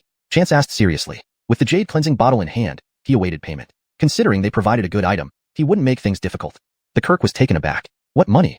The woman whispered into his ear. The Kirk nodded in understanding. I see. The money is not a problem. If we lost, we accept it. This has always been our sect's principle. However, please continue, Chance said coolly. The Jaspersville sect has existed for nearly a century without such incidents. If I let you easily take this money, I would be derelict in duty and unable to explain to the sect leader. You actually have a sect leader? Chance pondered aloud. Since arriving, he only knew of a Kirk. As for the sect leader, neither location nor any sign of activity was known. Perhaps the sect leader was in perpetual seclusion and didn't need food? Of course, our sect leader is one of the few true deities in this world. Chance snorted. So tell me, what do you need for the money? Defeat me, and you can have what you want. Want to beat me? You lack the skill. From the moment the Kirk entered, Chance sensed his cultivation. His level was higher than the 3 Colbys, reaching the 6th stage of Cortesco cultivation. Back then, he might not have secured the payment. Now, he was at the 7th stage. At this stage, Cortesco cultivation advanced to a higher echelon, vastly different from the 6th stage. Chapter 469. Overturning the Jasperly Principal Sect. Chance and the Elder Grandmaster engaged in combat as soon as they decided to, moving with exceptional speed. Both of them had a tacit understanding that it was not yet time for a life-or-death struggle, so they held back. The confrontation between experts was filled with danger even when it involved simple exchanges. The clash of two formidable forces turned the villa into a chaotic mess as if hit by a typhoon. Everyone at the entrance fell flying except for the woman, who managed to stay barely standing near the door. After clashing for 15 minutes, they stopped. The Elder Grandmaster's face flushed red before turning pale, finally realizing the gap between himself and Chance. He gave a bitter smile. I lost. If Chance hadn't shown mercy, he would probably have been dead already. An intelligent man adapts to circumstances. Chance patted his shoulder. Send the money as soon as possible. This place is no longer livable. The Elder Grandmaster had no choice but to signal the woman. Loyalty bound her to the Elder Grandmaster, and she did not care much about mere millions of dollars. She immediately instructed Barrett to transfer the funds. Barrett could hardly believe this outcome. If he had known earlier, he would have transferred the money without hesitation from the start. Get me 2 more cars while you're at it. You smashed our vehicle, Chance demanded, and the woman complied. However, the old man interjected, I admit defeat and will send the money. But Mr. Baker cannot leave just yet. Why? Chance snarled, turning fiercely towards the Elder Grandmaster. Because our holy artifact has been stolen. No one can leave until it's recovered. As for your accommodation issue, Alfredosa, prepare another room for Mr. Baker. What if I insist on leaving? Chance asked coldly, can you stop me? The Elder Grandmaster's face darkened. After a long standoff, he suddenly said, Mr. Baker, don't assume we are helpless against you.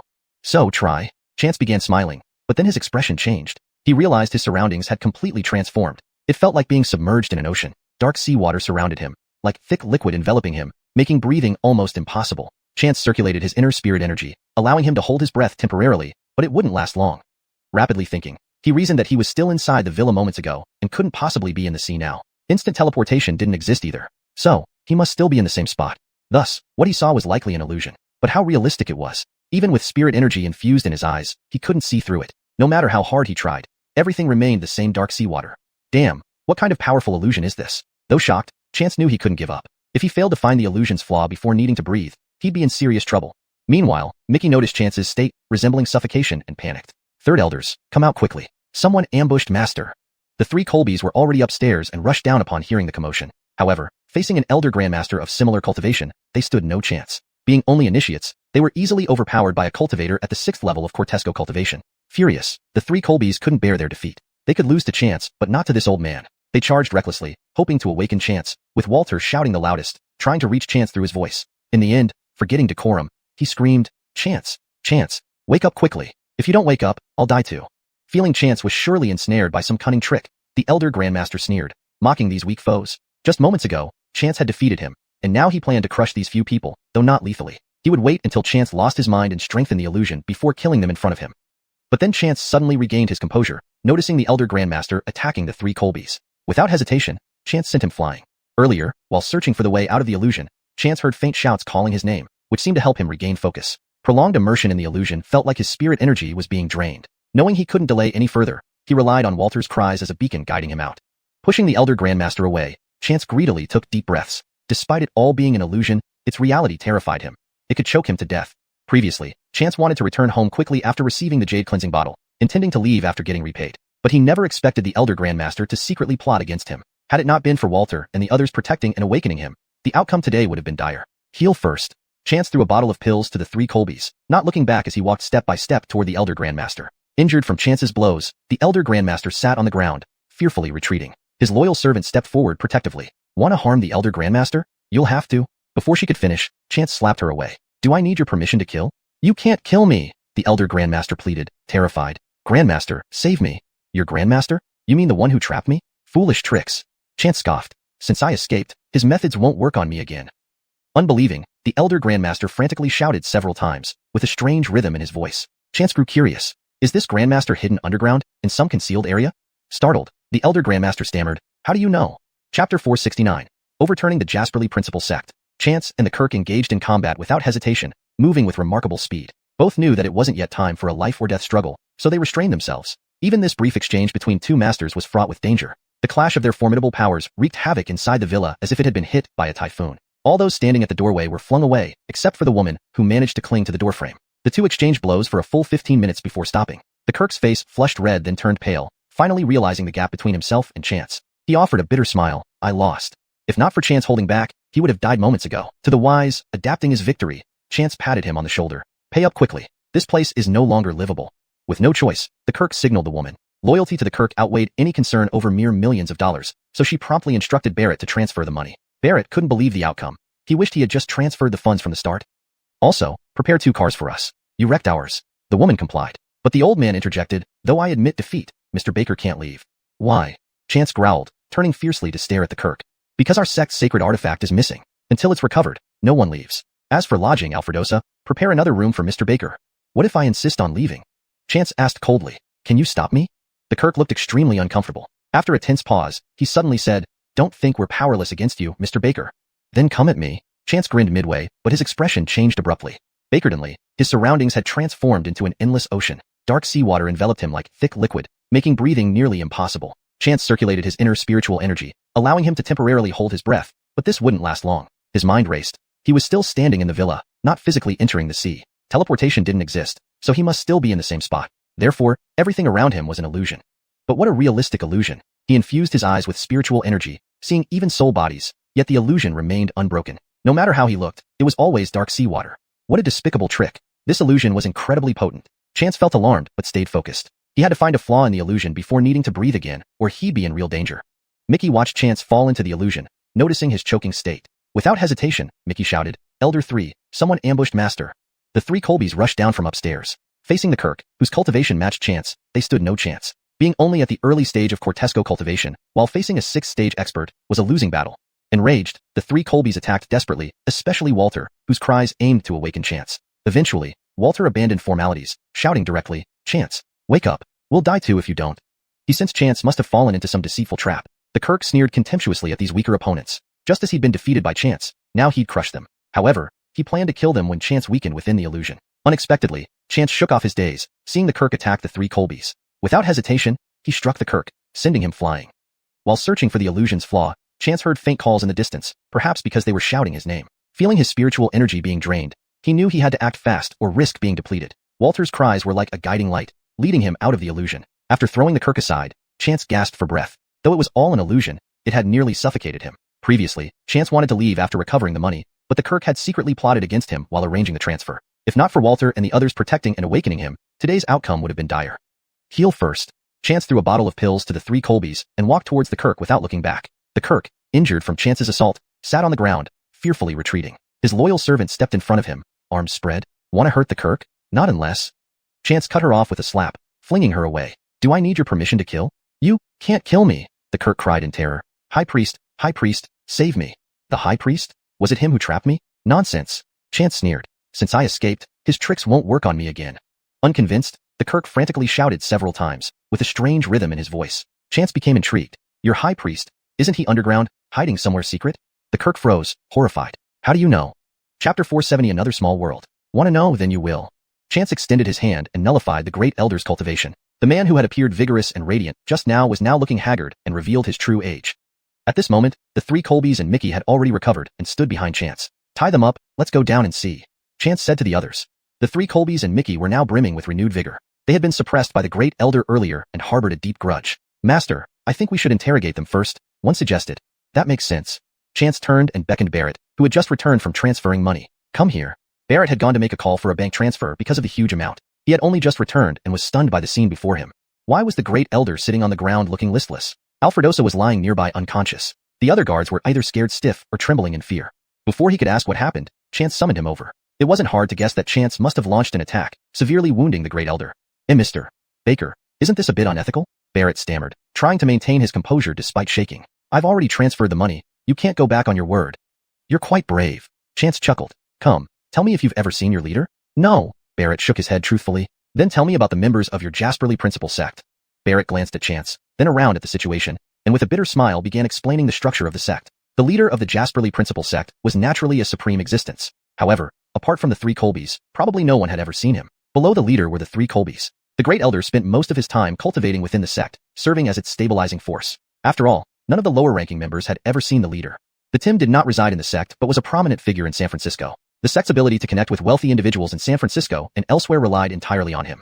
The third elder was the one Chance had encountered before in China. He usually inspected operations around the world. Ordering the previous incident in Tianjin, it was because of the annual martial arts conference that the third elder had personally attended. He didn't expect such a major event would occur.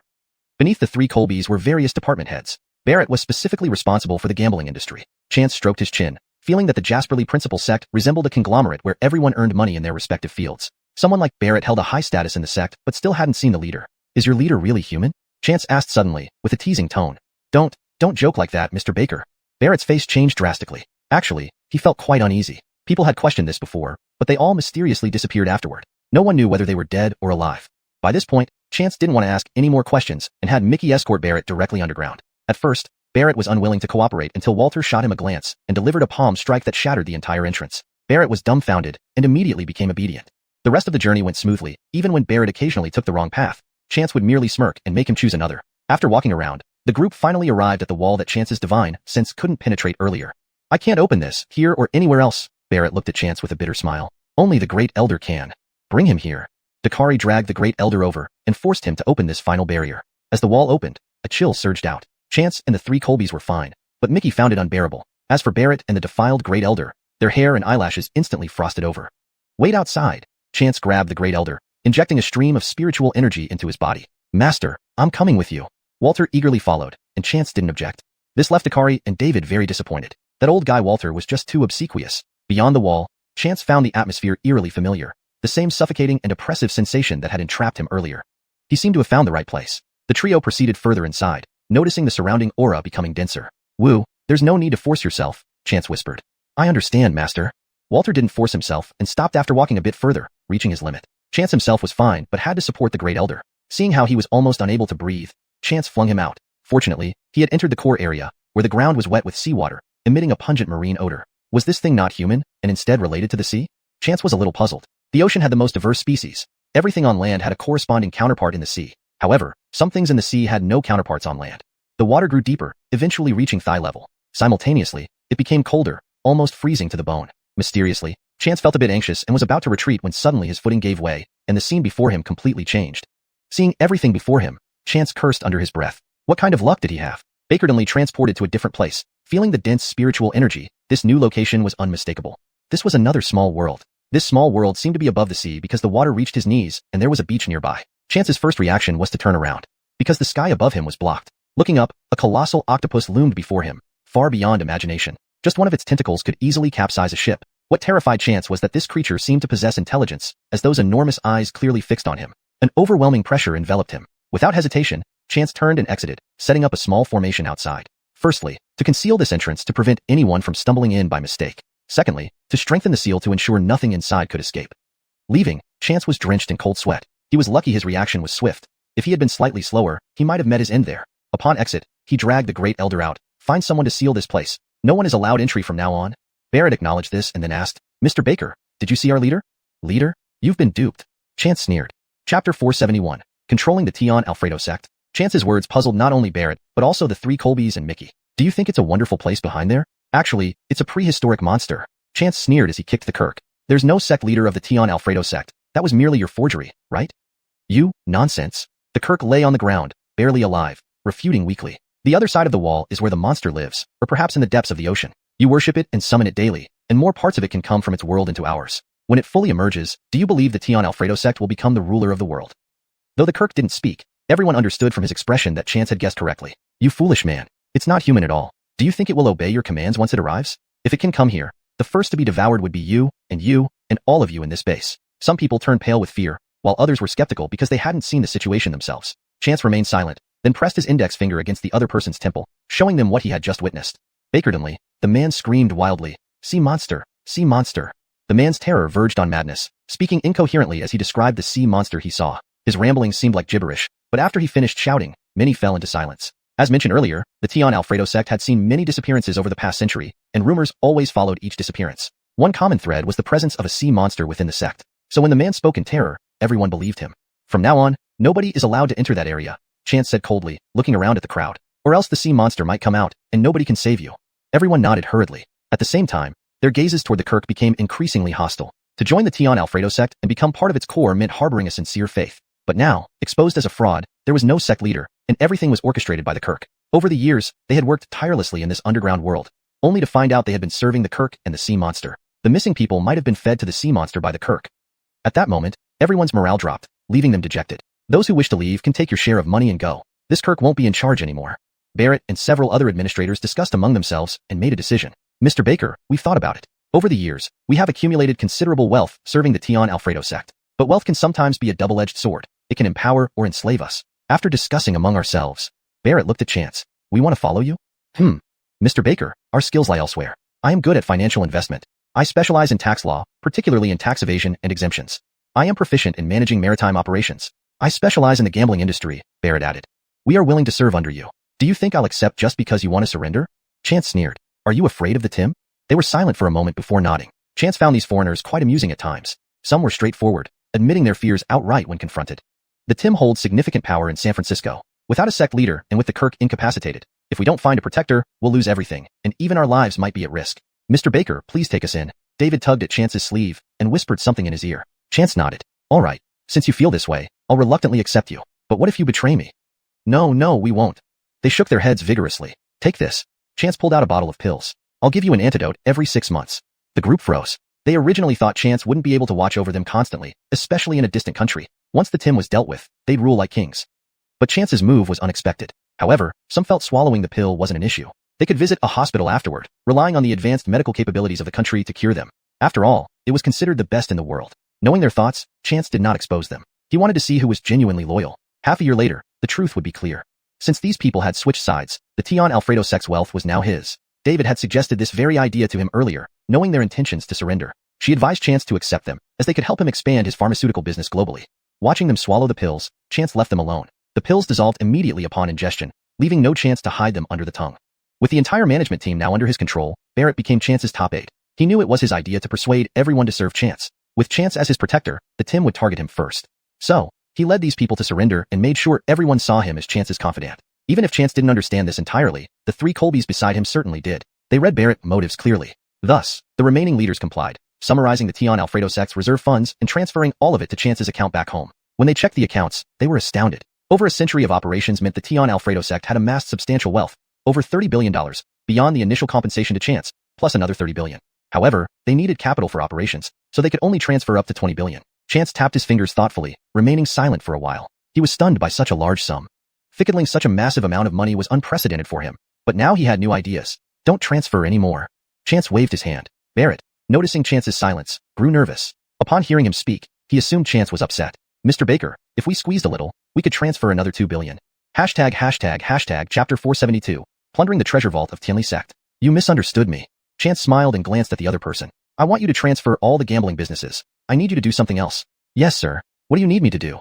The gambling industry was the fastest way to make money, and gambling was legal in the United States. But since Chance said not to continue with it, he would follow orders. Assemble a team to acquire some pharmaceutical companies in the United States. Then form another research team, inviting scientists and botanists to study American flora and fauna. Foreign medicine also had its merits. While these Western doctors shouldn't dominate Cortesaguo, China, if they could use foreign researchers to fully understand the medicinal properties of American plants, that would be beneficial. Using foreigners' money and people to help Cortesaguo achieve results meant Chance wouldn't have to spend a penny to get the most advanced research. Barrett, who was adept at making money, pondered for a moment. Sir, if this is the case, I don't think it's necessary to stop the gambling business. This industry makes money, while research can be very expensive. We need income. You make sense. Fickle it as you see fit, but you must quickly assemble the teams. By the end of this year, no exceptions. Understand? Understood. Rest assured, sir. Barrett nodded. By the way, what is it? Speak up. I'm leaving today. Chance stood up. Sir, it's late. Why don't you return tomorrow? We have helicopters available at the base and fixed rest stops, which are safer and more comfortable. Barrett followed closely behind Chance. Also, there's a hidden treasure vault in Heavenly Sect that you haven't visited yet. Chance stopped in his tracks. Why didn't you mention the helicopter earlier? Go arrange it. It turned out there was a hidden treasure vault he needed to check out. But care, I'll take care of it shortly. Barrett led Chance to a concealed exit. Actually, Alfredosa knows this place best, and I don't even have the password. No problem. Let me tell you about the Tim. Barrett guided the way while explaining. The Tim indeed belonged to a famous San Francisco family, the Curtis family, descendants of the UK. However, they weren't a business family but a criminal organization. Since the 1930s, they had expanded their territory in the US, now spanning nearly 90 years. When they first arrived in San Francisco, they established themselves with the help of Heavenly Sect. So the head of the Curtis family served as the Tim of Heavenly Sect. Currently, Dwayne Curtis held this position. He was 40 years old but had been running the family for almost a decade. Since Dwayne became the head, relations between the Curtis family and Heavenly Sect worsened due to his domineering personality and desire to interfere with internal affairs. Previously, the Curtis family only handled external matters like removing troublesome individuals and ensuring obedience to Heavenly Sect's command. Over the past 10 years, interactions between the Tim and Heavenly Sect decreased except for essential tasks. Barrett knew this was because the first elder was exceptionally powerful, even surviving an assassination attempt where bullets couldn't penetrate him, much like Chance. Barrett suspected the Tim might have orchestrated that attack. Afterward, the Tim behaved more cautiously. Now that the first elder was incapacitated, it was uncertain what would happen once the news reached the Tim. The general consensus among management was that the Curtis family might take over Heavenly Sect entirely and eliminate everyone connected to the first elder. Hearing this, Chance finally understood. These people were motivated by both greed and fear. It's fine, don't worry. We'll handle it before we leave. With control over Heavenly Sect's people and resources, he had to ensure everything was sorted before departing. Otherwise, he'd just be preparing the ground for the Tim. All right, sir. We're here. Barrett spoke respectfully. Chance glanced at him. Sometime recently, this guy started omitting his last name, sounding more like a personal assistant. Chance looked at the wall. Are you sure this is the treasure vault? Yes, sir. Barrett sounded tense. Though it looks like a regular wall, I accidentally saw Alfredosa enter through here. Go fetch Alfredosa. Well, Barrett hesitated. Alfredosa is dead. When handling the bodies, they found Alfredosa lying still for a long time, only discovering her 7 orifices bleeding profusely upon closer inspection. TCH, Chance sighed. Alfredosa was dead, and the first elder was already incapacitated and likely deceased too. Fine, I'll handle it myself. Chance's divine consciousness penetrated the wall, finding a massive room behind it. Finding a weak spot, he applied force directly. With a loud roar, the stone wall crumbled into a large hole. Passwords were irrelevant without actual use. San Lao and Mickey rushed over, fearing Barrett might have betrayed Chance. They were surprised to find Barrett standing obediently against the wall like a schoolboy. Chance waved them over. Come on, let's explore Heavenly Sect's treasure vault together. But care. Mickey eagerly approached. Brother, I've never seen a treasure vault. You lack ambition, Walter muttered. You call me unambitious? Brother Baker hasn't either. Do you think he lacks ambition too? Mickey retorted. Walter calmly replied, Of course not, master. Following you, we'll surely encounter many treasure vaults. A small sect like this means nothing, right, master? The old man paid a light compliment, and Chance laughed. You're full of it. Let's go. Just as Chance moved to enter, Walter stopped him. Master, I should go in first to check for traps or poison arrows. Mickey gaped. This old man really knew how to earn favor. Alfredo Aguzu and Dakari exchanged glances, chuckling helplessly. Chance laughed heartily. Then you go in first. Walter gleefully ducked into the hole and exclaimed loudly upon entering. Damn, We're rich, master. We're rich. ##### note. Chapter 472. Pillaging the Jasperly Principal Sect's treasure vault. You've misunderstood me. Chance smiled and glanced at the other party. Transfer all the gambling operations. I need you to do something else. Yes, sir. What do you need me to do? The gambling industry was the fastest way to make money, and gambling was legal in the United States. However, since Chance said to stop it, he would follow orders. Form a team to acquire some pharmaceutical companies in the United States. Then, establish a research team, inviting scientists and botanists to specifically study the flora and fauna of the United States. Western medicine does have its merits and should not dominate China. But if using foreign researchers to fully understand the medicinal properties of U.S. plants, there wouldn't be a problem. Using foreign money and foreigners to work for China means Chance could get cutting-edge research results without spending a penny. Barrett, always good with business, thought for a moment. Sir, if that's the case, I don't think it's necessary to halt the gambling industry. It's profitable and scientific research can be very expensive. We need an income stream. What you say makes sense. You decide, but you must build up these teams by the end of this year. Understand? I understand, please rest assured, sir. Barrett nodded. Is there anything else? Speak quickly, I need to leave today. Chance stood up. It's late already, sir. Why not stay until tomorrow? We have helicopters available and a fixed resting place that's safer and more comfortable, Barrett suggested as he followed Chance. Besides, the Jasperly Principal Sect has a treasure vault you haven't seen yet. Chance stopped. You didn't mention the helicopter earlier. Arrange it now. There's a treasure vault. I must take a look around. All right, I'll arrange it shortly. Barrett led Chance through a hidden exit. Actually, Alfredosa knows this place best, and I don't have the passwords. No problem. While we're on the subject, let me tell you about the Tim, Barrett explained as they walked. The Tim, it turned out, was from a famous family in San Francisco, the Curtis family, descendants of British immigrants. Though not a business family, they were part of the mafia. Since the 1930s, they had expanded their territory in the U.S., reaching nearly 9 decades. Initially, the Curtis family gained a foothold in San Francisco with the help of the Jasperly Principal Sect. Thus, the Curtis patriarch has traditionally been the Tim, currently held by Dwayne Curtis. Dwayne Curtis is 40 years old but has managed the Curtis family for nearly a decade. Since he became the patriarch, relations between the Curtis family and the Jasperly Principal Sect have deteriorated. Dwayne's domineering personality made him interfere in the sect's internal affairs, which the Curtis family previously handled only peripherally, such as eliminating threats or ensuring obedience. Thus, over the past decade, the interactions between the Tim and the sect were limited to essential tasks. Barrett knew it was due to the First Elder's immense power. He once witnessed an assassination attempt where bullets couldn't penetrate the First Elder's body, just like Chance. Barrett even suspected the Tim orchestrated that attack. Afterward, the Tim remained cautious. Now, with the First Elder incapacitated, imagine the repercussions if this news reached the Tim. Barrett and the management unanimously believed the Curtis family would take full control of the Jasperly Principal Sect and likely eliminate them all. They were the First Elder's people after all. Chance finally understood. These guys love money but also feared death. Don't worry, we'll handle this before leaving. With the Jasperly Principal Sect's people and assets under his control, Chance intended to resolve issues before departure. Otherwise, it'd be like preparing everything for the Tim. Got it, sir, we've arrived, Barrett respectfully said. Chance noticed how respectful Barrett had become, almost like a personal servant. Looking at the wall before him, you're sure this is the treasure vault? Yes, sir. Barrett appeared nervous. Though it looks like a wall, I once saw Alfredosa enter here. Go fetch Alfredosa. But, Barrett hesitated. Alfredosa is dead. Archering the cleanup, they found Alfredosa lying still with blood flowing from her 7 orifices, indicating she had been dead for a while. Cortez. Chance sighed. With both Alfredosa and the First Elder no longer alive, Chance used his mental awareness to penetrate the wall, finding a massive room behind it. He exerted force on a weak point. With a loud crash, a large hole appeared in the stone wall. No need for passwords when brute force suffices. San Ainsworth and Mickey rushed over upon hearing the noise, fearing Barrett had harmed Chance. Upon seeing Barrett obediently standing against the wall, they relaxed. Chance beckoned to them. Let's go inside. They say this is the Jasperly Principal Sect's treasure vault. But care. Mickey excitedly responded. Bro, I've never been in one before. Not ambitious enough, Walter muttered. Calling me unambitious. Even Brother Baker hasn't been in one. Are you calling him unambitious too? Mickey shot back. Walter calmly replied. Of course not. Following the master, we will see many more treasures. This small sect's vault is nothing, right, master? The old man flattered Chance subtly. Chance laughed and scolded. Flattery won't get you far. Let's go. Just as Chance moved to enter, Walter called out, Master, let me go first to check for traps. Mickey gaped, amazed by Walter's sycophancy. Fungu Anson and Dakari exchanged amused glances. Chance chuckled. All right, you go ahead. Walter happily bent down and entered through the hole. Inside, he exclaimed loudly. Wow, we hit the jackpot, master. I understand your preference for maintaining authenticity, but cortisaguo isn't a standard or widely recognized term in English. To ensure the text reads naturally and fluently in English, it's better to use China. Here's the edited translation with this adjustment. Chapter 472. Raiding the Jasperly Reason Sect's treasure vault. You misunderstood me, Chance said with a smile as he glanced at the other person. Fick it over the gambling industry. I need you to handle other matters. Yes, sir. What do you need from me?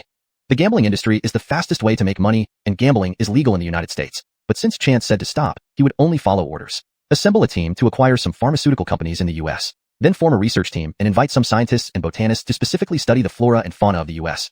These foreign drugs actually have their merits. They can't be allowed to dominate China, But if foreign scientific talent can help study the medicinal properties of foreign plants, there would be no problem. Using foreigners' money and people to work for China means Chance wouldn't have to spend a cent to obtain cutting-edge research results. Barrett, always adept at making money, thought about it. Sir, if that's the case, I don't think it's necessary to stop the gambling business. It makes a lot of money, and scientific research requires substantial funding. We need an income stream. You have a point. Make your own judgment, but you must set up this project by the end of the year. Understand? Yes, sir, please rest assured. Barrett nodded. By the way, what else? Speak quickly. I'm going back today. Chance stood up. Sir, it's late now. Why not return tomorrow? We have helicopters here, and we have fixed resting places which are safer and more comfortable. Barrett followed Chance and added, and there's the Jasperly Reason Sect's treasure vault, which you haven't seen yet. Chance stopped. You didn't mention the helicopter earlier. Go arrange it. There was a treasure vault, so he definitely had to take a look. All right, I'll arrange it shortly. Barrett led Chance through a hidden exit. Actually, Alfredosa knows this place best, and I don't have the codes either. That's fine. So let me tell you about the Tim, Barrett said while guiding him along and explaining everything. It turned out the Tim was indeed a well-known family in San Francisco, the Curtis family, descendants of the British. However, they weren't a business family but a mafia family. Since the 1930s, they had expanded their territory in the U.S., spanning nearly 9 decades. From what Barrett knew, the Curtis family initially established itself in San Francisco with the help of the Jasperly Reason Sect. Thus, the Curtis family patriarch has been the successive Tims, currently Dwayne Curtis. Dwayne Curtis, 40 years old, has led the Curtis family for almost a decade. Since Dwayne became patriarch, the relationship between the Curtis family and the Jasperly Reason Sect deteriorated. Dwayne's domineering personality led him to meddle in the sect's internal affairs. Historically, the Curtis family handled the outer perimeter. For example, eliminating inconvenient people and ensuring others obeyed the Jasperly Reason Sect. Over the past decade, interactions between the Tim and the Jasperly Reason Sect were minimal, except for necessary tasks. Barrett knew this was due to the First Elder's formidable strength. Barrett once saw someone try to assassinate the First Elder, but bullets couldn't penetrate him, just like Chance. Barrett even suspected the assassination attempt was orchestrated by the Tim. Afterwards, the Tim stayed quiet for a while. Now, with the First Elder incapacitated, it was feared what might happen if this news reached him. Barrett and the other managers agreed the Curtis family would likely take full control of the Jasperly Reason Sect and eliminate them all. After all, they were the First Elder's men. Hearing this, Chance finally understood. So, these people feared death beyond just loving money. It's fine. Don't worry. We'll handle this before leaving.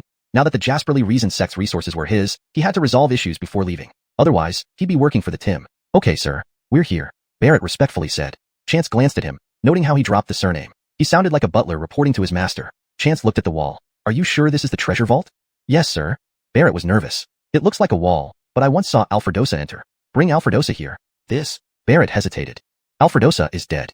While disposing of the bodies, they found Alfredosa lying motionless, her face covered in blood, already deceased. Tisk. Chance sighed. Alfredosa was dead, and the First Elder was long incapacitated, probably gone too. Forget it. I'll do it myself. Chance's divine sense penetrated the wall, finding a large room behind it. He targeted a weak spot and applied force. With a loud crash, a hole appeared in the stone wall. Passwords were irrelevant if in use. The 3 elders and Mickey rushed over, fearing Barrett had betrayed Chance. Seeing Barrett standing obediently against the wall, they relaxed. Chance waved to the 4. Come on. I heard this is the Jasperly Reason Sect's treasure vault. Let's go inside and take a look. Yeah. Mickey excitedly ran over. Bro, I've never been inside a treasure vault. Unambitious, Errol whispered. You think I'm unambitious? Even Brother Baker hasn't been inside. Are you calling him unambitious too? Mickey retorted. Errol calmly replied, of course not. Following Master will let us see countless treasure vaults. This small cult's vault is nothing, right, Master? The old man cleverly flattered Chance, who laughed. Bullshit. You're making me sound like a bandit. Let's go. Just as Chance moved, Errol stopped him. Master, let me go first in case there are traps. Mickey gaped. The old guy was good at currying favor. Alfredo Aguju and Dakari exchanged amused glances. Chance chuckled. All right, you go first. Errol gleefully crawled through the hole and exclaimed in surprise. Damn, rich, Master. We're rich. Names like Chance, Barrett, Mickey, and others remain consistent as given in Pinyin. Chapter 473, Can't Hold Anymore. Chance entered right after Walter, with little change on his face. He had already seen what was inside before the door opened. It was box after box of gold bars, gold coins, and even gold sand. So much gold would naturally make anyone happy, but Chance knew that if these items were placed at the entrance, it could only mean better treasures lay within. Seeing Chance's unimpressed expression, the 3 Colbys secretly gave him a thumbs up. No wonder he was their young master. Look at his composure, look at his broad-mindedness. Chance led the way, walking past the boxes of gold towards the inner area. The Jasper Principal Sect's treasure trove, accumulated over 100 years, was extraordinary, spanning several thousand square meters divided into areas A, B, C, and D. Starting from the last section, Chance, along with the 5 people behind him, entered the treasure vault. To his surprise, Vault D contained nothing but firearms, enough to arm a small platoon. Chance glanced through them with little interest. People who lacked strength might be drawn to such external power. However, for someone like Chance, who possessed immense internal power, these external weapons were dispensable. He had numerous ways to kill without needing to fire a gun. It was Barrett who suddenly exclaimed, so this gun is here. What gun? Barrett walked forward and pointed to a box at the back. There's a specially made gun and its ammunition in here. I heard that this set of firearm can pierce through the Kirk. After that, it disappeared. Can it pierce through the Kirk? Chance showed interest. The Kirk's cultivation was comparable to his previous level. If this weapon could penetrate the Kirk, it might also work on him. Chance opened the black metal case, revealing a handgun. It was imposing, exuding a dark aura not found in ordinary guns, crafted from some unknown metal. Chance inspected it, and then opened the lower layer. Inside were 12 bullets, 6 on each side. Mickey, come here. Chance waved Mickey over. Shoot me. Brother, I'm scared. Mickey panicked, unwilling to touch the gun or the bullets. Why are you scared? Can you really shoot me? I won't dodge. Chance said irritably. All right. Although Mickey had never handled a gun, men have a natural affinity for such things. He fumbled with it for a bit, loaded the bullet, and removed the safety. Brother, I'm firing. Okay. Standing far away, Mickey fired at Chance but dared not aim at vital spots, targeting his arm instead. Chance had circulated his spiritual energy throughout his body, yet when the bullet was fired, he instinctively felt a threat. Before it reached him, his arm felt the impending burn. Chance realized the bullet could indeed penetrate his protective chi shield. In the nick of time, he dodged. With a whiz, the bullet penetrated the thick steel wall behind him and disappeared. Upon inspection, Chance found that the bullet hole had signs of melting around it, indicating its formidable power. Brother, thank goodness you dodged. I was scared stiff. Mickey hurriedly threw the gun aside. Don't throw it away. This is valuable. Chance returned the gun to the box and stashed the entire box away with ease. As for the ordinary firearms, they held no interest for him. Move these to the armory later for the guards to use. Yes, sir. Brother, can I have one? Mickey asked. Certainly, choose one for yourself. I'll bring it back for you, Chance replied. You all can do the same. The three Colbys, initially uninterested, took advantage of Chance's indifference and each picked a suitable weapon. Chance selected a few for himself and stored all the accompanying ammunition before turning to Barrett. Do you know who sent this gun? He wanted to know how many more such dangerous weapons existed. I really don't know, Barrett admitted. Chance had to drop the matter there. After securing the firearms, they moved to the next room. It was filled with oil paintings. Barrett, eyes lit up, but Chance and his companions didn't understand their value. After listening to Barrett's explanations, Chance reluctantly collected a few supposedly famous paintings, including one of Bacon flowers, believed to be by Van Gogh. These items, find ones that aren't too noticeable and sell them at auction, Chance instructed. Yes, sir, Barrett respectfully replied, wondering which paintings wouldn't attract attention. They seemed to be lost masterpieces from centuries ago. The following storage rooms were similar, filled with exquisite jewelry, luxurious watches, and even Chinese porcelain. Many pieces were extravagantly decorated with gold and diamonds. One room exclusively contained Chinese porcelain, all finely crafted but clearly old, making Chance suspect they were looted during the Eight-Nation Alliance invasion. In the next room, Chance confirmed this suspicion. There was a bronze rooster head from the 12 Animal Heads collection. He wondered if the Kirk intended to return it, or simply didn't care. Given the Kirk's age and lack of connection to the country, as well as his business exploits exploiting China, it was likely the latter. No matter what, these Chinese relics needed to be returned home. With a wave of his hand, Chance stored the ceramics and the bronze head in his Bagua ring. These items filled his first Bagua ring to the brim. Mickey and the three Colbys were used to Chance's inexplicable ability to store items. Surprisingly, Barrett wasn't fazed either. After probing Barrett, Chance learned that Westerners always viewed Easterners as mysterious. Even a magician from a century ago, Zhu Alfredo Anki, left Americans amazed for 100 years, leaving unsolved puzzles. Given this background, Chance's seemingly magical act didn't seem out of place to Barrett. Chance and his companions couldn't help but laugh at this revelation. Chapter 474. Stanley is in trouble. After clearing out most of the treasures from the vault, Chance and his team left. By the front gate, not even a grain of gold sand was left behind. They stayed for one more night, and the next morning, the plane Barrett had arranged arrived. A few days later, Chance's group returned to San Francisco's Chinatown. A professional driver in a brand new car dropped them off at the entrance before leaving. Seeing Chance and his people return, a few young men turned and ran. Confused, Chance asked, "What's going on? Have we changed our appearance?" Before they could reach Stevie's house, Stevie came sprinting towards them. "Chance, something happened. Stanley and Imran are missing." "What? What do you mean?"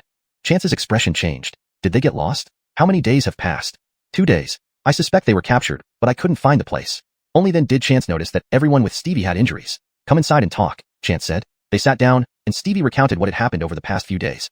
Everything had been normal. Although Stanley was worried about them, he obediently stayed at Stevie's house along with Imran. 2 days ago, Stanley received a distress message and immediately rushed out with Imran. At the time, Stevie wasn't home and hurried out to look for them when he found out. San Francisco's Chinatown still held considerable power, so someone had noticed Stanley's direction. He was heading south. South? What's there? That's where the Curtis family, one of the most notorious families in San Francisco, resides. Taken aback, Chance realized it all connected. "So what happened after that? You went to retrieve them, and they beat you?" The guards at the door denied everything, claiming no Easterners had ever entered their territory. Stevie shook his head. "But I believe Stanley must have gone there." "Why?" "Because a few days ago, Stanley showed me some photos, saying his friends and a girl he likes visited that ancient castle. That castle belongs to the Curtis family." "Stanley's friend? The girl? Aren't they Tamara and Wu Bartoning?" Chance asked anxiously. "Yes, those two girls. They hadn't contacted him for 2 days and then suddenly sent a distress message, which made him rush out." Stevie sighed deeply. "The Curtis family operates without any restraint. I'm really worried." "Don't worry, I'll go and get them now. If they dare to harm Stanley, they won't be living either." Chance radiated an icy aura. Gongzi, let us come too. Chance, I'll go with you. No need. You need a guide. All right. Chance made several calls, and by the time they were ready to leave, a row of cars lined up outside. These were all arrangements made by the Jasperly Justice Sect in San Francisco. As the current leader, Chance naturally enjoyed these privileges. The cars in front and back were for show. The middle one was where Chance would sit. The three Colbys automatically took the front few cars, while Mickey and Stevie followed Chance into the limousine in the middle. It took Stevie a long while to regain his voice. Chance, who exactly are you? I'm just an ordinary Chinese person here to settle accounts. But these cars, where did they come from? Stevie trembled as he asked. It wasn't that Stevie was inexperienced. It was because he had seen enough to recognize this level of grandeur. In San Francisco, only top-level figures could afford such displays. Chance smiled. These are all from the Jasperly Justice Sect. The Jasperly Justice Sect is the most mysterious organization in San Francisco. That you can enter and leave unscathed already shocks me. Now you're using their fleet? I am their honored guest. Chance gave a mysterious smile and reached into his coat, handing Stevie a watch. It was an exquisite watch with a deep dial embedded with stars. A beautiful watch. Where did you get it? It was a gift from the sect master of the Jasperly Justice Sect. Chance spoke truthfully. It was indeed given to him freely by the sect. Isn't it very expensive? Not really, everyone has one. Similar watches numbered in the hundreds in the treasure room, making it less valuable to Chance. Stevie accepted the watch, worry returning to his face. Stanley won't be hurt, right? He will be fine. Chance shook his head. Stanley's destiny promised wealth, nobility, and a long life. It wouldn't be compromised in a small place like San Francisco. Though San Francisco isn't small, especially with the Curtis family residing in the south and Chinatown in the relatively distant north, it took over 2 hours for the convoy to arrive. I'll knock on the door. Mickey moved to get out of the car. Stay. Do you understand English? Chance asked. I'll go down instead. Stevie started to rise. No need, they will come out on their own. Chance remained seated. Unbeknownst to Stevie, Chance knew that the current patriarch of the Curtis family was also the Tim of the Jasperly Justice Sect. Upon seeing the Jasperly Justice Sect's cars, the guards wouldn't dare to misbehave unless Dwayne Curtis truly wanted to break ties. When locals saw the luxurious convoy, the main gates opened immediately. Regardless of whether they were honored guests or not, this kind of presence couldn't be resisted by mere guards. Inside the castle, Dwayne received notification from his old butler that the cars of the Jasperly Justice Sect had arrived, and that it might be a significant figure. Dwayne initially dismissed it. Who could it be? A big shot from the Jasperly Justice Sect. His family had never met that mysterious sect master. As for the first elder, that man seldom left his valley. And the third elder? Dwayne could crush him with a finger. Sir, you should check. What if it's the first elder himself? Even the third elder wouldn't dare act improperly in front of you. Dwayne thought about it. The old butler's advice made sense. Recalling the power of the first elder, Dwayne coldly snorted. Get dressed. That Colby's strength was too formidable for him to handle now. Dwayne soon came out with a retinue. But what infuriated him was that those stepping out weren't the first elder, or even the third elder, but a Chinese man in his 20s, whom he'd never seen before. Who are you? To dare impersonate the first elder of the Jasperly Justice Sect? The old butler angrily shouted. Hashtag chapter 475, confrontation at the doorstep. An impersonator? Chance glanced coldly at the old butler. Do I need to impersonate him? Then who are you? The old butler was intimidated by Chance's presence and stammered. Seeing all these cars, don't you understand yet?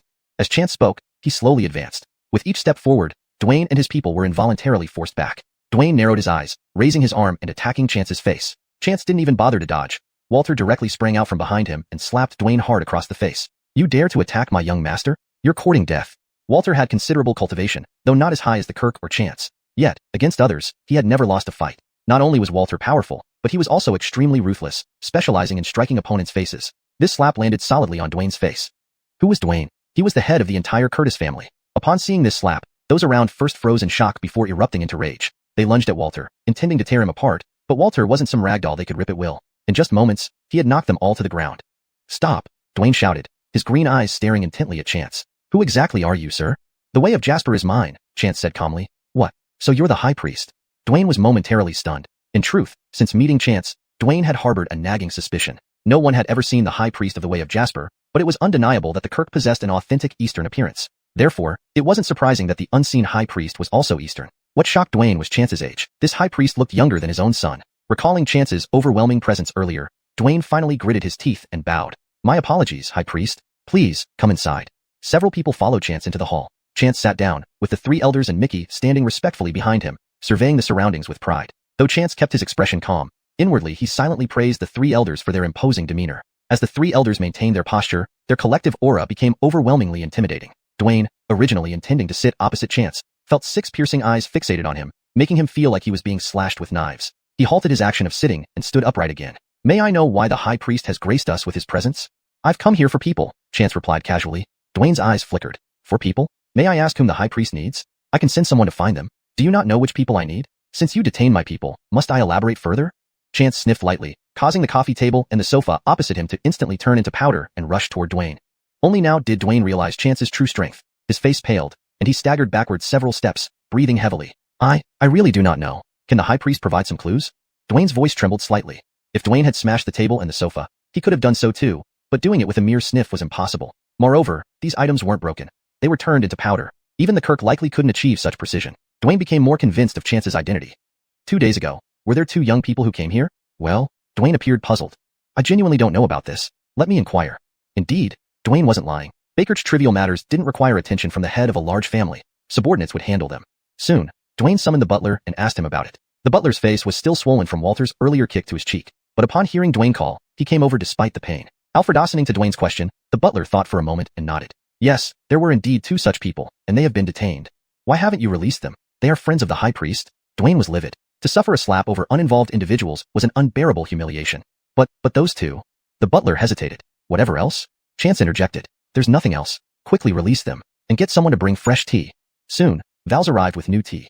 The butler had gotten confused, notifying them to bring the tea first and then a new table. This caused the Val to freeze. Place it down. Chance instructed the Val.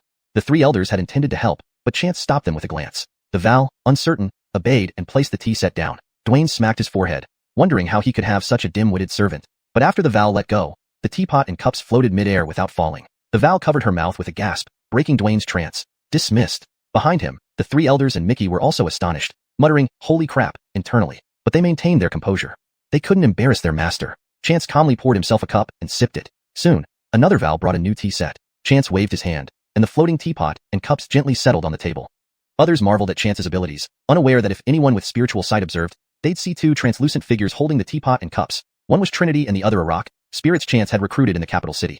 Entering this castle, Chance sensed a heavy presence of energy. He secretly inquired if the spirits within his token could appear. They confirmed they could. These spirits, following Chance, had a great opportunity. After entering the token, the Heir began cultivating due to the intense energy present inside the token. However, only souls willing to sincerely follow Chance could benefit. If there were rebellious spirits like the Colbeely ghost wanting to break free, they would be increasingly suppressed, eventually dissipating completely. Chance allowed these spirits to emerge both to search for Tamara and Wu Bartling and to give them a chance to enjoy some fresh air outside. Just as the old butler led Stanley and Imran over, the sword-wielding youth returned, announcing, "We've found them."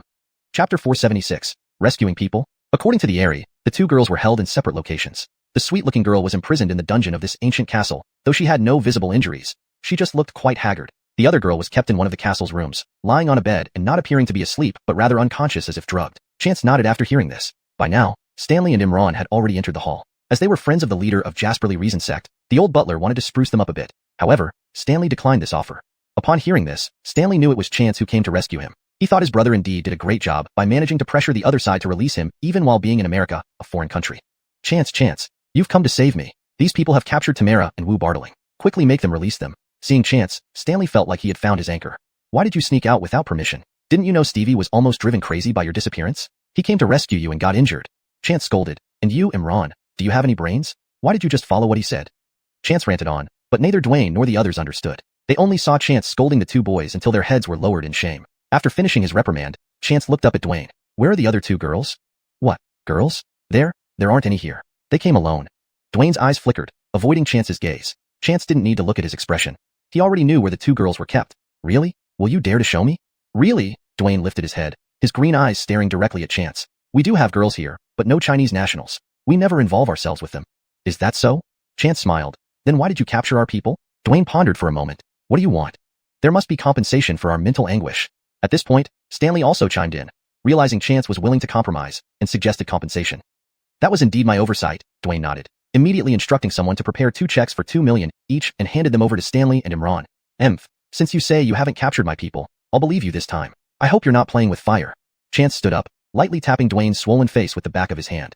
After Chance left with his people and the checks, Dwayne's demeanor changed instantly. Damn it. Who leaked the information? Why would people from the Jasperly Reason Sect come here? Head of the clan, should we proceed with the ritual tomorrow? The members of the Jasperly Reason Sect won't let this go easily, someone asked. So what? Even if they search within, they might not find them, Dwayne replied. You're right. Outside, in the car, Stevie had been waiting anxiously. Seeing Stanley and Imran return, he sighed in relief. Seeing Stevie, Stanley felt a bit guilty. Sorry, Stevie, I was too anxious and didn't even inform you. It's okay. Besides, Brother Baker compensated me. Stevie was magnanimous. As long as you guys are safe. What kind of compensation? Stanley asked curiously. Look. Stevie raised his wrist, How about this? Whoa, this watch seems expensive. Wait, I think I've seen it somewhere before. Stanley thought for a moment, pulling out his phone to check an earlier page. Is this it? Chance, not knowing the value of the watch, joined to see and was shocked. It was worth $1 million. Whoa! Everyone in the car exclaimed simultaneously. Stevie felt a bit embarrassed. This is too expensive. He had never seen $1 million in his life, and now he had $1 million watch on his wrist. If I give it to you, accept it. Are you treating me as your brother or not?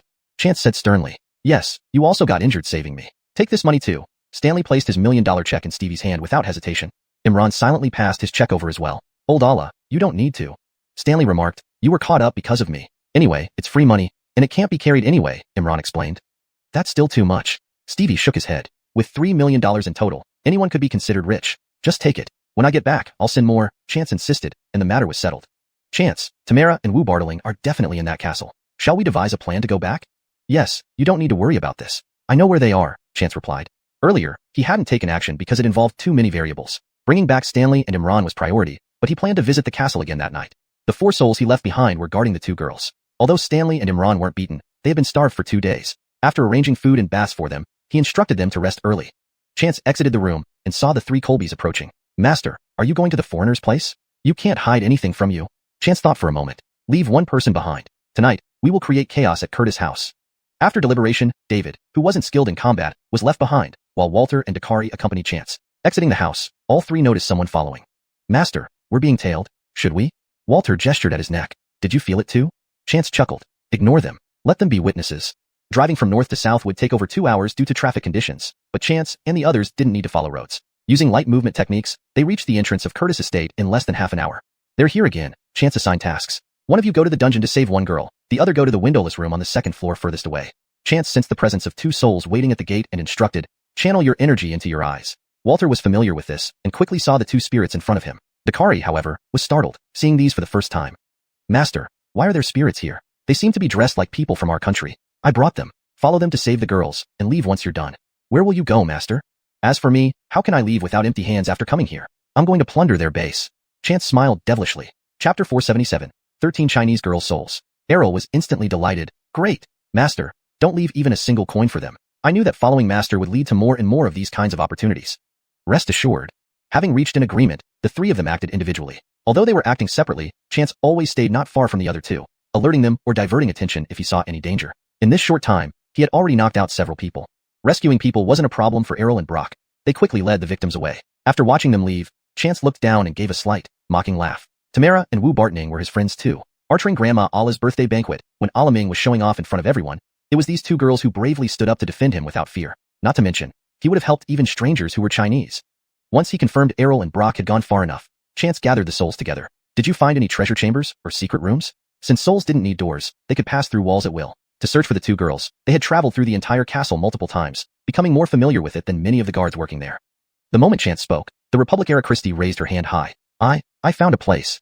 Martha timidly whispered, so did I. The young eunuch nodded beside her, as he was always close to his master.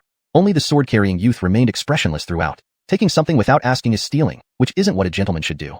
Before Chance could respond, the Christie jumped to her feet. What nonsense are you spouting? How can we be called thieves? When the 8-Nation Alliance invaded our country years ago, they ravaged, looted, and committed countless atrocities. Our compatriots suffered greatly, and today's peaceful society was achieved by the blood and sweat of our people in fighting off foreign powers.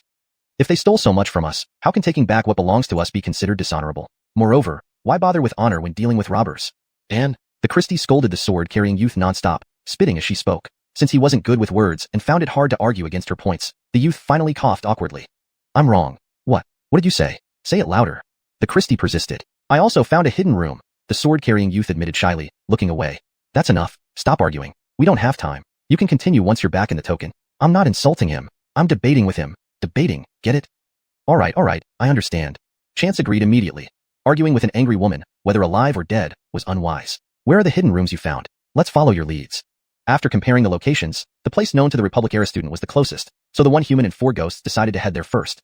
The Curtis family's castle was vast, possibly for show, or perhaps because it housed many people. Overall, besides what I saw during the day, most places were eerie. The first hidden room wasn't really a hidden room but just a regular bedroom that hadn't been used for years. In this abandoned room, there was a very inconspicuous small door. After searching a bit, Chance found a hidden latch. When he pressed it, a small door popped open. The space inside wasn't even a square meter. Chance was speechless. This hardly qualified as a hidden treasure room. but it did have a few valuable items like a jewelry box containing some beautiful pieces of jewelry. See? Isn't it great? The Republic-era student danced around Chance happily. Not bad, not bad. You've done well. When you go to the underworld, I'll burn more offerings for you. Chance laughed. Yes, yes. To the next one then. The group headed towards the location described by the sword-carrying youth. This place turned out to be more credible. It was indeed a treasure room, about 50 to 60 square meters, filled with shelves displaying various artworks.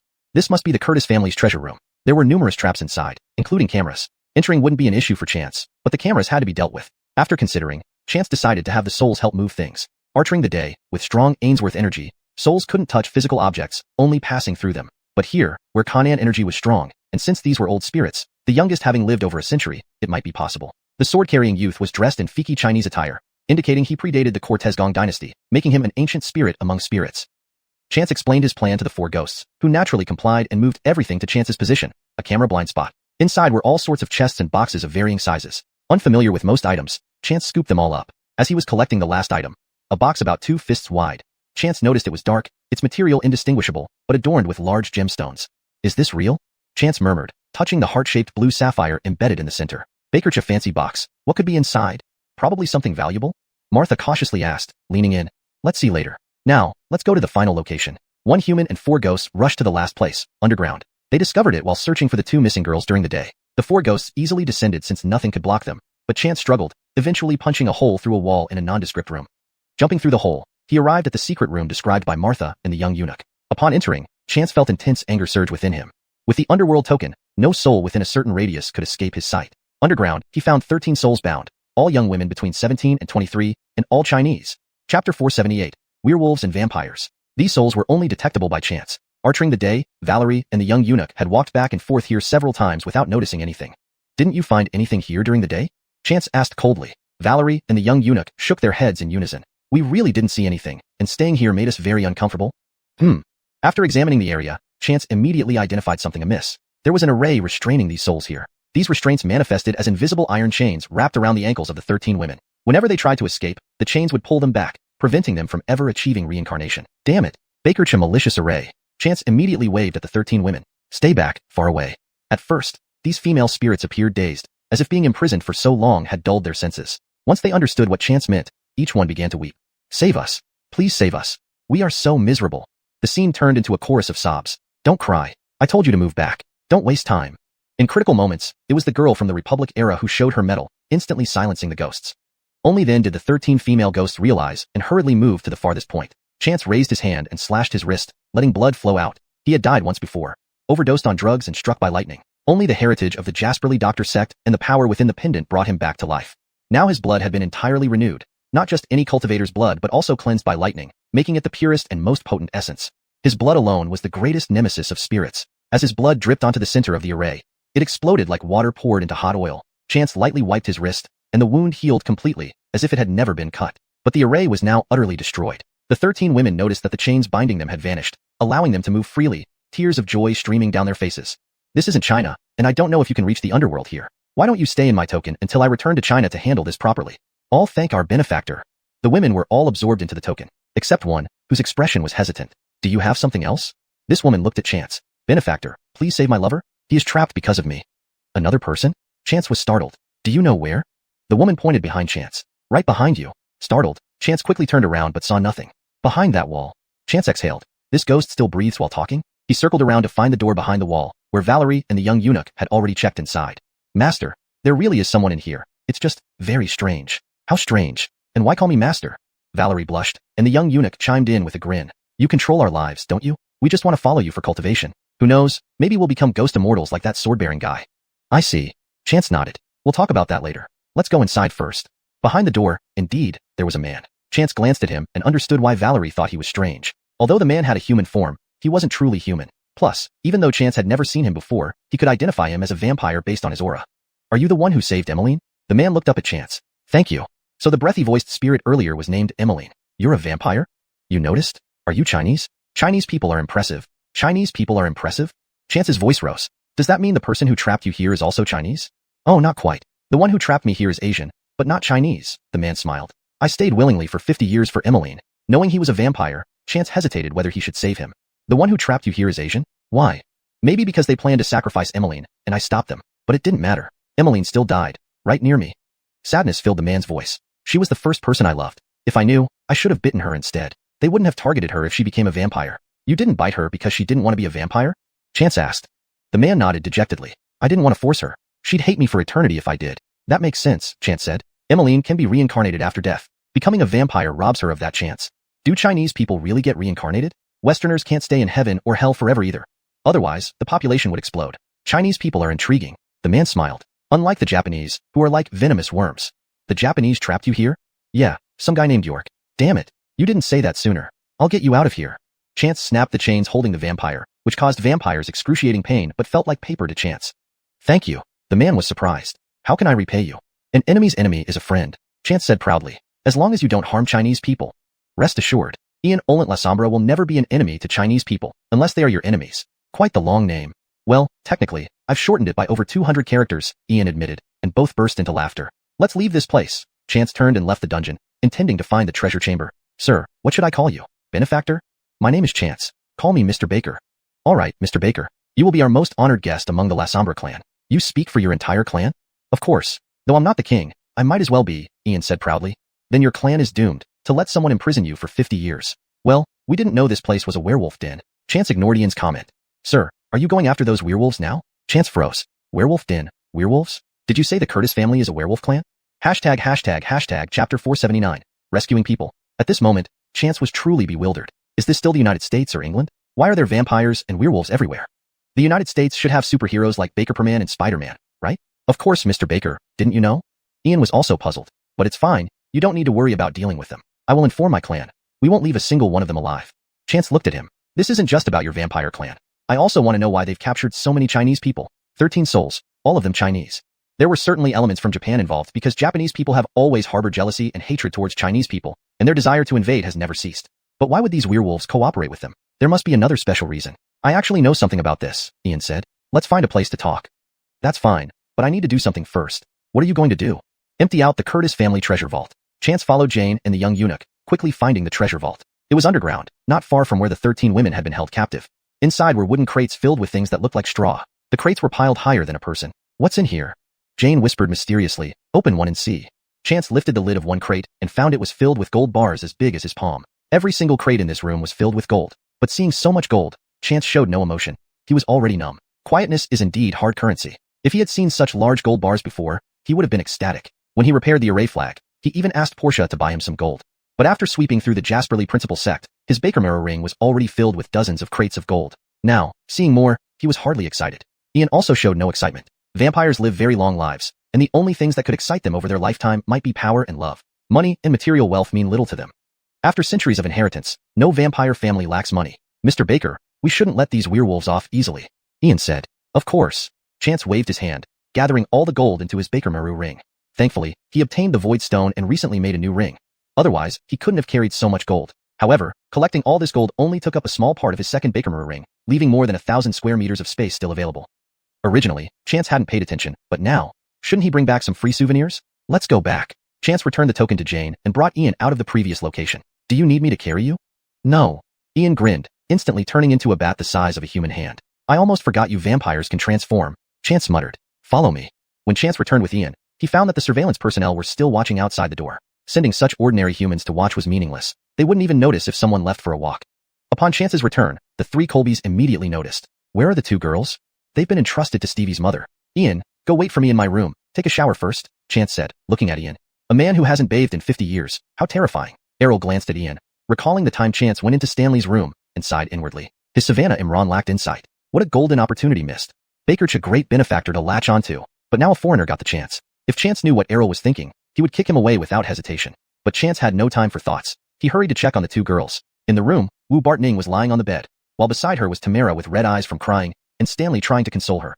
Oh, Chance, you're back. Stanley stood up. Tamara also stood. Chance, thank you for saving us. You don't need to thank me, thank Stanley instead. She nearly risked her life to save you.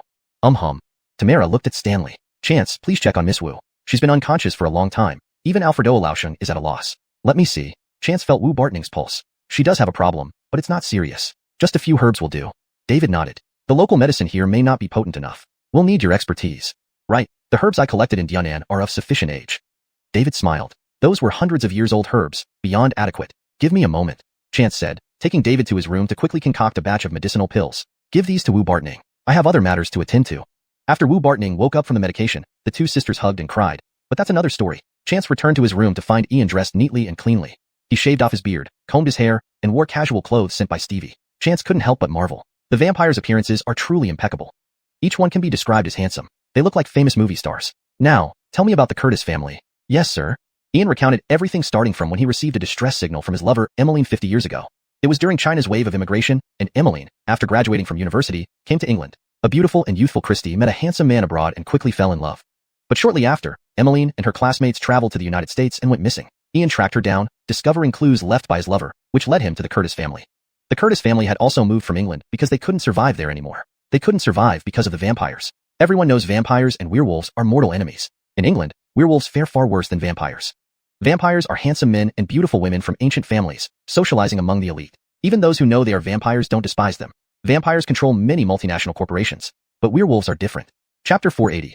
A request for help worth 20 million? Compared to vampires, werewolves are like peasants in the eyes of nobility. Many people believe that since werewolves transform upon seeing the moon, they essentially evolved from beasts. The Curtis family was a branch of the werewolves who fared poorly. Concealing their identities, they moved from England to the United States. Coincidentally, they met with a senior Colby of the Jasper's Truth Church and joined forces for mutual growth. The Curtis family excelled in killing. They transformed into werewolves at night, their steel-like claws easily piercing through steel plates. As the Jasper's Truth Church grew in renown, the Curtis family also formed the largest criminal organization in the San Francisco area.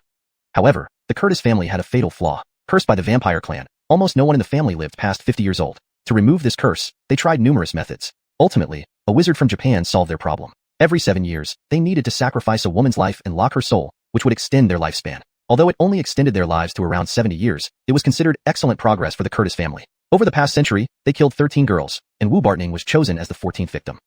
Fortunately, Wu Bartning's fate changed when Chance and his team rescued her. I see. Chance slowly nodded. There's no need to keep this Curtis family alive. We wouldn't leave any of them alive even without your permission, Ian said. I'll return to England now and bring reinforcements back within 3 days.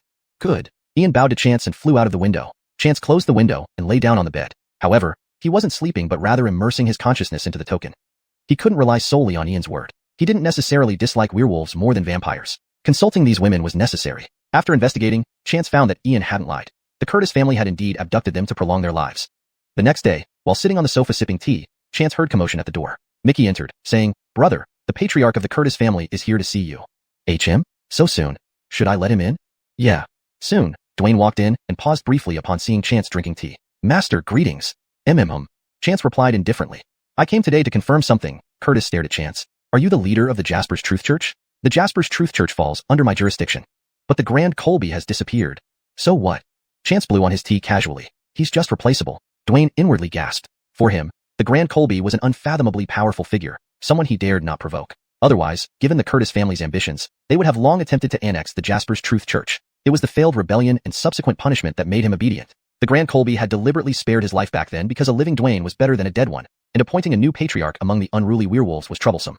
Dwayne knew this too, so he seldom visited the Jasper's Truth Church. Whenever there were issues, he simply followed orders. Now realizing the Grand Colby was truly dead, Dwayne simultaneously felt relieved and anxious. This Chance could dismiss the Grand Colby so easily. He must be even more terrifying. Was yesterday's incident orchestrated by Chance? If so, it meant the Jasper's Truth Church declared war on the Curtis family. If not, it indicated another force targeting the Curtis family. Thinking of the escaped vampire, Dwayne felt a sinking sensation. If not Chance, it must have been the vampire clan. Yesterday's surveillance revealed no movement from Chance's group. He had to return quickly and prepare for battle. With that thought, Dwayne hastily left. Brother, he came to probe us? Yep. Why didn't he ask about yesterday's event? Probably thinks it was the vampires. Watch out, he might seek our help. But care enough, by afternoon, the Curtis family delivered several checks totaling $20 million, seeking assistance against the vampires. Chance laughed mockingly at the checks. $20 million to request his aid? Not to mention that the attackers were acting on his order, and he was here to collect debts amounting to billions in the U.S. Baker's petty cash was nothing. Open an account and transfer yesterday's 2 checks, and this $20 million to the new account. Stevie was almost stunned speechless by the checks. Yesterday was $2 million. Today it escalated tenfold to $20 million. This? Stevie's hands and tongue trembled. Regaining composure, he said, "Brother Baker, I can't accept this much money. Just take it." Chance instructed. "Alfred Austin, the $20 million is different from yesterday's $2 million. That was for you personally. The $20 million is for the entire Chinatown." Stevie blinked. "Brother, what do you mean?" "To be honest, I'm not satisfied with the current state of Chinatown. It's outdated, like something from the end of last century." Chance wasn't exaggerating. The atmosphere in Chinatown was vibrant, inhabited mainly by Chinese descendants and some others. They were close-knit and supportive. but the buildings looked aged compared to the rapid changes seen back home.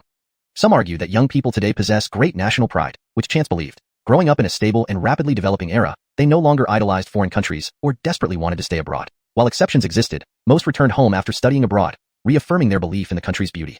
Even if Chance lacked his current abilities, he wouldn't have stayed here. But his compatriots in Chinatown were his fellow countrymen. With surplus funds, he was willing to help them thrive overseas. Chapter 481.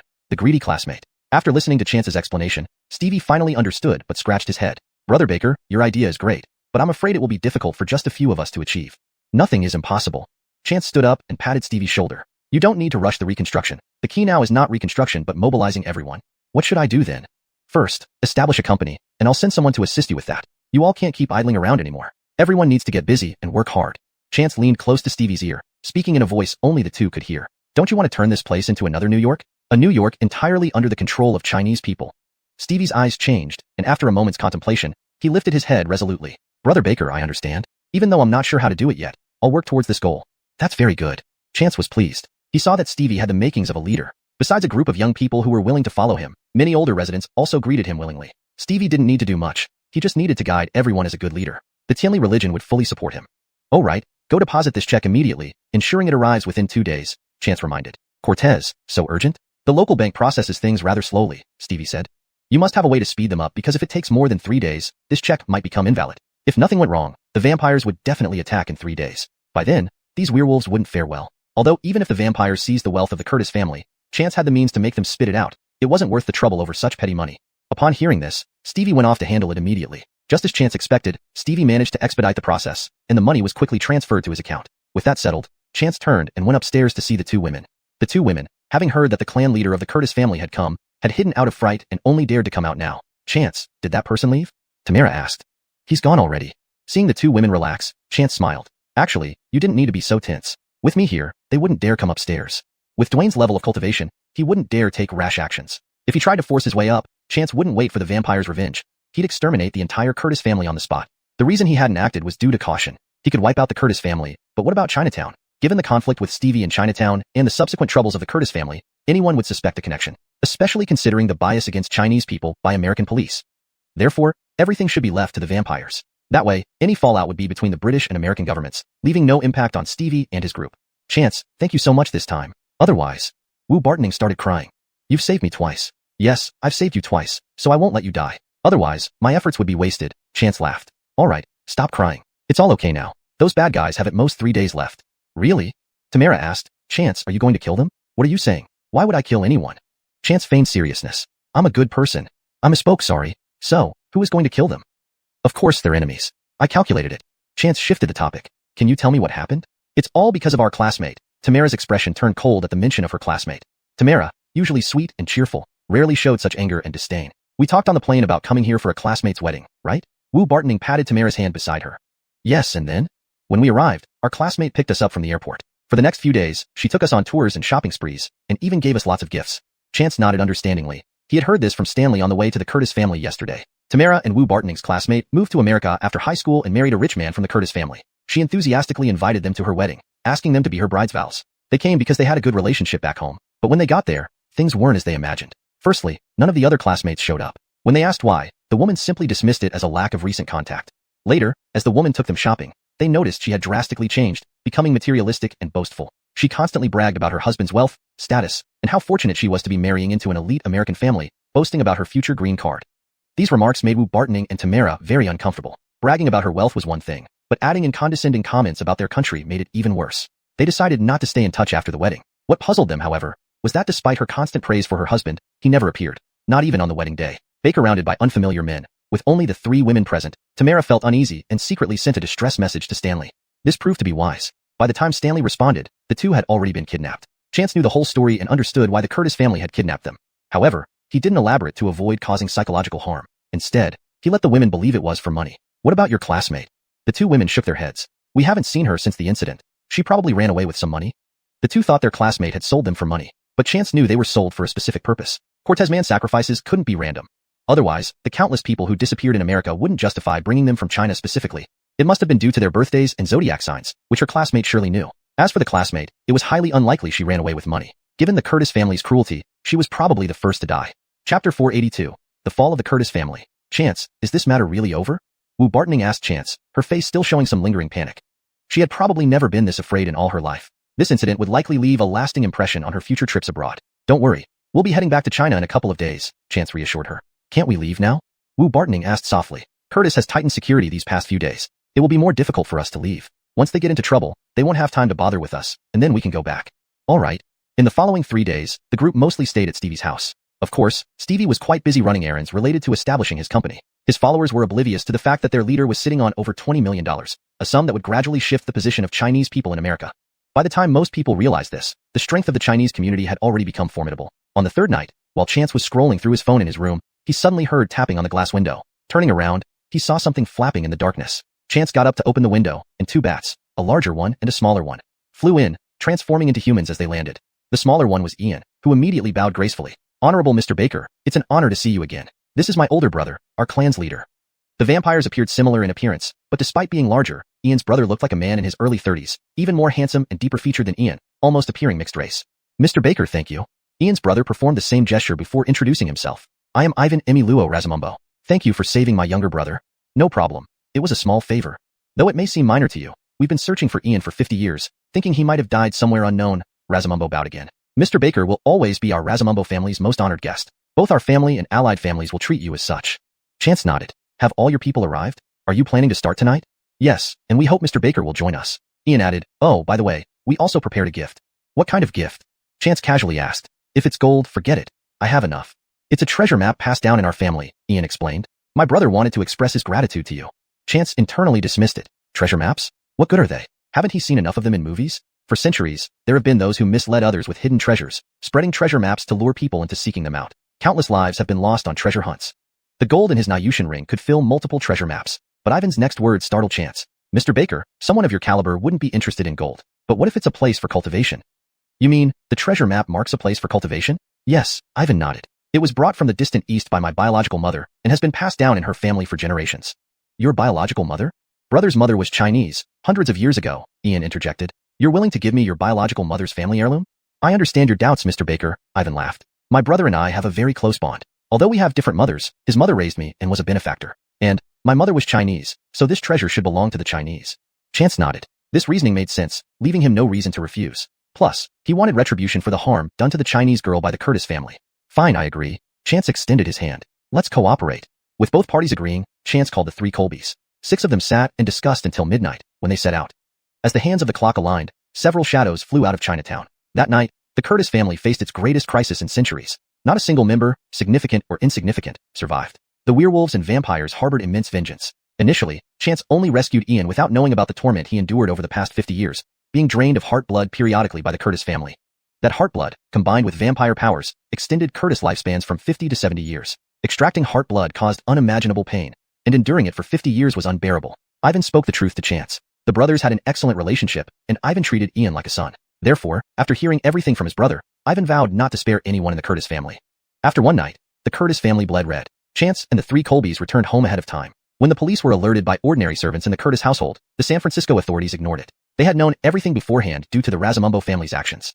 All matters were resolved. Chance contacted Jasperly Principal Sect. Barrett personally came to handle the details with Stevie. Despite being a high official in the sect, Barrett was a prominent businessman in San Francisco, managing many of the sect's enterprises. Chance instructed Stevie to reach out to Barrett if he faced difficulties, and if Barrett couldn't resolve them, he could contact him directly.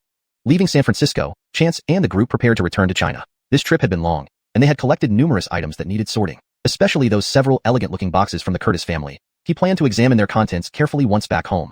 Chapter 483, Private Jet. Returning from San Francisco to the capital, Chance and his group did not purchase commercial flight tickets but used the Lasambo family's private jet, a magnificent Gulfstream G550. This aircraft wasn't just for escorting Chance back home. It, along with its crew, was gifted to him. Compared to the Lasambo family's victory over the Curtis family and their subsequent absorption of the latter's assets, a private jet was nothing much, and Chance happily accepted it. With his frequent travels, having a private plane made things considerably more convenient for him. Once he reached the Foundation establishment stage, he would craft his own flying sword, and at that point, riding through the skies on his sword would be even easier. The Gulfstream G550 could seat 16 passengers comfortably, more than enough for Chance's party. After boarding, Mickey, Stanley, and Imran gaped in awe, marveling at every new detail. The aircraft was decorated luxuriously yet subtly, quite different from flying first class. First class might be spacious, but it was still someone else's property. This, however, was his own private jet. Even the 3 Colbys felt an immense sense of pride. Once everyone was seated, a pretty flight attendant named Whitney approached to ask what they wanted to eat. Mr. Baker, everyone, this private jet comes stocked with wine and ingredients specially prepared by the Lasambo family. Just let us know what you want. A chef on board? Chance was taken aback. Not exactly. Both Adamaris and I hold culinary certificates. Adamaris was another flight attendant. There were also 2 pilots. Ian had previously introduced them specifically, noting that they had arranged with domestic airports to reserve a spot for the jet. The Lasambo family was also responsible for the annual maintenance of the aircraft and the crew members, which, despite being expensive, was trivial for both Chance and the Lasambo family. Baker's attention to detail showcased Ivan and Ian's sincerity, especially since all 4 crew members were chosen to be of Chinese descent, making communication easier for Chance. Bakir, anything is fine. Chance nodded. The ingredients aboard had been carefully prepared under Ian's instructions, all top-notch. This comfortable journey was far better than when Chance and his companions had arrived. Chance had been busy collecting spirit energy throughout the night before, and now simply closed his eyes to rest. Don't misunderstand. He'd spent the previous night harvesting spirit energy. Even though he had obtained the jade bottle, he hadn't intended to spare the United States. After all, he wouldn't let his efforts go to waste. Material wealth like gold paled in comparison to spirit energy, which Chance valued far more. So, last night, he absorbed almost all of San Francisco's spirit energy. He didn't completely deplete it because Stevie and others still needed to develop the area. Without any spirit energy, the city wouldn't prosper. Considering the sake of all Chinese living in San Francisco, Chance showed some restraint. By the time they landed at the capital airport, it was already afternoon. They planned to stay overnight before flying to Marcojo and then Ninghai the next day. Stopping in the capital was mainly to return the 2 women home. Knowing Chance's return, Alma sent 2 cars, one to take the Colbys to the hotel and another for Chance and the 2 women to go home. First, they went to Tamara's house, then Wu Bardiang's. Upon seeing her parents, Wu Bardiang couldn't control her emotions and burst into tears in her parents' arms. Her parents assumed Chance had mistreated her and glared at him angrily. Only after hearing Wu Bardiang recount the events did they understand and promptly apologize to Chance and express their gratitude. With the misunderstanding cleared, Chance left with Alma waiting outside. However, instead of going to the hotel, he followed Alma to his courtyard house. The courtyard house had already begun renovation. While its overall structure remained intact, interior renovations and rewiring were possible. Chance also planned to demolish illegally constructed buildings in the front yard, remnants from a special era that had, in a way, destroyed authentic ancient structures. After inspecting everything, Chance was satisfied. He instructed Alma to step back and release the 13 souls from his token in the backyard. These 13 spirits had finally returned home and should now move on to where they belonged. Alma noticed Chance doing something, feeling a sudden chill before realizing there were suddenly more than a dozen spirit forms in front of her. Despite her formidable abilities and experience with special situations, she was startled by the sudden appearance of these female ghosts. What in the world, little brother? What did you do overseas? Alma asked in bewilderment. She knew he had gone to collect debts and was aware that a gambling company owed him money, but she doubted he could recover it, considering how difficult foreigners could be. However, looking at Chance now with his private jet and a group of female ghosts, this trip must have been eventful. Chance handed the 13 souls over to the awaiting ghost officials before telling Alma, "A lot has happened. Let's find a place to eat and talk." On the flight, Chance couldn't practice as he feared the spiritual energy field might interfere with the aircraft, so he slept most of the way. Now that they were on solid ground, he preferred continuing his rest on the upcoming flight tomorrow. "Alright, I know a good spot. Mind if I invite a few friends?" Alma asked. "You need listeners for your bragging," Chance replied. "Did you get the money back?" Alma pressed. "Got it. My treat. No fear of me going bankrupt," Chance chuckled. "Ha ha ha ha." Alma sent a voice message to their work group chat. "A rich guy's treating us to drinks. Free drinks. Meet at our usual spot." The usual spot?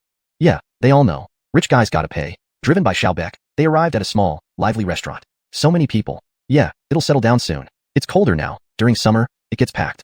It was November, and the weather in the capital was already quite cold. Some wore thick down jackets while others only donned heavy coats. Chance and Alma, being cultivators, were physically robust and still wore light clothing, drawing surprised looks from many people. "Boss, prepare a private room. My guest will arrive soon." The care thing, the private room will be available shortly. Just then, the private room door opened, and the person inside crossed paths with Chance and Alma, causing both parties to frown in surprise. Chapter 484.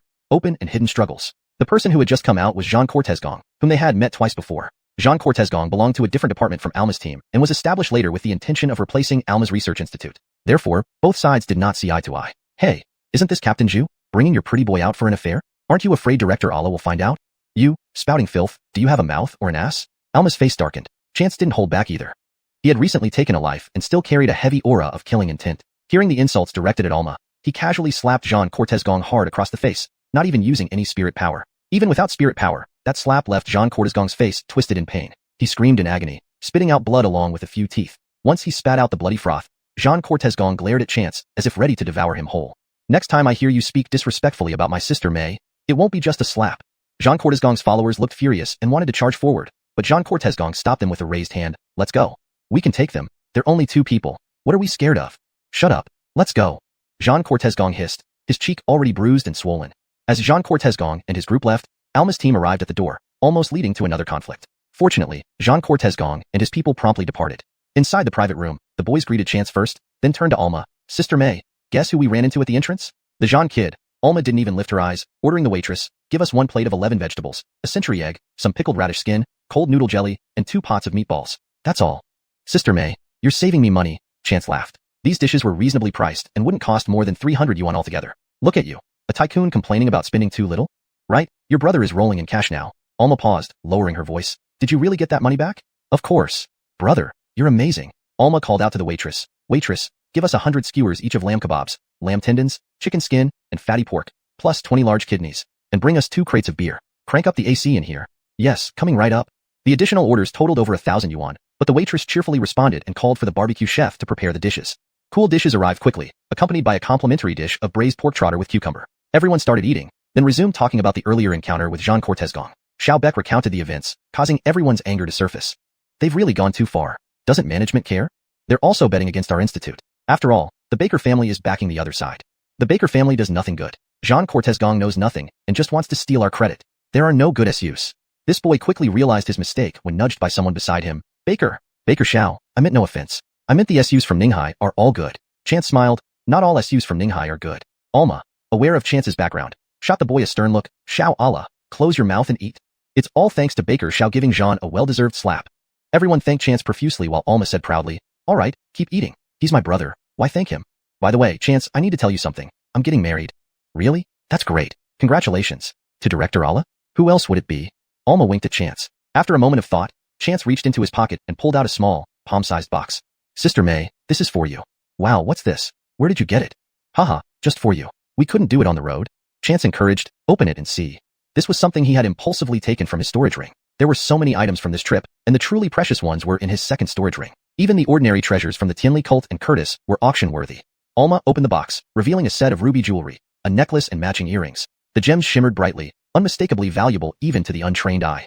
Alma's voice trembled. Alfredaddle brother, is this real? Of course. Oh, I can't accept this. It's too expensive. She closed the box sharply. Alma suspected it could easily be worth over 1 million. Why can't you accept it? It didn't cost me anything, keep it, Chance replied nonchalantly. But how much must it cost? Don't worry about its value. A gift is a gift. Imagine yourself in a white wedding dress, wearing this red jewelry. Director Allah would be entranced. Alma pondered, genuinely moved. Then I'll accept it. Thank you, Chance. No problem. When you have the wedding, I'll bring my fiancé to attend. Maybe there won't be a wedding, just a meal among close friends. Cortez? Why? Julius might be dismissed. We don't have much savings, and at our age, a big wedding seems unnecessary. Alma tried to smile but her eyes reddened. Various skewers arrived, and hearing this, the previously lively team fell silent. Is Director Allah in trouble? Chance asked in confusion. His position isn't low. They shouldn't dismiss him lightly. He's not in trouble, but he doesn't want to continue. If he doesn't want to work, let him quit. Why suffer? Join me in Ninghai. I'll provide jobs for everyone, Chance offered. Come on, everyone, drink up. Good luck has come your way. You don't need to endure anymore. Chapter 485. Alfredaddle celebrity and brain-damaged fans. These team members had been feeling wronged over this matter for some time. Upon hearing Chance's words, they instantly raised their glasses. Exactly. Life is getting more and more frustrating. Let's quit.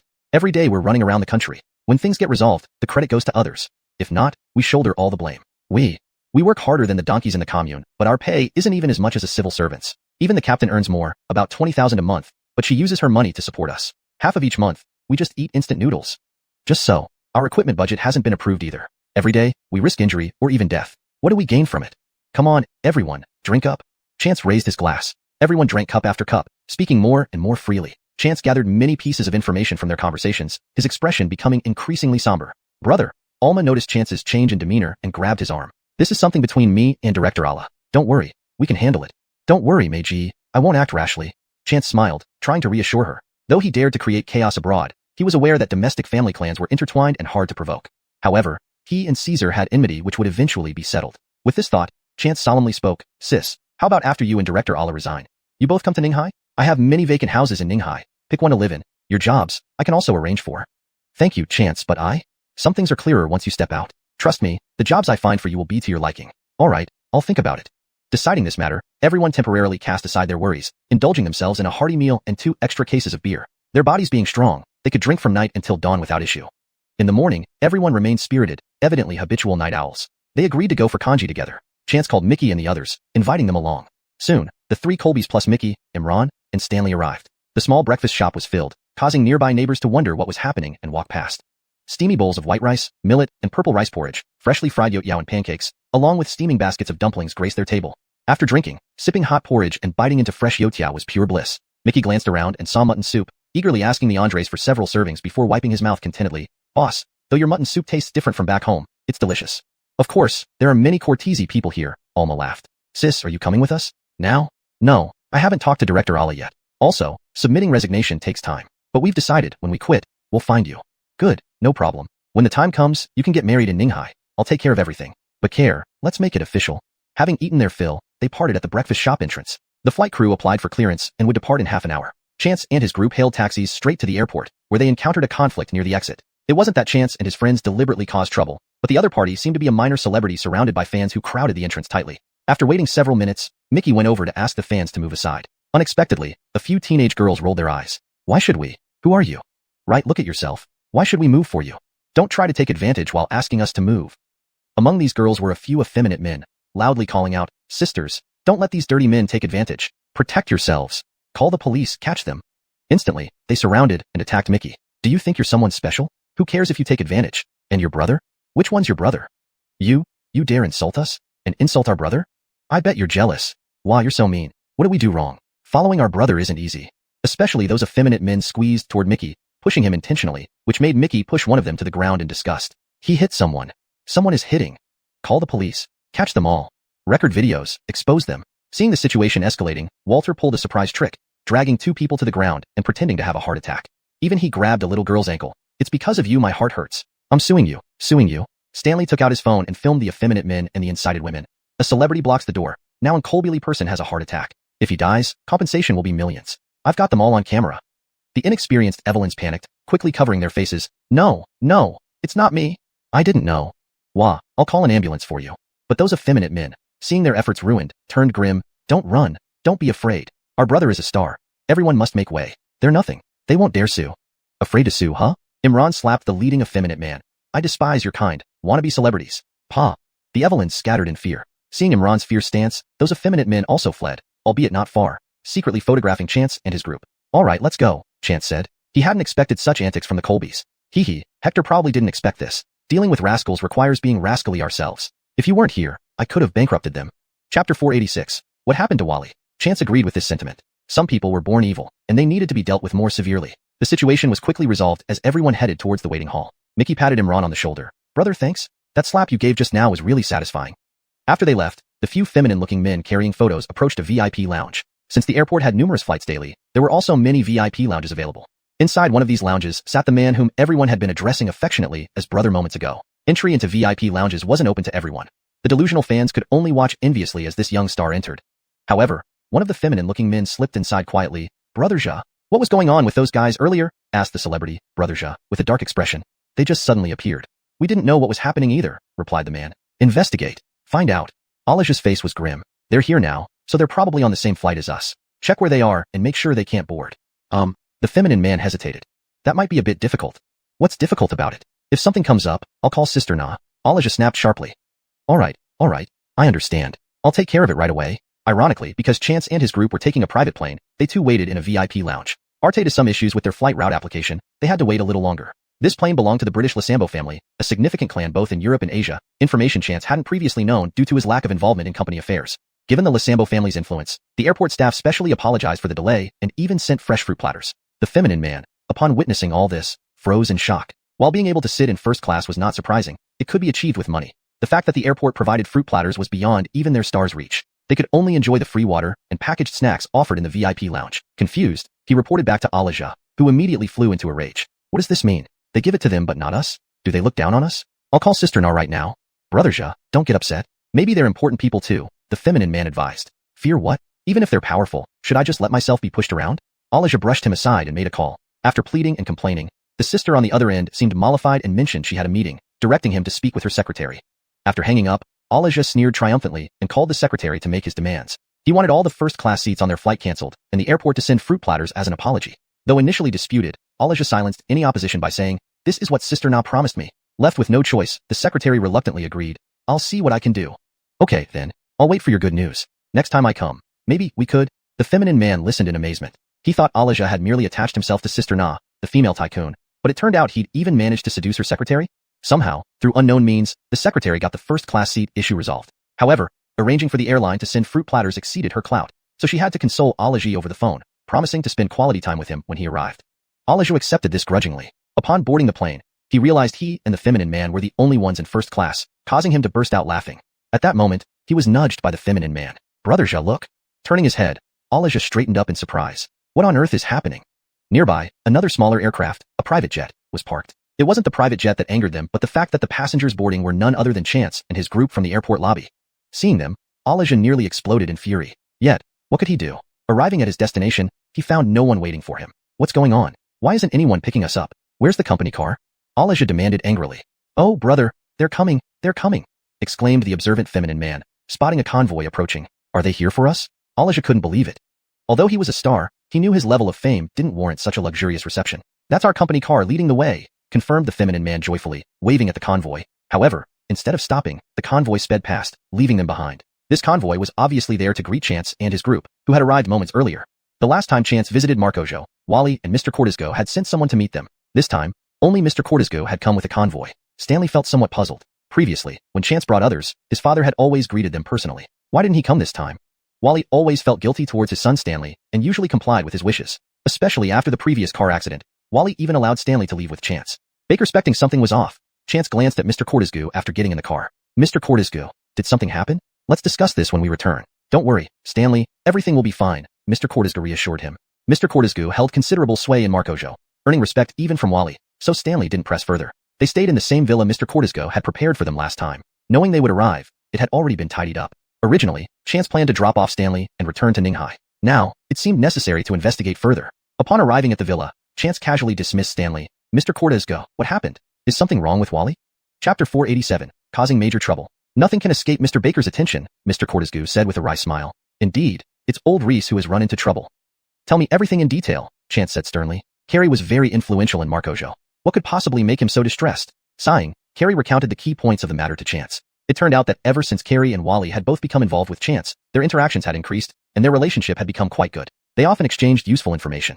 But the issue went back even further. After Stanley's car accident, Wally realized that this wasn't just a simple conflict between two sons. It also involved foreign entities. However, Stanley was innocent and passionate, a precious gem in Wally's heart. Wally sought an excuse to send him away from this dangerous situation. Chance's timely call was welcomed, and Wally agreed without hesitation. Wally knew that staying by Chance's side would be the safest option for Stanley.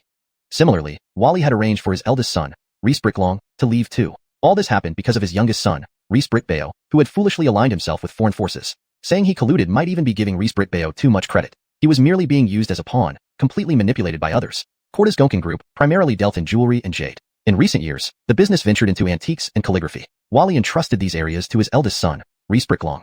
Reese Bricklong was born to a mistress before Wally divorced. Wally valued this son greatly, personally raising him and letting him intern at Cortez Gonkin Group while still in university. Reese Bricklong did not disappoint and performed well in all aspects, earning Wally's immense trust. Conversely, Reese Brickbayo was raised by a converted concubine turned wife, who adored him immensely, spoiling him excessively. This excessive indulgence resulted in Reese Brickbayo developing bad habits from a young age, luxury, pleasure-seeking, and behaving like a spoiled rich kid. Wally paid little attention to this son. What kind of affection could he have for a concubine? He needed an heir, someone capable of carrying on his legacy. By the time he realized his youngest son had gone astray, he tried to correct him using crude methods like cutting off his allowance.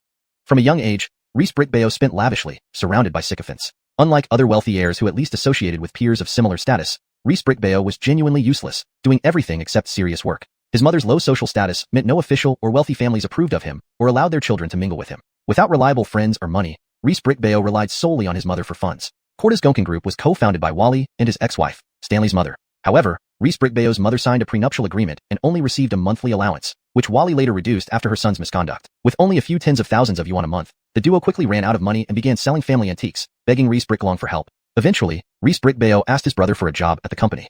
Though different in nature, Reese Bricklong reluctantly accepted his repentant younger brother under his wing. Ordering this time, Stanley joined the company, working closely with Wally. The mother and son couldn't sit idly by, pressuring Reese Bricklong heavily. Annoyed, Reese Bricklong let Reese Brickbayo participate in some projects. At this point, Cortez Gonkin Group was deeply involved in import and export businesses with high profits from jewels and antique reproductions. Reese Brickbayo secretly swapped genuine jewels with counterfeits during one such operation. While Chance and his group were in Beijing, Wally discovered many of the company's jewelry items were high-quality fakes, some already sold. If exposed, Cortez Gonkin Group would be ruined.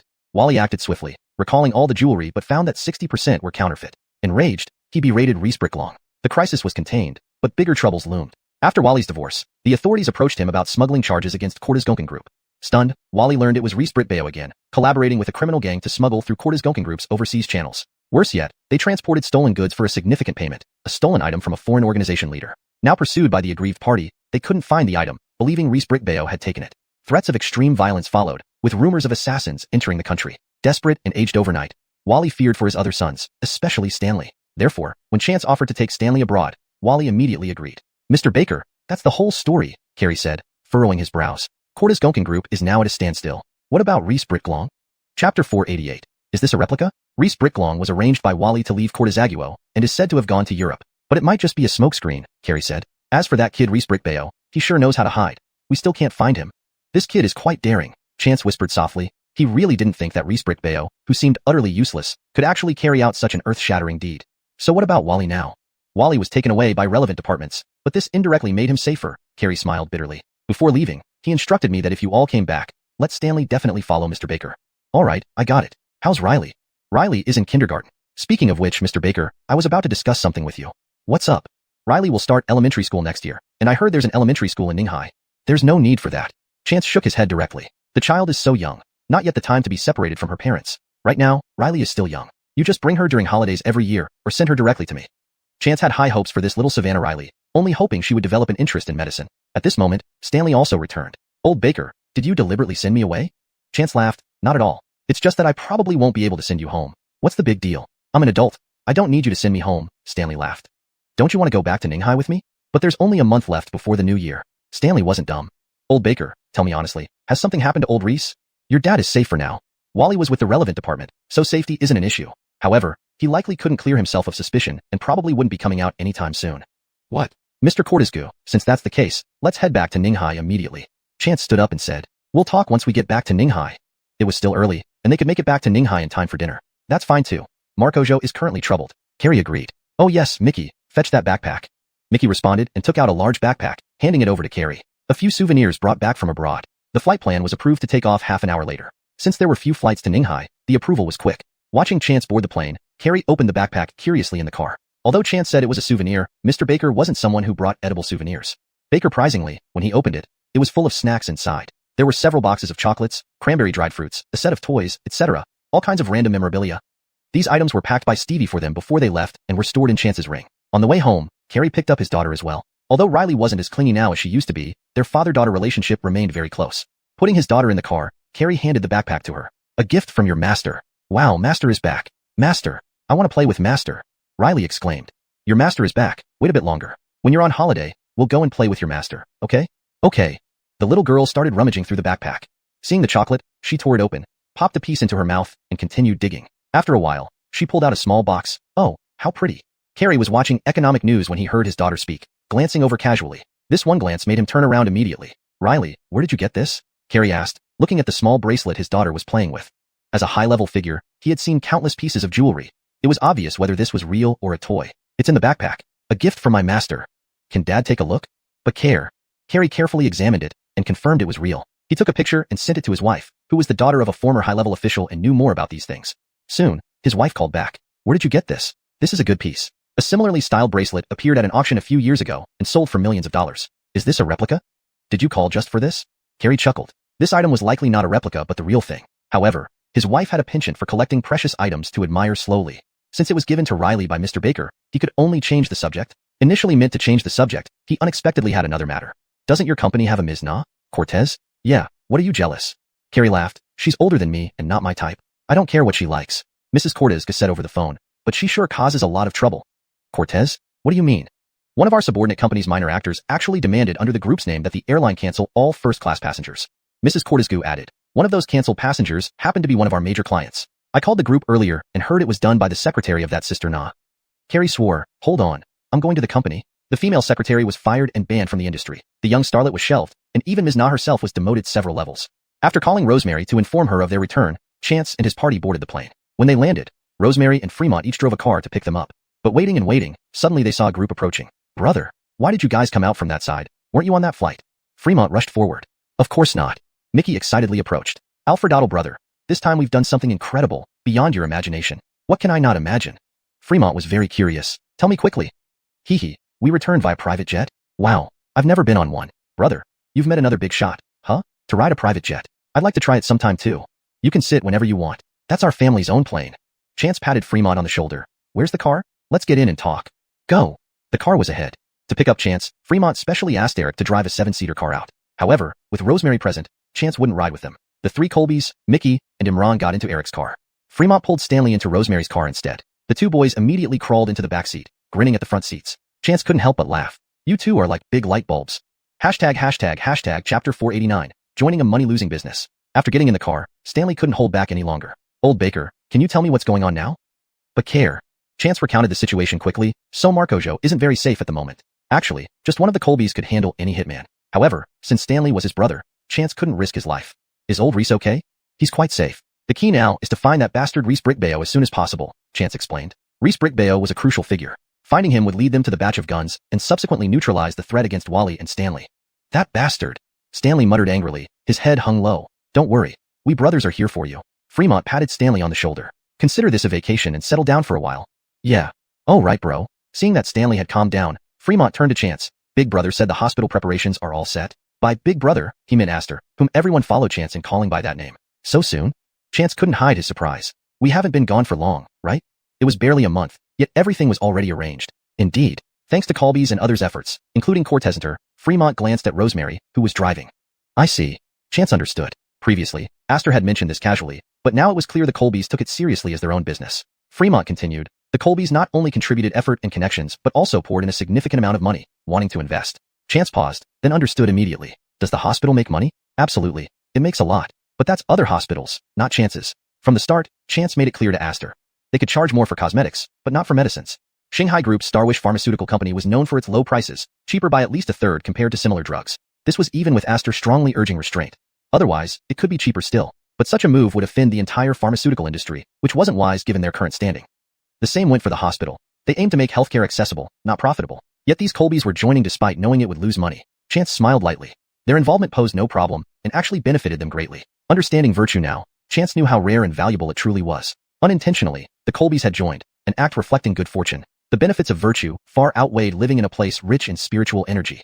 So when he arrived at Villa No. 7, Chance visited the Colbys. They were having tea and chatting. Apollos Cortezong and Aries, having handed over their businesses to their descendants, felt incredibly relieved. Alfredo occasionally guided Ainsley, who was growing into a capable leader.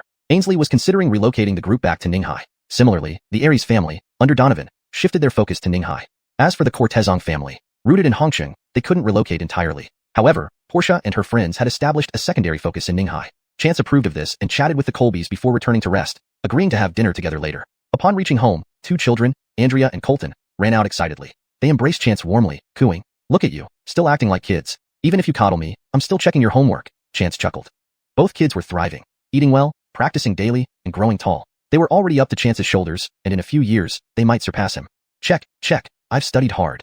Colton was excited. Me too, Andrea, more reserved, nodded with a smile. Come on inside. In the kitchen, Jan was busy cooking various dishes. Chance greeted her, and she was both surprised and delighted. You're back. Go change clothes and rest. Dinner will be ready soon. Okay, thank you, January. Upstairs, Rosemary was unpacking for Chance. Though unmarried, their relationship was practically indistinguishable from marriage. Let's get married next year? Chance hugged Rosemary from behind, whispering. But care, pick the date. Rosemary blushed. Apollo has been pushing for it. An acquaintance will also be coming to Ninghai. Arrange some work for her and her team later. Cortez? What sister? Rosemary turned, suspicious. Just jealous. She's a dozen years older than me. Chance teased, explaining about Alma and Julius briefly. We'll help organize their wedding. Great. We can take notes, Rosemary laughed. All right. But what kind of work can I arrange for them? Rosemary asked. Shanghai Group doesn't have suitable positions. These people specialized in handling non-standard affairs, not fitting Shanghai structure. Set up a simple company for now. They won't stay long. Chance knew these talents wouldn't be easily abandoned. Moreover, he was aware of Jean Cortezong's true strength. He seemed competent but was likely boosted artificially. When he takes over Julius's position and can't solve what Julius did, negotiations will begin. For now, treat it like an annual leave. Because Chance returned, Astor came over that night, along with Donovan's family who were developing in Ninghai. Together with the 4 Colbys, everyone enjoyed a lively meal. However, after dinner, Astor pulled Chance aside. A city official wants to meet you. Note asterisk ensure names are consistent and accurate based on previous content for a coherent storyline. Chapter 490. Establishing in Ninghai. Chance quickly grasped the situation and smiled, nodding. I'm free tomorrow. Astor made a phone call, spoke a few sentences to the person on the other end, and set a time. The next morning, Chance drove directly to the city government offices alone. The car he was driving was the one gifted by Hongqi. This vehicle had become a symbol of Chance, as it was the only one like it in all of Ninghai. Seeing this car, many people knew that Chance from Shanghai Group had arrived. The guards had already received instructions and let him pass immediately. Even Secretary Cortesco came out to greet him personally. Chance, well-versed in social graces, hurriedly quickened his pace to shake hands with Cortesco. Mr. Baker, I've specially come here to meet you. Secretary Cortesco, it's quite unnecessary. I can go up myself. That won't do. You are now our esteemed guest. Secretary Cortesco smiled while scrutinizing the young man before him. A few years back, nobody cared about this youth. But now, he had clearly become the most prominent newcomer in Ninghai. As they conversed, they climbed upstairs. Secretary Cortesco stopped at the office door of the top official, asking Chance to wait a moment. He went inside for a couple of minutes and came out again, saying, "The leader is waiting for you." Chance had a clear idea of why the city officials wanted to see him. With the establishment of Shanghai Group, the entry of the Cortezong family's Yun 2 group into Ninghai, and the eagerness of the Aries family's Green Sea group and the Alfredo family's Golden Land group to return, many observers noticed these large groups' actions. It would be impossible for Ninghai's top brass not to notice as well. They felt both elated and apprehensive. Having so many big corporations enter Ninghai was something they couldn't wish for enough. A significant boon indeed. However, these were all major companies, each worth tens of billions, especially Yun 2 Group, which was a giant crocodile among them.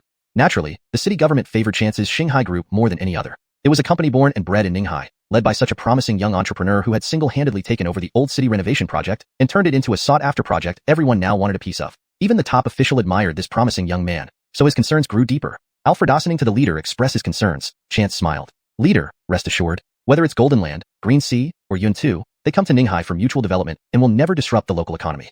Seeing Chance speak so straightforwardly, the top official laughed. Very well, I indeed did not misjudge you. Young people should be bold and courageous. More importantly, hearing Chance speak, these groups clearly seemed like allies, so there was no problem.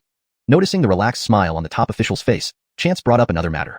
Let me attend the ribbon-cutting ceremony? The top official tapped his fingers lightly on the table. Tell me more about it. It's a non-profit hospital aimed at helping more patients. The top official looked seriously at Chance. Non-profit? If so, wouldn't you struggle to make money?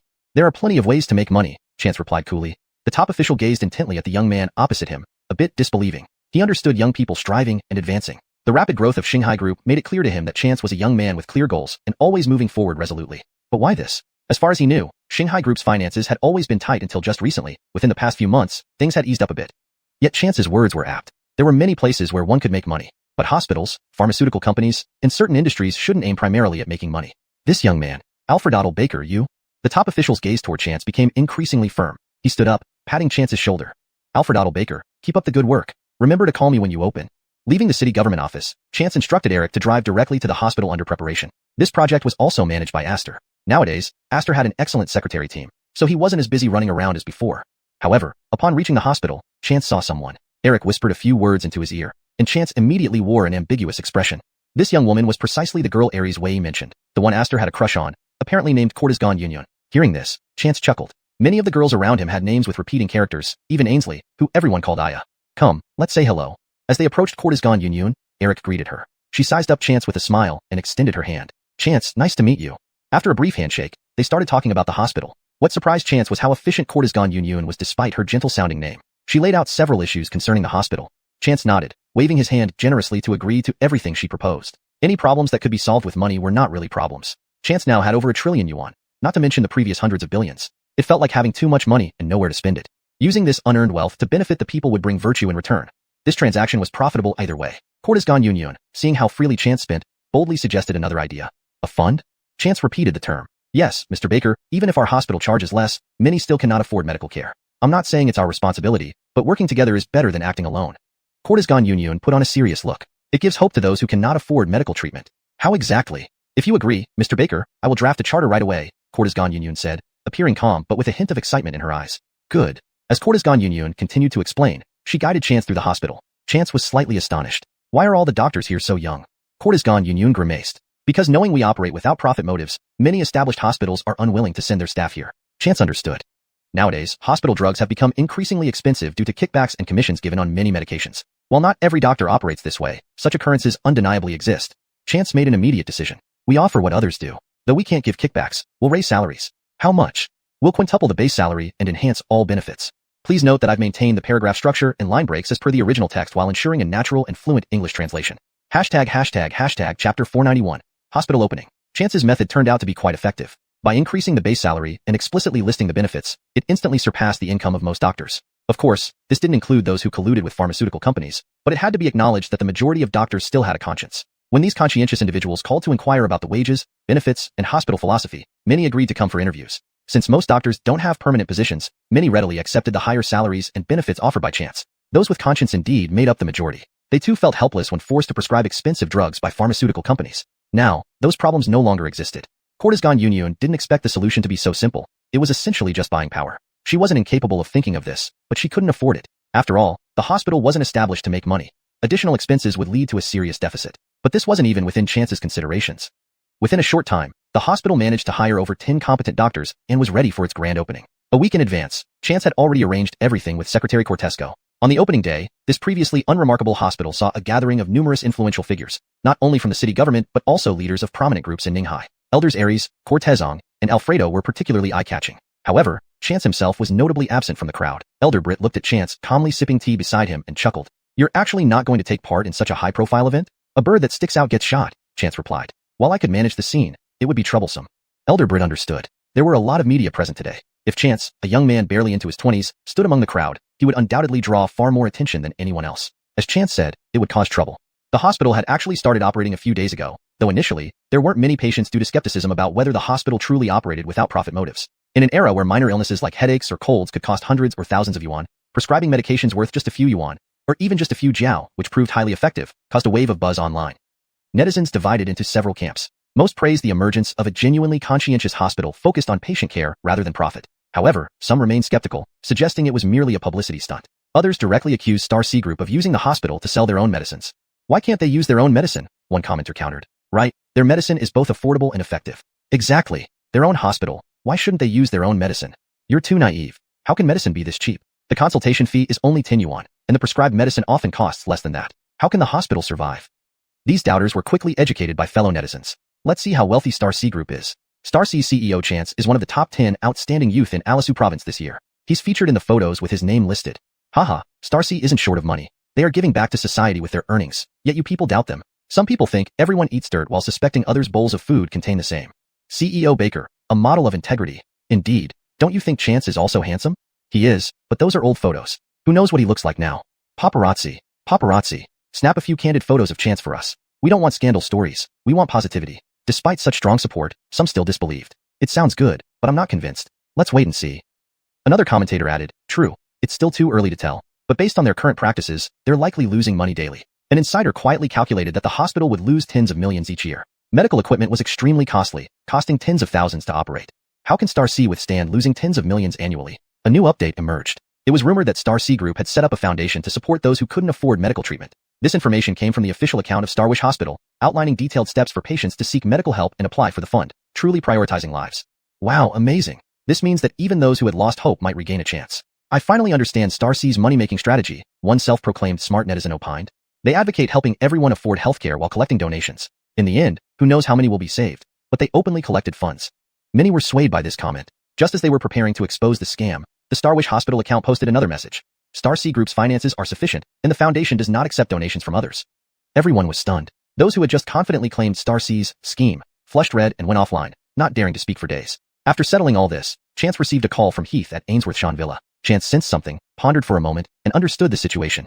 Alfredenkoln. Previously, Alfredenkoln had quarreled badly with Chance over certain matters. His Kolbili female companion had even tried to harm Chance, but was later dealt with by the Cortezong family, along with her entire supporting clan. From then on, Alfredenkoln expressed friendliness toward Chance while leaving Ninghai City. For a long time afterward, Chance heard nothing from Alfredenkoln. Naturally, he didn't mind. He was no longer the boy who needed to stay hidden, and Alfredenkoln was no longer mysterious.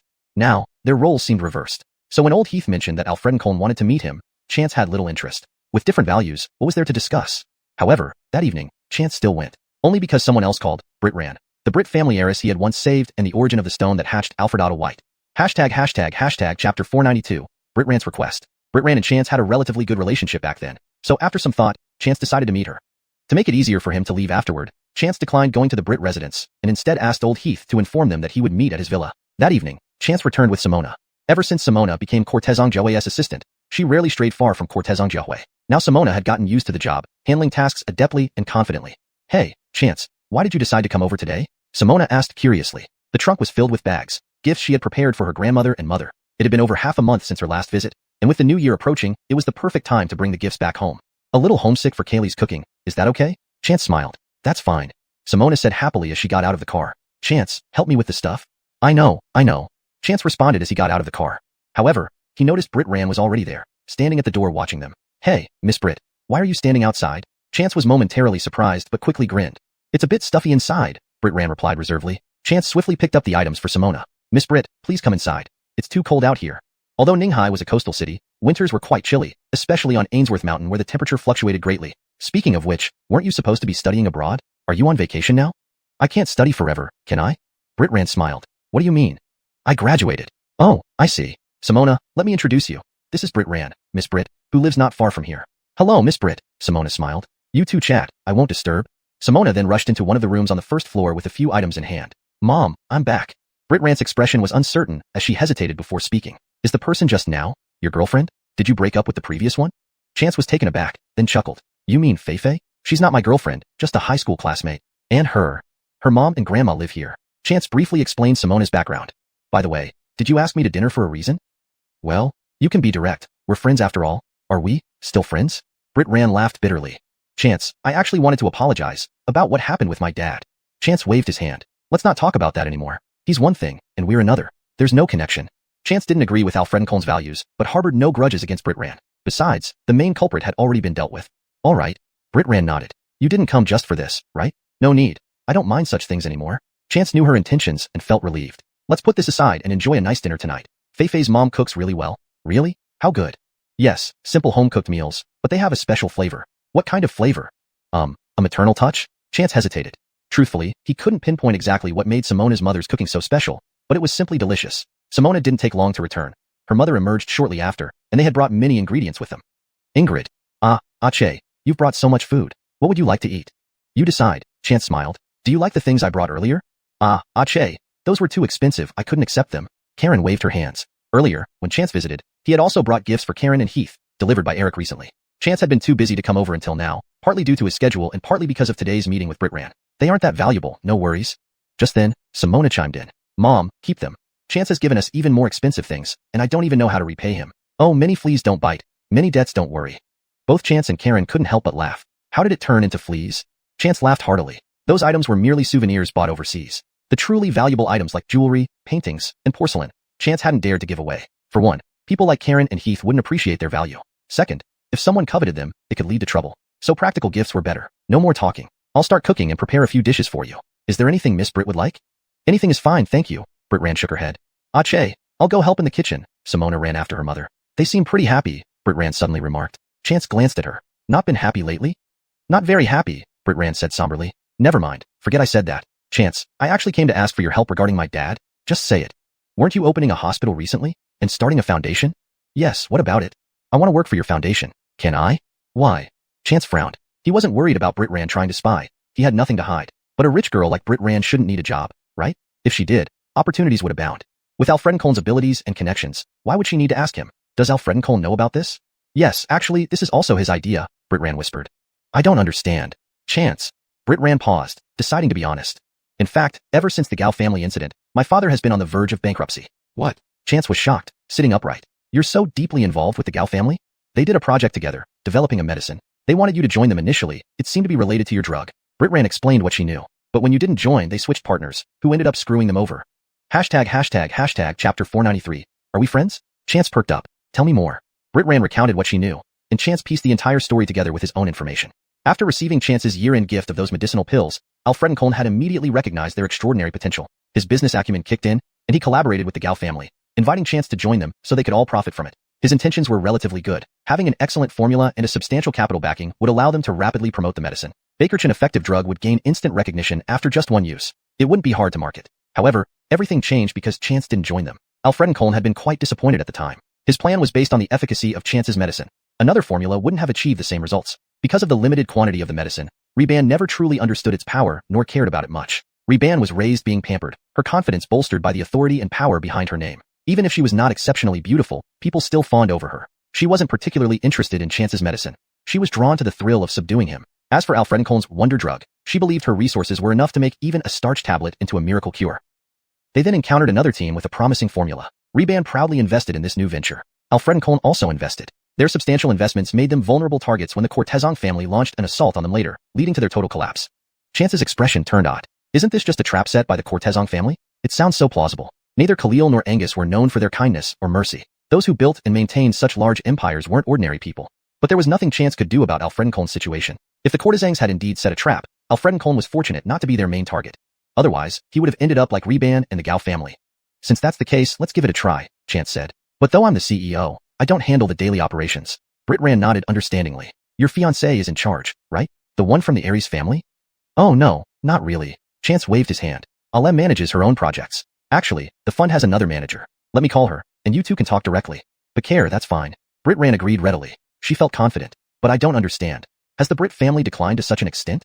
After finishing the serious conversation, Chance became curious. A dying camel is still bigger than a horse. I remember the Brit family used to be very influential, and I heard your family has roots in the capital? Back when Chance was weaker, Alfredenkoln seemed grand and mysterious to him. Britran laughed bitterly. Our family did have roots in the capital once, the Brit family of Beijing. Have you heard of us? Chance shook his head. He had been to Beijing many times, but hadn't heard of the Brit family. This didn't mean the Brit family wasn't notable. Chance simply lacked knowledge about Beijing's prominent families. The ones he knew, like the Baker family and the Ala family, were among the top in Beijing. Families like the Brit couldn't compare. Britran told Chance what she could about the family. She grew up in Beijing until about 5 years ago when their branch moved to Ninghai.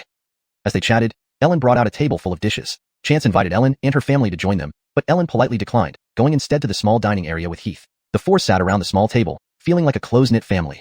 Chance was a bit taken aback, but slowly retracted his gaze. Was there something unusual between Ingrid and Heath? Aiche, what's wrong? Britran asked. Oh, nothing. Come, try Ingrid's cooking, Chance gestured. Britran tasted the food. It's really delicious. I can't put my finger on it, but it feels perfect. Yes, it does have a home-cooked feel. Chance, I noticed that the people around you are all exceptional. I'm just lucky. No, perhaps it's their luck too. Britran said seriously. Do I have this kind of luck?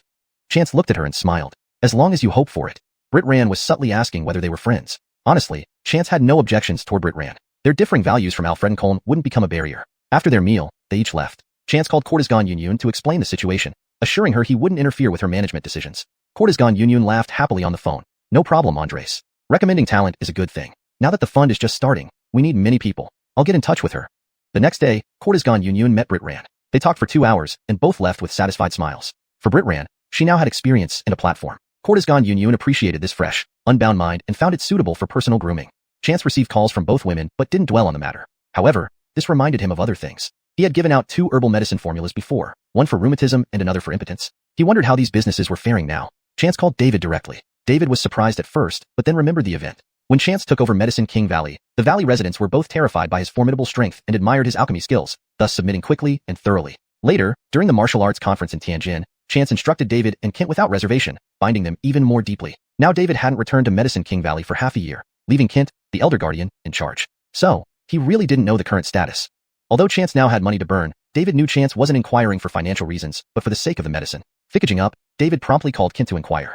Chapter 494, The Villager's Joy. David wasn't overly worried. After all, they were only 2 insignificant merchants. Even the Medicine King Valley couldn't afford to offend them in the past. Not to mention that now, the Medicine King Valley had a true powerhouse like Chance backing it up.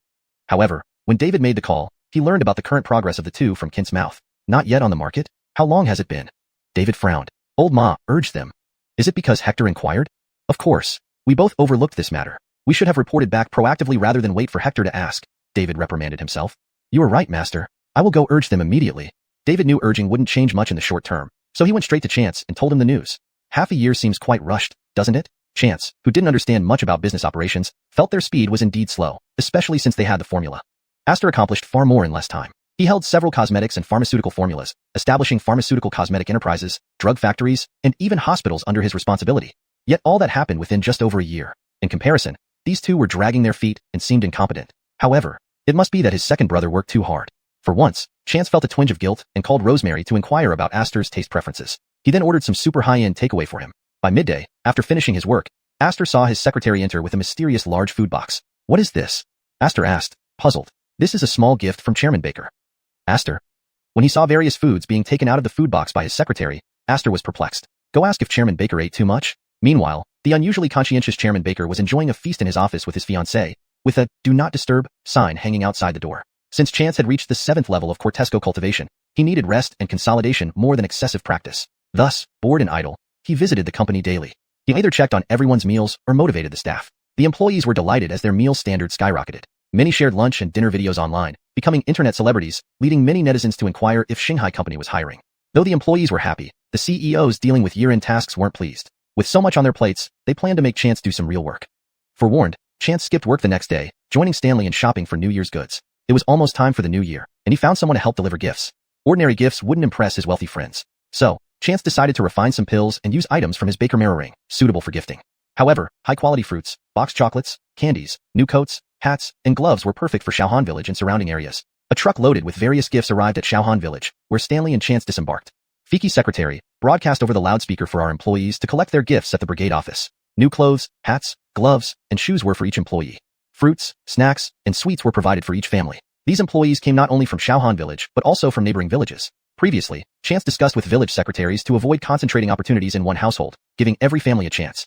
As for households without members working in the plantation base, like those with only Colbily residents or children, villages bought extra gifts for them, which included meats, grains, oils, and more, delivered via tricycles. That evening, the air above several villages smelled delicious, with families cooking meat and fish. Except Fitian village remained quiet, lacking both money and resources due to land issues. Enrico, the former village secretary, drank alone, feeling bitter. No longer respected, his life deteriorated, including his brother's construction team dissolving. After a night of drinking, Enrico cursed the Shaohan village secretaries before stumbling home, deeply regretting his choices. Walking home, he was suddenly covered with a sack and attacked mercilessly. Who did this? I'll kill you all. Big mouth Tion, still talking big? You think you can kill us? I'd get to you first. Remember how we lost our jobs and incomes while receiving nothing? I wish I could beat you to death. Enraged, Enrico struggled free from the sack. You cowards. When we suppressed them for higher prices, you supported me. Now you blame everything on me? Got guts to set fire to the plantation base? Silence fell, broken only by rough breathing. The plantation base soon announced a holiday a week before the new year, as there wasn't much work left. Researchers and experts returned home, leaving villagers staying longest. Fiki's secretary managed administrative matters for employees. Though a nominal role, he took his responsibilities seriously, scheduling holidays early.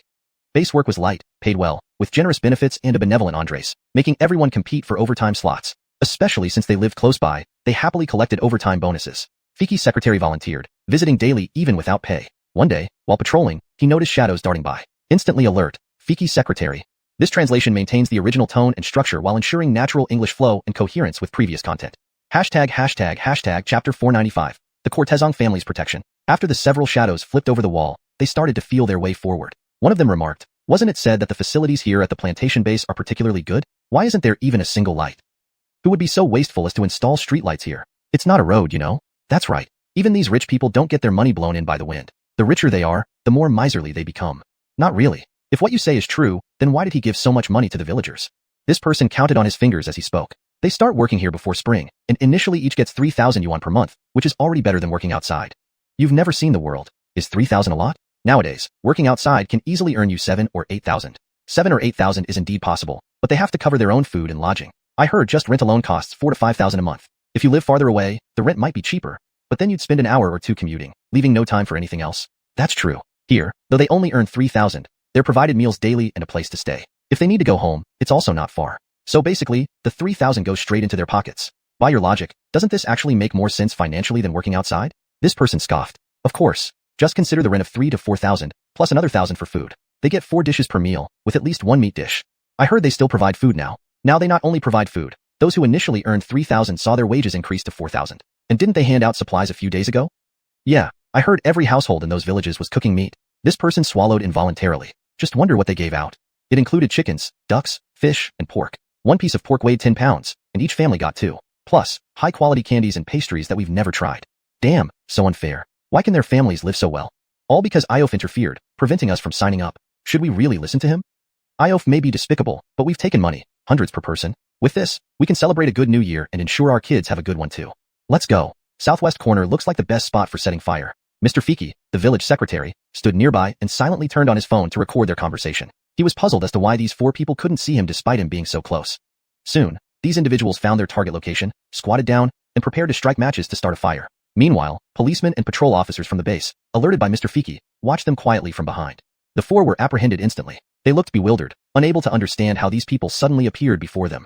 Mr. Fiki pulled the police captain aside and played the recording for them, also pleading on their behalf. This is what happened. These people are likely in dire straits, needing those few hundred yuan. Besides, Iof isn't easy to deal with. The police captain nodded. Understood. He coerced the villagers. This is a criminal act. We will express our opinions during sentencing in court. Sentencing involves many factors, such as distinguishing between leaders and ordinary criminals. Coercing or inciting others to commit crimes carries a heavier sentence. Satisfied, Mr. Fiki instructed others to strengthen patrols. Meanwhile, one of the Xanderyi family members, who had been watching secretly, quietly returned. Since the Cortezong family moved here, one of their descendants patrolled daily. The courtesans excel in deception, easily concealing themselves from ordinary humans. The next day, Mr. Fiki called Chance to report the incident. Chance encouraged them on the phone. Hearing the arsonist's reactions, he knew Xander Yi had intervened. Consequently, he sent several additional types of elixirs. In the Heavenly Medical Sect, where medicine could cure both immortals and ghosts, dealing with a few spirits was trivial. Chance moved into the new villa, now mostly furnished. The Colbeely gentleman named the complex Four Seasons Cloud Peak. The name was written by Britt Lau and carved onto a plaque. Though Chance thought it sounded odd, he didn't bother changing it. While a bit mundane, the name accurately reflected the area. Sitting in Villa Number 1 at Four Seasons Cloud Peak, Chance began refining elixirs. This place was arguably the best in the world for alchemy due to its abundant spiritual energy and unmatched security. It took him 3 days to refine all necessary elixirs, including some extras for practice. He decided to deliver the elixirs personally to Xander Yi since they lived nearby. Four Seasons Cloud Peak boasted immense spiritual energy, rivaled only by secret realms. Since moving in, many of the Cortezong family's younger members had begun to assume human form. A child wearing small clothing played at the entrance, a cute sight, given the unusual attire indicative of non-human origins. Seeing Chance approach slowly, the child ran off swiftly. Chance chuckled. He wanted to play with the child, but the kid was indeed fast. Soon, Xander Yi welcomed Chance inside with his family. As mentioned before, Xander Yi's residence appears small, but is actually hidden by a unique array, making it invisible to ordinary eyes. But not to Chance. The house must be large to accommodate the entire family. Welcoming Chance to the main seat, Xander Yi politely asked his sons to serve tea. Mr. Baker, please try this tea. Chance sipped the tea. Compared to the tea Xander Yi had previously given him, this batch tasted different. One was fragrant, the other slightly bitter yet sweeter in aftertaste. Excellent tea, Chance remarked, taking another sip. Xander Yi's tea-making skills are quite impressive. Note: the translation preserves the original paragraph structure and tone while ensuring natural English fluency. Chapter 496, Patient with Massive Hemorrhage. This tea wasn't the regular kind. It must be wild tea. Yet its taste was excellent, even surpassing those so-called famous teas. Oh no, please don't. Uncle Xander felt a bit embarrassed. If you keep calling me Uncle Xander, I'll have no place to hide my face. Just call me Xander. Chance waved his hand. There's no need for such modesty. Uncle Xander has practiced for many years. Addressing each other as fellow cultivators is already an honor for me. Chance could see that Uncle Xander had truly assumed human form, transcending the animal realm and becoming a true spirit. So, addressing him as a fellow cultivator wasn't inappropriate. As for Uncle Xander's descendants, while they could also take on human form, it was more like a spell to deceive people. They remained animals at heart.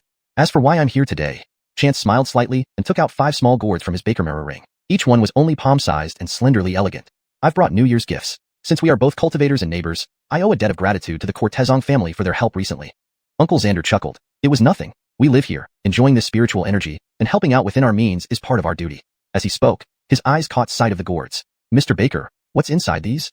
No matter how beautiful the gourds were, Chance wouldn't have taken them out just to show off. The contents were self-evident. Chance gestured for him to look himself. Uncle Xander carefully picked one up, his heart pounding, and gently opened it. Instantly, the aroma of medicinal pills wafted out. Sniffing carefully, Uncle Xander's joy was overwhelming. He hurriedly opened the other 4. Once he identified all the pills, his voice trembled. Bixindin, rejuvenating pill, body tempering pill, wisdom enhancing pill, spirit condensing pill. Chance nodded. Uncle Xander knows more about medicinal pills than I imagined. Uncle Xander was moved to tears. He couldn't control his emotions, emitting a sound akin to a rodent's cry. After a moment, he regained his composure, calling his descendants to bow before Chance. Oh, there's no need for that. Absolutely necessary. Mr. Baker's 5 bottles of pills are an immense boon. Uncle Xander was deeply moved. Animals practicing cultivation needed to first achieve human form before they could advance further, which was incredibly difficult. Uncle Xander's current level was the result of tremendous fortune. After Uncle Xander explained, the little rodents understood and became so excited that they couldn't contain themselves. They scampered around the room in a frenzy, leaving Chance laughing and crying simultaneously as he quickly took his leave.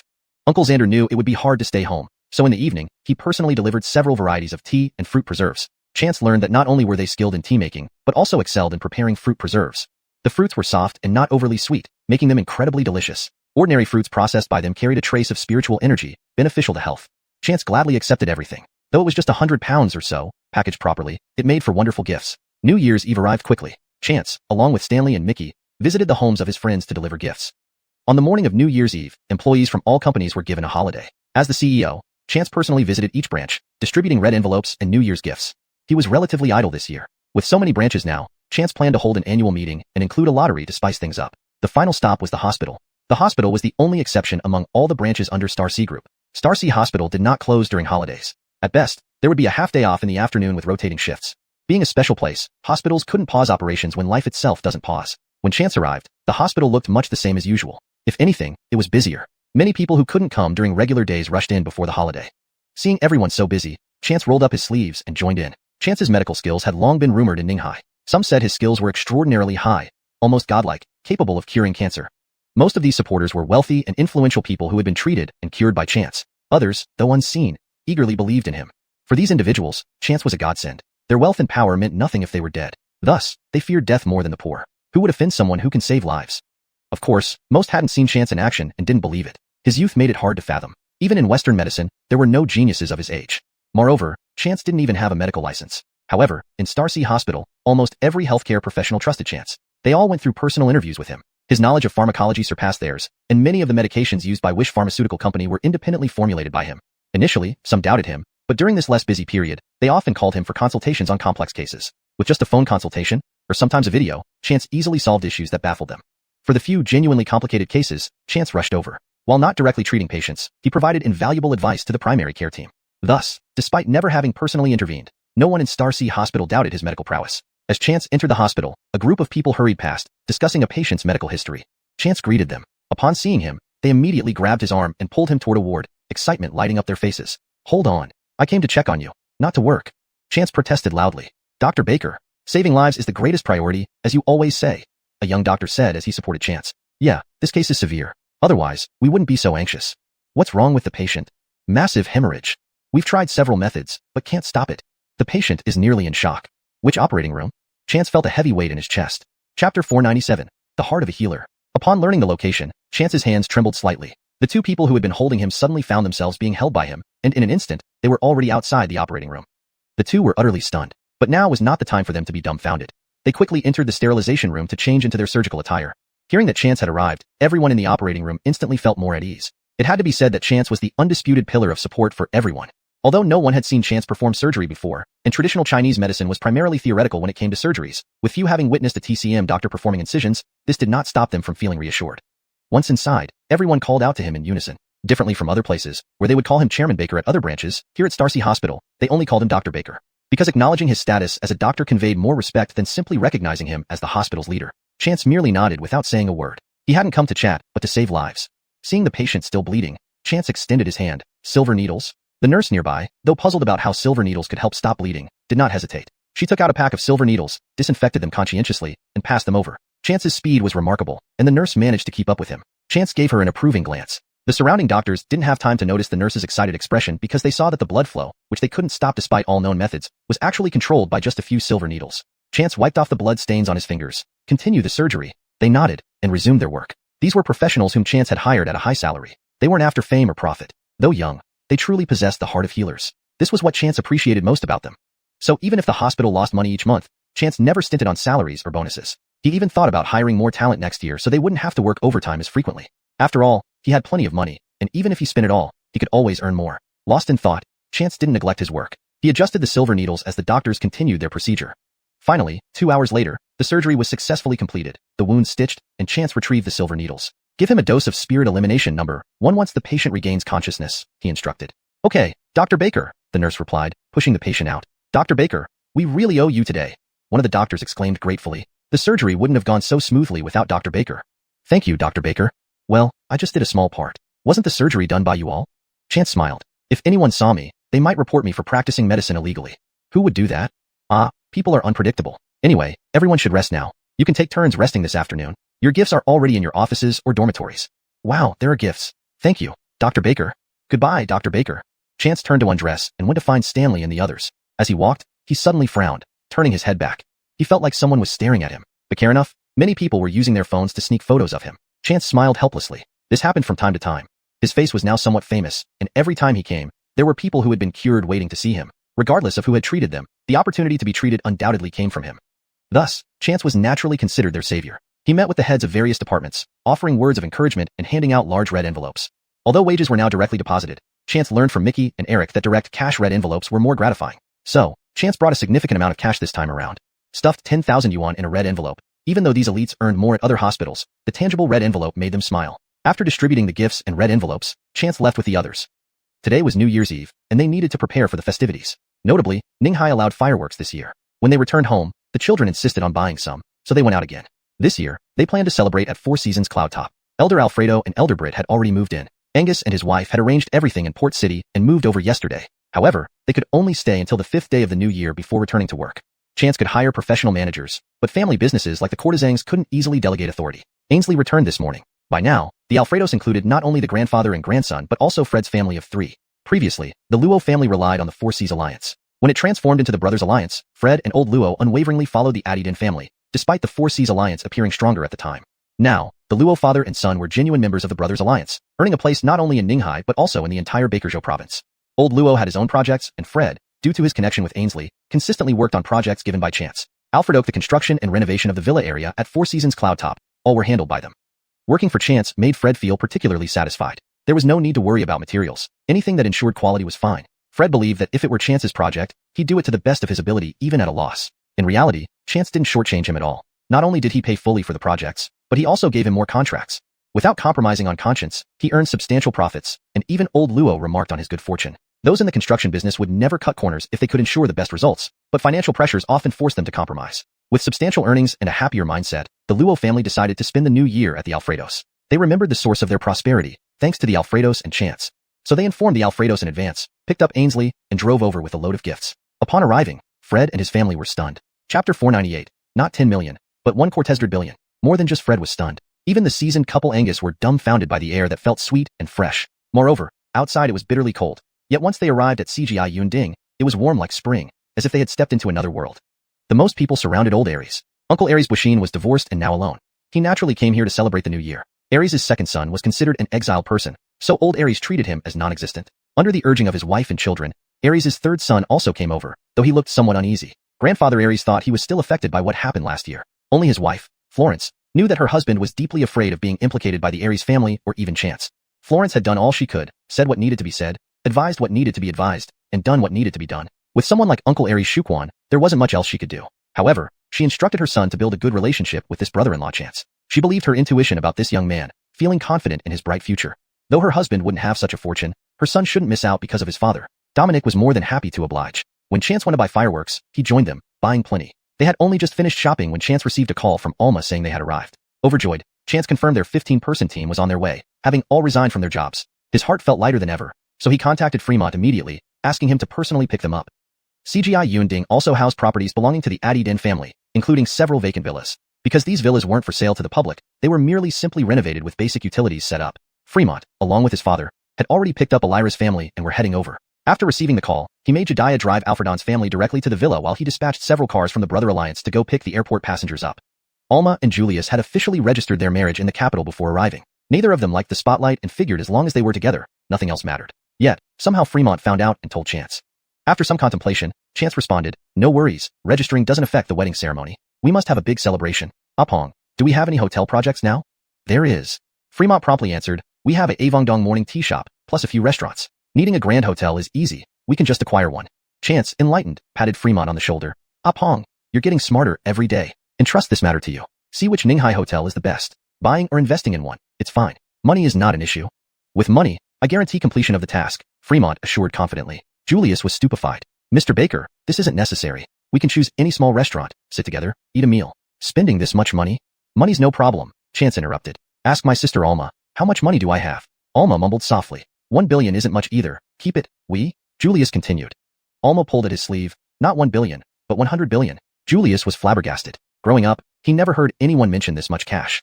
Even those large groups have billions, but mostly held as shares or property investments. Who would hold so much cash? He couldn't believe Chance had it.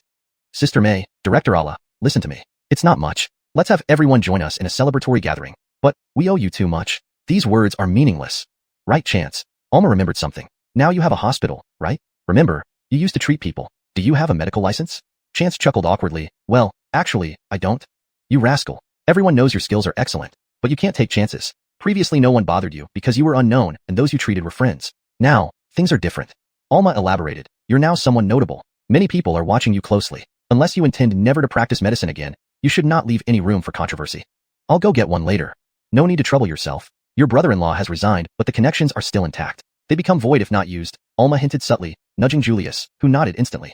Though principle-bound, Julius acknowledged Chance's medical proficiency. "I'll call right now, and it will be arranged today. The date can't be today. It'd look too deliberate. Let's say a year ago," Alma suggested. "All right." Julius nodded and made the call. He soon returned. "It's all done, queryable shortly." Chance winked at Alma. "Yes, indeed. Superiors and subordinates have switched roles now." Inside CGI Yunding, beyond the villas, there were many other facilities. Since the residential area was initially built for internal use by select individuals, it had specialized dining rooms, swimming pools, and professional rehabilitation centers. Entering the Spring Festival, though other amenities were not officially opened, the restaurant was lively. On New Year's Eve, residents gathered in several tables to share the New Year feast together. While smiling, Chance was inwardly very joyful. This was the first time in his life that he celebrated with so many people. After dinner, the Colbys chatted and watched the Spring Festival gala while the young ventured out to play with fireworks. The children didn't set off fireworks inside the villa compound due to fewer people, so they went to nearby villages, joining the local youths in festivities. This revelry continued until midnight. Everyone stopped their activities, waiting silently for the last moment of the old year. At exactly midnight, everyone lit fireworks simultaneously. The noise was deafening. As a young person, Chance was visibly excited. Throughout his life, he dreamed of indulging in unrestrained fun. Vacantly, feeling someone embrace him from behind, he turned around to see Rosemary. Moved, he hugged her back and kissed her deeply. Facing so many people, Rosemary was initially shy, hitting Chance lightly, but quickly succumbed to the kiss. Only after separating did they realize they were surrounded by a crowd, including several Colby gentlemen. Both flushed red instantly. Chapter 499. Real name report.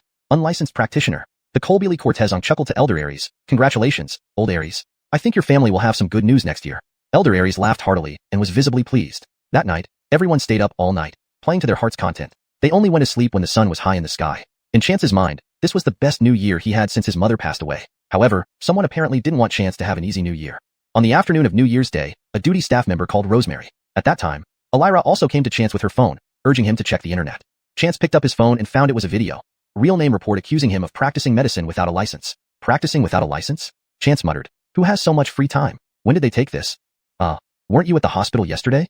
Rosemary asked. Oh, yes, this is from yesterday. Chance recalled the location shown in the video. It was when he emerged from the operating room yesterday. He remembered feeling someone staring at him, but he thought it was just the patient's family and didn't pay much attention. He never expected someone had it in for him. What does the video say?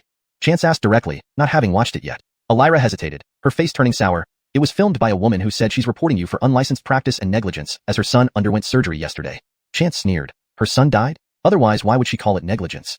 I'll make a call to ask what's going on, Rosemary said coldly. She could endure almost anything, but bullying Chance, her man, was absolutely intolerable. If Chance made a call, there might still be a chance for things to turn around. But once Rosemary got involved, they couldn't sweep it under the rug. At the hospital, they were still unaware of this matter. Upon hearing Rosemary's inquiry and learning the cause, the hospital erupted in chaos. Not only had Chance not participated in the surgery, he only helped stop bleeding, which was crucial, otherwise the patient could have bled to death. The majority of the hospital staff actually didn't know whether Chance had a medical license or not. Since Chance was a traditional Chinese medicine practitioner, most people weren't familiar with TCM licenses. Only a few upper management knew Chance didn't have one, which is why he had always been cautious, participating in discussions rather than direct treatment. After watching the video, several senior officials looked grim, while the doctors below were enraged. The point wasn't about whether Chance had a license, it was betrayal. Everyone knew Star C Hospital only accepted patients from financially troubled families who couldn't afford treatments elsewhere. Yet now, one of the people they saved had turned against them. It was chilling and sickening. People immediately recalled the farmer and the snake, Mr. Rupert and the wolf. Not just the hospital staff, but most netizens felt the same way. What does this mean? They were saved yesterday, and today they're filing a real name report? How heartless. Are they human? The doctors treating you are licensed, yet you target a nominal president. What's it to you if he's licensed? Exactly. Even if Chance participated in treatment, he's a TCM practitioner who didn't perform surgery. Maybe he was just checking the pulse. How is that illegal? So heartbreaking. Affordable healthcare saved a life, and they bite the hand that feeds. Is it right? Is it right? Did this lady even pay the cheap medical fees? Yes, show us the receipt. Yes, put it out there for us to see. Poverty can breed wickedness. These poor people don't deserve to be saved. Hold on, too harsh upstairs. Not all poor people are like this. Yes, I'm poor too, but I wouldn't do this. Netizens quickly dug into this woman's background. Surprisingly, they were far from destitute. Many netizens were poorer than they were. This family consisted of 4 people, a couple and 2 sons. The younger son was the one currently hospitalized, while the older son was getting married soon. They owned 2 houses, one they lived in and another for the Colby son, and 2 cars. Many netizens could not achieve such conditions. Thus, this family didn't qualify for Star C Hospital's aid. While the hospital didn't verify each patient's financial status, generally, those who could afford medical bills didn't come here for resources. When this family's situation was revealed, netizens were stunned. Owning 2 houses and 2 cars nowadays is quite comfortable. Plus, the disease in question wasn't incurable, costing roughly 100,000 renminbi or less. Yet, this family refused to pay such an amount and was calculating money in life and death moments, leading to their vilification. For a while, searches for cursing this family of 4 surpassed accusations against Chance. Their home address exposed, the family finally couldn't sit still.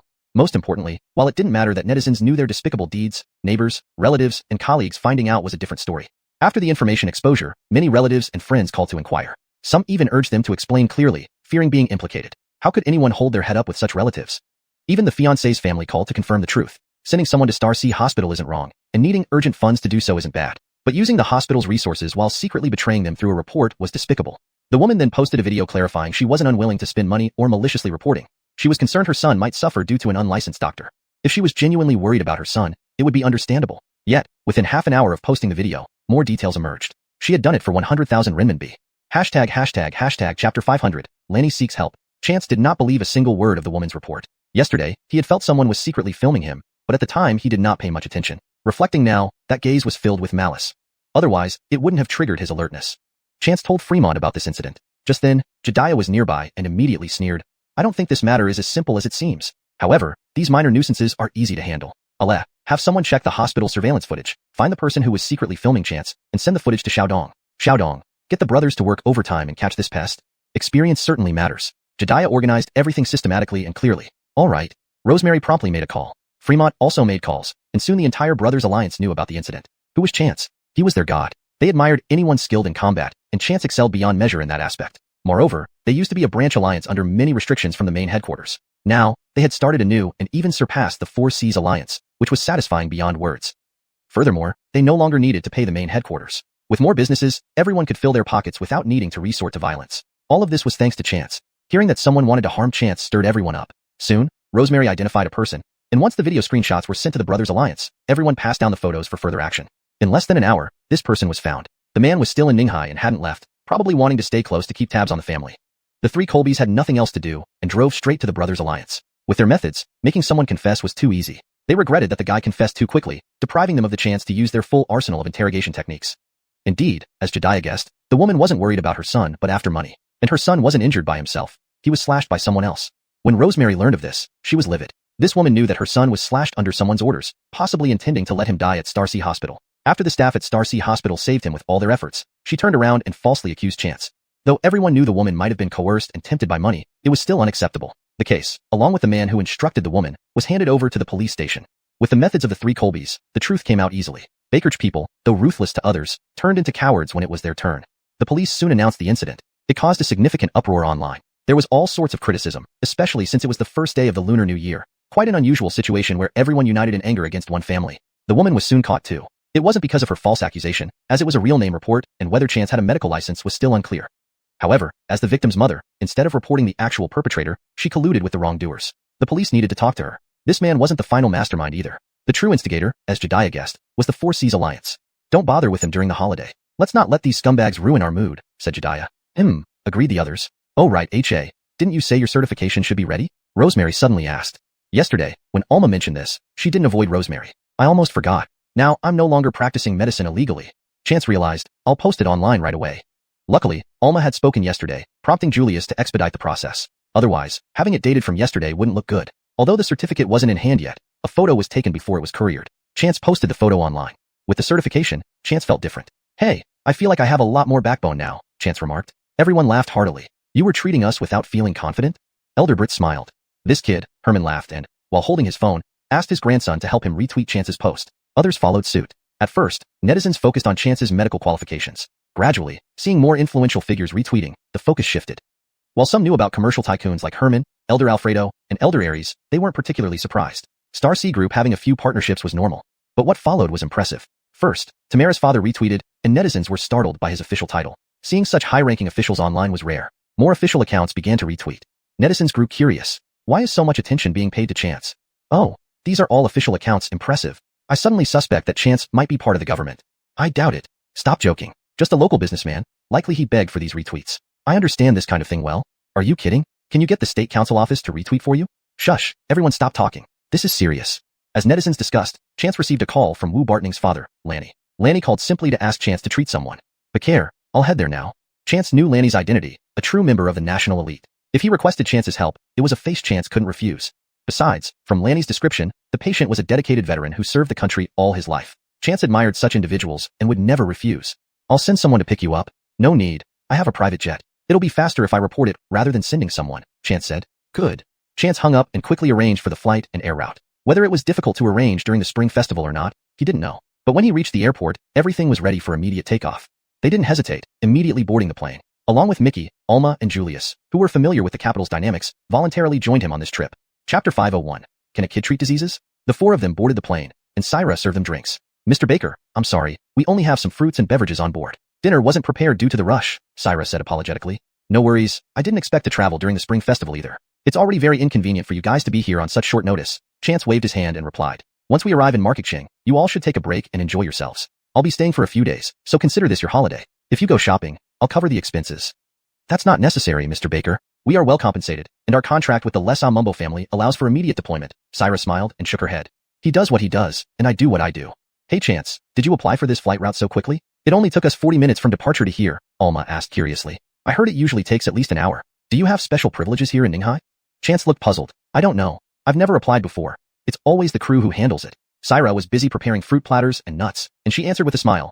The Mumbo family has collaborations with domestic entities, which speeds up approvals. But today seems different. Apparently, the application was approved immediately after submission. Julius exchanged glances with Chance and immediately understood. This must be due to Lanny's influence. With that being the case, they needn't worry about it anymore.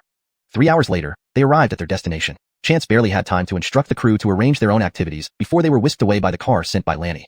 Alma and Julius, finding no seats available, left on their own. Fortunately, as Marketing was their base, they had nothing to worry about. Mickey sat in the front seat, while Chance took the back seat next to Lanny, who had come to meet him personally. Jed. Chance greeted politely. Between us, call me Chris, Lanny said with a smile. Since Chance saved his daughter last time, Lanny had held him in high regard. Especially after purchasing several amulets from Chance, he felt a noticeable change in his health. Over these past few months, his energy levels had significantly improved, making him realize that Chance was indeed extraordinary. Therefore, he grew even more appreciative. But this wasn't the most important thing. Wu Bartning was his only daughter and the only child he had with his ex-wife. Chance had saved Wu Bartning twice. The first time was understandable, but when he heard her matter-of-fact description of the second incident, he knew it had been a near-death experience. For Chance to bring her back safely demonstrated exceptional skills. Now, in Lanny's eyes, Chance was far from an ordinary young man. This time bringing Chance to Marketing to treat the patient was actually Lanny's initiative. If successful, or even if there were improvements, the benefits would be unimaginable. Did you have Julius help you with your medical practice certification yesterday? Lanny asked after lowering the partition separating the front and back seats. Chance paused but then realized he couldn't hide it from Lanny. Is it against regulations? Chance asked, wondering if this method of obtaining certification was sufficient to treat Lanny's patient. Don't worry. You have real skills, and with my recommendation, everything is taken care of, Lanny reassured him with a smile. Thank you. Chance breathed a sigh of relief. While Julius could also handle it, since he had left the circle of influence, Lanny's methods were clearly more effective. At this point, Chance's credentials were genuinely legitimized. Lanny then inquired about Julius. How much do you know about Director Allah's situation? Director Allah? Hasn't he resigned? He should be free now, Chance grinned. Sly one. How did you talk him into joining you? What can he do there?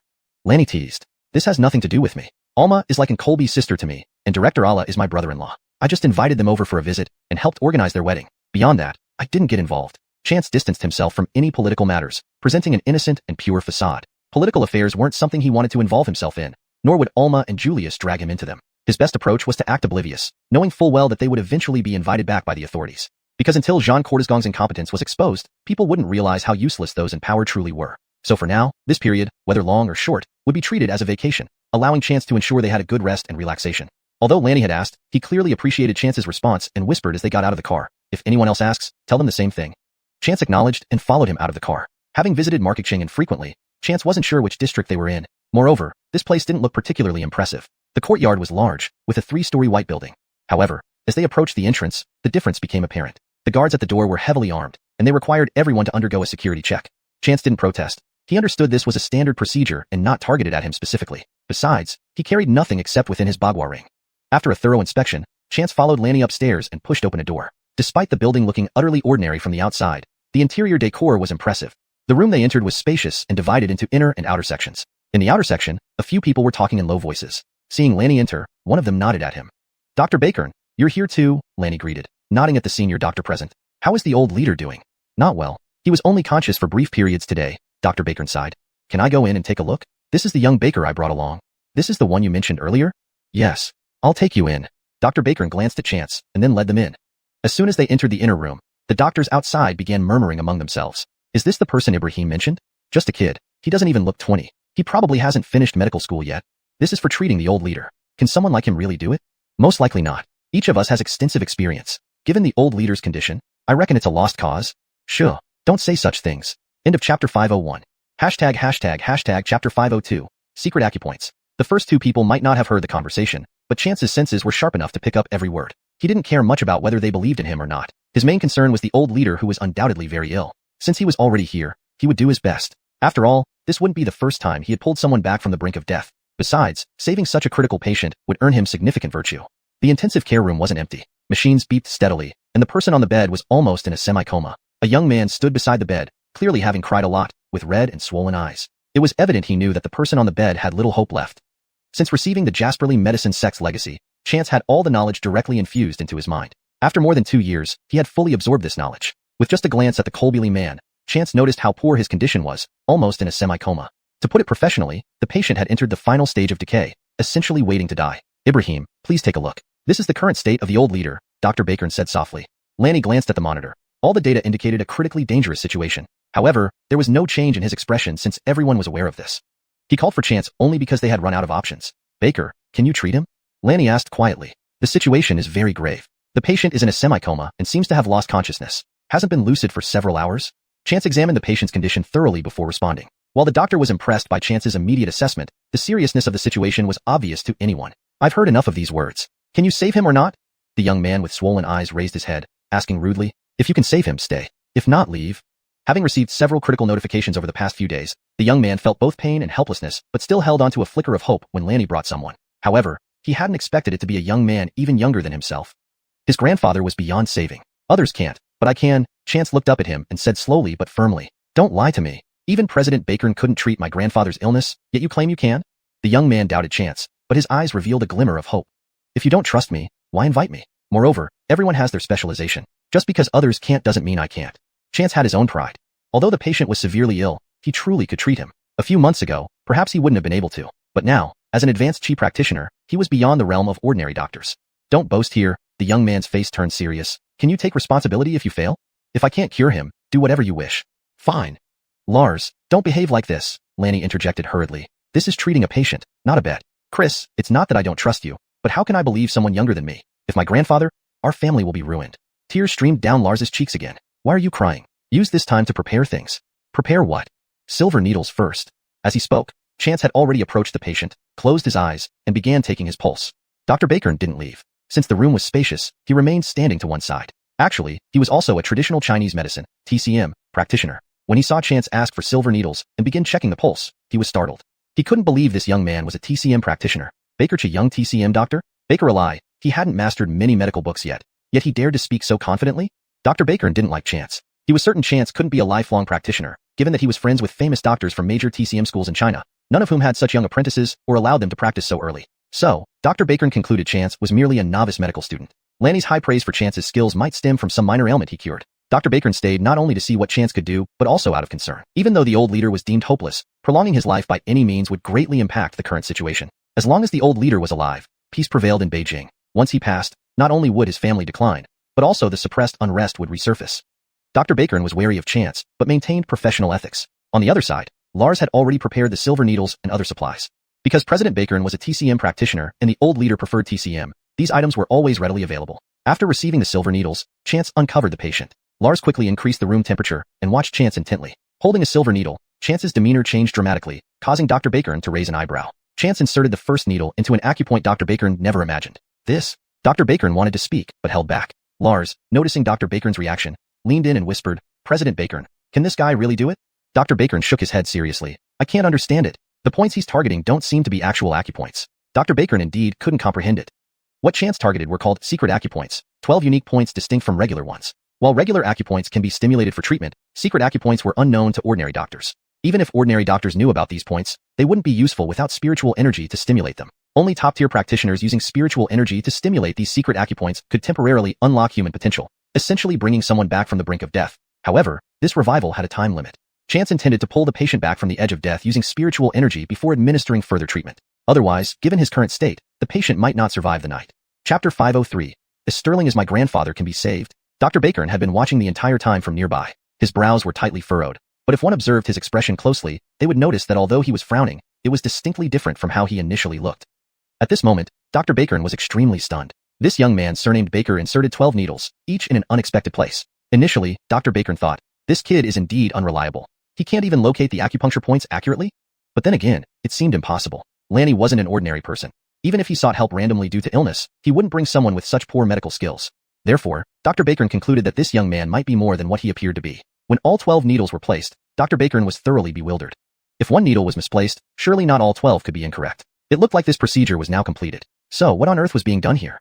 Bakerdenly, Dr. Bakern recalled something. It happened over 20 years ago. Entering a casual conversation with his teacher, he heard about a high-level practitioner of acupuncture whom his ancestors had once met. This person had a unique set of acupuncture points. His teacher had seen these points and knew what the 12 acupuncture points were. At the time, he had asked why his teacher never used them. His teacher had smiled and shook his head, saying that not everyone could use them. They required accompanying internal martial arts skills. Therefore, knowing the locations of these points alone wasn't enough. He also remembered his teacher mentioning that this set of acupuncture points was called Konangsu, hidden points. Yes, hidden points. After recalling this, Dr. Bakern's gaze shifted to Chance with a mix of intense shock and admiration. The initial distrust was completely gone. Anyone who could use the hidden points must certainly possess profound medical knowledge, not just anyone. Moreover, knowing about and using these points made this young man very impressive. Seeing the change in Dr. Bakern's expression, Lars felt confused. Dr. Bakern, are you happy about something? Lars asked instinctively. He was almost angry. With his grandfather in critical condition, why was Dr. Bakern excited? Dr. Bakern had treated his grandfather for so many years. He hadn't expected him to actually be. Baron, your old leader has a chance. Dr. Bakern restrained his excitement, lowering his voice. What, really? Lars turned back to look at his grandfather, but saw no improvement. Can he really cure my grandfather? I can't guarantee that, but Dr. Bakern spoke solemnly. I know his medical skills are considerable. If even he can't save him, no one else can. Really? Hearing this, Lars gained some trust in Chance. Young man, if you can save my grandfather, whatever you want, I will give you. Oh, don't distract him. Dr. Bakern, alarmed, quickly pulled Lars. Unexpectedly, Chance lifted his head. Deal. Whatever I ask for, you must give me. No going back on your word. Himph, you underestimate me. As long as my grandfather survives, anything you ask for, I agree, Lars said firmly. Good. Chance glanced at Lars and continued his work. The acupuncture points were found, and the next step was infusing chi energy. Infusing chi energy wasn't simple. Even ordinary people couldn't endure raw chi energy directly, let alone such a weakened patient. Thus, using silver needles to infuse chi energy gradually allowed the chi to enter the acupuncture points and circulate through the meridians without overwhelming or harming the body. Chance reached a crucial stage of his technique. Nearby, Lanny, Lars, and Dr. Bakern held their breaths, unsure why they were so tense. Cortesco energy compressed into invisible fine threads entered the patient's body through the silver needles, resembling thin strands of hair. As the chi energy merged with the body's natural elements, it rejuvenated the patient as if giving life anew. Knowing the hidden points and possessing chi energy made this method possible. However, reaching a higher level in cultivation meant truly mastering chi energy, able to control it with precision. While theoretically feasible, Chance realized the practical difficulty. Had he reached full mastery, he would find this much easier. Currently, at only 7 layers of the high level, it was already challenging. Being the first time using the hidden points added to the complexity. Just after 15 minutes, Chance felt fatigue, an uncommon sensation since the 6th layer. Half an hour later, halfway through, even those around noticed Chance's discomfort. His face flushed red, sweat beads the size of mung beans dripped from his forehead and temples, trickling down his cheeks. Lanny watched nervously, reaching out to grab tissues to wipe Chance's face, but Dr. Bakern caught his hand. Dr. Bakern? What are you trying to do, Ibrahim? I saw Shal Baker sweating profusely. I was worried it might affect him. Don't touch him. Dr. Bakern shook his head sternly. Worried he'd get distracted? Lars asked softly. No, Dr. Bakern replied. You won't disturb him. Instead, if Ibrahim gets too close, he might get hurt. Get hurt? Lars and Lanny echoed in disbelief. Their reactions were understandable. How could wiping sweat cause harm? Just watch, Dr. Bakern said, picking up a newspaper, rolling it into a tube, and extending it towards Chance. Just as the paper approached Chance, it was gently deflected. Interesting, Dr. Bakern murmured, his respect for Chance growing. If the paper had been flung away forcefully, it would match his expectations. But Chance gently redirected it, a testament to his exceptional control. Incredible, truly incredible, Dr. Bakern remarked. Ibrahim, where did you find such a remarkable healer? Dr. Bakern, what does that mean? Lars didn't understand.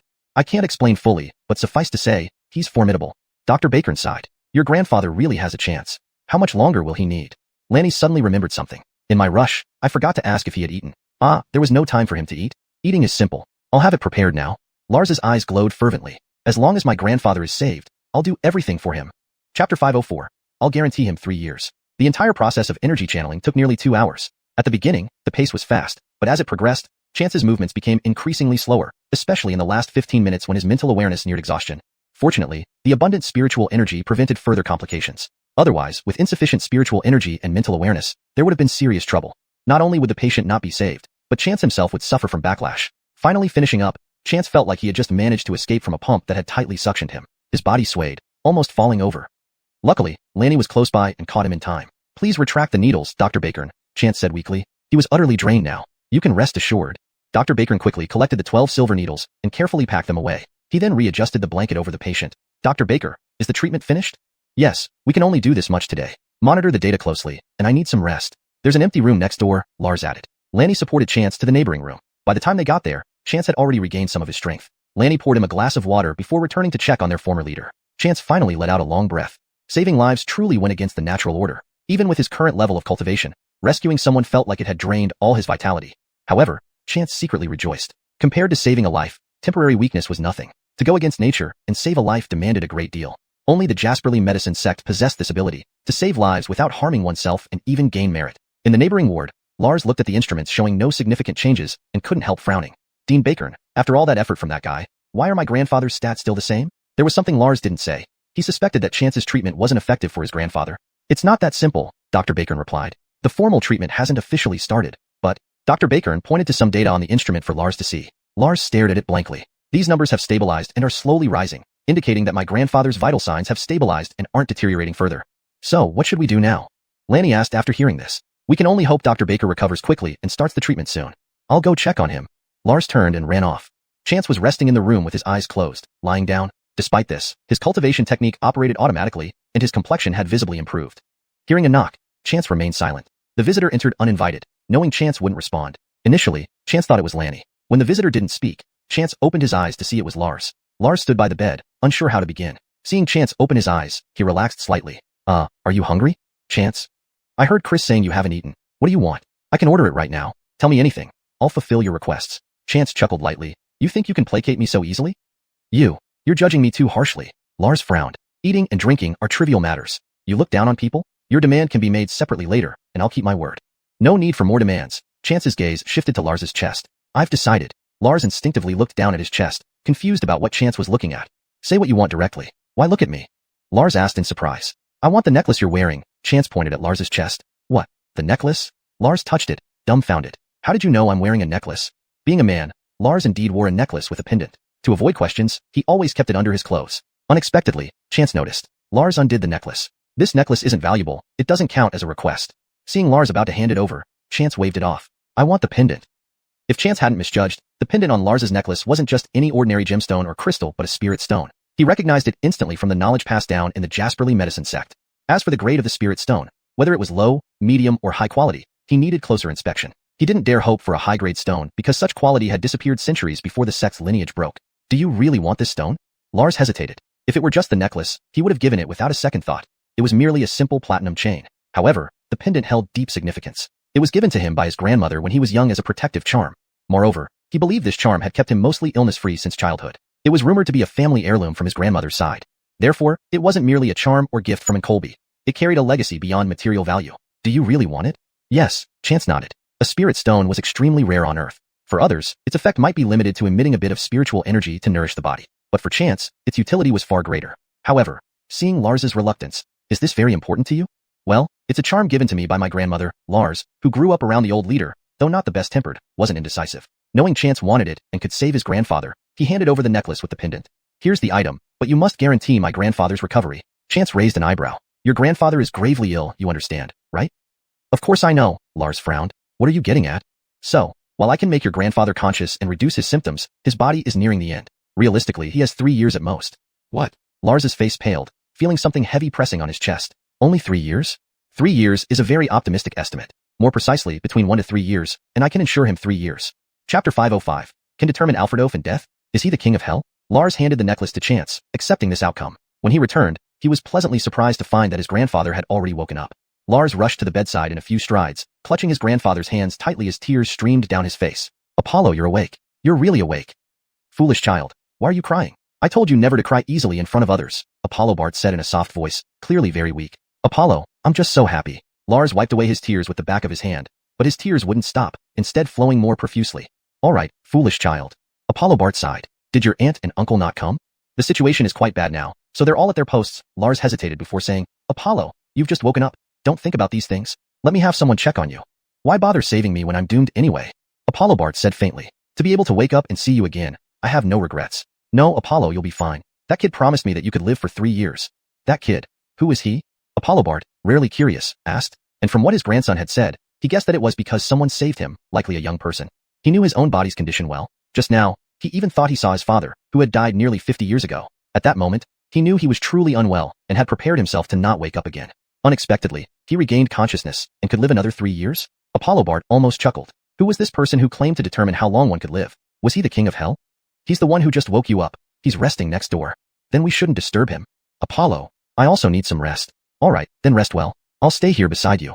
After those few sentences, Apollo Bart's energy was clearly very low, and soon he drifted off to sleep again. Although his grandfather had said he needed rest, Lars became worried as he actually fell asleep, turning to look at Dr. Bacon. Director Bacon, please check what's wrong with my grandfather. Dr. Bacon came over to examine lightly, then heaved a sigh of relief. Don't worry, the old leader is sleeping. Let him rest well. At least he's awake. Lanny also heaved a sigh of relief. He had even greater respect for Chance's abilities now. Despite Chance's youth, his medical skills were indeed excellent, and he kept his word, saying the old leader would wake up, and he did. Baron, Chance said earlier that the old leader could live for another 3 years? Lanny asked. Lars nodded, not feeling very joyful. Lanny understood his thoughts and patted his shoulder. 3 years can accomplish a lot. With proper care, perhaps he can live even longer. Alfred having another 3 years would change many things. As long as the old leader was alive, all those evil spirits would remain suppressed. 3 years could also allow many people to mature. By then, the situation would be entirely different. This truly was good news. Extremely good news. Lanny quietly left the ward to check on Chance next door. In just this short while, Chance's complexion had significantly improved. Seeing Chance's better appearance, Lanny heaved a sigh of relief. Chance, how are you? You look much better. Yes, I'm fine, just tired. Chance looked at Lanny. Is the patient awake? Yes, as you guessed. Are you continuing treatment? No, not today. The patient's body can't handle it. Have Dr. Bacon maintain the current status. Treatment will start tomorrow. Oh, I need some herbs and other supplies. In fact, Chance's Bogwaring had various herbs, but he couldn't use them, so he had to ask Lanny for them. All right, I'll have someone record everything you need shortly, Lanny nodded. As long as it could save lives, even ginseng or other rare herbs would be found without hesitation. After this conversation, there was a moment of silence in the room. Chance glanced at Lanny. If you have something to say, go ahead. Lanny smiled. Then I'll be straightforward. Earlier, Baron mentioned that the old leader could live for 3 more years, right? Yes, that's correct, and those 3 years are under my conditions. If he doesn't take care of his health, he might only last a year. Well, 3 years is good, definitely. Of course it is. If my diagnosis is accurate, this patient should have been issued a critical condition notice. If I hadn't saved him, he probably wouldn't have made it until tomorrow, Chance spoke frankly. About that, Lanny nodded. Had the situation not been so dire, Lanny wouldn't have summoned Chance so urgently. Chance, thank you so much for this. Lanny said sincerely. He was at a loss for ways to repay Chance after the 2 times he saved his daughter, and now coming so urgently to help again. It's alright, this matter is between Lars and me. He has already provided the reward, and I will do my best. Reward? Oh, right, are you hungry? Lanny remembered that Chance might not have eaten yet. I've had food prepared. What about my brother? I'll have someone bring him over. Soon, Mickey and the meal arrived. Chance went into the neighboring ward, checked Apollo Bart's pulse, and nodded. No major issues. We'll start formal treatment tomorrow. How long will it take? 3 to 7 days, depending on the patient's condition. Prepare the medicines I requested as soon as possible. All right. Lars immediately started tracking this. You should rest as well.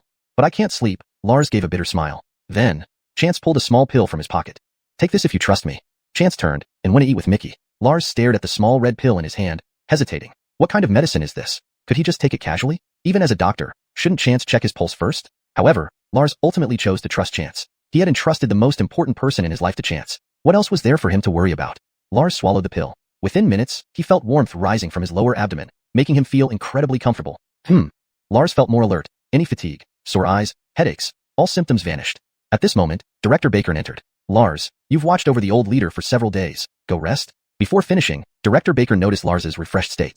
Chapter 506, No Medicine for Regret. He appeared energetic, not like someone who had been deprived of sleep for several days, but more like someone who had just woken up from a satisfying rest. Did you take some elixir?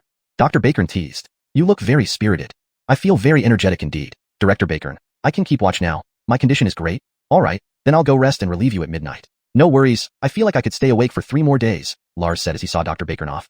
Then he went to the bathroom mirror in amazement, marveling aloud. This Chance really is an extraordinary person. Chance and Mickey enjoyed a hearty meal. Although it was only 4 dishes and 1 soup and quite light, typical food served at the sanatorium, it was a high-end facility specially catering to retired officials and staff. The taste was excellent, and the nutritional balance was even better. Both Chance and Mickey enjoyed their meal thoroughly, leaving no leftovers. After eating, they planned to stay there for the night. The room with 2 beds suited them perfectly. Being next to Elder Bart's room made it convenient for Chance to monitor him anytime. Checking his phone for signal, Chance called Alma. He didn't divulge the situation but reassured her that everything was fine and that the treatment might last 3 to 7 days, asking her not to worry. Today had been tiring, so after eating, Chance lay down on the bed to rest. Resting while lying down was also practice, but the spirit energy here wasn't as abundant as in the Four Seasons Cloud Top or Villa No. 7. He couldn't use the Jade Purity vase here either, so he remained in his current state. In the early hours of the morning, the small building was eerily quiet. Outside Elder Bart's room, a few staff members were observing hourly data. Today's events felt unreal to them. Yesterday morning, Elder Bart had already received a critical notification based on his condition. It was nearly impossible for him to survive until evening. If it weren't for Ibrahim's intervention, they would have drafted the news release, waiting only for confirmation of his passing before making it public. When Lanny brought his team, no one took it seriously. With Elder Bart critically ill, who could possibly treat him, especially by such a young doctor? So everyone did their own thing, assuming Chance couldn't succeed. But that young doctor asked for a pack of silver needles and stayed in the ward for 2 hours, and Elder Bart woke up. When he awoke, no one thought much of it. Patients experiencing brief lucidity before dying wasn't unheard of. Baker a lie, he would soon fall back into a coma. But before midnight, Elder Bart not only awoke again but seemed much more alert, even drinking some porridge. This definitely wasn't what a dying patient should look like. However, Ibrahim sealed the information, preventing its spread, so outsiders assumed Elder Bart was still unconscious. At least he was alive, a positive sign for everyone. Of course, not everyone saw it this way. Nurse Alfredo Alfredong lowered her head, eyes flickering nervously. She had sent the news about Elder Bart's recovery when she visited the restroom. Staff were prohibited from using their phones during work hours, but with Elder Bart's serious condition, no one paid attention to these details. Additionally, if Elder Bart passed away, the Bart family's power would plummet, leaving little time for such minor issues. Thus, Nurse Alfredo Alfredong kept her phone on her person, sending updates over the past few days. Bakerdenly, her phone vibrated. She told her colleague she needed to use the restroom, hurriedly entering a stall where she found a message instructing her to continue monitoring Elder Bart and inject medication if there were any changes. Yes, continue injecting. This was the 3rd time this month. Elder Bart's condition was already poor, so these slight doses had gone unnoticed. Alfredo Alfredong was stunned. The previous injections were done just before Elder Bart's critical periods, injected into the 4-drip in minute doses. By the next day, she disposed of the remaining liquid without anyone knowing, worsening his condition subtly. Now, with Elder Bart barely recovering, another injection would be detected in any subsequent checks. She wouldn't have time to dispose of the evidence, and she knew what would happen if discovered. Her immediate reaction was refusal. No, it can't be done. His grandson is always around. I can't manage it. Alfredo Alfredong spoke the truth. Previously, Elder Bart was attended only by them.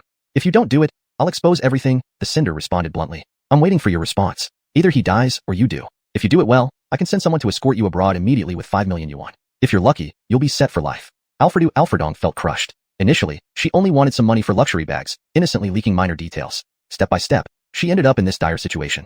She deeply regretted it now, but there was no medicine for regret. Once exposed, it wasn't as simple as returning the money. Not only would her fate be unimaginable, but her family would likely suffer too. Refusal was terrifying to contemplate. Her only option was to risk it all. After composing herself, she returned, now carrying a tiny vial of medication. Why did you take so long? We need to change the medication. My stomach wasn't feeling good. Let me handle the rest. You go rest, Alfredo Alfredong replied, taking over the task, ensuring the new medication mixed discreetly. Entering the room, Lars was resting on the sofa. After taking the medicine Chance gave him, he felt extremely energetic and wide awake. However, seeing his grandfather lying there, he couldn't indulge in other activities. The nurse entering to change the medication was familiar to Lars. She was attractive and well-built, even under her hat and mask, showing she was a good-looking woman. But Lars noticed her for a different reason. The staff treated families very well, partly due to their job requirements and partly because many influential families would consider marrying into medical circles, providing them a significant leap in status. Yet this nurse always instinctively avoided eye contact with him. Chapter 507. Speak. Who instructed you? Lars didn't have the bad habits of those domineering CEOs in novels who specifically liked people who disliked him. He just felt something was off. What kind of person would instinctively avoid him? It's perfectly normal for someone to be self-respecting, but he had never done anything to harm the medical staff around his grandfather. Therefore, there was no reason for them to avoid him. That left only one other possibility. The other party felt guilty. Why would a nurse feel guilty? Even if his grandfather's health deteriorated due to old injuries and advanced age, the medical staff had done their best. There was absolutely no need for a small nurse to feel guilty about it. Lars merely suspected something wasn't right, but didn't delve deeper into it. With his grandfather's condition, he couldn't muster the energy to think about other things. It was only now that his grandfather's condition had stabilized and Chance had given him assurance that he subconsciously started thinking more about it.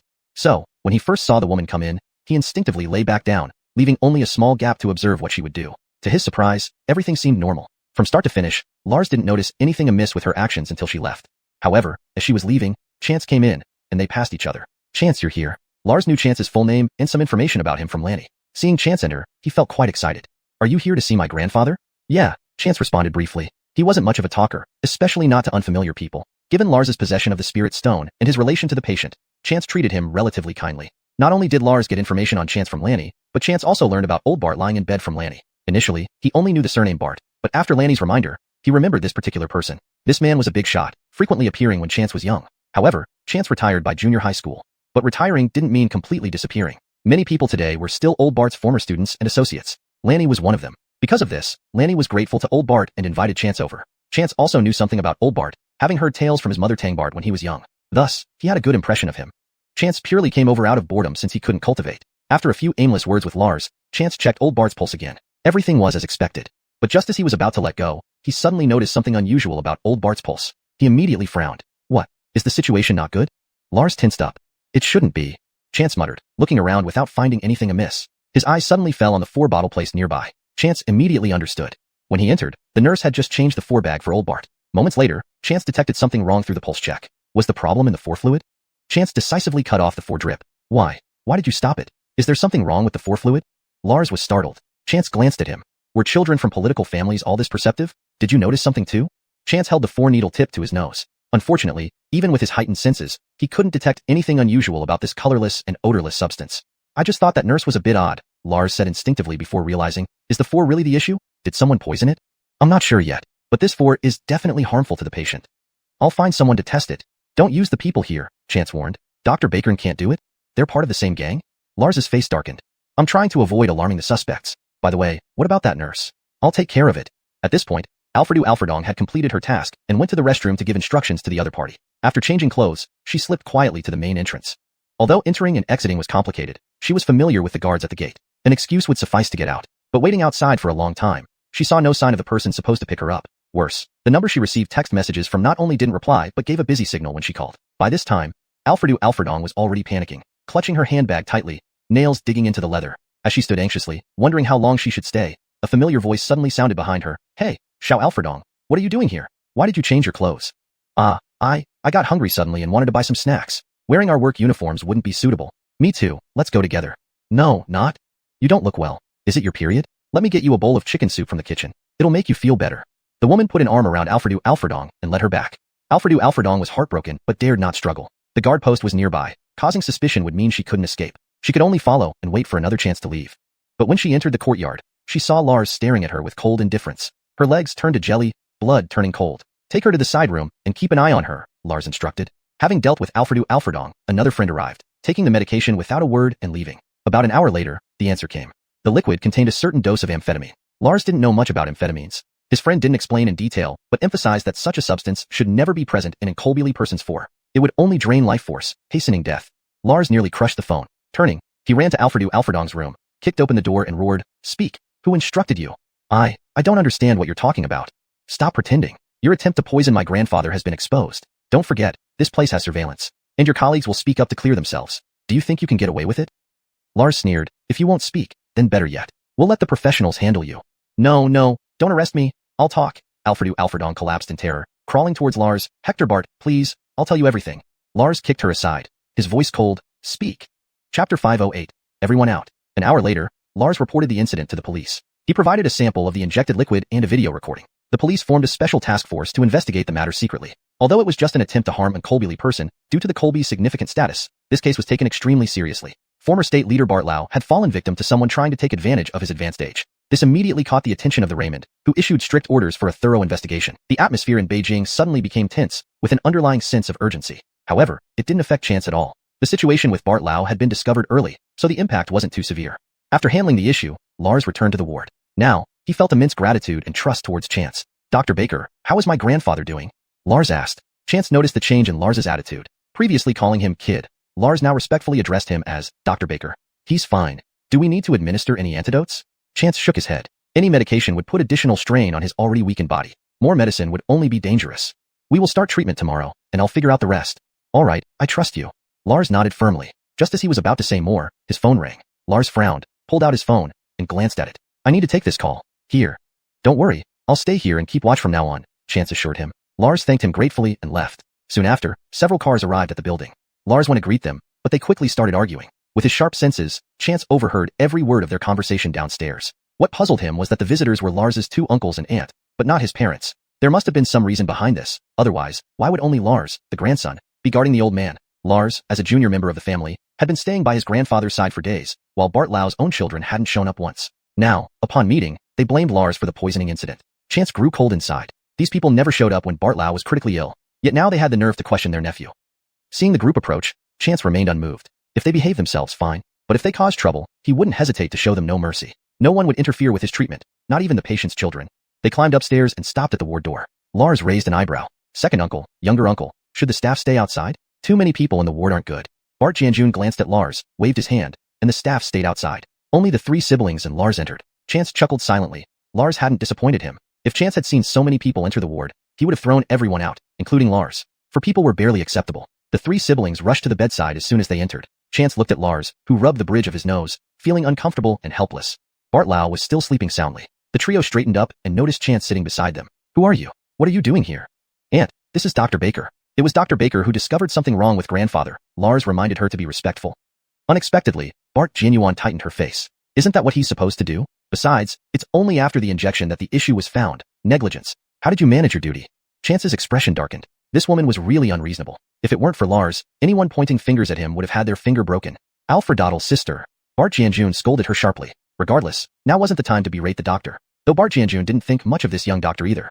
Where is Dr. Baker?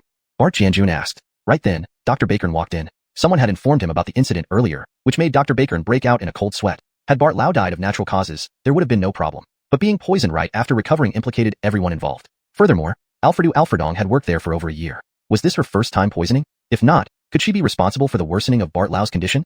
Dr. Baker's temples throbbed. Things were getting serious. He hoped he wouldn't be implicated, or else his reputation would be ruined. Dr. Baker hastily examined the medicines outside. Seeing no signs of tampering, he breathed a sigh of relief. Yet, just as he returned, he heard the Bart brothers arriving, making his heart leap again. Dr. Baker. Bart Janjun turned around upon seeing him and bombarded him with questions before he could even get close.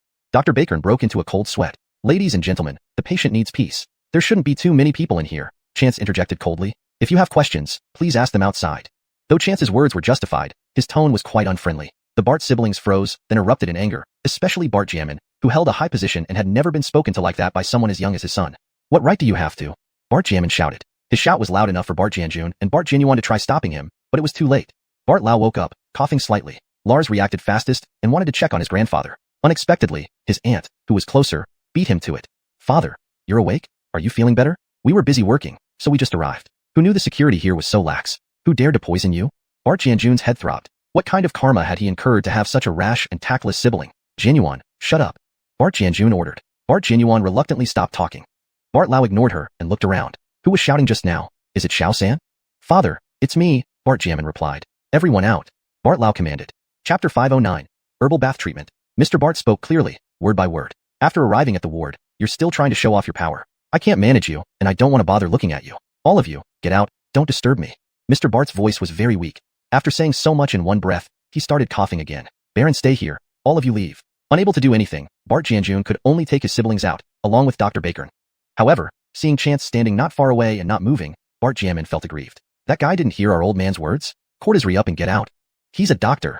There was an uncontainable anger in Baron's voice. Chance was now the person he trusted most. In fact, what Dr. Baker was worried about, how could Baron not have thought about it? Though Mr. Bart had aged, his condition hadn't deteriorated this sharply within just a year. Baker's situation made him suspect that Alfredong wasn't the first time. And Chance was the only one who had noticed this for such a long time. To put it bluntly, if it weren't for Chance, his grandfather might. But his uncles and aunts cared more about their status than his grandfather's well-being when they came here. Bart Janjun didn't say anything, but Bart Jamin and Bart Genuine were already displeased and ready to speak when Mr. Bart interrupted. Get out, Baron, and the doctor stay. They had no choice but to leave. Dr. Baker wanted to leave as well, but seeing Bart Janjun's gaze, he dared not. The ward quieted down once again. Baron sat at the bedside, reaching under the blanket and holding Mr. Bart's hand. Grandfather, are you feeling better? I'm much better, Mr. Bart nodded weakly. Tell me what happened. Grandfather, it's not urgent. Wait until you're better. Well, I won't be getting better, Mr. Bart sighed. No, grandfather. Baron's grip tightened. You will get better. Chris brought in Dr. Baker for you. He is a highly skilled traditional Chinese medicine practitioner. Noticing the certainty in his grandson's tone, Mr. Bart instinctively looked at Chance, who stood nearby. Mr. Bart knew that his grandson had never been particularly trusting of traditional Chinese medicine. For his grandson to be this sure about this young man meant he must be extraordinary. Go ahead, tell me. About this? Baron turned to look at Chance. Say it, I'm here.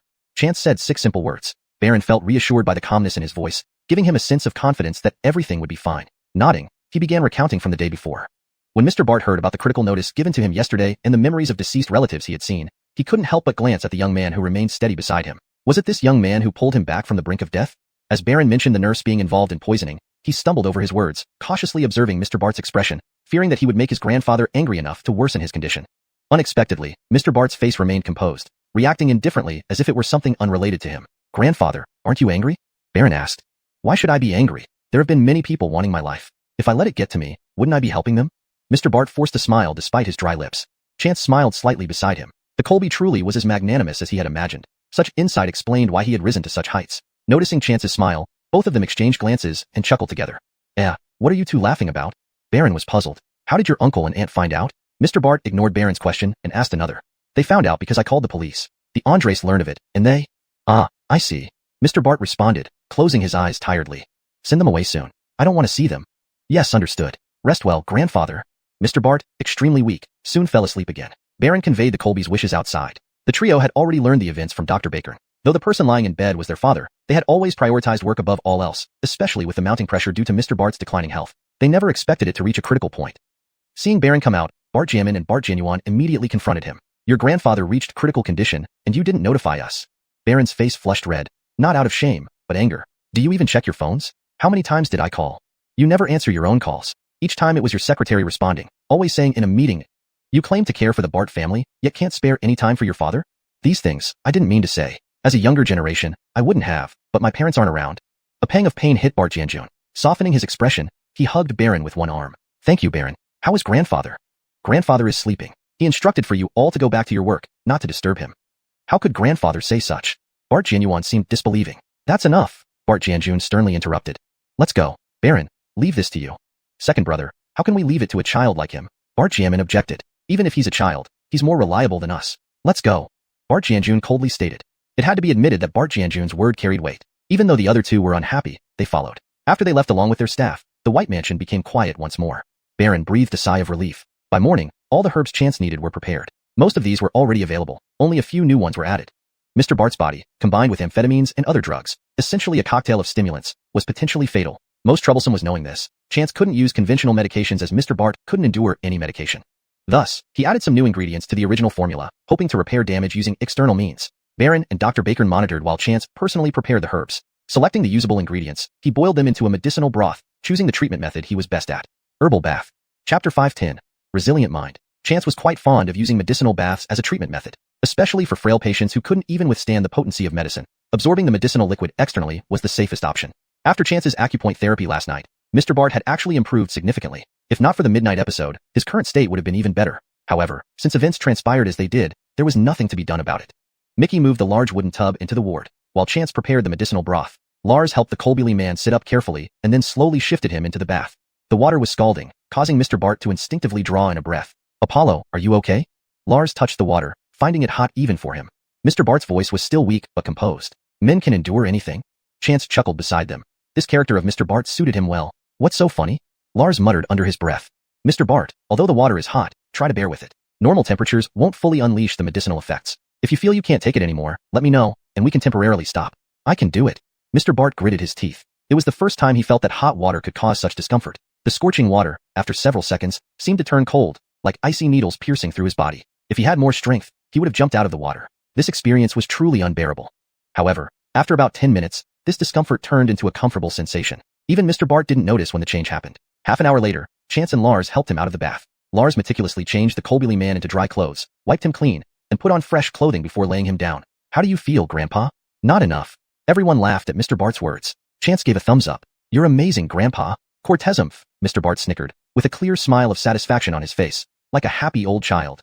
Lars helped Mickey carry the used medicinal tub away and came back just as he heard Mr. Bart laughing. Feeling something stir in his heart, he rushed over. Apollo, do you feel better? Talk to me. What are you thinking, Baron? Mr. Bart asked. Hearing his grandfather speak, Lars immediately smiled. He wasn't seeking any specific reply, but rather wanted to verify the improvement. Indeed, Mr. Bart spoke with much more vigor than the day before, showing noticeable progress. Should we have another medicinal bath this afternoon? No. Let's start with 3 days and see how it goes. After 3 days, if the condition improves, we can switch to oral medication. All right. Lars nodded. Dr. Baker, thank you.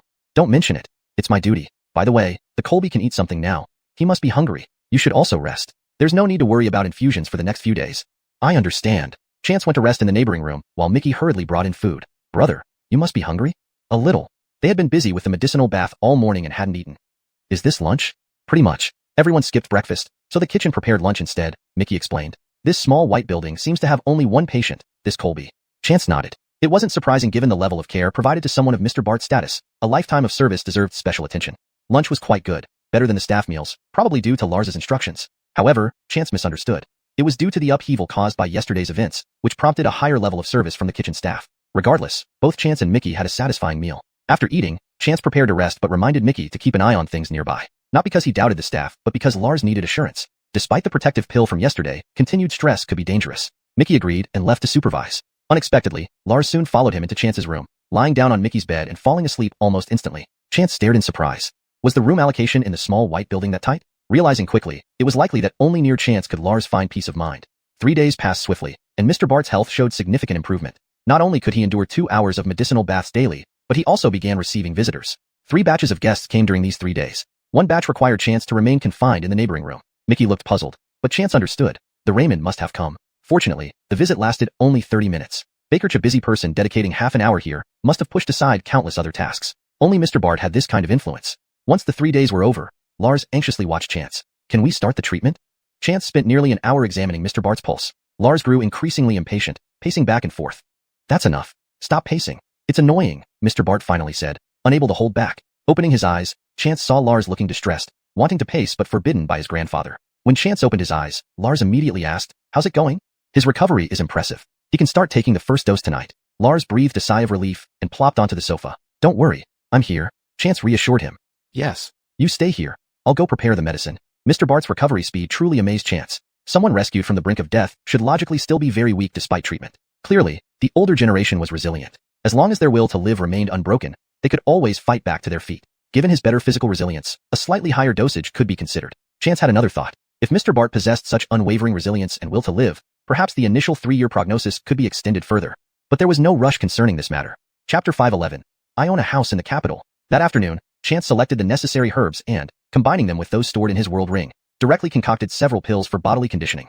Elder Bart had numerous ailments common among Colbily people. Almost none were spared. However, this wasn't an issue for Chance. It just required treating each ailment separately and slowly over time. After 2 days of medication, many symptoms significantly improved. Elder Bart could even walk a few rounds in his room daily with Lars's support. As they spent more time together, Elder Bart grew increasingly familiar with Chance. Upon learning Chance's real age, Elder Bart was speechless for a while before finally asking, "Who was your teacher?"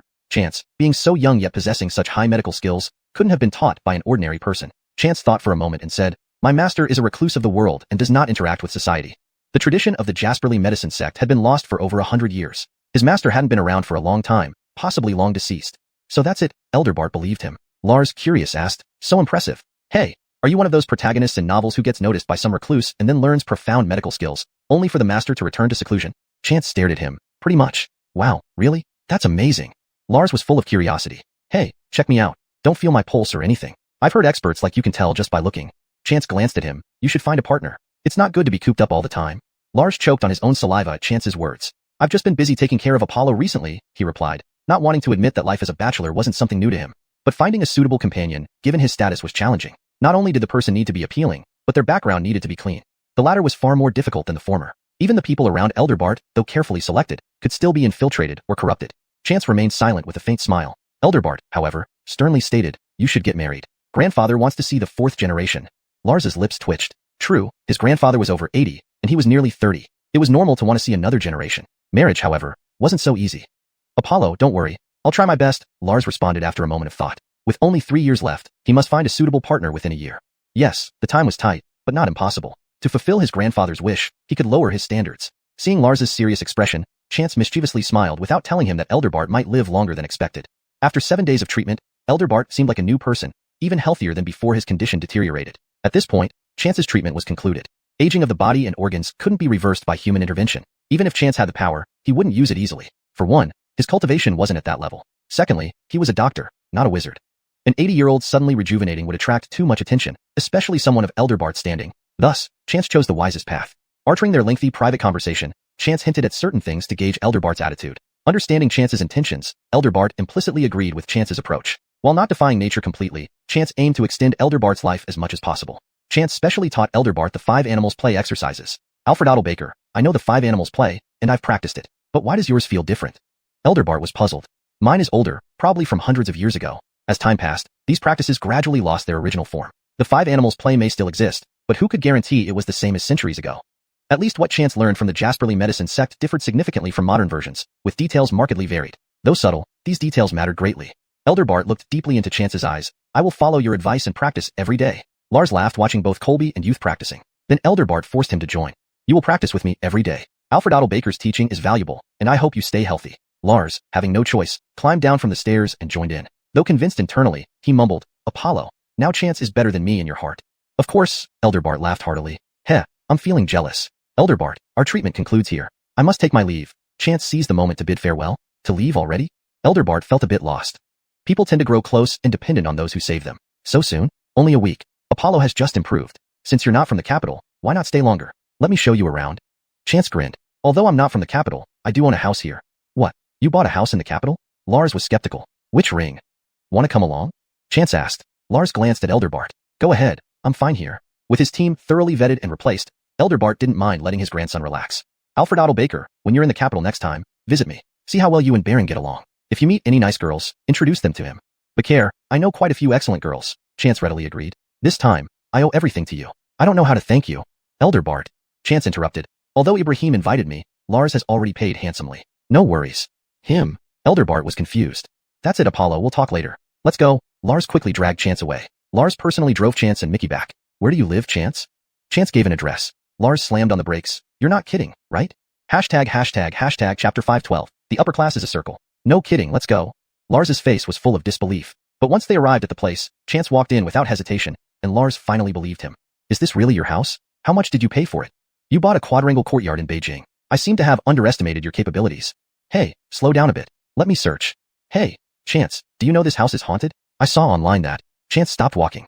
No worries, I'm not afraid of ghosts. And there are no ghosts here anymore. The ghosts were all inside his token. How much did you actually pay? The asking price was 220 million, but I only paid 100 million. What do you think? Not bad, not bad. Lars nodded rapidly, then realized something. Damn, you rich kid. Is being a doctor this profitable? You really trust me, Chance chuckled. He genuinely didn't expect Lars to have never investigated him. Lars laughed awkwardly. Chris is someone I trust. Since he recommended you, I obviously trust you too. But listening to you now, do you have another identity? Sort of. I just have a few companies under my name, making some small money. Lars spat. I don't want to talk to you. Really? Fake. Brother, if you have any good projects, bring me along. At least in Beijing, the next few years will be smooth sailing, Lars said immediately. Bakar, we'll definitely have opportunities to collaborate. With Elder Bart's connection, it would certainly be beneficial to expand their relationship. This was the kind of connection that would expire if not used. The renovation here was already complete, and now they were airing out the smell. Chance took Lars on a quick tour and left, but Lars remained excited, repeatedly asking if he could come visit. Of course, feel free to stay. There are plenty of rooms in the annex. A house worth hundreds of millions, especially with both front and back courtyards newly renovated. Even 100 people wouldn't be crowded. I won't come when you're not around. When you're here, I'll drop by to liven things up. Bakar, when summer comes, we can have a barbecue in the yard, Chance envisioned. By then, the flowers and plants in the yard should be growing well. If possible, we can invite Elder Bart to stay for a while. Chance had an idea. They were all living in Sijiyunding right now, and he had already dismantled the array flags from Villa number 6. He could move those array flags into the quadrangle courtyard. Under the dense spiritual energy, the flowers and trees would grow better. The denser the spiritual energy, the healthier the people staying here would become. Plus the greenery would make it even more comfortable. That's a great idea. I'll tell my grandpa when I get back, Lars said eagerly. Since we're out today, I'll treat you to dinner. Even though you're a rich kid, I'm calling the shots today. No problem with you treating, but I picked the place. I know an amazing grill spot. Also, the friends who came with me have been waiting for 7 days. Let's invite them too. Okay, sounds good. On the way, Chance started making calls. Alma and Julius were both happy to hear from Chance again and rushed over. Chance reserved a private room beforehand and ordered various dishes and skewers, waiting for Alma and Julius to arrive. When Alma and Julius entered the private room, they found each other familiar. After further inquiry, they discovered they knew each other. Technically, I should call you Foys, Lars said. Our families aren't closely related, so let's keep it simple. We're all friends. Alright, I'll call you Brother Allah, Lars agreed, adapting quickly, as nobody wanted to be a generation younger unnecessarily. And you calling me brother makes her my sister-in-law, but I call her sister and brother-in-law, Chance smiled. Looks like we're the male and female sides, respectively. Is she your sister-in-law? Here, allow me to toast to her. Lars raised a glass to Alma. Sismay and brother got married this year in Ninghai. Come visit us then? Chance suggested enthusiastically. Julius glanced at Chance, knowing he was trying to strengthen ties. Despite Elder Bart's critical condition, as long as he was alive, the Bart family couldn't be touched. Although it was unclear how many years he had left, strengthening ties with the Bart family would only benefit Julius, who was currently isolated and vulnerable. Alma understood this as well, and looked at Chance gratefully before turning to Lars. Come, we don't have many friends. You'll make things more lively. Seeing Lars still hesitating, Chance spoke up again. You can visit me in Ninghai for a few days. Trust me, you'll be surprised. Alright, I'll definitely go, Lars said, no longer hesitant. Let's eat. The meat skewers and drinks were served, and they enjoyed a hearty meal together. Lars praised endlessly. I didn't know there were such delicious places. This taste is authentic and satisfying.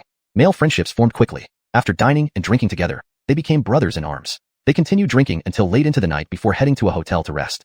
With the Beijing matters resolved, Chance and company prepared to return home. The next day, Lars sent over numerous gifts. As the eldest grandson of the Bart family, he was truly a high-ranking official son. With Elder Bart now recovering, the previous crisis facing the Bart family had passed, so even Bart Janjun and his siblings sent valuable gifts through Lars. Despite their generous gifts, they did not come personally, possibly due to busyness or knowing Chance disliked them. The numerous packages filled their private jet. Seeing the private jet, Lars toured it and marveled aloud. You really live a good life. When you come to Ninghai, I'll arrange the private jet for your pickup. I mean it. If you don't come pick me up, I won't go. Deal. After saying goodbye to Lars, Chance and company flew towards Ninghai with a plane full of gifts. Just as their plane took off, Stanley and Ninghai dialed Chance's phone. However, Chance hadn't used his phone much recently because the signal at the Zayabela wasn't good. Once on the plane, Chance switched off his phone, making it unreachable for Stanley. Not until afternoon, after landing in Ninghai, did Chance finally answer Stanley's call. Chance, where are you? What happened? I'm at the Ninghai airport. Come pick me up. Chapter 513. Wally is in trouble. Knowing that Chance and his group had returned, Eric immediately drove to pick them up. On the way, Chance learned about what happened to Stanley's family. His father, Wally, was in trouble. Despite Stanley's tough talk, this father-son duo truly cared for each other deeply. Wally was originally under the supervision of a special department and should have been safe. However, it was Reese Bricklong who encountered problems. Frankly speaking, if it were Reese Brickbayo who got into trouble, Wally would have only scolded him harshly and let him fend for himself. Because of this disobedient son, their family and company had all suffered. But since it was Reese Bricklong in trouble, Wally couldn't just stand by. This was the heir he had nurtured from childhood. Though their relationship resembled that of superior and subordinate, saying Wally didn't love his son would be false. Even though Stanley's unique background and years of absence made Wally treat him differently, Reese Bricklong was still a son he had raised personally from young. So when news came that Reese Bricklong was in their hands, Wally couldn't sit still. He left the supervision of the relevant authorities voluntarily, managing only to call Stanley before leaving, instructing him to protect their family business if he didn't return. Besides having a wealthy biological father, Stanley had no one else to turn to. He could only seek help from Chance. After listening to the matter, Chance couldn't help but frown. Can you still reach your dad by phone? He isn't reachable. Stanley's eyes were bloodshot. It's okay. Don't be too upset. I'll look into it. The three Colbys had done everything they could. Knowing Stanley for so long and sharing deep ties through trips to Beijing and abroad, the Colbys spared no effort. However, all they found out was that Wally had left the country. Beyond that, they were powerless. Seeing the Colbys' expressions, Chance spoke up directly. You three, are you willing to go with me? The three Colbys stood up immediately. Of course. Old Baker, you stay here and wait for news. The fewer people we take, the better.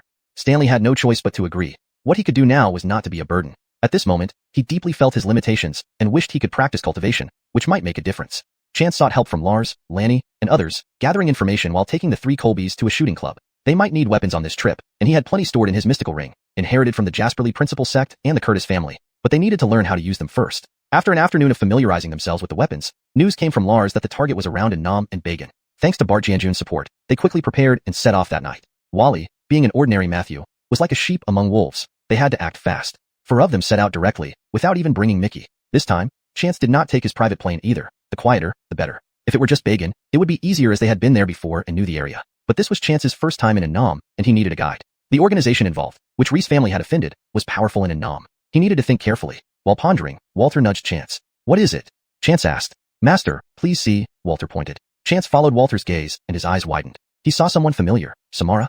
Not because Chance overreacted, but Samara's life-bound insect had been swallowed by Xiaobai and Chance had nearly killed her. Yet this Samara looked well, surrounded by many people, indicating a highly respectable status. What happened after the Inna died? Chance asked. The three Colbys felt a bit embarrassed. After the Inna died, we assumed the sect had lost its influence and stopped paying attention. The 5 Toxins sect lived very secluded, hardly interacting with other sects except for the Yintian Sword sect. Master, I will call someone to inquire about the Yintian Sword sect. As Samara and her entourage checked into the largest hotel, Chance and the three Colbys followed suit. Although Blue Peafool seemed powerful, she hadn't reserved the whole hotel. Chance chose a room on the floor below hers. Dakari and David went to gather information, while Walter sought a guide using his limited local language skills. Chance sat alone in his room, his spirit awareness silently entering the floor above. To find out why Samara was here, he decided to listen directly. Chance had a gut feeling that she was related to the Reese family issue. This wasn't superstition but a sense developed from advanced cultivation. However, Chance miscalculated. He listened for a long time without useful information. Samara rested, got a massage, then slept. The three Colbys brought back no significant leads on Samara. Just as Chance was about to withdraw his awareness, Samara suddenly woke up. Evelyn whispered, Sect Master, the Desi has a message. Samara sat up. What did my father say? He said everything is almost done. Don't worry. Whatever needs to come, has come. Got it, Samara responded after a pause. Once the girl left, Samara's hatred burst out. Baker! Che! Startled by the hateful voice, Chance quickly withdrew his awareness. He realized the situation was more complicated than he thought, possibly targeting him. Unknown how many people were involved, Chance opened the door to find the three Colbys waiting outside. Tell me what you found. I'll start. I gathered some local information. There's a major organization here, or rather, a cult called Alfredongning Sect. Chapter 514. The Psionic Church. As Walter explained, Chance and the others gradually understood the situation. In Mersim, there were numerous crab-leg organizations, numbering almost 100. Among them, the largest and most powerful was the Psionic Church. Unlike other crab-leg organizations that simply brainwashed and exploited ignorant civilians to illegally obtain wealth, the Psionic Church went even further. They not only wanted money and property but also demanded lives. Their organization actively recruited followers by initially fulfilling their wishes, such as grievances and injustices they suffered. These individuals could come to the Psionic Church for comfort, and retribution would follow on the targeted person. At first glance, it didn't seem much different from a criminal gang. But anyone wanting help from the Psionic Church had to join the church, offer money. Or if they had no money, women and children would be sacrificed instead. According to the Psionic Church's brainwashing, any misfortune one faced was due to the presence of evil spirits around them. Ignorant and malicious individuals believed their wives and offspring were the cause of their misfortunes and handed them over without hesitation, thinking they rid themselves of burdens. Unbeknownst to them, they were merely tools being exploited, and in the end, they remained unfortunate while pushing their innocent families into an abyss. Walter's face showed uncontrollable anger when he spoke of this. The other two Colbys also frowned deeply. The more incapable a man is, the more likely he is to blame his failures on innocent women and children. Chance said coldly. What's the name of the high priest? Baker posedly, he's called Yates. Chance narrowed his eyes. Yates, wasn't that the name he had just heard from Samara? Wasn't he also Samara's father? No wonder Samara and Lie Barterer were so repulsive. Seeing the deeds of Wuart Jiaozhu and Yates, what kind of offspring could they possibly have produced? Master, you've heard this name? Walter, experienced and shrewd, guessed from Chance's expression. Don't worry, I just heard it. This Yates is Samara's father. What? Brock immediately jumped up. His face changed rapidly as he muttered to himself. No wonder. No wonder. What do you mean? The group asked. Have you heard about Samara's background? Brock asked. Before Wuart Jiaozhu, there was a senior brother. Samara was born out of her affair with him. This angered the old Grandmaster, who expelled him from the sect. Later, this man committed countless atrocities on the Allahu until he fell off a cliff to his death. Chance and the other two pondered over this. It seems he faked his death and escaped to Mersum. That's likely. So, the person with all 5 poisons has now created trouble in Mersum. Indeed, he's not a good one. Although he isn't a good person, since they are in Mersum now, we can't interfere much. Plus, we have our own matters, David thought aloud. These two incidents should be related, Chance suddenly remarked. What do you mean? The 3 Colbys looked at Chance. The Reese family's issue might well be a setup by Samara and Yates to trap me. The 3 Colbys, experienced and knowledgeable, instantly understood after a brief deliberation. You're saying Samara intentionally set this up and trapped the Reese family within to lure you into the scheme? But the issues with the Reese family aren't new. Could it be intentional from their side? Chance waved his hand. Wally wouldn't act this way, not even for Stanley. Since Wally once trusted Chance enough to hand over Stanley, he obviously had absolute trust in Chance, and at that time, the Reese family's problems hadn't surfaced yet. Despite being a businessman who once betrayed and abandoned his wife, Wally wouldn't harm his own son. The Reese family probably stumbled into Yates's hands, and he took advantage of the situation. Reese Brickbayo is useless, but whether Reese Bricklong was involved remains unclear. Chance trusted Wally but not Reese Bricklong. While Stanley highly evaluated Reese Bricklong, the events were too coincidental. Master, something occurred to me. Brock said. If this is a conspiracy against you, and given the vast influence of the Psionic Church in Mersum, aren't we already exposed? These words left Chance momentarily stunned. Despite his cultivation, he was still young, only in his early 20s, and it was normal not to think of everything. Moreover, they entered the situation unaware it was a plot against him. Tion is right, Master. Though your cultivation protects you from fear, our enemy knows us while we don't know them. We've lost the initiative. We should consider retreating first. Retreat. But even outside here, we'd still be exposed. Then let's go to a black hotel, Walter suggested. After leaving, buy some cheap local clothes and find a place to change. They acted swiftly, buying some local clothes in a commercial street and changing in a secluded area. Following a series of twists and turns led by Walter, they arrived at a location far removed from the bustling city center. The ground was uneven, covered with puddles and ice. Baker-rounding buildings were dilapidated and seemed like they might collapse at any moment. Even in his worst moments, Chance hadn't lived in such conditions. Walter reminded him, Master, act naturally, don't give anything away. Cough, noted. Chance quickly adjusted his demeanor to blend in better. They soon found lodging. Master, don't be upset. In these chaotic areas, even the Psionic Church may not have full control, Walter assured him. Arte to its extreme poverty and complex population, it was harder for anyone to dominate completely. Here, we can watch Samara closely, especially since we can see the hotel from here. Chance nodded. Good job, old Wu. Standing by the window, he marveled at Walter's choice of location, which allowed a clear view of their previous hotel. He felt reassured, knowing he made the right decision to bring the 3 Colbys along. With their experience and extensive connections, they could compensate for many things he overlooked. Meanwhile, unrest brewed inside the hotel across from them. Chapter 5:15.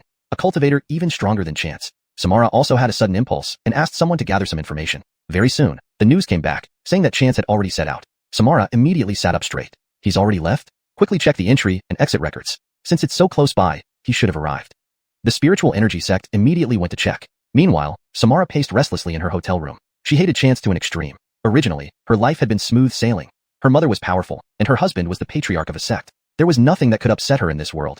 But after encountering Chance, or rather, since her daughter Lie Barter and Chance faced off, it seemed as though their family's fortune had been plundered. Everything became troublesome. Her mother, the leader of the 5 Toxins sect, with such high cultivation, was on the verge of advancing further. But the nourishing essence pill she needed was actually from Chance. Later, due to her, she almost got injured by Chance. In a panic, her mother tried to capture the people who came with Chance as leverage but was directly repelled and met her end. This was something they couldn't even imagine when they set out. Afterward, the nearly dying Samara was brought back by Rhett, only to find that the Yintian sword sect sealed off the entrance and refused their entry. Some people who harbored old grudges against Rhett even ambushed them. With no place to turn, Rhett, now a cripple, died protecting her and her daughter. Just when her daughter and she were about to be killed, someone saved them. Only then did Samara learn that her biological father wasn't dead. He had very high cultivation and had established a vast foundation in Inrandi. They were taken back to Inrandi where her father, now known as Yates, personally treated her and her daughter. Not only were their bodies healed, but their cultivation levels also advanced significantly. Arte, to her age and eagerness for revenge, she couldn't focus on cultivating. When Chance's enemies approached, Yates took the opportunity to cooperate with them and set up this scheme. Conversely, Lybarter, being young and discovered to have exceptional talent by Yates, has been in seclusion ever since. Samara kept pacing around the room. As long as she could take revenge, she would go back and cultivate properly, not letting down her father's efforts. Just as Samara was getting increasingly anxious, her subordinate finally returned with news. Young miss, there is news. 2 people named Chance entered today, one went south and has already been followed. The other? How about the other one? The other one stayed at our hotel. What? Samara's face contorted in anger. Quickly check the reception and see if he's alone. Miss, I've already checked, the subordinate replied. The one who went south was a man and a woman. The other was a group of 4. Their names are strange. The receptionist said it was a young man in his early 20s and 3 Colbys. Samara's teeth chattered as she spoke through gritted teeth. It's them. It's them. Who would have thought they're right under our noses? Samara laughed menacingly for a moment. Inform old sect leader. We'll act tonight. She couldn't wait a minute longer. She believed her mother and Rhett must also be eagerly waiting. Once she kills Chance, she would return home to tell Barter the good news. That night, the spiritual energy sect indeed surrounded the hotel. Chance wasn't sleeping when he suddenly sensed a powerful cultivator nearby, instantly becoming alert. Tiani sect cultivators hide their strength. When not using it, Chance seems like an ordinary person. But not every cultivator is like that. The person who came radiated powerfully outward. Feeling that spiritual pressure, Chance's expression darkened. Because the person's strength wasn't less than his, and might even be stronger. Chance guessed this person might already have reached the peak of the Cortesco refinement stage. While others having higher cultivation didn't worry him, he was used to growing from weakness. He excelled in developing discreetly. However, if this stronger person was evil, or even an enemy intent on killing him, then things were dire. Chance first found the 3 Colbys, placed restrictions on them, and gave them a pill. A pill that could completely conceal a person's cultivation aura. In the entire world, only the Tiani sect had such pills, because one of their ancestors enjoyed playing the role of an average person, while secretly having great strength. Chance only had a bottle of these pills, 7 or 8 in total, which he had casually refined while practicing alchemy without thinking he would need them one day. After giving the pills to the 3 Colbys, he explained the situation briefly. When the Yates came earlier, the 3 Colbys, all cultivators, naturally felt it. Unlike Chance, whose strong cultivation felt like a gentle breeze, this person's aura was domineering, making them very uncomfortable. Sealing their cultivation and hiding their aura made them feel better. Even if only for a short time, the other side might have detected our presence. So now, you can make a choice. What choice, sir? Walter asked, confused. Samara has a grudge against me. Yates is her father and naturally my mortal enemy. But you 3 aren't. Chance looked at the 3 Colbys. You 3 should leave now for safety. Sir, what are you talking about? Since we chose to follow you, we will never betray. Walter was the first to jump up. When it came to loyalty, Walter always outshone the other 2. He was overly servile. Dakari and David, a step behind Walter, frowned but quickly chimed in. Sir, since we committed ourselves, we won't change our minds. Sir, I was the first to follow you. Do you still not trust me? It's not about trust. Mainly, the 4 of us together are too dangerous. Separating is safer, Chance explained. Sir makes a good point, Walter grinned. Turner, old Alfredo, you're exposed. Leave first. Splitting up won't draw as much attention. What about you? Why do you get to stay with Sir? David fumed, his beard bristling. Of course, it's because I know the local language. If we disguise ourselves, we'll blend in without problems, Walter boasted slightly. Wudao makes sense. Let's do that, Chance considered and agreed. Old Alfredo, you 2 change appearances and leave now. Wait for my call. What about you, sir? Act now. Translation ends here. Please continue if you have more text to translate. Chapter 5:16. Real father and son? David and Brock were reluctant, but they obediently left without using their martial arts, walking out of the area and then taking a taxi away. Chance and Errol remained behind calmly. Errol took out 2 pills of poison. Hector, take this. It will cause sores on your face and body to hide our appearance. Chance glanced at them disdainfully. No need. I have something better. Chance rummaged around and found a bottle of pills. These were all refined before the spring festival when he thought they weren't particularly useful but felt like refining them anyway. Reflecting now, there was indeed something guiding him. Chance and Errol each took a pill. This was Chance's first time taking such a pill. After consuming it, his face felt unusually puffy, almost as if swollen. It didn't feel real at all. Errol looked at Chance, mouth agape, quickly pulled out his phone to take a picture for Chance to see. Their rented shabby place had a shower room but no mirrors. On the phone, a chubby-faced young man appeared, completely different from Chance's previous look. Chance touched his face. Although he couldn't be called a top-level handsome man, he was definitely college campus material, especially after cultivation which gave him an unparalleled aura. At this moment, Chance realized that even the best aura couldn't overcome an ordinary face. Now walking down the street, he would probably go unnoticed. Looking up at Errol, Chance burst into laughter. What? Errol touched his face in confusion. Hector, why does my face feel a bit swollen?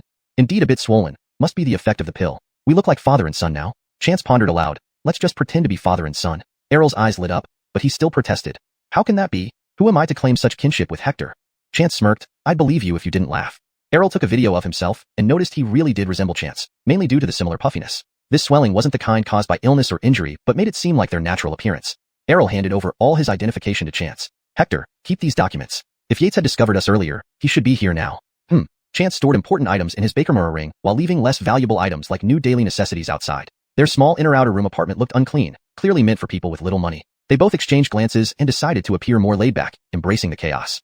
It turned out their decision was timely. As they split into two groups and prepared their disguises, Kaylee kicked open the door of the opposite hotel but found no one in the rooms. Kaylee was livid, slapping his subordinates fiercely. Where are they? These. Hector, we haven't seen anyone. We've been guarding the building entrance. We'd have seen them leave. Idiots. Kaylee raised his hand again but was stopped by Yates. Peacock, beating them won't help. That kid must have spotted you and ran ahead. Don't waste time. Check the surveillance. No need. Yates stopped the subordinate rushing off, looking towards the opposite side. I think I know where they are. Following Yates's gaze, Kaylee asked, Father, do you mean they're hiding right across?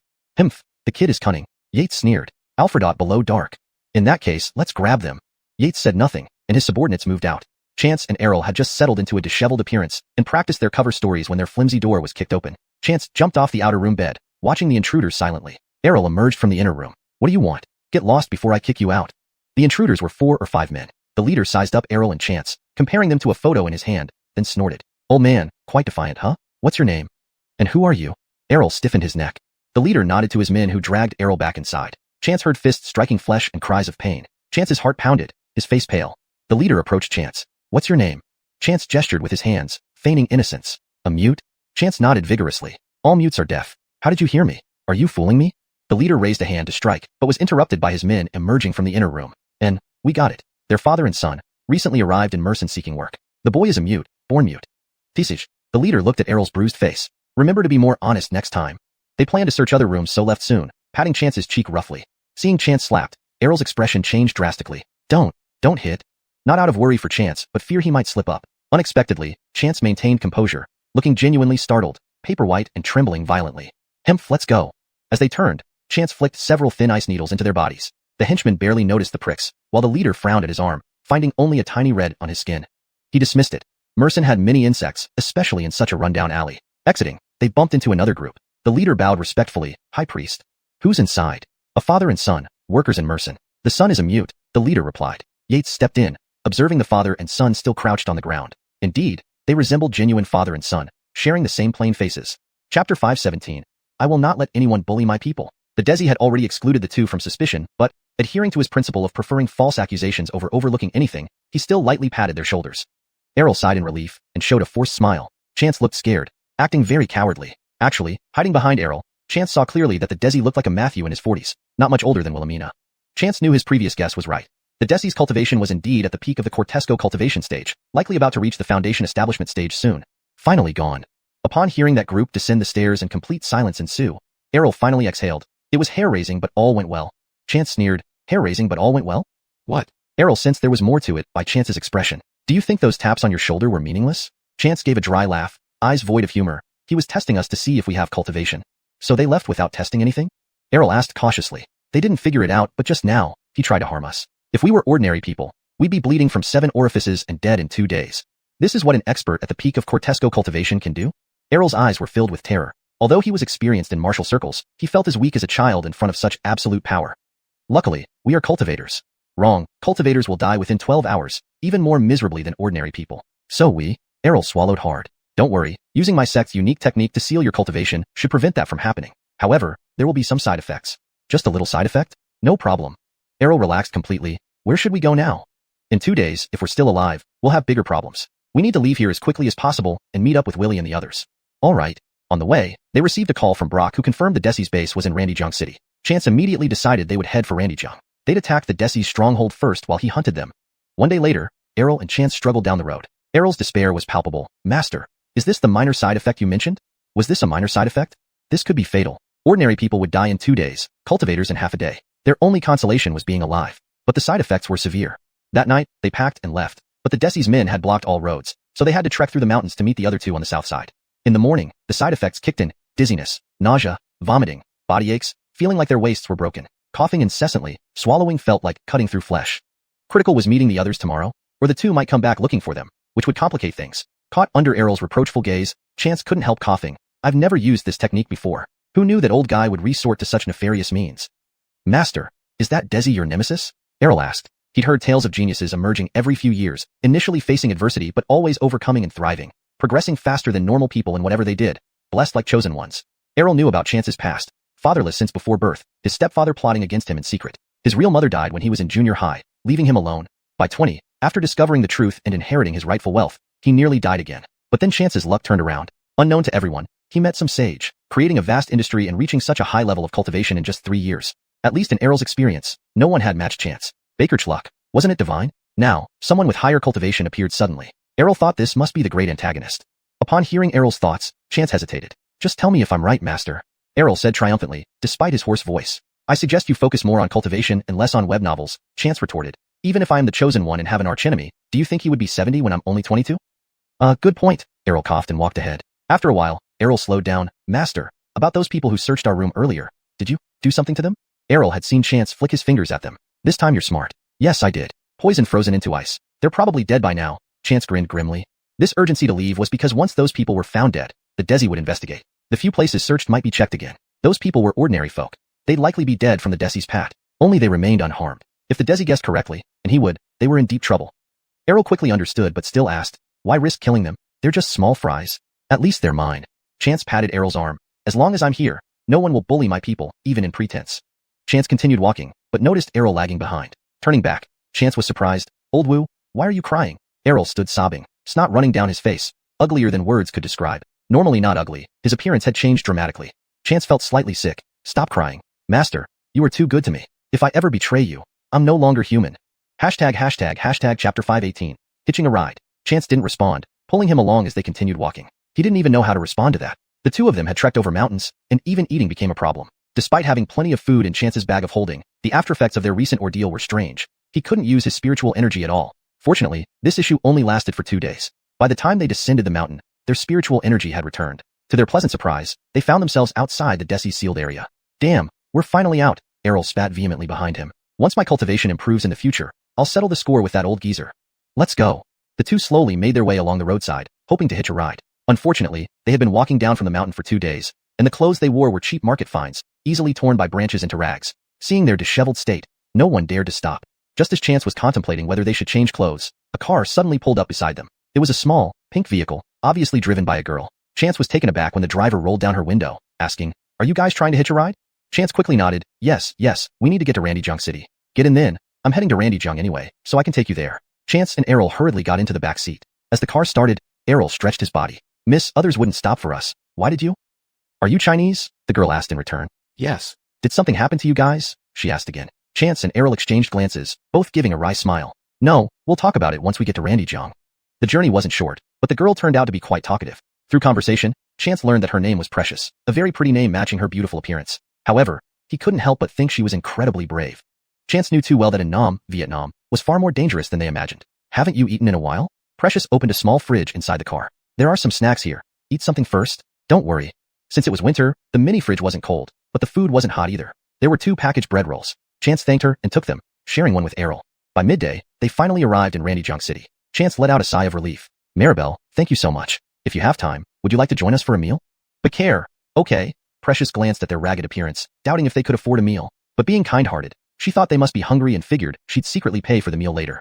They found a decent-looking restaurant. Under the guise of going to the restroom, Chance changed into a new set of clothes and called Brock and the others to meet up. By now, the effects of the facial disguise were wearing off. When he returned with another set of clothes for Errol, Precious looked at him. Excuse me, sir, this seat is taken. Precious frowned, somewhat displeased. Arte to her sweet looks, people had been approaching her since she was a teenager, and she detested unsolicited attention. Maribel, it's me, Chance. Chance quickly explained. Old Wu, go change your clothes too. Errol left. Precious was still processing the transformation. Is that really you, Chance? Precious asked, half disbelieving but recognizing his voice. How did you change so suddenly? Indeed, a trip to the bathroom had completely transformed him. Not just a change of clothes but also his appearance and demeanor. Really? I encountered some thugs and had to disguise myself? Wow, what amazing makeup skills, Precious marveled. Haha, Chance chuckled awkwardly, acknowledging the bizarre transformation. Thank you again for today, Maribel. This meal must be on me. Please don't be formal. Coming from a well-off family, Precious noticed Chance's custom-made clothes and decided to indulge in her favorite dishes. Following Precious's recommendations, Chance ordered several signature dishes. When Errol returned in his new attire, the appetizers had already arrived. Wow, truly amazing, Precious remarked upon seeing Errol. Initially, they looked like ordinary father and son, but now they exuded an aura of sophistication and power. Everyone enjoyed the meal thoroughly, especially Errol, who hadn't eaten for 2 days. Maribel, may I have your contact information? Chance asked sincerely. This wasn't for idle chat. It was for repaying a favor. A mere meal was not sufficient repayment for a cultivator. If you ever encounter insurmountable problems, feel free to call me, and I'll do my best to help. But care. Precious smiled, clearly not taking it seriously. Chance saw through this. She likely came from a well-off family. If she sought help, he would certainly assist. If not, that was best. He hoped this kind-hearted girl would never face difficulties. As Precious left, Brock and David arrived. Master Oldwu, you finally made it. Yes, have you eaten? If not, sit down and eat while I explain what happened these past 2 days. They indeed hadn't eaten, so the leftovers were cleared away, and a new feast was served. As they ate, Chance and Errol recounted the events. When Errol mentioned the Desi's hidden attack, their expressions darkened. Master, now is our chance for revenge. We've gathered intel. The Desi's sanctuary is here in Randyjiang. Now that they're in Fikioi, it's the perfect moment to strike. Didn't his sanctuary move to Dongnai? Why Randyjiang? Chance frowned. Dongnai was where he moved after gaining influence, but Randyjiang was his original stronghold, Brock explained. And there aren't many people here, except for a group that recently arrived. Were they escorting Wally? Brock and David nodded. Master guessed correctly. Have you investigated further? Hashtag chapter 519. The Yates' stronghold. Rest assured, Master. We have investigated and found that Yates' people are stationed on a mountain west of Randigjiang. There are 2 entrances. The northern one is the main gate, with flat terrain but heavily manned. Brock reported. The southern side faces a cliff, making it difficult to ascend, but there are very few guards. We can climb up from here. Then we shouldn't delay. Let's set out tonight. Yes. They discussed in low voices and quickly finalized their plan for the night. By around 8 o'clock that evening, it was completely dark. Chance and his 3 companions changed into suitable clothes and followed the route Brock had previously scouted, climbing up the cliff face directly. This entrance indeed had minimal personnel, just 2 sentries standing guard on either side. Without waiting for Chance to speak, Walter and Brock each took down 1 guard, knocking them out before they even saw what hit them. This is the place, though we haven't ventured inside ourselves, Brock explained. No worries, let's go in. As long as Yates wasn't there, there was nothing to fear. Even if it were Yates, Chance didn't fear him. Was he only 2 cultivation levels higher? Chance was still young and held powerful cultivation techniques in his hands. It would likely take only a few years to surpass Yates. He merely believed in avoiding unnecessary confrontation until he was stronger to deal with the old man properly.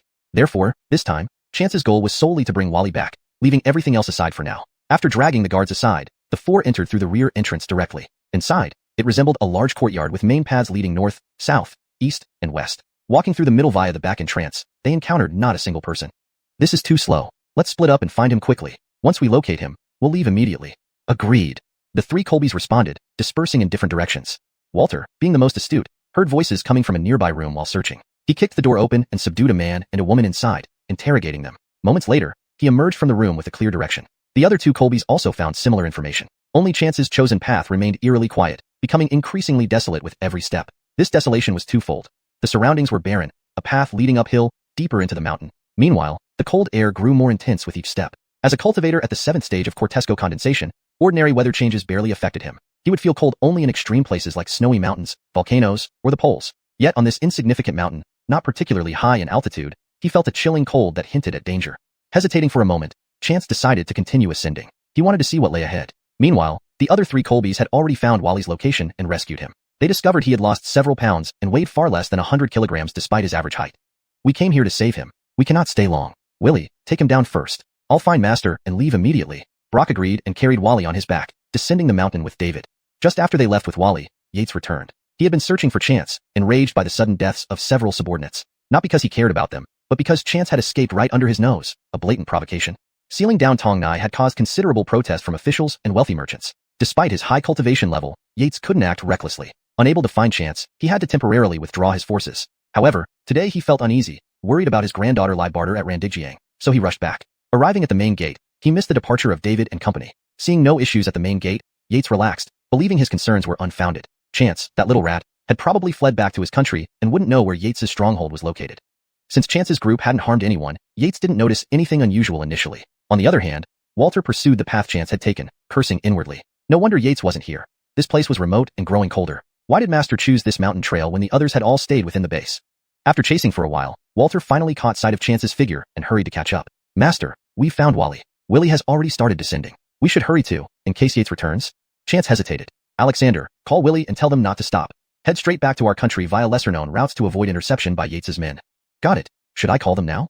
Walter dialed the number before realizing, "Master, are you not coming? Something feels off up here. Let's go and check it out," Chance replied. His lineage granted him extraordinary vision. Normally, he could see golden light and black chi. Knowing the golden light represented virtue, what then did the oppressive black chi signify? It was unlikely to be anything good. Previously, he'd seen faint traces in sick patients' bodies, carefully guiding them out to improve their condition. Now, encountering such dense black chi suggested something sinister within. Moreover, the thick scent of blood became unbearable, intensifying as they neared the peak, choking the breath from their throats. Unable to tolerate it, Chance held his breath, circulating his spirit chi internally. "Alexander, you should go back down," Chance suddenly said, glancing at the black chi above. "No, master. You won't get rid of me." "Fine, let's both go up and see what's there." As they ascended, they suddenly heard a piercing scream, sending shivers down Walter's spine. It was the most unnerving sound he'd ever heard, definitely a woman's cry of unimaginable agony. Chance's expression changed drastically as he darted forward, speeding toward the source. At the summit stood a stone house from which all the evil energy, black chi, and blood-stained stench emanated. Chance kicked open the door, revealing a horrifying scene that made both men gag. Chapter 520, Evil Cultivations. What made them feel nauseous was not just the almost tangible blood-stained air, but also the severed limbs and arms scattered on the ground. The source of the previous screams was a pregnant woman whose belly had been sliced open, her life already gone. She was drenched in blood, her stomach sliced open like a gaping hole of flesh and blood. Her eyes were wide open, as if she had been cruelly killed at the most painful moment. There wasn't only one dead body. The remaining pale and mangled limbs belonged to women, possibly even pregnant ones, as there were several corpses near this newly deceased pregnant woman. None appeared to have died more than 3 days ago. Behind these corpses stood a long-haired, white-skinned girl with blood-streaked mouth and cheeks. She chewed on something unidentifiable in her mouth. Chance recognized the girl's face all too well. Barter. Barter raised her head, startled by the crashing sound of the door. When she saw Chance, instead of fear, she grinned viciously and malevolently. Her 10 fingers were still blackened as they used to be, but now, her nails were 3 inches long, pitch black and gleaming. For a moment, Chance thought of Tanya, who also had snow-white hair and black fingernails. But unlike Tanya, Barter didn't just eat human fetuses. She must have been possessed by evil spirits. Being possessed by evil spirits has various explanations, and in Barter's case, it was clear that she had become a demonic cultivator. Seeing her extending her nails towards him, Chance did not hesitate and attacked directly. This Barter was never a benevolent person to begin with. He had previously crippled her cultivation. Unexpectedly, she somehow repaired her dantian using some kind of evil magic, becoming even worse now. As the two fought, Chance discovered how formidable her dark arts were and quickly instructed Errol to retreat. Every move Barter made sent out waves of poison, instantly fatal to ordinary people and even hard for seasoned experts like Errol to endure. Barter was practically a living embodiment of poison. Despite recognizing Chance and harboring intense hatred toward him, he realized she seemed to have lost her mind, attacking aimlessly. Even after cultivating for a short period, she could not match Chance. Soon, he broke one of her arms, leaving her riddled with injuries. Finally, fear dawned on Barter. She stared at Chance with horror and fled while screaming in human sounds. After a moment of thought, Chance understood why Barter had been kept locked inside a stone room. If he hadn't kicked the door open, someone of her caliber would have never gotten in. Baker Chaperson. No, Barter was now a devil. Letting her escape would spell disaster. Without hesitation, Chance chased after her. Errol couldn't bear the horrific scene or the stench and began vomiting uncontrollably on the mountain path. By the time he looked up again, Chance was nowhere in sight.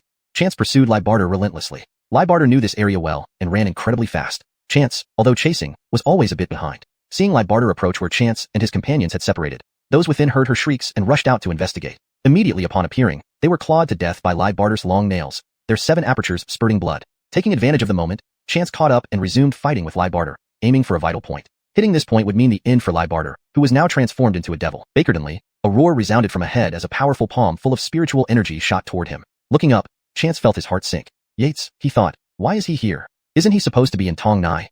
But he couldn't afford to waste time. Avoiding the palm strike, Chance aimed another blow at Barter. He could not leave this menace alive, even if it meant risking his own life. Despite Yates's shock and anger, he failed to save Barter. Although Chance's cultivation level was lower, it was far greater than what Barter had. Struck by a palm on her back, Barter spat out a mouthful of black blood and collapsed, lifeless. Chance. Yates's eyes widened in rage, his fury reaching its peak. Chance had crippled Barter's cultivation, injured Red, nearly killed his daughter Samara, and indirectly caused the death of his junior sister, the leader of the 5 Poison Sect. Now, Yates watched helplessly as Chance killed Barter. An irreconcilable enmity formed between them. Chance's injuries were not severe. He had avoided most of the damage. However, he anticipated an intense battle ahead. He could guess the outcome. His cultivation was only at the 7th layer of Cortesco refinement, while Yates had reached its pinnacle. How was he to fight? There was no other choice. Fortunately, Chance had his own strengths. From Yates's earlier moves, it was evident that Barter was under his tutelage. Her dark aura was stronger, but the root cause remained unknown. Yet, Chance had a steadfast belief. Good triumphs over evil. Chance practiced righteous methods. As healers uphold virtue, so does he. No matter how high the cultivation level of villains like Yates, their power would be of no use. Chance was right. Unbeknownst to Chance, Yates had been expelled from the 5 Poison Sect and had his skills revoked years ago. Thankfully, his fate turned when he fell into a cave and learned an ancient, profound martial art from an inscription. This skill, left by a demonic cultivator centuries ago, was not considered overly evil at the time due to its decent technique. However, with diminished spiritual energy nowadays, Yates utilized another method from this technique, using human blood to cultivate. Thus, he found a way forward. Although Yates was a demonic cultivator, he had strong foundations and was not entirely possessed by evil. Barter, however, took a different route. Initially deprived of her cultivation, she followed a similar path to Yates. Spoiled since childhood, her wickedness lay deep within her soul. Once exposed to this technique, she was completely assimilated. Her cultivation advanced rapidly, but she had fully embraced demonic possession. Yates was unaware of this. He believed his granddaughter was a gifted cultivator. Unbeknownst to him, when Barter started eating fetuses from pregnant women, she ceased to be human. Chapter 521. Severe Wounds. The Desi was furious, attacking Chance with overwhelming force. Although Chance's cultivation was clearly lower than the Desi's, his mind technique was from a reputable and orthodox school. Even though the Heavenly Medical Sect had few savannas and nearly faced extinction, it wasn't comparable to the dark and sinister schools of cultivation. Thus, Chance was only slightly at a disadvantage. But this could not last long. Chance noticed Walter rushing over in the midst of battle and hastily sent him a telepathic message, warning him to hide and not come out under any circumstances. At that moment, debris flew all around, and the Desi had lost all sense in his fury. His attacks were indiscriminate, harming not just Chance, but also his own subordinates without hesitation. Bodies littered the ground in an instant. Walter heard Chance's message and saw the carnage. He quickly hid away. This scene was beyond what someone like him, who had just started cultivation, could participate in. Either one of the combatants could easily kill him with even a stray palm strike. Despite his anxiety, Walter didn't know how to save Chance. Though his cultivation level wasn't as high as Chance's or the Desi's, his sharp eyes revealed that Chance was barely holding on, and if he let down his guard for even a moment, he would be in mortal danger. Before Walter could devise a plan, Chance was already struggling to hold up. Since starting his cultivation, Chance had never experienced such an extensive depletion of spiritual energy. Previously, a single strike was enough, but this time, each counterattack consumed enormous amounts of it, depleting him rapidly. Just as he was about to run out of his last bit of spiritual energy, Chance suddenly remembered the jade purity bottle inside the Baker mirror ring. Though it was not called the jade purity bottle, he didn't know its true name. At this critical moment, it was his only trump card. He attempted to extract spiritual energy from within, and after a few tries, finally succeeded on the third attempt. With his spiritual energy almost depleted, Chance watched as the Desi, with a malevolent grin, brought his hand down in a powerful strike. Seeing that Chance was defenseless, the Desi put all his might into this attack, determined to crush him into pulp. At that very moment, Chance successfully drew the spiritual energy. A surge of immensely powerful spiritual energy flooded through him, filling his dantian until it was nearly bursting. Feeling a sudden rush of hope, Chance struck back with all his might. The Desi was knocked back, utterly disbelieving. Chance laughed smugly, thinking that with this newfound power, he had nothing to fear. Wait, Chance's expression changed. Because he realized the spiritual energy continued to flow into his body without stopping. It filled not only his dantian, but also his entire meridian system. If this went on, there would be only one outcome. Explosion. In a panic, Chance thought of a solution. Since he couldn't stop the influx of spiritual energy, he needed to find a way to use it up. If he could release it, he would merely serve as a conduit for the energy, avoiding self-destruction. Understanding this, Chance began attacking with full force, using the most energy-draining techniques available. Despite this, he still felt unbearably swollen throughout his body. On the other side, the Desi was bewildered. Just moments ago, the boy seemed weak in spiritual energy, yet now he attacked relentlessly with seemingly endless power. The Desi narrowed his eyes, greed rising within him. Instead of wanting to kill Chance, he now desired to capture him alive and interrogate him thoroughly. He needed to know how Chance attained such cultivation, his mind technique, and where these techniques came from. Cultivation legacies had long been lost, and the Desi himself had found his path accidentally in a cave. Therefore, he knew how precious genuine cultivation methods and techniques were. And here was this young man, already highly cultivated at such a tender age. Given 2 more years, he would be unbeatable. Moreover, moments ago, Chance had been devoid of spiritual energy. How had he suddenly regained strength? Unless he possessed some kind of treasure. The Desi's eyes turned bloodshot, driven by the desire to claim everything from Chance. Revenge for live bartling had been forgotten. While attempting to capture Chance alive, the Desi soon noticed a problem. The spiritual energy pouring into Chance must have been assisted by a treasure, as he could not withstand such immense power. Blood was trickling from his nose and mouth, worsening by the minute. Understanding the situation, the Desi kept a distance from Chance, preventing escape without engaging head-on. By exhausting Chance, he would force him to surrender eventually. Chance, realizing the Desi's intentions, grew increasingly anxious. He knew his condition was dire. He felt like he was burning in flames, and if he couldn't wound his opponent soon, he might die first. Bakertonly, Chance recalled another tactic. Previously, he had used poison to form ice needles, which he embedded into the bodies of the Desi's subordinates. Though the Desi belonged to the 5-toxin sect, this sect had long declined and could not compare to the Heavenly Medical Sect's expertise in toxins. Thinking swiftly, Chance transformed a poison pill from his Baker mirror ring into a cloud of water spirits, which coalesced into countless ice needles. Using all his remaining spiritual energy, he gathered the needles around himself. With a roar, the ice needles enveloped the Desi. Panic replaced the Desi's earlier nonchalance, as he realized he couldn't evade them. As the spiritual energy from the Baker mirror ring finally stopped flowing, Chance felt completely drained, blood gushing from his 7 orifices in a terrifying display. Without a glance at the outcome, Chance lost consciousness as darkness engulfed him. The Desi screamed, feeling the myriad ice needles pierce his skin, painful, numbing, and poisonous. Capture him. Is anyone still breathing? The Desi's attention shifted from Chance as he realized the more he used his spiritual energy, the more severe the poison became. Walter had been watching nearby, his hair wildly askew from the battling auras. Hearing the Desi's command, Walter's heart sank as he realized Chance had fallen. Unable to hesitate, he emerged from his hiding place, rushed toward Chance, and carried him away. Chapter 522 finally awakens. Errol hadn't suffered much damage throughout the ordeal, apart from his disheveled hairstyle. Therefore, when a few surviving members of Alfredong Sect emerged, he slapped them away effortlessly. When the Yates noticed there were still stragglers, he immediately followed up with another blow. Errol endured this strike, spitting out a mouthful of blood, but didn't dare stop running as he carried Chance down the mountain. Go after them. We want him dead or alive, roared the Yates furiously. After the underlings left, the Yates couldn't contain himself any longer and coughed out a torrent of blood. He only managed to make an urgent call to Samara to brief her on the situation before entering seclusion to cleanse the toxins. On the other side, when Samara learned that the Yates was poisoned and Lai Bartilai was killed, she plunged into madness. She led a group to search for Chance frantically.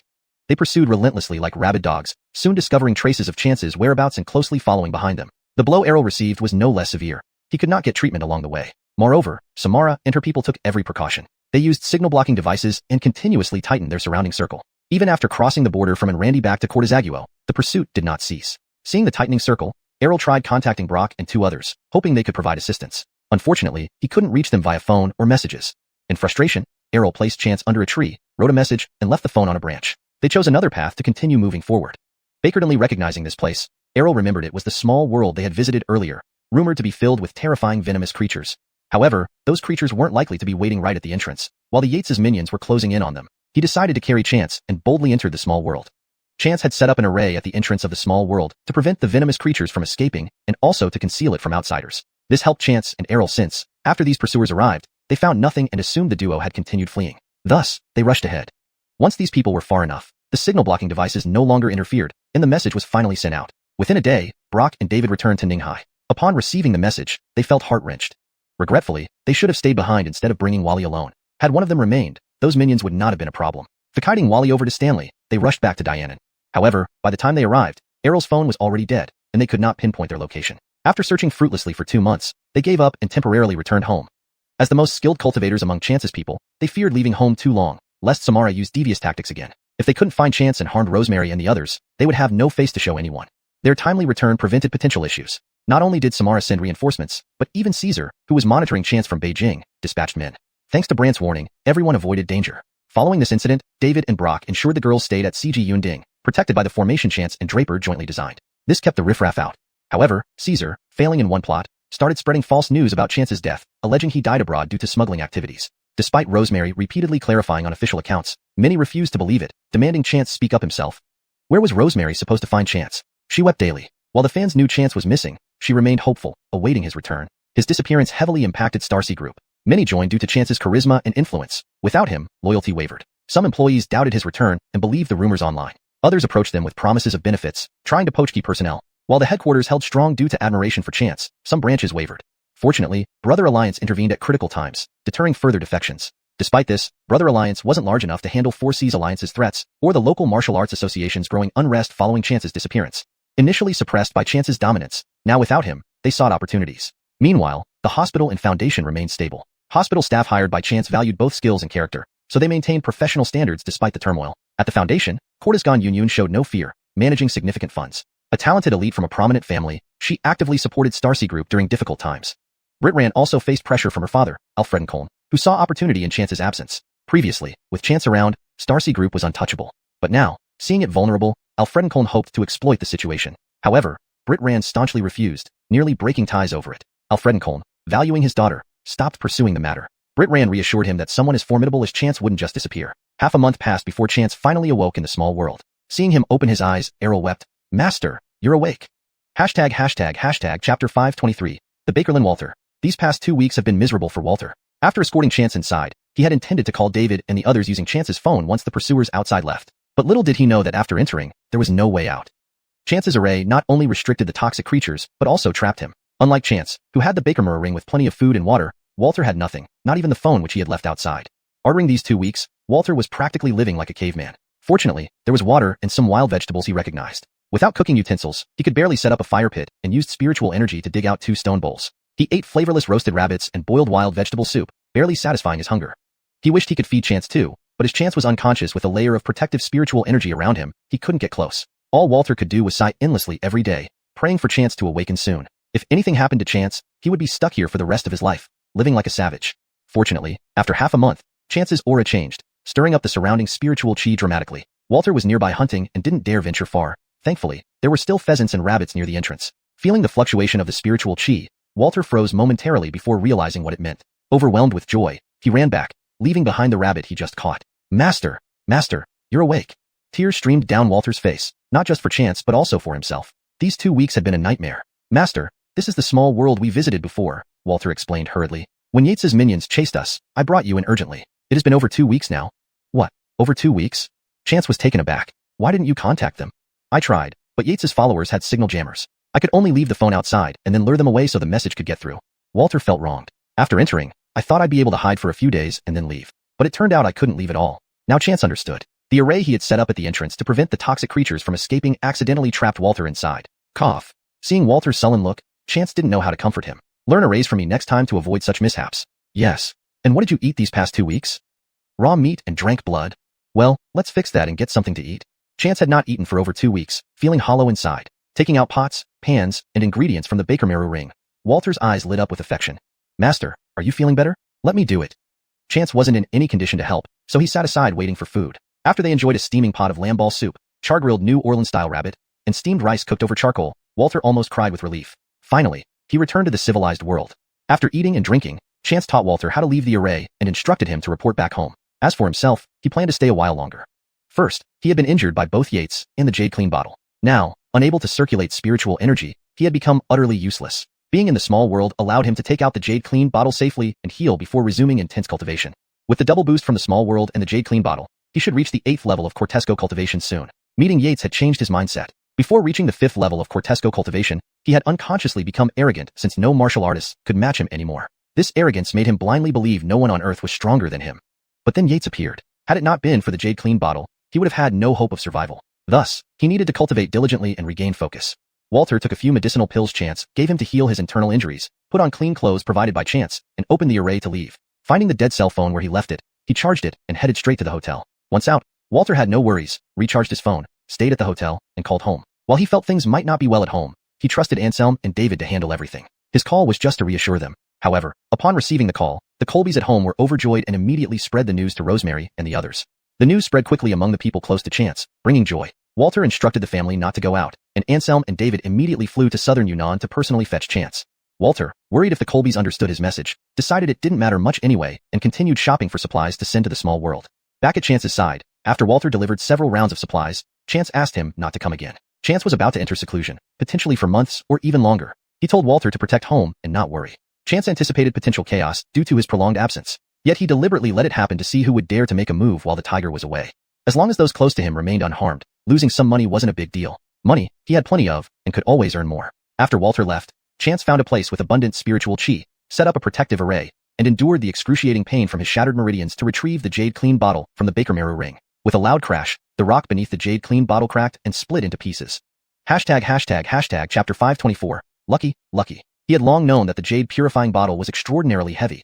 Back then, no matter how hard he tried, he couldn't lift it. If not for his bakermeru ring, he would have been unable to take it away. Moreover, now he understood why the leader of Jasperly Principal Sect had left this thing out in the open. He simply couldn't retrieve it. Perhaps even the creatures from the other world had come for this object. It was indeed a good thing, but one he could not yet control. Previously, when he borrowed a sliver of its spirit energy, he nearly got himself killed. Chance's feelings toward this thing were a mix of love and hate, though love predominated. After removing the jade purifying bottle, the concentration of spirit energy around him slowly increased, quickly surpassing the previous level by twice as much. Chance tidied up the scattered rocks nearby and laid down a blanket. Though cultivators should practice diligently, they shouldn't endure unnecessary hardships. When conditions permit, one must ensure comfort. After everything was set, Chance sat cross-legged, beginning to mend his internal injuries. His wounds differed from Walter's. Walter's injuries were from physical blows, whereas Chance's were caused by an excess of pure spirit energy that had scorched his meridians. Checking internally, Chance felt his heart race. Previously, he hadn't realized how dire the situation was. Now, he saw that his meridians were riddled with tiny cracks. No wonder he had been unconscious for over half a month and still couldn't channel spirit energy. Gritting his teeth, Chance carefully rummaged through his inheritance scrolls and finally found a method to repair the damage hidden in a corner. It wasn't overly complicated but required several herbs, all of which had long since gone extinct on Earth. However, extinction on Earth didn't mean extinction in this small world, especially one teeming with various medicinal plants. Fortunately, Chance had the foresight to choose a medicinal field he had discovered earlier while setting up the defensive array. There were plenty of herbs here. He could search thoroughly now. His luck held as he found most of the needed herbs relatively quickly, leaving only 3. However, after searching everywhere, he couldn't find these remaining ones. Either the medicinal field lacked them, or perhaps the entire small world did. Chance hoped it was just the former. After refining the herbs he had, he still couldn't create the pill without those 3 missing ingredients. So, he focused on healing the injuries inflicted by the Desi before stepping out of the defensive array, hoping for some luck. This time, he hadn't brought Xiao Gregor out, which could be considered both good and bad. If he had brought Xiao Gregor, he might not have been able to protect it. But not bringing it meant he lacked assistance in this small world. The last time Chance left, he had taken numerous corpses of venomous creatures, which Xiao Gregor fed on for a long time, significantly boosting its strength. However, he still kept the corpse of another venomous creature and hadn't let Xiao Gregor consume it yet. That creature was too powerful. Or rather, those few venomous creatures were all exceedingly powerful. Chance believed Xiao Gregor wasn't strong enough to consume them.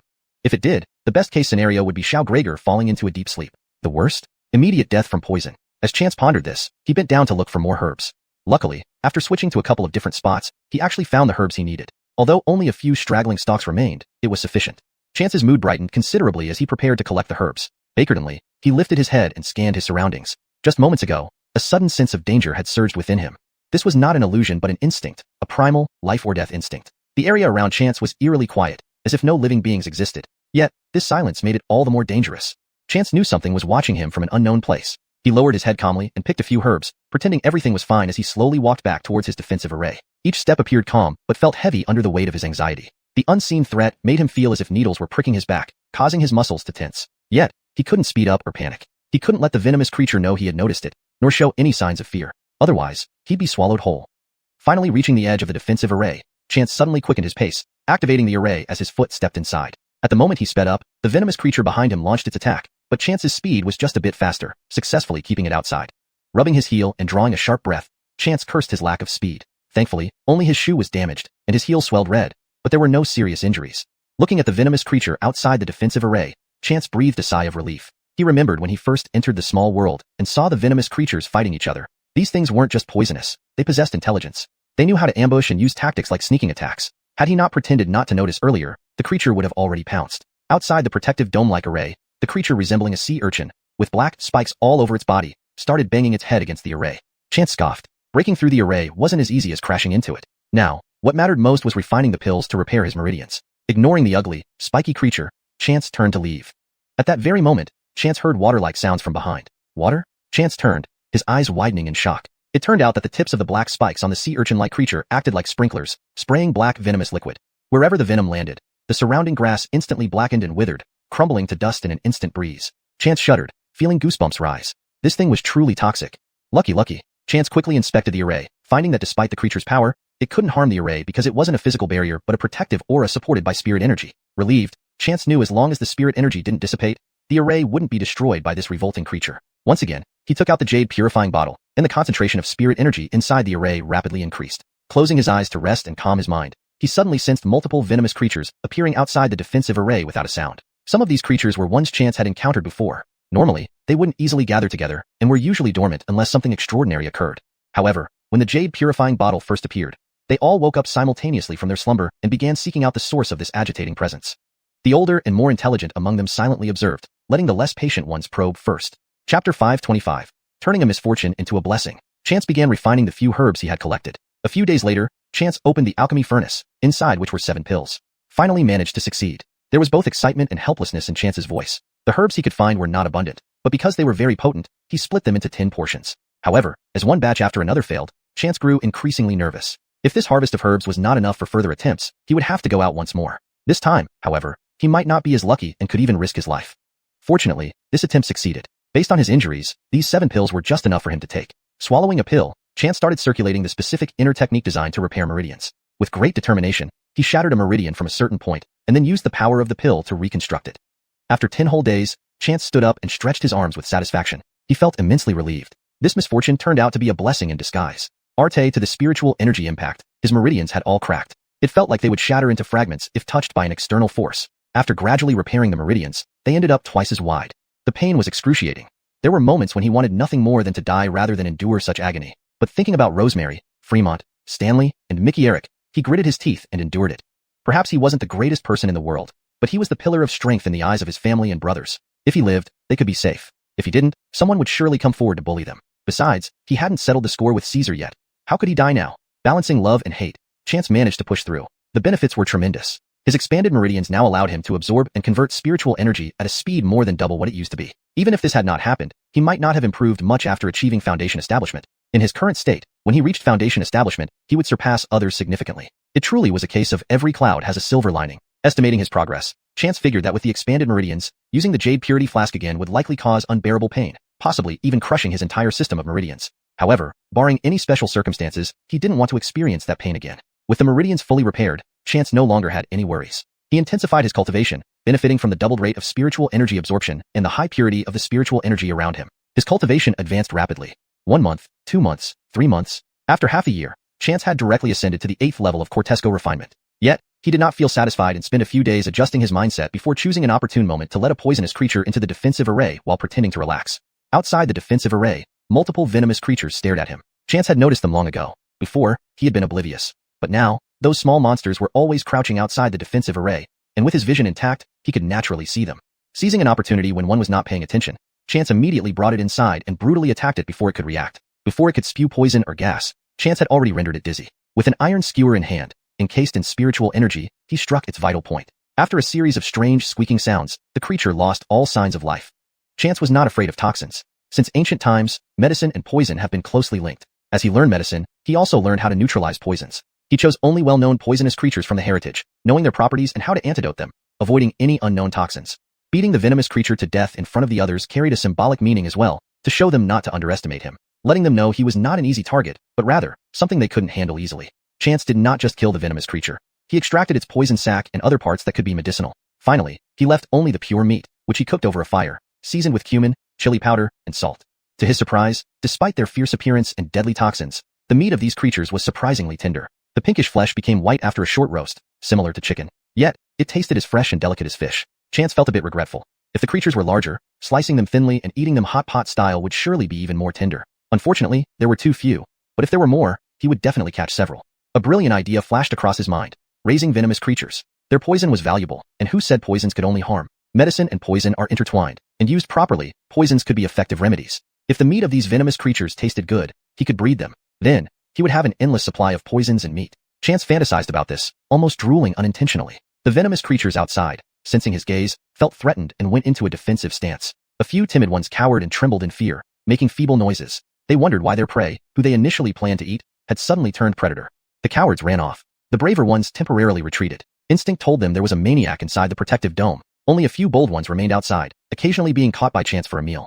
After half a month, not a single creature could be found outside the protective dome. Chance had scared them away with his human predatory instinct. Yet, seemingly due to consuming so many venomous creatures, rich in nutrients, Chance's realm stabilized incredibly fast and firmly. In just half a month, Chance felt ready to resume his cultivation. This time, he cultivated for a longer period, nearly a year without advancing to the 9th level of Cortesco refinement. However, Chance was patient. The 9th level of Cortesco refinement was the last stage before peak Cortesco refinement. Once this stage was complete, he would need to consume a foundation establishment pill to smoothly transition from the Cortesco refinement stage to the foundation establishment stage. Apart from cultivation, Chance occasionally put away the Jade Purity Flask and stepped out of the defensive array. Initially, he thought the venomous creatures might ambush him upon his emergence.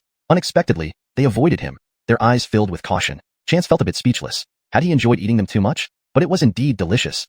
Chapter 526, reversing one's own words. Even the toxins avoided him.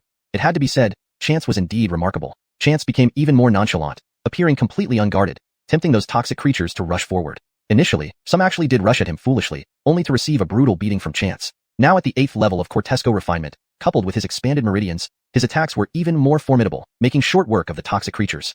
These creatures grew wildly, relying purely on instinct and not like humans who have heart methods, body techniques, or forms. They relied entirely on their instinct, which was toxicity. However, toxins held no effect on Chance. With so many spirit herbs at his disposal, there was no antidote he couldn't refine. Moreover, having killed numerous toxic creatures in recent days, the poison sacs he collected served as excellent materials for refining antidotes. As Chance continued to lure and kill more toxic creatures, he grew less fearful of them. Apart from the top-tier ones he dared not provoke, the rest he practically devoured. Unbelievably, while wiping the oil from his lips, Chance couldn't stop exclaiming how delicious they were. Once, he caught a nest of small toxic creatures. After stewing the parents, he scooped the little ones up in a large leaf and brought them back.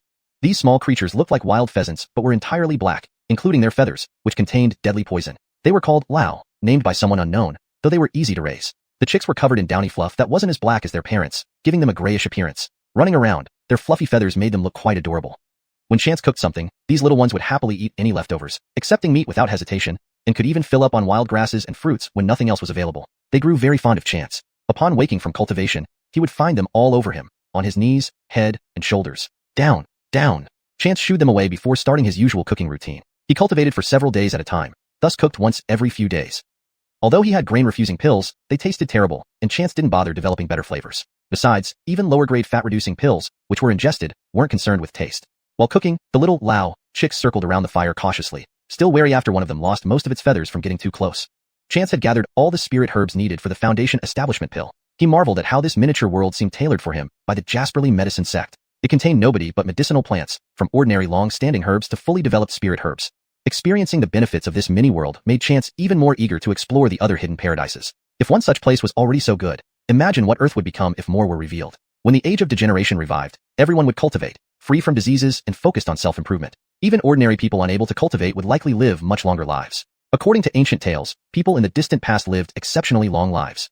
While pondering these thoughts, Chance ate dinner with the little Lao chicks and continued preparing for the refinement of the Foundation establishment pill. Within the next few days, he aimed to complete it and intensify his cultivation. Reflecting on the time, he realized he'd been away for over a year. Outside, it should almost be summer again. He wondered how everyone was faring. Though he trusted the three elders, and since Heir hadn't returned, things outside must be stable, he still decided to call and check in. His meridians were now repaired, and he was no longer in danger. Indeed, over a year had passed in the outside world, though it wasn't yet summer but early April. After learning of Chance's safety, Rosemary and others had changed their mindset. Money no longer mattered to them. Since everyone believed Chance was dead, they let them think so. They no longer forced matters, allowing everything to flow naturally. If people refused cooperation, they let it be. Now Chance was injured and couldn't return. When he did come back, they would see how everyone reacted. Wally was rescued and reunited with his son, Stanley. Knowing Chance couldn't return due to saving him, Wally felt deep regret but didn't say much. With Stanley's agreement, he handed the Cortisgonkin group to Carrie to sell off. Most of the proceeds went into the Star C Group's fund, leaving just enough for their living expenses. Despite Rosemary's objections, Wally insisted. His assets belonged to Stanley, and since Stanley didn't want to inherit the family business, using it for charity and accumulating blessings for future generations seemed best. As for Reese Brickbayo and Reese Bricklong, Wally felt too weary to manage them anymore. Whoever set this trap, the final call came from Reese Bricklong, which Wally could never forgive. Stanley and Wally now lived at CJ Yunding. Stanley locked himself in his room for days, not eating or drinking when Chance didn't return. Fortunately, Errol returned with news about Chance, alleviating his worries. At this point, Stanley told Wally he wouldn't inherit the family business and wished to practice martial arts. Not aiming to match Chance's level, he hoped not to hold his brother back anymore. Under the guidance of the three elders, Stanley had started building his foundation. The three elders had become everyone's mainstay. Being the highest in cultivation, they handled external affairs when necessary. Today, David seemed unhappy. Descending the stairs, Rosemary saw David sitting glumly on the living room sofa. Mr. Alfredo, what's wrong? Nothing, just ran into a petty person, David replied, not wanting to burden Rosemary with trivialities. Tell me, I'll note it down and report it all to Chance. Seeing Rosemary trying to cheer him up, David sighed. It's not a big deal. In Yawang Valley, Master once gave his exclusive formulas to 2 companies. Remember? Rosemary nodded, recalling Chance mentioning it briefly, though her attention was then on old cured meat. Now, they've gone back on their word and want to keep all the profits for themselves. Chapter 527, Official Intimidation. Back when Chance and Mickey were on their way to Wu Family Village, they had a few run-ins with Johnny and Arvid. Later, during the conflict at Yawang Valley, they encountered these 2 individuals again. By some twist of fate, Yawang Valley ended up under Chance's control, forcing these 2 to cooperate with him. Chance provided 2 prescriptions, and Arvid was quick to snatch one, the aphrodisiac formula, which was expected to sell extremely well. Johnny, on the other hand, took the formula for treating rheumatism. Initially, Chance did inquire about it through David, who called to check. Both parties claimed they were just starting to promote their products and hadn't made much money yet. Since Chance didn't need the money, he gave out the formulas primarily to expand the pharmaceutical industry, ensuring ordinary people could afford medication. Thus, he didn't push them but urged them to lay a solid foundation. Another year and a half had passed quickly. The formulas had been in their hands for 2 years now, and if they still claimed not to have earned any money, it would be sheer nonsense. Many had heard about the 2 new drugs, one being the wind pain elimination granules produced by Wuxia Pharmaceutical Company, under Johnny's company. The other was more complicated. There were 3 similar drugs on the market, each produced by different pharmaceutical companies, none of which were under Arvid's banner. These 3 drugs had been purchased back by David, and the formulas were identical. The only differences were in packaging, branding, and dosage. Therefore, David concluded that all 3 came from the same source, precisely the formula Chance had provided earlier. It should be noted that now the villages surrounding Yawang Valley were cultivating medicinal herbs for it. Over the past 2 years, the Wu family village and other villages had been growing traditional Chinese medicine, benefiting greatly from Yawang Valley's protection against droughts and floods, improving their living standards. Yawang Valley held significant sway over these villages, especially as it was now purchasing the herbal medicines they grew, making their lives even better. The villagers, unlike outsiders, were simple-minded. As long as their livelihoods improved, they felt immense gratitude. In this context, Yawang Valley tightly controlled the sources of medicinal herbs. Yet Arvid kept claiming that they hadn't started production and hadn't bought herbs from Yawang Valley. Where were their herbs coming from? Given the accumulating evidence, David decided to pay a visit. But Arvid wouldn't even see him, making various excuses and even sneaking out. With a cold laugh, David didn't waste time further. If Arvid insisted on playing dumb, he must be hiding something serious. After leaving Arvid, David went to Johnny. She cooperated fairly, acknowledging the contract and admitting that she had indeed profited significantly from the formula over the past 2 years.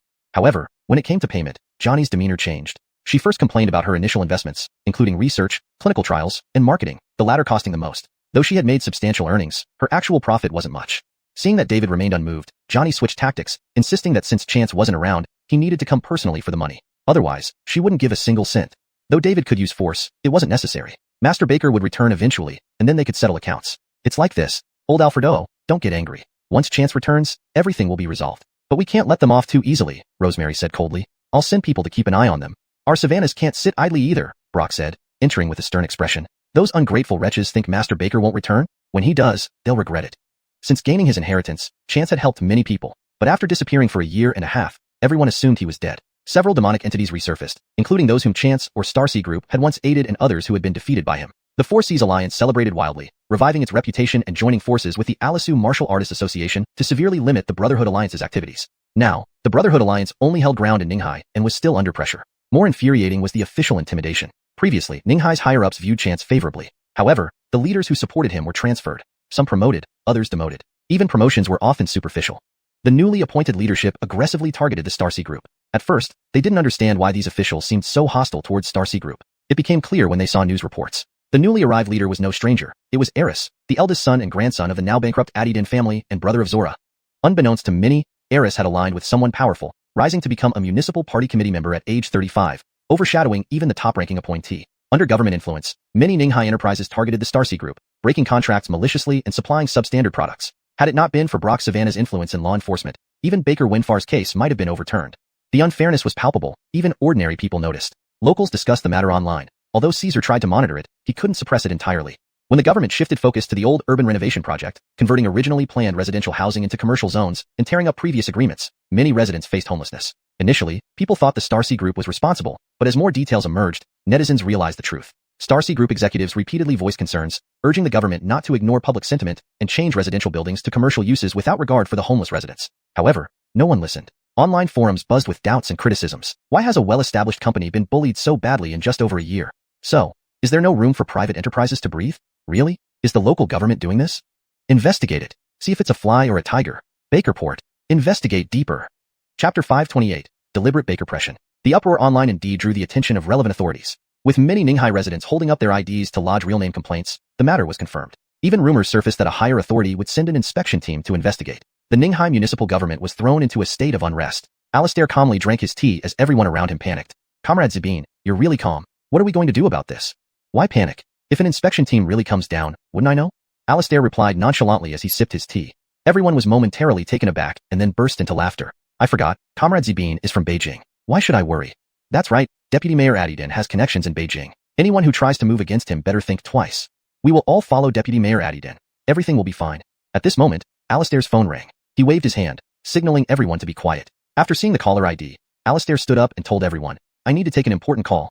Alistair was about to leave, but was stopped by others. Take the call here, Comrade Zabine. There's no point continuing the meeting anyway. Once everyone left, Alistair answered the call.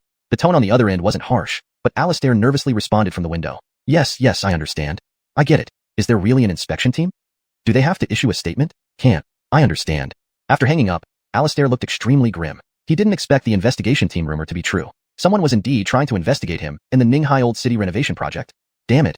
Who leaked this? He had already sent people to bring back those petitioners. After much thought, Alistair didn't dare defy Caesar's intentions, even if the caller wasn't Caesar himself. But he had to negotiate with Starseed Group and make them issue a statement to suppress the matter, which made him feel like choking on blood. Why? Why did Chance, whose whereabouts were unknown, still have power over him? Their Adidin family was destroyed because of Chance. His sister, Zora, didn't gain much and instead dragged the whole Adidin family into trouble. Thankfully, he was quick-witted and latched onto the Baker family early enough.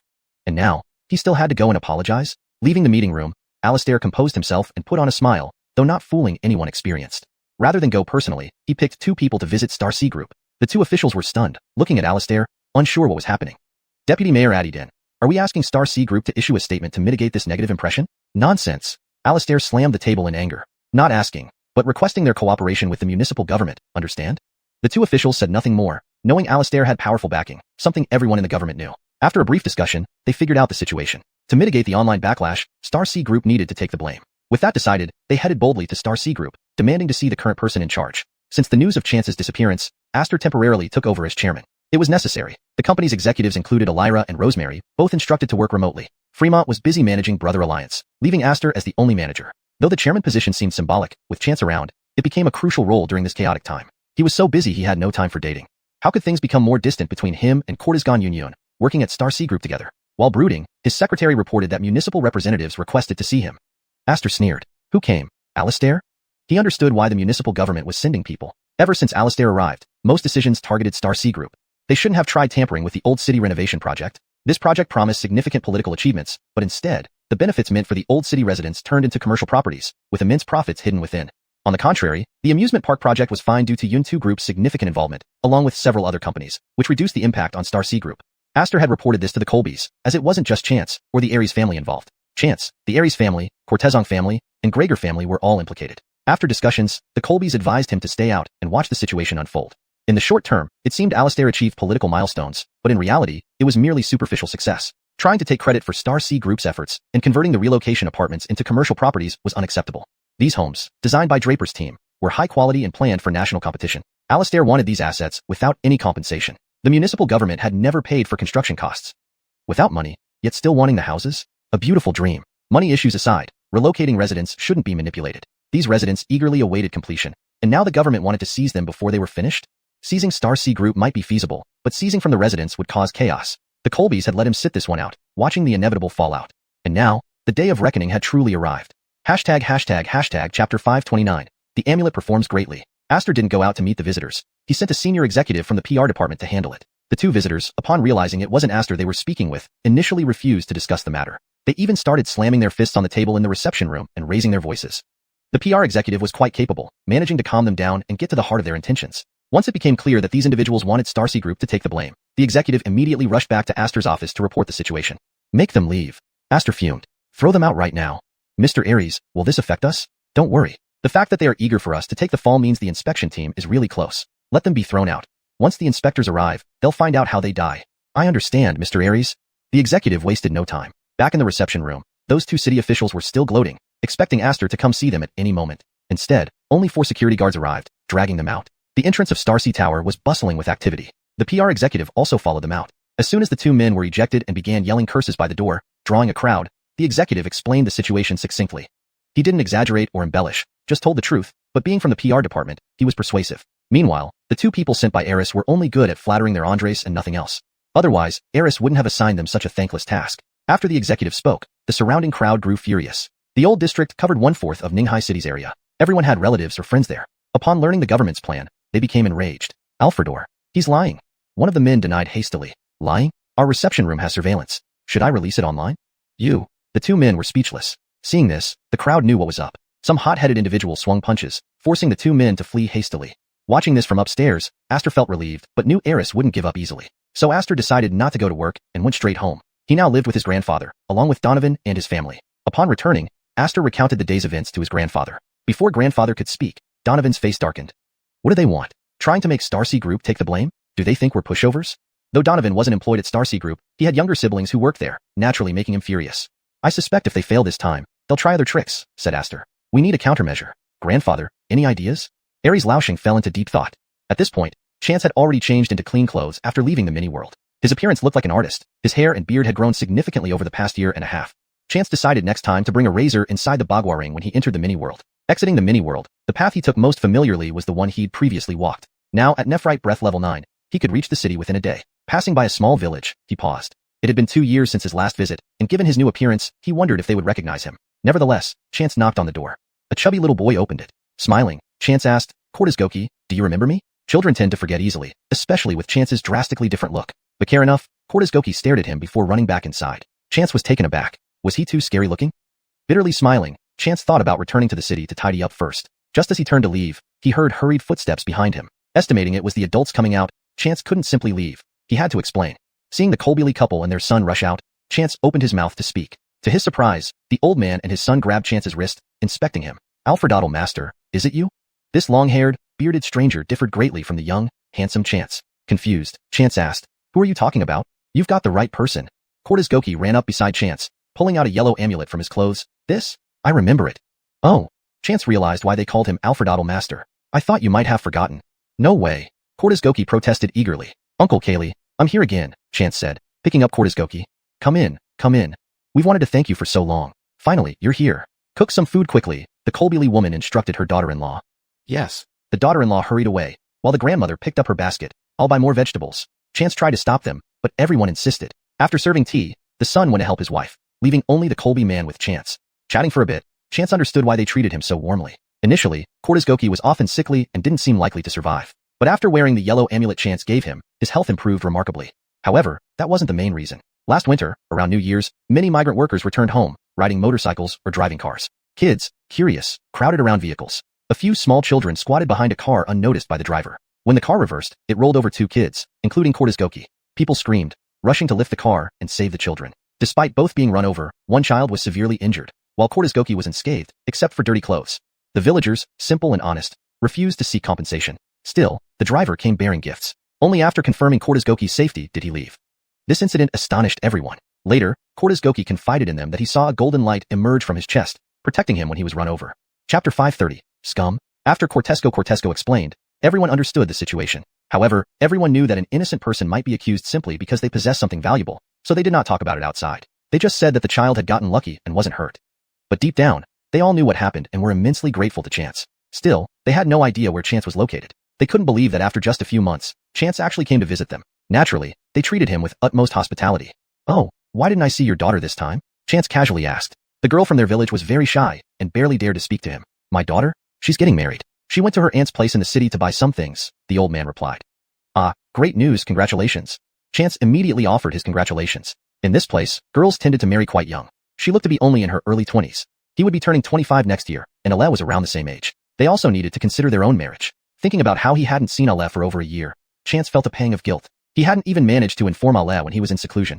Chance found a charger and plugged in his phone. At this moment, the old lady returned, handing the groceries to her son and daughter-in-law. She then tidied up the room where Chance stayed before, saying, Today's weather is good. I just put the quilt out to dry. It's like I said, it had been cloudy for days. How could the sun come out today unless a distinguished guest was arriving? The old lady spoke quickly, and Chance chuckled along. As they were talking, the front door suddenly swung open. It made quite a noise, and everyone had already returned home. Who would be so impolite as to barge in like that? Everyone frowned and turned to look. To their surprise, it was their future daughter-in-law walking in. However, the one who pushed the door forcefully was clearly not the girl but a man standing beside her. Queenie, you're back? Didn't you say you'd stay at your aunt's for a day? The old lady asked, taken aback. The old man's face wasn't too pleasant. This future son-in-law was incredibly rude, pushing the door open so violently even though they were neighbors. Joaquin, you brought Queenie back? That's right, Joaquin replied coldly. I heard she was shopping in the city, so I brought her back. Why does she need to buy anything? Whatever dowry we provided should all be brought back. Joaquin's words left the whole family stunned, especially Queenie, whose eyes welled up with tears. What do you mean? Why can't Queenie buy things with the dowry? Besides, who says that dowry has to be brought back? Queenie's brother, hearing this as he stepped out of the house, immediately got upset. Their family hadn't asked for much dowry anyway, and it was meant for the girl to spend. The parents would use the money to buy more items for her dowry. In any case, it belonged to the girl. How could it be returned to the in-laws? The 30,000 yuan dowry was borrowed by our family. If she doesn't bring it back, she'll have to repay the debt herself. Joaquin sneered. Nonsense. That's absurd. Carly, take Queenie inside. Queenie's brother was furious. With an attitude like yours, we're not going through with this wedding. Nonsense. We can't cancel now. The date is already set. I think it's better to cancel this. The old man's face darkened. Not marry? Joaquin laughed sarcastically. Not marrying won't change anything. Your daughter is already mine, and if she doesn't marry me, who else will want her? Publicly declaring this, despite being in front of Queenie's family, was unbearable for Queenie, especially given the condescending tone. She agreed to the engagement because it was settled and the date was set. Joaquin had convinced her that it was inevitable. Now, his words felt like a knife stabbing her heart. Unable to bear the shock, Queenie burst into tears. Prodigy, who was in Chance's arms, saw her little aunt crying and immediately became upset. She wriggled free from Chance's embrace, hugged Queenie, and shouted at Joaquin, "You're a bad person. Go away. Go away. Brat." Joaquin cursed and was about to say more when someone slapped him hard across the face. Joaquin cried out in pain, almost losing his balance. He leaned against the wall and started cursing, "You dare hit me?" When he looked up, he was dumbfounded. Everyone in Queenie's family was far away from him. How could they have hit him? Not only was Joaquin confused, but even Queenie's family had no idea what happened. Fuck, there's a ghost in your house. Not clean. Joaquin spat. Queenie, If you want to marry me, be obedient. Otherwise, you'll never get married. Cortez. A voice behind him sneered, so what if you've been touched by a dog? It doesn't mean you're dead. Who said that? Joaquin snapped, enraged at being called a dog. Seeing Chance sitting on the bench behind him, Joaquin didn't recognize him and thought he looked strange. Who are you? It doesn't matter who I am. Alfred Austin here. Don't bully decent people, or you'll end up worse off than you can imagine. Huh, talking like that to me? Joaquin laughed scornfully. Now I've changed my mind. If there isn't 50,000, no, 80,000 yuan in dowry, forget it. Bullshit. Get out of here. The old man yelled. Old woman, let's return the dowry and break this engagement. This? The old lady hesitated. While she wanted to call off the wedding, she worried about Joaquin ruining her daughter's reputation. Additionally, 30,000 yuan was no small amount for such a poor village. Part of that money had already been used for Queenie's dowry. How could they suddenly gather 30,000 yuan? Unexpectedly, Chance reached into his backpack and pulled out 30,000 yuan, saying, I've got it. The old man stared, hastily refusing. Hector, we can't take your money. Why not? To me, 30,000 is like 3 yuan. But it can save Alfredo Lon from misery, Chance solemnly stated. Baker Allah, you don't think this man is a good match? Everyone in Queenie's family glared at Joaquin. Of course, they did not think so. Marrying Queenie to him would be sending her into a living hell. This man had already disrespected her before marriage. Once they were married, wouldn't they treat her even worse? Though the family wasn't wealthy or well-educated, they were reasonable and wouldn't back down due to Joaquin's threats. So Chance was willing to help them. Chapter 531. A special way to unwind. After hearing Chance's words, the old man's eyes were filled with determination. Hector is right. I'll consider this money as borrowed from you. The old man nodded at Chance. Xiao Jun, get him thrown out. Then we will go cancel the engagement. A pleasant meal had been ruined by a despicable man. That father and son ignored everything else and just wanted to cancel the engagement. But they were stopped by Chance. Let's eat first. After we're full, we'll deal with them. The father and son had no choice but to give up. Chance wasn't really hungry, but he knew that Joaquin would never give up easily. What a waste of such a delicious meal. Only Chance enjoyed it while Queenie didn't even sit at the table. However, while eating, Chance didn't forget to gather information about the Beck family. He thought Joaquin might be some local bully, but in fact, he was just an ordinary person. He had a sister and brother, living under decent conditions, definitely better than Queenie's family. It was said his sister married well, and that's when the Becks began acting proud. After dinner, Queenie's sister-in-law cleared up as Chance held Cortezgoki in the yard, making phone calls. After charging his phone, he first called Rosemary to let her know he was safe. When she received the call, Rosemary got so emotional that she started crying. They chatted for a bit before Chance asked about everyone else. Learning that everything was fine at home, he finally relaxed. As for the unfavorable situation of the Star C group and people having other intentions recently, Chance wasn't concerned. I'll settle accounts with them one by one after I return. So when are you coming back? I've already left. There's a small issue here, but I should be able to come back in a few days. I'll check in with all of you then. Chance said. Okay, I'll wait for you. By the way, the Colbys are all here. Do you want to speak with them? I'll call them individually. After hanging up on Rosemary, Chance called Walter. Old Wu, how are you all? Are you okay? Walter was incredibly moved upon receiving the call. Recent events had been frustrating, but because Chance had told them not to divulge his whereabouts, they endured. Now that Chance was returning, they felt reassured. Forget that for now. Who among you knows Dien Province? Dien Province? We at Medicine King Valley do have connections there, David said first. I'm not familiar with it. Brock bitterly smiled. Since he wasn't originally from the area and most of his savannas were in law enforcement, he had no personal ties. You too. Why are you vying for attention? Walter spoke flatteringly into the phone. Hector, what do you need? I'm very familiar with Southern Dien. Otherwise, I wouldn't have taken you there. It's a small matter, nothing too serious. Chance described Queenie's family situation. Knowing the 3 Colbys had visited her family before, he shared details about the timid girl and the scoundrel she faced, which enraged the Colbys. Rest assured, Hector. This matter will be taken care of by me. I'll depart immediately to pick you up and ensure everything is handled perfectly. Chance knew this wasn't a difficult task, but he had connections on a much higher level. Asking someone like Lars wouldn't be realistic. Local authorities are always more effective. Chance trusted Walter, who, though morally ambiguous, had never disappointed him. Seeing the worried father and son, Chance comforted them. No rush with canceling the engagement. Let me arrange it. All right, we trust Hector. Oh, I don't even know your name. Well, our surname is Reese. I'm Reese Bingjong, my son Reese June, my daughter Reese Lon, and you know my grandson Reese Cortezgoki. All right then, I'll call you Uncle Reese, Kaylee Reese, Brother June, Sister Lon, and Little Cortezgoki. Chance greeted them cheerfully, making everyone a bit embarrassed. Hector can call us by our names. There's no need for such formality. Reese Bingjong hastily waved his hand. Just a formality. Chance shifted the topic. I've entrusted someone to handle this. Let's enjoy the meal without worrying. Scum always gets their punishment. Understood, Hector. We'll listen to you. Reese Bingjong nodded and pushed the $3,000 back toward Chance. Take back this money. Uncle Reese, my earlier words weren't for Joaquin's benefit. To me, 3,000 doesn't mean anything. Chance talked with the Reese family for a long time. Finally, out of concern for Chance's rest, Reese Bingjong dismissed the others, letting Chance sleep. The next morning, after washing up and having breakfast, Chance asked Reese June to drive him to the nearby town on their electric tricycle to freshen up. Though a remote town, it was quite lively. The barber did an excellent job shaving and giving him a close-cropped haircut. Even with just a close crop, Chance looked different due to his good looks. Looking at Chance, Reese June blurted out, Hector, are you actually a deity? Ha ha ha, Brother June. Stop teasing. Let's wander around since it's lively here. My friend is meeting me for lunch soon. All right. Reese June had brought money from his parents, but Chance paid for everything faster than Reese June could pull out his wallet. Soon, the tricycle was loaded with vegetables, pork half-side. The butcher happily cut it into strips and chopped ribs into pieces, chickens, ducks, and more. By the end, Reese June was numb from buying so many things. It must have cost over 1,000 yuan, more than his family dared to spend during the new year. Chance still felt a little unsatisfied, looking at the mountain-like load in the tricycle. Buying things truly brought happiness, which he never experienced before, as shopping for clothes or jewelry wasn't interesting to him. However, at the countryside market, he unexpectedly found joy in buying items and couldn't stop. Finally, Chance bought several strings of firecrackers and added them to the load. Let's go. The cart's too small. We couldn't buy everything. There's too much. Reese June panicked, fearing his parents would punish him. At 30, getting beaten would be embarrassing. And, Hector, where do you sit? This translation aims to retain the original tone, structure, and meaning while ensuring it reads fluently in English. If you have any specific preferences or additional details you'd like included, please let me know. Chapter 532. A despicable lower-class man. On the way here, Reese June had brought Chance on a tricycle. Now the vehicle was piled high with goods. It wouldn't be proper for Chance to sit atop the pork. It's okay, you drive, and I'll follow. Chance patted Reese June's shoulder. Don't worry, I can keep up. Reese June initially didn't believe him but soon realized that Chance wasn't kidding. He really could keep pace. At first, he didn't dare to speed up until Chance urged him on. Even when the old electric tricycle reached its maximum speed, Chance still strolled alongside him effortlessly. Now Reese June was even more convinced Chance was a deity, his face flushed with excitement as he ran into the house after arriving home. Chance, meanwhile, helped Aunt Carly and Queenie move things inside and started hanging fireworks in the yard with Prodigy. Hearing the crackling of the fireworks, Chance felt considerably more at ease. The reason he left the small world was because he couldn't practice for long periods. Even with the protection of virtue, constant cultivation would lead to mental stagnation. Those with weak willpower could easily become delusional or deranged, though this was less likely for Chance. However, his mind could still wander. He came out to unwind, visit Rosemary and others, rest well, and prepare for a push to reach Cortesco Refinement Level 9. To his surprise, being in this small village lifted his spirits unexpectedly, improving his mood significantly. Inside the house, taking advantage of the firecrackers outside, Reese June also informed his parents about Chance being a deity. But the Colbylee couple just looked at him as if he were an idiot. Wasn't it obvious Mr. Xiao is a deity? You're figuring this out now? Indeed. No wonder your father always says you're a fool.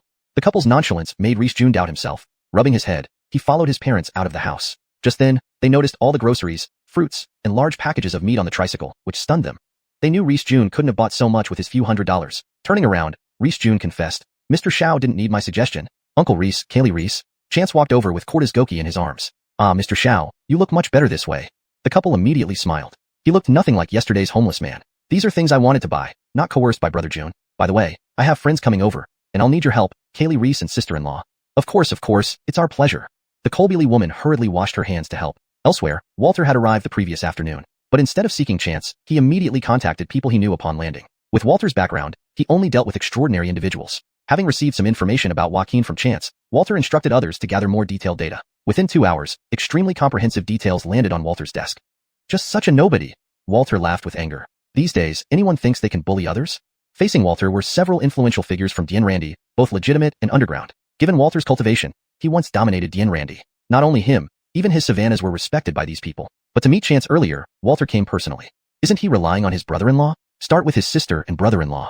Walter Apollo, why bother with such a minor character? Why not just kill him? You know nothing, Walter spat. That wouldn't be satisfying at all. It's about making him neither alive nor dead, torturing him endlessly. Walter recounted what Joaquin did. Instantly, everyone present showed disgust. Putting aside morality, none of them were saints. But a man who schemed for a mere 30,000 yuan against his fiancée, whom he was set to marry in a month, truly earned their contempt. Baker's deceit against someone meant to spend life together was despicable. A burly man couldn't help but spit. What trash, doesn't deserve to be called a man. Everyone agreed tacitly, exchanging glances. They all knew Joaquin's fate. Walter, however, didn't care. The worse it was for the boy, the better. How dare he cause trouble for his young master? After discussing business, the conversation turned back to Walter. Walter Apollo, you've been gone for years. Heard you were following a great master? Is that master surnamed Baker? Isn't there a rumor? Since he's gone, come back, Walter Apollo. We all look up to you in Dien Randy. Only with you can we thrive. Walter hadn't returned for years, but his influence remained strong. Apart from his savannas maintaining the family business, Walter's ruthless reputation kept everyone in line. Knowing the fates of those who opposed him in the past, and seeing his enhanced cultivation, they stayed obedient. Himph, do you really believe those rumors? Walter scoffed. How much is true? So, it's false? Then, about that young master. Just some fleas jumping around. My young master merely secluded himself for a breakthrough. Walter let out a cold laugh, his spiritual energy emitting. Baker rounding people instantly turned pale, weakening, barely able to breathe. Walter slowly retracted his power. Am I stronger now? Just 3/10 of my strength, and you can't handle it. They were terrified and immediately stood, flattering him. Walter Apollo, your skills are unparalleled. Walter Apollo, today you surpass yourself. Walter Apollo, your prowess is awe-inspiring. You're our pride and Dien Randy. Walter laughed proudly. This was exactly what he sought, and he relished every compliment. Just some casual pointers from the young master, he modestly added. One dared to ask, how high is your young master's cultivation compared to you, Walter Apollo? Walter pondered and answered truthfully, 10 of me might not be enough for one slap from my young master. Everyone gasped, believing every word. While they hadn't seen chance, witnessing Walter's current strength proved the master was indeed a legendary martial artist. Only a transcendent expert could command such respect from Walter. Definitely a recluse master. Chapter 533, No Good Apples in the Family. After being warned by Errol, these people became even more diligent and conscientious in their work. Unbeknownst to the Reese family, the Beck family faced a calamity. Joaquin's parents had always been cunning and opportunistic, not exactly popular among their peers. Later on, their daughter married into a prominent family in the county due to her good looks. They reportedly even had connections with the county magistrate's family, and she held a small official position at the Industry and Commerce Bureau. Every festival, merchants big and small would send gifts to this influential family, and Joaquin's sister brought many of these gifts home, making Joaquin's parents quite prominent in their village. Despite having more possessions than most villagers, they didn't have much money, just living slightly better. Still, life was frugal, which was why even the 30,000 yuan dowry was carefully calculated. To say Joaquin's sister and brother-in-law were unjustly implicated in this matter would be unfair. They had advised Joaquin, and it was Joaquin's brother-in-law who saw Queenie shopping that day and ordered Joaquin to drag her back. This entire family, from top to bottom, consisted of bad apples. So, Errol and his group did not hold back. They pooled their resources and exerted influence far beyond what a minor official at the Industry and Commerce Bureau could compare with. Joaquin's brother-in-law, Emil, was already under suspicion and couldn't withstand the investigation, leading to his suspension within half a day for reflection.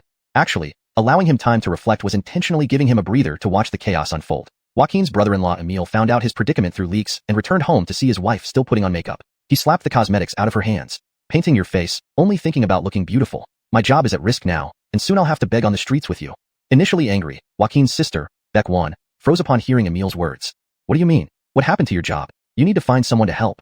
Beck Wan urgently said. My job? It's gone. I told you not to accept bribes recklessly, and now they've got something on us. Growing angrier, Emil slapped Beck Wan across the face. What did your damn brother do this time? Wailing and covering her face, Beck Wan asked, why are you hitting me? How is this related to Xiaojian? How isn't it? Someone informed on me because of my brother-in-law. I've been suspended. Go make him fix it. If not, what happens if he can't fix it? Beck Wan forgot to cry. I'll go to prison then. You'll be left crying alone with our child. No way. Impossible. What can Xiaojian do? He's just a kid. Besides, he's been obedient in the village. What major issues could arise? At this point, you're still protecting him? Doing everything wrong, never satisfied. He's still a kid? It'd be better if he were. Hearing Beck Wan defend Joaquin enraged Emil again. Another slap followed. Do I or your brother matter more? Are you waiting for me to go to jail so you can find your lover? You're delusional. I don't have any lover, Beck Wan cried, covering her face. I'll call Xiaojian. Upon calling, Joaquin explained everything about yesterday afternoon. They now want to break off the engagement. We must teach them a lesson. Beck Wan barely managed a word before Emil switched to speakerphone, listening to Joaquin rant. Afterward, Emil furrowed his brows. Are they really so adamant? What else did they say? Brother-in-law, don't worry. They're poor. If not for Queenie's looks, I wouldn't have wanted her either. Enough nonsense, answer quickly. Emil barked. Beck Wan also sensed something amiss and looked at Emil. Do you think the Reese family is behind this? Whether they are or not, we need to investigate. Emil couldn't confirm but knew the Reese family's background made them easy targets. Villagers might be poor, but each had connections. The Becks wouldn't dare bully others, knowing it would ruin their peace. The Reese couple were outsiders, having moved 30 years ago, with few allies. Thus, the Becks dared to bully them. Enough. Emil interrupted Joaquin. We're going home. They drove back immediately, loaded with high-end gifts to visit the Reese family, intending to figure out the situation.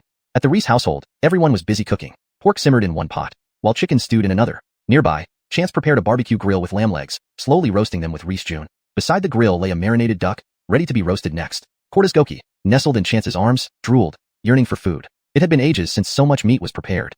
Neighbors approached when they heard fireworks, asking about any celebration. Upon seeing Chance, they were stunned and asked who he was. Reesbo revealed it was for Queenie's impending engagement cancellation.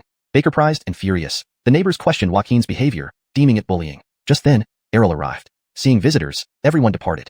Exiting the Reese gate, they were shocked by the row of expensive cars parked outside, each guarded by formidable men. In this chapter, the tone remains consistent, detailing the misfortunes befalling the Beck family due to their unethical actions. The storyline aligns seamlessly with the previous content, preserving natural language flow and accurate character names. Chapter 534. We are here to break off the engagement. These cars were all driven by Walter and his party. Accompanying Walter today were a few of the people he met, but not all of them. He brought only those most capable and loyal. It was also considered a reward for their loyalty to be able to see Hector Chance. After all, catching even a glimpse of him was a great honor. Walter made everyone wait outside the door. Only after he had gone in to meet Chance and asked for his approval did he let them enter. The visitors came in with downcast eyes, bowing respectfully to Chance and presenting him with packages. Just from looking at the packaging one could tell they were expensive gifts. Chance saw the respectful looks on their faces and laughed awkwardly. Goodness, it was like a gangster Andres summoning his underlings. He didn't consider himself that kind of person. Don't just stand there. Have a seat. I've asked Uncle Reese and Kaylee Reese to prepare extra food. Stay for lunch if you like. Chance's invitation left the visitors pleasantly surprised, momentarily speechless as they stared at him. Walter nudged them with his foot. What are you waiting for? Thank the young master. They thanked Chance profusely. Knowing they were invited to stay for dinner, the visitors wanted to help out, but the Reese family wouldn't hear of it. Besides, the food was almost ready. They only needed to do some stir-frying.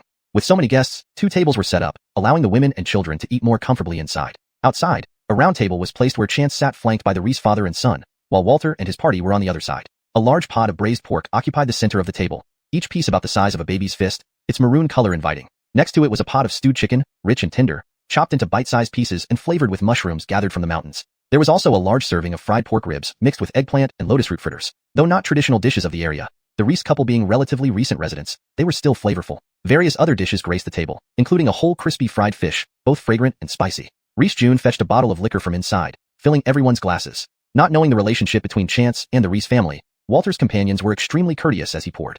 Please, don't be formal. Today, we're all family. Eat however you wish, Chance said. With his reassurance and Walter setting the tone, everyone gradually relaxed. To be sure, the Reese family's cooking was excellent, and with fresh ingredients, everyone indulged themselves. Neither the pot of ribs nor the pork had much left by the end. After dinner, the Reese family wife and Queenie cleared away the leftovers. Chance then invited the others back into the house to sit down. How did things go? He asked. Sir, that boy is infuriating. We thought we might play with him a little longer, Walter explained carefully, eyeing Chance's reaction. If Chance was unwilling to wait, he would twist off the boy's head right now. It's fine to play, but this matter must be resolved. We can't damage Queenie's reputation, Chance replied coolly. Rest assured, sir, one of them assured him. The Reese father and son now realized these people were reporting on the situation involving Chance. They weren't stupid. Seeing these people, they knew they couldn't afford to offend them. With such powerful figures backing Queenie and their family, they felt safe. The visitors didn't stay long, except for Walter who stayed with Chance. The others soon took their leave as they needed to keep an eye on the situation. Just as they were leaving, a small old car pulled up to the Reese residence, stopping at a distance. Seeing so many luxury cars at the Reese home, they dared not pull any closer. Honey, why aren't you driving closer? There's still quite a bit of distance, Beckwan asked, puzzled. What do you mean closer? Look at what kind of cars are parked ahead. Emile snapped irritably. If we scratched or bumped into one of those, your life wouldn't cover the damages. These are what kinds of cars? I don't recognize them. Are they really valuable? I know these. They're all luxury brands, probably worth several $100,000. Joaquin remarked, his eyes full of envy. He dreamed of buying a car. Once he got his 10,000 yuan, he'd buy one too. Several $100,000?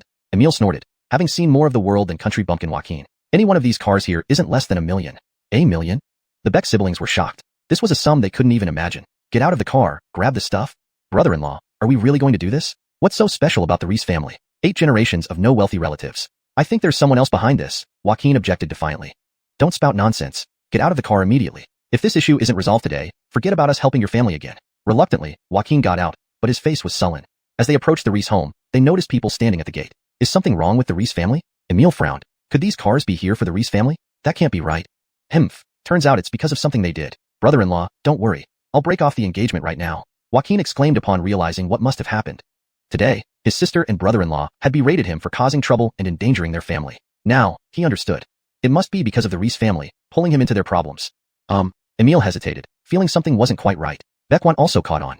That's exactly what happened. I told you, Xiaojian wouldn't cause trouble. Baker Cha woman can't be kept. I'll introduce you to a better one later. Great.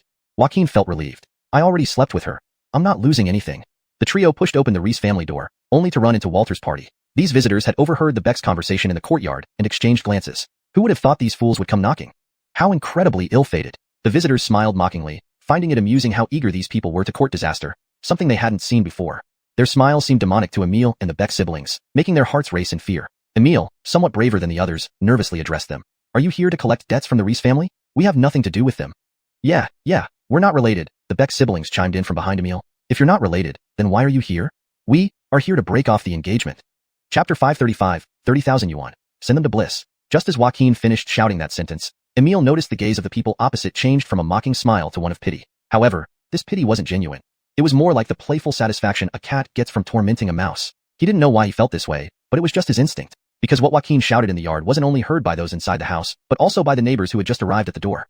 Owing to Reese Bingzhong's announcement about Queenie breaking off her engagement, news spread rapidly through the village during dinner time. Everyone chattered while eating, passing on the story far and wide. It wasn't long after they had finished eating when the village chief and several neighbors rushed over, intending to inquire about the specifics of the situation. Contrary to what the Beck family thought, the Reese family had been living here for 30 years. Though they were not related by blood or marriage to other villagers, they were still members of the community. They could not be allowed to be bullied by outsiders. So, everyone came forward, asking questions, ready to stand up for the Reese family. Seeing so many luxury cars and guards at the door, they all felt uneasy. But the village chief, braver than the rest, stepped forward, announced his position, and warned the guards not to bully anyone because the Reese family belonged to their village, and any issues should first be discussed with him, the village chief. Their conversation had already been heard inside, and they were immediately instructed to let them in. As soon as the village chief and company entered, they heard Joaquin loudly declaring his intention to break off the engagement. Joaquin, you damn scoundrel, why are you breaking the engagement? The village chief, being a villager himself, spoke without formalities, starting right off with curses. The Reese family is nothing but a burden. Look at what they've done. Someone has come looking for trouble. Now my brother-in-law is implicated because of the Reese family. If I marry such a harbinger of bad luck, how can our family possibly continue to live normally? Joaquin, emboldened by the presence of his sister and brother-in-law, grew increasingly convinced of his righteousness as he spoke. Old Reese, quickly return our 30,000 yuan dowry. Here. Without waiting for the village chief or others to say anything, Reese June came out from the house and threw the money straight into Joaquin's face. Since that's the case, then I'll bear witness. The two families' engagement is hereby dissolved. From now on, bridges will be bridges, roads will be roads. The village chief was visibly upset as he declared this. Then, looking at Queenie, who was hiding at the door, he said, Niece Queenie, don't worry. You're a good girl. Uncle will introduce you to someone better. Definitely better than this spineless wretch. Joaquin wasn't angry. Picking up the money, he turned gleefully to Emil, saying, Brother-in-law, look, the matter is settled. Then, turning towards the Reese family with smugness, he added, 30,000 yuan. Not a penny less, and even 4. Before he could finish, Joaquin was slapped high into the air, followed by a miserable scream. It was Chance who struck him again. Seeing the sly expression on Joaquin's face, Chance knew the garbage that would spew from his mouth and gave him no chance. These days, matters of love weren't considered much, especially when two people were nearly married. But the words coming out of Joaquin's mouth wouldn't have been kind, especially considering the small village might not be so open-minded. My lord, did you really have to do it yourself? I could have handled it. Errol grumbled quietly. 30,000 yuan. Send them to bliss indeed. He was afraid there wouldn't be another opportunity to show his worth. Turning to his subordinates, his expression became stern. Now that the engagement is broken, why should these trash be left here? Understanding Errol's words instantly, the subordinates got to work. Clapping their hands, the guards at the door stormed in and dragged the three outside like 3 chickens. A younger subordinate, grinning wickedly, pointed at the trio and declared, You're dead for sure. The game starts now. A younger subordinate, grinning wickedly, pointed at the trio and declared, You're dead for sure. The game starts now. Confused, the trio was dragged away. Though they were dazed, an ominous feeling crept over them as they hastily drove off. The game begins. I'll go first. The oldest subordinate made a phone call. All right, let's do it this way. On the other side, the young subordinate summoned another junior member and whispered instructions into his ear. The junior member obeyed and left. You guys can go. Once everything is settled, give us a call. Can we come back again? The oldest hesitated, asking. Chance smiled, pulling out a small porcelain bottle from his pocket. 1 pill per person, inside. Kiting it over, the few rejoiced, thanked him, and hurriedly left. With the matter resolved, the Reese mother and daughter hugged each other and cried. Money was a minor issue, but Joaquin had pushed them into a corner. Marrying would lead to disaster, and not marrying meant Joaquin would spread rumors about it, making life hard for Queenie. Now everyone finally breathed a sigh of relief. Had they not encountered Chance by coincidence, they truly wouldn't have known how to handle it. What could simple, honest villagers do against such troubles? Seeing the matter resolved, the village chief and neighbors prepared to leave. However, under Chance's instruction, Errol pulled the village chief aside for a quiet discussion. The village chief looked surprised. Really? This might not be easy. Can you really give this to our village? What's difficult about it? It's just a word. The village chief, understanding clearly, nodded. All right, that's great news. Reese Bo, unaware of their conversation, muttered in puzzlement. Uncle Reese, it's great news. Our village is too remote, but the scenery is beautiful, and there's plenty of vacant land around, Chance explained with a smile. If we focus on agritainment, everyone can make money. Agritainment? Reese Bo was confused. Reese June's eyes lit up but dimmed shortly after. The roads aren't passable, and it's just a mountain village. Will anyone come? Why fear? If there's no road, we build one. Chance replied calmly. It wasn't that there were no roads, just that they were unpaved dirt paths, narrow and impassable during heavy rain. This time, Errol and the others had driven SUVs. Ordinary sedans wouldn't have sufficed. Probably not in the county. No worries. As I said, things that can be solved with money are trivial. Yes, you needn't worry. Baker's small matters won't even require my master to speak. I'll handle it. Errol grinned. They laughed heartily, completely oblivious to the significant trouble the Beck siblings and Emil were facing. Hashtag chapter 536, dealing with the scum. Dragged out from the Reese family residence, Emil and Beck Wan, the couple, had grim faces. However, Joaquin was quite pleased. The 10,000 yuan was back in his pocket, and he genuinely felt he had struck a great deal, making him feel incredibly satisfied. Emil was displeased but couldn't pinpoint exactly why he felt so uneasy. He felt something was off about the Reese family. They were the ones proposing to end the engagement, so they should have resisted. Why did they seem more eager to call it off? Could they really be afraid of Joaquin? Beckwan wasn't worried about the Reese family either. She was more concerned about what kind of girl her brother would find after breaking off this engagement. In theory, Reese Lawn, being introverted and gentle, would have been an easy person to control and an ideal marriage partner. Her parents and brother wouldn't have had any issues with her. But now that the engagement was broken, where could they find someone as suitable? Although she pampered her brother, she knew well enough that he was good for nothing except eating. He still didn't have a job. As the couple was fretting over this, a car suddenly drove past them, honking loudly. Startled, Emil flew into a rage. Was everyone brave enough to bully him now? He slammed on the accelerator, overtaking the front car and forcing it aside. To his astonishment, the other driver didn't dodge at all. The two cars collided directly. Emil's old beat-up car suffered significantly more damage compared to the sturdy vehicle behind him, which only lost some paint. Enraged, Emil stepped out of the car. To his horror, several towering men in black suits emerged from the front car, each looking fierce and menacing.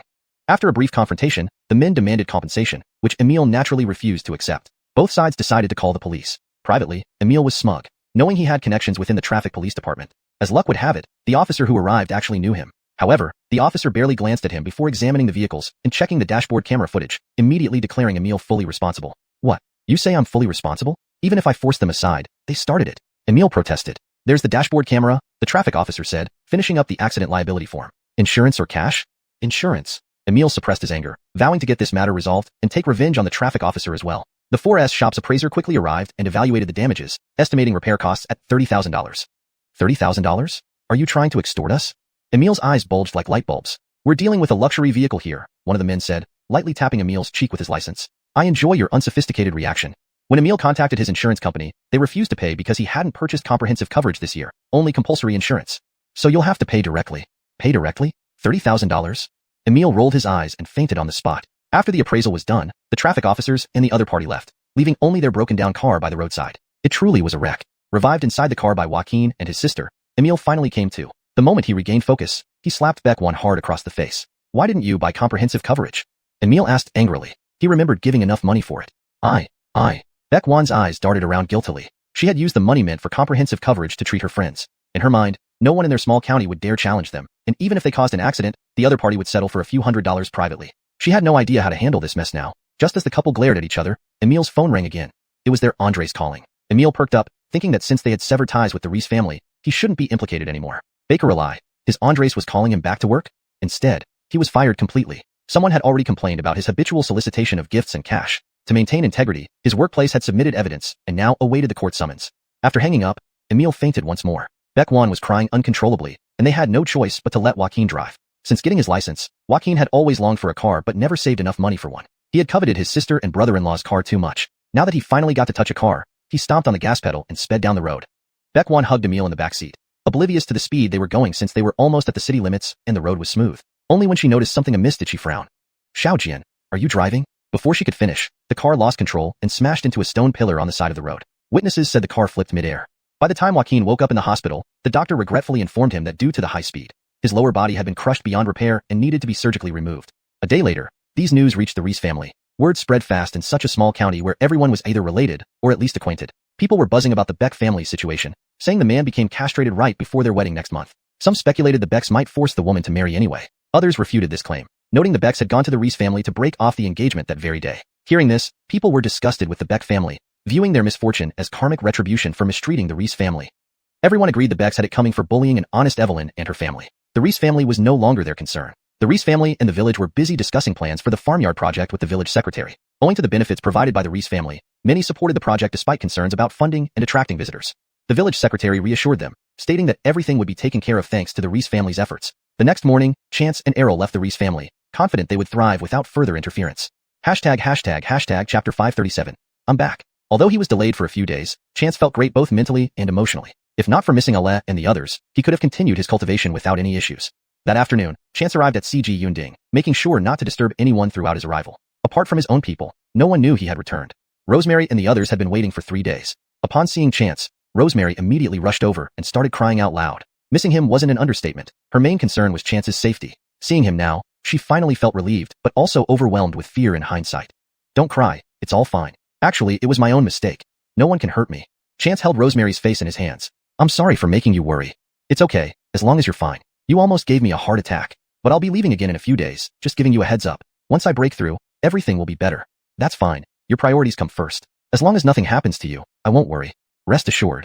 That night, everyone gathered for dinner, after which they let Chance rest. It had been a long time since Chance slept on a soft, big bed. He spent some intimate moments with Rosemary before falling asleep together. The next morning, Rosemary woke Chance early. Chance hadn't even opened his eyes when he mumbled nasally, pulling Rosemary closer. Wife, kiss me. Rosemary was both amused and exasperated. Now you know how to talk. Get up quickly, everyone is waiting to interrogate you. Realizing the situation, Chance got up reluctantly and headed to the bathroom, knowing everyone wouldn't let go easily. Before heading downstairs, Chance kissed Rosemary again, causing her cheeks to turn red. Whispering into her ear, he said, "When I come back next time, we'll get married." They walked downstairs hand in hand, where everyone was already seated. Colby smiled contentedly. That morning, everyone caught up. Everyone knew about Chance's previous experiences as Walter had explained them. Walter had also updated everyone on recent events while waiting for Chance. Now it was mainly their turn to speak while Chance listened. In fact, everyone was venting, knowing that once Chance officially appeared, all problems would be resolved. In the middle of the conversation, a group entered. Leading them were Alma and Julius, along with their team members. Chance stood up, and Alma ran over. "You, disappearing like that without a word, and it's been a year and a half. The whole family has been waiting for you. Look how much thinner Allah has gotten." Julius also showed his disapproval. "All my fault. Speaking of which, did you get married? Wasn't it supposed to be last May?" Chance slapped his forehead, realizing a year had passed, and he forgot. "How can we marry without you?" Alma responded. "Let's do it then. Marry first, then I'll go back." Chance knew another seclusion might take as long or longer. He figured having a wedding feast and celebrating would bring good luck. "Fine, if you say so, we'll do it. But can your identity be exposed now?" "No problem. I won't show my real face." "How can that be? We wanted you as the witness." Alma frowned. Just then, Chance's phone rang. He answered immediately. On the other end, there was surprise. "Chance? Chance, is that you? Oh God, you actually came out?" Chance paused, looking at the phone. It was an unknown number, but the voice was familiar. "You are? Damn it. Don't tell me you forgot me. Are you suffering from amnesia? It's Lars." "Lars, how could I forget you? Clearly, you changed your number." Chance replied. "Cough, yeah, I did. Finally able to reach you. Where have you been? Did you come home?" "Yes, I'm back home." "All right, no more talking. I'm coming over." "Wait now? You're in Ninghai? Are you dumb? A flight takes a few hours. Send someone to pick me up?" "Hold on. How's Apollo doing?" "He's fine, really good." "In that case, come over in a few days." "Cortez, need me to do something?" "Remember, after keeping you waiting for so long, if there's no reward, don't expect help from me." "Don't worry, whatever you need, I'll provide. I want you and Apollo to come here. I'll send a private plane to pick you up." "Nice, you keep your word. I'll ask Apollo, and once everything's ready, I'll call you." "But care." The other side hung up hurriedly, eager to proceed. Chance put down the phone and asked Julius about their situation. "Well, this is all thanks to you," Julius smiled. He couldn't miss that Chance invited them to Ninghai so they could relax. Initially, they weren't expecting high salaries, but Shanghai Group had already arranged positions and corresponding salaries for them. Even ordinary team members received a monthly salary of 20,000 yuan, while Alma and he earned 100,000 each month. This was just the basic salary, excluding bonuses and holiday gifts. Plus various allowances made the team members ecstatic. Originally, their missions left them battered and bruised, and their superiors were strict with funding, even for equipment, forcing them to buy essentials on their own. They often ended the year in debt, being frugal even during gatherings. Now they didn't do much but received so much money. It felt almost overwhelming, pushing them to give their best effort. In the past year, many attempts were made against Shanghai Group, but due to their protection efforts, nothing went wrong. Since they were no longer part of the national organization, they couldn't directly intervene in official matters, but unofficially, they could handle it. Chance had already heard this from others and promptly thanked them. "Why thank us? Treating us like outsiders?" Alma said, somewhat offended. "Forget our relationship. Even strangers would feel obliged after getting so much support." "But Chance, we can't stay too long." Chance looked at Julius. "Is there news from that side?" "Yes. Over the past year, Jean Cortez-Gong and the others have suffered defeats, losing several people with no task completion. The upper management has reached out, hoping we return." "So, you're going back?" "The terms are generous. Also, leadership has changed this time." "Someone you know?" "Then you're returning?" "Yes, the conditions are very good. Besides, this new leader might be someone you recognize." "Interesting." Translation notes asterisk. Names like Chance and Rosemary are kept as is, following pinyin conventions. Paragraph structure and line breaks match the original text closely. Efforts were made to maintain the tone and style of the original narrative. Chapter 538 Lars rises. "Do I know him?" Chance thought for a moment and shook his head. "Who is it?" "Lars." Chance nearly choked on his own saliva, repeating again, "Lars?" This kid didn't even mention this over the phone just now. He kept it hidden pretty deep. Chance grinned, baring his teeth, preparing to give Lars a surprise. "Yes, Lars. Since old Master Bart woke up, the Bart family has been stable. And I heard it only took 3 years for the Bart siblings to climb their way up with gritted teeth." Julius added. "It's also said that Ibrahim helped out, which pushed Lars up as well. This came at a perfect time when Jean Cortez-Gong and others were having frequent issues, giving Lars an opportunity. Lars is my brother, Ricky, brother-in-law. If he comes, you must return. Rest assured." Julius replied with determination in his eyes. They would not be the same when they returned this time. "Now, since you're going back, don't worry about other work first. Focus on improving your cultivation," Chance implied. "Practice more here. But care." Actually, the ones who missed Chance the most were the kids. Andrea and Colton didn't get much chance to speak with Chance yesterday, and everyone was discussing serious matters just now, so the two children quietly waited aside. Finally done, Chance turned his gaze towards them. The moment the two children met his eyes, they immediately pounced forward. Especially Andrea, whose guardianship had been transferred to Chance's name, making Chance the person he trusted and relied on the most. Now Andrea was 14, and both he and Colton were in the second year of junior high school. "Look, how old are you guys now? Why are you crying?" Chance, holding the two children around his waist, couldn't help but laugh and sigh at the same time. "Brother, I miss you." Me too. Alright, then I'll play with you today. How about we go eat at that hot pot place? At Chance's words, the younger generation cheered. They hadn't had a good time like this in a long while. The older generation preferred to stay home and eat Jan's cooking or dine at the restaurant in Sijiyunding. So, Chance and the others all got up and headed to the hot pot restaurant together. Chance, shouldn't you cover up a bit? Rosemary asked. No need. Even if they know I'm back, what can they do? Chance was confident. He had heard from Walter and others that during these years, only Samara continued to send people looking for him. But Walter had once gone to Randigjiang and Nan without finding any trace of the Desi. Chance speculated that the poison he used before was indeed potent, and even the Desi could not completely expel it. He was probably still in seclusion. As for Samara, she was nothing but a mere nobody, not even reaching the threshold of the Cortesco cultivation stage. Any one of the three Colbys would be stronger than her. Chance wasn't worried. Okay then. It was still early, so Fremont directly called the hot pot restaurant to book the entire lunch period. Their group filled the hall entirely upon entering. The restaurant's ingredients were freely available, leading to a strangely exciting atmosphere as everyone felt like it was on the house. Fremont grabbed a basket and ran to the seafood area. Master Dong, we have dedicated staff, let us help you. The owner knew who Fremont was and hurriedly came over to assist. Just leave me alone. Fishing it myself tastes better. As a result, Fremont nearly emptied the aquarium. A small lobster and a pile of goodies in one pot made the owner's eyes light up. With these seafood items, the skewers, and the booking fee, it was quite a substantial sum. What a great day. The owner approached. Master Dong, need more seafood? We can air freight some right away. Spit. Fremont laughed, scolding. We're here to gather, not because we're reincarnated hungry ghosts. Fat boy, come here quickly. Chance waved to Fremont. I've always wanted to ask, why do you call Xiaodong fat boy? He's not fat at all, Julius curiously asked. The current Fremont was a true hunk. Not skinny, but certainly not fat, just very fit. Originally, Fremont and his father had a body type that gained weight even from drinking cold water. It was Chance who gave him slimming pills. Brother Allah, I used to be fat. I only got thin after meeting my brother, Fremont chuckled. Sitting down next to Elira, we haven't been here in a long time. Everyone, fill your stomachs. Tonight everything is on Master Baker. Fremont laughed. Chance laughed and scolded but stood up. Everyone, I've caused you worry over the past year. Cheers to a fresh start. After the gathering, Chance enjoyed a few peaceful days. Staying in Sijiyunding, he read books, played chess with the Colby gentlemen, chatted, and checked Andrea and Colton's homework. His days were incredibly relaxing. During these days, Chance and Rosemary were extremely close. They had already spoken to Colby and planned to marry when Chance returned next time. Colby agreed enthusiastically. Chance didn't deliberately hide his return, nor did he openly announce it, just went for hot pot once. However, he was still discovered by Eris, who constantly monitored them. When Eris received the news of Chance's return, he nearly lost composure, knocking over his chair as he stood up. Seeing the photos and videos, his face turned dark, his teeth clenched, looking incredibly sinister. But he reported to Caesar first. Caesar remained calm. He's not that easy to die. At Chance's weakest, when he had no outside help, the useless Adi Din Meijin and Philip failed to kill him, let alone now. However, his intervention did change history. Now he was noticed by that person and taken under their wing for personal education. He knew all of their preferences, and when Chance would meet them, with interference, they wouldn't meet. He could plant biased impressions, thoroughly preventing any possibility of recognition. Thinking of this, Caesar smiled. What's so amusing? A Matthew's voice came from the doorway. Nothing. Mr. Baker. Caesar quickly stood up, heart pounding each time he saw him, bowing his head. It wasn't him acting timid. The man's eyes seemed to see right through him, making him dare not make eye contact. Meanwhile, Chance's private jet flew from Ninghai to the capital airport, where several people sat in a low-key car. Dad, really going? In your condition? The speaker was Bart Janjun. Chapter 539. Everyone's here. Lars turned around and said, Don't worry, uncle. I'll be with Apollo. And once we're there, Chance can give Apollo another round of treatments. Bart Janjun didn't speak. In fact, this time when the old man was going to Ninghai, his brother and sister strongly opposed it. He understood their concerns. How difficult those days had been for him and his two siblings when his father was critically ill. Even thinking about it now still gave him goosebumps.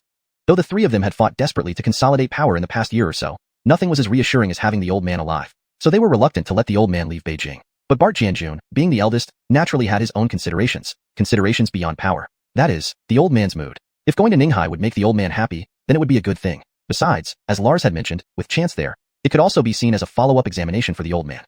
Alright, let's go then, but bring Xiao Allah along, Bart Janjun instructed. Xiao Allah was Bart Janjun's trusted aide who knew the ropes. Previously, given the old man's rank, he could have had security personnel, but he wasn't keen on that. After the incident, Bart Janjun dispatched Xiao Allah, telling the old man that since Lars was the eldest grandson of the Bart family, he couldn't always bring someone else.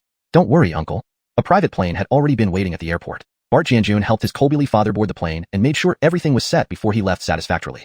As the plane took off, the flight attendant brought fruits and drinks, asking what the old man wanted to eat. The food on the plane is all produced from our Chairman Baker's own farm. Try some, sir, the flight attendant introduced. Oh, from that kid Baker's farm? The old man showed interest. On the table was a fruit platter and a vegetable salad. The flight attendant hadn't lied. These ingredients were indeed sent specially by Chance for the plane and were produced on his farm. While the Chinese medicine planting base mainly focused on growing medicinal herbs, it wasn't entirely barren of other things. Many herbs are very selective about their soil conditions, leaving at least 1/3 of the vast planting area unsuitable for growing herbs.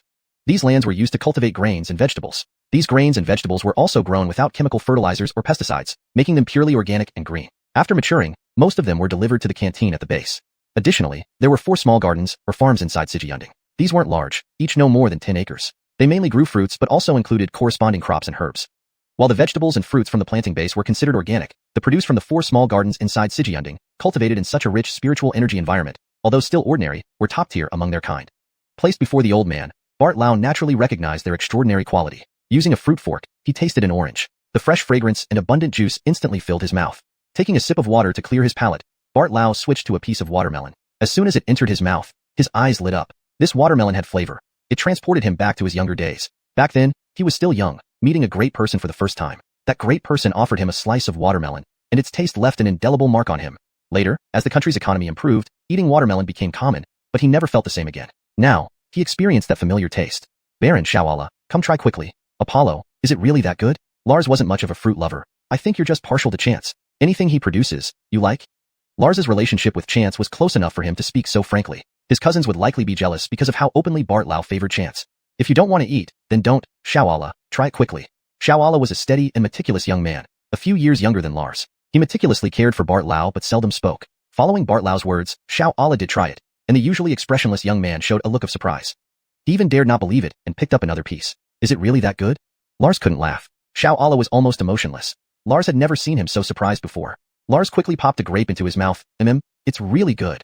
His eyes widened as he hastily exclaimed. The grape's flavor was incredibly intense, bursting with pure juice. Yet, the fruit inside wasn't mushy but crisp, creating an unparalleled texture. Lars devoured all kinds of fruits inside, and every single one was delicious. Even the ones he usually disliked tasted amazing. There were at least 5 or 6 types of fruits in this plate, which was meant for 3 people, making it quite substantial. After finishing them, Lars felt full. Are these all from Chance's farm? It seems impossible. These fruits couldn't have been grown in one place, even with greenhouses. Moreover, greenhouse-grown fruits generally lack the depth of flavor. Indeed, they are from our Chairman Baker's farm, though I'm not sure about the specifics, the flight attendant smiled. We still have 3 hours until arrival. Would anyone like lunch? I'm fine. Prepare something for them.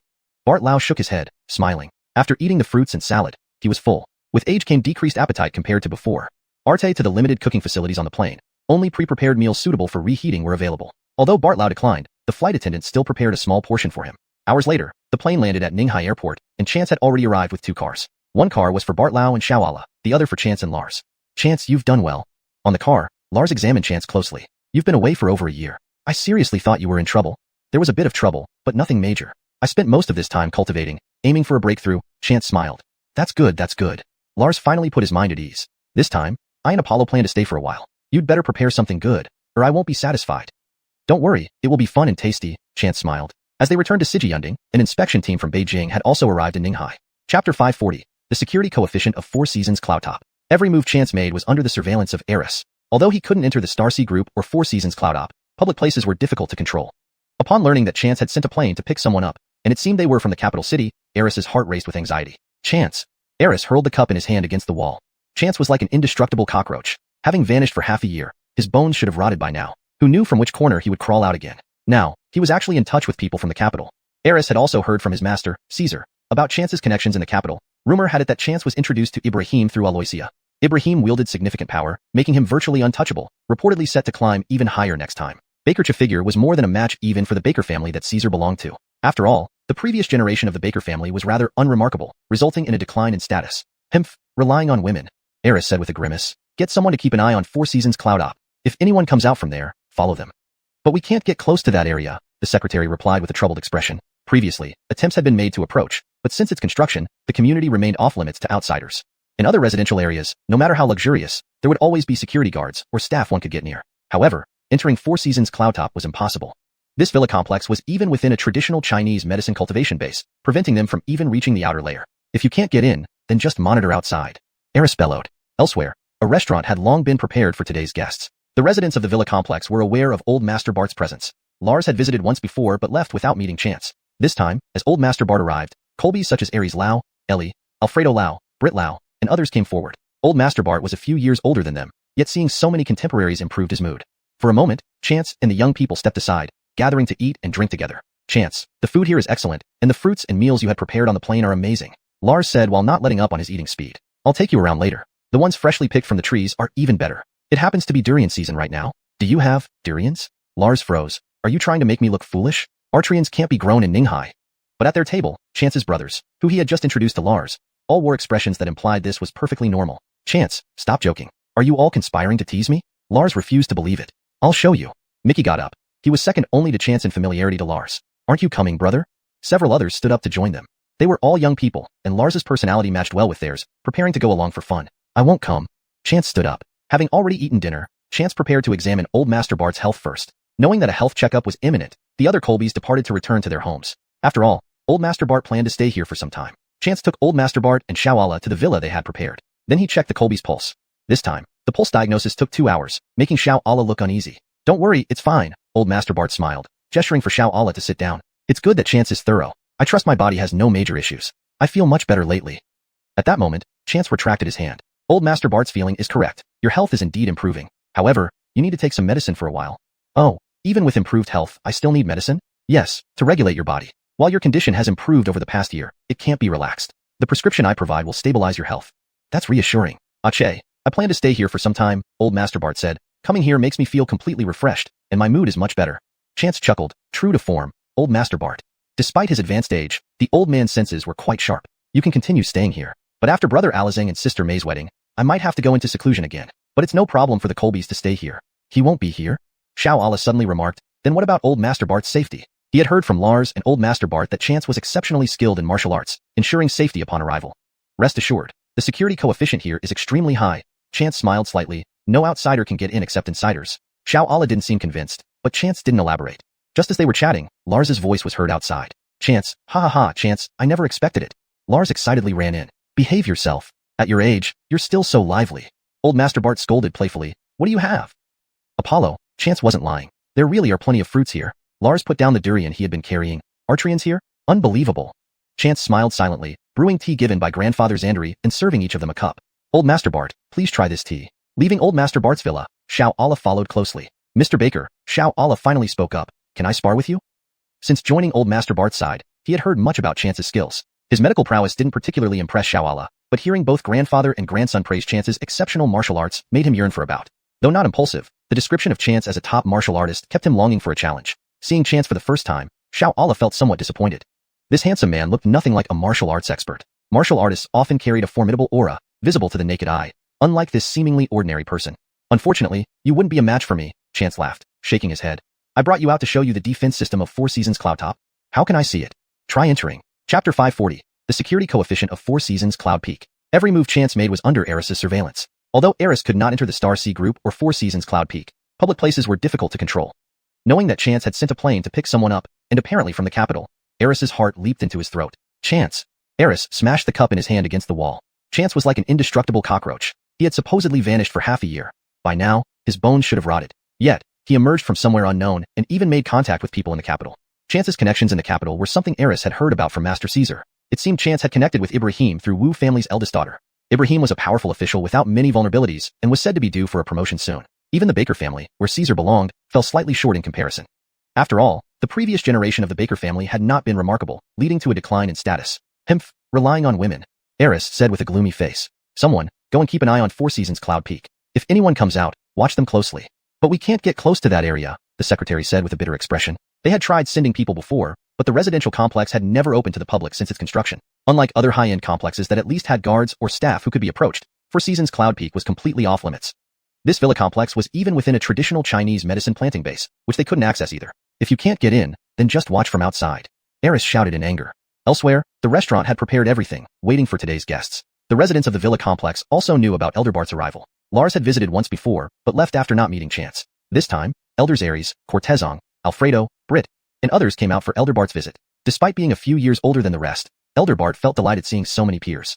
For a moment, everyone else, including Chance, stepped back as the young ones gathered together for food and drinks. Chance, your dishes here are delicious. The fruits and meals you had on the plane were incredible. Lars continued eating while talking. I'll take you around later. Freshly picked from the tree, especially now with durians. You have durians here?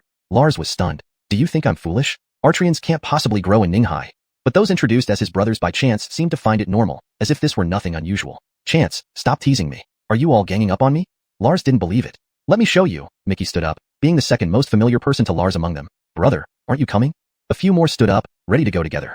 Being young, and with Lars's personality fitting well with theirs, they all decided to join the outing. I won't go. Chance got up. Dinner was over, and Chance planned to check Elder Bart's health first. Knowing this, the other Colbys returned home, as Elder Bart would be staying for some time. Chance led Elder Bart and Xiao Allah to the prepared villa and took his pulse. This time, it took 2 hours, making Xiao Allah uneasy. Don't worry, Elder Bart smiled, motioning Xiao Allah to sit down. Chance is thorough, which is good. I believe my body is fine. I feel much better lately. At that moment, Chance withdrew his hand. Elder Bart is right. You're feeling better. But you need to take some medicine recently. What? Feeling better and still needing medicine? Yes, for adjustment. You've done well this year, but we can't slack off. The prescription I give will help stabilize your condition. That's reassuring. Ache, I plan to stay here longer, Elder Bart said. Coming here makes me feel so much better, both physically and mentally. Chance chuckled. True to form, Elder Bart. Despite his age, Elder Bart had keen senses. You're welcome to stay. After Julius and Maisie's wedding, I may need to seclude myself again, but it's fine for you. You won't be here? Xiao Allah suddenly asked. Then what about Elder Bart's safety? He remembered Lars mentioning Chance's excellent martial skills ensuring safety. Rest assured, security here is top-notch, Chance smiled. Only insiders can enter. Xiao Allah looked doubtful, but Chance didn't press further. Just then, Lars's voice was heard outside. Chance, haha, I can't believe it. Lars ran in excitedly. What are you doing, acting so childishly? Elder Bart teased. What are you holding? Apollo, Chance wasn't lying. There are so many fruits here. Lars put down the durian. Artrian's here. Chance remained silent, smiling, and brewed tea given by yellow grandfather Wu, serving each one a cup. Elder Bart, please try this tea. As they left Elder Bart's villa, Xiao Allah followed Chance outside. Mr. Baker, Xiao Allah finally spoke. Can I spar with you? Since joining Elder Bart, Xiao Allah had heard about Chance's skills. Medical expertise didn't excite him, but the claims of Chance's martial prowess intrigued him. Lars painted Chance as a top expert, making him eager for a match. When he first met Chance, Xiao Allah was somewhat disappointed. Chance looked handsome but showed no signs of martial arts prowess. Compared to typical martial experts, Chance appeared ordinary, lacking any physical strength. You're not my match, Chance smiled. I brought you out to show you the defense of Four Seasons Cloud Peak. How do we see it? Try entering. The edited translation aims to accurately convey the original meaning, maintain natural fluency in English, and ensure consistency in terminology and style. Hashtag chapter 541. Setting sail. Chance's words left Alfredato Allah utterly confused. Go in? Just have legs and you can. Alfredato Allah walked towards the gate, turning back to glance at Chance just before he reached it. Chance smiled with narrowed eyes, gesturing for him to continue. Alfredato Allah took a few more steps forward. Just as he was about to step inside, he suddenly bumped into something invisible. Alfredato Allah paused, rubbing his eyes in disbelief. If he hadn't just come out of there minutes ago and seen nothing, he might have suspected an invisible glass door. He felt around up and down but found nothing blocking his path, yet he couldn't enter. Alfredato Allah turned back to look at Chance again but didn't ask for help. Instead, he began to observe the area. Chance was quite satisfied. No wonder he had been placed by old Bart's side. This wasn't someone who acted rashly. Alfredato Allah climbed over the wall, thinking it should be fine now, but he still couldn't get in. He then tried entering from below, with the same result. But Alfredato Allah didn't give up. Over the next hour, he attempted various methods and even circled the entire Sijiunding compound. In the end, Alfredato Allah had to admit defeat. I give up. Can you tell me what's going on here? Alfredato Allah wasn't discouraged. If anything, he was excited. This made Chance nod approvingly. Actually, it's quite simple. There's an array around Sijiunding, and only those with the specific key can enter. Chance pulled out a white jade piece, slender, and etched with simple patterns. Alfredato Allah examined the object in his hand, then walked towards the gate once more. This time, there was no obstruction. He walked straight in, testing it several times. Eventually, Alfredato Allah was thoroughly convinced. Brother Bart was right. Mr. Baker truly is an extraordinary person. Chance's prowess was well known to Alfredato Allah through both Old Bart and Lars. Old Bart hadn't actually seen much of Chance's martial skills. To Old Bart, Chance was a doctor, albeit a young one with remarkable medical skills. Moreover, Chance excelled in many mysterious arts. His acupuncture techniques had earned admiration even from Director Baker, Alfredato Allah's chief physician. The 5 animal frolics Chance taught were also unique. Practicing them morning and evening, Alfredato Allah noticed significant improvements in his physical fitness. As for Lars, he knew more details, mainly from Julius and Alma. Julius met Chance after the martial arts conference, where he learned that Chance could not only refine invaluable elixirs, but also shone brightly during the event. Even the Lizette had died at his hands. No one else stood a chance. Listening to all these stories, Alfredato Allah had always longed to meet Chance. Upon meeting him, however, Alfredato Allah realized Chance wasn't what he imagined, prompting his desire for a match. They returned to Old Bart's villa without much talk. Still unconvinced, Alfredato Allah said, Mr. Baker, I know I might not be your match, but I still want to try. Chance considered it for a moment. Very well. He asked Alfredato Allah to display his best skills while observing carefully. Despite being decent, Alfredato Allah's abilities fell short compared to Chance's companions. Chance pointed out the flaws in Alfredato Allah's technique, which the latter immediately corrected, surprised by the improvement and the absence of the previous stiffness. Only then did Alfredato Allah understand how modest Chance had been. They weren't even on the same level. Old Bart stayed in Ninghai for nearly 10 days, resting in Sijiunding, which was perfect for recuperation. With people to chat with when bored and the surrounding gardens to explore when troubled, life was comfortable, filled with delicious fruits and vegetables. He felt healthier than before. Lars initially tolerated staying with his grandfather, but soon grew restless, urging Chance to go out. Ninghai offered limited entertainment options, which was why Chance had added an amusement park to the design plans. This project was halfway done, with part expected to open by year-end. Otherwise, there was little else to do. After some thought, Chance suggested, "How about I take you fishing?" Sea fishing? Ninghai, a coastal city, had plenty of opportunities for sea fishing, and wealthy individuals often owned private yachts for relaxation. Chance hadn't been to sea since returning from it, and naturally, he didn't own a yacht. But borrowing one wasn't difficult. After asking around, he borrowed one from Todd. The Gregor family, an old established clan in Ninghai, had a substantial yacht.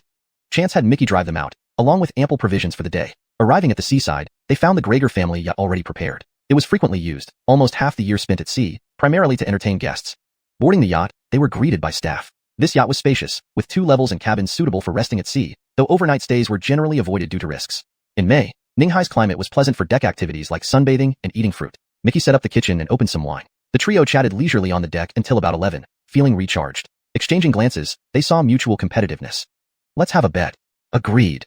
Each armed with a fishing rod, it was mainly Chance and Lars competing while Mickey filmed live on his rarely used account, drawing only a handful of viewers, most familiar to Chance. Back at Sigiyunding, the Colbys watching the stream remarked, "Heh, these kids sure know how to have fun." Old Bart commented first. Chapter 542, Overly Clever. At this moment, those watching their live stream weren't just insiders. Eris had been closely monitoring Chance and everyone around him, dispatching people to quietly observe their movements. Upon learning that Chance went out to sea with someone, the person in charge immediately informed Eris. Eris watched the 2 figures' backs. He recognized one as Chance, but the other was very unfamiliar. Could this be the investigator? It's quite possible. One person, coming and going unnoticed, would be very convenient. Moreover, by the looks of Chance and his companion, they seemed very familiar with each other, so they likely weren't newly acquainted friends. This made Eris even more confident in his guess. He took a screenshot of the video and sent it to Caesar, asking if he knew who the person was. However, after waiting for a long time, he received no reply from Caesar. Eris understood. This must be an insignificant person, not worth the master's attention. Since that's the case, Eris harbored murderous intentions. Let this investigator die here, without a trace. If Caesar knew of Eris's thoughts, he would surely regret choosing such an incompetent man. Killing the investigator now would only make higher-ups more vigilant and furious. In that case, even small matters would escalate into major issues. Additionally, Caesar didn't ignore Eris because he was too lazy to reply. He simply hadn't seen the message. Since following that person, he spent every day beside him, training in martial arts, cultivating, and learning various types of knowledge. Indeed, with the experience from his past life, he paid much attention to physical exercise after regaining consciousness in this lifetime. However, he never cultivated the well-remembered techniques. Because he knew that when selecting successors, that person would examine each individual's body to determine if they were suitable for cultivation. If he had started cultivating those techniques in advance, it would have certainly been detected. In that situation, he wouldn't be able to explain it away, and it would end up being counterproductive. So, doing nothing was the best choice. That person preferred solitude, forbidding him from bringing his phone or even allowing it to vibrate while he was nearby. Therefore, he turned it off and set it aside since there were usually no significant events. But that night, as he was washing up, he opened his phone and saw a message from Eris, who hadn't contacted him for several months. The message mainly contained a screenshot, seemingly taken from a video and not particularly clear. It included Eris's question about whether he recognized the people in the video. Caesar instantly recognized Chance among them, but the other person was less recognizable. Not paying much attention, Caesar tossed the phone aside and began working on the tasks assigned by that person. On the other hand, Chance and Lars had enjoyed their day. Watching others live stream deep sea fishing is always exciting. A competition between experts, sure to be thrilling. But with these two, chickens fighting was more fitting. An hour passed, and they hadn't caught a single fish, staring at each other blankly until they finally burst out laughing uncontrollably on the deck. There weren't many viewers in the live stream, and except for some familiar nicknames, only one stranger remained. Mickey had been following the 3 Colbys for over a year, gaining valuable experience. Finding this stranger in the live stream suspicious, Mickey switched phones to investigate further but found the person's profile completely empty. However, the list of people they followed was peculiar, almost entirely comprising individuals he recognized. Instantly alert, Mickey quietly forwarded this information to Brock, requesting his Savannahs to help investigate. Meanwhile, Mickey also discreetly told Chance. Chance narrowed his eyes. Let's see what they're up to. Chance put his arm around Lars's shoulder, telling him about the situation and suggesting he leave the boat. Unexpectedly, Lars strongly disagreed. He came out to play, and now with something fun happening, why should he leave? Won't go down? Chance confirmed. No, absolutely not, Lars replied firmly. Well then. Chance stopped trying to persuade him. After all, he could protect him easily. So we'll stay on the yacht tonight and see what happens. Fortunately, the yacht had a kitchen, and they had brought plenty of ingredients. Ultimately, neither Chance nor Lars managed to catch a single fish, but Mickey did reel in a decent one. While they were fishing, the yacht staff were also fishing to add to their meals. For lunch, the 3 ate fish caught by others. You grew up in a coastal city, yet you can't fish, Lars criticized. And don't you think that's embarrassing? Aren't you failing to? Chance retorted, speechless. We don't have a sea back home, so it's normal I'm not good at fishing, Lars laughed slyly. But freshly caught fish really does taste better. It feels different. Though the fish in high-end seafood restaurants were fresh, there was still a difference between those fish directly from tanks versus the sea. If it tastes good, eat more. I think this fish soup is delicious, Chance said absent-mindedly. He wasn't worried about the stranger watching them. it was nothing serious, and he could guess who it was, most likely someone from Eris or Caesar's camp. No one else would be so idle. What he was thinking about was the mysterious small world he encountered at the headquarters of the Celestial Order in San Francisco. The aura of the creatures in that small world was terrifying. He remembered the giant tentacle, similar to an octopus, but just one tentacle was so massive. How huge would the whole thing be? A ship could easily be overturned by it. Initially, he thought small worlds were only in China, considering historical records of Penglai, Fangzhong, and Canangzhou. But since discovering the small world in Dianan, he realized there were likely more unknown ones. Whether domestic or abroad, they existed. Given the vastness of the world, it wasn't surprising that other countries also had cultivators and closed-off small worlds. But if exposed small worlds were already so terrifying, how horrifying would the legendary 3 immortal mountains be? And what about that jade vase? Who left it behind? The script looked like ancient Chinese characters, but how did it end up overseas? And considering its weight, how was it transported? Was there an item similar to the world storing ring? Chance pondered that he should soon find an erudite professor to decipher those characters. Chapter 543, Sabotaging the Ship. The sky gradually darkened, and Chance and his companions moved from the deck to the cabins. There were 2 cabins here, each capable of accommodating 2 people. The 3 of them took out a deck of playing cards and played landlord as a form of entertainment. Lars couldn't help but ask in a whisper, "Chance, why hasn't anyone come yet? Will someone really show up?" Chance pushed Lars's head away with an expressionless face. "Do you want to peek at my cards?" "Pfft, don't underestimate me." Despite this, Lars lost miserably that round. Switching gears, he and Chance were both peasants this time. "Hey, can I ask now?" Mickey interjected. "Hold on, I disagree." But Chance, noticing something, signaled Mickey with a glance. "It's late. Let's stop and get some sleep. We'll watch the sunrise tomorrow morning." The other 2 tacitly agreed. Mickey stayed next door, while Chance shared a room with Lars. Chance was a cautious person. Even though he felt confident about ensuring safety, he still wanted to guarantee Lars's absolute security by sharing a room with him. Lars didn't feel any danger and remained highly spirited. The crew members, except for those on duty, had already retired for the night, making the entire ship quiet. Lying on his bed, Chance closed his eyes to rest, but his spiritual awareness enveloped the whole ship. Under this awareness, every detail within a few miles around was under his control. He could clearly see 2 individuals approaching the underside of their ship. Seeing that Chance hadn't spoken for a long time, seemingly asleep, Lars curiously crawled over. "Chance." Chance opened his eyes. "What? Do you have any peculiar hobbies?" "Phew." Lars's face turned green. "I just wanted to ask if anyone is really coming." Chance whispered in the darkness. "Alfredo down beside me." "Oh?" Lars wondered if Chance had peculiar tastes. "Do you still want to see?" "Yes." Lars immediately lay down without hesitation. Chance touched Lars's forehead with his finger. "Don't move. Relax." Following Chance's instructions, Lars relaxed. Soon, he saw an image appear before his eyes. A scene in dark water where 2 figures were swimming. Lars gasped softly, but saw nothing when he opened his eyes again, forcing him to close them once more. Though he didn't know what power Chance possessed, it was undoubtedly incredible. "Chance, are they the ones who want to ambush us?" "Yeah." "What do they plan to do? How should we stop them? Should we go underwater?" "They probably intend to sabotage the ship or set it on fire to create the appearance of an accident," Chance said with a cold smile in the darkness.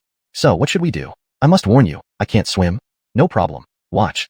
Under Lars's gaze, Chance released a strand of his spiritual attack. This invisible force, thanks to Chance sharing it with Lars, appeared like a thin needle piercing into the water towards one of the swimmers. The attacked person, holding a sharp object intended to break through the hull, suddenly screamed as the needle hit him, causing him to recoil.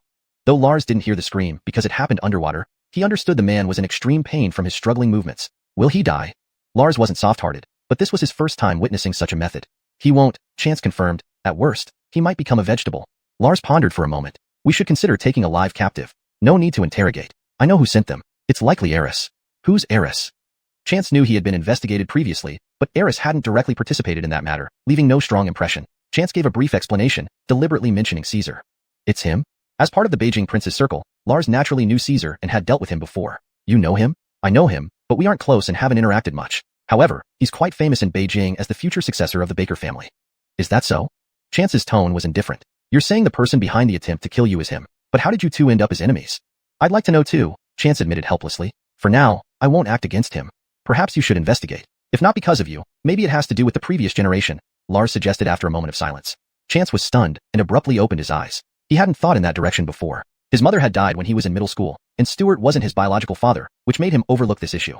Maybe it was related to his parents. If not aimed at his mother, perhaps it targeted his biological father. Biological father. For a moment, Chance's breathing became heavy, not excitement, but anger. Every time he thought about the letter left by his mother, he felt heartache. What kind of blow would drive her to hide in Ninghai with him unborn? He had discussed this with Apollo Alfredo. His mother Tangbart wasn't from a prominent family in Ninghai. She might be from a small town, or somewhere else entirely. No one knew. At one point, Chance had speculated that his biological father might share the surname Baker, which is why his mother specifically chose Stuart. Now, could this Baker be the same as Caesar's Baker? If so, it was revolting. But if this hypothesis were true, why would Caesar know about it? Did someone tell him? Was the heartless man silently allowing it? Chance's mood sank. Lars felt increasingly cold despite the season being otherwise mild. He wrapped his arms around himself. Chance.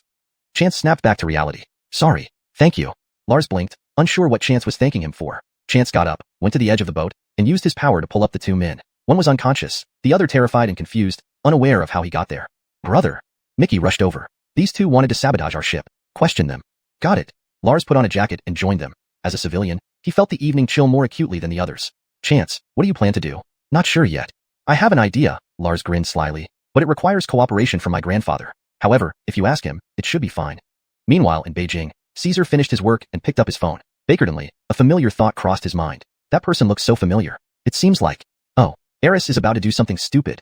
Hashtag chapter 544, clear yet foolish eyes. Caesar hurriedly called Alistair, but before the call connected, he heard someone speak outside the window. Why aren't you asleep yet? Yes, I'm going to sleep right now, Caesar said helplessly and had no choice but to turn off his phone. If he went against this person, it could ruin everything for him. He hoped Alistair wouldn't do anything stupid. Otherwise, if he got himself into trouble, don't blame him for not saving him. Alistair was just a step too late as the call was disconnected. After much hesitation, he still decided to make another call, though Caesar had clearly told him not to contact him proactively. However, when he tried calling, the phone was already switched off. Alistair guessed that Caesar must have seen the message and decided not to call back since it wasn't a big deal. It is indeed time to sleep now, he thought to himself, instantly feeling relieved. It seemed that the person with Chance wasn't important at all, probably just a minor clerk sent from above. Even if something happened, it wouldn't be a significant issue.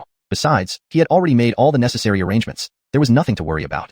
Feeling good, Alistair got into bed, eagerly awaiting tomorrow morning when good news would come to him. However, he didn't have to wait until morning. At 3 in the middle of the night, a phone call woke him up. Having been in deep sleep, he was immediately irritated upon seeing it was from one of his subordinates. What? Calling at this hour? Don't you know any rules? Alistair flared up. These people from commoner families really lack discipline. Moreover, he had explicitly instructed them to report in the morning. Why the rush? The voice on the other end was frantic, but dared not interrupt him, only audible through heavy breathing. Speak quickly. Alistair snapped impatiently. Oraldin, something has happened. So what if it did? Alistair sneered coldly. Didn't he want something to happen? The bigger the better. No, it's our people who got into trouble. Our people were caught. And did they complete their mission? Alistair's heart sank. They did try, but they failed. Did the people you hired crack under pressure? Alistair snorted. He wasn't overly concerned because these two individuals knew nothing crucial. They were expendable from the beginning. Well, they did confess, but Oraldin, it's not just about whether they confessed or not. It's gotten out of hand. Out of hand? How bad can it get? Alistair found it laughable. Isn't it just about Chance returning? People make him sound so impressive. Isn't it just some small Star Sea group? Over the past year, the Star Sea group had suffered significant losses under his suppression, shrinking its business scope considerably. Even his business partners dared not stand up for them. What could they do? Everyone said Chance was brilliant, some sort of master, but Alistair scoffed inwardly. Master? Bah. Although they hadn't grown up together, Ninghai originally only had a few leading families. Besides, he had seen multiple times how Chance was infatuated with his sister. He was a typical college student, lacking even the charisma of an average rich kid, with clear yet foolish eyes. Considering that Baker one far favored his illegitimate son, why would he give Chance any chance to engage in company affairs, let alone succeed? This turned him into a fool. How could such a person rise to prominence in a short time, founding the Star Sea Group and allegedly possessing excellent martial arts skills? Alistair not only didn't believe it, but also found a plausible explanation. Everything was orchestrated by the Ares family. Ares Renata, the only girl and pampered princess of 2 generations of the Ares family, naturally wanted to elevate Chance's image after she developed feelings for him. Additionally, it benefited the Ares family. Having her granddaughter marry a promising young talent versus a disgraced and impoverished young lord made all the difference. Moreover, while Alistair had been busy climbing the ranks in the capital, he missed out on much information except for cultivating connections. By the time he was appointed to Ninghai, Chance had already disappeared, so they never met again. Thus, Alistair had no fear of Chance and relentlessly suppressed the Star Sea Group. Now, he even resorted to underhanded tactics, directly attacking Chance and the inspection team. What are you panicking about? Can a small fry like Chance swallow you whole? Even if he died, I could handle the fallout. Besides, the ship only got a few dents. But the boat wasn't just carrying Chance and the inspection team. There was another person on board. Who? We don't know, but they say it's a big shot. The 2 captured suspects may not know us, but once they start tracing contacts, it won't take long. His subordinate sounded terrified. I fear we cannot escape. Nonsense. Alistair got out of bed, walked to the window with a stern look and ordered, find out who this big shot is. After hanging up, Alistair started contacting his network in the capital, people he had carefully cultivated over the years. They consumed much of his resources, but it was worth it in times like these. He kept calling, making over 7 consecutive calls before finally stopping to wait for news. Despite being woken in the middle of the night, they grudgingly complied due to their obligations. As dawn approached, his phone finally rang again. Hello. Alistair answered anxiously. Waiting had worn down his composure, but the caller told him that no major figure had left the capital and questioned where he had gotten this fake information. Frowning, Alistair asked, Really? If you don't trust me, then wait for others. The caller hung up rudely. Alfredosening to the dial tone, Alistair cursed. These bastards only cooperated when money was involved. More calls left Alistair confused. No major figures, not even a bureau-level official, had left the capital. Taking a deep breath, Alistair realized this must be chance playing tricks on him. There was no such person. It was all a bluff. Chapter 545. Explosive news. Heir wasn't entirely off the mark in his suspicions. The friends he had contacted included those from government agencies, secretariats, and even the airport and train stations. If there had been any significant activity, at least some of them should have picked up on it. But all were in unison. No one had heard anything. The only possible explanation was that Chance was playing a cunning game. Good for him. This kid is giving me new respect. Heir chuckled, but his smile carried the venom of a serpent. His subordinate was still waiting for news, so Heir immediately called to order everyone back, advising them to stand down. Any erratic behavior at this moment would give the opposition an opportunity. Keeping calm and proceeding with business as usual was the better strategy. He didn't believe Chance was unaware of his actions against him. With a light heart, Heir went about washing up, then went to work where he enjoyed several meat buns in the City Hall cafeteria with gusto. On the other side, Chance and his team weren't idle. Chance had also instructed Fremont to closely monitor Heir's movements, informing him of any changes. Chance's assessment of Heir's actions differed completely. Chance currently wanted Heir to stay put. Any movement from the latter could destabilize the small yet tight-knit Ninghai. Flaws in the old Bart family information leaking out would not be beneficial. Knowing that Heir frequently made calls, Fremont was initially worried, but nothing happened after the initial flurry of activity. Fremont even received reports that Heir was in high spirits today, eating breakfast in the cafeteria and visiting ordinary employees. This reaction bewildered Fremont. He almost thought Heir had lost it. When Chance came in and learned everything, he burst into laughter. It's nothing. Heir simply outsmarted himself. Brother, I don't understand. Can you explain? Fremont asked humbly. He was smart in managing gangs and forming alliances, but struggled with the convoluted world of politics. Put simply, the yacht Lars and I were on was sabotaged yesterday, likely orchestrated by Heir. But since we're just minor figures, any fuss wouldn't cause much trouble. So, Lars suggested pretending that old Bart was on board, Chance explained with a smirk. But old Bart wasn't on board, Fremont frowned. That can be changed with one word from the Colby, Chance said calmly. Once old Bart confirmed he was present, no one would question it. An assassination attempt on such a prominent figure would make things serious, especially given the unresolved attempt a year ago. Ah, I see now. Brother, you and Lars played it rough. Framing it as an attempt to harm a senior party leader means even Heir's backers will suffer. But won't it cover up the real culprit from the previous assassination attempt? Fremont pondered further. Not really, Chance narrowed his eyes. The culprit behind Heir is the Beijing Baker family. While the last attempt lacked concrete evidence, there's a strong likelihood it was them. The Baker family has been political rivals with the Bart family for generations. Lars's father, old Bart's eldest son, died in the line of duty, with the Baker family suspected to be involved. Chance continued coldly. Lars taking over after the arrests of officials in Zhangqing is tied to this. If it weren't implicitly approved from above, would such a young man like Lars get the position? So, even without direct evidence, those in power already suspect the Baker family, thus Lars's position is seen as compensation? Yes, pretty much. Now, with the Baker family making another move, karma has caught up with them. They deserve it. So what's our next step, brother? Do nothing. We wait for those from above. Heir probably never imagined 2 investigation teams coming for him at once. A highlight of his life, perhaps. Haha, indeed. After finalizing their plan, Chance and company left the rest to Lars and did nothing else. Just as Heir expected, doing nothing was the best approach when facing higher authority. Chance quietly waited for the investigation team's results, while Heir remained oblivious, continuing life as usual, planning future moves. Until a few days later when several people burst into his office, startling him. Who are you? Heir roared, rising to his feet. Is Chance sending people to trick me? I saw through his tactics long ago. We're from the Special Investigation Team. You are required to come with us. Non-compliance will force us to take stronger measures, they stated sternly, brandishing weapons. Heir froze. Turning to his dazed secretary, he shouted, Call the police. Someone is trying to move. The leader barked, and Heir was quickly restrained and handcuffed. A vice mayor of Ninghai being escorted out of the city hall building in handcuffs caused a sensation among citizens. Strangely, the media did not report it that day. People understood, the less coverage, the bigger the story.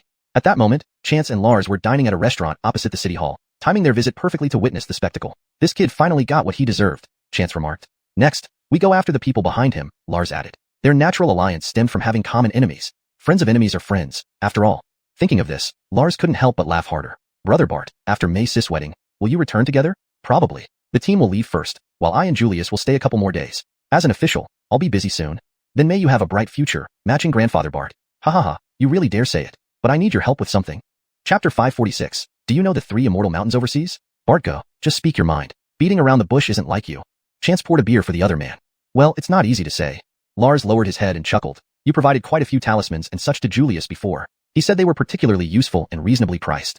Yeah, that happened. I'm a bit protective of my people, regardless of whether they're strong or weak. As long as they're under me, I don't want them to get hurt. Lars spoke earnestly. So, could you continue providing them with these items? That's all. Chance was speechless. I was ready to turn you down, but it turns out it's just this small matter? He had thought it was something significant. It was just some talismans and amulets. Things were different now compared to before. Previously, his cultivation level was low, his spirit energy weak, and his success rate in drawing talismans wasn't high either. But now, creating these lower-level talismans was as simple as eating and drinking water for him. Moreover, Foy's now used jade bamboo to make talisman paper, which grew abundantly near Medicine King Valley in Wu family village, ensuring a steady supply of raw materials. Even Foy's grandson had started learning the technique, and while the quality might be lacking initially, the future looked promising. Do you agree? This is nothing. Ask for something else. Then how about giving us some of those elixirs they mentioned? Elixirs are no problem. Chance waved his hand. I can give you a discount on the price. How much of a discount? Lars, a good leader, was already looking out for his subordinates even before taking office. How about free? You're joking? Brother, if we save this money, whatever you eat in the future, I'll buy it for you. Bull, you're fooling a child? Chance laughed and scolded. I do have one request. You need to help me investigate something? What are you investigating? Tell me. Lars became serious. Let's be clear. No matter how close we are, I won't agree to anything that harms national interests. I hope our relationship remains one of brotherhood, not a transaction based on power and money. It's unrelated to the state. It's just a personal matter of mine. Actually, it may be related to the state, and even the whole world. Lars was stunned. What's so big it involves the entire world? What are you planning? Do you know the 3 immortal islands overseas? Cortez? You mean Penglai and Fangzhong? Yes. Aren't they in Shandong province? While that's true, only Penglai matches geographically, but the legends are different. You're right. Legends would be different, Lars said dismissively. What if I told you that those legends aren't just legends but distant events that seem unreal because they're too far removed from us? Chance paused, deep in thought. Are you kidding me? Are you telling me mythology is actually history? Maybe. Chance flicked his fingers lightly, and a flame appeared at his fingertips. Wow, is this close-up magic? This is sorcery, Chance said softly. Though the Jasperly Doctor sect specialized in medicine, it dabbled in various esoteric arts, perhaps more than most sections. This was partly due to the legacy passed down by their ancestors, who wandered among the common folk and left behind a diverse array of knowledge. Moreover, many of these esoteric arts weren't entirely separate from medical practices. Not magic? Lars asked, seeing Chance's seriousness. If it were magic, there'd still need to be props involved. Chance undid his shirt buttons and rolled up his sleeves. Just tell me what you want to see, and I can show you. Snow? Lars suggested. It was almost May, and even in winter, it didn't snow in Ninghai, let alone now. That's simple. Chance flicked his fingers again, and Lars felt something fall on his neck. Looking up, he saw snowflakes drifting from the ceiling. How is this possible? Lars exclaimed loudly and jumped onto a chair to inspect any mechanism, but there was none. The snow appeared out of nowhere in the room's air, unrelated to the ceiling. And this wasn't artificial snow, which is chemically produced. These were real snowflakes, melting instantly when touched. Stop it. But care. Chance nodded, and the snow vanished. Lars stood there dumbfounded, not even remembering to wipe the footprints off the chair before sitting down. So, there really are immortals? Nope, Chance laughed. He hadn't expected Lars to ask such a question. You scared me. I thought Baker and Wukong and Zhu Beiji were real too. Lars patted his chest. But your skills are impressive. While immortals may not exist, sorcery and cultivators do. That's why I need your help. Alright, I believe you. What do you need me to do? Not find cultivators, I hope? Something like that. Chance finished his drink. I need Julius and his team to help me find legendary Taoist paradises. Chance explained Taoist paradises to Lars, and Lars finally understood the 1,000-year-old secrets of the cultivator world. These things you're talking about will take some time to process. Lars felt overwhelmed. Today's conversation had completely shaken his worldview. Bartgu, you can't be serious? Chance noticed Lars's dazed expression and couldn't help laughing. Didn't you inquire about your position? What? Julius's department handles special domestic incidents. Special usually refers to unusual casualties. Do you know what unusual means? I know, wait. When you say unusual, you don't mean murders, do you? Think of it as cases where non-humans are involved, like ghosts. Don't be afraid. You're not on duty. Yeah, I'm not afraid, Lars forced an awkward smile. At this moment, Lars recalled some things his uncle Bartolahua had once told him. Chapter 547. I have an antique to contribute to the country. Indeed, Alfred and Coln had many friends, and it didn't take long for them to determine that the second character was Yao Yao. The word Yao, bottle? The few Colbyly gentlemen muttered these words in their mouths. What does this mean? Achi, what strange thing have you come up with again? Didn't you buy some fake antiques? Chance waved his hand. Not at all. When I went abroad last time, I saw these characters somewhere in San Francisco's Tien Alfredo religion. Chance told a half-truth. At that moment, I thought it was impossible for Americans to write these characters, as they only use letters. I didn't know if they were Chinese characters, so I just wrote them down. It must be a Chinese character. It's surprising to see it appear abroad. Yeah, that's exactly what puzzles me, Chance thought for a moment. By the way, Elder Bart, I brought back some antiques from abroad and want to donate them to the country. How should we proceed? Oh, what kind of antiques? Asked Elder Bart. When our country was founded, a batch of handicrafts was exported to earn foreign exchange. Don't create a joke by buying these handicrafts back at high prices. Of course not. Chance hesitated for a moment, then whispered 2 words softly. It wasn't that he feared eavesdroppers, but rather that he worried speaking too loudly would startle the Colbyly gentlemen. Mainly because the bronze animal heads stirred too many hearts. What? As expected, hearing Chance's words made the eyes of the few Colbyly gentlemen widen instantly. Really or not? Which one? Rooster of the year you. The few Colbyly gentlemen all took a sharp breath. They were all big businessmen who paid close attention to such matters and wanted to help. However, the bronze animal heads were truly rare finds, not something you could just go out and buy. Take the rooster of the year you bronze head. It had always been missing without a trace, impossible to find. Who would have thought it would end up in Chance's hands and be brought back to the country? Is it real? Has it been appraised yet? It should be real. I found it in a foreign power's treasure vault. Everyone nodded. To foreigners, this thing was neither attractive nor useful. But to the Chinese people, it meant something entirely different. Thus, when it fell into the hands of a foreign power and was neglected due to lack of interest, it was understandable. It was likely that the other bronze heads had met with similar fates. Achi, where's the bronze head? Have you brought it back to the country? Yes, it's still at my place. Would the Colbys like to take a look? As soon as Chance finished speaking, the Colby gentlemen all stood up. Naturally, they had to go and see it for themselves. Chance led the Colby gentleman into his villa. The basement of his villa was vast, housing a room for refining pills, a study, and a large treasure storage area. A special array formation was set up here primarily for theft prevention. Although most of the residents were trusted, there were also some staff members. Better to prevent issues at the source. Only he could lead anyone in, ensuring problems were nipped in the bud. Leading the Colby gentleman straight to his treasure storage room, they walked in, and Ellie immediately froze, pointing at an oil painting on the wall in shock. Is this real? Absolutely real. Nothing here is fake. Chance said with a smile. Elders, feel free to speak up if you fancy anything, except items like the bronze heads which belong to the nation. Chance understood that while he could preserve and knew the value of national treasures, they held no significant meaning to him. Kiting them over to the nation was the better choice. Although there were rumors about some experts damaging or stealing national treasures, Chance believed most scholars dedicated their lives to preserving these treasures faithfully. Chance felt these treasures were wasted in his hands since he neither appreciated nor had time to appreciate them. It was better to let experts study them. This place not only housed national-level artifacts but also other items, like the jewelry, watches, and paintings he brought back from abroad. These were personally selected and arranged by Rosemary from the Tien Alfredo religion and the Curtis family. Just admire them, Britt Lau said, looking enviously at a sheep-fat jade vial displayed in a glass cabinet. Good stuff, really good stuff. Right, Chance. Alfredo Lau's eyes almost bulged out.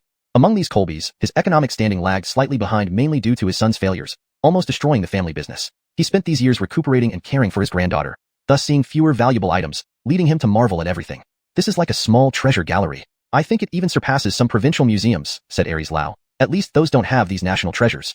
Let me show you the bronze head, said Chance. In the center of the treasure room was a white marble display stand. Inside the glass case atop, it was the Rooster of the Year U bronze head. Great find. Wow, we're actually seeing this before the experts. Lucky indeed. Everyone marveled and sighed in admiration. Do you really intend to donate it to the country? Asked Bart Lau. Don't you think it's a good idea?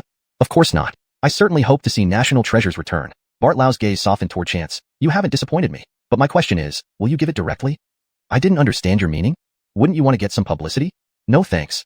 Chance shook his head. I'd rather gain recognition for my medical skills than for this. I just hope it can be fully returned to the nation. Great kid. Great kid. Excellent. As I've said, Achi is the best young man I've ever seen. The Colby gentleman praised Chance profusely, making him a bit embarrassed. Too kind? Ha ha ha ha. This kid is even getting shy. Elder Bart, handing it over to the country is fine, and not wanting publicity is also fine. However, you should still ask for some benefits for yourself, said Bart Lau with a chuckle. People should look after their own interests. It's worrying if you don't.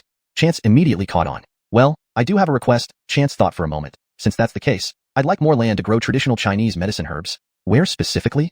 Sichuan, Yunnan, Guizhou provinces will all work. Chance said, preferably Yunnan. These areas were rich in herbal medicines. Any would be beneficial. Alright, let me think how to say this. I'll help you with this. Bart Lau nodded. Yao, bottle?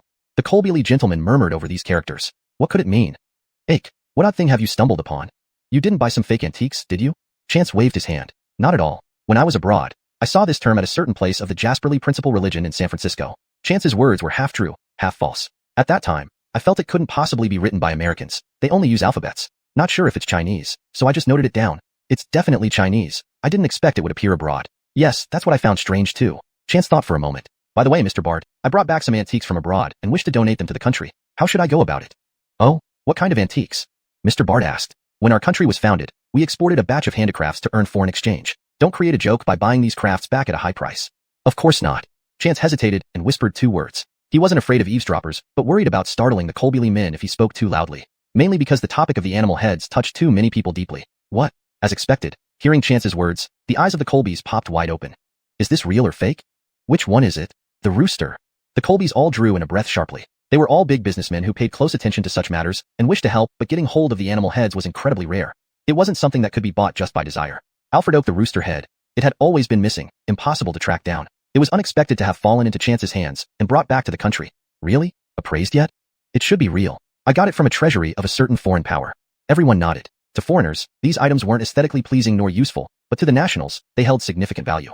Thus, if they fell into foreign hands, they might be overlooked. Perhaps the other animal heads met similar fates. Chance, where's the head? Did you bring it back? It's with me. Gentlemen, would you like to see it? No sooner had Chance finished speaking than the Colbys stood up. They naturally wanted to see this object. Chance led the Colbys into his villa, whose basement was vast. Besides rooms for alchemy and study, there was also a large treasure room. Here, protective formations were set up primarily for anti-theft purposes. Although most residents were trusted, some staff were still around. Rather than having endless vigilance against thieves, it was better to tackle the problem at its root. Only he could lead anyone in. Straight into the treasure room, Mr. Cortezong pointed at an oil painting on the wall, eyes widened in surprise. Is this real? Real, everything here is genuine, Chance laughed. Gentlemen, feel free to ask if anything catches your eye, except things like the animal head. I need to give those to the country. Chance understood well. Treasures of national importance, though valuable, didn't mean much to him personally. It was better to hand them over to the country. Despite some rumors about experts damaging or appropriating national treasures, Chance believed most devoted their lives to studying these artifacts faithfully. Chance felt these items would be wasted in his possession. He neither appreciated them nor had time to do so. Better to let experts research them. The treasure room housed not just national-level artifacts but other items as well. For instance, jewels, watches, and paintings brought back from abroad, which Rosemary personally selected and arranged. Just for viewing, Alfredenkoln said, while his eyes gazed at a glass cabinet displaying a mutton-fat jade vase. His mouth almost watered. What a treasure, truly a treasure. Yes, Chance. Elder Alfredo's eyes were almost crossed. Among these Colbys, he had relatively less wealth, mainly due to his son's lack of effort, nearly ruining the family business. Additionally, he spent these years nursing injuries and caring for his granddaughter, thus seeing fewer fine items, hence the astonishment now. You practically have a mini treasure museum here. I think even provincial museums don't match this collection, Mr. Aries remarked, especially in terms of national-level treasures. Let's go see the animal head, Chance said. In the center of the treasure room stood a marble pedestal under a glass cover, housing the rooster head. Magnificent. TSK, can't believe we saw this before those scholars. So lucky. There was a wave of admiration and sighs. Mr. Bart asked Chance, are you really going to donate it to the country? Do you think it's inappropriate? Of course not. I'm certainly glad to see the return of national treasures. Mr. Bart looked more warmly at Chance. You haven't let me down, but I was asking if you plan to hand it over quietly? I didn't get what you mean. Don't you want to gain some fame? No thanks. Chance shook his head. I'd rather gain recognition for my medical skills than this. I just hope it gets safely handed over to the country. Good lad. Good lad. Well done. I said it before, Chance is the best young man I've seen. The praise made Chance a bit embarrassed. Too kind. Ha ha ha. He actually blushes. Chance, donating to the country is fine, and you not wanting to make an appearance is also fine. However, you should still ask for some benefits. Mr. Bart chuckled. If you don't seek your own interest, heaven will destroy you. It's better to have demands rather than none, which can be worrying. Chance immediately understood. I do have a request, Chance thought for a moment. Since that's the case, I'd like several pieces of land for growing traditional Chinese herbs. Where specifically? Sichuan, Yunnan South, Guizhou. All are good. Chance replied. Preferably Yunnan South. All prime locations for medicinal herbs. Any would be beneficial. All right, I'll consider how to phrase this and help you with it, Mr. Bart nodded. Chapter 548. The Animal Head. Alfredenkoln indeed had a lot of friends. Very soon, they found out that the second character was Yao. The characters Yao and Ping? The Colbys muttered these words. What does it mean? Ake, what strange thing have you found? Didn't you buy some fake antiques? Chance waved his hand. Not really. When I went abroad last time, I saw these characters somewhere in San Francisco's Jasperly Reasoning Sect. Chance's statement was half true, half false. At that moment, I felt that these could not possibly be written by Americans, as they all use alphabets. I didn't know if it was Chinese characters, so I noted them down. These are undoubtedly Chinese characters. Unexpectedly, they appeared overseas. Yes, this is what puzzled me too, Chance thought for a while. Right, Mr. Bart? I brought back some antiques from abroad and want to donate them to the country. How should I do it? Oh, what kind of antiques? Mr. Bart asked. After our country was founded, we exported a batch of handicrafts to earn foreign exchange. Don't make a fool of yourself by buying these handicrafts back at a high price. Of course not. Chance hesitated for a while and whispered two words softly. He wasn't afraid of eavesdroppers, but worried that he would scare the Colbys if he spoke too loudly. Mainly because the bronze animal head stirred many people's hearts. What? Fair enough. After hearing Chance's words, all the Colbys opened their eyes wide. Really or fake? Which one? It's the rooster of the year. The Colbys all drew in a breath sharply. They were all big businessmen and very concerned about such matters. They wanted to help, but getting hold of these bronze animal heads was not easy. Alfred Oak, the rooster head of the year, which has always been missing without any trace. It never occurred to them that it would end up in Chance's hands and brought back to the country. Is it real? Have you authenticated it? It should be real. I found it in the treasure vault of a certain force abroad. Everyone nodded. For foreigners, this thing was neither beautiful nor useful, but it meant something different to the Chinese people. So when it fell into the hands of foreign forces and they didn't pay much attention to it, they overlooked it easily. It was estimated that the other bronze animal heads also met with such situations. Che, where's the bronze animal head? Did you bring it back to the country? Yes, it's at my place. Would the Colbys like to take a look? As soon as Chance finished speaking, the Colbys all stood up. They naturally wanted to see this thing. Chance took the Colbys into his villa. The basement of his villa was huge, containing places such as alchemy rooms, study rooms, and a large treasure room. This area was specifically equipped with an array formation, mainly for theft prevention. Although most people living here were trusted individuals, there were still staff members. Better to be safe than sorry, so he made sure no one else except himself could enter this place. Leading the Colbys straight to the treasure room, as soon as they entered, Mr. Cortezong's eyes widened, pointing to an oil painting on the wall in shock. Is this real or fake? Real, there's nothing fake here, Chance smiled. Don't be shy, Colbys. If you like anything, feel free to speak up as long as it's not at the level of the bronze animal head. That, I will give to the country. Chance was clear-minded. Although he could preserve national treasures and knew they were extremely valuable, they held little significance for him. He thought it better to hand them over to the country. There were indeed rumors about experts damaging or keeping national treasures for themselves, but Chance believed that most people dedicated their lives to studying these treasures. Chance thought these things were wasted in his hands. He didn't understand how to appreciate them, nor did he have the time to admire them. It was better for professionals to study them. The villa didn't just contain national-level artifacts. There were also other items. For example, those jewelry and watches he brought back from abroad, along with the paintings that Mr. Cortezong saw earlier. These were retrieved from the Jasperly Reasoning Sect and Curtis family, personally selected and displayed by Rosemary. Just take a look, Alfredenkoln said, but his eyes were fixated on a glass bottle, made of mutton fat jade inside a glass cabinet nearby, almost drooling. Good stuff. Really good stuff. Chance, this? Elder Alfredo's eyes were almost mesmerized. Among these Colbys, his economic standing was slightly inferior, mainly due to his sons who almost ruined the family business. Moreover, he had spent recent years recuperating from injuries and taking care of his granddaughter, hence seeing fewer valuables. At this moment, everything looked astounding to him. You've practically turned this place into a mini treasure museum. I think it's even better than some provincial museums, Mr. Aries added. At least they don't have these kinds of national treasures. I'll show you the bronze animal head, Chance said. In the center of the treasure room stood a platform made of white marble, with the rooster head of the year inside a glass case on top. Good stuff. Tisk, didn't expect we'd see this before those scholars and experts. 3 times lucky. The crowd sighed and marveled. Mr. Bart asked Chance, are you really going to donate it to the country? Do you think it's not good? Not at all, of course. I wish to see national treasures return home. Mr. Bart's gaze softened when looking at Chance. You haven't let me down. But what I'm asking is, do you plan to hand it over this way? I didn't quite get your meaning. Don't you want to gain some recognition? No need. Chance shook his head. I'd rather gain recognition for my medical skills, not for this. I only hope to fully hand it over to the country. Good boy. Good boy. Excellent. I said, Che is the best young man I've ever seen. The Colby's praises made Chance feel somewhat embarrassed. Thank you kindly. Ha ha ha ha.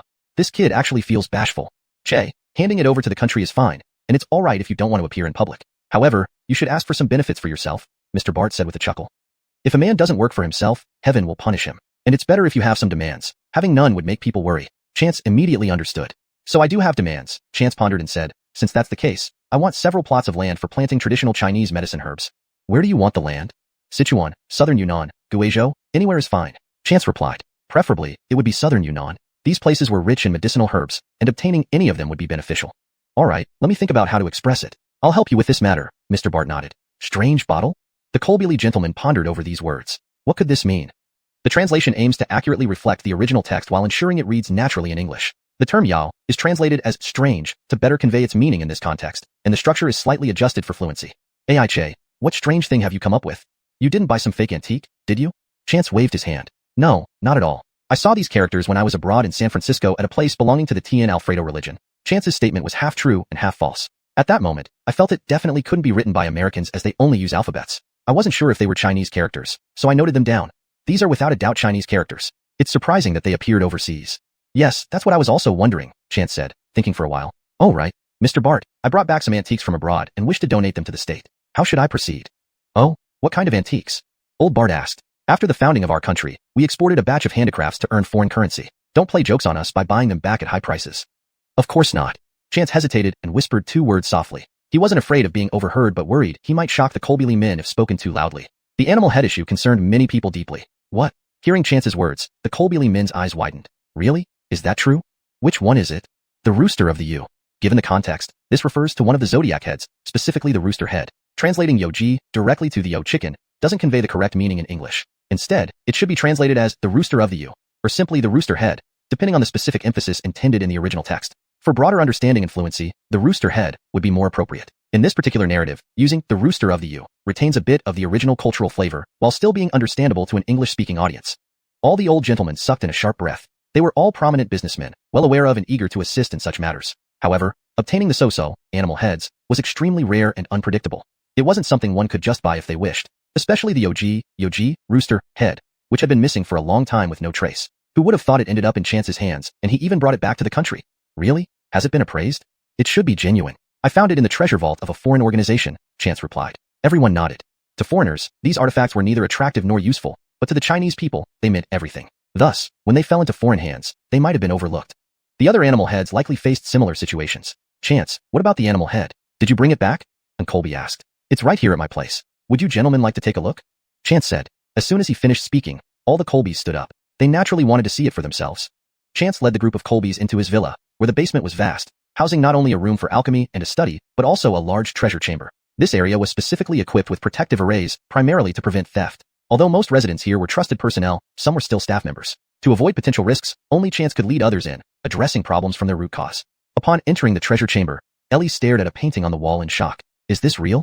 Yes, everything here is genuine, Chance smiled. Gentlemen, feel free to admire anything that catches your eye. Just don't mention items like the animal head. I plan to donate those to the country. Chance understood the value of national treasures. While he could preserve them and knew their worth, keeping them had little significance for him. It made more sense to hand them over to the nation. Despite some rumors about experts damaging or appropriating national treasures, Chance believed that most scholars dedicated their lives to preserving these treasures. He felt these treasures would be wasted in his possession, since he neither appreciated them properly nor had the time to do so. It was better for experts to study them. The collection included not only national-level relics but also various other items, such as jewels, watches, and paintings he brought back from abroad, personally selected by Rosemary. Just for admiring, Clayton said, eyeing a glass cabinet displaying a white jade vase, almost drooling. Excellent, truly excellent. Yes, Chance, you? Elder Alfredo's eyes were almost mesmerized. His economic situation was slightly inferior compared to the other Colbys due to his son's failures. Over the years, he mainly focused on recuperation and looking after his granddaughter, thus seeing fewer valuable items. He was filled with awe now. This place is practically a miniature treasure museum. I think it even surpasses some provincial museums, Old Aries remarked. They certainly don't have these kinds of national treasures. I'll show you the animal head, Chance said. In the center of the treasure chamber stood a platform made of white marble, with the chicken, rooster, head displayed inside a glass case. Remarkable. Wow, we've actually seen it before any scholars or experts. What an honor. Everyone marveled inside. Do you really plan to donate it to the country? Bart Lau asked Chance. Do you disapprove? Not at all. Of course, I hope to see national treasures returned home. Bart Lau looked at Chance with increasingly gentle eyes. You're indeed a promising young man. But what I'm asking is, will you donate it like this? I don't understand what you mean. Don't you want to gain some recognition? No thanks. Chance shook his head. I'd rather gain recognition for my medical skills than for this. All I hope is to ensure it reaches the country safely. Good lad. Good lad. Very commendable. I always said Chance is the best young man I know. The praise from the Colbys made Chance somewhat embarrassed. Too kind. Ha ha ha ha. The boy is blushing. Chance, handing it over to the country is fine, and remaining anonymous is also fine. However, you should still ask for some benefits, Bart Lau chuckled. If you have requests, it's better than having none, which can raise concerns. Chance immediately understood. Well, I do have a request. Chance thought for a moment and continued. Since that's the case, I'd like some land for growing traditional Chinese herbs. Where would you like the land? Sichuan, Yunnan South, Guizhou. All are acceptable, preferably Yunnan South. These regions were famous for producing medicinal herbs, and acquiring any one of them would be beneficial. All right, let me figure out how to help you with this. Bart Lau nodded. Really? Have you verified its authenticity?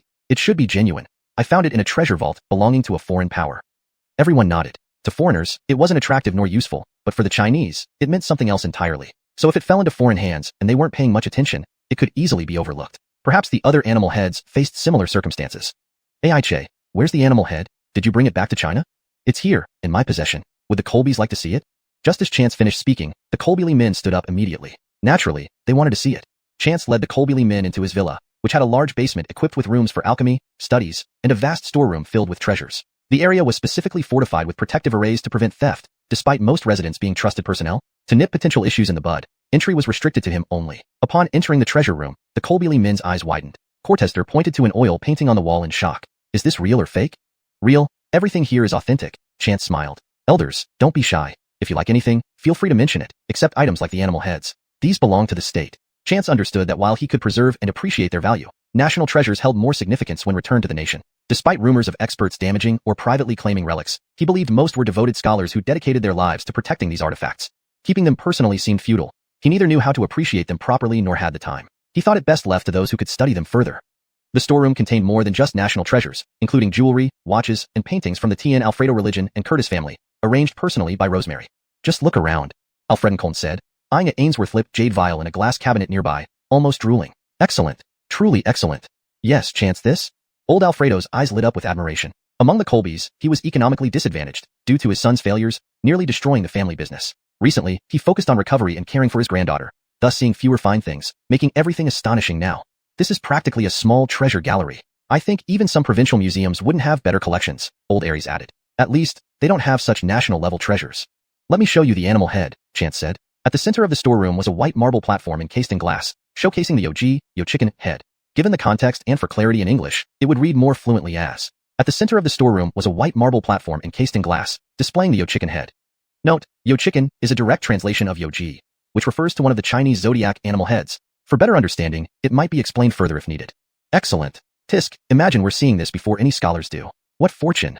Everyone marveled in unison. Old Bart asked Chance, are you really donating this to the state? Do you disapprove? Not at all. I certainly want to see national treasures return. Old Bart looked at Chance warmly. You've proven my judgment correct, but I ask, will you hand it over directly? I don't understand your meaning. Don't you want some recognition? No thanks. Chance shook his head.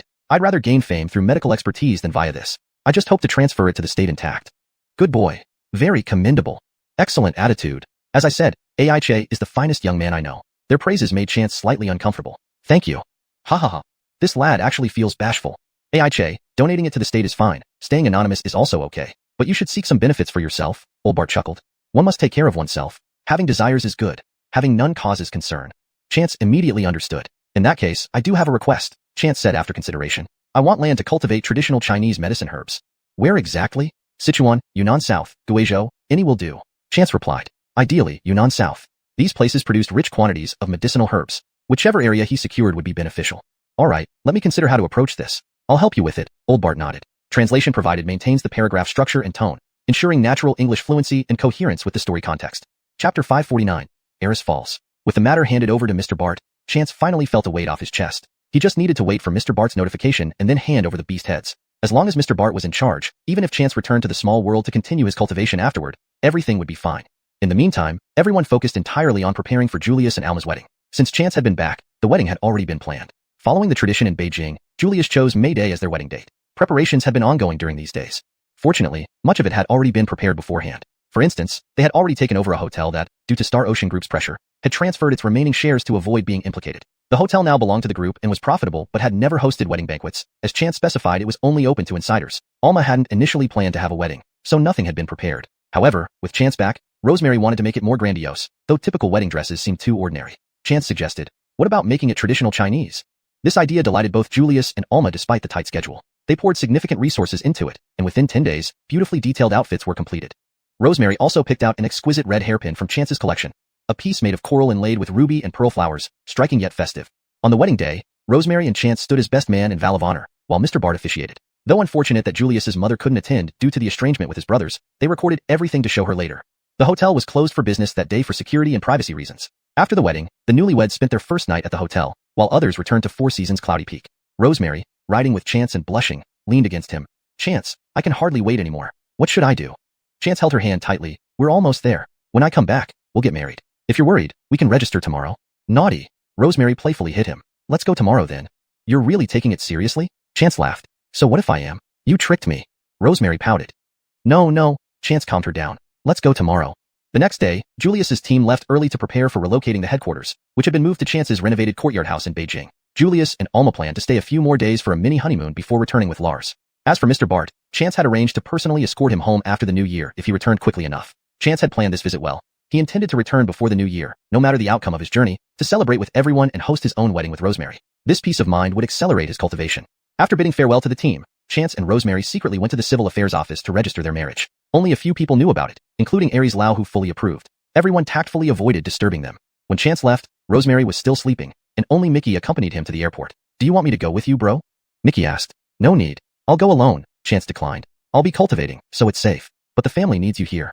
That makes sense. Despite feeling sad, Mickey knew the dangers at home were greater. Unbeknownst to many, Chance had silently caused significant losses for Heiress and the Baker family. Ninghai's municipal government was in turmoil, and officials were expected to be reassigned soon. As predicted, major changes came to Ninghai right after Chance left. Almost the entire previous leadership, especially Heiress's allies, were purged. Even those on the fringes suffered marginalization but remained within the system. Those investigated were promoted or transferred as appropriate, and one new leader took charge. Within 3 days, this leader implemented extensive reforms to rectify issues in Ninghai's governance. 3 days later, this new leader visited Four Seasons Cloudy Peak, meeting Star Ocean Group's executives to foster cooperation between City Hall and the company. Ninghai's upper echelons restructured, leaving the business community shocked. Initially reveling in Star Ocean Group's struggles, many saw it as a chance to capitalize. Now, they realized why Heiress fell. Chance had orchestrated everything. Everyone marveled at Chance's prowess, who first dismantled the Adidin family and now crushed their last viable heir. In awe, many wanted to meet Chance, but he had already departed for the small world. Rejected visits led to indirect approaches, targeting companies that had previously harmed Star Ocean Group to curry favor. Thus began a shift in power dynamics, reflecting Chance's growing influence and strategic acumen. Chapter 550. Caesar got screwed. The business community in Ninghai was in a state of chaos for a while, but it was all smiles at the disorder. As long as the current few bigwigs in Ninghai remained unshaken, everything else didn't matter. If Ninghai experienced an earthquake, then the capital faced something even more severe. However, this happened entirely underground. known only to a select group of high-ranking officials. Ordinary people had no access to such information. The leader of Cortezaguo was infuriated upon learning that old Bart had been attacked again. It wasn't just him who was enraged. Other old cadres and leaders nearing retirement were similarly livid. Since the founding of the nation, indeed, there have been some incidents like this, but they were all orchestrated by foreign reactionary forces. This time, however, the attack came from within. Not all these old cadres aligned with old Bart, but the thought that what happened to Bart could happen to them made them insist on a thorough investigation.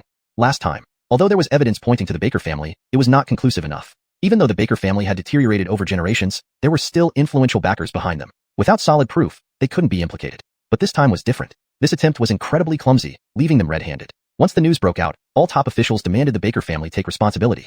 However, some raised objections. How could such a clumsy and childish attempt truly be orchestrated by the Baker family? Old Baker is sly and cunning. He wouldn't resort to something so obvious. Maybe it was done on purpose to appear clumsy, making it easier to clear themselves when discovered. True, and who cares if the method is clumsy? It worked. Fortunately, old Bart has great fortune and fate. Otherwise, certain people would have rejoiced. I think they underestimated the security around old Bart, mistaking Ninghai as a small place. I heard old Bart has an excellent bodyguard who caught the perpetrator. We must expedite the trial and get results. The Baker family, they tried to bluff their way out last time, and they want to do the same now. Not on my watch. At this moment, old Bart was talking on the phone with the Raymond. Yes, it's about that animal head. Yes, that's right. A young friend of mine brought it back from abroad. I heard the other party refused to return it. Yes, we used a bit of coercion. The boy is very sincere and extremely patriotic. He has accomplished much practical work in Ninghai, and I've been following up on it. When Baron returns, I'll have him send you the detailed reports. As for the artifact, the boy said he will cooperate fully. We should arrange a strong security team for its safe transport. Oh, yes, Baron will return with 2 subordinates who are about to succeed Hongzhua. Yes, Allah's youngest son, who just got married. I attended his wedding. Some comrades were wrong to let capable, loyal party members leave. Those who should leave are the ones holding empty positions. You're right, leader. Our party has come a long way, but some comrades have forgotten the hardships our predecessors endured. Yes, that's it. By the way, I also asked him. Baker's national treasures, you neither seek money nor fame. So what do you ask for? You guessed it. He wants land. Not just any land. He wants remote mountainous areas to cultivate traditional Chinese medicine. Many places won't give him land. In Ninghai, he has a TCM plantation involving several villages, helping them escape poverty. The villagers are quite envious. Well, let's wrap it up here. Fickaging up the phone, old Bart smiled faintly. Days later, after much struggle, each party gained satisfactory results. As victims, the Bart family naturally reaped the most rewards. Bart Jianjun's authority grew significantly, and Lars received a half-rank promotion, a rare feat among his peers. Lars was so delighted that he couldn't sleep well for days. If Chance's phone hadn't already been turned off, he might have called to thank him properly. The Baker family paid a heavy price, not only to the Bart family but also to others who took advantage of the situation. Bakerdomly, the Baker family became exceedingly weakened. However, their biggest crisis wasn't external but internal. The visible Baker family was merely a facade. Behind them stood another, more powerful Baker family. Or rather, this hidden Baker family was the main branch, while the visible one was just a representative. The real power lay in the hands of this hidden Baker family. But this Baker family patriarch had no offspring. Previously, he chose Caesar as his successor, bringing immense joy to Caesar's lineage. When news of the incident reached Caesar, he froze in disbelief. What he feared most finally came true. He had no knowledge of the previous assassination attempt on old Bart, yet this latest event dragged him down completely. Enraged, Caesar threw his phone against the wall, shattering it into pieces. Bastard! Useless fool! Caesar cursed Eris. How did he fail to recognize such incompetence right beside him? Now, this fool couldn't even save himself and pulled Caesar down with him. Just as Caesar ranted, the door opened abruptly. Oh, it's Ernie. Caesar quickly masked his fury and forced a smile. Master orders you to pack up and leave immediately. No, Master must be mistaken. I need to see him. I need to explain. Explain what? Master knows exactly what you did, said Ernie, a child of 15 or so, whose voice hadn't yet changed. His eyebrows furrowed. Do as Master says. But I'm innocent. Ernie, we've gotten along well lately. Please help me explain that I had nothing to do with this. It looks like you know what this is about, Ernie said with a slight laugh. But you're wrong. Master isn't letting you go because of this. Then what else could it be? Caesar asked, puzzled. Apart from Eris's actions, Caesar had no idea what else he could be blamed for. Ernie sneered. Don't you remember what you did? Let me remind you. Ninghai, Chance, does this name sound familiar? The blood drained from Caesar's face instantly. Dazed, he leaned against the wall. Does Mr. Baker already know? Yes, Master knows. Ernie confirmed. Hashtag chapter 551. Olaf. At this moment, the Mr. Baker whom Caesar referred to and the master that Ernie spoke of, Olaf, was sitting at the entrance of a room, cross-legged, gazing at the large tree in the courtyard. Master, everything is taken care of, Ernie said from behind him. Waiting for a moment, seeing that Olaf did not respond, Ernie spoke again. That Caesar still doesn't want to leave, insisting that he knows nothing about the Bart family. Cortezum, who cares whether he knows or not? Every day he wears that fake face, thinking people like him. Olaf slowly withdrew his gaze. So you repeated my words to him? Yeah, I did. Ernie curiously asked. Master, why did you tell him that? Wouldn't it have been better to just kill him outright? Killing him outright and letting him die confused. What pain would that bring? Olaf said slowly, his words causing the temperature in the room to plummet instantly. The Ernie behind him couldn't help but rub his arms. Over the past few days, with Olaf's authority and extensive connections, he naturally had the matters investigated thoroughly. Although the Baker family was merely his spokesperson to the outside world, they were not anyone to be bullied. Upon discovering an issue, Olaf immediately sent people to investigate. The investigation led them to Chance. Upon seeing Chance, the investigator was surprised because Chance looked strikingly similar to someone. To the Tangbart lady who had moved far away years ago, and the young man's facial features also bore a strong resemblance to the head of the family, Olaf. Calculating the age further, this was precisely the year after Tangbart left. This subordinate didn't dare delay, quickly organizing the findings of the investigation, as well as details about Chance's life from childhood, and personally returned to report. Returning to the Baker family, he secretly met Olaf and relayed everything he had seen. Olaf was also shocked. He still didn't know why Tangbart had left, but she had left a letter and a keepsake upon departure, asking him not to search for her again. That item was a token between them, and with this token, regardless of the matter, Olaf must comply. Holding true to his word, Olaf endured alone for over 20 years. Now, suddenly learning of Tangbart's whereabouts and seeing a child who bore characteristics of both him and Tangbart, how could he not be clear? But what he couldn't understand was, if they already had a child, why did Tangbart still leave? She chose to raise the child alone without informing him? When Olaf questioned Tangbart's situation again, this subordinate hesitated and only mentioned that everything was in the report. Only then did Olaf meticulously read through the entire report. Tangbart was dead. She had been dead for 10 years. Her son grew up lonely, bullied, framed, plotted against, and even attempted murder, without a mother, and without this father knowing of his existence, much less being able to protect him. Investigate. After reading the report, the enraged Olaf immediately ordered an investigation into the root cause of the matter. If it was just a minor character like Stuart, he wouldn't have dared to make such a bold move. Otherwise, he would have acted earlier when the child was young. It would have been easier back then, under the radar. But since Stuart hadn't done so back then, why would he now seek to kill Chance? There must be some unknown reason behind this. Olaf's speculation wasn't wrong. His subordinates quickly uncovered that this matter pointed directly to the Baker family, specifically to Caesar. Olaf was almost amused by their audacity. The Baker family, Caesar, truly daring beyond bounds, daring to plot against his offspring. However, there was one thing Olaf didn't understand. Even if Caesar knew of Chance's existence, he should have tried befriending him early on. In the future, this would count as loyalty. Instead, Caesar chose to act preemptively, trying to eliminate Chance, which made Olaf suspect that Caesar might know something more. Was he so certain that if Olaf didn't know of Chance's existence, he would definitely choose Caesar as his successor? No, there must be something else Olaf didn't know. For this reason, Olaf gave Caesar a chance, intending to investigate further. Regardless of the turmoil in Ninghai and the capital city, Chance flew solo from Ninghai back to Dianan, having replenished supplies within his Baker Marrow ring sufficiently. This time, he also brought 2 small pets along. One of them was naturally Xiaobai. When Chance left for the small world without taking Xiaobai, the latter was furious and ignored Chance for a long time. Chance wanted to take Xiaobai this time around. The other was the poisonous bee named Jumade. When Chance moved residences, they naturally took Jumade along. Upon arriving at CG Yunding, 4 Seasons Cloud Peak, Jumade felt like a parasite falling into a granary. Though it was a venomous bee, its food primarily came from flower nectar. And CG Yunding, while not quite as abundant as the small world, still offered ample essence. Moreover, there were 4 small gardens filled with flowers all year round. In just over 2 years, Jumade had grown larger than when initially brought there, and the orange fuzz on its body became increasingly vibrant and beautiful. Whenever Jumade lacked poison, Chance either refined toxic pills himself or sent it to Ben for a few days. Ben now lived in CG Yunding too, assigned a small area near the corner, living comfortably in a simple courtyard and 2 rooms. His life goals were simple, food and lodging provided for, and the freedom to cultivate toxic flowers and plants. Now, both wishes were fulfilled. With CG Yunding's gardens and Ben's toxic flora, Jumade was not only larger but also extremely toxic. With Chance's intentional training, this little creature had become fierce. Chance had ulterior motives. He raised Jumade to recognize him as master, curious to see how Jumade compared to the venomous bees from the small world. Could Jumade lure back a group of venomous bees?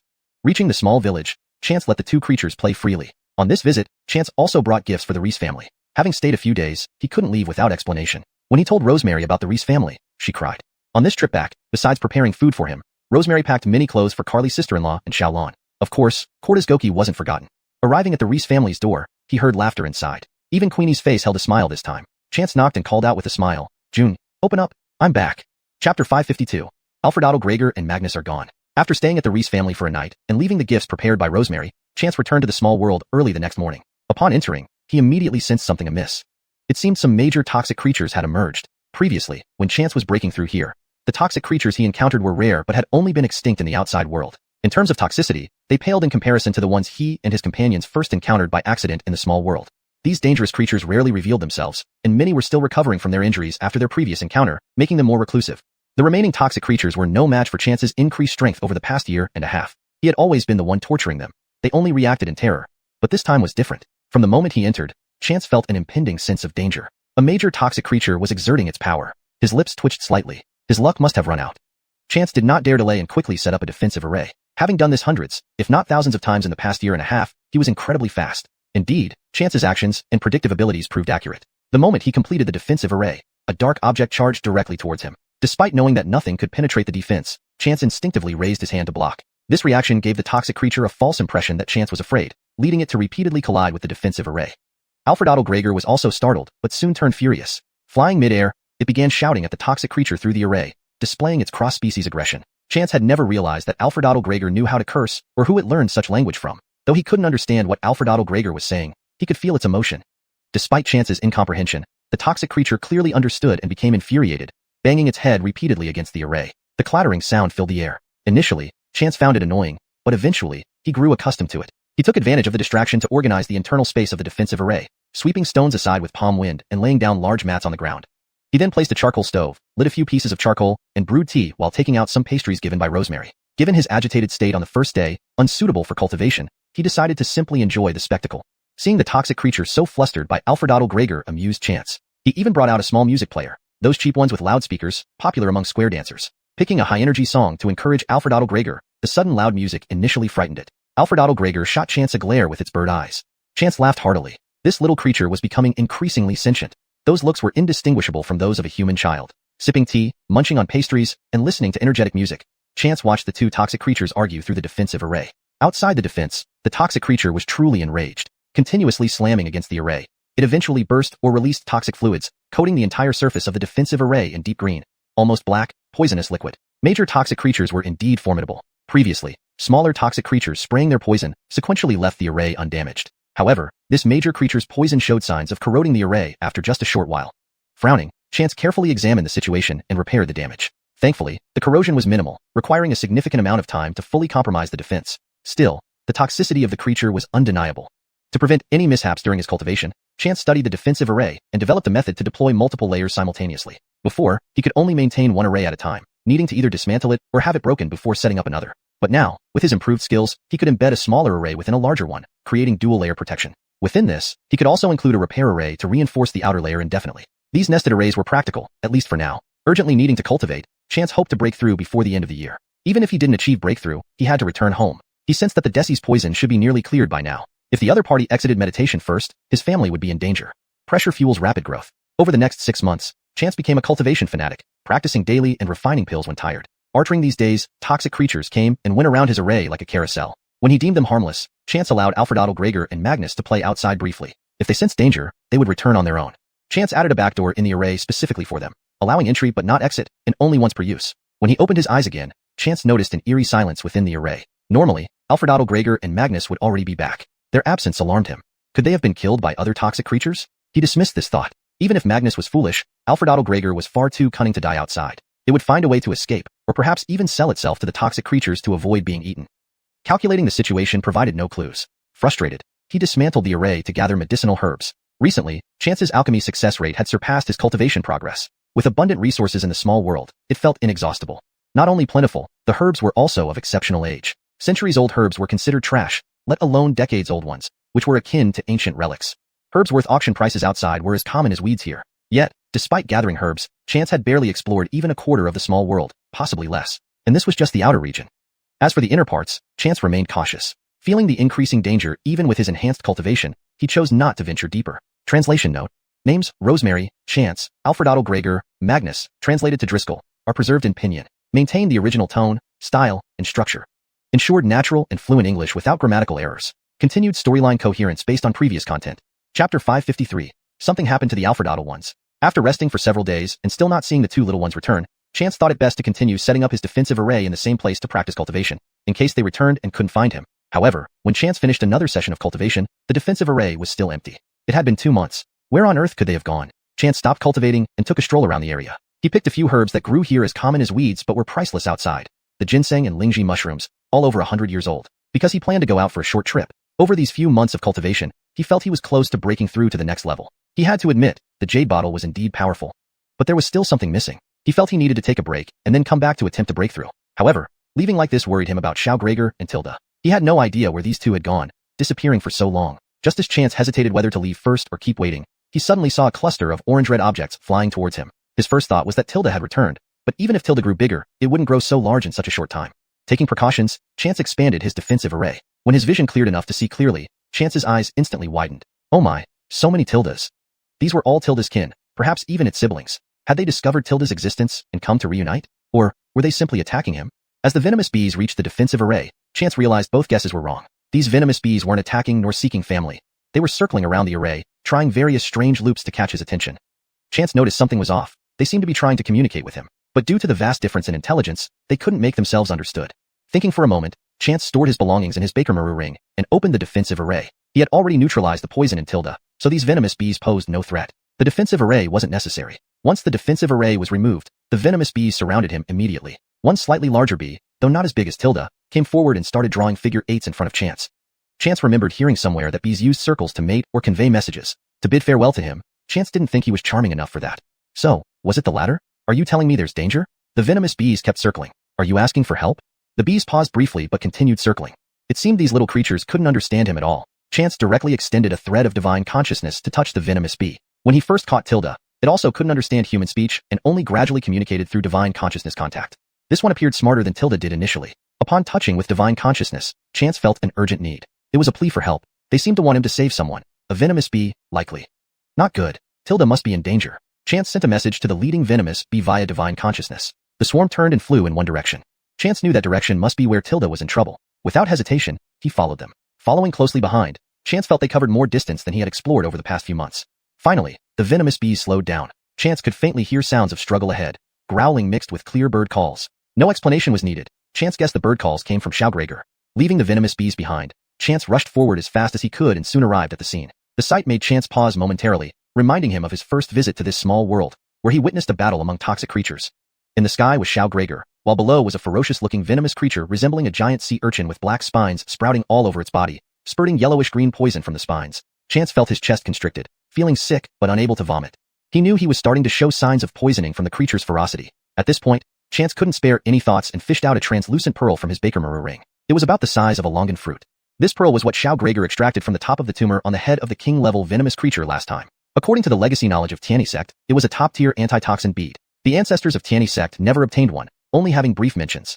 Chance usually cherished it, storing it in a crystal box engraved with array patterns. Now, he couldn't care less about its value. He was about to be poisoned. His chest felt increasingly sick, and dizziness was setting in. Holding the antitoxin bead in hand, Chance instantly felt refreshed. The nausea and dizziness vanished. Apparently, this creature's toxicity wasn't as potent as the previous king-level one. Feeling insecure just holding it, Chance placed the antitoxin bead in his mouth and charged forward. As he lunged, Chance brandished a sword from nowhere. Not anything fancy, just something simple he carried. Planning ahead for when he reached the Foundation establishment stage, he intended to forge himself a flying sword. Flying through midair, Chance swung his sword, releasing a sword beam that severed most of the black spines on the sea urchin-like creature. Without the spines, the poison dripped out from holes, quickly covering the creature itself. Chirp chirp. Seeing Chance arrive, Schaugreger flew over joyfully, very excited. Alfredaddle 1, did you get into trouble? Where's Tilda? Chirp. Mentioning Tilda, Schaugreger's mood immediately sank, leading Chance downwards. Chance couldn't stay in the air for long either and followed down. On the ground, Chance immediately spotted Tilda, surrounded by venomous bees. Chance raised an eyebrow.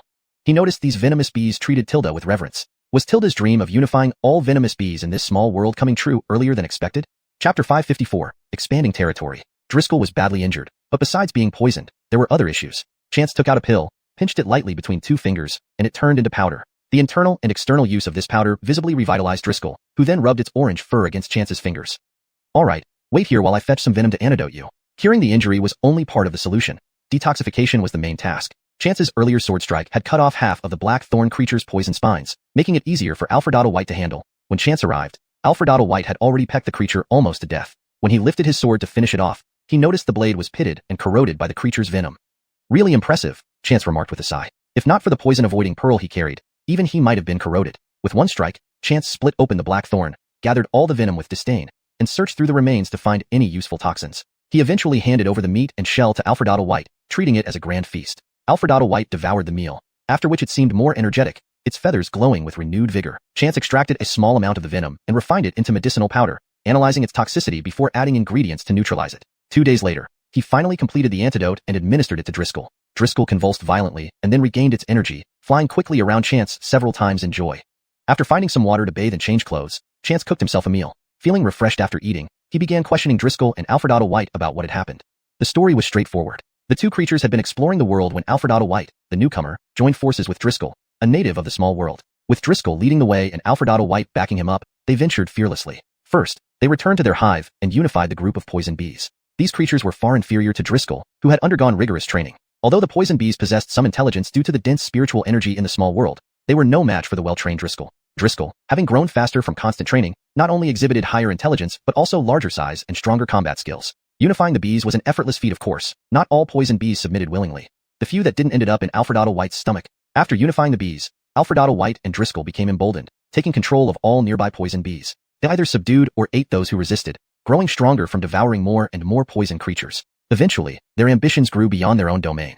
Indeed, every poison creature had its territory, the size of which depended on its strength. Sometimes, vast stretches of land belonged to a single poison creature, rarely seen for decades. Unlike poison bees, whose overall strength mattered more than individual combat prowess, they controlled relatively smaller territories.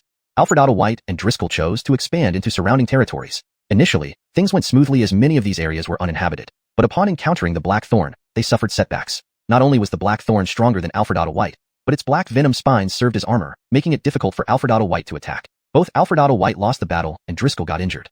It was only when Driscoll's subordinates sought help that the subsequent events unfolded. Chance found it both amusing and frustrating. These two little rascals were playing joyfully when he was worrying about them. If they hadn't met their match, they might have forgotten about him entirely.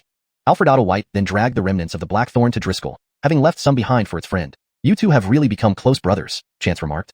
After understanding the situation, Chance relaxed. "Do you two want to come out with me or stay here?" They blinked at him. "I'm going out to relax. If you're coming with me, great. If not, I'll leave a defensive array for you. If you're in danger, go inside. But remember, once you enter, you can't leave until I return." After deliberation, they decided to stay. Chance did not insist, knowing staying would accelerate their growth. He left a defensive array and exited the small world. He was now on the verge of Foundation establishment and had already prepared the necessary pills. All that remained was to adjust his mindset and break through without distraction. His urgency to leave stemmed from an underlying unease, prompting him to readjust his state. Emerging from the small world, Chance stored the poison-avoiding pearl safely, opened his phone, and brought along the wild ginseng and Polygonum multiflorum he harvested, heading straight to the Reese family.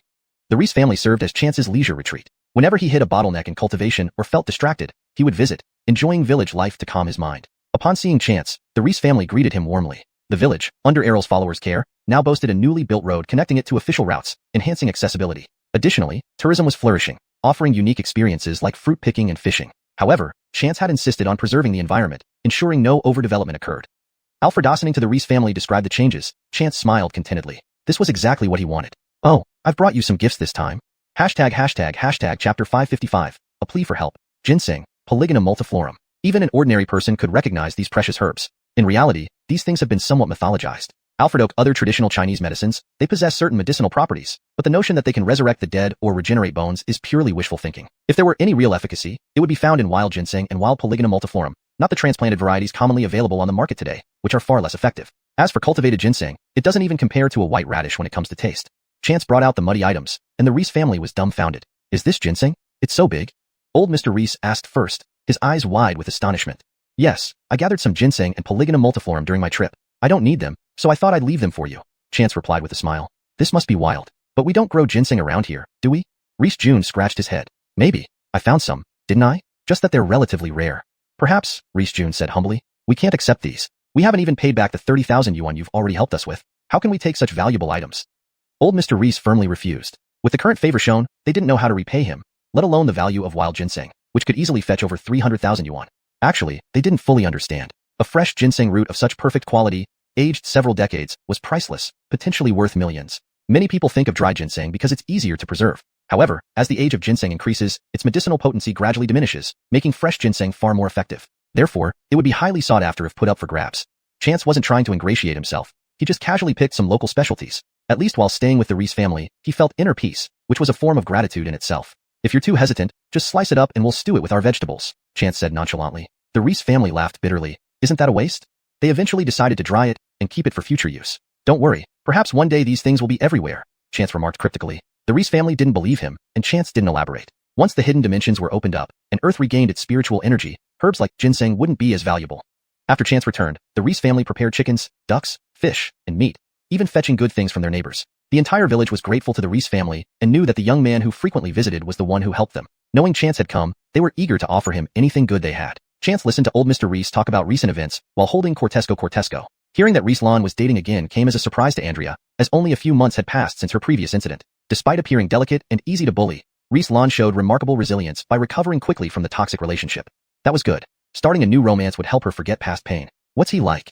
Well, it's not a stranger. He's the nephew of our village chief and lives in the neighboring village. He's a university student and reportedly running for village official. Judging by old Mr. Reese's expression, he seemed quite pleased and satisfied with the prospective son-in-law. As a university graduate who had seen the outside world, yet chose to return to change the mountain village, the young man showed promise and ambition. Moreover, being well-educated meant he wouldn't harbor prejudices against Ruslan's past relationship. If they got along happily and worked towards a bright future together, it would be perfect. Ruslan seemed to have found a good outcome. Alan even came by. What did he want? Seeking revenge? Chance smiled. Under the surveillance of Errol's men, Alan couldn't stir up trouble. Back then, Alan bullied the Reese family, believing his brother-in-law held a small government position and carried authority. Now the tables had turned, and they finally understood what it was like to be bullied. Alan knelt at our doorstep begging for forgiveness, saying he wouldn't leave until forgiven. Reese June drove him away once, but then he disappeared. No one knows where he went. Chance smiled faintly. Where else could he go? Trying to gain moral leverage by kneeling at someone's door? Someone must have taught him this tactic. Naturally, Errol's men would handle the situation. Stop thinking about them. They're nothing now, likely unable to live here anymore. Maybe they've moved somewhere else. Yes, I agree. Hey, the food is ready. I've also acquired 2 bottles of good wine recently. Let me get them, and we'll enjoy a proper drink tonight. Ordering the 2 days at the Reese family's home, Chance ate, strolled around the neighborhood, and chatted while drinking. Free from worries, his state of mind improved significantly. Still, a lingering unease nagged him, though he couldn't pinpoint the cause. He called Rosemary, who confirmed everything was safe at home. With the city government in Ninghai replaced, Star Sea Group was back in a honeymoon phase. Everything was quiet and in Randy, with the 3 Colbys sending people to monitor the situation. So who could be in trouble? Ai Che, what are you thinking about? Mr. Reese asked. Nothing. Chance shook his head with a smile. Old sir, I'm leaving tomorrow. So soon? The Reese family felt a tinge of reluctance. Each time Chance visited, it felt like a festival, and they weren't ready for him to leave. Early the next morning, after breakfast, Chance packed a fake backpack and ensured his phone was fully charged, preparing to leave. As he reached the main gate, his phone rang. Seeing an unfamiliar number, he almost dismissed it as spam, but inexplicably, he answered. A weak female voice, slightly familiar, came through. Save me. Chance paused. Who is this? The line went silent, possibly due to poor signal or the caller losing consciousness. Recalling the voice, he suddenly remembered the girl who had driven them to Randy Junk City during their trip to Randy. Precious, is that you? Chapter 556. Where's Precious? The person on the other end gave no response, so Chance immediately called the numbers of the few subordinates left behind by Walter. Chance didn't leave either and waited for these people at the Reese residence. In less than half an hour, they rushed over, knowing that Chance needed to track a phone call and even brought specialists along. Unfortunately, the phone was already disconnected. These specialists could only deduce that the caller should still be in Mersum, not within Cortezaguo territory, based on the phone number and previous call details. Chance nodded. All right, let's go with these people. Mr. Baker, are we going to Mersum? Yes. If Chance was going, naturally they would accompany him. They picked out a few who spoke Mersumese and were familiar with the local terrain. Setting foot on Mersum's land once more, Chance felt quite emotional. He had originally planned to break through to the Foundation establishment stage before coming, but he hadn't found the right feeling yet. He came here just to clear his mind. He was no longer a minor cultivator at the 7th level of Cortesco refinement. Just one step away from Foundation establishment, his cultivation level was already almost equal to the Desis back then. However, the other party had been at this level for who knows how many years, while he had only reached it a few months ago. There was still a gap between their cultivation levels, but compared to before, it had greatly shortened. Upon arriving in Mersum, they tried calling again. The phone was off, so they could only determine a rough location. South River, in South River. As Chance persisted in calling every now and then, the phone finally turned on. The voice on the other side was somewhat timid. Who's calling? They spoke in Mersumese, but Chance could understand simple conversations like this. Is this Precious's phone? Where is she? Ah, you're looking for Sister Konanyi? Who are you? I'm Precious's friend. She said she'd treat me if I came to Mersum. Where is she? Baker rely she doesn't intend to welch on her promise? As Chance talked nonsense, he signaled his subordinates to quickly lock onto the other party's location. What? I don't know. That's enough. Just tell me where she is. No, I can't tell you. This time, the other party was very firm. A subordinate raised a hand, signaling to Chance that they had locked onto the location. Chance then got into the car holding the phone. Soon, their vehicle stopped in front of an old shabby building. Stepping out, Chance looked around, frowning. Previously, when he interacted with Precious, it was clear that she came from a family with good conditions. Her clothing, demeanor, and overall aura indicated she had grown up in a prosperous environment. She definitely wouldn't be in such a place. Did we get the location wrong? Chance frowned. Mr. Baker, the location is correct. Could Mrs. phone have been stolen? Chance felt it was impossible. Recalling the earlier call, he said, let's go up. Calling again, Chance used his powerful hearing to pinpoint the phone's exact location. A few people rushed upstairs. Open the door! A subordinate knocked loudly. Confused, the person inside opened the door slightly. You are? Chance pushed open the door single-handedly and led everyone inside. At first glance, he saw a thin, small girl. Intuitively, Chance felt she was the girl who had spoken to him earlier. He walked over directly. Where is Precious? Why do you have her phone? The teenage girl's face paled with fright, trembling and unable to speak. Frowning, Chance thought this timid girl couldn't possibly have kidnapped Precious. He waved to his subordinates to interrogate the drunken Matthew beside her. He then calmed himself and pulled over a broken chair to sit down. What is your relationship with Precious? The girl's eyes flickered. I am Precious's cousin. Are you really Sister Konani's friend? Yes, I'm her friend. I came here to find her. Do you know something? Tell me. She's in danger now. The girl lowered her head and refused to speak. Minutes ticked by 1, 2, 3, 15 minutes passed, and she still kept her head down. Chance heard footsteps outside, knowing his subordinates had gotten some information. He was about to go ask when the girl suddenly lifted her head. Well, I know about Sister Konani. To Chance's surprise, she had been speaking Mersamese earlier, but now she switched to Cortezagua language. Mr. Baker. One of the subordinates knocked on the door. Just wait a moment, Chance said sternly. The subordinate dared not disturb or stray far, waiting in the living room outside. Sister Konani is my cousin. Her mother and mine are sisters, but her father is from Cortezagua. Chance understood. No wonder Precious spoke fluent Cortezagua and was close to Cortezagua people. So she was related, although the surname Rwan seemed more common in Mersam, suggesting Precious followed her mother's surname. What puzzled Chance was that the fact a Cortezagua man married into the family suggested the Rwan family was wealthy. How could this girl live in such conditions? This wasn't the focus, but it flashed across Chance's mind. He asked, continue. Sister Konani was forced into marriage and taken away. Yesterday, she said she missed me and asked me to meet her. She gave me this phone. She asked you to wait for a call? The girl nodded. Why didn't you turn on the phone? Chance frowned. Although he knew the general direction, it still took effort to locate her precisely.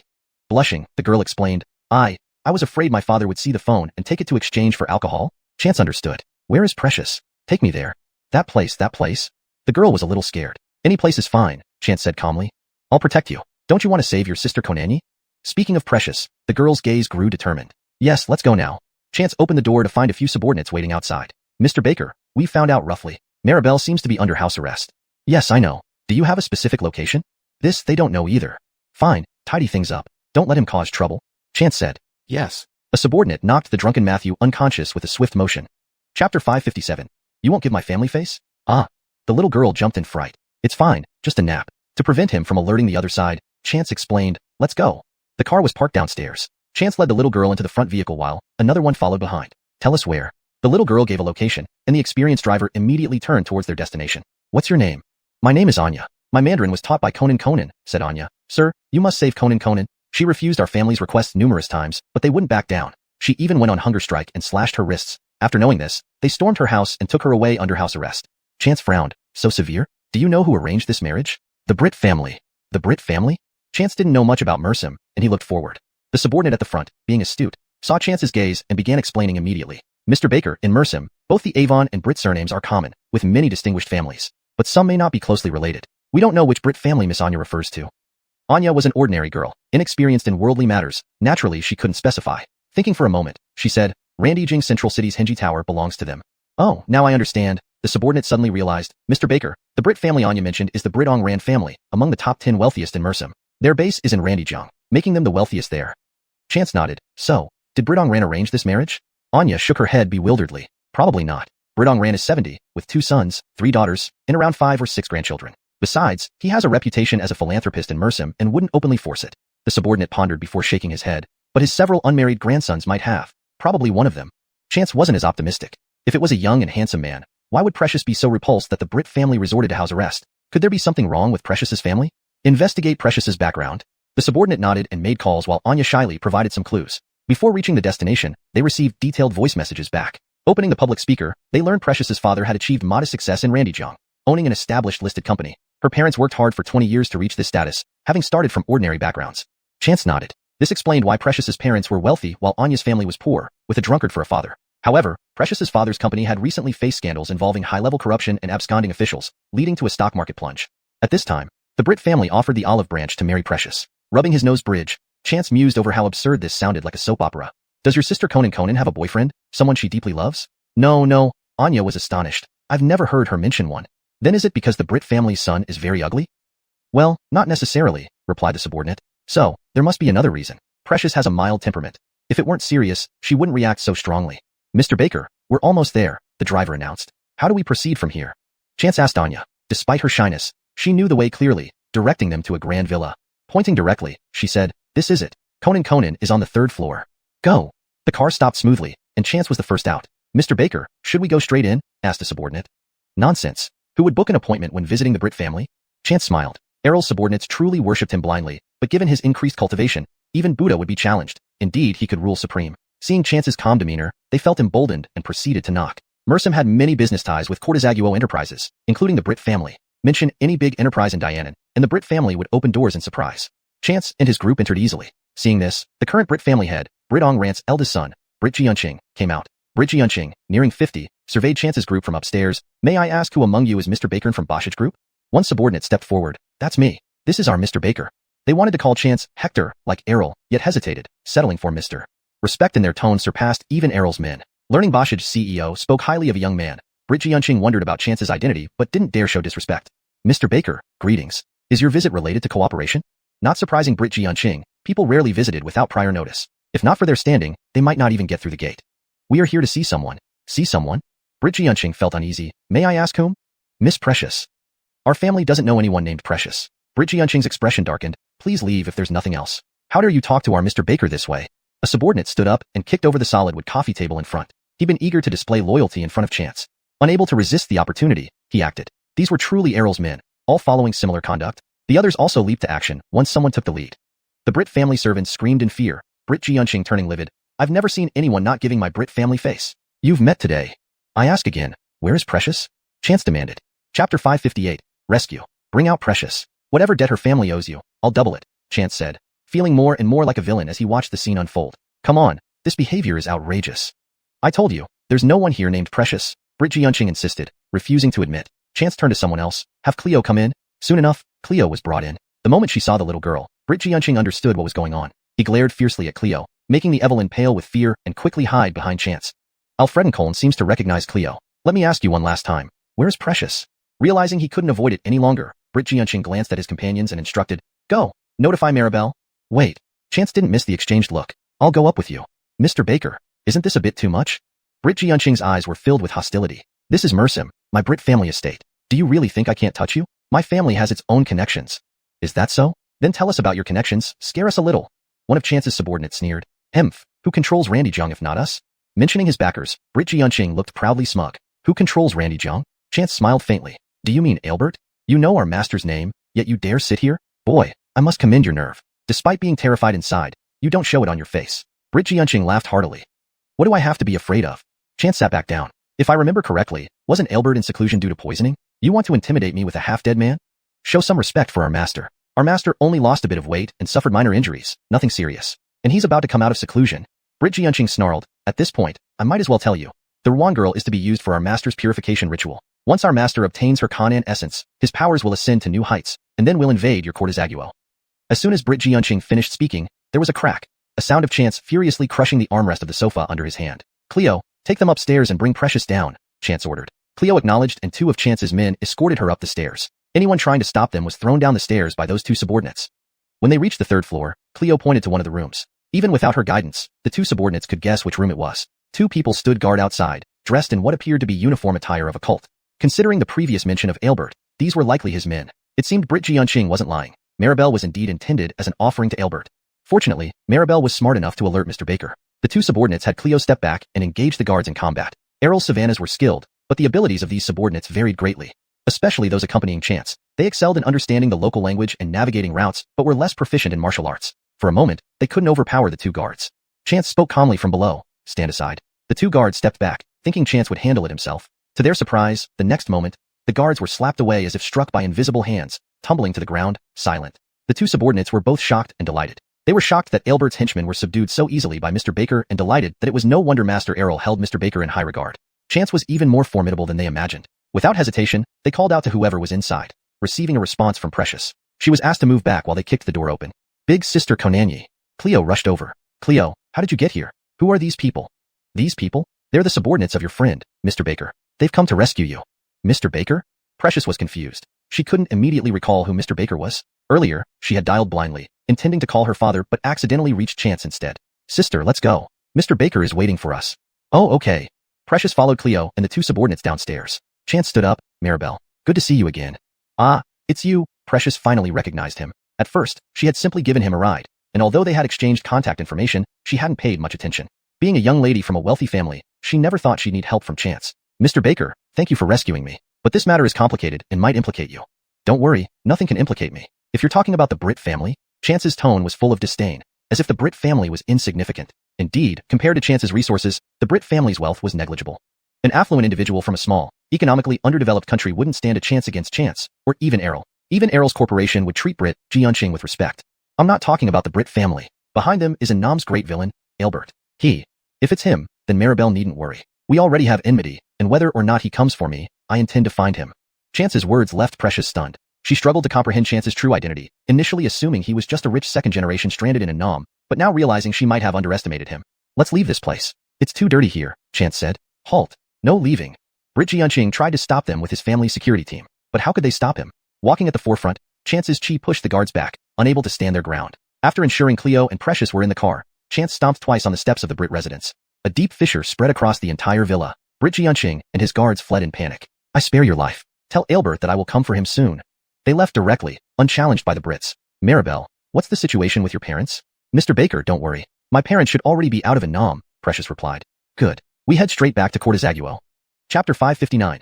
The Child of Destiny. Originally, Chance had planned to return Elsa safely, but upon reflection, he realized that since she had already been spotted by Brit Jianqing, going back would invite retaliation from the Brit family.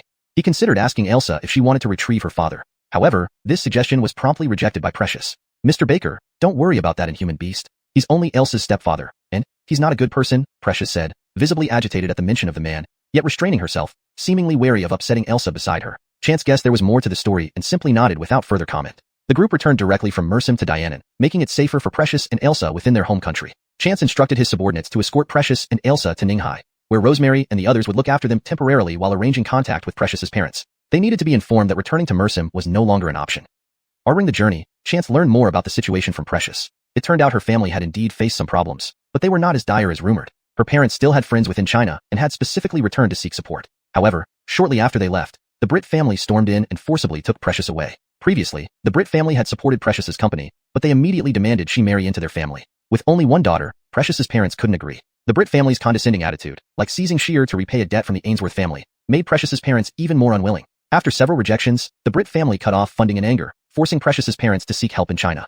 Chance suspected that the Desi was still in seclusion, and the reason for targeting Precious was because she must possess something special. Knowing that the Desi's power was controlled by Wilhelmina, a woman known for her arrogance and ruthlessness, it made sense. Now that her talented daughter Libarter died, Wilhelmina might have become even more unhinged.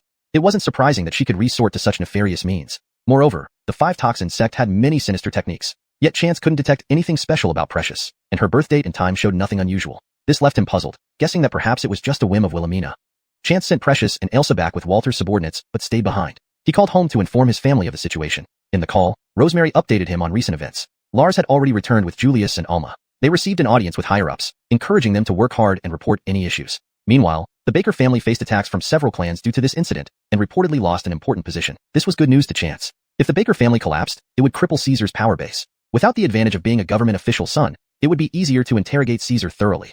Chance knew there must be a special reason for Caesar, far away in Beijing, to target him. Finally, the call was passed to Old Bart. Chance had already learned from Rosemary about the missing animal heads. Old Bart mentioned that the land Chance wanted had been approved. While it couldn't be directly allocated to Chance, dedicated personnel would oversee the project under the banner of promoting traditional Chinese medicine cultivation. The land in Dianan would be designated for Chance's use, located far from urban areas and not occupying arable land, benefiting both the people and Chance.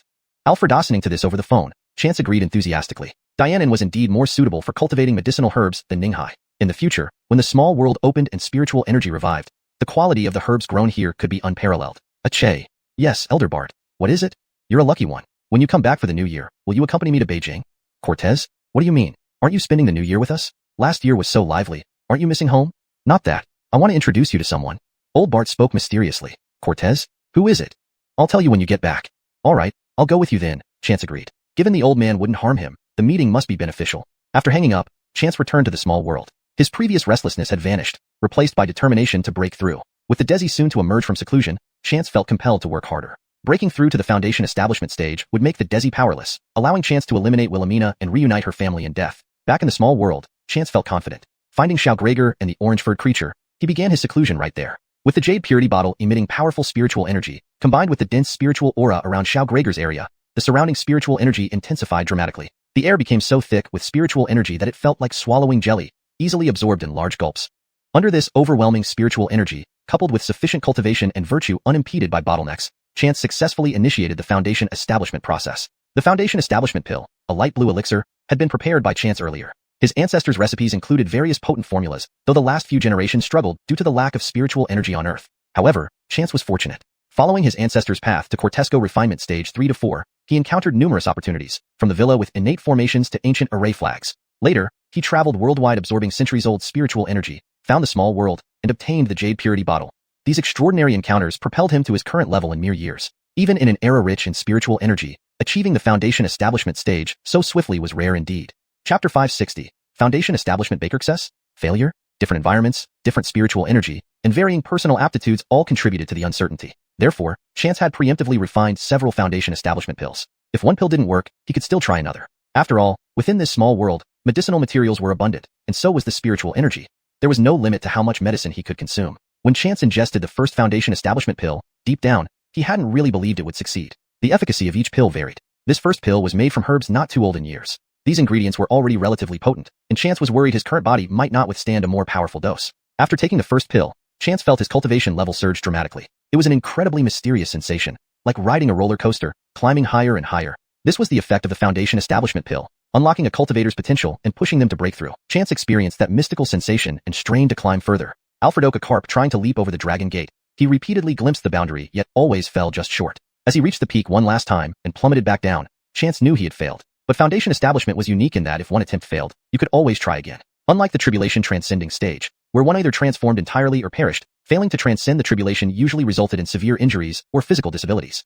Having multiple attempts at Foundation Establishment wasn't necessarily a bad thing. That fleeting moment when he touched upon the Dao Yun, the essence of the Dao, was deeply mysterious. After stabilizing his breath, Chance did not rush into taking another pill but instead closed his eyes, recalling what he had experienced. This might have been the first time he encountered the essence of the Dao during cultivation, and understanding it while it was still shallow and easier to grasp was crucial. Chance spent 3 days digesting and absorbing the faint traces of Dao essence he had encountered. This was because the amount of Dao essence was so minimal, just a few strands. After fully absorbing this Dao essence, Chance underwent significant changes both in cultivation and spirit.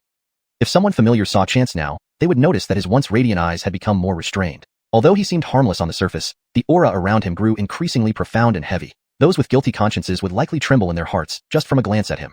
Chance adjusted his state to the best possible condition, reconsidered his tolerance for the next Foundation Establishment pill, and resolutely chose one that was at the limit of his endurance. He swallowed it directly. The Foundation Establishment pill started working almost immediately. Initially, he thought the increased potency would only mean stronger effects and greater impact, all within his control. However, the moment the pill took effect, Chance's heart sank. Wandanla. Damn it.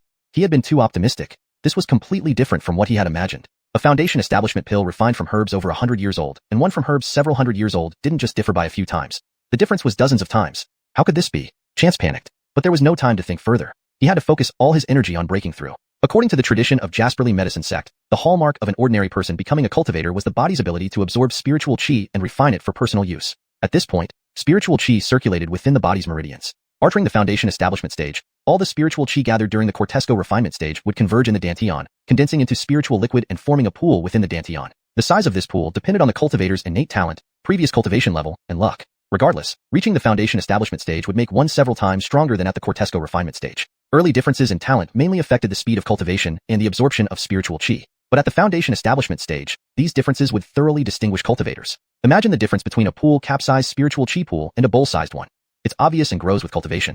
At that moment, Chance couldn't afford to think about this. His cultivation rapidly soared, easily reaching the peak and smoothly entering the Foundation Establishment stage.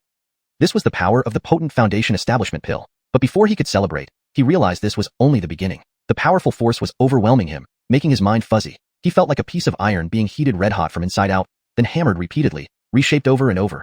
After the hammering finally stopped, a strange flow of air, cold, hot, or alternating, along with what felt like a drill, buzzed near his lower abdomen. The drill eventually pierced a hole in his lower abdomen, but it wasn't over yet. The small hole was continuously excavated and hammered. When Chance regained consciousness, he found himself lying on the ground. Above him, Alfredato White and Driscoll were leading a circle of their little brothers circling in the air. Seeing Chance awake, their anxious cries turned to excitement, continuing to chatter. "I'm fine," Chance reassured them, noticing their concern, though his voice was hoarse and uncomfortable. Slowly sitting up, Chance discovered his clothes were shredded as if he had been through a brutal beating. Upon internal examination, he found himself at the Foundation Establishment stage. He was now a genuine Foundation Establishment cultivator, capable of looking down on everything with absolute authority. Perhaps in ancient times, this level of cultivation was nothing extraordinary, but according to the Heavenly Medical Sect's tradition, such strength had been rare for centuries.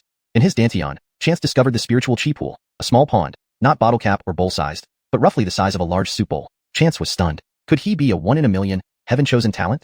No way, right? He had just reached Foundation Establishment. Chance was overjoyed, but his joy was short-lived as he noticed another issue. Other cultivators' spiritual chi pools, though small, were lush and full, even if only as big as a bottle cap, brimming with spiritual liquid. His pool was vast but empty, its walls cracked and dry like a long-abandoned mud pit. Only at the bottom was there a small puddle, barely containing any spiritual liquid. It took him 3 days to digest and absorb those few strands of Tao essence. This significant change was evident in both his cultivation and spirit. If someone familiar saw Chance now, they would notice his previously piercing eyes had become restrained, appearing harmless on the surface, but his aura was deeper and more substantial. Even people with guilty consciences would tremble upon meeting his gaze. After adjusting his state to its best, Chance carefully considered the endurance required for the next foundation establishment pill. He chose one at the edge of his limits and swallowed it immediately. The second pill took effect right away. Initially, he thought the enhanced potency would simply be stronger effects and greater impact, but still within his control. However, the moment the pill took effect, Chance's heart sank. It was over. He had been too optimistic. This was completely different from what he had imagined. A foundation establishment pill refined from herbs of hundreds of years was exponentially more powerful than one from mere decades, not just by a few times, but by dozens of times. How could this be? Panic surged through Chance, but there was no time to dwell on it. He focused all his energy on breaking through. From the teachings of the Heavenly Medical Sect, becoming a cultivator meant the body began absorbing spiritual energy to refine and utilize. At the cortesco condensation stage, this energy flowed through the meridians. Upon reaching the foundation establishment stage, all the accumulated cortesco was condensed into the dantian, forming spiritual liquid drop by drop in a newly formed pond within the dantian. Foundation establishment was about expanding and deepening this pond, storing more and more spiritual liquid to be available whenever needed. The size of this pond depended on the cultivator's innate talent, previous cultivation, and luck. But regardless, reaching foundation establishment was many times more powerful than cortesco condensation. Early stage differences in talent might only show in the speed of absorbing spiritual energy and cultivation progress. However, once reaching foundation establishment, these gaps would widen significantly, distinguishing cultivators clearly. At this moment, Chance paid no heed to such concerns. His cultivation rapidly ascended, quickly reaching the pinnacle and effortlessly entering the foundation establishment stage. This was the power of a potent foundation establishment pill. However, before he could celebrate, he realized this was only the beginning. Overwhelmed by an immense force, his mind became hazy, unable to think clearly. It felt as if he were a piece of iron being heated until glowing red, then pounded relentlessly by a massive hammer, flattened and reshaped. Finally, the hammering ceased, and a strange energy, cold, hot, alternating, drilled persistently near his navel. The drill worked tirelessly until it pierced through his lower abdomen, but it wasn't over yet. When Chance finally regained consciousness, he found himself lying on the ground. Above him, Alfredato White and Driscoll hovered with their group of followers. Seeing Chance awake, their anxious cries turned to joyful chatter. "I'm fine," Chance assured them, his voice hoarse and uncomfortable. Slowly sitting up, he noticed his clothes were torn to shreds, as if he had been brutally beaten. After inspecting internally, he confirmed he had indeed reached the foundation establishment stage. A true foundation establishment cultivator, a formidable existence.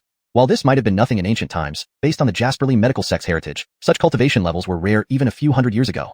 In his dantian, Chance discovered the spiritual pond, a modest-sized pond, neither the bottle cap size of lesser talents nor the bowl size of exceptionally gifted individuals, but more like a large soup bowl.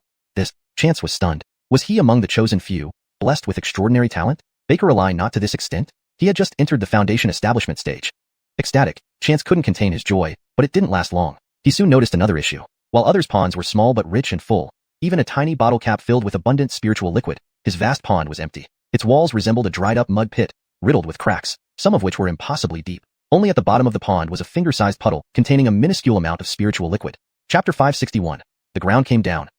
Chance felt as if he had been struck by lightning. Just when he had been given a piece of candy, a bucket of ice water was poured over him. He had never heard of such a spiritual energy pool. Hadn't his foundation establishment failed? Chance's excitement from before vanished, and he fell into despair. If this was the kind of spiritual energy pool, then after future cultivation, when spiritual energy condensed into liquid, his body wouldn't be able to store it at all. This would make him no better than a cripple. Xiao Gregor seemed to sense Chance's low spirits and landed on his shoulder, nuzzling his neck with its head. Chance patted Xiao Gregor and said, "It's okay. I'm fine."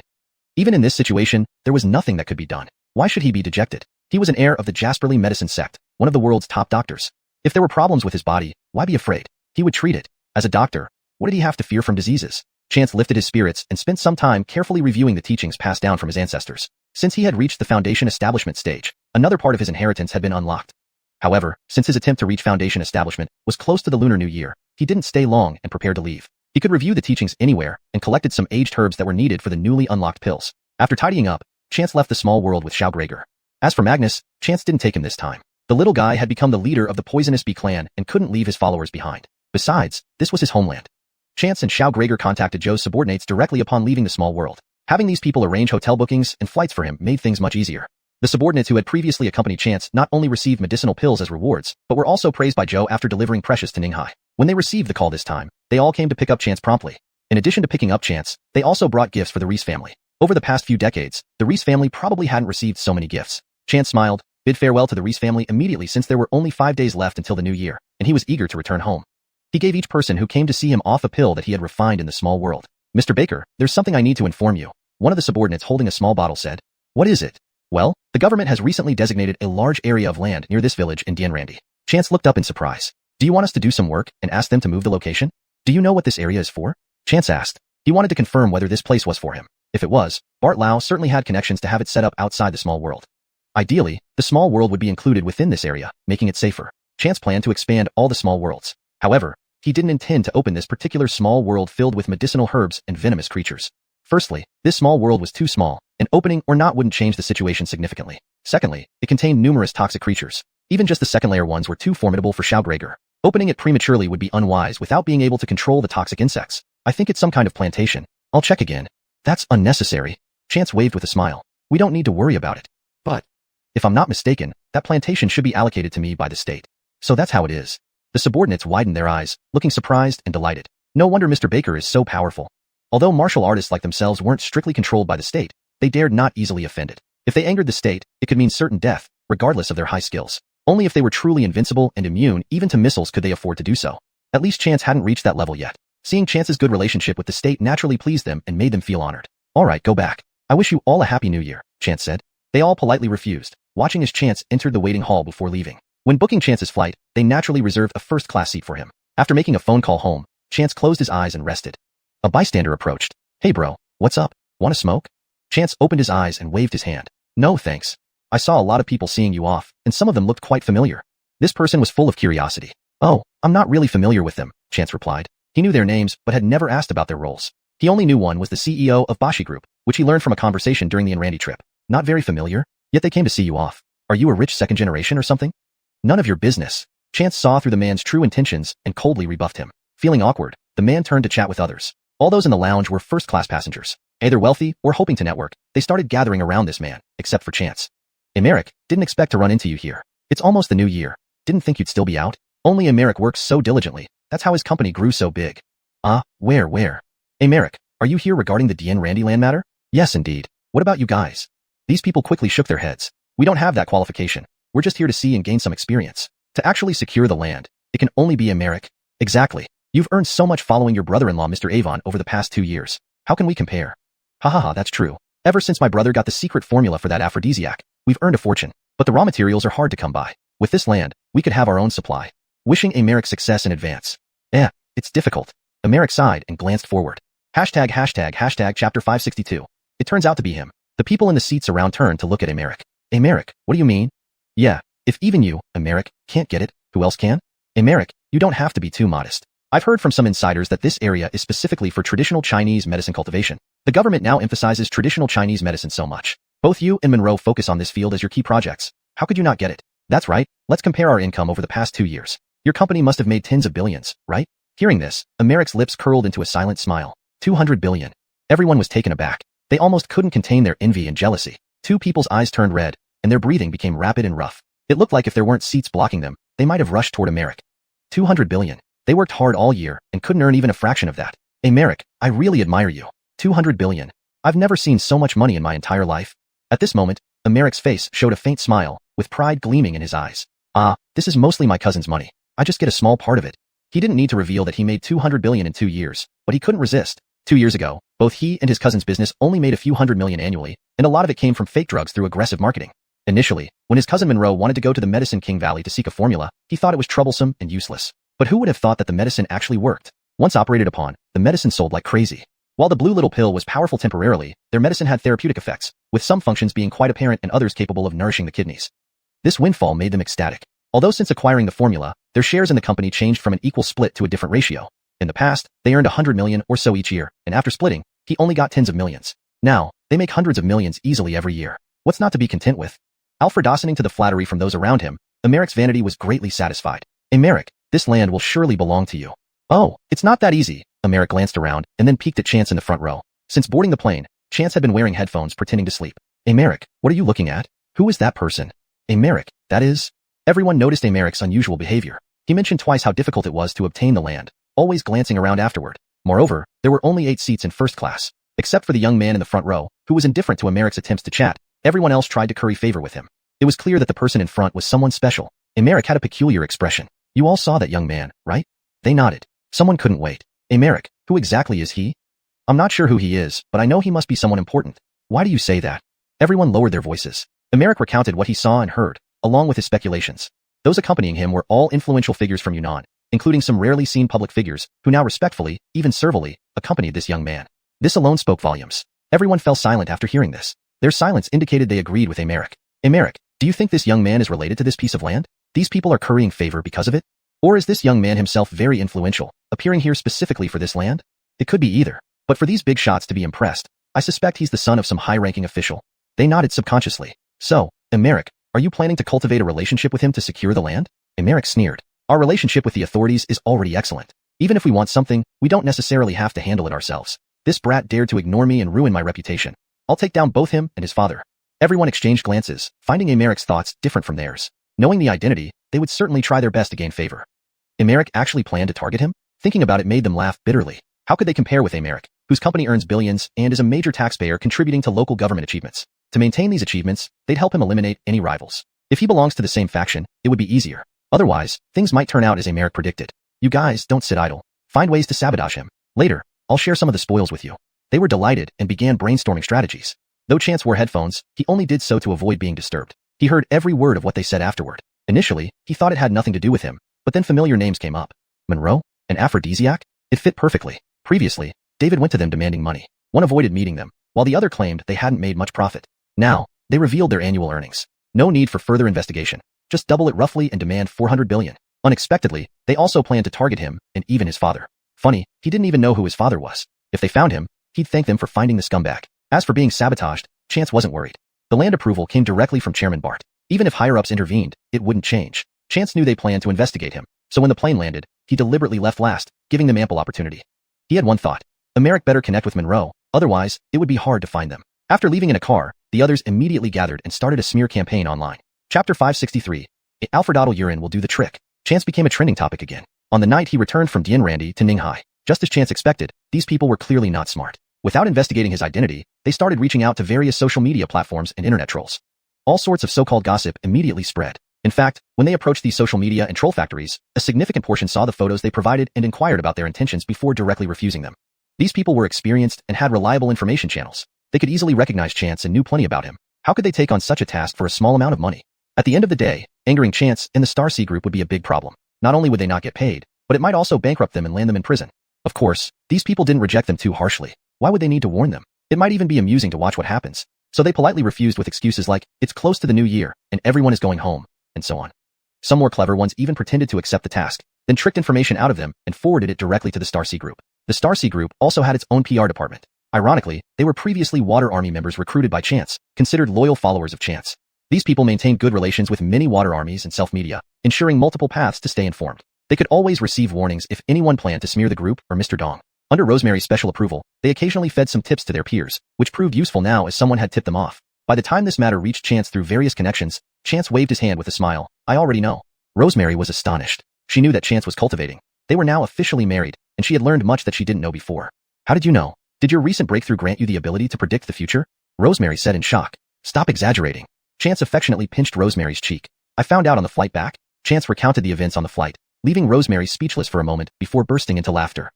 So, they still haven't investigated who you really are? Who cares if I'm not a celebrity? Chance said helplessly. But I have to leave again tomorrow. I know, you're going to Beijing with Apollo Bart, right? Yes, I'll return as soon as possible to spend the new year with you. The next morning, while Rosemary was still sound asleep, Chance, old Bart, and his guard Xiaoala had already boarded a private plane back to Beijing. Lars personally drove to pick them up. With the private terminal, there was no worry about being discovered. Over the past half year, old Bart had been living at the Four Seasons Cloud Peak, practicing Wu Cortizgan Shi and chatting with people of similar age. Alfredo had been extremely comfortable. With the abundance of spirit energy around and vegetables grown in it, the old man's health improved greatly. He looked several years younger, walking with more vigor. Upon returning to Beijing, they didn't go back to the sanatorium. As old Bart put it, staying for 1 or 2 nights wasn't worth mobilizing all the staff. Thus, they stayed at Chance's Sihiyuan. Chance's Sihiyuan had spirit energy-infused formations set up. Over the past 6 months, Lars and Alma planted many trees as per Chance's initial plans.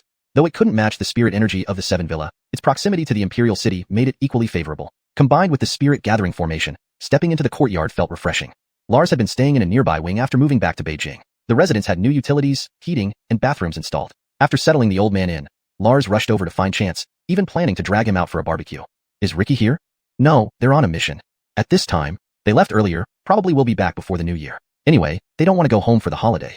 At least they should visit their mother, Chance said with a laugh. The old lady has passed away, Lars said. When did that happen? She seemed healthy last time I saw her.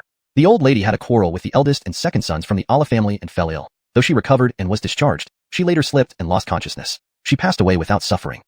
Chance frowned. If I had been there, alas, it's fate. Brother Alla didn't even get to see her. His Colby brothers, who exploited the Baker family and sold Alla Zing out, probably caused her to lose face. Lars added, now that the old lady's gone, instead of reflecting, they blame Alla Zing for filial impiety, never visiting the Colby. How shameless. Does brother-in-law care? Chance asked. Lars paused, then shook his head. Not really. I asked him, and he said being filial means being filial while she's alive. Now she's gone, he doesn't care. Brother-in-law has seen through life, Chance remarked. While the old lady lived, she was bound by her two eldest sons and witnessed her youngest son's struggles. Those days must have been her unhappiest. Forget going out. Let's check who's around and barbecue here, Chance suggested. All right, I'll call them. But barbecuing inside, won't we get carbon monoxide poisoning? With me here, can you? Nowadays, with abundant spirit energy in the yard, even burning charcoal wouldn't be an issue.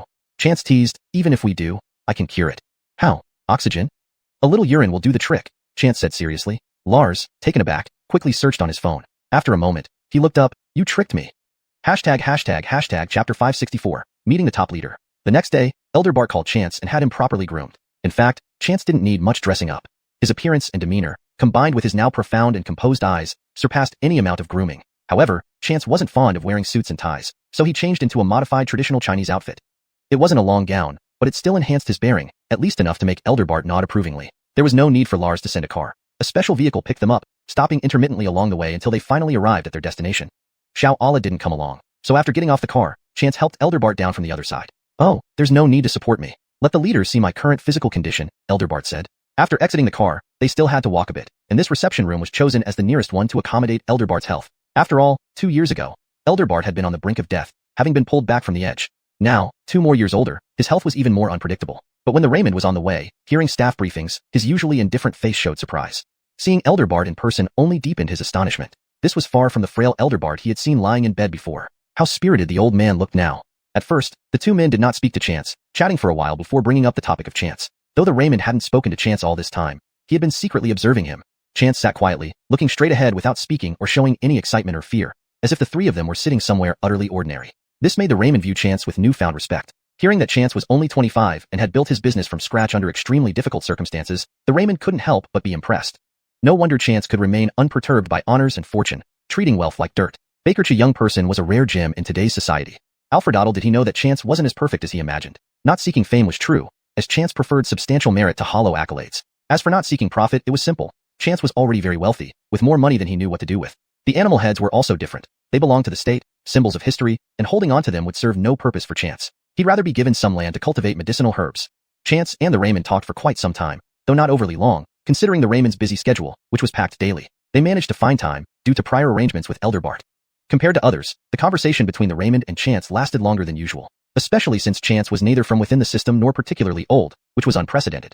Thank you very much. Just being here today is enough for me. I have no other requests. I only hope that in the future, I can grow more good medicinal herbs and establish more affordable hospitals to help the people afford treatment, Chance said sincerely. Excellent. Well said. The Raymond replied. Young Baker, I hope you will always remember your words and stay true to your original intentions, striving forward. You can rest assured, Chance responded. On the way back, neither Elder Bart nor Chance spoke much. However, Elder Bart's expression clearly indicated his satisfaction with Chance's performance today. Chance, do you have any drugs to enhance physical strength? Elder Bart asked suddenly as they got into the car. Cortez? Yes, quite a few. Not too fancy ones, just something to eliminate fatigue and replenish energy. Becare, I gave some to Lars before. One pill can make you feel refreshed as if you had a full night's sleep and is highly nourishing. Chance pulled out a bottle from his pocket. Here are 30 pills. Will giving these expose your formula? Elder Bart hesitated. Elder Bart simply didn't want the generation of leaders he once endorsed to look so weary. The Raymond was still young, but the exhaustion in his eyes couldn't be hidden. You underestimate me, Chance grinned. If they figured it out, I'd be incompetent. Wait for me. Elder Bart took the bottle and gestured to a staff member, instructing them in a low voice, then handed over the bottle. Chance understood whom Elder Bart wanted to give the medicine to and didn't object. If they chose to take it, that was their choice. Elder Bart's gift quickly reached the Raymond's desk, but security insisted the medication must be tested before consumption. Since testing wasn't urgent if not taken, it was unnecessary to rush. Regarding toxicity, Elder Bart surely wouldn't go that far. Unexpectedly, the Raymond looked at the small bottle, pondered for a moment, and said, "Test half a pill." The security chief was startled. It seemed the Raymond intended to take it. Not only that, but he was so cautious, unwilling to consume a whole pill. Was it really that precious? Seemingly understanding the security chief's thoughts, the Raymond asked, "How did Bart look to you today?" Without hesitation, the security chief replied, "Elder Bart looks excellent, walks powerfully, and seems physically robust compared to peers." The Raymond gave a half smile as the security chief realized he meant Elder Bart's recent transformation from 2 years ago, when he had been on the verge of death. Even 6 months ago, Bart had merely been described as stable. "You mean?"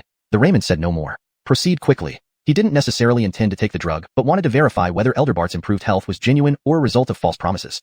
It wasn't that he didn't trust Chance, but an unknown young person who seemed ordinary to commoners, but raised many questions under scrutiny. For instance, how Chance returned the animal heads was a mystery. No clues had surfaced. "I'll ensure a prompt investigation," the security chief replied seriously. That evening, the half pill was delivered to someone's hands. Chapter 565, Master, Chance has come to the capital. Baker Jepin looked at the half pill in his hand. "Just half a pill?" "Yes, Sir Baker, this was sent by the Raymond. They hope you can help identify the components and its effects." All right." Baker Jepin nodded. Baker Jepin led a mysterious organization, small in number but each member an elite capable of handling their own affairs. Despite being within China, they did not belong to the state. Rather, their relationship with it was more cooperative in nature. The state was not wary of them because they did not meddle in politics or national decisions. Instead, they were more like a reclusive clan, stepping in when needed but remaining out of sight during times of peace. Especially between Baker Jepin and the current Raymond, their relationship was amiable enough for occasional mutual assistance. However, this relationship had not always been so harmonious. The previous Raymond once attempted to dismantle this uncontrolled organization but failed.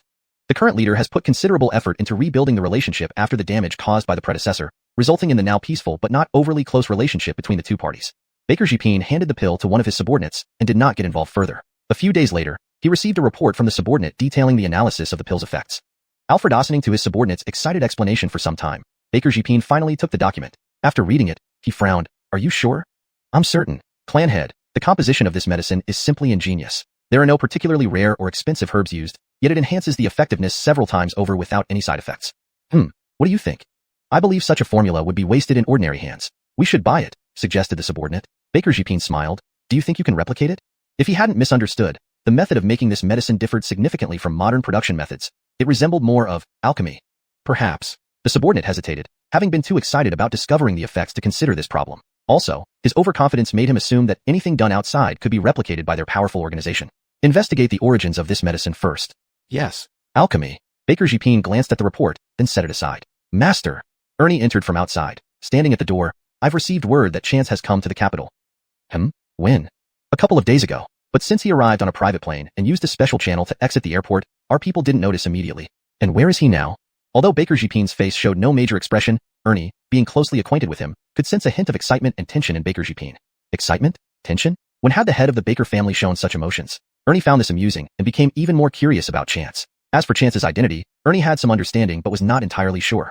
After receiving the location from Ernie, Baker Jepin left, walking with a somewhat hurried pace. While pondering, Ernie's communication device suddenly rang. "Hector Tong, Caesar has come again, requesting to see you. What should we do?" Initially, Ernie intended to refuse. How dare someone who betrayed the master come seeking trouble? But thinking about it, he said, "Send him to the reception room." "Yes, Hector Tong." On the other side, Caesar was led by a servant to a reception room. Though he mouthed thanks, inside he felt bitter and angry. How did it come to this? According to his plans, all of this should have belonged to him. But now, because of an incompetent underling, he had been completely ousted from the Baker family. It couldn't be true. It just couldn't be true. Not only had he lost influence in the Baker family, but his original position within it was also precarious. He had lost the best positions, leaving only a few superficial ones with no real power. To outsiders, it might seem that nothing had changed for the Baker family, but everyone in the know knew that the Baker family had been gutted.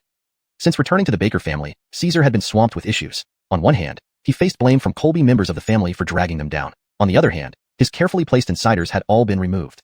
Caesar realized he couldn't continue like this, waiting to be destroyed. Chance's reaction clearly indicated that he knew Caesar was the mastermind behind everything. Arte to his status, Chance had not retaliated yet. Given Caesar's weakened position, once Chance understood the situation, the Baker family would truly be finished. So he had to regain everything, starting with mending relations with Ernie. As Baker Jepin's Savannah, Ernie held significant influence. Baker Jepin had many Savannahs, but only Ernie had been raised by him from childhood. Caesar had also suspected Ernie. Could he have orchestrated everything to frame him? Ernie certainly had the capability and connections. However, upon reflection, Caesar dismissed this suspicion. Ernie would not betray Baker Jepin.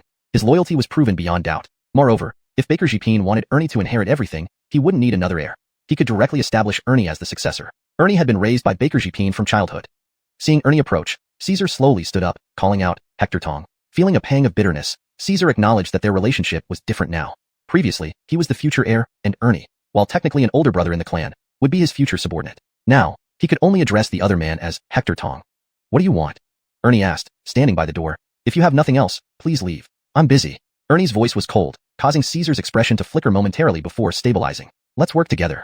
I want to reclaim my position as heir. When that happens, I'll grant whatever you want. Huh. Ernie's cold exterior shattered instantly. He looked at Caesar as though he were an idiot. Meanwhile, Baker Jepin arrived at a traditional courtyard house, getting out of the car slowly. This was reportedly where Chance had purchased property in the capital and where Elder Bart now resided. Observing the entrance for a moment, Baker Jepin saw a young man walk out. Baker Jepin froze, his eyes fixed intently on the figure. Hashtag chapter 566. This is his son. If it were just from the photographs, Olaf only thought Chance bore a resemblance to him and Tangbart. But when he really saw him, the undeniable feeling of a blood connection left no doubt. This was his son whom he had missed for 25 years. His son whose existence he never knew. Looking at Chance's face, which resembled his beloved Tangbart so much, Olaf couldn't help but shed tears. Chance left the courtyard because he had an appointment. Old Bart wasn't at home, and Xiao Ala accompanied him to meet several old friends. They were waiting for Alma and Julius to return, so they could head back to Ninghai that night. Taking this opportunity, Chance also planned to meet with his Beijing friends, Tamara and Wu Bartying. When he exited the courtyard, he noticed a car parked outside. In front of it stood a Matthew, who seemed quite distinguished, staring at his courtyard in a daze. Chance paused, pondering for a moment before approaching. Are you related to the previous owner? The Colbeely lady has already moved away. He remembered the Colbeely lady had a son. Could this be him? Judging by the tearful gaze fixed on him, it appeared he still deeply missed his mother. Olaf was taken aback for a moment before realizing Chance might have misunderstood. He didn't immediately reveal their relationship. There were many misunderstandings between them, especially since his son was now grown up. Revealing his identity rashly would not only fail to make the other person happy but might even cause resentment. So Olaf went along with the misunderstanding. Yes, if it's convenient, could you give me a contact method? Sorry, I don't know where she is either. Chance hesitated, assuming the man wanted to find his mother through him. No, I just want to learn about his past, Olaf said, adding a contact to gain more information gradually. After considering, Chance responded, I don't know much, but let's add each other as friends. I'll see if my friends can find out anything.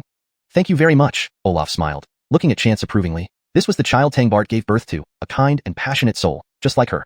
Without further pretext to converse, he watched Chance leave. However, Olaf didn't want to return just yet. Getting into the car, he instructed the driver, follow him.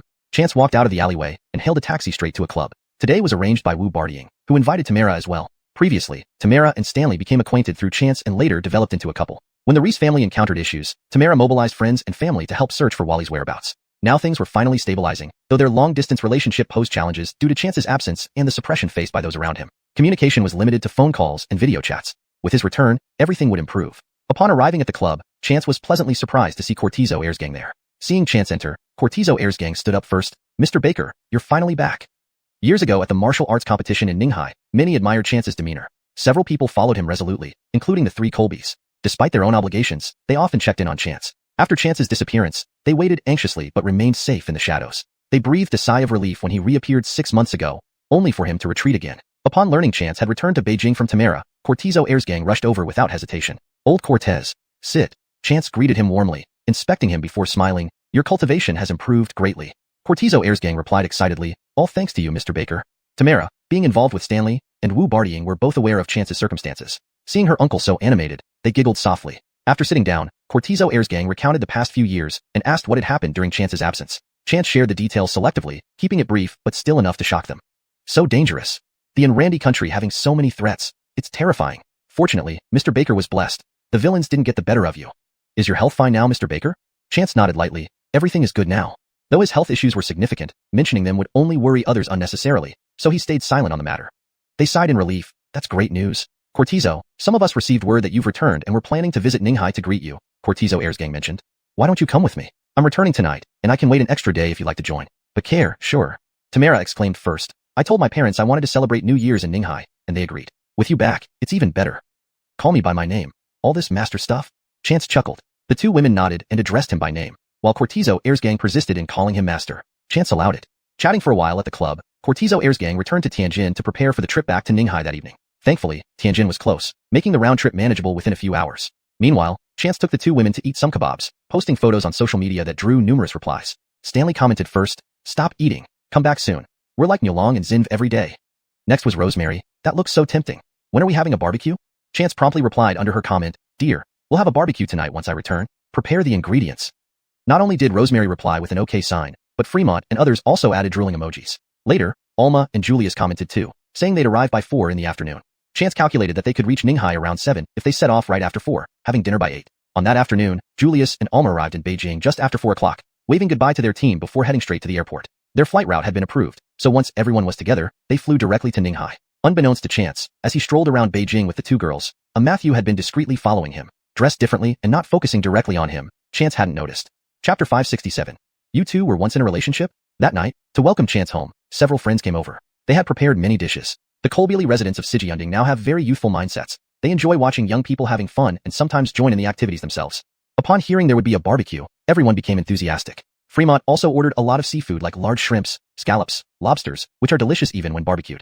There was also a good amount of fresh pork, beef, and mutton, all personally delivered by Calvin. His farm has grown significantly over time. While vegetables and fruits were already covered, meat varieties were still limited. So pigs, cows, and sheep continued to be delivered by Calvin.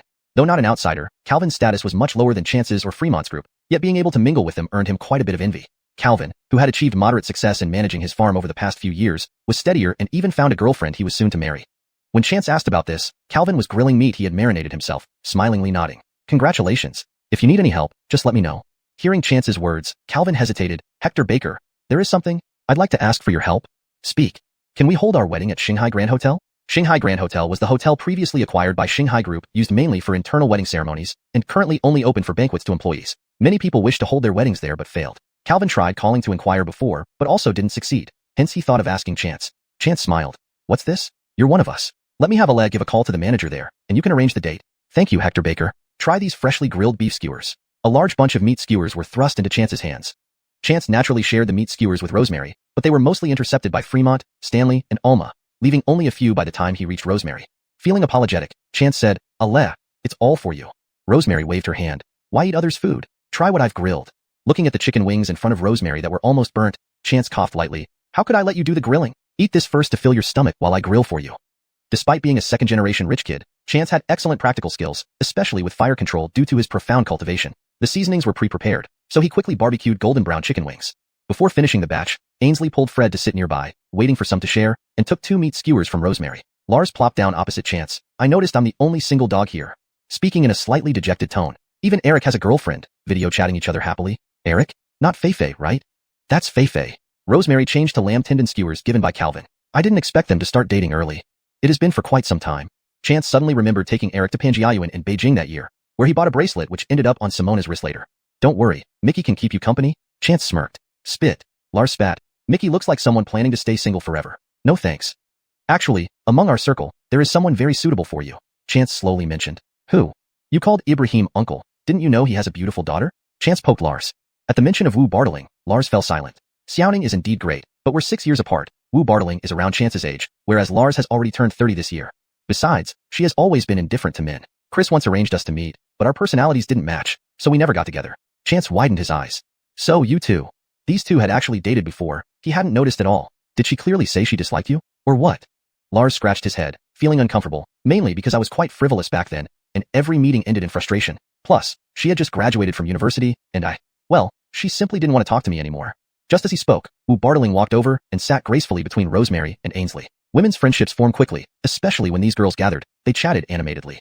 Especially since Chance saved Wu Bartling twice. Rosemary, Chance's wife, and Ainsley, Chance's sister, naturally got along well with her. What are you chatting about? Not much. Try this chicken wing. Chance handed over the honey-glazed, golden brown chicken wings to the girls. Want anything else? Grilled fish tofu. 5 flavored pork wrapped in mushrooms. Pork ribs. But care. Chance answered and brought up all 3 types of skewers. Xiaoning. Lars cleared his throat and called out. Actually, they flew together, but they barely exchanged words the whole journey. Wu Bartling responded. Lars now truly regrets it. Back then, he felt young and didn't wish to accept such arranged meetings by his family. In truth, he had no complaints about Wu Bartling, purely out of rebellion. She was beautiful, capable, and matched their social status perfectly. She met all his aesthetic standards and could greatly assist him. Why didn't he seize the opportunity back then? Chance and Rosemary exchanged glances, noticing Lars's change, but they understood they should not meddle unless Wu Bartling had similar feelings. Being friends with both parties made it even more important for them not to interfere. Ake, how has that incident developed? When should we act? Rosemary asked. What incident? Chance received a bowl of hot porridge sent by Sijiyunding restaurant, passing it to the 3 ladies before asking. The rumor online saying you are the actual recipient of that piece of land in Dianan. Oh. Chance nodded. It's not really a rumor. This translation retains the original structure and tone, providing a natural and fluent English version of the provided Chinese text. It ensures coherence and maintains paragraph breaks as in the original text. Chapter 568. Fortunately, the grandchildren are very striving. As Chance finished his sentence, a circle of people around him froze for a moment. What do you mean? Fremont had just pulled a Lyra over and curiously asked upon hearing this. I'm talking about that land in Dienrandy. It originally belonged to me, and my visit to Marcog this time is mainly about this matter. Chance originally thought that when he came to Marcog this time, the Raymond would mainly talk about this matter with him. But they didn't discuss this main issue for long. Instead, the Raymond asked him for opinions on some other matters. However, it was clear that the Raymond was relatively satisfied with him. Actually, whether or not he was satisfied, Chance didn't care much. With his current capabilities, he already surpassed the ordinary people's realm. It's just that his family and friends still had to live in the mundane world. Otherwise, he would have stormed the Baker family residence in Marcog and forced everything out by holding Caesar's neck. Chance concealed the events related to Mr. Bart and the Raymond, only discussing the piece of land, explaining how he had already reached an agreement with the local government and planned to establish another traditional Chinese medicine planting base there. When he mentioned this, everyone understood instantly. Although Ninghai can cultivate some herbs as well, it's only a small portion compared to the abundant variety in Dienrandy. Enclosing the empty land over there to set up a traditional Chinese medicine planting base indeed made sense. Do we need to clarify anything? Someone asked. No need. Chance licked the grease off the corner of his mouth and flashed an almost devilish smile. Just send me the location of Allah's company later. Cortez? Why? I still have 2 sums of money that I haven't collected. Might as well ask for some interest on top. The smile on Chance's face looked mischievous but didn't annoy anyone. Instead, it made Rosemary look at him with a daze. Darling, what are you looking at? Chance hooked Rosemary's chin. Quickly finish your porridge. I'll make you some aluminum foil tofu. Ah, okay. Rosemary blushed. Ainsley, who was beside her, asked curiously, Brother, what's aluminum foil tofu? It's placing soft tofu in a baking tray and slowly baking it until the inside forms a honeycomb-like structure, then brushing barbecue sauce on top. It's delicious. Oh, I've never tried it before. Brother, bake a few more pieces, Ainsley said and then turned to Fred. Fred, get me a few more skewers of fried pork intestines and make sure they have oil inside.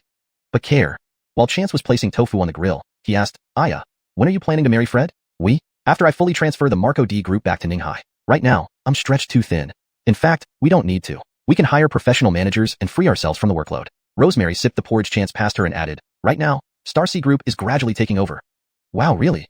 Yes, in the future, both Miani and I will follow Aiken cultivation. Strengthening ourselves is most important. Wealth is ultimately an external thing. Sister-in-law, you're right, Ainsley nodded in deep thought. Then let's aim for this year to properly handle Marco D Group. Otherwise, if something happens, I'd feel like I'm letting down my grandfather. Actually, you could talk to old Master Alfredo. Perhaps his wishes are different now than before, Chance alluded. These old masters living here were quite different from their past selves. Among them, Mr. Cortezon was particularly detached from worldly affairs, as his family's wealth and power had already reached its peak. Standing high, one sees further. Alfredcon and Mr. Aries were also similar. While old Master Alfredo used to have a deep attachment to the group he founded, it might not be so anymore. Ainsley paused, nodding seriously. All right, I'll remember that. They enjoyed their meal in the greenhouse at CG Yunding until late at night. The old masters had left early, and the others gradually departed as well. Seizing the opportunity, Chance took Rosemary back to their villa. By the time Lars remembered and tried to find him, Chance was nowhere to be found, which made Lars furious and cursed Chance's lack of integrity. So, the next morning, when Chance woke up refreshed and went to the dining room, he found that almost none of his generation was there. Where is everyone? Chance asked Mickey and Eric. Andrea and Miles are practicing outside, and the others are still sleeping. Mickey answered honestly. Chance laughed in frustration, even not as good as these 2 kids. After finishing breakfast in the dining room, Chance went out to watch the 2 kids practice. Although Chance wasn't home for the past 2 years, many powerful people at home helped guide them, like Mickey and Eric. Their studies weren't neglected. Even Chance's Savannah Caesar, now in his 3rd year of college, kept up with his studies. Unfortunately, Dominic. Since Dominic followed his father to study in Marco City, he was strictly controlled by Uncle Quan, the 3rd son of the Aries family. Knowing that he was learning martial arts from Chance, Uncle Quan insisted on taking him home for homeschooling. This issue even escalated to Grandfather Aries, leading to a quarrel between Uncle Quan and Grandfather Aries, creating quite a bit of tension. Grandfather Aries had no choice but to step back and let things unfold. Since then, he became increasingly disapproving of Uncle Quan. Besides the 2nd son who had already been expelled, the 3rd son no longer wished to see him either, along with the eldest son who greatly displeased Grandfather Aries due to the divorce. None of the 3 brothers stayed by Grandfather Aries' side. It showed how disappointed Grandfather Aries was with his sons. Fortunately, the grandchildren were very striving. Eldest grandson Donovan upheld the Aries family. 2nd grandson Astor was the core force of Star C Group, being one of the highest-ranking officials among the premier ranking list. Astor, however, scoffed at it all, stating he'd rather have less power and focus on dating instead. The only granddaughter, little Princess Rosemary, marrying Chance was the most satisfying point for Grandfather Aries. Because Chance was the youngest relative Grandfather Aries saw great potential in, and his achievements proved the accuracy of Grandfather Aries' judgment. Stepping outside, although it was a coastal city, it was near the new year and the coldest time of the year. Yet, the 2 kids stood motionless outside, practicing horse stance. Practicing horse stance is monotonous, but exercises both body and willpower. Especially Colton, since following Chance in martial arts training, his physical condition has greatly improved.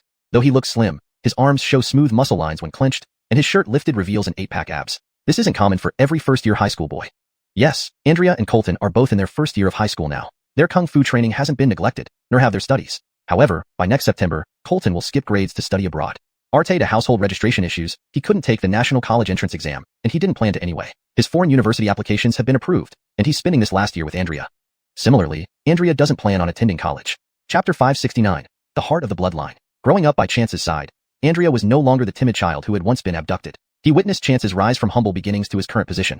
Not only did he become steadfast and worldly wise, but also firmly determined about his future path. Andrea showed a remarkable aptitude for traditional Chinese medicine, having learned the basics thoroughly over the years while following Chance. Although Chance was absent for the past couple of years, Andrea did not slack off in his studies, continuing his education through other senior mentors and online platforms. With the medical skills taught by Chance, Andrea had already gained recognition among many renowned TCM practitioners as an exceptionally gifted savannah. If these experts knew his identity and whereabouts, they might have tried to poach him long ago. Despite Chance's absence, he always stayed updated on family matters via phone calls with Rosemary, so he was well aware of their achievements. The two kids started training at a young age, naturally giving them keen senses. Plus, Chance never concealed his presence, so the moment he arrived, they sensed it. However, they continued practicing until the session ended before rushing towards Chance, playfully leaping into his arms. Chance, amused, remarked while hugging them, "You're both so big now. Why are you still jumping on me?" They blushed slightly and climbed down. "Thought you two had matured and wouldn't cling to me anymore," Chance teased. Last night, they acted like adults, playing independently and occasionally bringing him some barbecued skewers. He thought they were grown up, not realizing it was just an act. Chance cherished their affection. Having raised both boys for years, they felt like his own children. Though brothers, in his heart, he regarded them more as a doting father. Since they hadn't eaten yet, Chance joined them for a meal, listening eagerly as they chattered excitedly. "Brother, are you leaving again this time?" Andrea asked after a while. "I've still got some unfinished business," Chance replied. The Desi should be coming out of seclusion soon, and he needed to eliminate this threat while avenging himself. Allowing such malevolent beings to exist troubled his conscience. Additionally, he had to inspect the cultivation bases in Dienrandi and set up formations to enhance the spiritual energy there. Before opening the hidden realms, he planned to grow medicinal herbs that enriched spiritual qi. Before the new year, Chance lived quite lazily, mainly eating, watching dramas, and strolling around the four courtyards to aid digestion. Sometimes he visited Uncle Xander. Though it had been a short time since his last visit, Uncle Xander greeted him warmly, introducing him to a lovely little girl from his family, a result of the pills Chance had previously given. Chance presented her with some spirit fruits as gifts, wild fruits from the small world in Dienrandi, rich in spiritual energy and beneficial for cultivation. Delighted, she shared them with her siblings. Uncle Xander then closely observed Chance and exclaimed, "Congratulations, Mr. Baker! You've advanced another level." However, Chance wasn't as joyful, instead revealing a hint of bitterness. "Something went wrong during my promotion," he confessed, explaining his situation briefly. Even his legacy contained no solution for this peculiar issue. His luck combined with the foundation pill enlarged his spiritual pool excessively, causing cracks. Now, the daily absorbed spiritual qi was barely enough to repair those fissures, making him somewhat of a hollow core cultivator. His combat power had increased, but the usable spiritual energy was minimal. Chance found himself in a peculiar dilemma, advancing only to be restricted. Initially, Chance intended to vent to Uncle Xander, being one of the few who understood cultivation and could relate. The Desi was also a cultivator, but they were enemies. The three Colbys and Alma, while descendants of cultivators, couldn't help much due to their low levels. Only Uncle Xander could provide insight.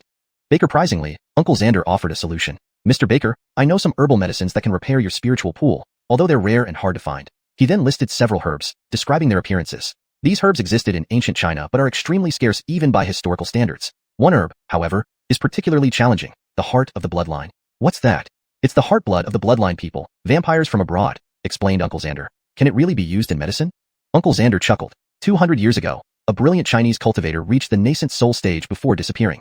Entering his foundational phase, he encountered similar issues. When bloodlines sought entry into our country, he captured them, extracted their blood, and refined it into a remedy. Chance laughed. "So, the vampires delivered themselves?" "Pretty much." Uncle Xander couldn't stop chuckling. "What happened afterward?" Chance asked, intrigued. Chapter 570, Explosives. Later, he was really cured, I guess. We're not quite sure about the details, it's just what we heard. But when he reached the Yuan Konang stage later, the answer became obvious. Chance nodded in agreement. "I'll look for those herbs later. The blood clan is a bit more troublesome." "My view differs from Mr. Baker's," Xander sighed. "I think obtaining the heart's blood of the blood clan is relatively easy. It's getting the other ingredients that depends on luck." Chance laughed loudly. How could Xander know that he had a small world where many and comprehensive herbs grew abundantly? It was actually the blood clan's heart's blood that troubled him. He and the blood clan currently got along well, and he felt embarrassed about doing something like this. After bidding farewell to Xander, Chance felt much better. Regardless of how things would turn out with the blood clan, at least he saw some hope now. From the new year until the Lantern Festival, Chance relaxed. After everyone enjoyed the Tangyuan, sweet dumplings, Chance returned to Mersim with the three Colbys. Joining them were Rocky, the Valley Master Art, and his wife from Shuishing Valley, as well as two others who had met Chance during the martial arts conference in Tianjin and decided to follow him. Although their cultivation was lower than the three Colbys, these few years they had dedicated themselves entirely to practicing diligently.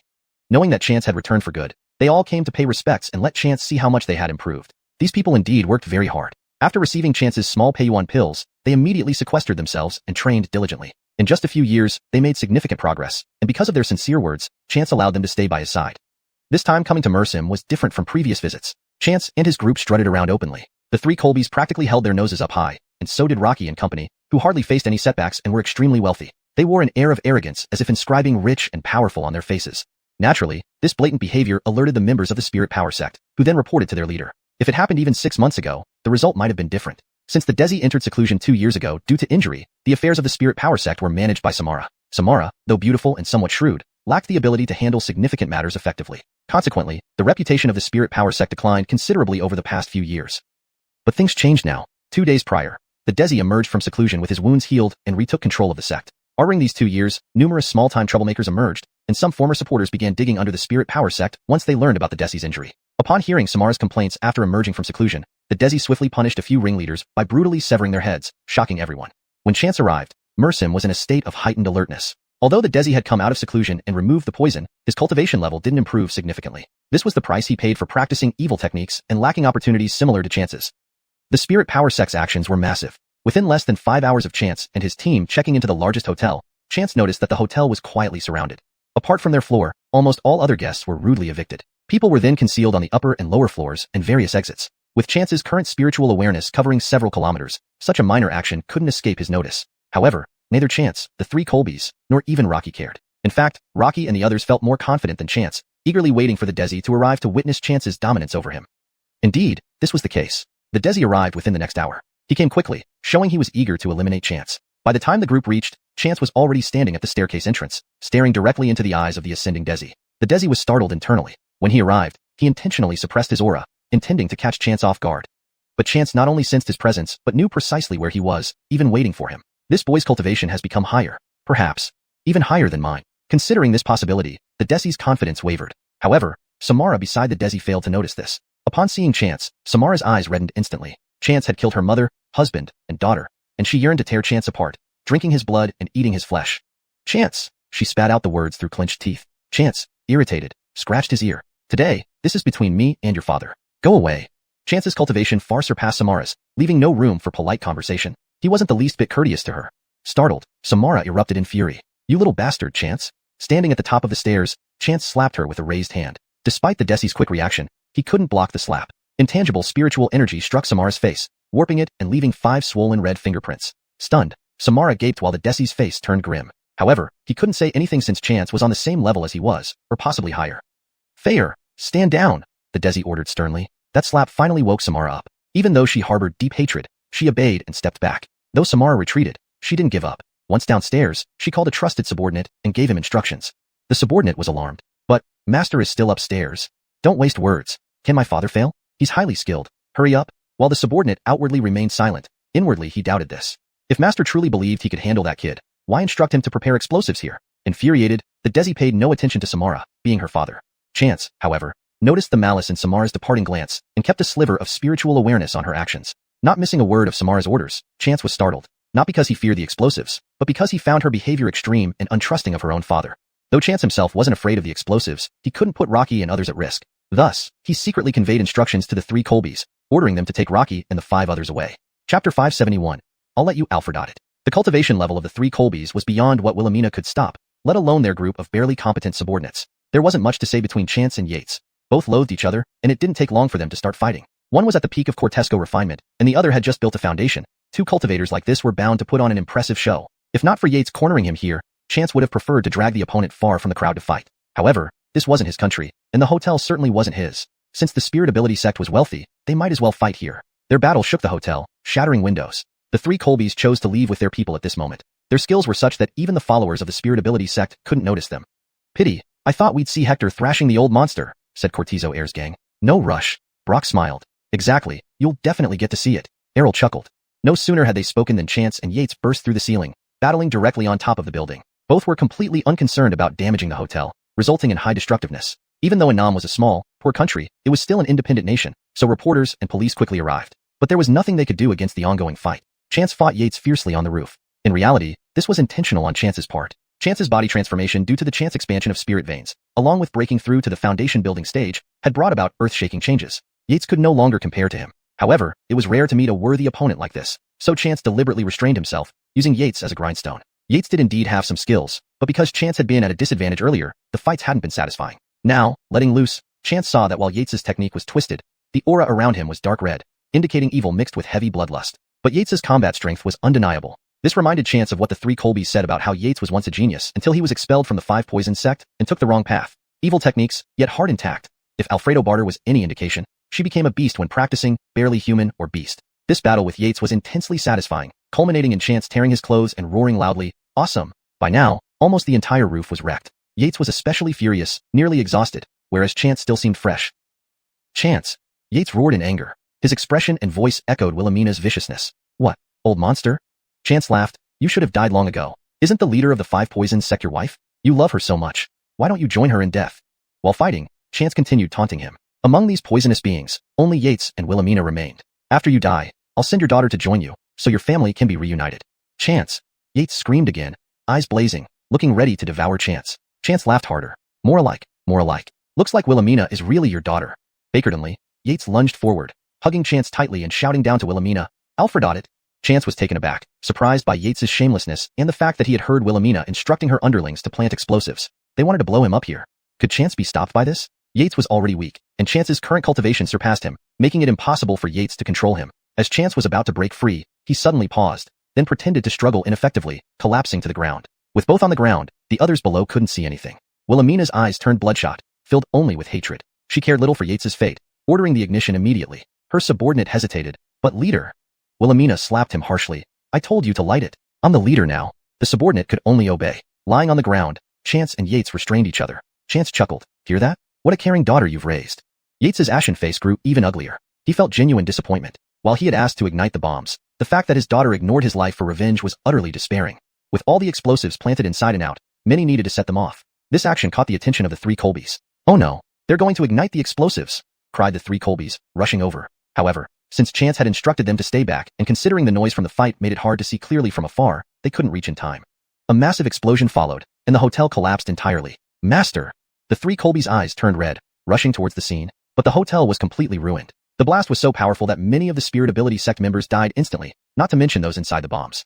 Wilhelmina, however, laughed wildly, genuinely happy despite her bloodshot eyes. The collapse of the Annam Hotel was reported across the country and neighboring regions that night.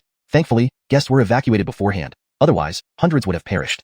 The Annam government labeled it a terrorist attack and began arresting Spirit Ability Sect members. The sect's growth had long been a thorn in the government side. Small cults that had previously encroached on the Spirit Ability Sect's resources were secretly supported by the government. With Yates dead, Wilhelmina severely injured and mentally unstable, it was the perfect opportunity for extermination. After searching the debris without success, the three Colbys had to temporarily leave, leaving the area to the authorities. The destruction was too immense for manual excavation. Chapter 572. I Want Revenge. The three Colbys and their group stayed at a nearby hotel, awaiting news. "Jasper, stop pacing. You're making me dizzy just looking at you. But if I don't pace, I feel anxious." "Hector." "Nothing will happen to the Hector. Heaven has a way of protecting the virtuous.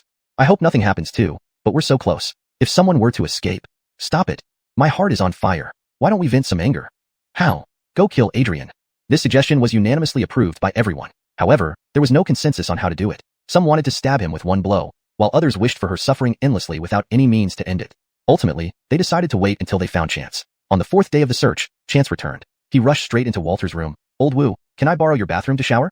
Walter immediately stood up politely. "Hector, please use it." Only after Chance had entered the bathroom did Walter rush in with wide eyes. Chance, who was in the middle of his shower, covered himself with a towel upon hearing the commotion and said angrily, "Old Woo, I didn't know you had a peeping habit." But Walter wasn't angry. He was rather moved to tears. "Hector has returned. You truly returned. I knew nothing would happen to you." "What could happen to me? I told you about the explosives. If those things could hurt me, I would have fled long ago." Chance responded irritably. You're right. I'll tell them now." Walter said loudly. "Quietly, don't make a fuss."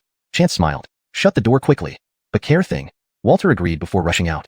After Chance showered and changed into clean clothes from his Nirvana ring, he came out of the bathroom to find everyone waiting for him in the living room. "You all are here." Chance smiled. "Has Hector eaten? Should we prepare a large room for you?" "Hector, just bring some food quietly. No need to make a fuss. There's still excitement ahead." The group busied themselves accordingly. Walter went out to buy food while Brock quickly tidied up the living room. David looked worried. "Hector, are you alright?" "I'm fine, a simple bomb." Chance smiled casually, but recalling that moment of explosion made his heart race slightly. His cultivation made ordinary bombs ineffective against him. Yet, who knew what kind of bomb that crazy woman Adrian planted? When the explosion finally rang out, Chance saw regret, hate, and malice flash through the Yates' eyes. Chance observed everything and instinctively set up a defensive array. In the Dianan small world, not only did Chance's cultivation rapidly increase, but he also became adept at deploying defensive arrays effortlessly. Without hesitation, he instantly cast the array just as the explosion reached them, sheltering both of them inside. This? The Yates was at his last breath, struggling to speak. Humph. This is the true power of a cultivator. What you possess is insignificant. Chance sneered, standing up to look down at him. Evil cultivators never meet a good end. The Yates' face turned ashen. You could have lived a carefree life. Even if Mercem borders our country, I wouldn't have cared as long as you didn't harm my people. But you chose to meddle with me. Chance spoke slowly, his voice taking on a peculiar rhythm that gradually made the Yates' eyes lose focus, drifting into reminiscence. He remembered when he was once a spirited young man, the top savannah of the Five Poison Sect, renowned for his talent. There were rumors that he might inherit the sect leader position. The highest contender for the role was always him, Alfredon Bekerzi, even over his own sister, the sect leader's daughter.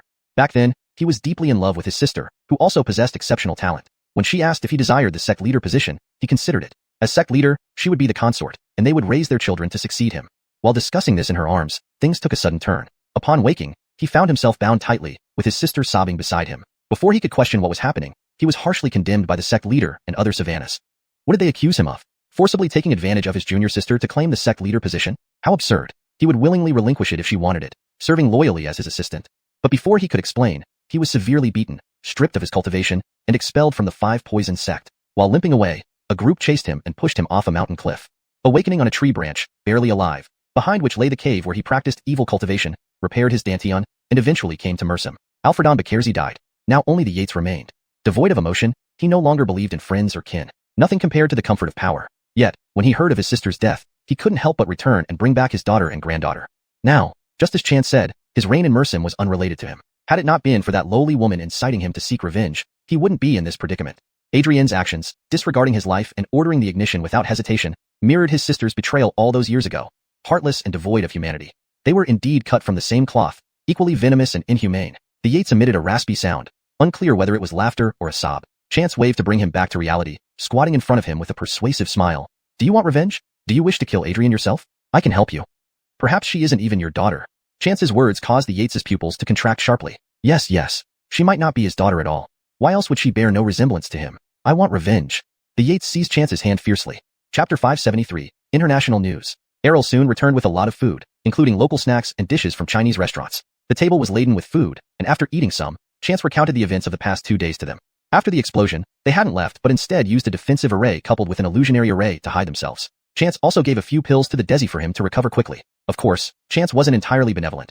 Those pills not only hastened recovery but had other effects as well. This man, who had committed countless wrongdoings, would not find redemption so easily. Rescuers who came in after the explosion included members of the Psionic Church, and mostly those sent by the government of Annam. Chance could only understand simple Annam phrases, but the Desi, having been there for decades, understood everything and paled considerably. Curious, Chance asked him a few questions. After some hesitation, the Desi told him everything. The news was grim. Not only did the Desi's face turn pale, but Chance's expression grew dark as well. The people from the Psionic Church weren't searching for the Desi to rescue him, but to confirm if he was dead. If he were dead, all would be well. But if the Desi survived, those who ordered the attack wouldn't fare well. Hence, Adrienne's subordinates wanted to ensure the Desi didn't survive, which meant he might face further harm. On the other hand, the Annam government had different intentions. With all guests gone from the hotel, their targets became clear. Chance and the Desi, particularly Chance. Adrienne might lack intelligence when it comes to business, but was cunning otherwise. Over the past 2 years, while the Desi was secluded to rid himself of toxins, she had aligned herself with the Annam government. They aimed to capture Chance alive, torture him to learn how he obtained his drugs, or kill him and frame him as a terrorist to extort China for a significant sum. This action would lead to international pressure on China under the guise of the China threat theory. Upon hearing this, the three Colbys scoffed loudly. Baker's calculations. Indeed, what an elaborate plan. What does Master plan to do? Me? I'll just watch the show, Chance said casually, taking a bite of food. It's the Desi's problem now. The three Colbys paused, then burst into laughter. Master speaks truly. Absolutely. Let them fight each other like dogs. I was worried you're too soft on these people, but now I see, Master is indeed wise. It's me who's young. Errol laughed heartily, but the other two Colbys spat at him. You're still young? Old coffin. Bah, I'm just 80, still young. With Master around, I'll live up to 200. Isn't that right, Master? Errol spoke with an almost groveling tone. Chance, watching them bicker, chuckled. Right, truly stepping onto the path of cultivation means 200 years is just the beginning. Cultivation is a long journey. With diligent practice, every breakthrough adds years to one's lifespan. Alfred Oak, the three Colbys, entering the Cortesco refinement stage, extended their lives well beyond 2 centuries. Errol's claim about being youthful held some truth. After finishing his meal, Chance threw down his chopsticks. Since the Desi has emerged, the retaliation will begin. I'll stay here to watch the fun while you take care of business. Yes, as you command, Master. On my return trip, Maribel has already been taken by her parents, but she shared details with Marnie. This time, we'll come to Annam to take over her family's company. They went bankrupt, didn't they? Yes, but their bankruptcy was orchestrated by Ruan's aunt and uncle who stole trade secrets and sold them to the Brit family. I see. So they not only took over the company but also sold out the daughter. Truly wicked, Errol cursed. Exactly, take care of them. Rest assured, master, we'll make sure they experience both pleasure and pain intensely. Chance was taken aback. What kind of violent words are these? In the following days, Chance stayed at the hotel, contentedly watching the chaos unfold. Art Gufu and the others assisted the three Colbys, leaving only Cortizo Heir's gang with him. Chance made no effort to hide, frequently dining out with Cortizo Heir's gang to ensure everyone recognized his face, even paying with his bank card. Chance had his reasons. Those who wanted to harm him could try, but using him to attack his own country? They deserved a taste of their own medicine. Meanwhile, the Desi did not disappoint. Initially hidden, he secretly eliminated everyone within the Psionic Church who betrayed him, turning them into minced meat. As for Adrian, the Desi subjected her to a paternity test, sewed her mouth shut, and sliced off her fingers. Beyond that, Chance lost interest. He instructed the Desi to acquire substantial land near Randigwang, where the border between two countries met. Next came the Desi's retaliation against the Annam government. Realizing the explosives came from Annam, he knew both he and Adrian planned to eliminate him regardless of the outcome. A once dominant Desi and a controllable foolish woman. The choice was clear to any politician. At this point, good news arrived from Errol's team. The Desi's influence in Randigwang was vast. With his supporters' help, the Brit family had been wiped out, and billions of assets ended up in Chance's hands. However, Chance didn't intend to keep the money.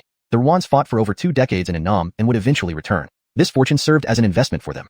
As for the treacherous aunt and uncle, despite destroying the Rwans, they only gained a few million. For such trivial gains, they committed grave crimes. Chance didn't punish them immediately but kept them in the Desi's dungeon, awaiting the Rwans' return to decide their fate. Days passed, and the Annam government couldn't find Chance's or the Desi's remains. Frustrated, they declared they turned to ash. But in a swift turn, they labeled Chance a terrorist and plastered the news internationally. Chapter 574. Encountering Precious again. The news spread back to China on the same day, and everyone who knew Chance was shocked. What's going on? How did Chance become a terrorist? That's ridiculous. Exactly. A small country like Mersin is just trying to stir trouble with you guys. Mersin has never been any good. Japan and Korea are openly repulsive, while Mersin pretends not to do anything but consorts with America while accepting aid from our country. Really disgusting. Is Chance really dead? Chance dead? How can this feel so unreal? Chance is the pillar of Starsea Group. If he dies, what will happen to Starsea Group? Oh my god, then Wish Pharmaceutical, Starsea Foundation, Wish Hospital. Everything will be gone. At that moment, inside CG Yunding, everyone watching the news was also incredibly stunned. Rosemary quickly dialed a call. Chance. Hey, honey, Chance's voice, laced with laughter, came through the phone. A circle of Colbys surrounding Rosemary, who had placed the phone on speaker on the coffee table, immediately relaxed and sat back down. I knew this brat would be fine, old Aries said, laughing and scolding at once. Hearing his voice, I bet he's lying down somewhere comfy. Cortesner added with a chuckle. How did you know? I'm actually in a hot spring right now. Chance replied in surprise. Do you have eagle eyes or something? Everyone chuckled lightly beside them. Portia hugged Rosemary. Aleh, you can relax now. I'm not relieved yet. Tell me, who's with you in the hot spring? Is it some pretty Mersin girl? Haha, no pretty girls here. Opposite me is sect leader Cortizo. Then Rocky's voice came through the phone. Aleh, I assure you that Hector hasn't been up to any mischief. He's been with me every day. Rosemary blushed furiously and pushed the phone away. Chance explained the situation regarding Mersin again to the other Colbys, which infuriated them instantly. So, I still need to set things up here and give them a lesson, Chance concluded. Good, do it.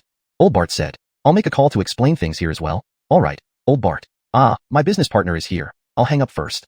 After hanging up, Chance turned to see the newcomer. It was a Chinese man named Leland, father of Precious. Mr. Hai, come in and join us for a soak? Chance greeted with a smile. Leland shook his head. Mr. Baker, thank you so much for your help earlier. No problem, Maribel helped me before, and I promised to return the favor if she needed help. It was a small matter, Chance replied calmly. For Mr. Baker, it may be a small matter, but for our family, it was life-saving grace. If anything happened to Konanyi, her mother and I probably wouldn't survive either. They hadn't expected such a major incident to occur when they left the country seeking help. The idea of losing their daughter terrified them beyond measure. Do you understand what I mean? Chance asked, stepping out of the hot spring and changing into clean clothes as they walked towards the lounge. I get it, but Mr. Baker, this huge sum? Before coming, Leland learned from Errol that Chance intended to invest 20 billion yuan into his business, money taken from the Brit family. This investment was given without expecting returns or imposing conditions. Despite feeling uncertain, he couldn't wait for Chance to finish soaking and rushed over. The money isn't an issue. My investment does come with some conditions though. Please tell me, Mr. Baker. Leland leaned forward, ready to listen intently. Mr. Hai is Chinese, and I've confirmed this. You must have strong feelings for your homeland. Alfredoving in Mersin for over 20 years, Leland retained his Chinese nationality. Yes, coming to Mersin was forced upon me at the time, but I've always wanted to return home, Leland admitted painfully. He wanted to return to his clan, but there was little hope of doing so within his lifetime. His modest wealth likely wasn't enough for the clan's notice. It's not an insurmountable problem, Chance said without elaborating further. You do have capabilities, but your starting point held you back. With funds and connections from me, it's up to you to create a significant impact. Hope flickered in Leland's eyes. Mr. Baker, you mean to earn their money and topple their? Chance leaned in, completing the sentence. Government. Leland shuddered but showed ambition rather than fear. But are you sure, Mr. Baker? Since they dared to extort our homeland, I won't let them off. A tiny country like Mersin, they got too arrogant, Chance sneered. These days, economic strategies were more effective than violence. Using economics to dismantle a country was far more satisfying. Leland's eyes brightened as he bowed his head. Boss, you can count on me. Chance smiled, understanding Leland's resolve. While they spoke, another neatly dressed middle-aged woman entered, followed by Precious and her cousin, Anya. Mr. Baker. Seeing Chance, Precious ran up to him. Thank you once again for saving my life. No problem, please sit down. Anya, come along. Chance said warmly. Anya smiled shyly and sat next to Precious. Freed from the abuse of her drunk stepfather, Anya looked healthier, paler, and slightly heavier. She wore a pretty dress and beautiful hair clip, making her look adorable. Chance nodded approvingly. Now that we've discussed this, I should return to China. Ah, Mr. Baker, you're leaving now? Precious felt disappointed, but dared not get too close to Chance, knowing he was married. She sighed inwardly, wondering when she'd encounter another man who exuded such security and rescued her from despair just by one phone call. Though she had good feelings for Chance, she wouldn't tell him. One reason was that she didn't want to ruin his relationship with Rosemary. Another was her pride. For now, she'd admire him from afar until she found her own ideal match. That night, China retaliated, accusing Mersin of using such slanderous methods to malign China and its outstanding entrepreneurs. They had already contacted Chance, confirming he was negotiating business in Randyjiang and had nothing to do with the explosion. For Mersin's actions, they lodged a stern protest. Chapter 575, The Demon Refining Vase. After the country of Corteza made such a retaliation, Mersin was naturally not willing to be outdone and released the video from the day of the explosion. However, that video was filmed by journalists who arrived on the scene later. At that time, Chance and Yates were in a fierce battle, causing dust and debris to fly everywhere, making it impossible to clearly identify anyone, especially at such a distance. It could have been anyone fighting up there. Even claiming it was the president of Malixiangua would be equally believable. This blurry video, thrown out by the country of Mersin, did not sit well with netizens from Asian countries. Soon, the higher-ups of Corteza also got in touch with Chance and sent journalists to find him for a live interview. Chance's face appeared on the screen via satellite link crystal clear. I heard the government of Mersin is saying I'm a terrorist who bombed a hotel. This is utterly absurd. I indeed checked into that hotel but was soon kicked out. I wonder if all hotel managers in other countries do the same, expelling all guests at any time without refunding room fees or giving any compensation. Lastly, I want to say that Mersin is incredibly unsafe. Hotels can casually kick out guests and explosives are found everywhere, which shows how lax the government's control over explosives, ammunition, and other dangerous items is. Who would dare to invest in such an environment? Finally, I strongly protest against the defamatory claims of Mersin against me and my homeland. The call ended, leaving the netizens from various countries in uproar. Compared to the blurry video previously shown by Mersin, Chance's clear image was far more convincing. His points also sparked heated discussions among everyone. I was one of those who got kicked out of the hotel. I am too. Chance is right. They expelled us without reason, and until now, there's no compensation or refund of room fees. I just want to know if the Mersin government thinks they're so invincible. I'll be a dog if I ever go back to Mersin again. Mersin is forever blacklisted. Apart from comments from netizens in Corteza, there were also remarks in other languages, mostly echoing similar views about the incident. These open criticisms were only part of the backlash. Many investors who initially favored Mersin decided to abandon their plans after witnessing the terrible investment climate. Even ongoing negotiations with the government were abruptly halted. The Mersin government was devastated when they pursued reasons, only to receive apologetic gestures as people turned away without further explanation. Chance laughed heartily upon learning about these developments and flew back home. As for Yates, after dealing with the traders and Kaylee, he turned his attention to the government. There would certainly be chaos ahead. With immediate matters resolved, Chance placed Shauna's wedding on the agenda. He had nothing much on his plate, but since they'd already been married for half a year legally, it was best to finalize their union formally. Especially now that Chance had fully returned, Shauna resumed her normal routine, occasionally visiting the company. The wedding plans weren't rushed, particularly because Chance wanted a perfect ceremony for Shauna. Thus, the date was tentatively set for October. Actually, even this timeline was tight, considering custom wedding attire alone might take longer than 2 or 3 months. Shauna didn't desire a Western-style wedding. She thought Chance looked very handsome in traditional Fikafu attire. Her suggestion brightened everyone's eyes, prompting them to actively seek skilled tailors. Others began looking for appropriate jewelry. Ironically, Chance became the most idle person, with only Elder Brit having time to enjoy tea every day. In fact, Elder Brit also had a task. He was writing the characters for Double Happiness. Though Chance's calligraphy was more beautiful, Elder Brit's efforts symbolized blessings from the Colby generation to the young. Holding a cup of tea across from Elder Brit, Chance finally spoke up after watching him discard the 10th unsatisfactory attempt. Elder Brit, please take a break. But care. Elder Brit sat down opposite Chance. Young man, whenever I think of how much better your handwriting is, and mine will embarrass myself at your wedding, I get really discouraged. Ha ha ha, you can still feel discouraged? Chance laughed. Why wouldn't I? Knowing someone writes better, yet I can never catch up no matter how much I practice, doesn't that make one feel bad? Actually, Elder Brit's calligraphy was excellent, especially after ridding himself of those blood-sucking offspring and joining Chance in Ninghai. His improved mood led to even better work. At CG Yunding, the serene environment felt like paradise to him, so he created a series of paintings themed around the 4 seasons. Photos posted in their circle garnered significant admiration, with many privately messaging him to purchase the paintings at high prices. All right, young man, you must have come here for a reason, said Elder Brit. Yes, I wanted to ask if you've heard anything about those characters I asked you to inquire about earlier? I was going to tell you. Elder Brit's expression turned serious. Tell me first, where did you see these characters? I saw them abroad, Chance replied without hesitation. Really? Not lying to me? No. Chance shook his head firmly. Those words were true. The vase was indeed seen overseas, though he brought it back. You should know, this character caused a lot of trouble. What happened? Earlier, we guessed it involved demons, and I sent the photos to an old friend who specializes in these matters. By the time you went into seclusion, he had informed me that the first character is Alfredo and Demon. Chance mulled over the characters. A demon refining vase? He hadn't seen any demons inside, only dense spiritual energy. What happened afterward? Yes, Elder Brit nodded. My old friend tried to gather information through some channels, but after sending me a message, he went missing. Later, I learned that shortly after that incident, his home was raided by burglars. His possessions were thoroughly ransacked, many calligraphies and paintings stolen, and he lost consciousness, ending up hospitalized. Chance's face darkened. What happened next? He never imagined his simple inquiry would cause such harm to another. After all, it was just a single character. He's still in treatment and hasn't recovered yet. Chance thought for a moment. Do you have his contact information? I'll visit him personally. This matter started with him. He had to ensure the person's recovery and find out who acted against them. Chance, Elder Brit, don't stop me. That person suffered due to me, and I won't feel at ease until the culprit is caught. We need to catch this person. Chance, Elder Brit, please don't hold me back. The person has been implicated by me, and I won't feel at ease until we find the mastermind. Only by catching the perpetrator can we truly rest easy. Chapter 576, Awakening. You make a good point. Let me contact them.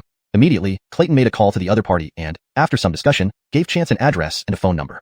Chance briefly informed Rosemary and set off with Mickey. After staying in the small world for so long, he had no immediate plans to go there. As for getting the heart's blood from the vampires, that was now a pressing matter. He had intended to ask Mr. Avon for repayment, but clearly, this issue could not be postponed any longer. This time, Chance did not take his private plane. Instead, he and Mickey flew directly to their destination. Their destination was in Sichuan province. The moment they got off the plane, he could smell the spicy scent of hot pot in the air.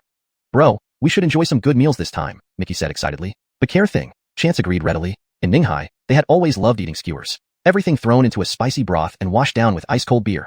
It was sheer bliss. Now that they were in a province famous for its hot pot, they naturally wouldn't miss out on the experience. They took the subway into the city center, first enjoying a bowl of hot dry noodles to tide themselves over before calling the contact. Clayton's friend was surnamed Shun. They had been given the phone number of Xander's daughter. Once the call connected, a car arrived to pick them up. The one who came wasn't Ms. Shun but a pretty girl in her early 20s, not particularly tall. Do you have the surname Baker? She asked, rolling down the window. Chance stepped forward. More precisely, I am Baker. Chance, this is my brother. The girl tilted her head. Get in. I'm here to pick you up. Chance and Mickey sat in the back seat, and the girl quickly drove them to a hospital. Following her lead, they went up to the third floor of the hospital, and Chance frowned slightly. The environment here was far from ideal, and the hospital was small, certainly not a reputable one. If the medical fees are delayed any longer, we'll have to stop administering medication. They heard this voice just as they were about to enter a room. Chance peeked inside. It was a 3-bed ward, and next to the bed by the window lay an Colby man. A middle-aged woman nearby was talking to a nurse. Clearly, the ones owing money to the hospital were them. Indeed, the girl walked briskly ahead, called her mother, and then told the nurse, don't worry, we will pay right away. Chance followed closely behind. Yes, money isn't an issue. Ainsworthsea, go with them. Mickey responded immediately and followed the nurse. Despite not knowing their identity, the nurse knew payment would soon come, so she rushed Mickey to the billing counter. Chance moved too swiftly, and neither Miss Shun nor her daughter realized Mickey had already left with the nurse. You're Xiao Baker who called me. How can I let you pay for this? Lenore hurriedly refused. Aunt Shun, don't be too formal. This situation has something to do with me. Chance couldn't mention the monster refining bottle, so he tried not to involve her further, avoiding more trouble. How is it related to you? What do you mean? Not only was Lenore confused, but even her daughter didn't understand. To explain, I once sought advice from old Xander through old Alfredenkoln and planned to offer him a thank you fee, but I couldn't get in touch with him afterward. I see, but I wasn't aware of this. We'll wait until my father.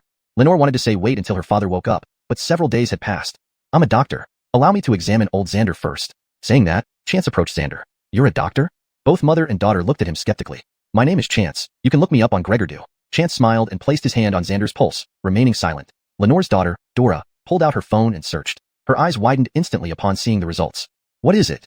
Lenore asked. Mom, look. Dora held the phone up for her mother to see. After Lenore saw it, she was utterly shocked. He really was a doctor, and a prominent entrepreneur at such a young age.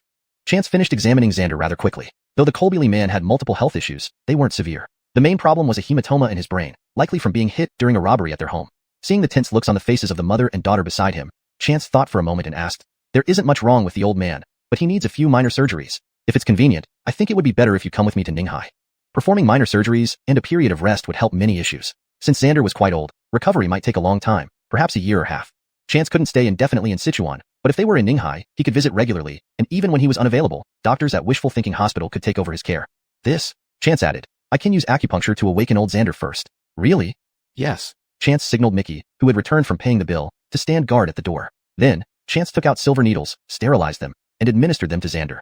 After some treatment, Xander slowly opened his eyes, looking bewildered at Chance. Old Xander, don't speak for now. Rest for a bit, Chance said with a smile, removing the needles. Now more advanced in cultivation, Chance found such minor treatments very easy and less draining on his spiritual power. Though his spirit pool was nearly empty, the remaining tiny amount of spirit liquid was much more potent than before. Seeing that Xander had indeed awakened, Lenore and Dora could hardly believe their eyes, rushing to his side. Stay calm. The hematoma in the old man's brain is still there, so don't excite him too much. So, what should we do? The hematoma can be removed surgically, but considering Xander's age, this type of surgery carries risks. Alternatively, the body can absorb it over time through rest. I see. Thank you, Shao Baker. By then, Dora had brought water for Xander to drink and handed him a warm towel to wipe his face. Apollo, how are you feeling? Xander nodded slowly. Mingyue Yenner, I'm fine now. Fearing that the Kolbili man would become overly emotional, both Lenore and Dora tried to restrain themselves, but tears still streamed down their faces. Who is he? Xander still hadn't figured out who the young man was since he wasn't wearing a white coat. Is he Yenner's boyfriend? Chapter 577. The perfect young couple. Bronson's words embarrassed Dora greatly. She hurriedly denied. Apollo, don't talk nonsense. That's not my friend. It's Apollo Britt's friend. Clayton? Bronson was taken aback. Yes, that's Uncle Britt. He invited Alfred Otto Baker here and said that Alfred Otto Baker has previously worked with you, Lenore explained. Chance waved his hand to interrupt Lenore. Aunt Shun, Bronson should not be too exhausted right now. Oh yes, Lenore quickly agreed. Dad, you should rest for a while. I'll call the doctor. The doctor soon arrived and examined the old man. Since he's awake, it proves that our previous treatment direction wasn't wrong. However, we need to do more tests to see if there is any bruising in the brain. Dora couldn't help but interrupt. What if there is?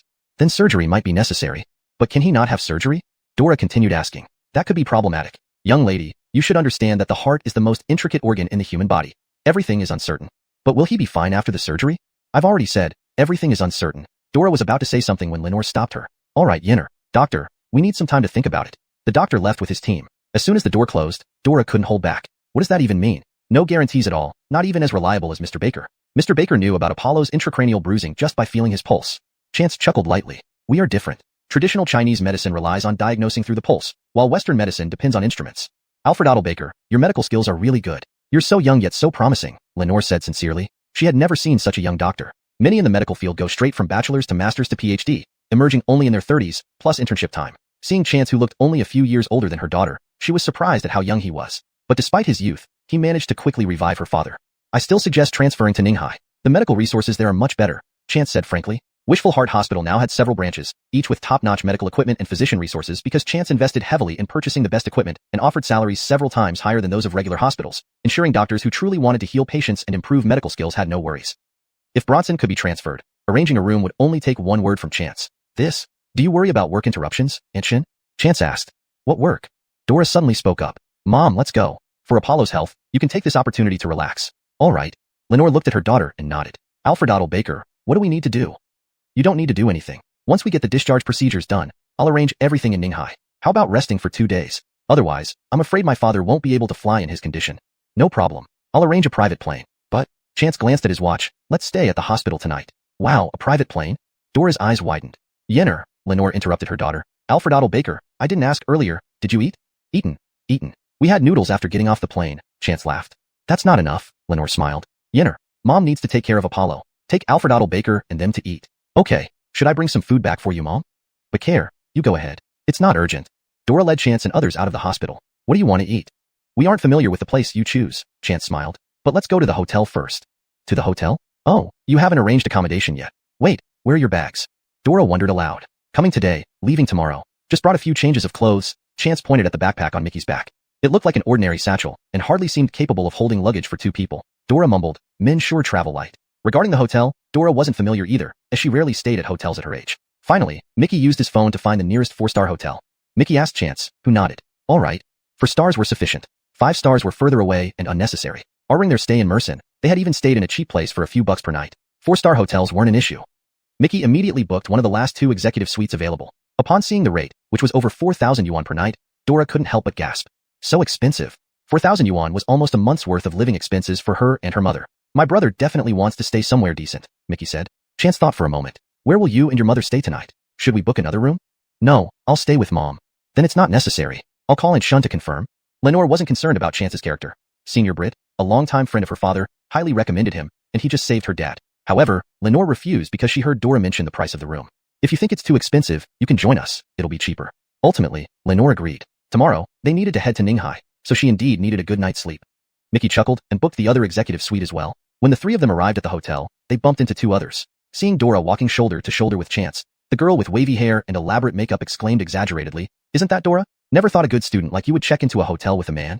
Dora looked up, her face darkening. "Reba, don't assume everyone is like you. You're desperate for men, changing 3 boyfriends a month. I'm nothing like you. Not as needy." The girl didn't pull punches, and neither did Dora, countering sharply. This made Reba's male companion furious. "You dare insult my girlfriend? I'll beat you." He strode over, intending to strike Dora. Beating a girl shows incompetence. Chance pulled Dora behind him and nonchalantly grabbed the guy's wrist. "Who the hell are you?"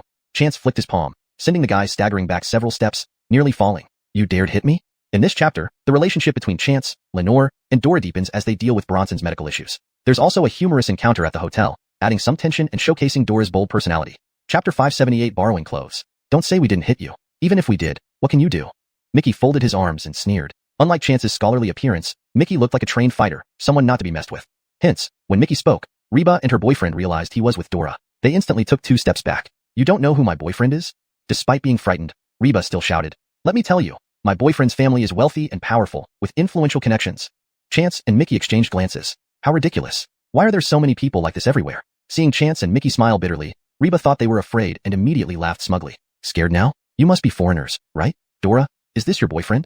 Reba leaned in close to Dora and whispered in her ear, "If you don't want your boyfriend to die silently here, listen to me properly. What are you going to do?" Dora's expression turned cold instantly. "We have a gathering tonight. You should join us too." "Join you? Reba, are you sick?" Dora stared at Reba. "What tricks do you plan to play now?" "No tricks. At the very least, you're my older sister. I, as a younger sister, am bringing you to meet high-class places so that you won't end up with handsome but poor men due to poor taste." With these words, Reba directly insulted Chance, causing Dora to flare up. "Stop dragging others into it. I'm not familiar with him." "Humph, you're together at the hotel, yet not familiar? So, sister, you usually go to hotels with unfamiliar men? You, going or not? Give me the address." Reba took out an invitation from her luxury bag and tossed it over. "Here, bring your boyfriend along to see the world." The couple turned around and left. The boy asked Reba, "My beauty, why do you insist on letting them come? Your older sister looks like she's never seen anything fancy. Wouldn't she embarrass us?" "Because she has never seen anything fancy, I want her to come," Reba said with resentment on her face. "I want her to see the difference between us." Reba and the boy left in a sports car. Dora still looked sad. "Let's go inside first." "Okay." Dora nodded, forcing a smile. After checking in, the trio went out to eat. Chance and Mickey had only eaten a bowl of hot pot noodles after landing, so they were hungry again. Dora pretended everything was fine, put on a smile, and led Chance and Mickey to eat. In Sichuan province, naturally, they chose to eat hot pot. They booked a private room and ordered a yunyang, mild and spicy, pot. Note, the term yunyang in the context of hot pot typically refers to a pot that is split into 2 sides, one side being spicy and the other side being mild. This allows diners to choose which side they prefer. A more accurate translation would be mild and spicy, rather than mutton and fish. For better readability in English, you might consider translating it as, in Sichuan province, naturally, they chose to eat hot pot. They booked a private room and ordered a dual-flavored, mild and spicy, pot. "Why a mutton and fish pot? A red oil one would suffice," Mickey wondered aloud. "Fear you couldn't handle it," Dora kindly explained. "That's not true. We often eat hot pot and skewers in Ninghai. We both love spicy food and wanted to try authentic ones this time." After confirming multiple times, Dora changed it to a red oil base. Mickey happily picked a lot of ingredients. There were so many choices. He picked many new things he hadn't tried before in Ninghai. Putting the ingredients into the red broth made everyone hungry. They all waited eagerly for the ingredients to cook. The moment the ingredients cooked, Chance and Mickey knew something was off. "This is too damn spicy." It was completely different from the hot pots and skewers they usually ate. Seeing their faces turn red from spiciness, Dora cautiously explained, "This is mild." What a joke. Seeing Chance and Mickey couldn't continue eating, Dora offered to change the base. They had no choice. They switched to a mutton and fish pot. Watching the waiter try hard not to laugh, both felt helpless. To relieve the awkwardness, Chance asked Dora about the girl earlier. "Strictly speaking, she's the child born out of wedlock by my mom's ex-husband." Chance murmured and oh. It took Mickey a while to realize, so, it's a step-sibling. "Did your parents divorce?" "Yes, when I was 10. My mom found out then that dad had another daughter just a few months younger than me," Dora said flatly, clearly numb after so many years. "What does your dad do?" "My dad has a small company which used to rely on my grandfather," Dora chuckled sarcastically. "But when my grandfather focused on research and could no longer help him, his true colors showed." Chance nodded. "Oh yes, where's that invitation?" "Let me see," Chance asked. Dora took out the invitation from her bag. Chance handed it to Mickey. "Ask who knows the people mentioned." Mickey wiped the red oil off his mouth, took a picture, and posted it on his social media. Though Chance contacted various leaders, he rarely posted on social media. Mickey acted as his secretary, having contacts and being part of a large group discussing gossip. Chance discovered this chat by accident. But care enough, someone responded soon. Mickey replied, and received a call almost immediately. "Brother, it's Master Art's call." It was indeed Alban, the Valley Master of Shuizi Valley, who had congratulated Chance during the new year and joined Chance on a trip to Randy a while ago. They parted ways recently. Alban sounded surprised. "Hector, are you in Sichuan province? Why didn't you tell me? I would have picked you up." It was a sudden decision. Didn't want to trouble you. They chatted for a bit. Then Albin asked, "Are you attending the party tonight?" "I'll check it out." "That's great. Honestly, it's a small clan trying to flatter our Shweezy Valley. They organized it just to welcome me. Initially, I wasn't going, but if you're there, I'll bring Ruah sure." "Your wife will be there?" "Yes. Do you need anything?" The voice on the other side changed to a woman's. It was Albin's wife, Bart Ruoshi. Albin's wife was beautiful and graceful, and she had previously requested a red face pill from Chance. "I want to bring a female companion, and need to borrow appropriate clothes from you." Bart Ruoshi laughed softly. "No problem, Hector. Talking about clothes, you've come to the right person. Where are you? Should I pick you up?" "Just send a car. I'll send you a location once we finish eating. But care, Hector. Won't disturb your meal. A car will pick you up later." Chapter 579. Let's see who embarrasses whom. Even Dora, who was standing to the side, didn't quite understand what had happened before everything was all settled for her. The banquet started at 7 in the evening, but Chance and his group finished their meal by 12, returned to the hotel to freshen up, and only then did Albin call. "Sir, we've arrived." When they went downstairs, Chance discovered that both Albin and Bart Ruoshi, the couple, had come. "Didn't I say you shouldn't make a trip?" "Sir, how can we have the face not to come personally to pick you up?" Bart Ruoshi smiled as she spoke, then glanced at the puzzled Dora standing next to Chance. "Is this the young lady?" "Yes, keep it low-key yet luxurious." "Understood." With a smile, Bart Ruoshi ushered Dora into the front car while Chance, Albin, and Mickey entered another vehicle. Chance's demeanor was so naturally refined that he needed no extra dressing up. He had come along merely for some amusement. Inside his Bakermare ring were already plenty of haute couture items prepared by Rosemary, leaving no need for additional preparations. Besides, his kind of presence would make any outfit appear understatedly elegant. However, it took much more effort to get Dora ready. Bart Ruoshi, true to her fashion enthusiast self, meticulously groomed Dora from head to toe. After a full body spa session, facials, hair treatments, and more, it was already 4 in the afternoon when they began trying on clothes. Despite being exhausted, Dora emerged stunningly transformed. Bart Ruoshi pushed the impeccably dressed Dora in front of Chance, who nodded approvingly. Previously, when he saw Lenore, he noted that she had beautiful features, though the heavy life pressures made her look somewhat aged and weary. Given Dora's resemblance to her mother, her plain attire still looked good on her, but now with her makeover, she was absolutely captivating. However, having seen many beauties before, and being devoted to someone else, Chance remained composed inside. He simply nodded and said, "Very nice, really nice." Mickey beside him nearly gaped in awe. Cough, cough. Chance cleared his throat, reminding Mickey to mind his image. Dora had already checked herself out in the mirror, and now felt a bit uncomfortable. Chance reassured her with a smile. "Don't be nervous, just relax. It's just a pretty dress. You're beautiful anyway." "Exactly," Bart Ruoshi added from the side.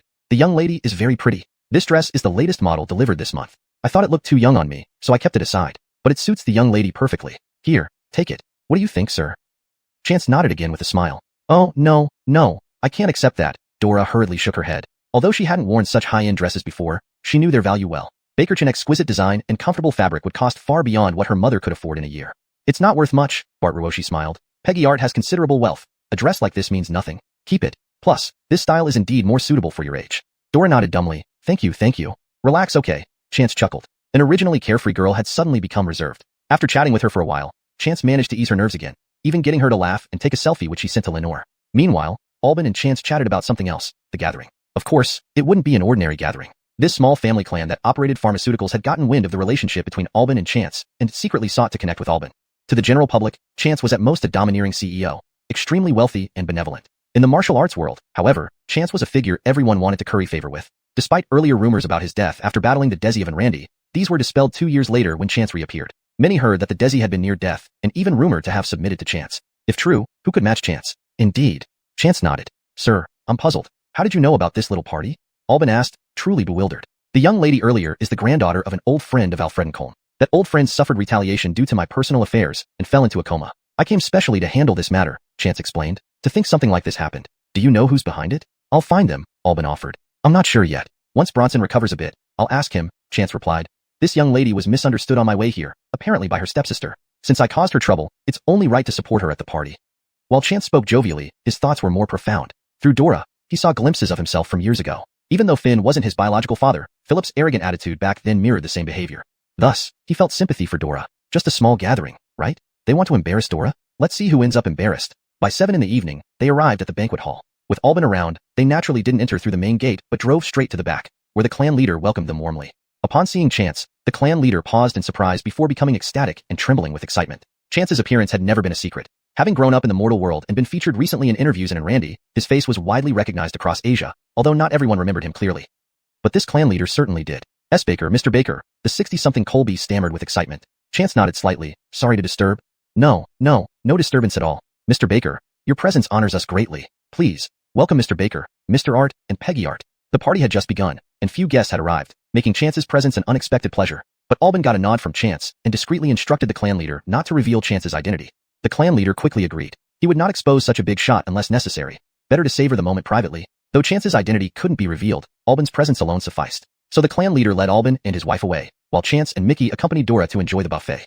Chapter 580. Where are your invitations? This high-specification banquet naturally prepared food to the highest standards for the guests, in case they got hungry. Chance and Mickey had no reservations and each loaded up a plate. They had only eaten a little hot pot at noon, switching to clear broth later, but clear broth was hardly satisfying, so they were only half full. Seeing Dora still standing there in shock, Chance called out to her, "Aren't you hungry? Eat quickly. It's going to be exciting later." Exciting?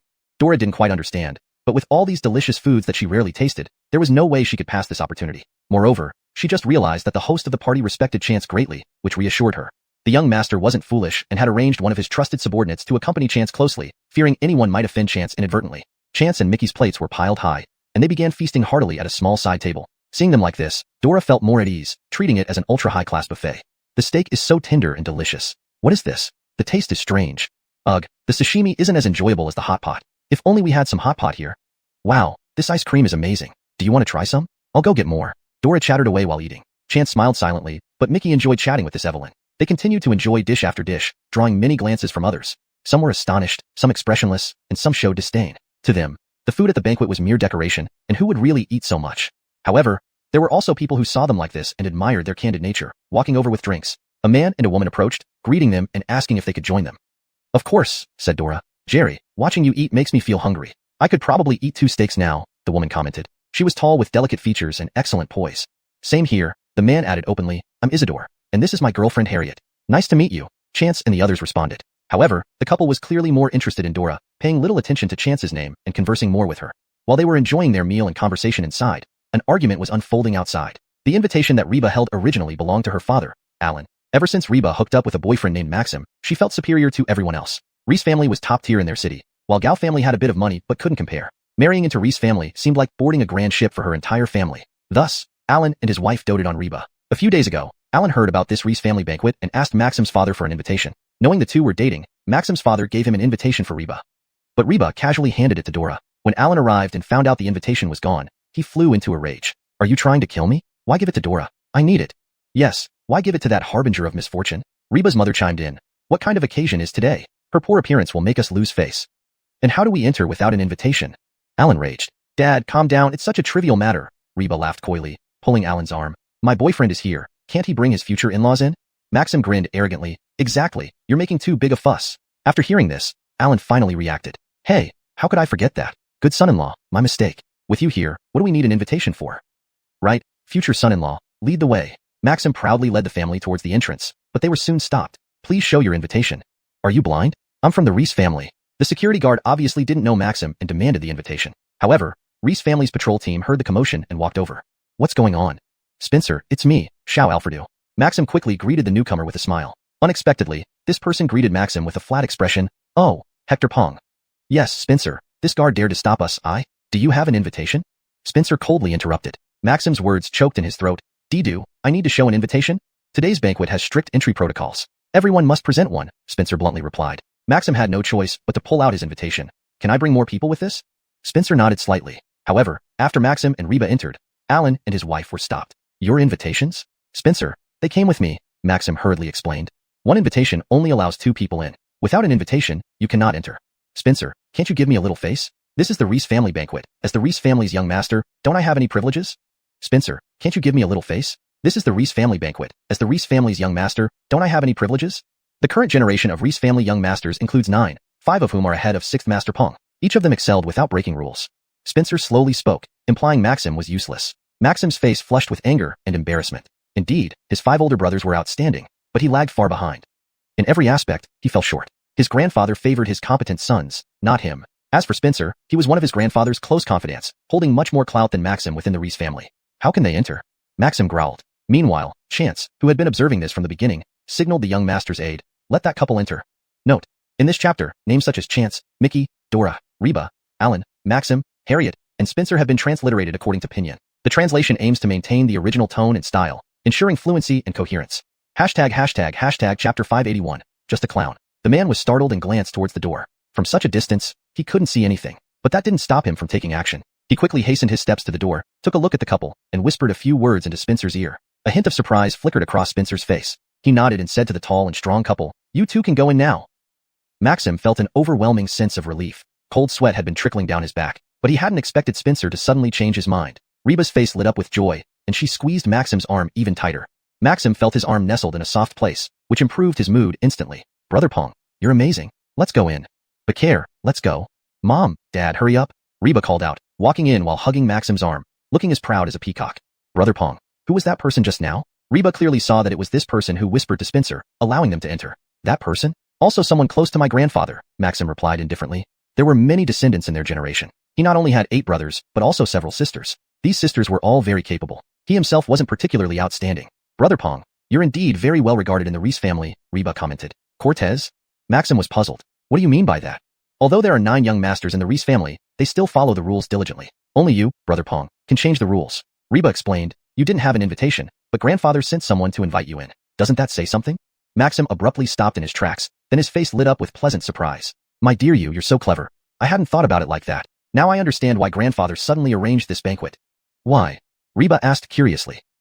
Grandfather is going to announce the successor." Maxim looked smug and shared his speculation when Reba pressed for more details. "Even though I'm not very prominent, my father holds a high position in grandfather's heart. My father is the 3rd among 4 brothers in his generation. Since he has always been excellent and manages the largest branch company, it seems he's going to rise in rank. After all, grandfather is nearly 70 and can no longer handle the work. It's time for him to retire." "Wow, Brother Pong, I remember you're an only child." "I'm an only son, but I have a sister," Maxim clarified. "What use is a girl? The future heir can only be you," Reba said expectantly. "Can I already fantasize about being the future Mrs. Reese?" "Not Mrs., but Lady Reese. Do you think my father will step down right away?" Maxim corrected her. "Ah, Brother Pong, you're annoying. That's not what I meant at all." In the distance, Chance laughed mockingly. Several people nearby glanced over in surprise. "It's nothing, just overheard 2 clowns talking about becoming crown princes," Chance said with a smile. "What happened?"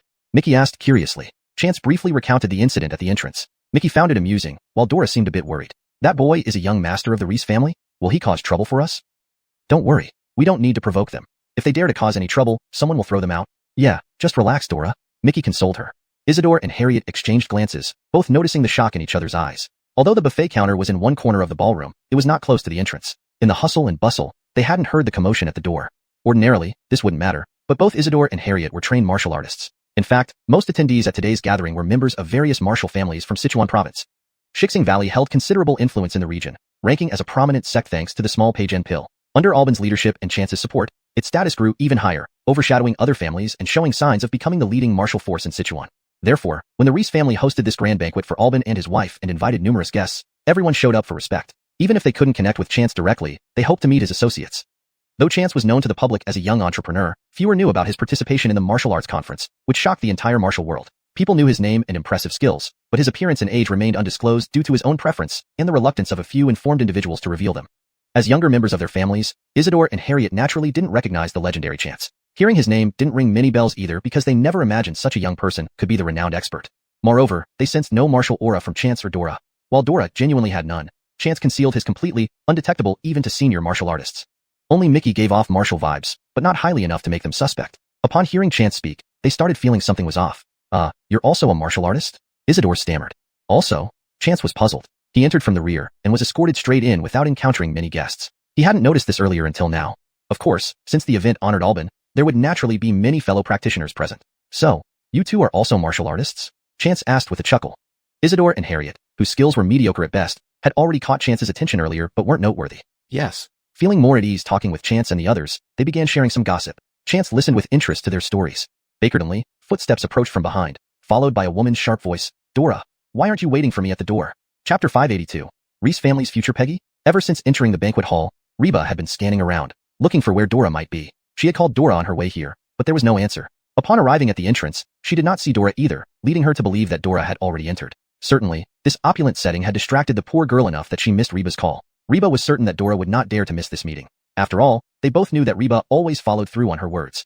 Mr. and Mrs. Allen were already circulating with a thick stack of business cards, trying to make connections. Meanwhile, Reba, clinging to her boyfriend Maxim's arm, finally found Dora. Reba's shout was loud enough for many people nearby to hear. They frowned in disapproval as they glanced over, but Reba paid no mind. She stood behind Dora, radiating arrogance.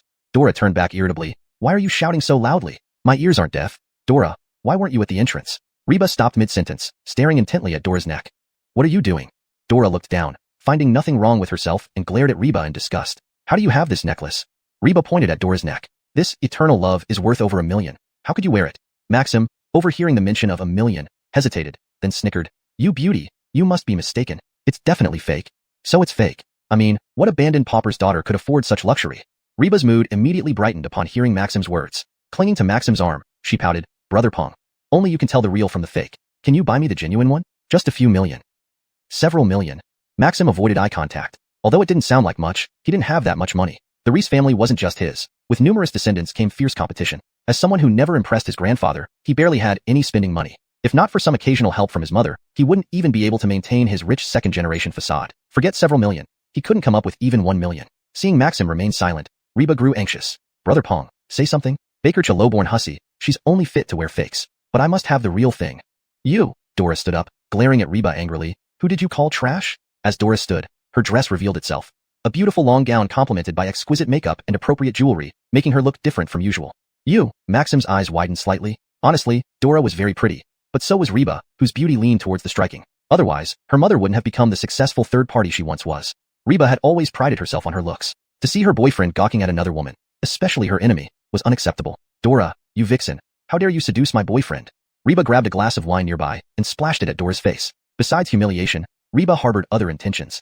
This dress Dora wore, which she envied deeply, why should such a beautiful gown adorn Dora? Since she couldn't wear it, she would destroy it instead.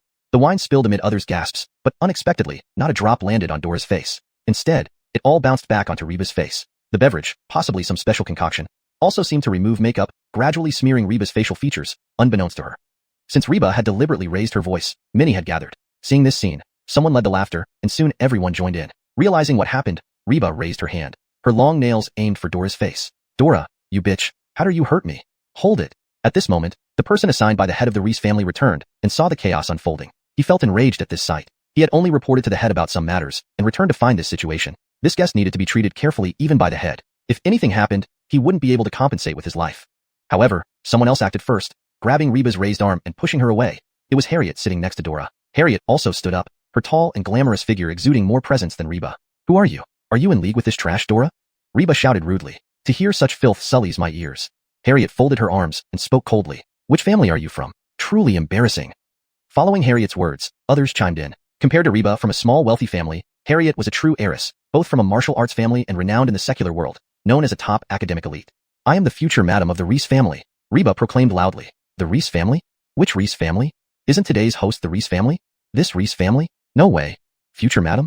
It can't be this Reese family. They only have 4 sons, and the youngest is 40. How could they choose such a Evelyn? That makes sense. Probably just some insignificant clan. Look at her dress. It doesn't seem very valuable.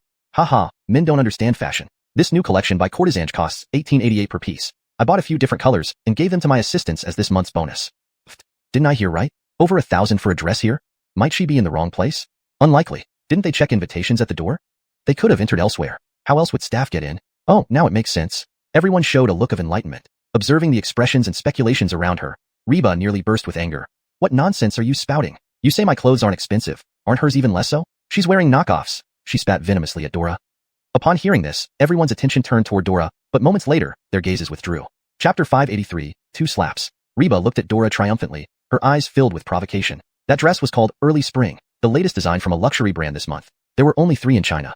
She had seen it before in a fashion magazine, but there were only 3 dresses available and priced way beyond her means. Even if she had the money, getting one would be nearly impossible given that only 3 existed in the country. Baker's dress would likely have already fallen into the hands of the socialites in places like Beijing or Shanghai. So Reba concluded that this dress must definitely be a counterfeit. Counterfeit? How could it be? Harriet smiled mockingly. My apologies for intruding, little sister Yin. Dora didn't understand what the other girl meant and glanced back at Chance for help. Chance gave her an assuring look, giving her confidence. She nodded at Harriet.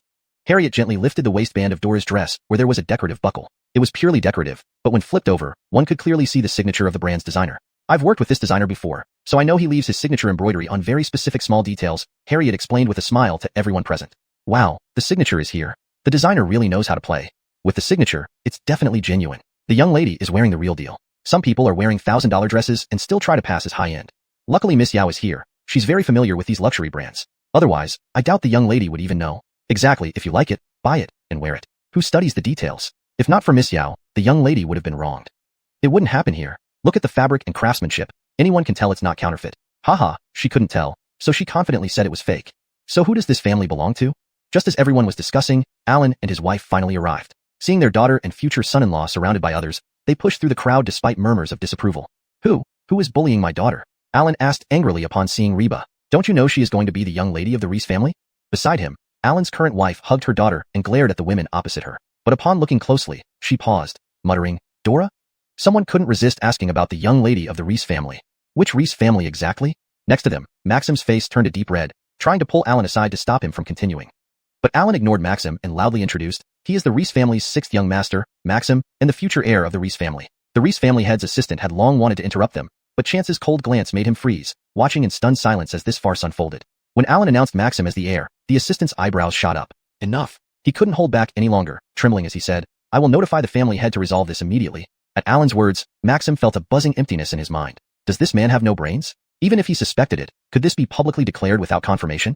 He knew well how formidable his grandfather was. With this commotion, the punishment awaiting him would be severe. So when his aide spoke, Maxim paled and grabbed the man's arm. I didn't say that, they're just making things up. Then, Maxim mustered all his remaining strength and slapped Reba hard across the face. You cheap woman, we're not even acquainted. With that, he stormed off. Everyone was dumbfounded as Maxim left. What kind of drama is this? We don't get it. Reba, having been slapped, was momentarily stunned. Then, covering her face, she tried to chase after him, but Maxim was already gone. Dora, are you happy now? Reba yelled furiously at Dora. Dora shrugged. None of my business. That's right, what do we care? You're crazy. Let's go sit somewhere else. Dora, are you Yenner? Alan, ignoring his sobbing daughter, stared at Dora in disbelief. There was no doubt about Dora's resemblance to his ex-wife Lenore. How could someone who earned only a few thousand yuan per month possibly dress her daughter so well? Vacantly, a thought flashed in his mind. His face darkened. How could you stoop so low? A woman should respect herself, not sell herself for money. Yes, Dora, you're nothing but a cheap woman, just like your mother. Before he could finish, Dora slapped him twice forcefully. Shut up. Hearing you three call my name disgusts me. An unfaithful husband, a scheming mistress, and an illegitimate child. You're the ones being cheap. Dora's fiery temper couldn't tolerate the insults against her and her mother, and she was smart enough to recognize from earlier that the person fawning over Chance was the Reese family head. Given the respect he showed Chance, today she decided to use this tiger skin to berate this trio.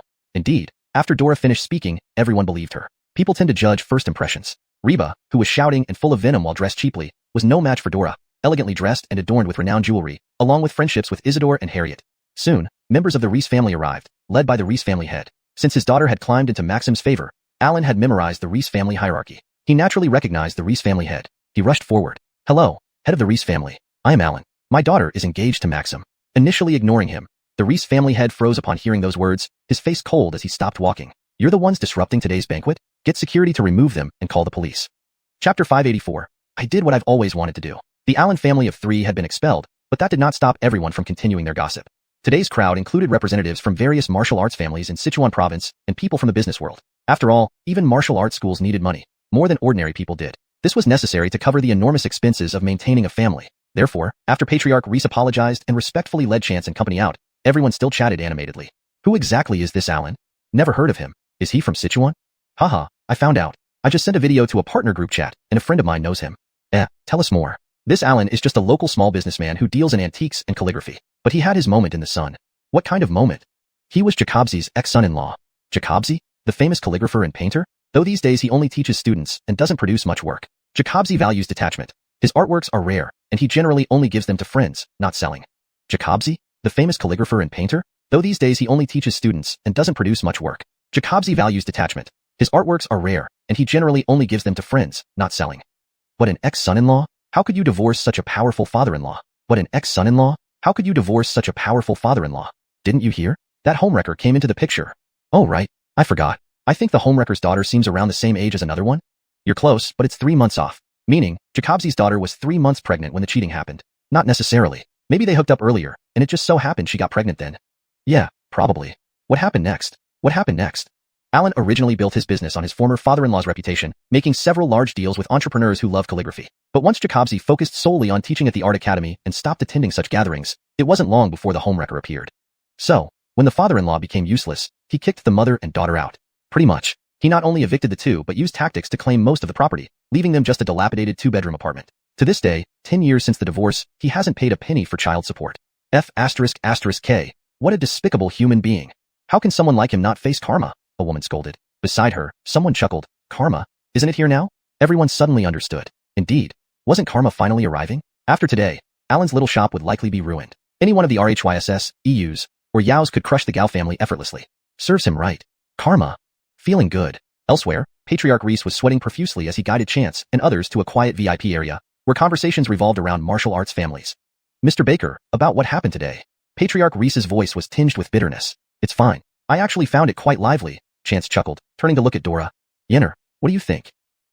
It was alright. Just that the other party had really thick skin, and my hand still hurts. Dora's eyes sparkled. Chance, the wish I mentioned at noon actually came true. Thanks. Chance and Mickey laughed heartily. Harriet asked curiously, what wish? To expose their true colors under everyone's watchful eyes, Dora explained. Archering lunch, Dora had recounted the disgusting Reba family to Chance and Mickey. The affair, the homewrecker, the illegitimate child. Yet, they always spread rumors in secret, maligning her mother as promiscuous and greedy, accusing her of being the cheater. While those who knew her mother didn't believe it, what about those who didn't? So she told Chance that if there were ever a chance to publicly expose the Gao family, it would be great. At the time, Chance had simply said that it would definitely happen. She never thought it would come so soon. Though she hadn't seen Chance say or do anything directly, everything felt extraordinarily coincidental. And the biggest backing force was Chance himself, for which Dora was immensely grateful. Mr. Baker, what? It's nothing. Chance turned to look at Patriarch Reese, then glanced at Maxim, standing behind him with his head bowed. Patriarch Reese's grandson looks like a future leader with great potential. Patriarch Reese, while aware of the events involving Alan, didn't know what role his grandson played. He assumed he was merely implicated by Reba. Hearing Chance's praise, he lit up. Mr. Baker, what do you mean? Well, complimenting your grandson for being brave enough to act so arrogantly before my brother, Mickey interjected sarcastically. Patriarch Reese froze, repeatedly apologizing, maintaining a smile throughout the evening. But Chance had only come to give Alban some face. Taking care of someone else's kid meant he couldn't stay too late. Now having eaten and made an appearance, Chance took his leave. Today's main event was Alban, who couldn't leave, especially with many people eagerly waiting to ask about the young man whom Alban respected so much. Patriarch Reese was even more anxious. As soon as Chance left, he called Maxim over. What exactly happened today? Maxim knew Chance and company were people even his grandfather feared, so he trembled and recounted the day's events without a hint of dishonesty. Upon hearing it, Patriarch Reese was stunned. He thought he'd gained an important connection, only to have everything ruined by an unworthy descendant. No wonder Mr. Baker didn't want to linger. Enraged, his eyes bloodshot, Patriarch Reese wanted to kick Maxim out of the family. Only Spencer interjected, Sir, the key issue is the Allen family of 3. If we can deal with them and satisfy the young lady beside Mr. Baker, everything might still be salvaged. We might even earn some merit. Right you are. Meanwhile, Alban's driver dropped Chance and company back at the hotel. Lenore had arranged everything at the hospital and joined them. When Dora entered the room, Lenore had just finished bathing. Dora rushed over. Mom. So big and still being coy? Lenore teased, hugging her daughter affectionately. Doesn't matter how old I am, I'm still your daughter, Dora said. Mom, I brought dinner for you. They returned due to a call from Lenore, bringing dinner on the way back. Mom, today I did something I've always wanted to do. Hashtag chapter 585. Bakerfring has just begun. Lenore asked while eating, what did you do? And what happened to the dress you're wearing? It doesn't look cheap, does it? These clothes and accessories were given to me by an aunt. Dora recounted the day's events. I also met a sister who is both beautiful and cool. She helped me a lot today. Lenore frowned. So Shao Baker has this much influence? But after a moment's thought, she understood. Gregor du Gregork had his introduction listed, and as such a wealthy young man, he naturally had a wide network. Mom, are you happy? Dora said. Yenner, Mom is sorry for you. These 10 years must have been hard on you, right? Dora wrinkled her nose. Not exactly hard, but I really hate their family. Every time I hear people cursing them, I feel relieved. I'm especially happy tonight. Happy? Lenore had long stopped caring about Alan, that brute. What made her truly happy was that her daughter, who had always been upset for her sake, had finally let go of her past. The next day, Lenore went to the hospital to arrange for Bronson's discharge. Although the doctor at the small hospital was reluctant and tried to persuade them to undergo surgery, Lenore mentioned that they couldn't afford it and were borrowing money just to cover the hospitalization fees. This immediately changed the doctor's attitude, and they hurriedly processed the discharge papers as if they were driving away poor spirits. Yesterday, Chance had already notified his private jet to come. When Lenore picked up Bronson from the hospital, the head of the Reese family personally arrived with a convoy to see them off, along with Alban and his wife.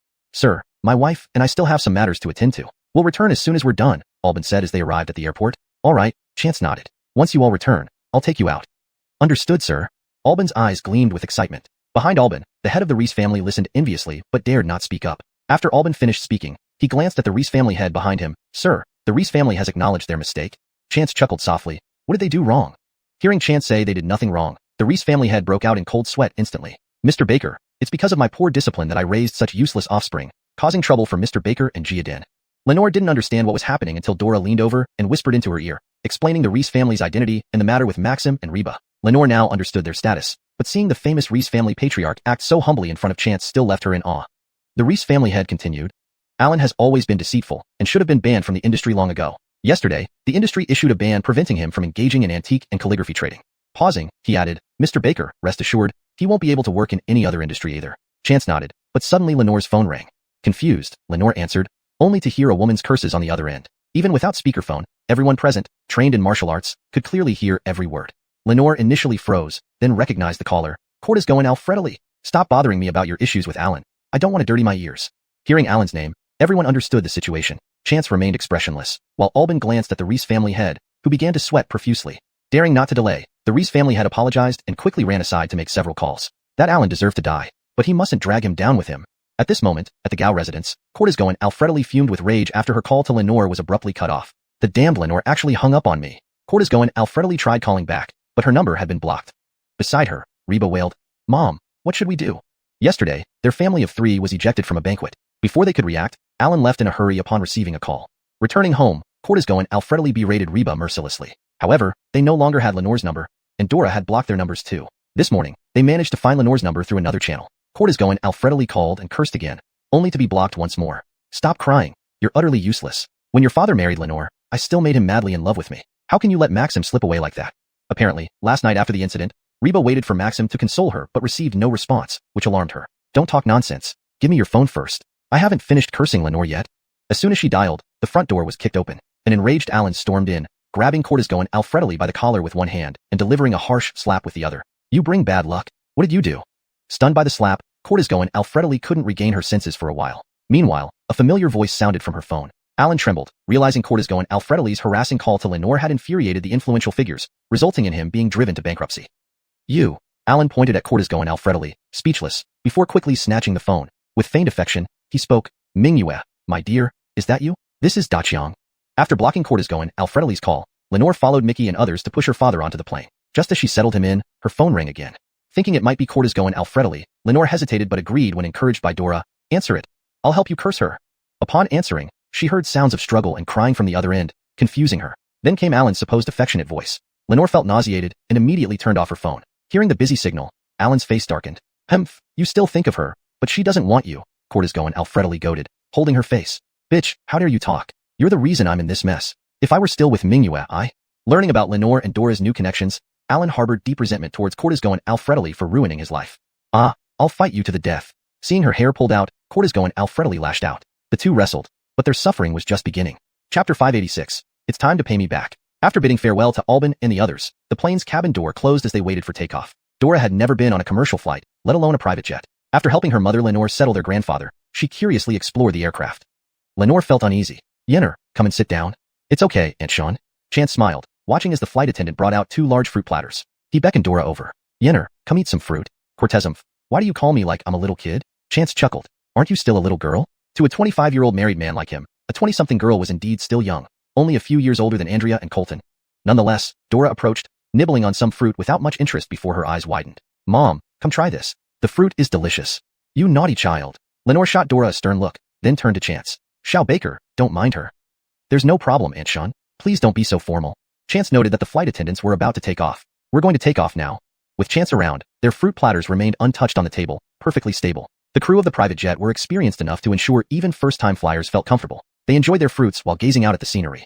Chance did not return Lenore's family to CG Yunding but quietly arranged for them to stay at the Star Wish Hospital's affiliated sanatorium, a new project with restricted access. Jacob was among the first residents, along with several others. Besides medical facilities, there was also enhanced security.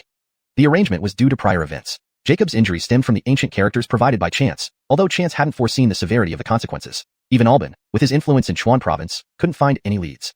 After examining Jacob's face, which showed signs of recovery, Chance decided to move him away from danger. Once aboard the plane, Jacob's facial features shifted, indicating that the mysterious perpetrator wouldn't trouble him immediately. However, Chance instructed Albin to discreetly continue investigations without alarming anyone. He wanted to uncover the true identity of the mastermind and the significance of those two characters.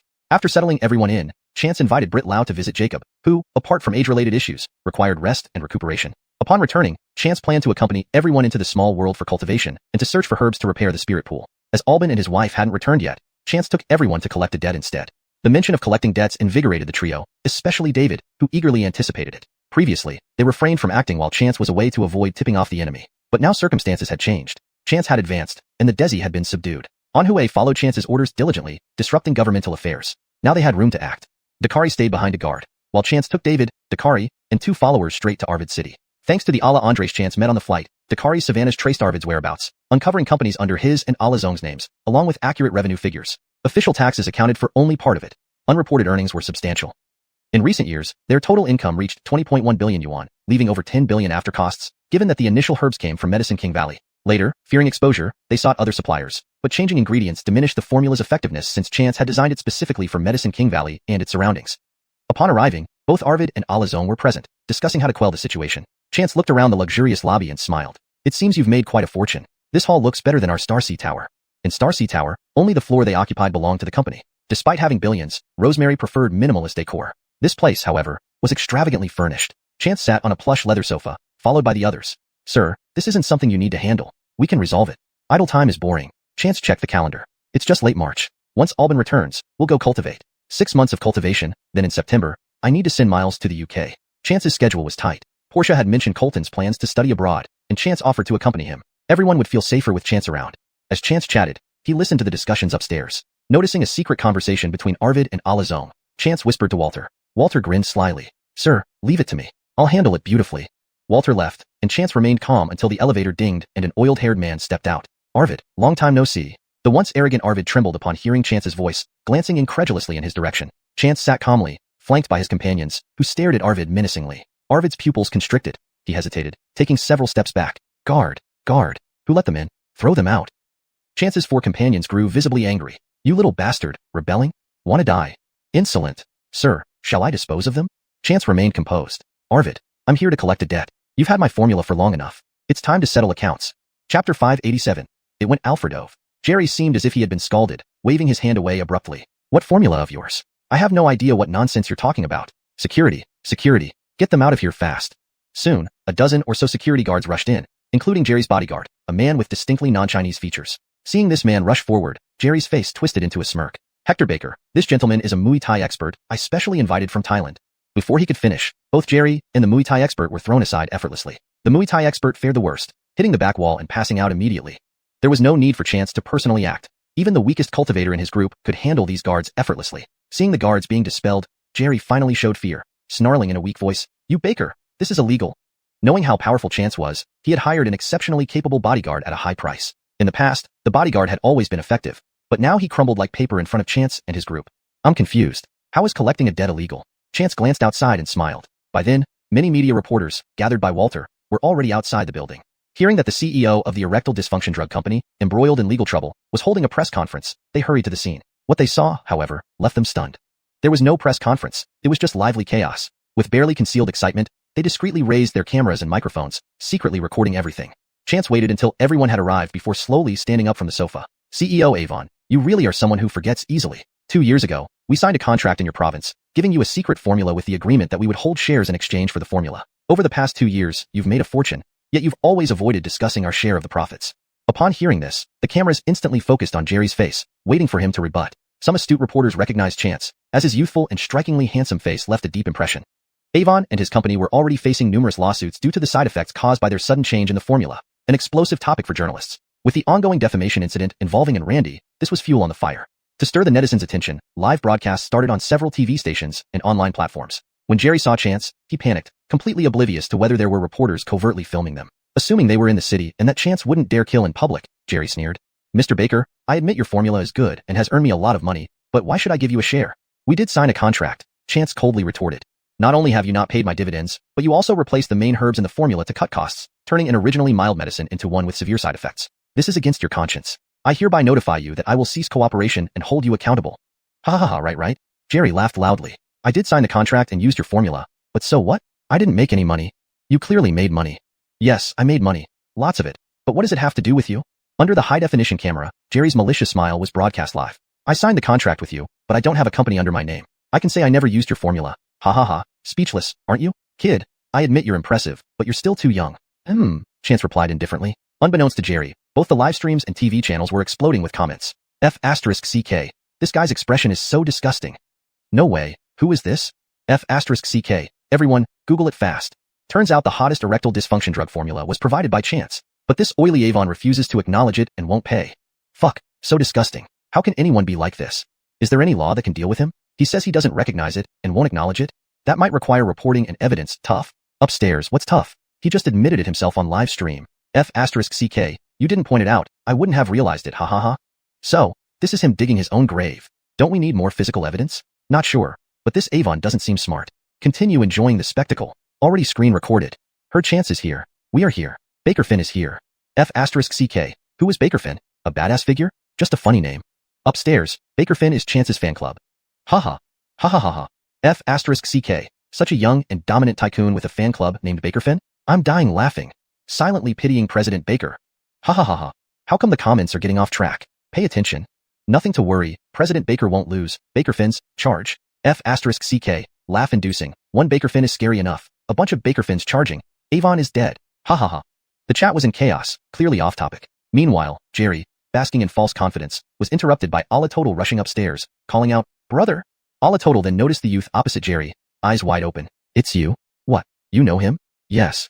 Alatotal wore a pleased expression. "Brother, let me introduce you to the supplier I negotiated with earlier. Hector Baker has strong backing and runs his own traditional Chinese medicine planting base. He can provide the herbs we need and accept large orders." "Wait, him?" "Yes, exactly him." Alatotal extended his hand, walking over confidently. "Hector Baker, please inform me before coming so I can welcome you." "That won't be necessary. Looks like CEO Avon isn't welcoming me." Chance smiled ambiguously. Alatotal glanced at Jerry. No misunderstandings here. Why don't we sit down for a meal to welcome Hector Baker?" Earlier, while on the plane, Alatotal was pondering Chance's identity, even trying to pressure him through online public opinion. Then he received an official warning. Alatotal was startled and quickly looked up Chance, discovering his formidable background despite his youth. Given that officials warned him off, Chance must have greater power behind him than imagined. So, Alatotal wisely switched tactics from adversarial to cooperative. They merely needed herbal ingredients, and since Chance ran a TCM planting base, ordering directly from him made sense. They signed contracts promptly and began cooperation. However, unexpectedly, issues arose with their drugs before the first batch of herbs arrived. Translation notes. Ensured names are correctly transliterated using pinyin. Maintain the tone, style, paragraph structure, and line breaks. Natural English flow while preserving coherence with the previous content. Chapter 588. No stopping. Continue the Alfredove broadcast. But before Emerick could approach, he was pulled back by Monroe, whose face had turned dark. His voice almost came through clenched teeth. "You? Brother, what's wrong?" Emerick furrowed his brows in confusion. He felt something wasn't quite right with his brother today. All he knew was that this medicine formula was obtained by his brother from Medicine King Valley. As for the profit distribution, he didn't know much but was aware that his brother deliberately kept the profits hidden under his and a few others' names. He never imagined that the formula didn't come from Medicine King Valley, but from the young Mr. Baker standing opposite him. Emerick was baffled, but the netizens watching the livestream understood everything. Ha ha ha, it turns out that Emerick didn't know the formula belonged to Chairman Baker. He even eagerly signed a supply agreement with Chairman Baker, handing over evidence of their tampered drugs, forming a perfect closed loop. The term bihuan is better translated as closed loop in this context to maintain fluency and accuracy in English. What a good younger brother. Ha ha ha. You can only say the law has eyes everywhere. As the two parties faced off, another person entered the room. It was Johnny. Johnny arrived shortly after Master Wu Dao and the journalist got there. She paused for a moment at the scene, then walked in briskly.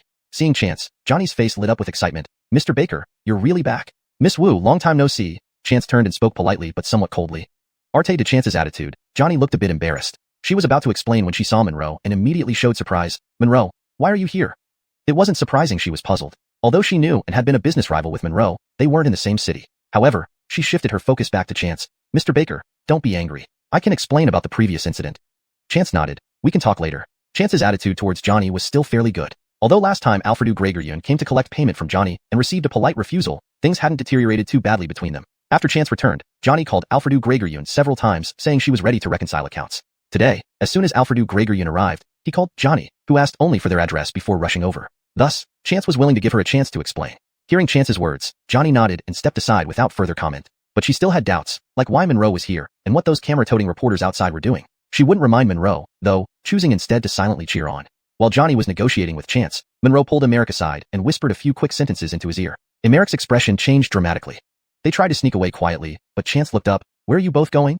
What does it have to do with you? Is Mr. Baker planning to restrict our freedom?" Monroe snapped. "Of course not, just wait a moment." Chance gestured for them to look outside. The two brothers glanced out and saw several officials enter the main gate. "Avon Xinghan, we need your assistance in investigating a case." "What?"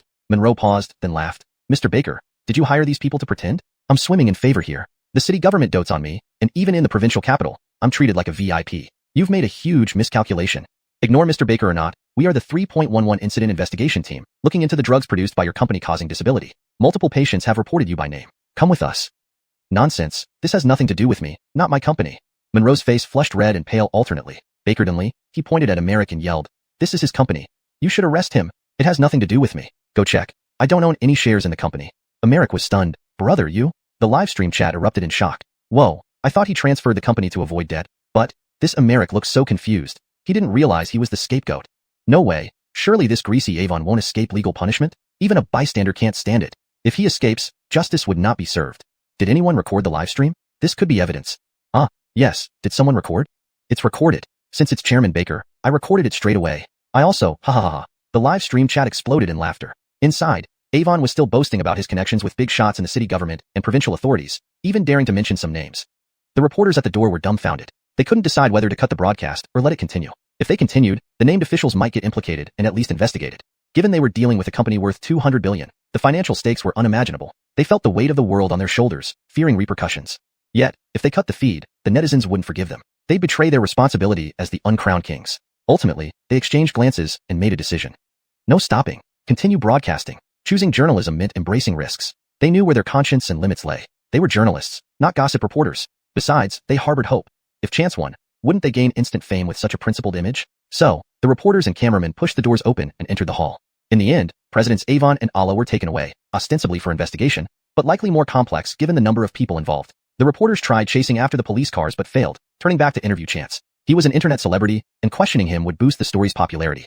But when they returned, Chance and his group were nowhere to be found in the hall. Meanwhile, Chance led everyone away and turned to Johnny. Miss Wu, let's find a suitable place to chat. Chapter 589, Trapped. Johnny had this thought exactly, and she now understood what happened just a moment ago. After a brief thought, Johnny led them to a private club. Mr. Baker, this is a club I often visit. It's considered quite high-end. Johnny ordered some tea and fruits, then dismissed the service staff, pouring tea for Chance personally before also serving David and others. She then said apologetically, I can explain what happened earlier. I have my reasons. Chance chuckled, Miss Wu, please go on. Isn't that why I'm here, to listen to you? Johnny instantly felt relieved. During her time in Medicine King Valley, she had witnessed Chance's prowess firsthand. She certainly didn't want to be like Damien, willing to give up her life for money. It's like this. When I heard Mr. Baker had issues, Damien called me and asked us to agree on a statement not to acknowledge this contract. But, Johnny glanced at Chance. Mr. Baker, I never intended to evade responsibility. I even brought the contract and accounts today. If you didn't intend to evade, why didn't you pay when you were supposed to? Chance asked casually. Johnny nodded, silent for a long time. I don't know if you believe me, Mr. Baker, but I was actually sidelined earlier.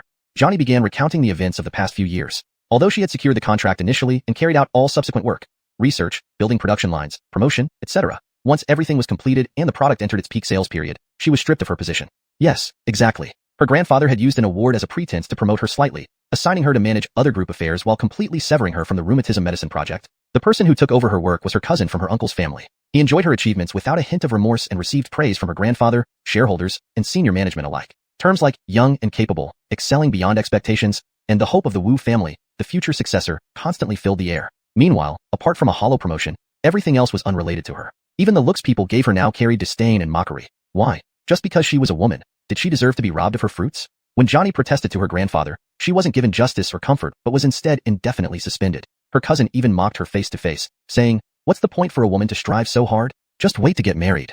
At that moment, Johnny realized not only was her hard work usurped, but she had also been forced into an arranged marriage without her knowledge. The marriage partner was a man she knew, one who was oily and extravagant and had assaulted his female companions multiple times. This arranged marriage was personally selected by her uncle and aunt and approved by her grandfather. They were just waiting for August of this year for the wedding to happen. When David came last time, Johnny had secretly overheard a call between her uncle and Damien, discussing a fake accounting setup with Medicine King Valley to privately keep the majority of the profits. Therefore, when Johnny saw David, she refused the reconciliation, insisting that unless Chance was present, she wouldn't cooperate. Now, she finally understood. It was likely her uncle's trap to ruin her relationship with Medicine King Valley, leaving her without any external support. Mr. Baker, that's how it happened. If you don't believe me, you can investigate. Chance tapped his fingers lightly on the armrest. To be honest, I find it hard to believe, as it seems a bit too bizarre. Johnny, however, felt relieved. You can investigate. I haven't lied at all. I admit I was deceived and misunderstood Director Alfredo, but I never intended to deny you payment. If Chance didn't believe her, she wasn't afraid. The facts spoke for themselves, and an investigation would reveal everything. In the past year, her disagreements with the Wu family over the arranged marriage were well known. As for the previous events, she believed Chance could uncover the truth with his capabilities. What she feared was Chance refusing to listen to her explanation. Seeing Johnny's relieved expression, Chance smiled. In that case, Alexander Lau Alfredo, go and check into it. David and Walter stood up smiling, but care. Once these two left, Chance looked at Johnny. Do you still hold any positions now?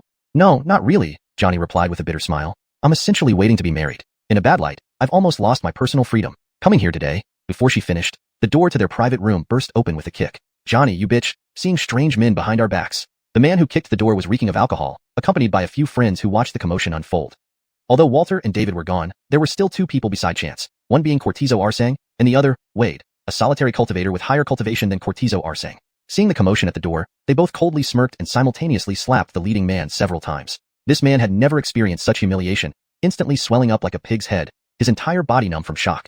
"You dare hit me? Do you know who I am?" he spluttered. Chance turned to Johnny. "Miss Wu, do you know him?" Johnny bit her lip and nodded. "He's the arranged marriage partner my family picked for me. His name is Bart Randy." "Ah, that's it? Piske." Chance shook his head. "Your family has terrible taste. How could they pick someone like this? I think this marriage should be called off." Hearing this, Johnny's eyes brightened.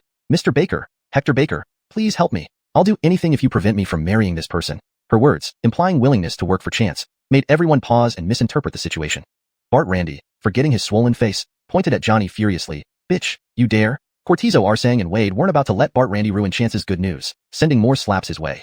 By the end, Bart Randy's face shone under the lights, even bleeding from the corners of his mouth. They held back, otherwise, any one of them could have knocked Bart Randy unconscious with a single blow. ####Chapter 590. Pulling out the radish and bringing out the mud. Seeing this scene, Johnny became even more determined, staring straight at Chance. "What can you do to help me?" Johnny suddenly lost her nerve. What could she do? She couldn't even hold on to a small position, and it was taken from her by someone else. How could Hector Baker look upon such a useless person like her? Hector Baker had many capable people under him. Any one of them could overshadow her completely. Great. Johnny, you bitch, not only did you make me wear the green hat, but you also had someone beat me up. I'll call your uncle right now and demand an explanation." As she spoke, Bart Randy dialed a number. Johnny's face changed as she tried to grab the phone, but how could a woman take it from her? In a flash, Bart Randy's call connected, and she began loudly complaining into the phone. Seeing Johnny's pale face, Chance became curious. "Hey, do they have something on you?" "No." "Then why are you so afraid?" Johnny hesitated before speaking. "They have my mother and little brother." "Him? Who?" "My uncle." Chance didn't quite understand why her family would be controlled by her uncle's family. Johnny paused for a moment, then quietly recounted her family's story. Her father was the eldest son of the Wu family and the former general manager of the group. Back then, she was treated like a princess within their small family. However, her second uncle's family always fought with theirs. Her second uncle constantly clashed with her father, while her cousin vied with her father for various projects. She had once approached her grandfather, but in his eyes, her family wasn't important because she was the only daughter and daughters couldn't inherit the family business. Only her cousin could. She and her father fought every day outside, while her mother couldn't do much at home. But she understood that because they had no son, they were always at a disadvantage. No matter how much they did, it wouldn't matter unless they had a son. So, her mother, despite being over 40, risked everything and gave birth to a second child, a son. But on the way from the company to the hospital, her father's car was hit by a runaway vehicle. Both her father and the driver died instantly. After suppressing her grief, she handled her father's funeral arrangements. Meanwhile, her mother and newborn brother were taken out of the hospital under the guise of care by her aunt. Furious, she confronted her grandfather, who coldly told her that a girl couldn't take care of them and it was better left to her aunt. Since then, she saw her mother and brother very rarely. She had reported the situation to the police, but each time, her grandfather and her uncle and aunt intervened, labeling it as a family dispute. Even her grandfather explicitly warned her not to stir up trouble, or it would be bad for everyone.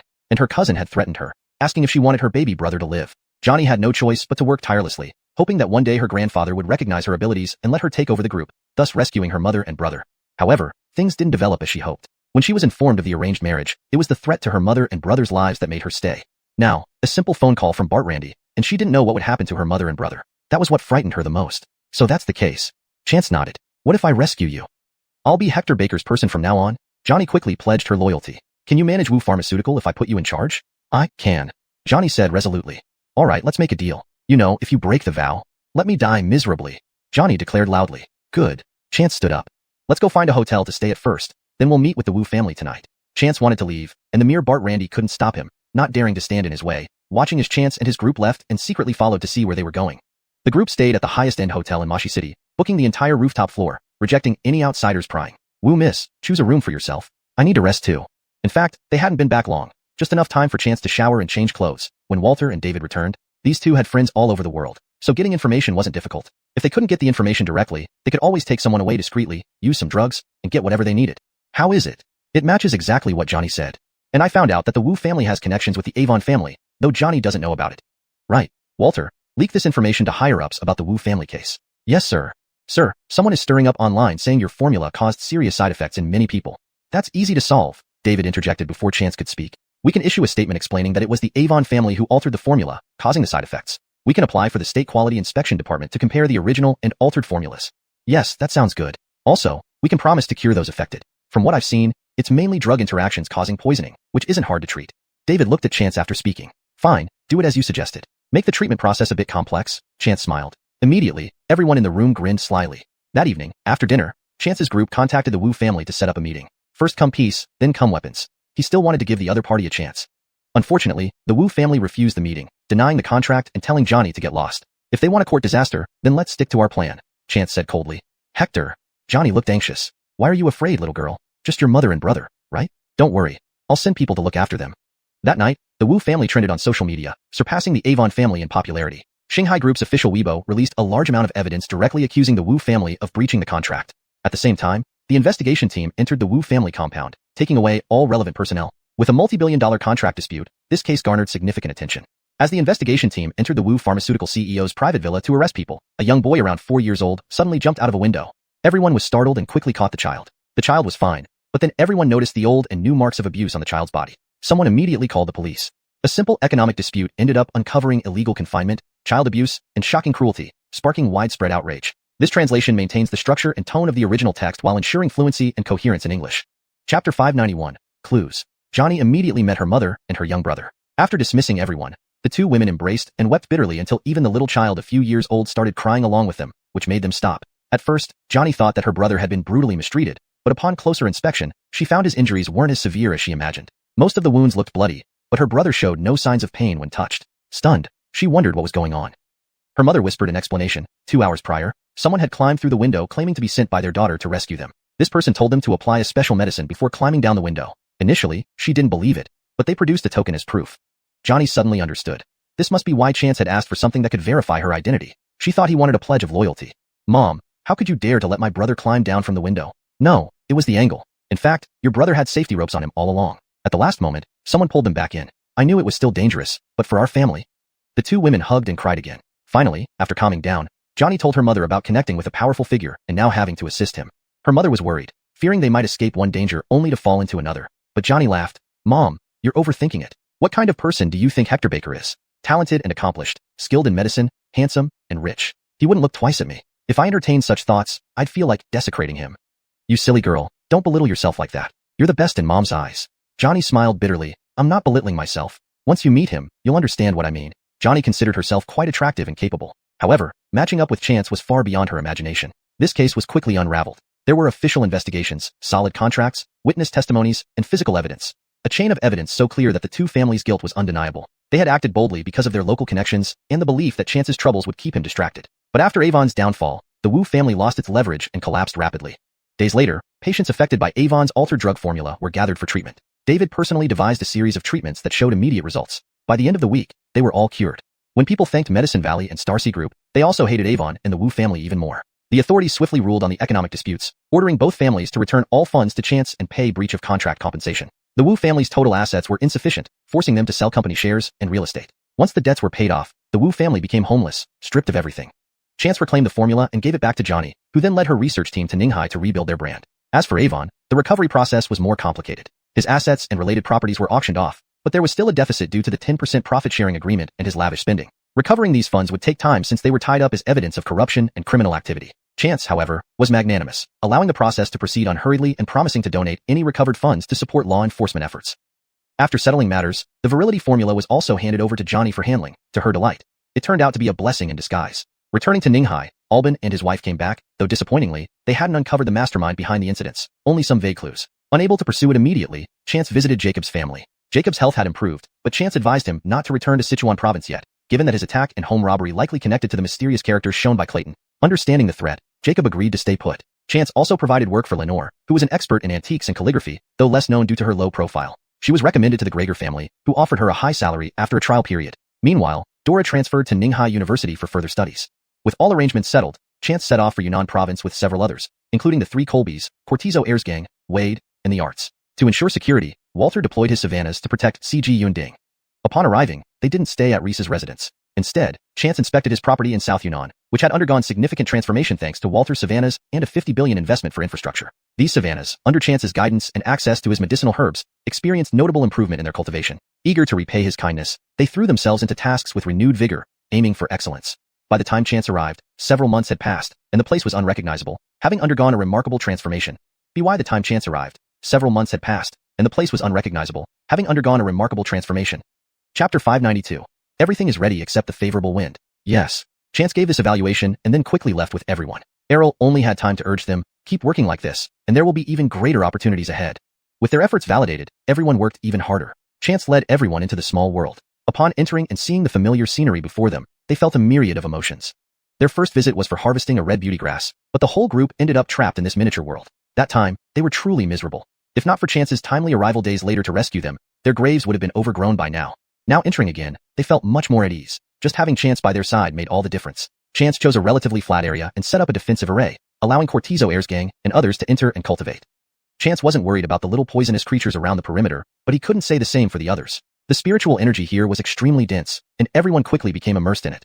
This time, Chance intended to bring everyone except the 3 Colbys to the brink of becoming cultivators. Among them, only David didn't join the others in cultivation. Instead, he stayed with Chance to search for herbs. Chance drew pictures of the herbs he needed, explaining their medicinal properties before parting ways with David. He took the inner circle, while David covered the outer circle. However, to ensure David's safety, Chance specially assigned Xiaobai to stay with him. Xiaobai had undergone a transformation, and any poisonous creature that dared appear would only serve as a meal for her. The small world was vast, and time was tight, so Chance had no choice but to devise this method. Not only was the small world huge, but it also contained countless herbs. To the untrained eye, it was just a field of weeds, but to those knowledgeable about herbs, it was a treasure trove. Herbs that were worth thousands outside grew abundantly here, cheaper than grass. Even extinct herbs that had become legends outside grew in large patches here, showing no signs of extinction. David recorded and collected some herbs he didn't recognize. To his meticulous pace, David's progress was slow, covering only a few miles in one day. However, because he moved slowly, he indeed found an herb Chance needed. Seeing that these herbs truly existed in the small world lifted Chance's spirits. His spirit pawn might finally be saved. Seeing David holding the unknown herbs he had collected, Chance was in high spirits, preparing a meal while giving detailed instructions. David, like a diligent elementary student, eagerly recorded everything, his eyes shining with admiration. Lord Baker truly lives up to his title. I can never reach his level. Herbs that he didn't recognize, Lord Baker explained effortlessly and fluently. David silently praised Chance for half a day in his heart, and couldn't help praising himself as well. It was fortunate that he had decided to follow Lord Baker with clear judgment, which led to all the advancements in Medicine King Valley. The knowledge he learned was regularly sent back to Medicine King Valley, and under Elder Mama Yulu's supervision, the Savannah's knowledge of herbal medicine and alchemy skills improved significantly. Buoyed by their initial success, Chance and David became even more enthusiastic in the following days. But their luck seemed to run out. They couldn't find anything significant for nearly half a month. However, Chance remained undeterred, guiding David meticulously, making his understanding of herbs advance rapidly. David was overjoyed. Even though Chance also rotated cultivation sessions between him and Errol, David didn't emphasize his own cultivation much. He was a herb enthusiast. Learning new herbs from Chance made him feel incredibly happy, as if he were floating on clouds every day. In the second month within the small world, Errol broke through first, reaching the 4th stage of Cortesco refinement. He was also the first mid-stage Cortesco refinement cultivator among Chance's group. After Errol broke through, Chance urged David to go into seclusion and cultivate, replacing him with Errol. Although Errol recognized fewer herbs, his speed increased significantly since he wasn't an herb enthusiast. They soon found the second herb. By the 3rd month, Heir's gang, Wade, and Art Guchu reached the threshold of Cortesco refinement, entering the 1st stage of Cortesco refinement. Art Foreign's cultivation was weaker, but she saw hope. Becoming a cultivator marked a significant difference from being a martial artist. Everyone marveled at the mystique of the spiritual veins within their bodies and celebrated the tremendous changes in their strength. Dakari was the last to break through, entering the 2nd stage of Cortesco refinement. While David didn't break through by the day of their departure, he was in excellent spirits. They spent another month consolidating their cultivation, exploring the small world, and helping Chance find herbs. With many hands making light work, they eventually gathered all 6 types of herbs, including other ingredients Chance had managed to find. After collecting the herbs, various processing steps were still required. Chance asked them to explore the periphery and recall Tilda. With Xiaobai guarding and Tilda leading a group to retrieve items, everyone else enjoyed themselves before leaving the small world for the cultivation base. Chance planned to refine the herbs he had collected. Preparations for refining pills could not be disturbed, and more importantly, he needed to use the spirit energy stored in the demon-slaying bottle. The demon-slaying bottle should not yet be revealed to others. It wasn't that he didn't trust them. More importantly, this item was dangerous, with a shadowy force seeking it.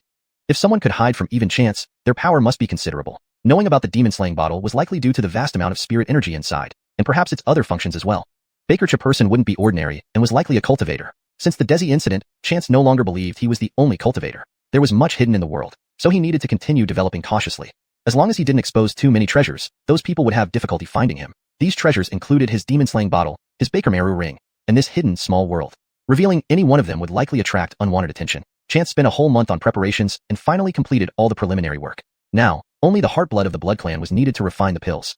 Chapter 593, Departure for the United Kingdom. After packing all the refined herbs, Chance got up and bid farewell to Tilda and Xiaobai. He calculated that it was about time for him to return to Ninghai. Exiting the miniature world, Chance first went to the planting base. Everyone else was there, waiting for Chance. Seeing him arrive, they all gathered around. David, with his keen eyesight, remarked, "Hector, you look much better. Even your aura seems stronger." Chance smiled. Old Alfredo has always had a good eye. Indeed, finding all the elixirs and resting in the miniature world for so long had naturally improved his complexion. Walter wasn't far behind either. Congratulations, Hector. Everyone else then caught on as well. All right, we should get going. By the way, what's today's date? August 27th, Rex said. We need to hurry. That day, everyone returned to Ninghai. Chance saw the two children briefly before retiring early. The next day, they were heading to the United Kingdom.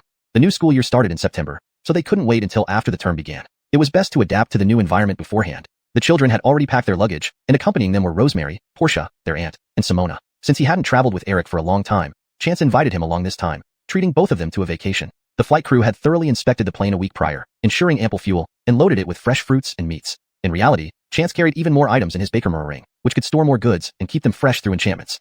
They departed from Ninghai Airport, flying straight to the United Kingdom, which took over 10 hours. Chance watched out the window, thinking that once he repaired the spirit pool and restored abundant chi, he must start refining a flying sword. Then, private jets would be no match for him. A journey that took over 10 hours by jet would probably take less than an hour with a flying sword. Ache, what are you thinking about?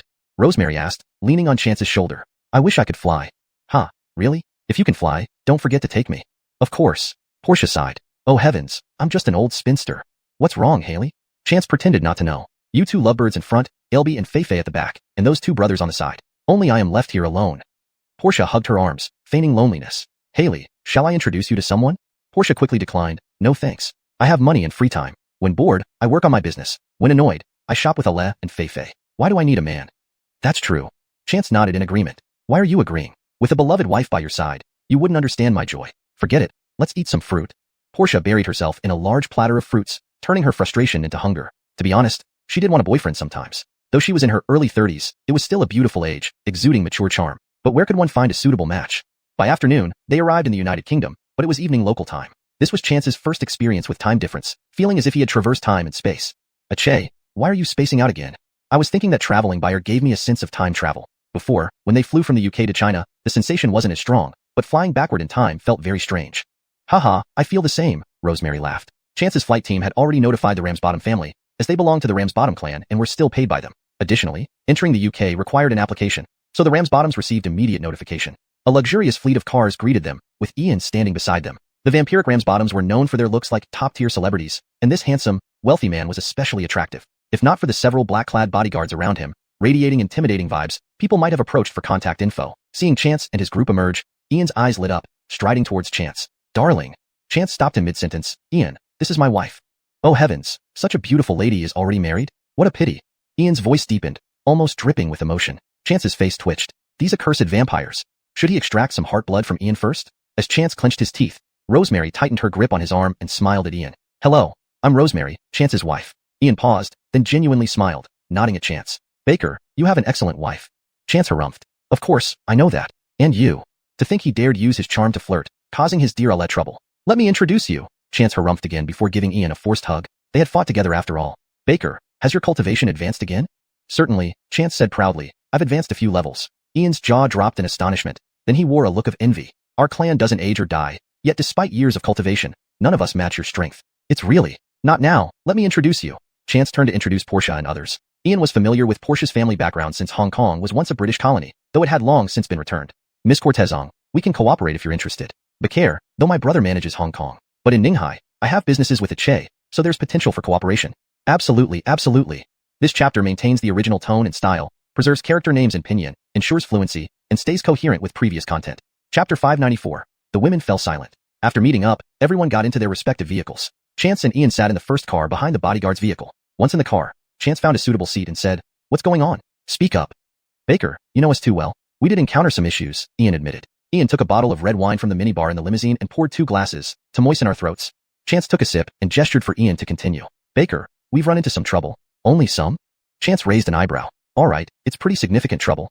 Ian's expression turned grim as he recounted the situation. It turned out that the current leader of the Lasombra family was his brother, Ivan. Ivan was not only handsome but also exceptionally capable, making him the expected successor. Although Ian was younger, he fully supported his brother. However, there was one problem.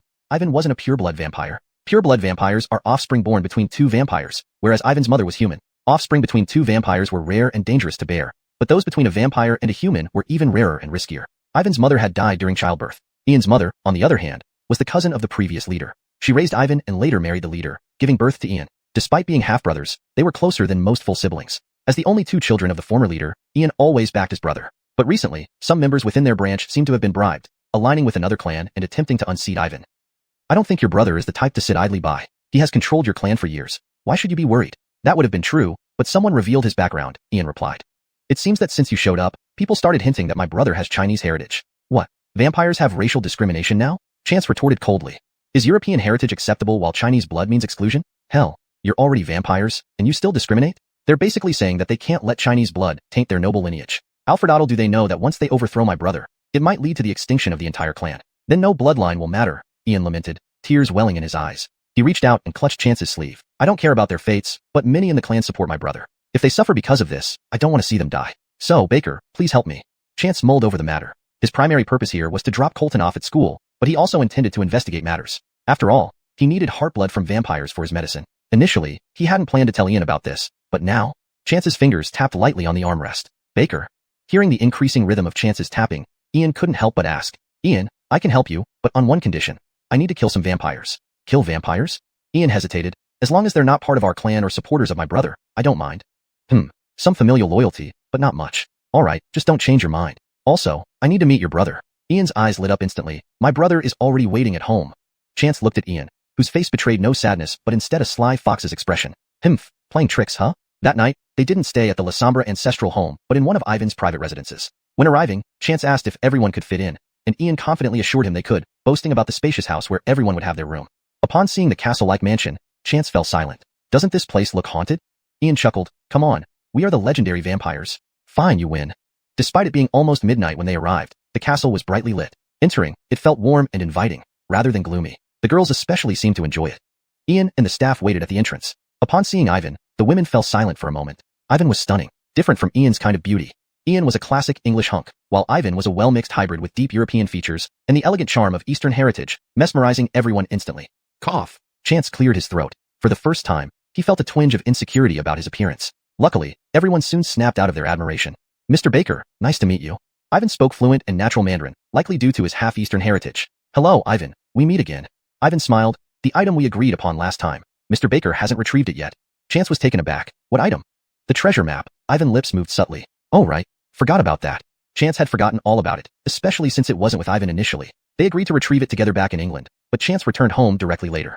Besides, Chance didn't care much for it since the map was incomplete and probably just a myth. How many times have people chased a treasure map without finding anything? If it were real, it would have been discovered long ago. Pragmatic Chance simply replied, no worries, I'm not working with the La Sombra family for that map. Upon hearing this, Ian looked touched, and even Ivan seemed slightly moved. Chapter 595. The Secret of the Blood Clan's Vampire Abilities. Brother, Baker has already agreed. Ian said excitedly, gripping Ivan's hand, his eyes brimming with emotion. Alright, I understand. Ivan patted his brother's shoulder in reassurance. Immediately, Ian's mood calmed down. Ian is not only love-struck, but also a brother-dependent kind of guy. Chance thought silently to himself. Because of this, everyone's relationship seemed less strained. A long dining table was laden with various dishes. There were some British delicacies, more from other European and American countries, as well as Chinese cuisine. However, in front of the brothers Ian and Ivan, there were only glasses of tomato juice and some simple foods. What, have you already eaten? Indeed, but mostly these dishes are prepared for you, Ian replied. Our appetites aren't particularly great. Chance glanced at the so-called British dishes on the table and understood why. It was often said that Britain was a culinary nightmare, though it might be an exaggeration, it certainly couldn't compare to Chinese cuisine. Fortunately, there were plenty of other dishes available. Thinking for a moment, Chance said, I brought gifts for you both when I came. Cortez Z, bring out our gifts. Eric responded and opened one of the suitcases, revealing a box full of various fresh fruits from the 4 small orchards at Sijian Top. These fruits had been kept in Chance's mystic ring, and were taken out right before he disembarked from the plane as a token gift. He hadn't had time to mention them because Ian had been too enthusiastic. This box of fruit weighed several dozen pounds. If you don't mind, you can try them now, Chance suggested. Ivan and Ian instantly picked up on Chance's hint, and immediately instructed the butler to prepare the fruits. Soon, clean fruits were served on platters for each of them. Seeing the colorful array of fruits, they felt their appetites return, taking a bite instantly. Their expressions changed in surprise. Chance watched their reactions, smiling inwardly. He had noticed the tomato juice on their table, and knew what it truly was. It wasn't just tomato juice, it probably contained synthetic blood plasma. They were, after all, blood clan members, and drinking blood was essential for their survival. In today's increasingly advanced and transparent society, they had to substitute with such items to avoid exposure. Moreover, from observing the brothers earlier, Chance had noted that the blood scent around them wasn't too strong. This led him to make this assumption. But Rosemary and others didn't know about the brothers' true identities. They couldn't just watch the two drink tomato juice every day without raising suspicion. Therefore, Chance had brought the fruits. These fruits grew in places rich in spiritual energy, containing some spiritual essence within. Chance wanted to see if they would have any effect on the brothers. It turned out that his guess was correct. From the shocked looks on their faces, it was clear the fruits had worked. Indeed, during dinner, the brothers lavished praise on the fruits. After the meal, while arranging rooms for the others, they asked Chance to come aside under the pretense of discussing matters. Baker, those fruits were amazing. Where did you get them? Are all the fruits in your country like this? Ian exclaimed enthusiastically. Ivan was slightly calmer than Ian, but there was still a crazed look in his eyes. Taking advantage of the privacy of the study, Ivan restrained his excitement and said, Mr. Baker, this is truly. You may not understand my excitement, but do you know these fruits can suppress my inner desire for blood? Ian nodded vigorously beside him. Baker pressed the desire for blood? Chance raised an eyebrow, genuinely surprised. Yes, exactly, Ivan explained. The reason they drank blood wasn't solely due to preference. Many Blood Clan members didn't even enjoy it. Moreover, drinking blood wasn't convenient. Even in times when they had many slaves providing blood, they had to choose based on taste. Some blood was sweet, while others were foul and stinky. Cortezmans differ, and so does the taste of their blood. In modern times, very few blood clans sought fresh blood. Most preferred hospital blood plasma. It was convenient and safe, though quality varied greatly. But now, when Ivan ate these fruits, he instantly felt certain parts of his body being filled, reducing his craving for blood to the lowest point. He didn't even want to think about it anymore. I see. Chance thought for a moment. The difference between these fruits and ordinary ones was that they grew in places abundant with spiritual energy, thus containing much spiritual essence themselves. Could it be that the Blood Clan drinks blood because of the spiritual essence within? That was uncertain. Cortezmans are the most intelligent beings, and their blood might indeed contain spiritual essence. These fruits aren't common, but if you and your brother need them, I can supply them. I can pay for them, and I have many clansmen who share the same thoughts. Ivan chuckled bitterly. That isn't difficult. However, have you considered why you consume blood? Ivan pondered deeply and finally shook his head. I haven't seen any relevant data. Do you have ordinary human blood on hand? Give me a small sample. Though unsure of Chance's intentions, Ivan glanced at Ian. He couldn't use his own blood for experiments. His blood was saturated with spiritual essence and various medicinal properties. Similarly, everyone else nearby had been subtly influenced by the spiritual food and air they breathed. Ian rose and returned shortly with a small vial similar to a test tube. Baker, is this enough? Yes, it's plenty. Chance took the vial, uncorked it, and began to analyze it. As he had guessed, there was a faint amount of spiritual essence inside, almost negligible. Chance thought for a moment. Can you provide me with a few different samples? Yours seems to be mixed. Ian nodded. You're very clever, Baker. Yes, this is indeed mixed, meant for the household staff. Mine and my brother's are delivered fresh each morning, separated. I'll get those for you when they arrive. Good. Chance gestured for Ian to sit back down. Let's talk about something else. Chapter 596. No wonder there are werewolves and vampires. Ian looked bewildered, unsure of what Chance wanted to discuss. However, Ivan had already guessed. Mr. Baker, are you talking about this cooperation? As long as you are willing to help us, we will agree to any conditions. Even Ian could see that Chance's cultivation had increased upon meeting him. It was even more evident to the far stronger Ivan. My conditions might be a bit difficult for you. Ivan paused. Whether it's money or anything else, I will do my best to meet Mr. Baker's demands. Brother. Ian quietly tugged at Ivan's clothes. Baker asked us if we can kill people. Of course. Ivan responded without hesitation. Within the borders of Britain, our Lasambo family still has considerable power. As long as it's not killing the king or even the prime minister, we are willing to try and maneuver around. Not that dramatic. And what Ian said isn't entirely accurate. I don't want to kill ordinary people. I want to kill vampires. What? Ivan's expression changed instantly. Mr. Baker, are you a vampire hunter? No. I have nothing to do with the West. I just need some heart blood from vampires. Hearing Chance deny it, the brothers sat back down. Their already paler than normal faces now completely drained of color. The thing is, due to certain reasons, I need some vampire heart blood for medicine. So, how much would you need? Ian asked, trembling, while Ivan remained silent, only staring at Chance. Maybe just a little, maybe more. Right now, I'm not sure. And I need to experiment to see if it works. Both brothers had uneasy expressions. Chance didn't rush them, understanding this was a tough decision. If not for this incident, you wouldn't have mentioned this, Mr. Baker? Ivan remarked. Chance understood his concern and raised an eyebrow confidently. Rest assured, I would never harm friends, no matter when. Ian immediately relaxed, reaching out to hold Chance's hand. I knew it. Ivan's emotions were hard to read, but he stared at Chance for a long time. If you agree, let's cooperate. I want the vampires you intend to eliminate anyway. I'll ensure your success in cleaning up the traitors. Chance spoke again. Brother, I trust Baker, Ian urged his brother. After a long pause, Ivan finally spoke, his voice slightly hoarse, like he hadn't drunk water in ages. Mr. Baker, making this decision makes me nervous. I know that if you went all out, we might not be your match, but I still hope you're telling the truth. I swear. Chance said, a cultivator's oath is bound by heavenly rules. If I violate it, my path of cultivation won't last long. All right, Ivan nodded. But there's one more point. I hope Mr. Baker can be thorough, because betraying vampires is a sin that both Ian and I cannot bear. I'm not afraid of death, but my entire clan shouldn't suffer because of us. Don't worry. They stood up, shook hands, officially sealing the deal. But, Chance added, I also need a live vampire. I'll catch one myself, whether it's your mole or your enemy. Ian's face lit up. There is indeed a target. I'll take you. Right now. Great. Chance readily agreed. He couldn't wait to get the heart blood to see if he could refine the elixir to restore his spirit pool. But care enough, Ian had a specific target. Leaving his brother's castle, he transformed into a palm-sized bat leading the way. With Chance's current cultivation, following him was effortless. They arrived after running for an hour. Ian resumed human form. This is my old nemesis's residence, but I can't get too close. My scent can't be left here. Old nemesis? Yes, he's both my old rival and part of the family that conspired with our internal traitor to merge with the Lasambo family. He's the son of their Colby and quite talented. This place is where he lives with some servants. Got it. You go back now. All right. Ian turned and left. Chance waved his hand, dispersing the last traces of warmth from Ian, leaving no sign he had ever been there. It was nearly 2 a.m, prime time for vampires since they slept during the day. Arte to their nocturnal nature, they rarely lived in urban areas, preferring isolated places miles away from neighbors. Chance looked up at the sky. Baker rounded by woods, and with no streetlights, only the moon illuminated the eerie scene. Damn, Chance couldn't help but curse. No wonder this place has vampires, werewolves, and witches. Just looking at the scenery made him think these creatures must exist here. Inside the castle, things were different from Ian's guess. It wasn't just his nemesis and servants, it was packed with vampires hosting a wild party. Chance silently entered the castle and smoothly found the master bedroom, casually admiring and collecting antiques he liked. This wasn't stealing. He was just picking what he wanted before the family's eventual downfall to prevent damage during future conflicts. The castle's owner was Flint McAvoy, from an ancient vampiric family known for being unpredictable, sometimes wise, sometimes insane. Chance smirked. Only this family would consider annihilating another vampire clan. Their madness worked, but now he was the variable. Flint didn't keep Chance waiting long. The party downstairs was becoming a spectacle that made even Chance blush, and Flint was the star, having just engaged with 3 others. Chance couldn't help but marvel at his stamina. Do vampires really have such stamina? Translation note. 1. Names like Lasambo and McAvoy are kept as Romanized names. 2. Chance is translated consistently throughout to maintain character identity. 3. The tone and structure of the original text have been preserved to ensure coherence. Chapter 597. This is the heart's blood of a vampire? At this moment, everyone had looks of satisfaction on their faces as they slumped into the sofa. Flint's butler walked in. Master, should I bring the food? Ah, bring it in. I'm getting hungry. The others must be feeling the same. The other 7 or 8 vampires nodded. Soon, the butler came in with 2 people, a man and a woman. They both looked decent, but clearly were of Chinese descent. Chance's expression darkened instantly. At that moment, downstairs Flint said smugly, "These 2 young lovers came out for a stroll today. Lucky them, they get to be our blood feast." Everyone else also became excited. It's been ages since we've had a direct feed. This woman will naturally be for Flint to have first, but none of you men would be interested in this man, so he's ours. There were 5 women and 3 men, totaling 8 vampires upstairs. If these bloodsuckers were to feast on them, they would definitely die. After all, a human body only has so much blood. Losing more than 2,500 cc would be fatal.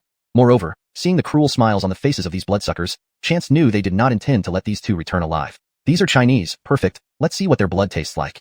Haha, Flint, I heard your family is declaring war on the Lasambo family? Yes, I heard their current leader, Ivan, is half-blood between a vampire and a Chinese. Bakerch lineage, how can he lead our kind?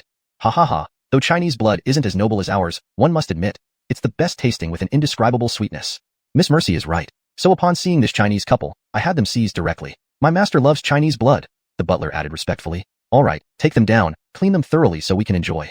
Seeing the expressions of the others, Chance knew their idea of enjoying would not be limited to just drinking blood. Chance sneered and silently slipped into the room where the couple was being dragged away. He quickly knocked out the servants and carried the unconscious couple to a small hotel far away. Hopefully, they would leave once they woke up. After settling this, Chance returned. By now, Flint had retreated to his room, having just entered. He was searching through his bedside drawer for a small bottle, from which he poured several blue pills. Chance almost burst out laughing. So this was what Flint relied on for strength. Just that? Just that? However, Chance couldn't let him continue taking the pills, not knowing what effect they might have on the heart's blood. Chance strode in and held Flint down from behind. Flint frowned when he saw Chance. Who are you? Why are you in my castle, my room? You look Chinese? You filthy thing, get out.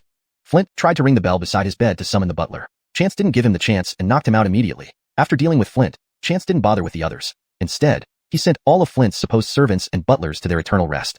These servants were actually low-ranking vampires, not acknowledged by true vampires. To ensure safety, Chance did not take their heart's blood. What a joke.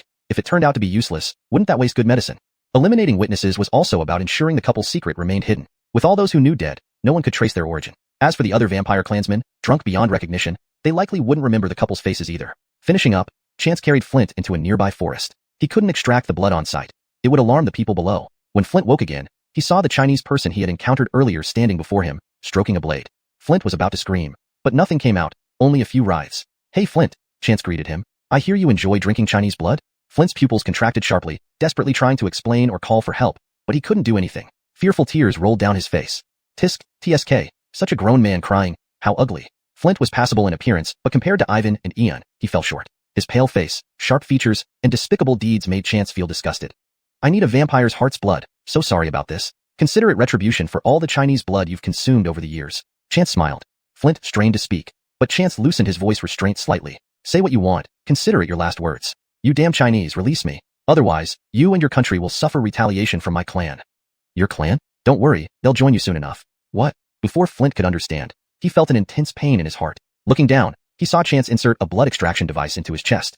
The pain spread rapidly throughout his body, and he lacked the strength even to cry out. Of course, Chance wouldn't allow that either. Hart's blood was successfully extracted, but very little, just a vial's worth. Flint wasn't dead yet, but his breathing was labored, gasping his last breaths. Tisk, ideally. I'd keep you alive to extract blood periodically. Terror flashed in Flint's fading eyes. But there's no place to keep you, so this is it for now. Chance delivered the final blow. Flint's body twitched for a moment, then stopped moving, transforming into a palm-sized bat. Chance casually put the bat into his storage ring, wiping all traces and setting up defensive and illusionary barriers before beginning the refinement process for the Heart's blood. On his first attempt, Chance struggled a bit, wasting a third of it before finding his rhythm. In the end, he managed to produce one batch. Looking at it, Chance fell into deep thought.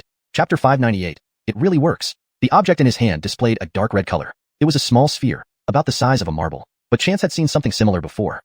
When he raided the Curtis family previously, with the help of a few old ghosts under his command, he collected a very exquisite box. The box was adorned with gemstones and gold, giving the impression that its contents were precious. At that time, he hadn't had the chance to open it until after returning to the country and setting up the underground treasure room to select items for display when he remembered the box. However, inside the box was a red ball roughly the size of an infant's fist. Chance studied it for a long time but couldn't figure out what it was and eventually discarded it. Unfortunately, he only left it in the basement and didn't carry it with him. He even thought it might be something like Chinese lacquer or cinnabar that was taken out of China and considered valuable abroad. Had he known better, he would have kept it on him to compare it now. Now, he could only wait to return home to do the comparison as he wouldn't be going back anytime soon. Shaking these thoughts from his mind, Chance focused on the small red ball in his hand. The other ingredients from the recipe had already been prepared by Chance. Now, only the final fusion and refinement were left. Because there was too little heart blood from the vampires, Chance had to test bit by bit, fearful of wasting the materials. Fortunately, Chance succeeded on the third try, mastering the appropriate ratio. One batch produced over 20 pills, each roughly the size of Alpha Dewey D Huang pills. The essences of the other ingredients were green, except for this small amount of vampiric heart blood which was red, but the final pills turned out to be a beautiful rose pink. However, even Xandri, who gave him the formula, did not know the name. So Chance simply named the pill Shioling Dan, Spirit Cultivation Pill. Simple and straightforward. Chance popped the Shioling Dan into his mouth. The pill dissolved instantly upon entering, turning into a stream of energy heading towards his abdomen. Though the pill was red, it tasted cool upon entry. Chance hurriedly inspected internally and found a mint-colored spiritual aura rushing towards his spirit pond, like a layer of green gel directly covering a small section of the dry and cracked walls of his spirit pond. Those cracks gradually vanished, becoming moist and smooth as if nourished by water. As these cracks disappeared, Chance felt much more comfortable, as if someone suffering from thirst suddenly drank a refreshing spring. Though the thirst wasn't completely quenched, he felt significantly better. Chance let out a long breath. If not for the strong potency of the medicine, limiting him to one pill per day, he would have wanted to consume them all at once. One pill a day for over 20 days. He wondered how much his spirit pond wall would be repaired. After taking the pill and observing his recovery, Chance stretched lazily, deactivated the defensive and illusion arrays, and slowly walked out of the woods. In this remote part of England, such forests were plentiful, and Chance had purposely not strayed too far when bringing Flint out. On his way out, he glanced at the vaguely visible castle in the distance, smiled, and turned away. That group should have already left, right? They must have already noticed Flint's disappearance, right? But Chance didn't care. After traveling far from the area, he hailed a taxi, wandered around the city, bought a big bag of fish and chips, and then called Ian. He instructed Ian not to make a fuss, but to come quietly to pick him up. Ian arrived half an hour later, spotting Chance immediately. He rushed over with an excited smile. Chance held a large bag containing several freshly cooked portions of fish and chips. A man running toward another man with a smile wouldn't usually draw attention anywhere else. But in England, people around them paused to watch, some even offering Ian smiles of encouragement. Chance really wanted to say something about the situation. A nearby couple, both men, approached. One of them pulled a single rose from their bouquet and handed it to Ian, saying, "How can you not bring flowers? Go for it, young man." Ian, stunned, took the flower, only realizing what had happened when he reached Chance, quickly discarding it. If Chance misunderstood, he'd probably kill him on the spot. The world is too beautiful to die yet. I'm not enough of a live wire. What are you spacing out about? Let's go. Chance, unaware of the scene, inhaled the scent of the fish and chips and saw Ian's somewhat flustered face. Why do you look uneasy? And nothing, Ian chuckled nervously. Let's get in the car and talk. Since Chance asked for discretion, Ian drove himself, choosing the cheapest and lowest profile vehicle available, essentially a family grocery car. Once in the car and on their way, Ian finally spoke. Baker, where were you for so many days? Any reaction from the McVane family? No, but I heard through the grapevine that Flint was heavily drugged and ran off that night, not returning since. Chance laughed heartily. What happened? Tell me. Ian nodded. The night you were sent there, my brother and I thought you'd return the same night, but nothing happened. Your friends asked in the morning, but I said you went out on errands, so they stopped asking. Then, at noon the next day, I heard a rumor that Flint threw a party with his friends the previous night. Baker, was there a crowd, and you didn't act to avoid alerting them? But it doesn't add up. By noon the next day, I heard they said Flint reneged on his word, saying they were supposed to share blood together, but he fled halfway. Not only did he leave, But he also took those 2 blood slaves with him. Chance raised an eyebrow. Didn't they notice the servants were dead? Ian was taken aback by the question. So, you struck that night? But why did you return only now? Oh, I see. You were afraid of implicating us if you returned too early, right? Baker, you're the best friend. Chance rubbed his temples. Continue. Oh, those servants, well, they don't matter because in their eyes, low-ranking vampires aren't real blood nobility, so no one cared about their deaths. Especially since Flint is practically crazy. He often gets servants and kills them soon after, so no one finds anything unusual about it. Hashtag chapter 599. Those who offend China shall be punished, no matter how far. So that's how it is. Chance finally understood why the castle had been eerily quiet. This was apparently a regular day for a lunatic. So, Baker, what about Flint? Chance thought for a moment and pulled out a dried bat from his bottomless ring, tossing it onto the dashboard in front of him. The car suddenly swerved into an S-shaped pattern before coming to a stop at the side of the road. Fortunately, they were heading out of the city, with no other vehicles around, or else there would have been an accident. What are you doing? What's gotten into you? Ian reached back to grab the dried bat but hesitated, eventually picking it up with a tissue paper. He marveled aloud. I've never seen this guy up close before. Truly ugly. Chance couldn't understand how Ian could judge beauty from a bat. Perhaps it was a unique ability of the vampires. Throw it away. No way. Ian, despite verbally refusing, carefully wrapped the bat in tissue paper and then handed it to Chance. Baker, could you keep this for me until we deal with the McCavian family? Chance casually took it. After all, it wasn't much trouble. Baker, you haven't told me where you've been these few days? Well, I didn't go far, just stayed in the woods near Flint's castle, Chance admitted honestly. I wanted to test if his heart's blood was effective. Was it? Extremely effective. Chance grinned, showing his white teeth, which made Ian shudder. So, how much more do you need? Ian meticulously calculated how many members of the McCavian family were left, wondering if it would be enough for Chance. Chance burst out laughing. Ha ha ha, look at you. Don't worry, as long as we remain allies, I won't harm you. What if we're not allies anymore? Chance's teeth gleamed. As long as your kind doesn't harm my people, we'll always be allies. There's a saying in China. Those who offend China shall be punished, no matter how far. Ah, if you don't understand, ask your brother. I think his Chinese is much better than yours. True, he has that lineage. The journey back to Ivan's castle was silent. Rosemary and the others weren't there. They had gone to visit Colton's school today. It wasn't too far from Ivan's place, only about an hour's drive, so Ivan sent a car and bodyguards with him. These past few days, Rosemary and company had toured nearby attractions and popular spots, so today they decided to check out the school. Chance looked at the fish and chips he had bought and felt a bit regretful. Wouldn't it taste bad if it went soft? Sitting in the living room, Chance opened the boxes one by one and found they were indeed a bit soggy but still edible. After washing his hands, he picked up a piece and tried it. To his dismay, it lacked any salty flavor at all. Without sauce, it was just greasy. Using sauce was better. It was meat sauce, but Chance still felt something was off. Before he could dwell on it, Ivan and Ian came downstairs, smiling. Ivan paused when he saw Chance's fish and chips and chuckled. Mr. Baker, are you hungry? I'll have lunch prepared right away. But care, when will my wife and the others be back? They should be back soon, definitely by lunchtime. All right, let me help in the kitchen too. Ivan was puzzled.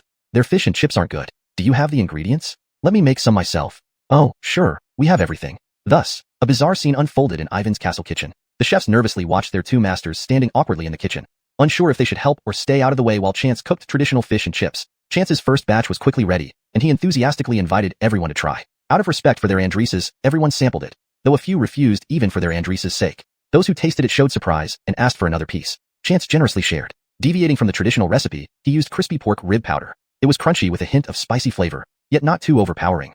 Compared to the original, this version wasn't too oily and naturally salty, making it taste fresher without needing sauce. Ian found it quite tasty, while Ivan loved it from the first bite. Chance added some chili powder to the next batch, which Ian couldn't handle as well, but Ivan enjoyed even more. Chance eyed Ivan. Is your mother's side from Sichuan? Cortez? I don't know. Once this is over, interested in visiting China with me? Chance started recruiting. He was curious about the vampire training methods. Some were born powerful, while others started weak and gradually grew strong. Unable to directly ask about their training, Chance was intrigued by their survival through blood consumption. Ivan considered it, but care. I'm also very interested in the fruit you brought. Great, we can go together. Just then, Rosemary and the group returned. Their happy faces told Chance the school visit must have gone well. Allah, you're back? I made fish and chips for you. Wow, really? Then I'll go wash my hands. Except for Mariana, none of them had been to England before and had researched English cuisine beforehand. Only Mariana looked completely uninterested. Having studied in England, she had no fondness for the local food. She could barely stomach it for 3 days. Baked beans for breakfast, sandwiches for lunch. As for dinner, she preferred starving herself. That experience had honed her cooking skills, not perfect, but enough to keep her alive. Jacques Ortiz, try some? Chance pushed the plate toward her. Everyone says it's good.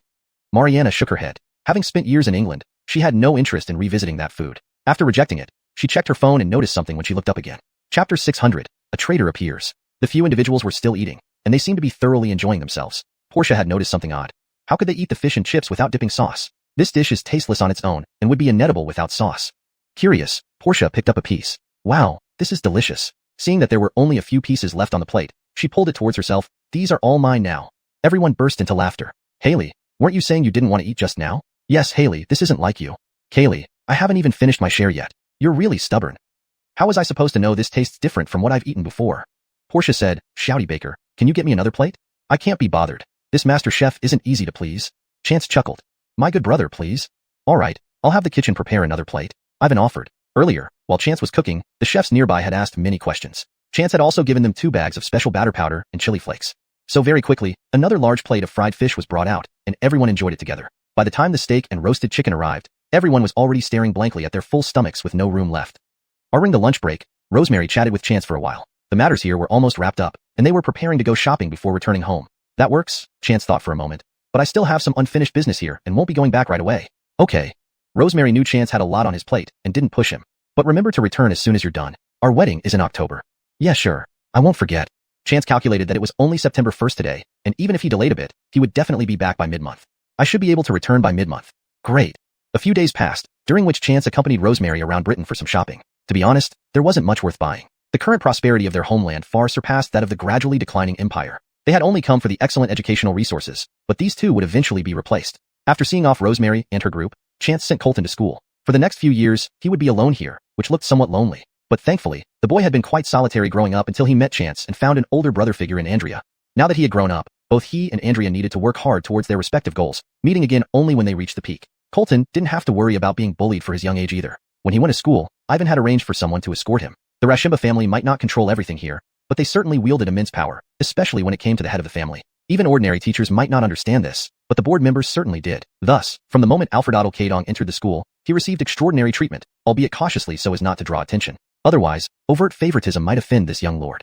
With Colton's situation taken care of and Rosemary already back home, Chance felt free to do as he pleased. In recent times, the Rashimba family and the McEwen family had clashed multiple times. Both sides were now extremely agitated, especially the McEwen family, who no longer concealed their actions. Recently, some people within the Rashimba family had become increasingly obvious in their behavior. Ivan had already assigned people to monitor them. If any dared to betray the family, they faced certain death. Meanwhile, Ivan was actively seeking external support. Not every vampire family was as extreme as the McEwen family. There were still some neutral families friendly with the Rashimba family, including those who had only established ties after Ivan rose to power. However, these external supports were not Ivan's main trump card. Only Chance was. To avoid alarming anyone, Chance stayed secluded in Ivan's castle's basement, rarely stepping out. He set up defensive and isolation arrays in the basement to focus on cultivation. Each day, he consumed a spirit cultivation pill. Chance had taken 7 or 8 consecutive pills. Large portions of his spirit pool walls had begun to smooth over. Moreover, he discovered he could guide this medicinal force to repair specific areas he wanted to mend. He focused on repairing the cracks at the bottom and near the base of the spirit pool, leaving the deeper and longer ones above untouched. Chance understood the principle of a bucket. The amount of water a leaky bucket can hold depends not on its longest plank, but on its shortest one. His spirit pool worked similarly. No matter how well the upper cracks were repaired, the lower ones would cause his spiritual liquid to seep out. Over these 7 or 8 days, Chance finally managed to repair all the cracks at the bottom of his spirit pool. What was once a shallow puddle had now become a pool brimming with spiritual liquid. Though the change seemed minor, it made a world of difference in battle. Chance was satisfied with his progress. With more spiritual liquid, he could nourish his meridians, making them stronger. As long as his meridians and spirit pool could endure, he could take a cooling spirit cultivation pill daily to accelerate his recovery. That day, Chance practiced with the demon taming bottle through the night, filling his spirit pool with spiritual liquid. Just as he stretched lazily after standing up, he heard a knock at the door. Only Ivan and Ian knew he was cultivating in the basement. Even the staff and servants were unaware, assuming Chance had already left. Today's sudden appearance of Ian told Chance that something must have happened. Perhaps, the big battle was imminent. But care enough. When Chance deactivated the defense array and opened the door, Ian rushed in. Baker, something has happened. Don't panic, take it slowly. Today, the other side invited my brother for negotiations. He took a few people along. Ian panted. But I heard that 3 of those who went with him have betrayed the family. How many were there originally? Just 1. Ian's eyes reddened, clearly distressed. Calm down. How long ago did they leave? Can you contact your brother? Not possible. If I could reach him, I wouldn't be this anxious. Ian was close to tears. His phone is unreachable. They probably blocked the signal. Do you know where they are? Only roughly. I don't know the exact location. How wide is the range? About 15 kilometers. As you know, it's pretty desolate here. Alright, we need to act fast. Let's head towards that area immediately. Good. ##### Chapter 601. Rescue. Ian quickly found a car and, without bothering to call for a driver, drove straight toward the destination he knew. Suche sat in the passenger seat. Why did things turn out like this? Your brother is very cunning. Could he have another plan up his sleeve? No, the latest 2 traitors were completely unexpected by him, Ian replied while driving. One was his fiancée, and the other was her father. Do you think he could have anticipated this? Indeed, Suche also felt at a loss. Now it wasn't just about whether they could find Ivan or not. Even if they were at the venue now, the opponent might strike from behind and immediately harm Ivan. Ian didn't know the exact location because the place they were heading to was within the McAvoyan family's territory. There were 5 castles in the vicinity, but Ian didn't know which one they were in. Searching all 5 would take too much time. Suchet pulled out his phone and opened the map. While the map of the UK wasn't as precise as that of China, it could give a general idea. Eventually, Suchet chose a spot roughly in the middle of the 5 castles. From this central point, the distance to each of the 5 castles was about 10 kilometers. Such's previous sensing range was only a few miles, which expanded after reaching the foundation building stage, but still not up to 10 kilometers. So Suchet had to push himself to the limit. The process was extremely uncomfortable, like his mind being stretched infinitely. Cold sweat trickled down his temples, and Ian watched anxiously but dared not speak to disturb Suchet. Finally, Suchet sensed one of the castles. His spiritual awareness circled inside, confirming it wasn't the right one. Suchet didn't dare waste any time. Failure would mean their entire plan falling apart. Suchet soon locked onto the second castle. Again, no success, but Such's face turned pale, and even nosebleeds started. Baker, your nose, are you overexerting yourself to find my brother? Ian's voice was tinged with tears. Thank you, Baker. Regardless of whether we can save my brother, you will always be my benefactor and brother. Suchet paused while wiping his nose. How should he explain that this wasn't overexertion, but simply a result of eating chocolate instead of proper meals recently? He thought cultivators wouldn't get heaty, but combining abundant spiritual energy with chocolate was too much for anyone. Ultimately, Suchet didn't explain it further. Let the love-struck back quietly appreciate his effort. Suchet continued searching. Finally, hard work paid off. He discovered signs in the third castle and even saw Ivan and his stunning fiancée. Ian, head northeast. Ian didn't turn off the engine, speeding away instantly. As he drove, he muttered under his breath. They are indeed cunning, choosing this particular castle. If I had to choose, this would have been my last pick. Ian pressed the accelerator to the floor as they raced toward the destination before anything bad happened. But how to enter without alerting the enemy required careful planning. Bakerdenly, Ian's eyes lit up. Haha, it's time for that guy to contribute. That guy? Suchet asked. Flint, that idiot. He's been missing for ages, and his father has nearly overturned the whole UK looking for him. But who would have thought Flint's body is with us? Ian grinned, then paused. But how do we deliver this? If I deliver it personally, I'll be killed on the spot. I have an idea, Suchet said, pulling out a talisman paper and drawing directly on it. Soon, you'll place that bat on the talisman and recite some words. Suchet whispered instructions in Ian's ear. Got it? Yes, but will this thing really fly? Don't worry. The distant and mysterious east can break all your imaginations. Suchet got out of the car. Drive further away and then do this. I'll go first. Wait until you deliver the bat's body, then I'll get them out. All right, agreed. Ian used a recent idiom he'd learned from Ivan. They split up. After driving far enough, Ian wrapped Flint's body in the talisman paper and recited the incantation. With a swoosh, the talisman paper carrying the little bat's sword towards the chosen castle. Ian drove away cautiously as Suchet sneaked into the castle from the back, hiding unseen on a chandelier overhead. When the talisman paper flew in with the little bat, nobody noticed initially. But with Suchet present, everyone would soon realize something was amiss. A quick downward flick made the talisman explode. At that moment, under the McAvoyan patriarch's signal, Ivan's beautiful fiancée subtly raised her hand. Killing a vampire can be done in many ways, especially among vampires themselves, but the explosion interrupted her action. Everyone turned around, discovering the small bat on the ground. Instantly, everyone was on high alert. Who did this? How did it get here? This looks like old Melly's son, little Flint. The Melly elder of the McAvoyan family rushed over, kneeling beside the bat and crying uncontrollably. Who did this? Come out. Suchet inwardly sighed. Humans didn't understand the vampire world. How did they identify this as their son and not an ordinary bat? He needed to discuss this with Ivan sometime. But first, he needed to rescue Ivan. Taking advantage of everyone turning their heads, Suchet jumped down, knocking out the woman behind Ivan and the man next to her. He grabbed Ivan and the other man and flew away. Chapter 601. Rescue. Ian quickly found a car and didn't bother waiting for a driver. He immediately set off with Chance toward the known destination. Chance, sitting in the passenger seat, asked, Why did things turn out this way? Your brother is a very cautious person. Could he have another plan? No, he would never imagine the latest 2 traitors, Ian replied while driving. One is his fiancée, and the other is her father. Do you think he could be prepared for that? Indeed, Chance agreed, also feeling at a loss. It wasn't just about whether they could find people now. Even if they were at the scene, their opponent could strike from behind and instantly harm Ivan. Ian mentioned the unknown location because it was within the Mackenzie family's territory. There were 5 castles nearby, but Ian didn't know which one specifically. Searching all 5 castles would take too long. After hearing this, Chance pulled up a map on his phone. The UK map wasn't as precise as China's, but it provided a general location. Ultimately, Chance chose a spot between the 5 castles. Starting from this central point, the distance to each of the 5 castles was approximately 10 kilometers. Chance's sensing range had expanded since entering the Foundation establishment stage, but it still didn't reach 10 kilometers. So, Chance pushed himself to the limit to sense the surroundings, extending his perception bit by bit. It felt extremely uncomfortable, like his brain was being stretched endlessly. Cold sweat dripped down from his temples, and Ian watched anxiously, not daring to disturb him. Finally, Chance detected one of the castles. His consciousness scanned inside but quickly determined that this wasn't the right place. Chance couldn't afford any delays. Otherwise, their plan would fail completely. If even the clan leader was killed, the enemy's plan would undoubtedly succeed. He quickly locked onto the second castle, but again, there was nothing. However, Chance's face turned pale, and blood trickled from his nose. Baker, your nose? Are you exhausting your life force to find my brother? Ian's voice trembled. Thank you, Baker. Regardless of whether we save my brother or not, you'll always be my lifelong benefactor and brother, Ian said emotionally. Chance paused as he wiped the blood from his nose. How should he explain that this wasn't about exhausting his life force? He had been lazy lately, eating only chocolate instead of proper meals. He thought cultivators wouldn't get overheated easily, but with abundant spiritual energy and chocolate, even a cultivator couldn't handle it. In the end, Chance didn't explain further, letting the love-struck little bat silently appreciate his efforts. Continuing his search, Chance finally succeeded in the third castle, spotting Ivan and his beautiful fiancée. Ian, head northeast. Ian, whose engine had never stopped running, flew off immediately. While driving, he grumbled. They're certainly cunning, choosing this castle. If I were to choose, this would be my last pick because it seems highly unlikely. Ian accelerated as fast as possible. They arrived just before anything worse happened. But how to enter without alerting the others required careful planning. Bakertonly, Ian's eyes lit up. Haha, it's time for that guy to contribute. Which guy? Chance asked. Flint. He's been missing for ages, and his father has nearly searched the entire UK. But who would have thought his body was here with us? Ian grinned but then froze. But how do I send this over? If I do it personally, I'd be killed instantly. I have a way, Chance smiled, pulling out a talisman and drawing an incantation on it.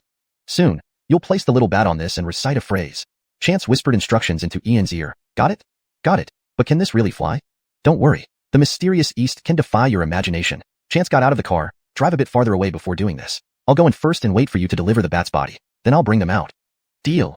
Ian used a recent idiom he learned from Ivan. They split up. After driving far enough, Ian wrapped Flint's body in the talisman and recited the spell. With a swoosh, the talisman carrying the small bat hovered and flew towards the castle. Ian hurriedly drove away. Chance had already reached the back of the castle, sneaking in unnoticed. He quietly perched on a chandelier overhead, observing everything below. When the talisman brought the bat inside, no one paid much attention. But with Chance present, they wouldn't miss it. With a flick of his finger, the talisman exploded. At that moment, the Mackenzie clan leader signaled the woman behind Ivan to raise her hand. Killing vampires could be done in various ways, many of which weren't known to ordinary people. However, the explosion made everyone turn around instinctively, forcing the woman to retract her hand. Turning back, they saw a small bat on the ground. Everyone's hair stood on end. Who's this? What happened? Who knows how it got here? This looks like the Mackenzie's young Flint. At that moment, Elder Mackenzie rushed in, seeing the bat and collapsing, sobbing over it. Who did this? Come out. Chance inwardly scoffed. Humans didn't understand vampire recognition methods. Now was the time to rescue Ivan. While everyone was distracted, Chance jumped down, knocked out the woman and the man next to her, grabbed Ivan, and swiftly flew out with the other man. The mission was accomplished. Chapter 602. Nosebleed. Because the action was too fast, no one reacted in time, not even Ivan himself. What's going on? Sure, we'll talk when we get back. Wait, my fiancée is still there. Fiancée? The woman who just tried to kill you. Chance laughed derisively. What? Ivan looked shocked. By this time, Chance had already flown them far away, almost to where they could see Ian's car. Get in. Ian opened the car door from inside, letting the three of them in. Ian, what are you doing here? Brother, Alfredosa betrayed you. I received news of their betrayal only after you left. Luckily, we made it in time. Ian provided more details, leaving both Ivan and the man beside him utterly stunned. Even Alfredosa betrayed me? Ivan muttered. Let's not dwell on this. When we return, we need to prepare for a full-scale battle. It was rare for Ian to say something right. All right. Ivan nodded. On the way back, with no signal jammers around, Ivan contacted everyone and prepared the layout. Mr. Baker, thank you so much for today. No problem. If not for the need to capture them alive, I wouldn't have held back, Chance said arrogantly. He needed vampire heart blood, so he had to capture them alive. He also wanted to see how much blood this vampire could produce. These creatures despised China as unclean, but he did not find them filthy. He intended to use all of them as medicine. Some for his own use, some for future generations, because there might be someone in the future in a similar situation. When the small world opened up and spiritual energy became abundant, such a possibility seemed very real. This time, they didn't return to Ivan's castle but directly to the base of the Razambo family, where Ivan and Ian grew up, in the residence of the former leader. All loyal family members were waiting here. The matter with Ivan's fiancée Alfredosa was indeed unexpected. Even now, Ivan couldn't understand how the woman who claimed to love him and spent over a century by his side could change so suddenly. Ivan put these thoughts aside and began assigning tasks to everyone. Unsurprisingly, within an hour, those people would realize what happened and launch a full-scale attack. Though he knew tonight's so-called meeting was a trap, Ivan still went, mainly because he felt that with a few people around, he wouldn't necessarily lose if it came to a fight. After all, he wasn't just the chief because he was the son of the previous leader. It was due to his strength. But if Alfredosa had succeeded, the outcome would have been terrifying. And now, Ivan felt a bit scared, wondering if Alfredosa was recently turned, or had always come with an agenda. Lost in thought, Ian came over and hugged him. Brother, don't think about it anymore. You still have me and Baker. Did you know, to find your location, Baker exhausted himself and even got a nosebleed. Ivan's face was full of shock. Chance coughed lightly, considering whether to tell the truth. From this point on, he gained 2 more loyal brothers. Vampires. It was only later that Chance learned vampires valued their blood greatly. Baker's nosebleed terrified them, seeming extremely dangerous. Just as Ivan expected, before an hour had passed, the McAvoyan family and traders from the Razambo family were present. Seeing his fiancée and her father among them, the last shred of hope in Ivan's heart vanished. It appeared the other side had long decided. So, Don't blame him for being ruthless. As a mixed-blood vampire supporting an entire family while earning admiration, Ivan clearly had his ways and charisma. Others from the Razombo family witnessed this scene and were even angrier than Ivan. Chance glanced at everyone and asked quietly, "Ivan, do you need my help?" "Mr. Baker, now that I'm back, I'm not afraid of them. My clan will stand by me. But there is one person who definitely needs Mr. Baker's help." "Who?" "The great elder of the McAvoyan clan, the current chief's grandfather. Rumor has it he's been in seclusion for hundreds of years, not even appearing when his own son, the previous chief, died. So some suspect he's long dead, but I can't take any chances." "I understand. Mr. Baker, please be careful," Ivan advised. "We don't know how strong that old bat is now." "Got it." Chance nodded, hiding all his presence. Previously, others saw him as a regular person, but now that he concealed his aura entirely, Chance seemed almost non-existent. Ian couldn't help rubbing his eyes and even reached out to grab Chance's arm. Though Chance was right there, Ian felt like he couldn't sense him at all, a terrifying feeling. "Baker, how did you do that?" "With enough cultivation, you can do it too," Chance replied. Through interactions with Ian and Ivan, Chance understood vampires' cultivation methods. Most relied on innate talent. The purer the lineage, the stronger the abilities. One was born powerful. As long as they maintained well, unless they reached an age of decline, they remained strong. There was a phase of decline because vampires weren't truly immortal as people believed. They aged and could die. They just didn't suffer human diseases or grow old quickly like humans did over decades. They had a life cycle, just an incredibly long one. Pure-blooded vampires could live for centuries easily. Lower-level vampires, often not acknowledged, had lifespans not much longer than humans and lacked great power, existing as servants, fearing sunlight and light forces. If they were genuinely immortal, vampires would have overrun humanity long ago, as there wouldn't be enough humans to sustain them. The largest family only had a few hundred members, while smaller ones had just a couple. Chapter 603. I can decide your Alfred oath or death. The McWine family did not come secretly. Instead, they openly surrounded the Lazamboro family. After Ivan left, they knew it couldn't be hidden anymore. They had originally intended to set a trap to confine and eliminate Ivan, who was one of the strongest members of the Lazamboro family. But their plan failed, so they resorted to a full-scale attack. Now, the McWine family members were even angrier, because Flint was dead. He was one of their designated heirs, favored by many within the family. But now he was dead in an unknown place. However, the McWine family firmly believed that Flint's death was related to the Lazamboro family, especially since after Flint's body was found, Ivan had managed to escape. Let's launch the final assault. The speaker was the father of Ivan's former fiancée. Although he wasn't part of the Lazamboro family, he had always been close to them due to his daughter's relationship with Ivan. Now, he was the first to urge the final assault. Their conversation didn't escape Chance's attention. Chance immediately related to Ivan. Ivan sneered. Both he and others knew that this entire event was likely a conspiracy. Without hesitation, Ivan raised his hand. Before the other side launched their assault, they struck first. The Lazamboro family had made rapid progress over the past few decades, rising as a powerful force. Otherwise, they wouldn't have been considered such a significant threat by the McWine family, which sought to eliminate them at all costs. Even though some family members betrayed them, the Lazamboro family initially found themselves at a disadvantage. But without internal unrest, they grew more united. Gradually, they fought the McWine family to a stalemate. Chance didn't need to intervene. He wasn't interested either. This was a battle among vampires, and he, as a human, preferred to stay out of it. If not for needing vampiric heartblood to repair the chi pool wall, he would likely have nothing to do with these vampires. Ivan and Ian's cooperation with him effectively sold the McWine family. In exchange for protecting them, they offered Chance their heartblood. Everything went smoothly. Besides the array formations Chance had set up earlier, the events unfolded almost exactly as Ivan and his allies had predicted. The Kirk of the McWine family indeed lurked nearby, waiting for an opportunity to strike. Under Chance's concealed aura, he seemed like just another person, completely ignored by all the vampires, who saw him merely as food. Chance lay in a corner watching the chaos, even pulling out snacks from his storage ring to munch on while observing. Two vampires scrambled past him. Chance, crunch crunch. A vampire covered in blood ran past him. Chance, crunch crunch. And Colby from the McWine family was being chased by Ivan. Chance, crunch crunch crunch. Chance, isn't that Ivan's ex-father-in-law? Wow, what an intense plot twist. This Colby, chased by Ivan, panted breathlessly, no longer maintaining the pretense of aristocratic elegance that vampires often displayed. He looked thoroughly miserable. Seeing Chance casually eating chips, this Colby felt increasing resentment and suddenly lunged at him. Just as Chance was about to apprehend him, he sensed a powerful presence approaching quietly. This must be the Kirk Ivan mentioned. Good timing, thought Chance. Once he dealt with this person, the matter would be resolved. The ex-father-in-law's fingers nearly touched Chance's neck, his face twisted with indescribable excitement. Though he had indeed been pursued by Ivan, he didn't have to be so disheveled. He and his daughter had known about Ian's incident in America through their connection with Ivan. They also knew that the person who helped Ivan and Ian was Chinese. So when Chance arrived, they suspected it was him. But deep down, they despised Chinese ancestry, not just towards Chance but also towards Ivan. Their engagement to Ivan from the start was a blatant calculation. A Chinese person who had gained Ivan and Ian's favor, if captured, could certainly be used to threaten Ivan. He was a valuable asset. Influenced by the McWine family, he lost his judgment and attacked Chance directly. But the moment the Kirk entered the range of Chance's formation, Chance stomped his foot, activating it. Strands of spiritual energy spread out, forming an intricate web in the air, beautiful like a dreamlike scene. Many stopped fighting, as they were truly unable to continue, because a huge black shadow descended from the sky, instantly shattering the radiant light net. What a huge bat. Boy, prepare to die. Ivan reached for his father-in-law. With the Kirk present, capturing this boy would be a great achievement. Noisy, Chance scolded, slapping him away as if swatting a fly. Vampires can grow this big? How many years does it take? Chance asked. Last time, that Flint was only palm-sized. With the silence around, everyone from the McWine family heard Chance's words. Flint's relatives glared angrily at Chance. Chance didn't care about their anger. Ian explained eagerly beside him. He's not in his true form but has developed the ability to enlarge himself. I estimate his true size is about this. Ian gestured with his hands. It wasn't particularly large, but far bigger than an ordinary bat. Wow, Chance marveled. Alfredoving for hundreds or thousands of years to reach this size? About that, Ivan nodded beside him. To think you've spent centuries and only achieved this much. Chance laughed derisively. Chinese boy.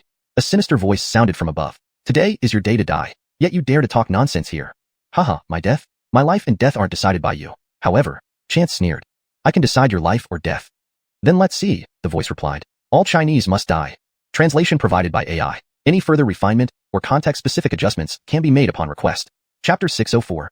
Overwhelming. Chance's heart skipped a beat. This guy seems a bit of an extremist. He didn't have time to think further as a shadow descended from above. The opponent's cultivation was indeed commendable, even surpassing the old monk they had faced before. However, if compared by age, it was truly insignificant, utterly mediocre. Having cultivated for centuries and still relying on instinct, what difference was there from an unevolved animal? No, not even that much.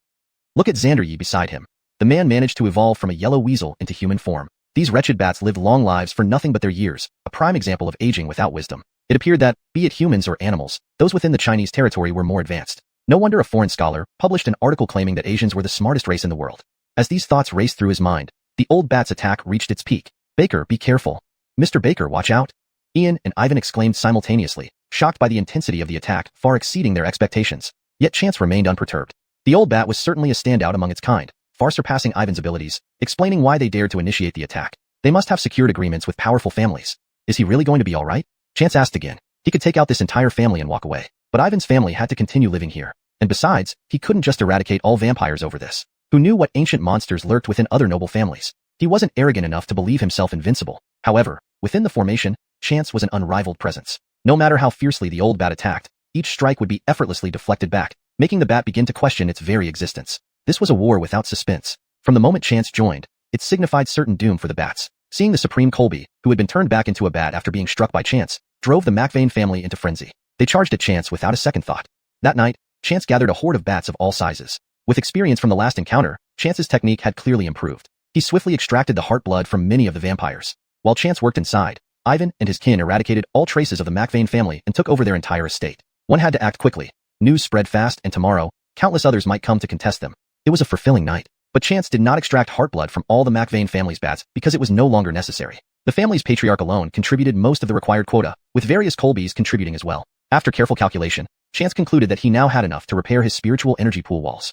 Still, he had no intention of releasing the rest of the vampires. They had constantly spouted anti-Chinese rhetoric. He wouldn't leave them be. Anyone who harmed China, regardless of distance, must be punished.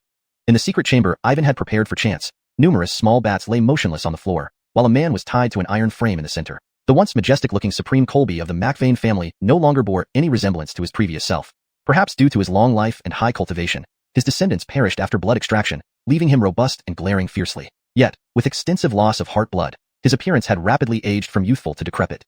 Mr. Baker, a knock came from the door. Come in, Chance replied. Ivan entered, followed by Ian, who wrinkled his nose upon encountering the overpowering bloody smell. With a wave of Chance's hand, the stench vanished. Is there something? All external matters have been taken care of. Ivan sat down beside Chance, looking more respectful than ever, having witnessed Chance's prowess yet again. This was no longer about cooperation. Should Chance become displeased, the Lazambro family would cease to exist. Chance understood his thoughts. Though half Chinese, Ivan was still a vampire. Being wary of him was beneficial. Only Ian looked at him with admiration, devoid of fear. Ivan briefly reported the outside situation. Chance nodded. Once finished, Ivan noticed the state of the McVane Colby and fell silent. What is it?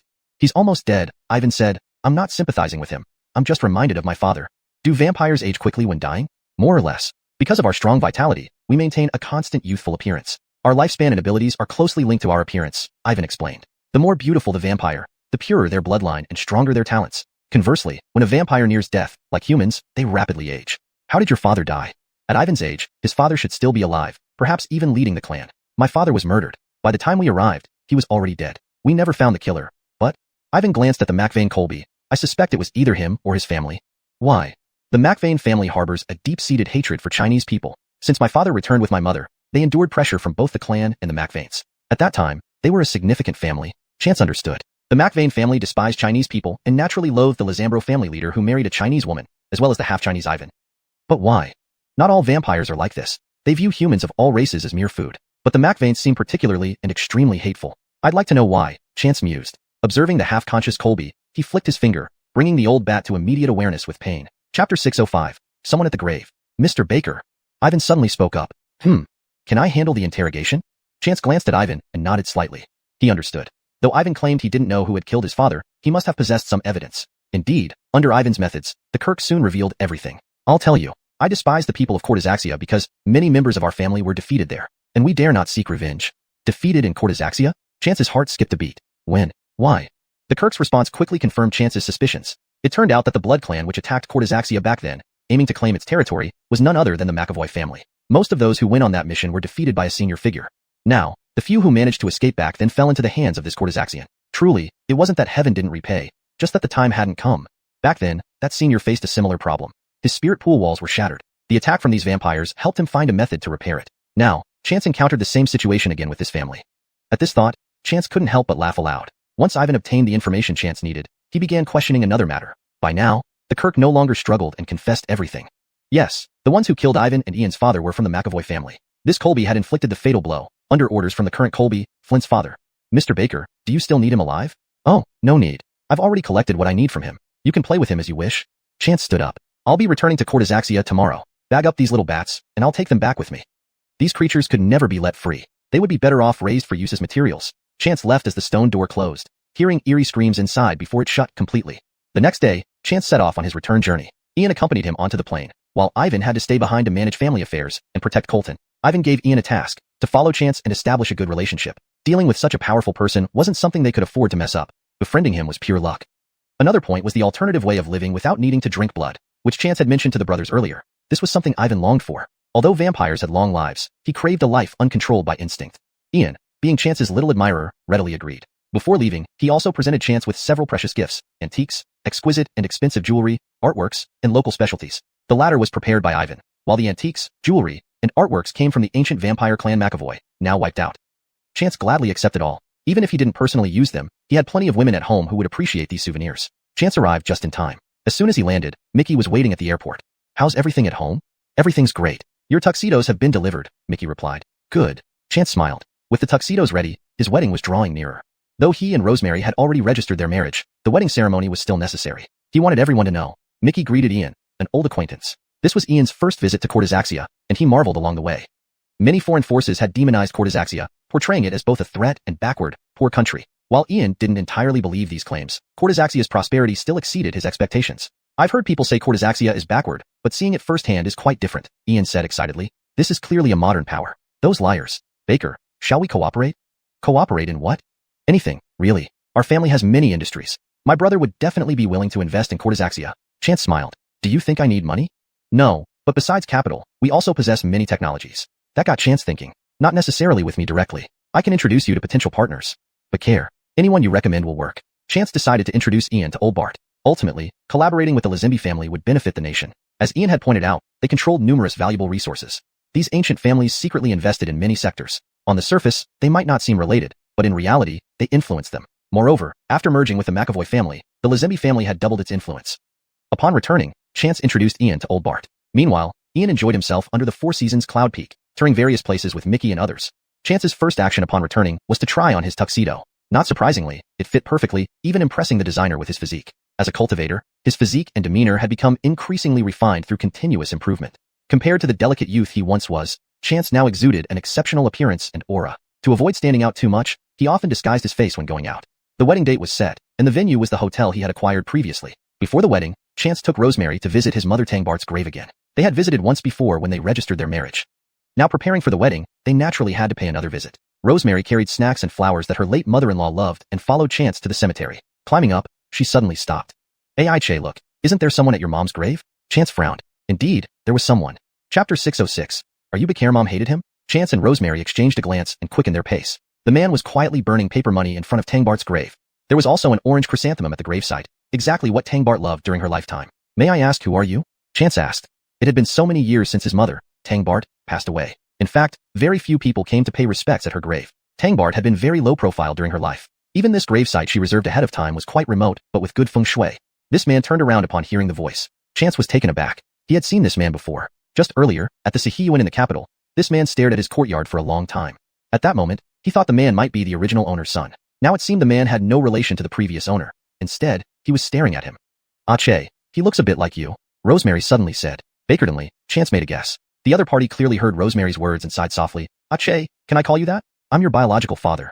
After cultivating and improving his mental strength, Chance rarely got angry over anything. But now he was truly furious. Recognition? That's not necessary. I've long passed the age where I need fatherly love. I will never recognize a man who abandoned my mother. Baker Gialfredon sighed again. I admit it was wrong on my part that I couldn't find you too sooner. But there is one thing I cannot accept, that I abandoned your mother. For all these years, I have been looking for her and waiting for her. Is it that hard to find a person? Chance did not believe it. Baker Gialfredon turned to look at the gravestone. Finding a person isn't hard. But finding someone who intentionally avoided me, with others misleading me and diverting my attention, plus your mother changing her name and all information, it's difficult. Baker Gialfredon choked up and could not continue, deeply inhaling twice. I don't expect your forgiveness. I only asked to watch you from afar. Rosemary gently tugged at Chance, whispering, what if we listen to his explanation? Explanation, my ass. Chance looked at Baker Gialfredon angrily. Let's go. Rosemary could only place the flowers and snacks they brought down and followed Chance away. All the way back to Four Seasons Cloud Top, Chance was in a bad mood. Happily, several Colbys including Mr. Bart were chatting and drinking tea at Chance's villa. They did not expect to see Chance returning with a dark face and Rosemary following cautiously behind. The Colbys exchanged glances. What's wrong? Newlyweds quarreling? Chance shook his head. It has nothing to do with Ale. As long as it's not about your relationship, is there anything else you can't handle? Yes, what happened? Tell us, old folks. Chance hesitated. The Colbys present were all of grandfather's generation, essentially family. He narrated the incident at the graveyard in a low voice. Your father? What's his name? What does he look like? Mr. Bart. He appeared in front of my Sihiyuan earlier. Oh, do you have photos? Mr. Bart asked. Based on Chance's description, the man was not ordinary. Thinking for a moment, Chance figured the surveillance outside the Sihiyuan might still have records. He called Alma and instructed her to get the footage, providing her with the specific time. About half an hour later, Alma called back. Chance, why do you need video of this person? Chance sensed seriousness in Alma's tone. What's wrong? That person is not ordinary. Did you have any conflicts with him? Yes. Well then, forget it. Let me send it to you first. Upon receiving the video from Alma, Chance found a clear shot of the man's face and handed the phone to Mr. Bart. Mr. Bart, this is him? Mr. Bart took the phone. Upon recognizing the man in the video, he froze. It's him? He's your father? He said so. Chance nodded stiffly. Who is he? He is Baker Gialfredon, the patriarch of the Baker family. You know the Baker family, right? Mr. Bart asked. The patriarch behind the scenes? What does that mean? Chance knew the Baker family well. The decline of the current Baker family was partly due to actions taken by Mr. Bart and his lineage. The Baker family you see now is just a minor branch, used as a cover decades ago. The real power holders of the Baker family have stayed hidden behind the scenes. Mr. Bart shifted his posture, taking a breath. Earlier when the Baker family was abandoned by Baker Gialfredon, I wondered why. Now it seems he probably knew the truth back then. Chance grew up in Ninhai, a small seaside city, and wasn't particularly high profile. Baker Gialfredon naturally wouldn't think his son would be here. In recent years, Chance traveled to the capital quite often and bought a Sihiyuan. It was likely during one of those trips that Baker Gialfredon recognized him. Look closely, you resemble Baker Gialfredon somewhat. However, this matter may not be easy to resolve. Mr. Bart, how so? Baker Gialfredon is decisive. Since he knows he has a son, he will certainly want to take you home and acknowledge you. Chance sneered. Whether or not he wants recognition depends on whether I recognize him. A heartless man has no face showing up at my mother's grave. I think Mr. Bart is incorrect, Elder Aries interjected after some thought. If Baker Gialfredon is as domineering as you say and already knew Chance was his son, he should have come earlier. This might be a compromise on his part. You make sense. Mr. Bart slowly nodded, agreeing with Elder Aries. Ache, don't be angry, Rosemary whispered gently. When I think of how much my mom needed him, and he wasn't there, claiming that she changed her name and information and that others blocked him. Huh. Chance scoffed. If he were good, would my mom do that?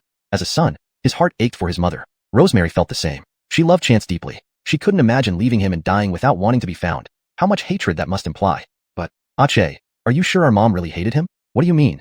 Chance was taken aback. If she really hated him, why would she specifically seek out Baker when high to impersonate your father? Rosemary said thoughtfully. She just wanted you to rightfully carry the Baker name. Chance was stunned. Chapter 607. Absorbing Alfredot Spirit Cortesco. Ale makes sense. It's true, girls are more observant. Ache, there might be some misunderstanding. Otherwise, I suggest inviting the person over to discuss the past openly. Once everything is clear, we can decide whether to acknowledge it or not. You're not someone who procrastinates. This stalemate isn't helpful. It's better to resolve it sooner. Chance thought for a moment. All right, I understand. Although he agreed, Chance was indeed very busy. Trying on the wedding attire was to keep the wedding preparations on track, and visiting the cemetery was to inform his mother about everything. However, compared to his other tasks, dealing with Baker Gialfredon's matter wasn't as urgent. After discussing the issue, Chance informed Rosemary that he needed to begin healing himself. Rosemary looked at him with concern. Ache, you go ahead. Don't worry about the wedding arrangements. I'll handle them. All right. Chance kissed Rosemary's hand. He planned to heal as quickly as possible without any side effects and then guide Allah and the others onto the path of cultivation. Chance descended into the basement, but didn't rush into cultivation. First, he dug out the box from earlier. The gemstone-embedded chest had been discovered in the Curtis family. He hadn't identified the dark red orb inside it until now. Had he known it could be a blood clan heart, he would have shown it to Uncle Xander immediately. Pulling out the box and opening it, he took out the orb, which was as large as an infant's fist. Chance couldn't help but smirk. It was indeed a blood clan heart, and what a massive one at that. Considering how much he'd looted from the Mackenzie family, including a Kirk, he only obtained a smaller ball. This amount must have condensed from numerous blood clans. Bakertonly, Chance remembered what Uncle Xander had mentioned. Years ago, when the blood clans attacked China, a senior figure fought back and retained most of them. They later discovered that the blood from these creatures was highly effective. To form such a large blood clan heart, it would likely come from higher-ranking members like Kirk's. After healing himself, the senior still had leftovers, which somehow ended up in the Curtis family. Chance didn't care much about how it got there. Instead, he noticed the blood clan heart's enhanced potency due to its age. He decided to use this instead of his own collected ones. For 3 days and nights, Chance repaired his entire spirit chi reservoir. After mending the reservoir, he felt spirit chi flooding through countless pores into his dantian with each breath. The spirit chi condensed into liquid form within the reservoir, and was then transported through the spiritual meridians to the entire body. His cultivation improved astonishingly, several times faster than before. This was just a preliminary trial. If he went all out during cultivation, the results would be even more remarkable. Baker prized yet delighted, Chance closed his eyes and began cultivating. Time passed swiftly, a day and night flew by. While Chance slept contentedly, chaos erupted outside. Initially, everyone slept soundly and felt nothing unusual. But by morning, early rising grandfathers noticed something amiss. The air inside Four Seasons Cloud Peak usually felt fresh and moist with a sweet scent of grass, but today it felt dry and lacked freshness and fragrance. After exercising, they felt slightly breathless. Not suspecting anything wrong with the area, they assumed it was personal issues and went to the medical center. However, the medical check showed no problems. Others also felt something off, but found nothing unusual. Conditions worsened throughout the day. By noon, people noticed plants turning yellow and leaves falling from the evergreens. Even the 4 orchards showed signs of dying. Staff tried watering them with no effect. In the afternoon, Uncle Xander, who rarely appeared, arrived. "Where's Hector Baker?" asked Uncle Xander seriously. Mickey knew Uncle Xander well and understood his background. "Uncle Cortezong, do you need something?" "My brother is healing," Mickey replied. "Is it because of the abnormalities in Four Seasons Cloud Peak?" "Precisely," Uncle Xander said. "I've observed that this is clearly a case of something absorbing spirit chi excessively." "Really? Can you wake Hector Baker?" "I fear there might be trouble," Uncle Xander, staying here with his family, intended to ensure peace while Chance was away. Yet, he had no idea how to handle this situation. "I'll check," Mickey hesitated, knowing Chance's condition but unwilling to disturb him, especially since he heard he spent weeks in a secluded world healing last time. However, Mickey was worried about potential issues in Four Seasons Cloud Peak being related to Chance. Mickey stood indecisively outside Chance's villa, where Rosemary emerged. "Hey, Mickey, is something wrong?" Explaining the situation, Rosemary frowned too. "Let's just ask at the door first. If no one answers, we'll reconsider," she decided. "But care, okay?" Achay said he'd be out in a few days. "It's already 4 days. It should be almost done," Rosemary whispered. They reached the basement and knocked gently on the door to the innermost room. "Achay, are you all right?" Chance was at the final stage and didn't respond despite hearing her voice. An hour after Rosemary left, Chance finally finished and rushed upstairs. "Sweetheart, did you look for me? What's going on?" he asked anxiously. "The wedding shouldn't be starting soon, right?" "Achay." Rosemary ran over, checking him thoroughly, relieved to see him unharmed. Chance chuckled, embracing her. "Worried?" This translation maintains the original tone, style, and paragraph structure while ensuring the storyline coheres, and the English is natural and fluent. Chapter 608. Can I attend the wedding? Get lost. Rosemary punched Chance playfully, but with a hint of annoyance. "I'm fine, but something's happening here." "Cortez? What's going on?" Rosemary recounted the events from the past 2 days at Four Seasons Cloud Peak, and Chance was taken aback. "I'll go check it out. I'll come with you." As they stepped out of the villa, Chance spotted Khalil. After a brief conversation, they started inspecting the area. After some time, and upon hearing Khalil's speculations, Chance's expression grew peculiar. He vaguely remembered how during his cultivation practice, the speed at which he absorbed spiritual energy had significantly increased. In his excitement, he had absorbed it fully. Could this be his doing? Looking around, it seemed like there was indeed a significant loss of spiritual energy. "Master Baker, what should we do?" "Don't worry too much. I'll think of a way to fix it quickly." Chance set up a small array in one of the orchards and sat inside it. He then took out the spirit beast bottle. Instantly, the ground in the orchard was cracked open. However, the spiritual energy inside the bottle came out swiftly, filling the small orchard almost immediately. Gradually, this energy spread across all of Four Seasons Cloud Peak and finally filled the entire herbal medicine plantation base. In the thick air of spiritual energy, plants and flowers that appeared withered earlier began to regain vitality. Branches and leaves transformed from dried yellow to glossy green, gradually unfolding and blooming into buds, eventually blossoming brilliantly. The entire planting base also thrived, with the herbs growing rapidly, standing tall and robust in the wind. Normally, herbs grow very slowly. Those that take a year or two are considered fast-growing, while many require several years, even decades. Unexpectedly, this surge caused growth equivalent to several years in an instant. When Chance estimated it was enough, he put away the spirit beast bottle and realized that everyone living at Four Seasons Cloud Peak had come out, pointing and discussing excitedly. Taking a look around, Chance understood everything. Not only had Four Seasons Cloud Peak recovered, but it was now even better than before. The place could be described as lush and vibrant, akin to a paradise. It's back to normal. Back to normal. Everyone cheered joyously. Ache, how did you manage that? Amazing. Rosemary rushed over to Chance, her eyes gleaming with admiration. Pretty cool, right? Yeah, so impressive. My Ache is the best. With the air rich in spiritual energy, everyone felt incredibly comfortable. At this moment, Rosemary recalled something. Ache, did I disturb your healing today? How are your injuries? Never better. Feel energized, ready for anything, including the bridal chamber. Ugh. Rosemary blushed profusely. The wedding between Chance and Rosemary was just days away. With Chance's personally formulated ancient beauty and nourishment recipes, Rosemary was in peak condition. Her skin was smooth and rosy, and she had invited her bride's vows. Besides Simona and Portia, there were Astor's girlfriend Cortezgon Union, and also Precious and Johnny who had volunteered to join. Each of these girls had their unique charm. Although they weren't young, especially Portia, who was in her early 30s, mature women exuded a certain grace appreciated by many men. On the groomsmen's side, everyone wanted to participate, nearly causing chaos. Even Ian managed to secure a position and insisted on getting one for his brother Ivan as well. The number of groomsmen grew significantly. Fortunately, Britt Alfredoling and Wu Bartling arrived along with Jacob's granddaughter Dora, matching the number of groomsmen perfectly. Now hold on, that's a bit too much. You two brothers with such stunning looks, why do you need to hog the spotlight? Baker, my brother and I would never overshadow you. You're China's first handsome man. Chance snorted. You think flattery will get me anywhere? First handsome man? These vampires sure exaggerated. He'd admit, maybe third. As the wedding approached, friends gathered in Ninghai. Stanlick, who already lived there, Lars also came with his subordinates. Public funds being used for business trips involving eating, drinking, and entertainment went unquestioned. With the Bart and Wu families, along with several alliances, especially the ever-vigorous Elder Bart, everyone felt secure in their positions. Everyone arrived early at the venue to help. Star Ocean Group employees got 3 days off, 1 day for the Andres' wedding, and the other 2 as a bonus. Representatives from Star Ocean's partners and downstream businesses also attended. Meeting Chance might not be guaranteed, but they could still proudly claim to have sent a gift. For a moment, the multi-story hotel was packed solid. Chance and Rosemary's wedding was held on the top floor, but screens on other floors broadcasted the ceremony live. City officials were rumored to attend, but media journalists couldn't enter due to the private nature of the event. Only those with invitations could enter. There was one person without an invitation. While Chance was fetching the bride, security had to report this to Grandfather Aries, the bride's grandfather. On the groom's side, there were only friends, no relatives. Grandfather Aries recognized Baker Jeeping immediately. His status and ability had been explained in detail by Elder Bart, so such a figure would inevitably know about his son's wedding. Elder Bart, who had met Baker Jeeping, joined him to handle the situation. Despite having no close ties, Elder Bart could mediate. Upon exiting, they saw Baker Jeeping standing at the entrance, radiating an intimidating aura, yet dressed appropriately for the occasion. Seeing Elders Aries and Bart approach, Baker Jeeping walked forward. Elder Bart sighed inwardly. If this were the old Baker Jeeping, they wouldn't even receive a glance. But now, he displayed humility. You two must know who I am, Baker Jeeping sighed. I don't expect Chance to forgive me. It was my mistake that caused them hardship all these years. I have one wish. Can I attend their wedding? Chapter 609. Past Memories. The two Colbys, Aries Lau and Bart Lau, exchanged glances, and in the end, it was Aries Lau who made the decision. Let's go in. We need to clear things up eventually. Will this cause trouble for you? With their consent, Olaf hesitated again. He knew that the Colby before him was the grandfather of the bride. He didn't want to cause any rift between the young couple because of his presence. Ha ha ha ha. Bart Lau laughed heartily. It's refreshing to see someone so cautious. Olaf blushed slightly, knowing what Bart Lau meant. Back when the two families were at odds, he, as the patriarch behind the Baker family, certainly knew Bart Lau well. At that time, he had been ruthless, never wavering, and even those who knew of his existence secretly called him a living Yama, god of death. But now, due to his son, he had become hesitant and full of reservations, truly unlike himself. Aries Lau smiled too. If Olaf had barged in boldly, Aries Lau wouldn't have agreed. However, seeing Olaf's current demeanor, it seemed there must have been reasons back then.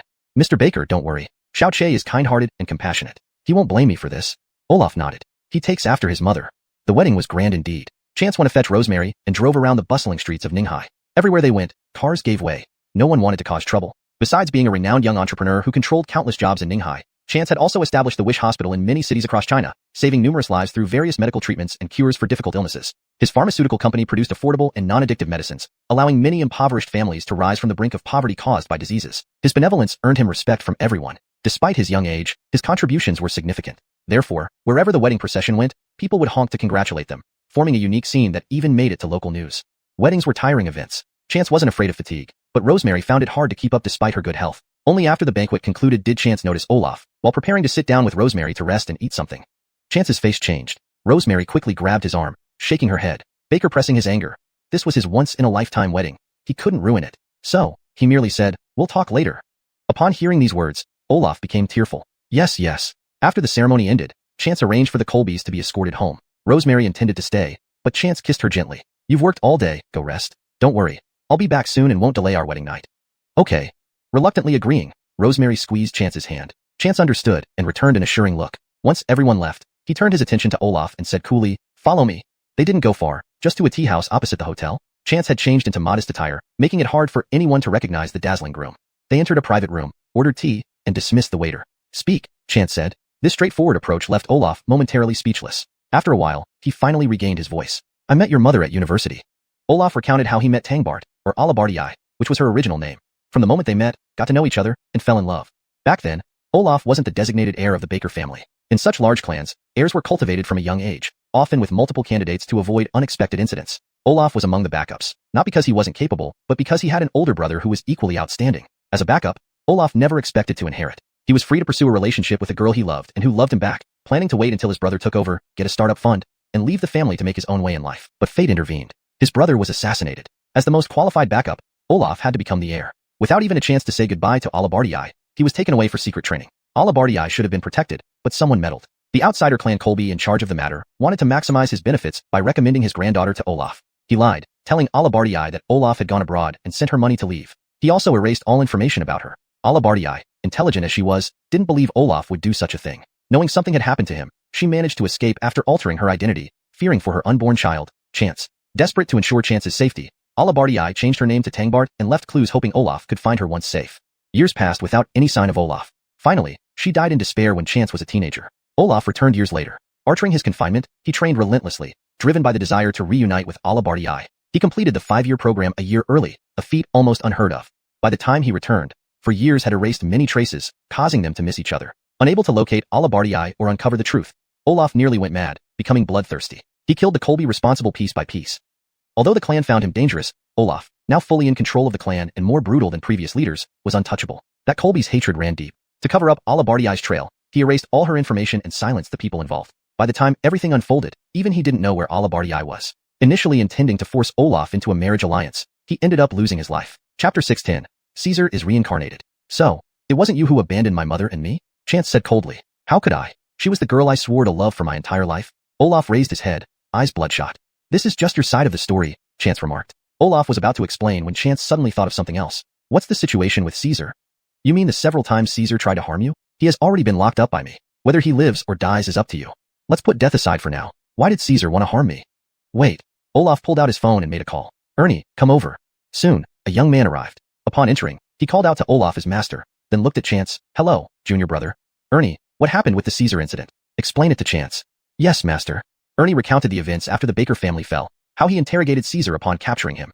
It turned out that after Chance gave the medicine to the leader and it ended up in Olaf's hands, Olaf had Chance investigated. The investigation report revealed a possible connection between them. After confirming Chance's identity, Olaf followed his son from afar. However, the report also detailed significant events in Chance's life, especially his brush with death at 20. Ernie noticed something amiss. On the surface, it seemed like an illegitimate son's jealousy towards the legitimate one, but Ernie sensed deeper issues. Given how long Tangbart had been dead, why not attempt to eliminate Chance when he was still young and easier to target? Focusing on this angle, Ernie quickly traced everything back to Caesar. Considering the resources available to Olaf, tracking down Caesar was even easier. With the Baker family already in ruins, Ernie brought Caesar back under severe questioning. Ernie knew the immense value Chance held in his master's heart. Any request from Chance, no matter how impossible, would be met with utmost effort. Furthermore, reading the report, Ernie realized that this junior brother was no ordinary person. Despite being tricked onto the sea by Stuart and Philip, Chance returned alive, thriving and more accomplished. His years in hiding allowed him to build extensive networks, eventually rising to punish all those who wronged him. Although Stuart and Philip weren't killed, their imprisonment was worse than death, according to Ernie's findings. All evidence pointed to one person, Caesar. Why would Caesar target Chance? They led entirely different lives, never crossing paths in 2 decades. How did Caesar possess such concealed, brutal methods to eliminate Chance? Could he know Chance's true identity? But how could this be possible? Firstly, even the Colby didn't know Alabardi's whereabouts or that she carried a child. How could Caesar know? Secondly, if Caesar knew all this, wouldn't it benefit him most to inform Olaf? With these doubts, Ernie used various modern and ancient interrogation techniques on Caesar until he confessed. Shockingly, Caesar revealed he had lived an entire lifetime. He knew everything about Chance's past life, explaining why he alone knew of Chance's existence. The reason for wanting to kill Chance was simple.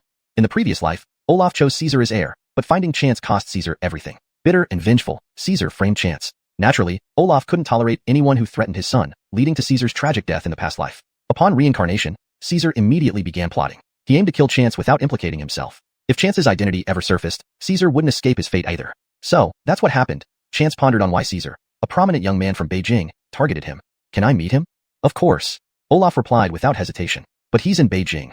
Will you come back with me? Not yet. I need to enjoy my honeymoon first. Chance looked at Olaf. Though you've explained everything, I still don't know if it's true. I'm willing to prove it over time. Olaf spoke slowly. How can you prove it? Olaf didn't answer Chance directly but turned to Ernie. Ernie, from now on, entrust everything to Chance. Before Ernie could nod, Chance interrupted with a frown. What do you mean by entrusting everything? What are you entrusting? Everything about the Baker family. You are my only flesh and blood. This should all belong to you, Olaf said. I don't want your wealth or companies, and I have enough things on my plate. Chance assumed Olaf referred to material assets. These were of no use to him. He already had more money than he could spend, and what he needed couldn't be bought with money. It's not about money. There's more to it, Olaf, sensing Chance's thoughts, continued. The Baker family became one of the ancient clans because we hold many secrets. I know you're highly skilled, but you're still human. Pausing briefly, Olaf said, do you know about cultivation? Chance raised an eyebrow. He didn't expect Olaf to know about cultivation. Are you a cultivator? I am. Olaf felt reassured seeing his son accept this so readily. Your senior brother is also one. So will you be. Chance remained silent. I'll go back. I'll notify you when to visit Beijing. Chance returned to his nuptial chamber. Ernie sighed. Junior brother has great talent. It would have been better if we found him earlier. The earlier one starts cultivating, the sooner they benefit. Ernie was already at the 7th level of Cortesco cultivation as a cultivator. Olaf, meanwhile, hid his true depth, having spent years cultivating quietly. The Baker family always possessed cultivation methods passed down through generations. Chapter 6:11. A few Alfredov times won't be enough. However, not many have truly mastered it. This practice is very dangerous and can never be shown to others. Otherwise, even though they are an ancient family, they cannot be guaranteed protection. So only the successors are allowed to start cultivating. Olaf's eldest brother had practiced it. After his brother's death and during the years Olaf was taken away for training, he was also cultivating. By the time it came to Olaf, the family had dwindled in numbers. The main line had barely anyone left. Thus, Olaf had dealt with everyone who had harmed Alabardi, only trusting his own people. Ernie was raised by him and originally groomed as a successor, so he had been trained early on.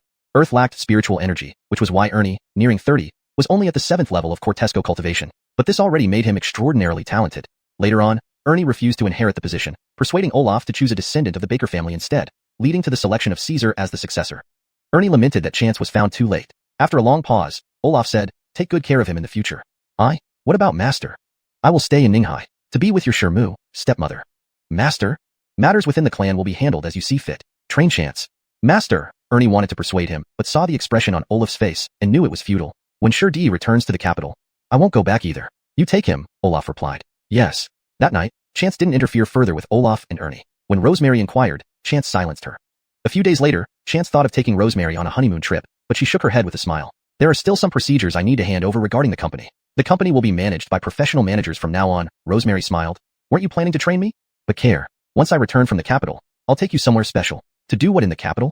Rosemary asked. Is it because of him? It's not because of him, although it is somewhat related. He captured Caesar and interrogated him, gaining some information. Chance didn't hide these matters from Rosemary. Though living 2 lifetimes sounded unbelievable, even more incredible things would come when one walked the path of cultivation, making this insignificant. Even he, until now, did not understand how he could escape or come back from death. Rosemary was indeed surprised. Alfredoving 2 lifetimes? Is it dangerous for you to meet him? Don't take risks. It's fine. Not just 2 lifetimes, no matter how many, it won't make a difference. Well then, go quickly and come back quickly. I'm worried. Okay. The next day, Chance contacted Ernie, who was ready to depart at any moment. Chance casually inquired about Olaf, and was surprised to learn that he didn't plan to return but intended to stay in Ninghai permanently. When Chance asked about Olaf's whereabouts, Ernie only hinted, in the place he wants to be the most. Olaf's most desired place? Chance frowned. How would he know? They weren't close. Bakertonly, Chance thought of a place and drove straight to the cemetery. Indeed, fresh flowers and snacks were placed before his mother Tangbart's tomb. However, Olaf wasn't there. Could he be planning to visit the cemetery every day? Standing before the grave, Chance talked for a long while before turning around to find Olaf standing not far behind him. His attire had changed dramatically. Originally, the fabric of his clothes was unknown but looked comfortable. Now, Olaf wore a gray-blue security uniform. Seeing the shock in Chance's eyes, Olaf smiled. I couldn't accompany her before, but I will be with her forever now. Don't think I will recognize you because of this, Chance coldly replied. My mother may not have forgiven you, otherwise, she wouldn't have hidden your existence from me. Perhaps. Olaf's face showed loneliness. I'm going to the capital tomorrow, Chance casually mentioned as he left. Let Ernie train you. Olaf said, it's our ancestral cultivation method. Chance frowned. Was our ancestor a cultivator? Kind of. I'll tell you when you return. Okay. Chance turned and left. It couldn't be denied that since Olaf decided to spend the rest of his life accompanying his mother's tombstone, Chance's heart softened. Chance had his private jet and took Ernie directly to Beijing. Actually, the Baker family had the means and its own private jet, but Ernie didn't use it, knowing Chance wouldn't board it. So he followed Chance, getting closer to understand this little junior brother. Chance didn't particularly dislike Ernie since the matter involving his parents had nothing to do with Ernie. Those who forced his mother to leave had long been killed by Olaf. Seeing Chance not disliking him, Ernie subtly described Olaf's character, how he spent years searching for his Shermu, never having another woman in his life, etc. Though Chance didn't say anything, his heart softened considerably. Back in the capital, Ernie brought Chance into a small courtyard. Underground was a crafted dungeon. Most cells were empty, housing only the most vicious criminals. Caesar was among them. Upon arriving, Caesar sat alone in the cell, lit only by dim corridor lights. Caesar. Chance stood outside the cell and called softly. Caesar lazily lifted his head. Upon seeing Chance, his pupils constricted sharply. You finally came. I came to chat with you. Chance opened the door and entered. I heard you've been reborn? How many years did you live in your past life? What's it got to do with you? Cooperate or you know my methods, Ernie coldly warned from outside the cell. Ernie, in both lives, you're destined to work for others. With such high cultivation, you're like a dog to Chance. Caesar laughed. Nonsense. I choose freely. Ernie was unfazed, scoffing at Caesar's clumsy attempts to sow discord. Discord could succeed if one side harbored ulterior motives. If neither side harbored such thoughts, it would be useless. Ernie sneered. If Caesar knew that the thing he struggled for, Chance didn't want, he would be enraged. Alfred Otto Jr. brother, let me handle him. With my skills, he'll spill everything. No need, brother, Chance said. I have a way. Saying this, he pulled out a small bottle of medicine. Ernie's eyes lit up. He didn't care what Chance used. He was delighted by Chance calling him brother. No, he must inform Master immediately. Chapter 612. Who is your master? Ernie left with a satisfied smile on his face. When he returned, Chance had already come out of Caesar's cell. Senior brother, he's useless now. Let's get rid of him. All right. Ernie nodded. Did you find anything out? Quite a bit, actually. Chance spoke slowly. Let's discuss this upstairs. Chance already knew everything about Caesar's attempt to harm him, so repeatedly questioning it would be meaningless. He mainly focused on asking about things Caesar knew from the previous life. To his surprise, he gained quite a few insights. Under the influence of Chance's drugs, Caesar revealed many events that were yet to happen, a sort of foreknowledge for Chance. Moreover, Caesar remembered a few key moments clearly, all of which Chance noted down. Senior brother, who is above Lars now? Ernie was taken aback for a moment before understanding Chance's intention. It could be you. If you wish, I can use the entire Baker family's power to push you into that position. Chance shook his head. Senior brother, I don't want the official post. I need an excuse to explore certain matters. What? Since you're a cultivator, senior brother, you must have heard tales of small worlds, right? You mean, senior brother, aren't you curious where all the world's spiritual energy has gone? Since you're a cultivator, the tales of past immortals ascending weren't false. So why can't we do it now? Do you not wish to become an immortal? Do you want to join me? I got some information from Caesar, and with the special department's cover-up, we might break these barriers earlier. But, younger brother, have you thought of something? Ernie said seriously. What? These people cultivate in blessed lands. Their cultivation levels are likely very high. Releasing them recklessly would be like letting tigers loose among sheep. What will we do then? Senior brother, we can enter first and investigate, Chance replied, having already considered this. Young brother, you underestimate cultivators. They are not like martial artists. Cultivators' prowess. Senior brother, how about a spar? Chance suddenly said. Cortez, you want to spar with me? Ernie found it amusing but agreed after some thought. Showing his younger brother just how powerful he was might be a good way to introduce him to cultivation. With full confidence, Ernie led Chance to his training ground. Come on, younger brother. Attack me with your strongest move. An hour later, Chance walked out of the room. Ernie lay on the ground, bruised and swollen, but still spirited. He used his trembling hand to dial a phone call, and as soon as someone answered, he eagerly spoke. Master, younger brother's cultivation is profound.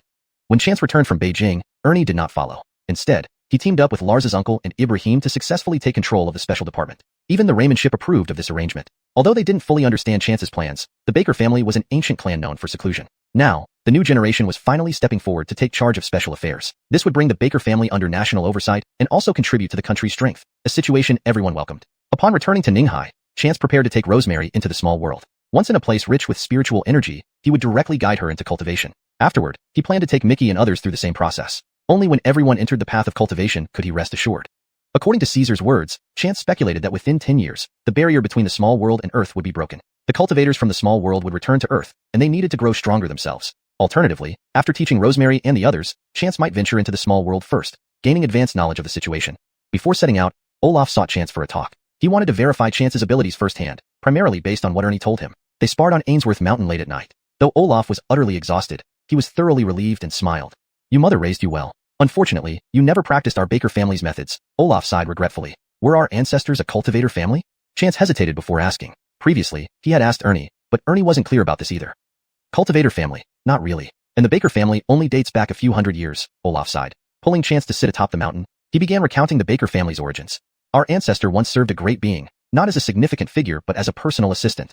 The great being was not only a cultivator, but also a medical master capable of resurrecting the dead and mending bones. Baker family's ancestor was essentially one of his medicine boys. The great being was too formidable. Many stories were recorded by the old ancestor, but the content seemed too astonishing to be real, making the book available only to each generation's patriarch. Because of the stringent Savannah selection criteria in the great being's sect, until his ascension, he failed to find a suitable Savannah. Before leaving, He entrusted an item to the Baker family's ancestor along with a message. Find the destined successor. How to find them? No one knows. We can only wait and see. What was the item? Chance asked casually, then thought of something. Didn't your mother leave you anything? Olaf was puzzled. A pendant necklace, one shaped like a pearl. Pendant, necklace. Chance's expression changed, instinctively pressing his chest. It was the necklace he wore since childhood, but was later pulled off by Andriashian and shoved into his mouth.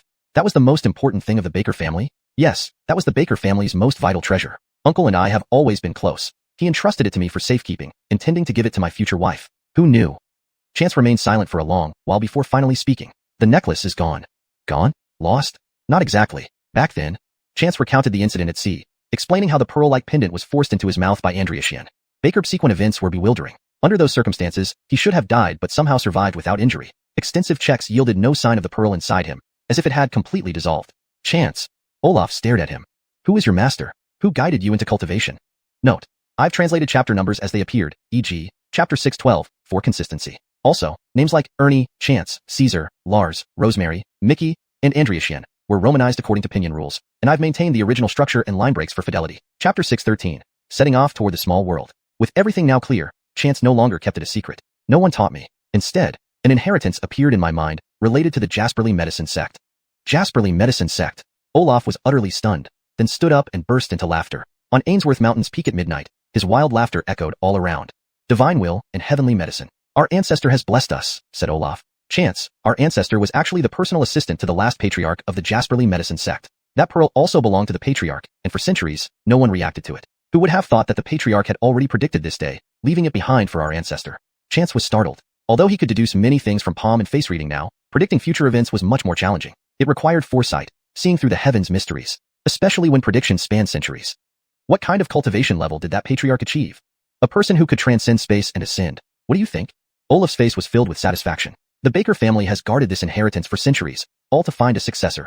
We never imagined it would be found within our family. Chance, my son, well done. Olaf spun in place several times and then asked, so, what are your plans moving forward? To break the barrier of the small world, restore spiritual energy to Earth, and allow everyone to heal themselves with it. I want to create a world free from suffering and illness.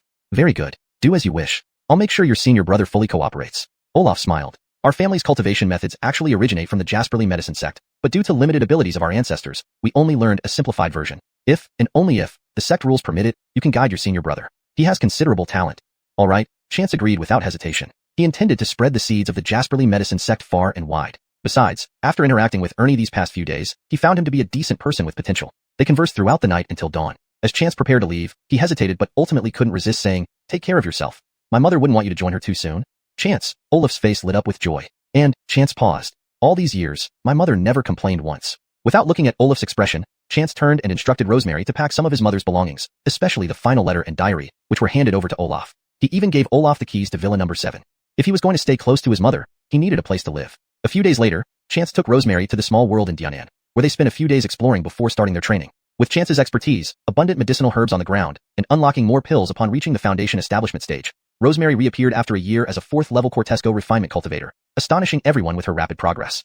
Rosemary remained at Four Seasons Cloud Peak to teach the women of the household while ensuring their safety despite slower advancement. Meanwhile, Chance brought Mickey, Eric, Lars, Fremont, and Stanley as the second batch into the small world. Ian and Ivan, after coming to Cortizaxia, couldn't bear to leave. Confiding their families to others, they practiced the cultivation techniques Chance provided, abandoning vampirism for absorbing spiritual energy to change themselves. At first, cultivating was excruciating pain. It felt worse than death, but adapting to this new way of living transformed them as if they were reborn. On the other side, Ernie received the cultivation methods Chance had compiled, leading to rapid improvements in his cultivation. Julius and Alma split their team into 2 groups, one handling special events, the other searching for clues about the small world based on Caesar's hints. Years ago, people started emerging from the small world. Through their efforts, Julius and Alma discovered some suspicious individuals. Under Ernie's suppression, Julius caught a few individuals who turned out to be elite figures from the small world, eager to dominate Earth. Time had weakened the small world seal, allowing them to escape. But shortly after arriving, they encountered writings unique to their world, which were ancient chat records they recognized. Initially, they sought help from Xander but couldn't get further information. After capturing these individuals, Chance used soul search and discovered another small world filled with demons and spirits. Inhabitants there lived miserably, with low cultivation levels, trapped by their world's seal until it cracked. When they arrived on Earth, though the spiritual energy was weak, the vibrant life and happiness were incomparable to their previous home. Eager to stay, but accustomed to using force, they quickly got caught. Aware that this small world seal was unstable, Chance expedited his preparations. Based on his suspicions, the disturbances mentioned by Caesar originated from this world. He had 3 years left. 2 years later, Chance emerged from seclusion. With the benefits of the demon subduing flask and the small world in Dianan, Chance advanced to the golden core stage. Even the best cultivators in the demon spirit world hadn't reached such levels. His companions, the three elders, achieved foundation establishment, while Mickey, Fremont, and others reached the peak of Cortesco refinement. The women in his household also made significant progress, including Rosemary, who attained early-stage foundation establishment. Ernie, with corrected cultivation methods, also reached early-stage foundation establishment. Most impressive were the ghosts within Chance's token. Over the years, many souls collected from Alma and others were sent into the token. Using ghost race cultivation methods, they eventually formed physical bodies. The sword-carrying youth, the Christie from the Republic era, concubine She, and her eunuch became leaders among the ghosts, able to move freely in sunlight. For this journey into the demon spirit world, Chance planned to bring them along. On the day of departure, Rosemary, Elira, and the others bid farewell with heavy hearts. Chance reassured them. We will return within 2 years. We must go ahead to rule over the demon spirit world before it collapses. Allah, take care of everyone, including Miles and Andrea. Baker provides their cultivation without letting up. You can count on me. And take care of Dad. Don't worry. As everyone bid farewell, Chance waved and said, wait for us. We will definitely return.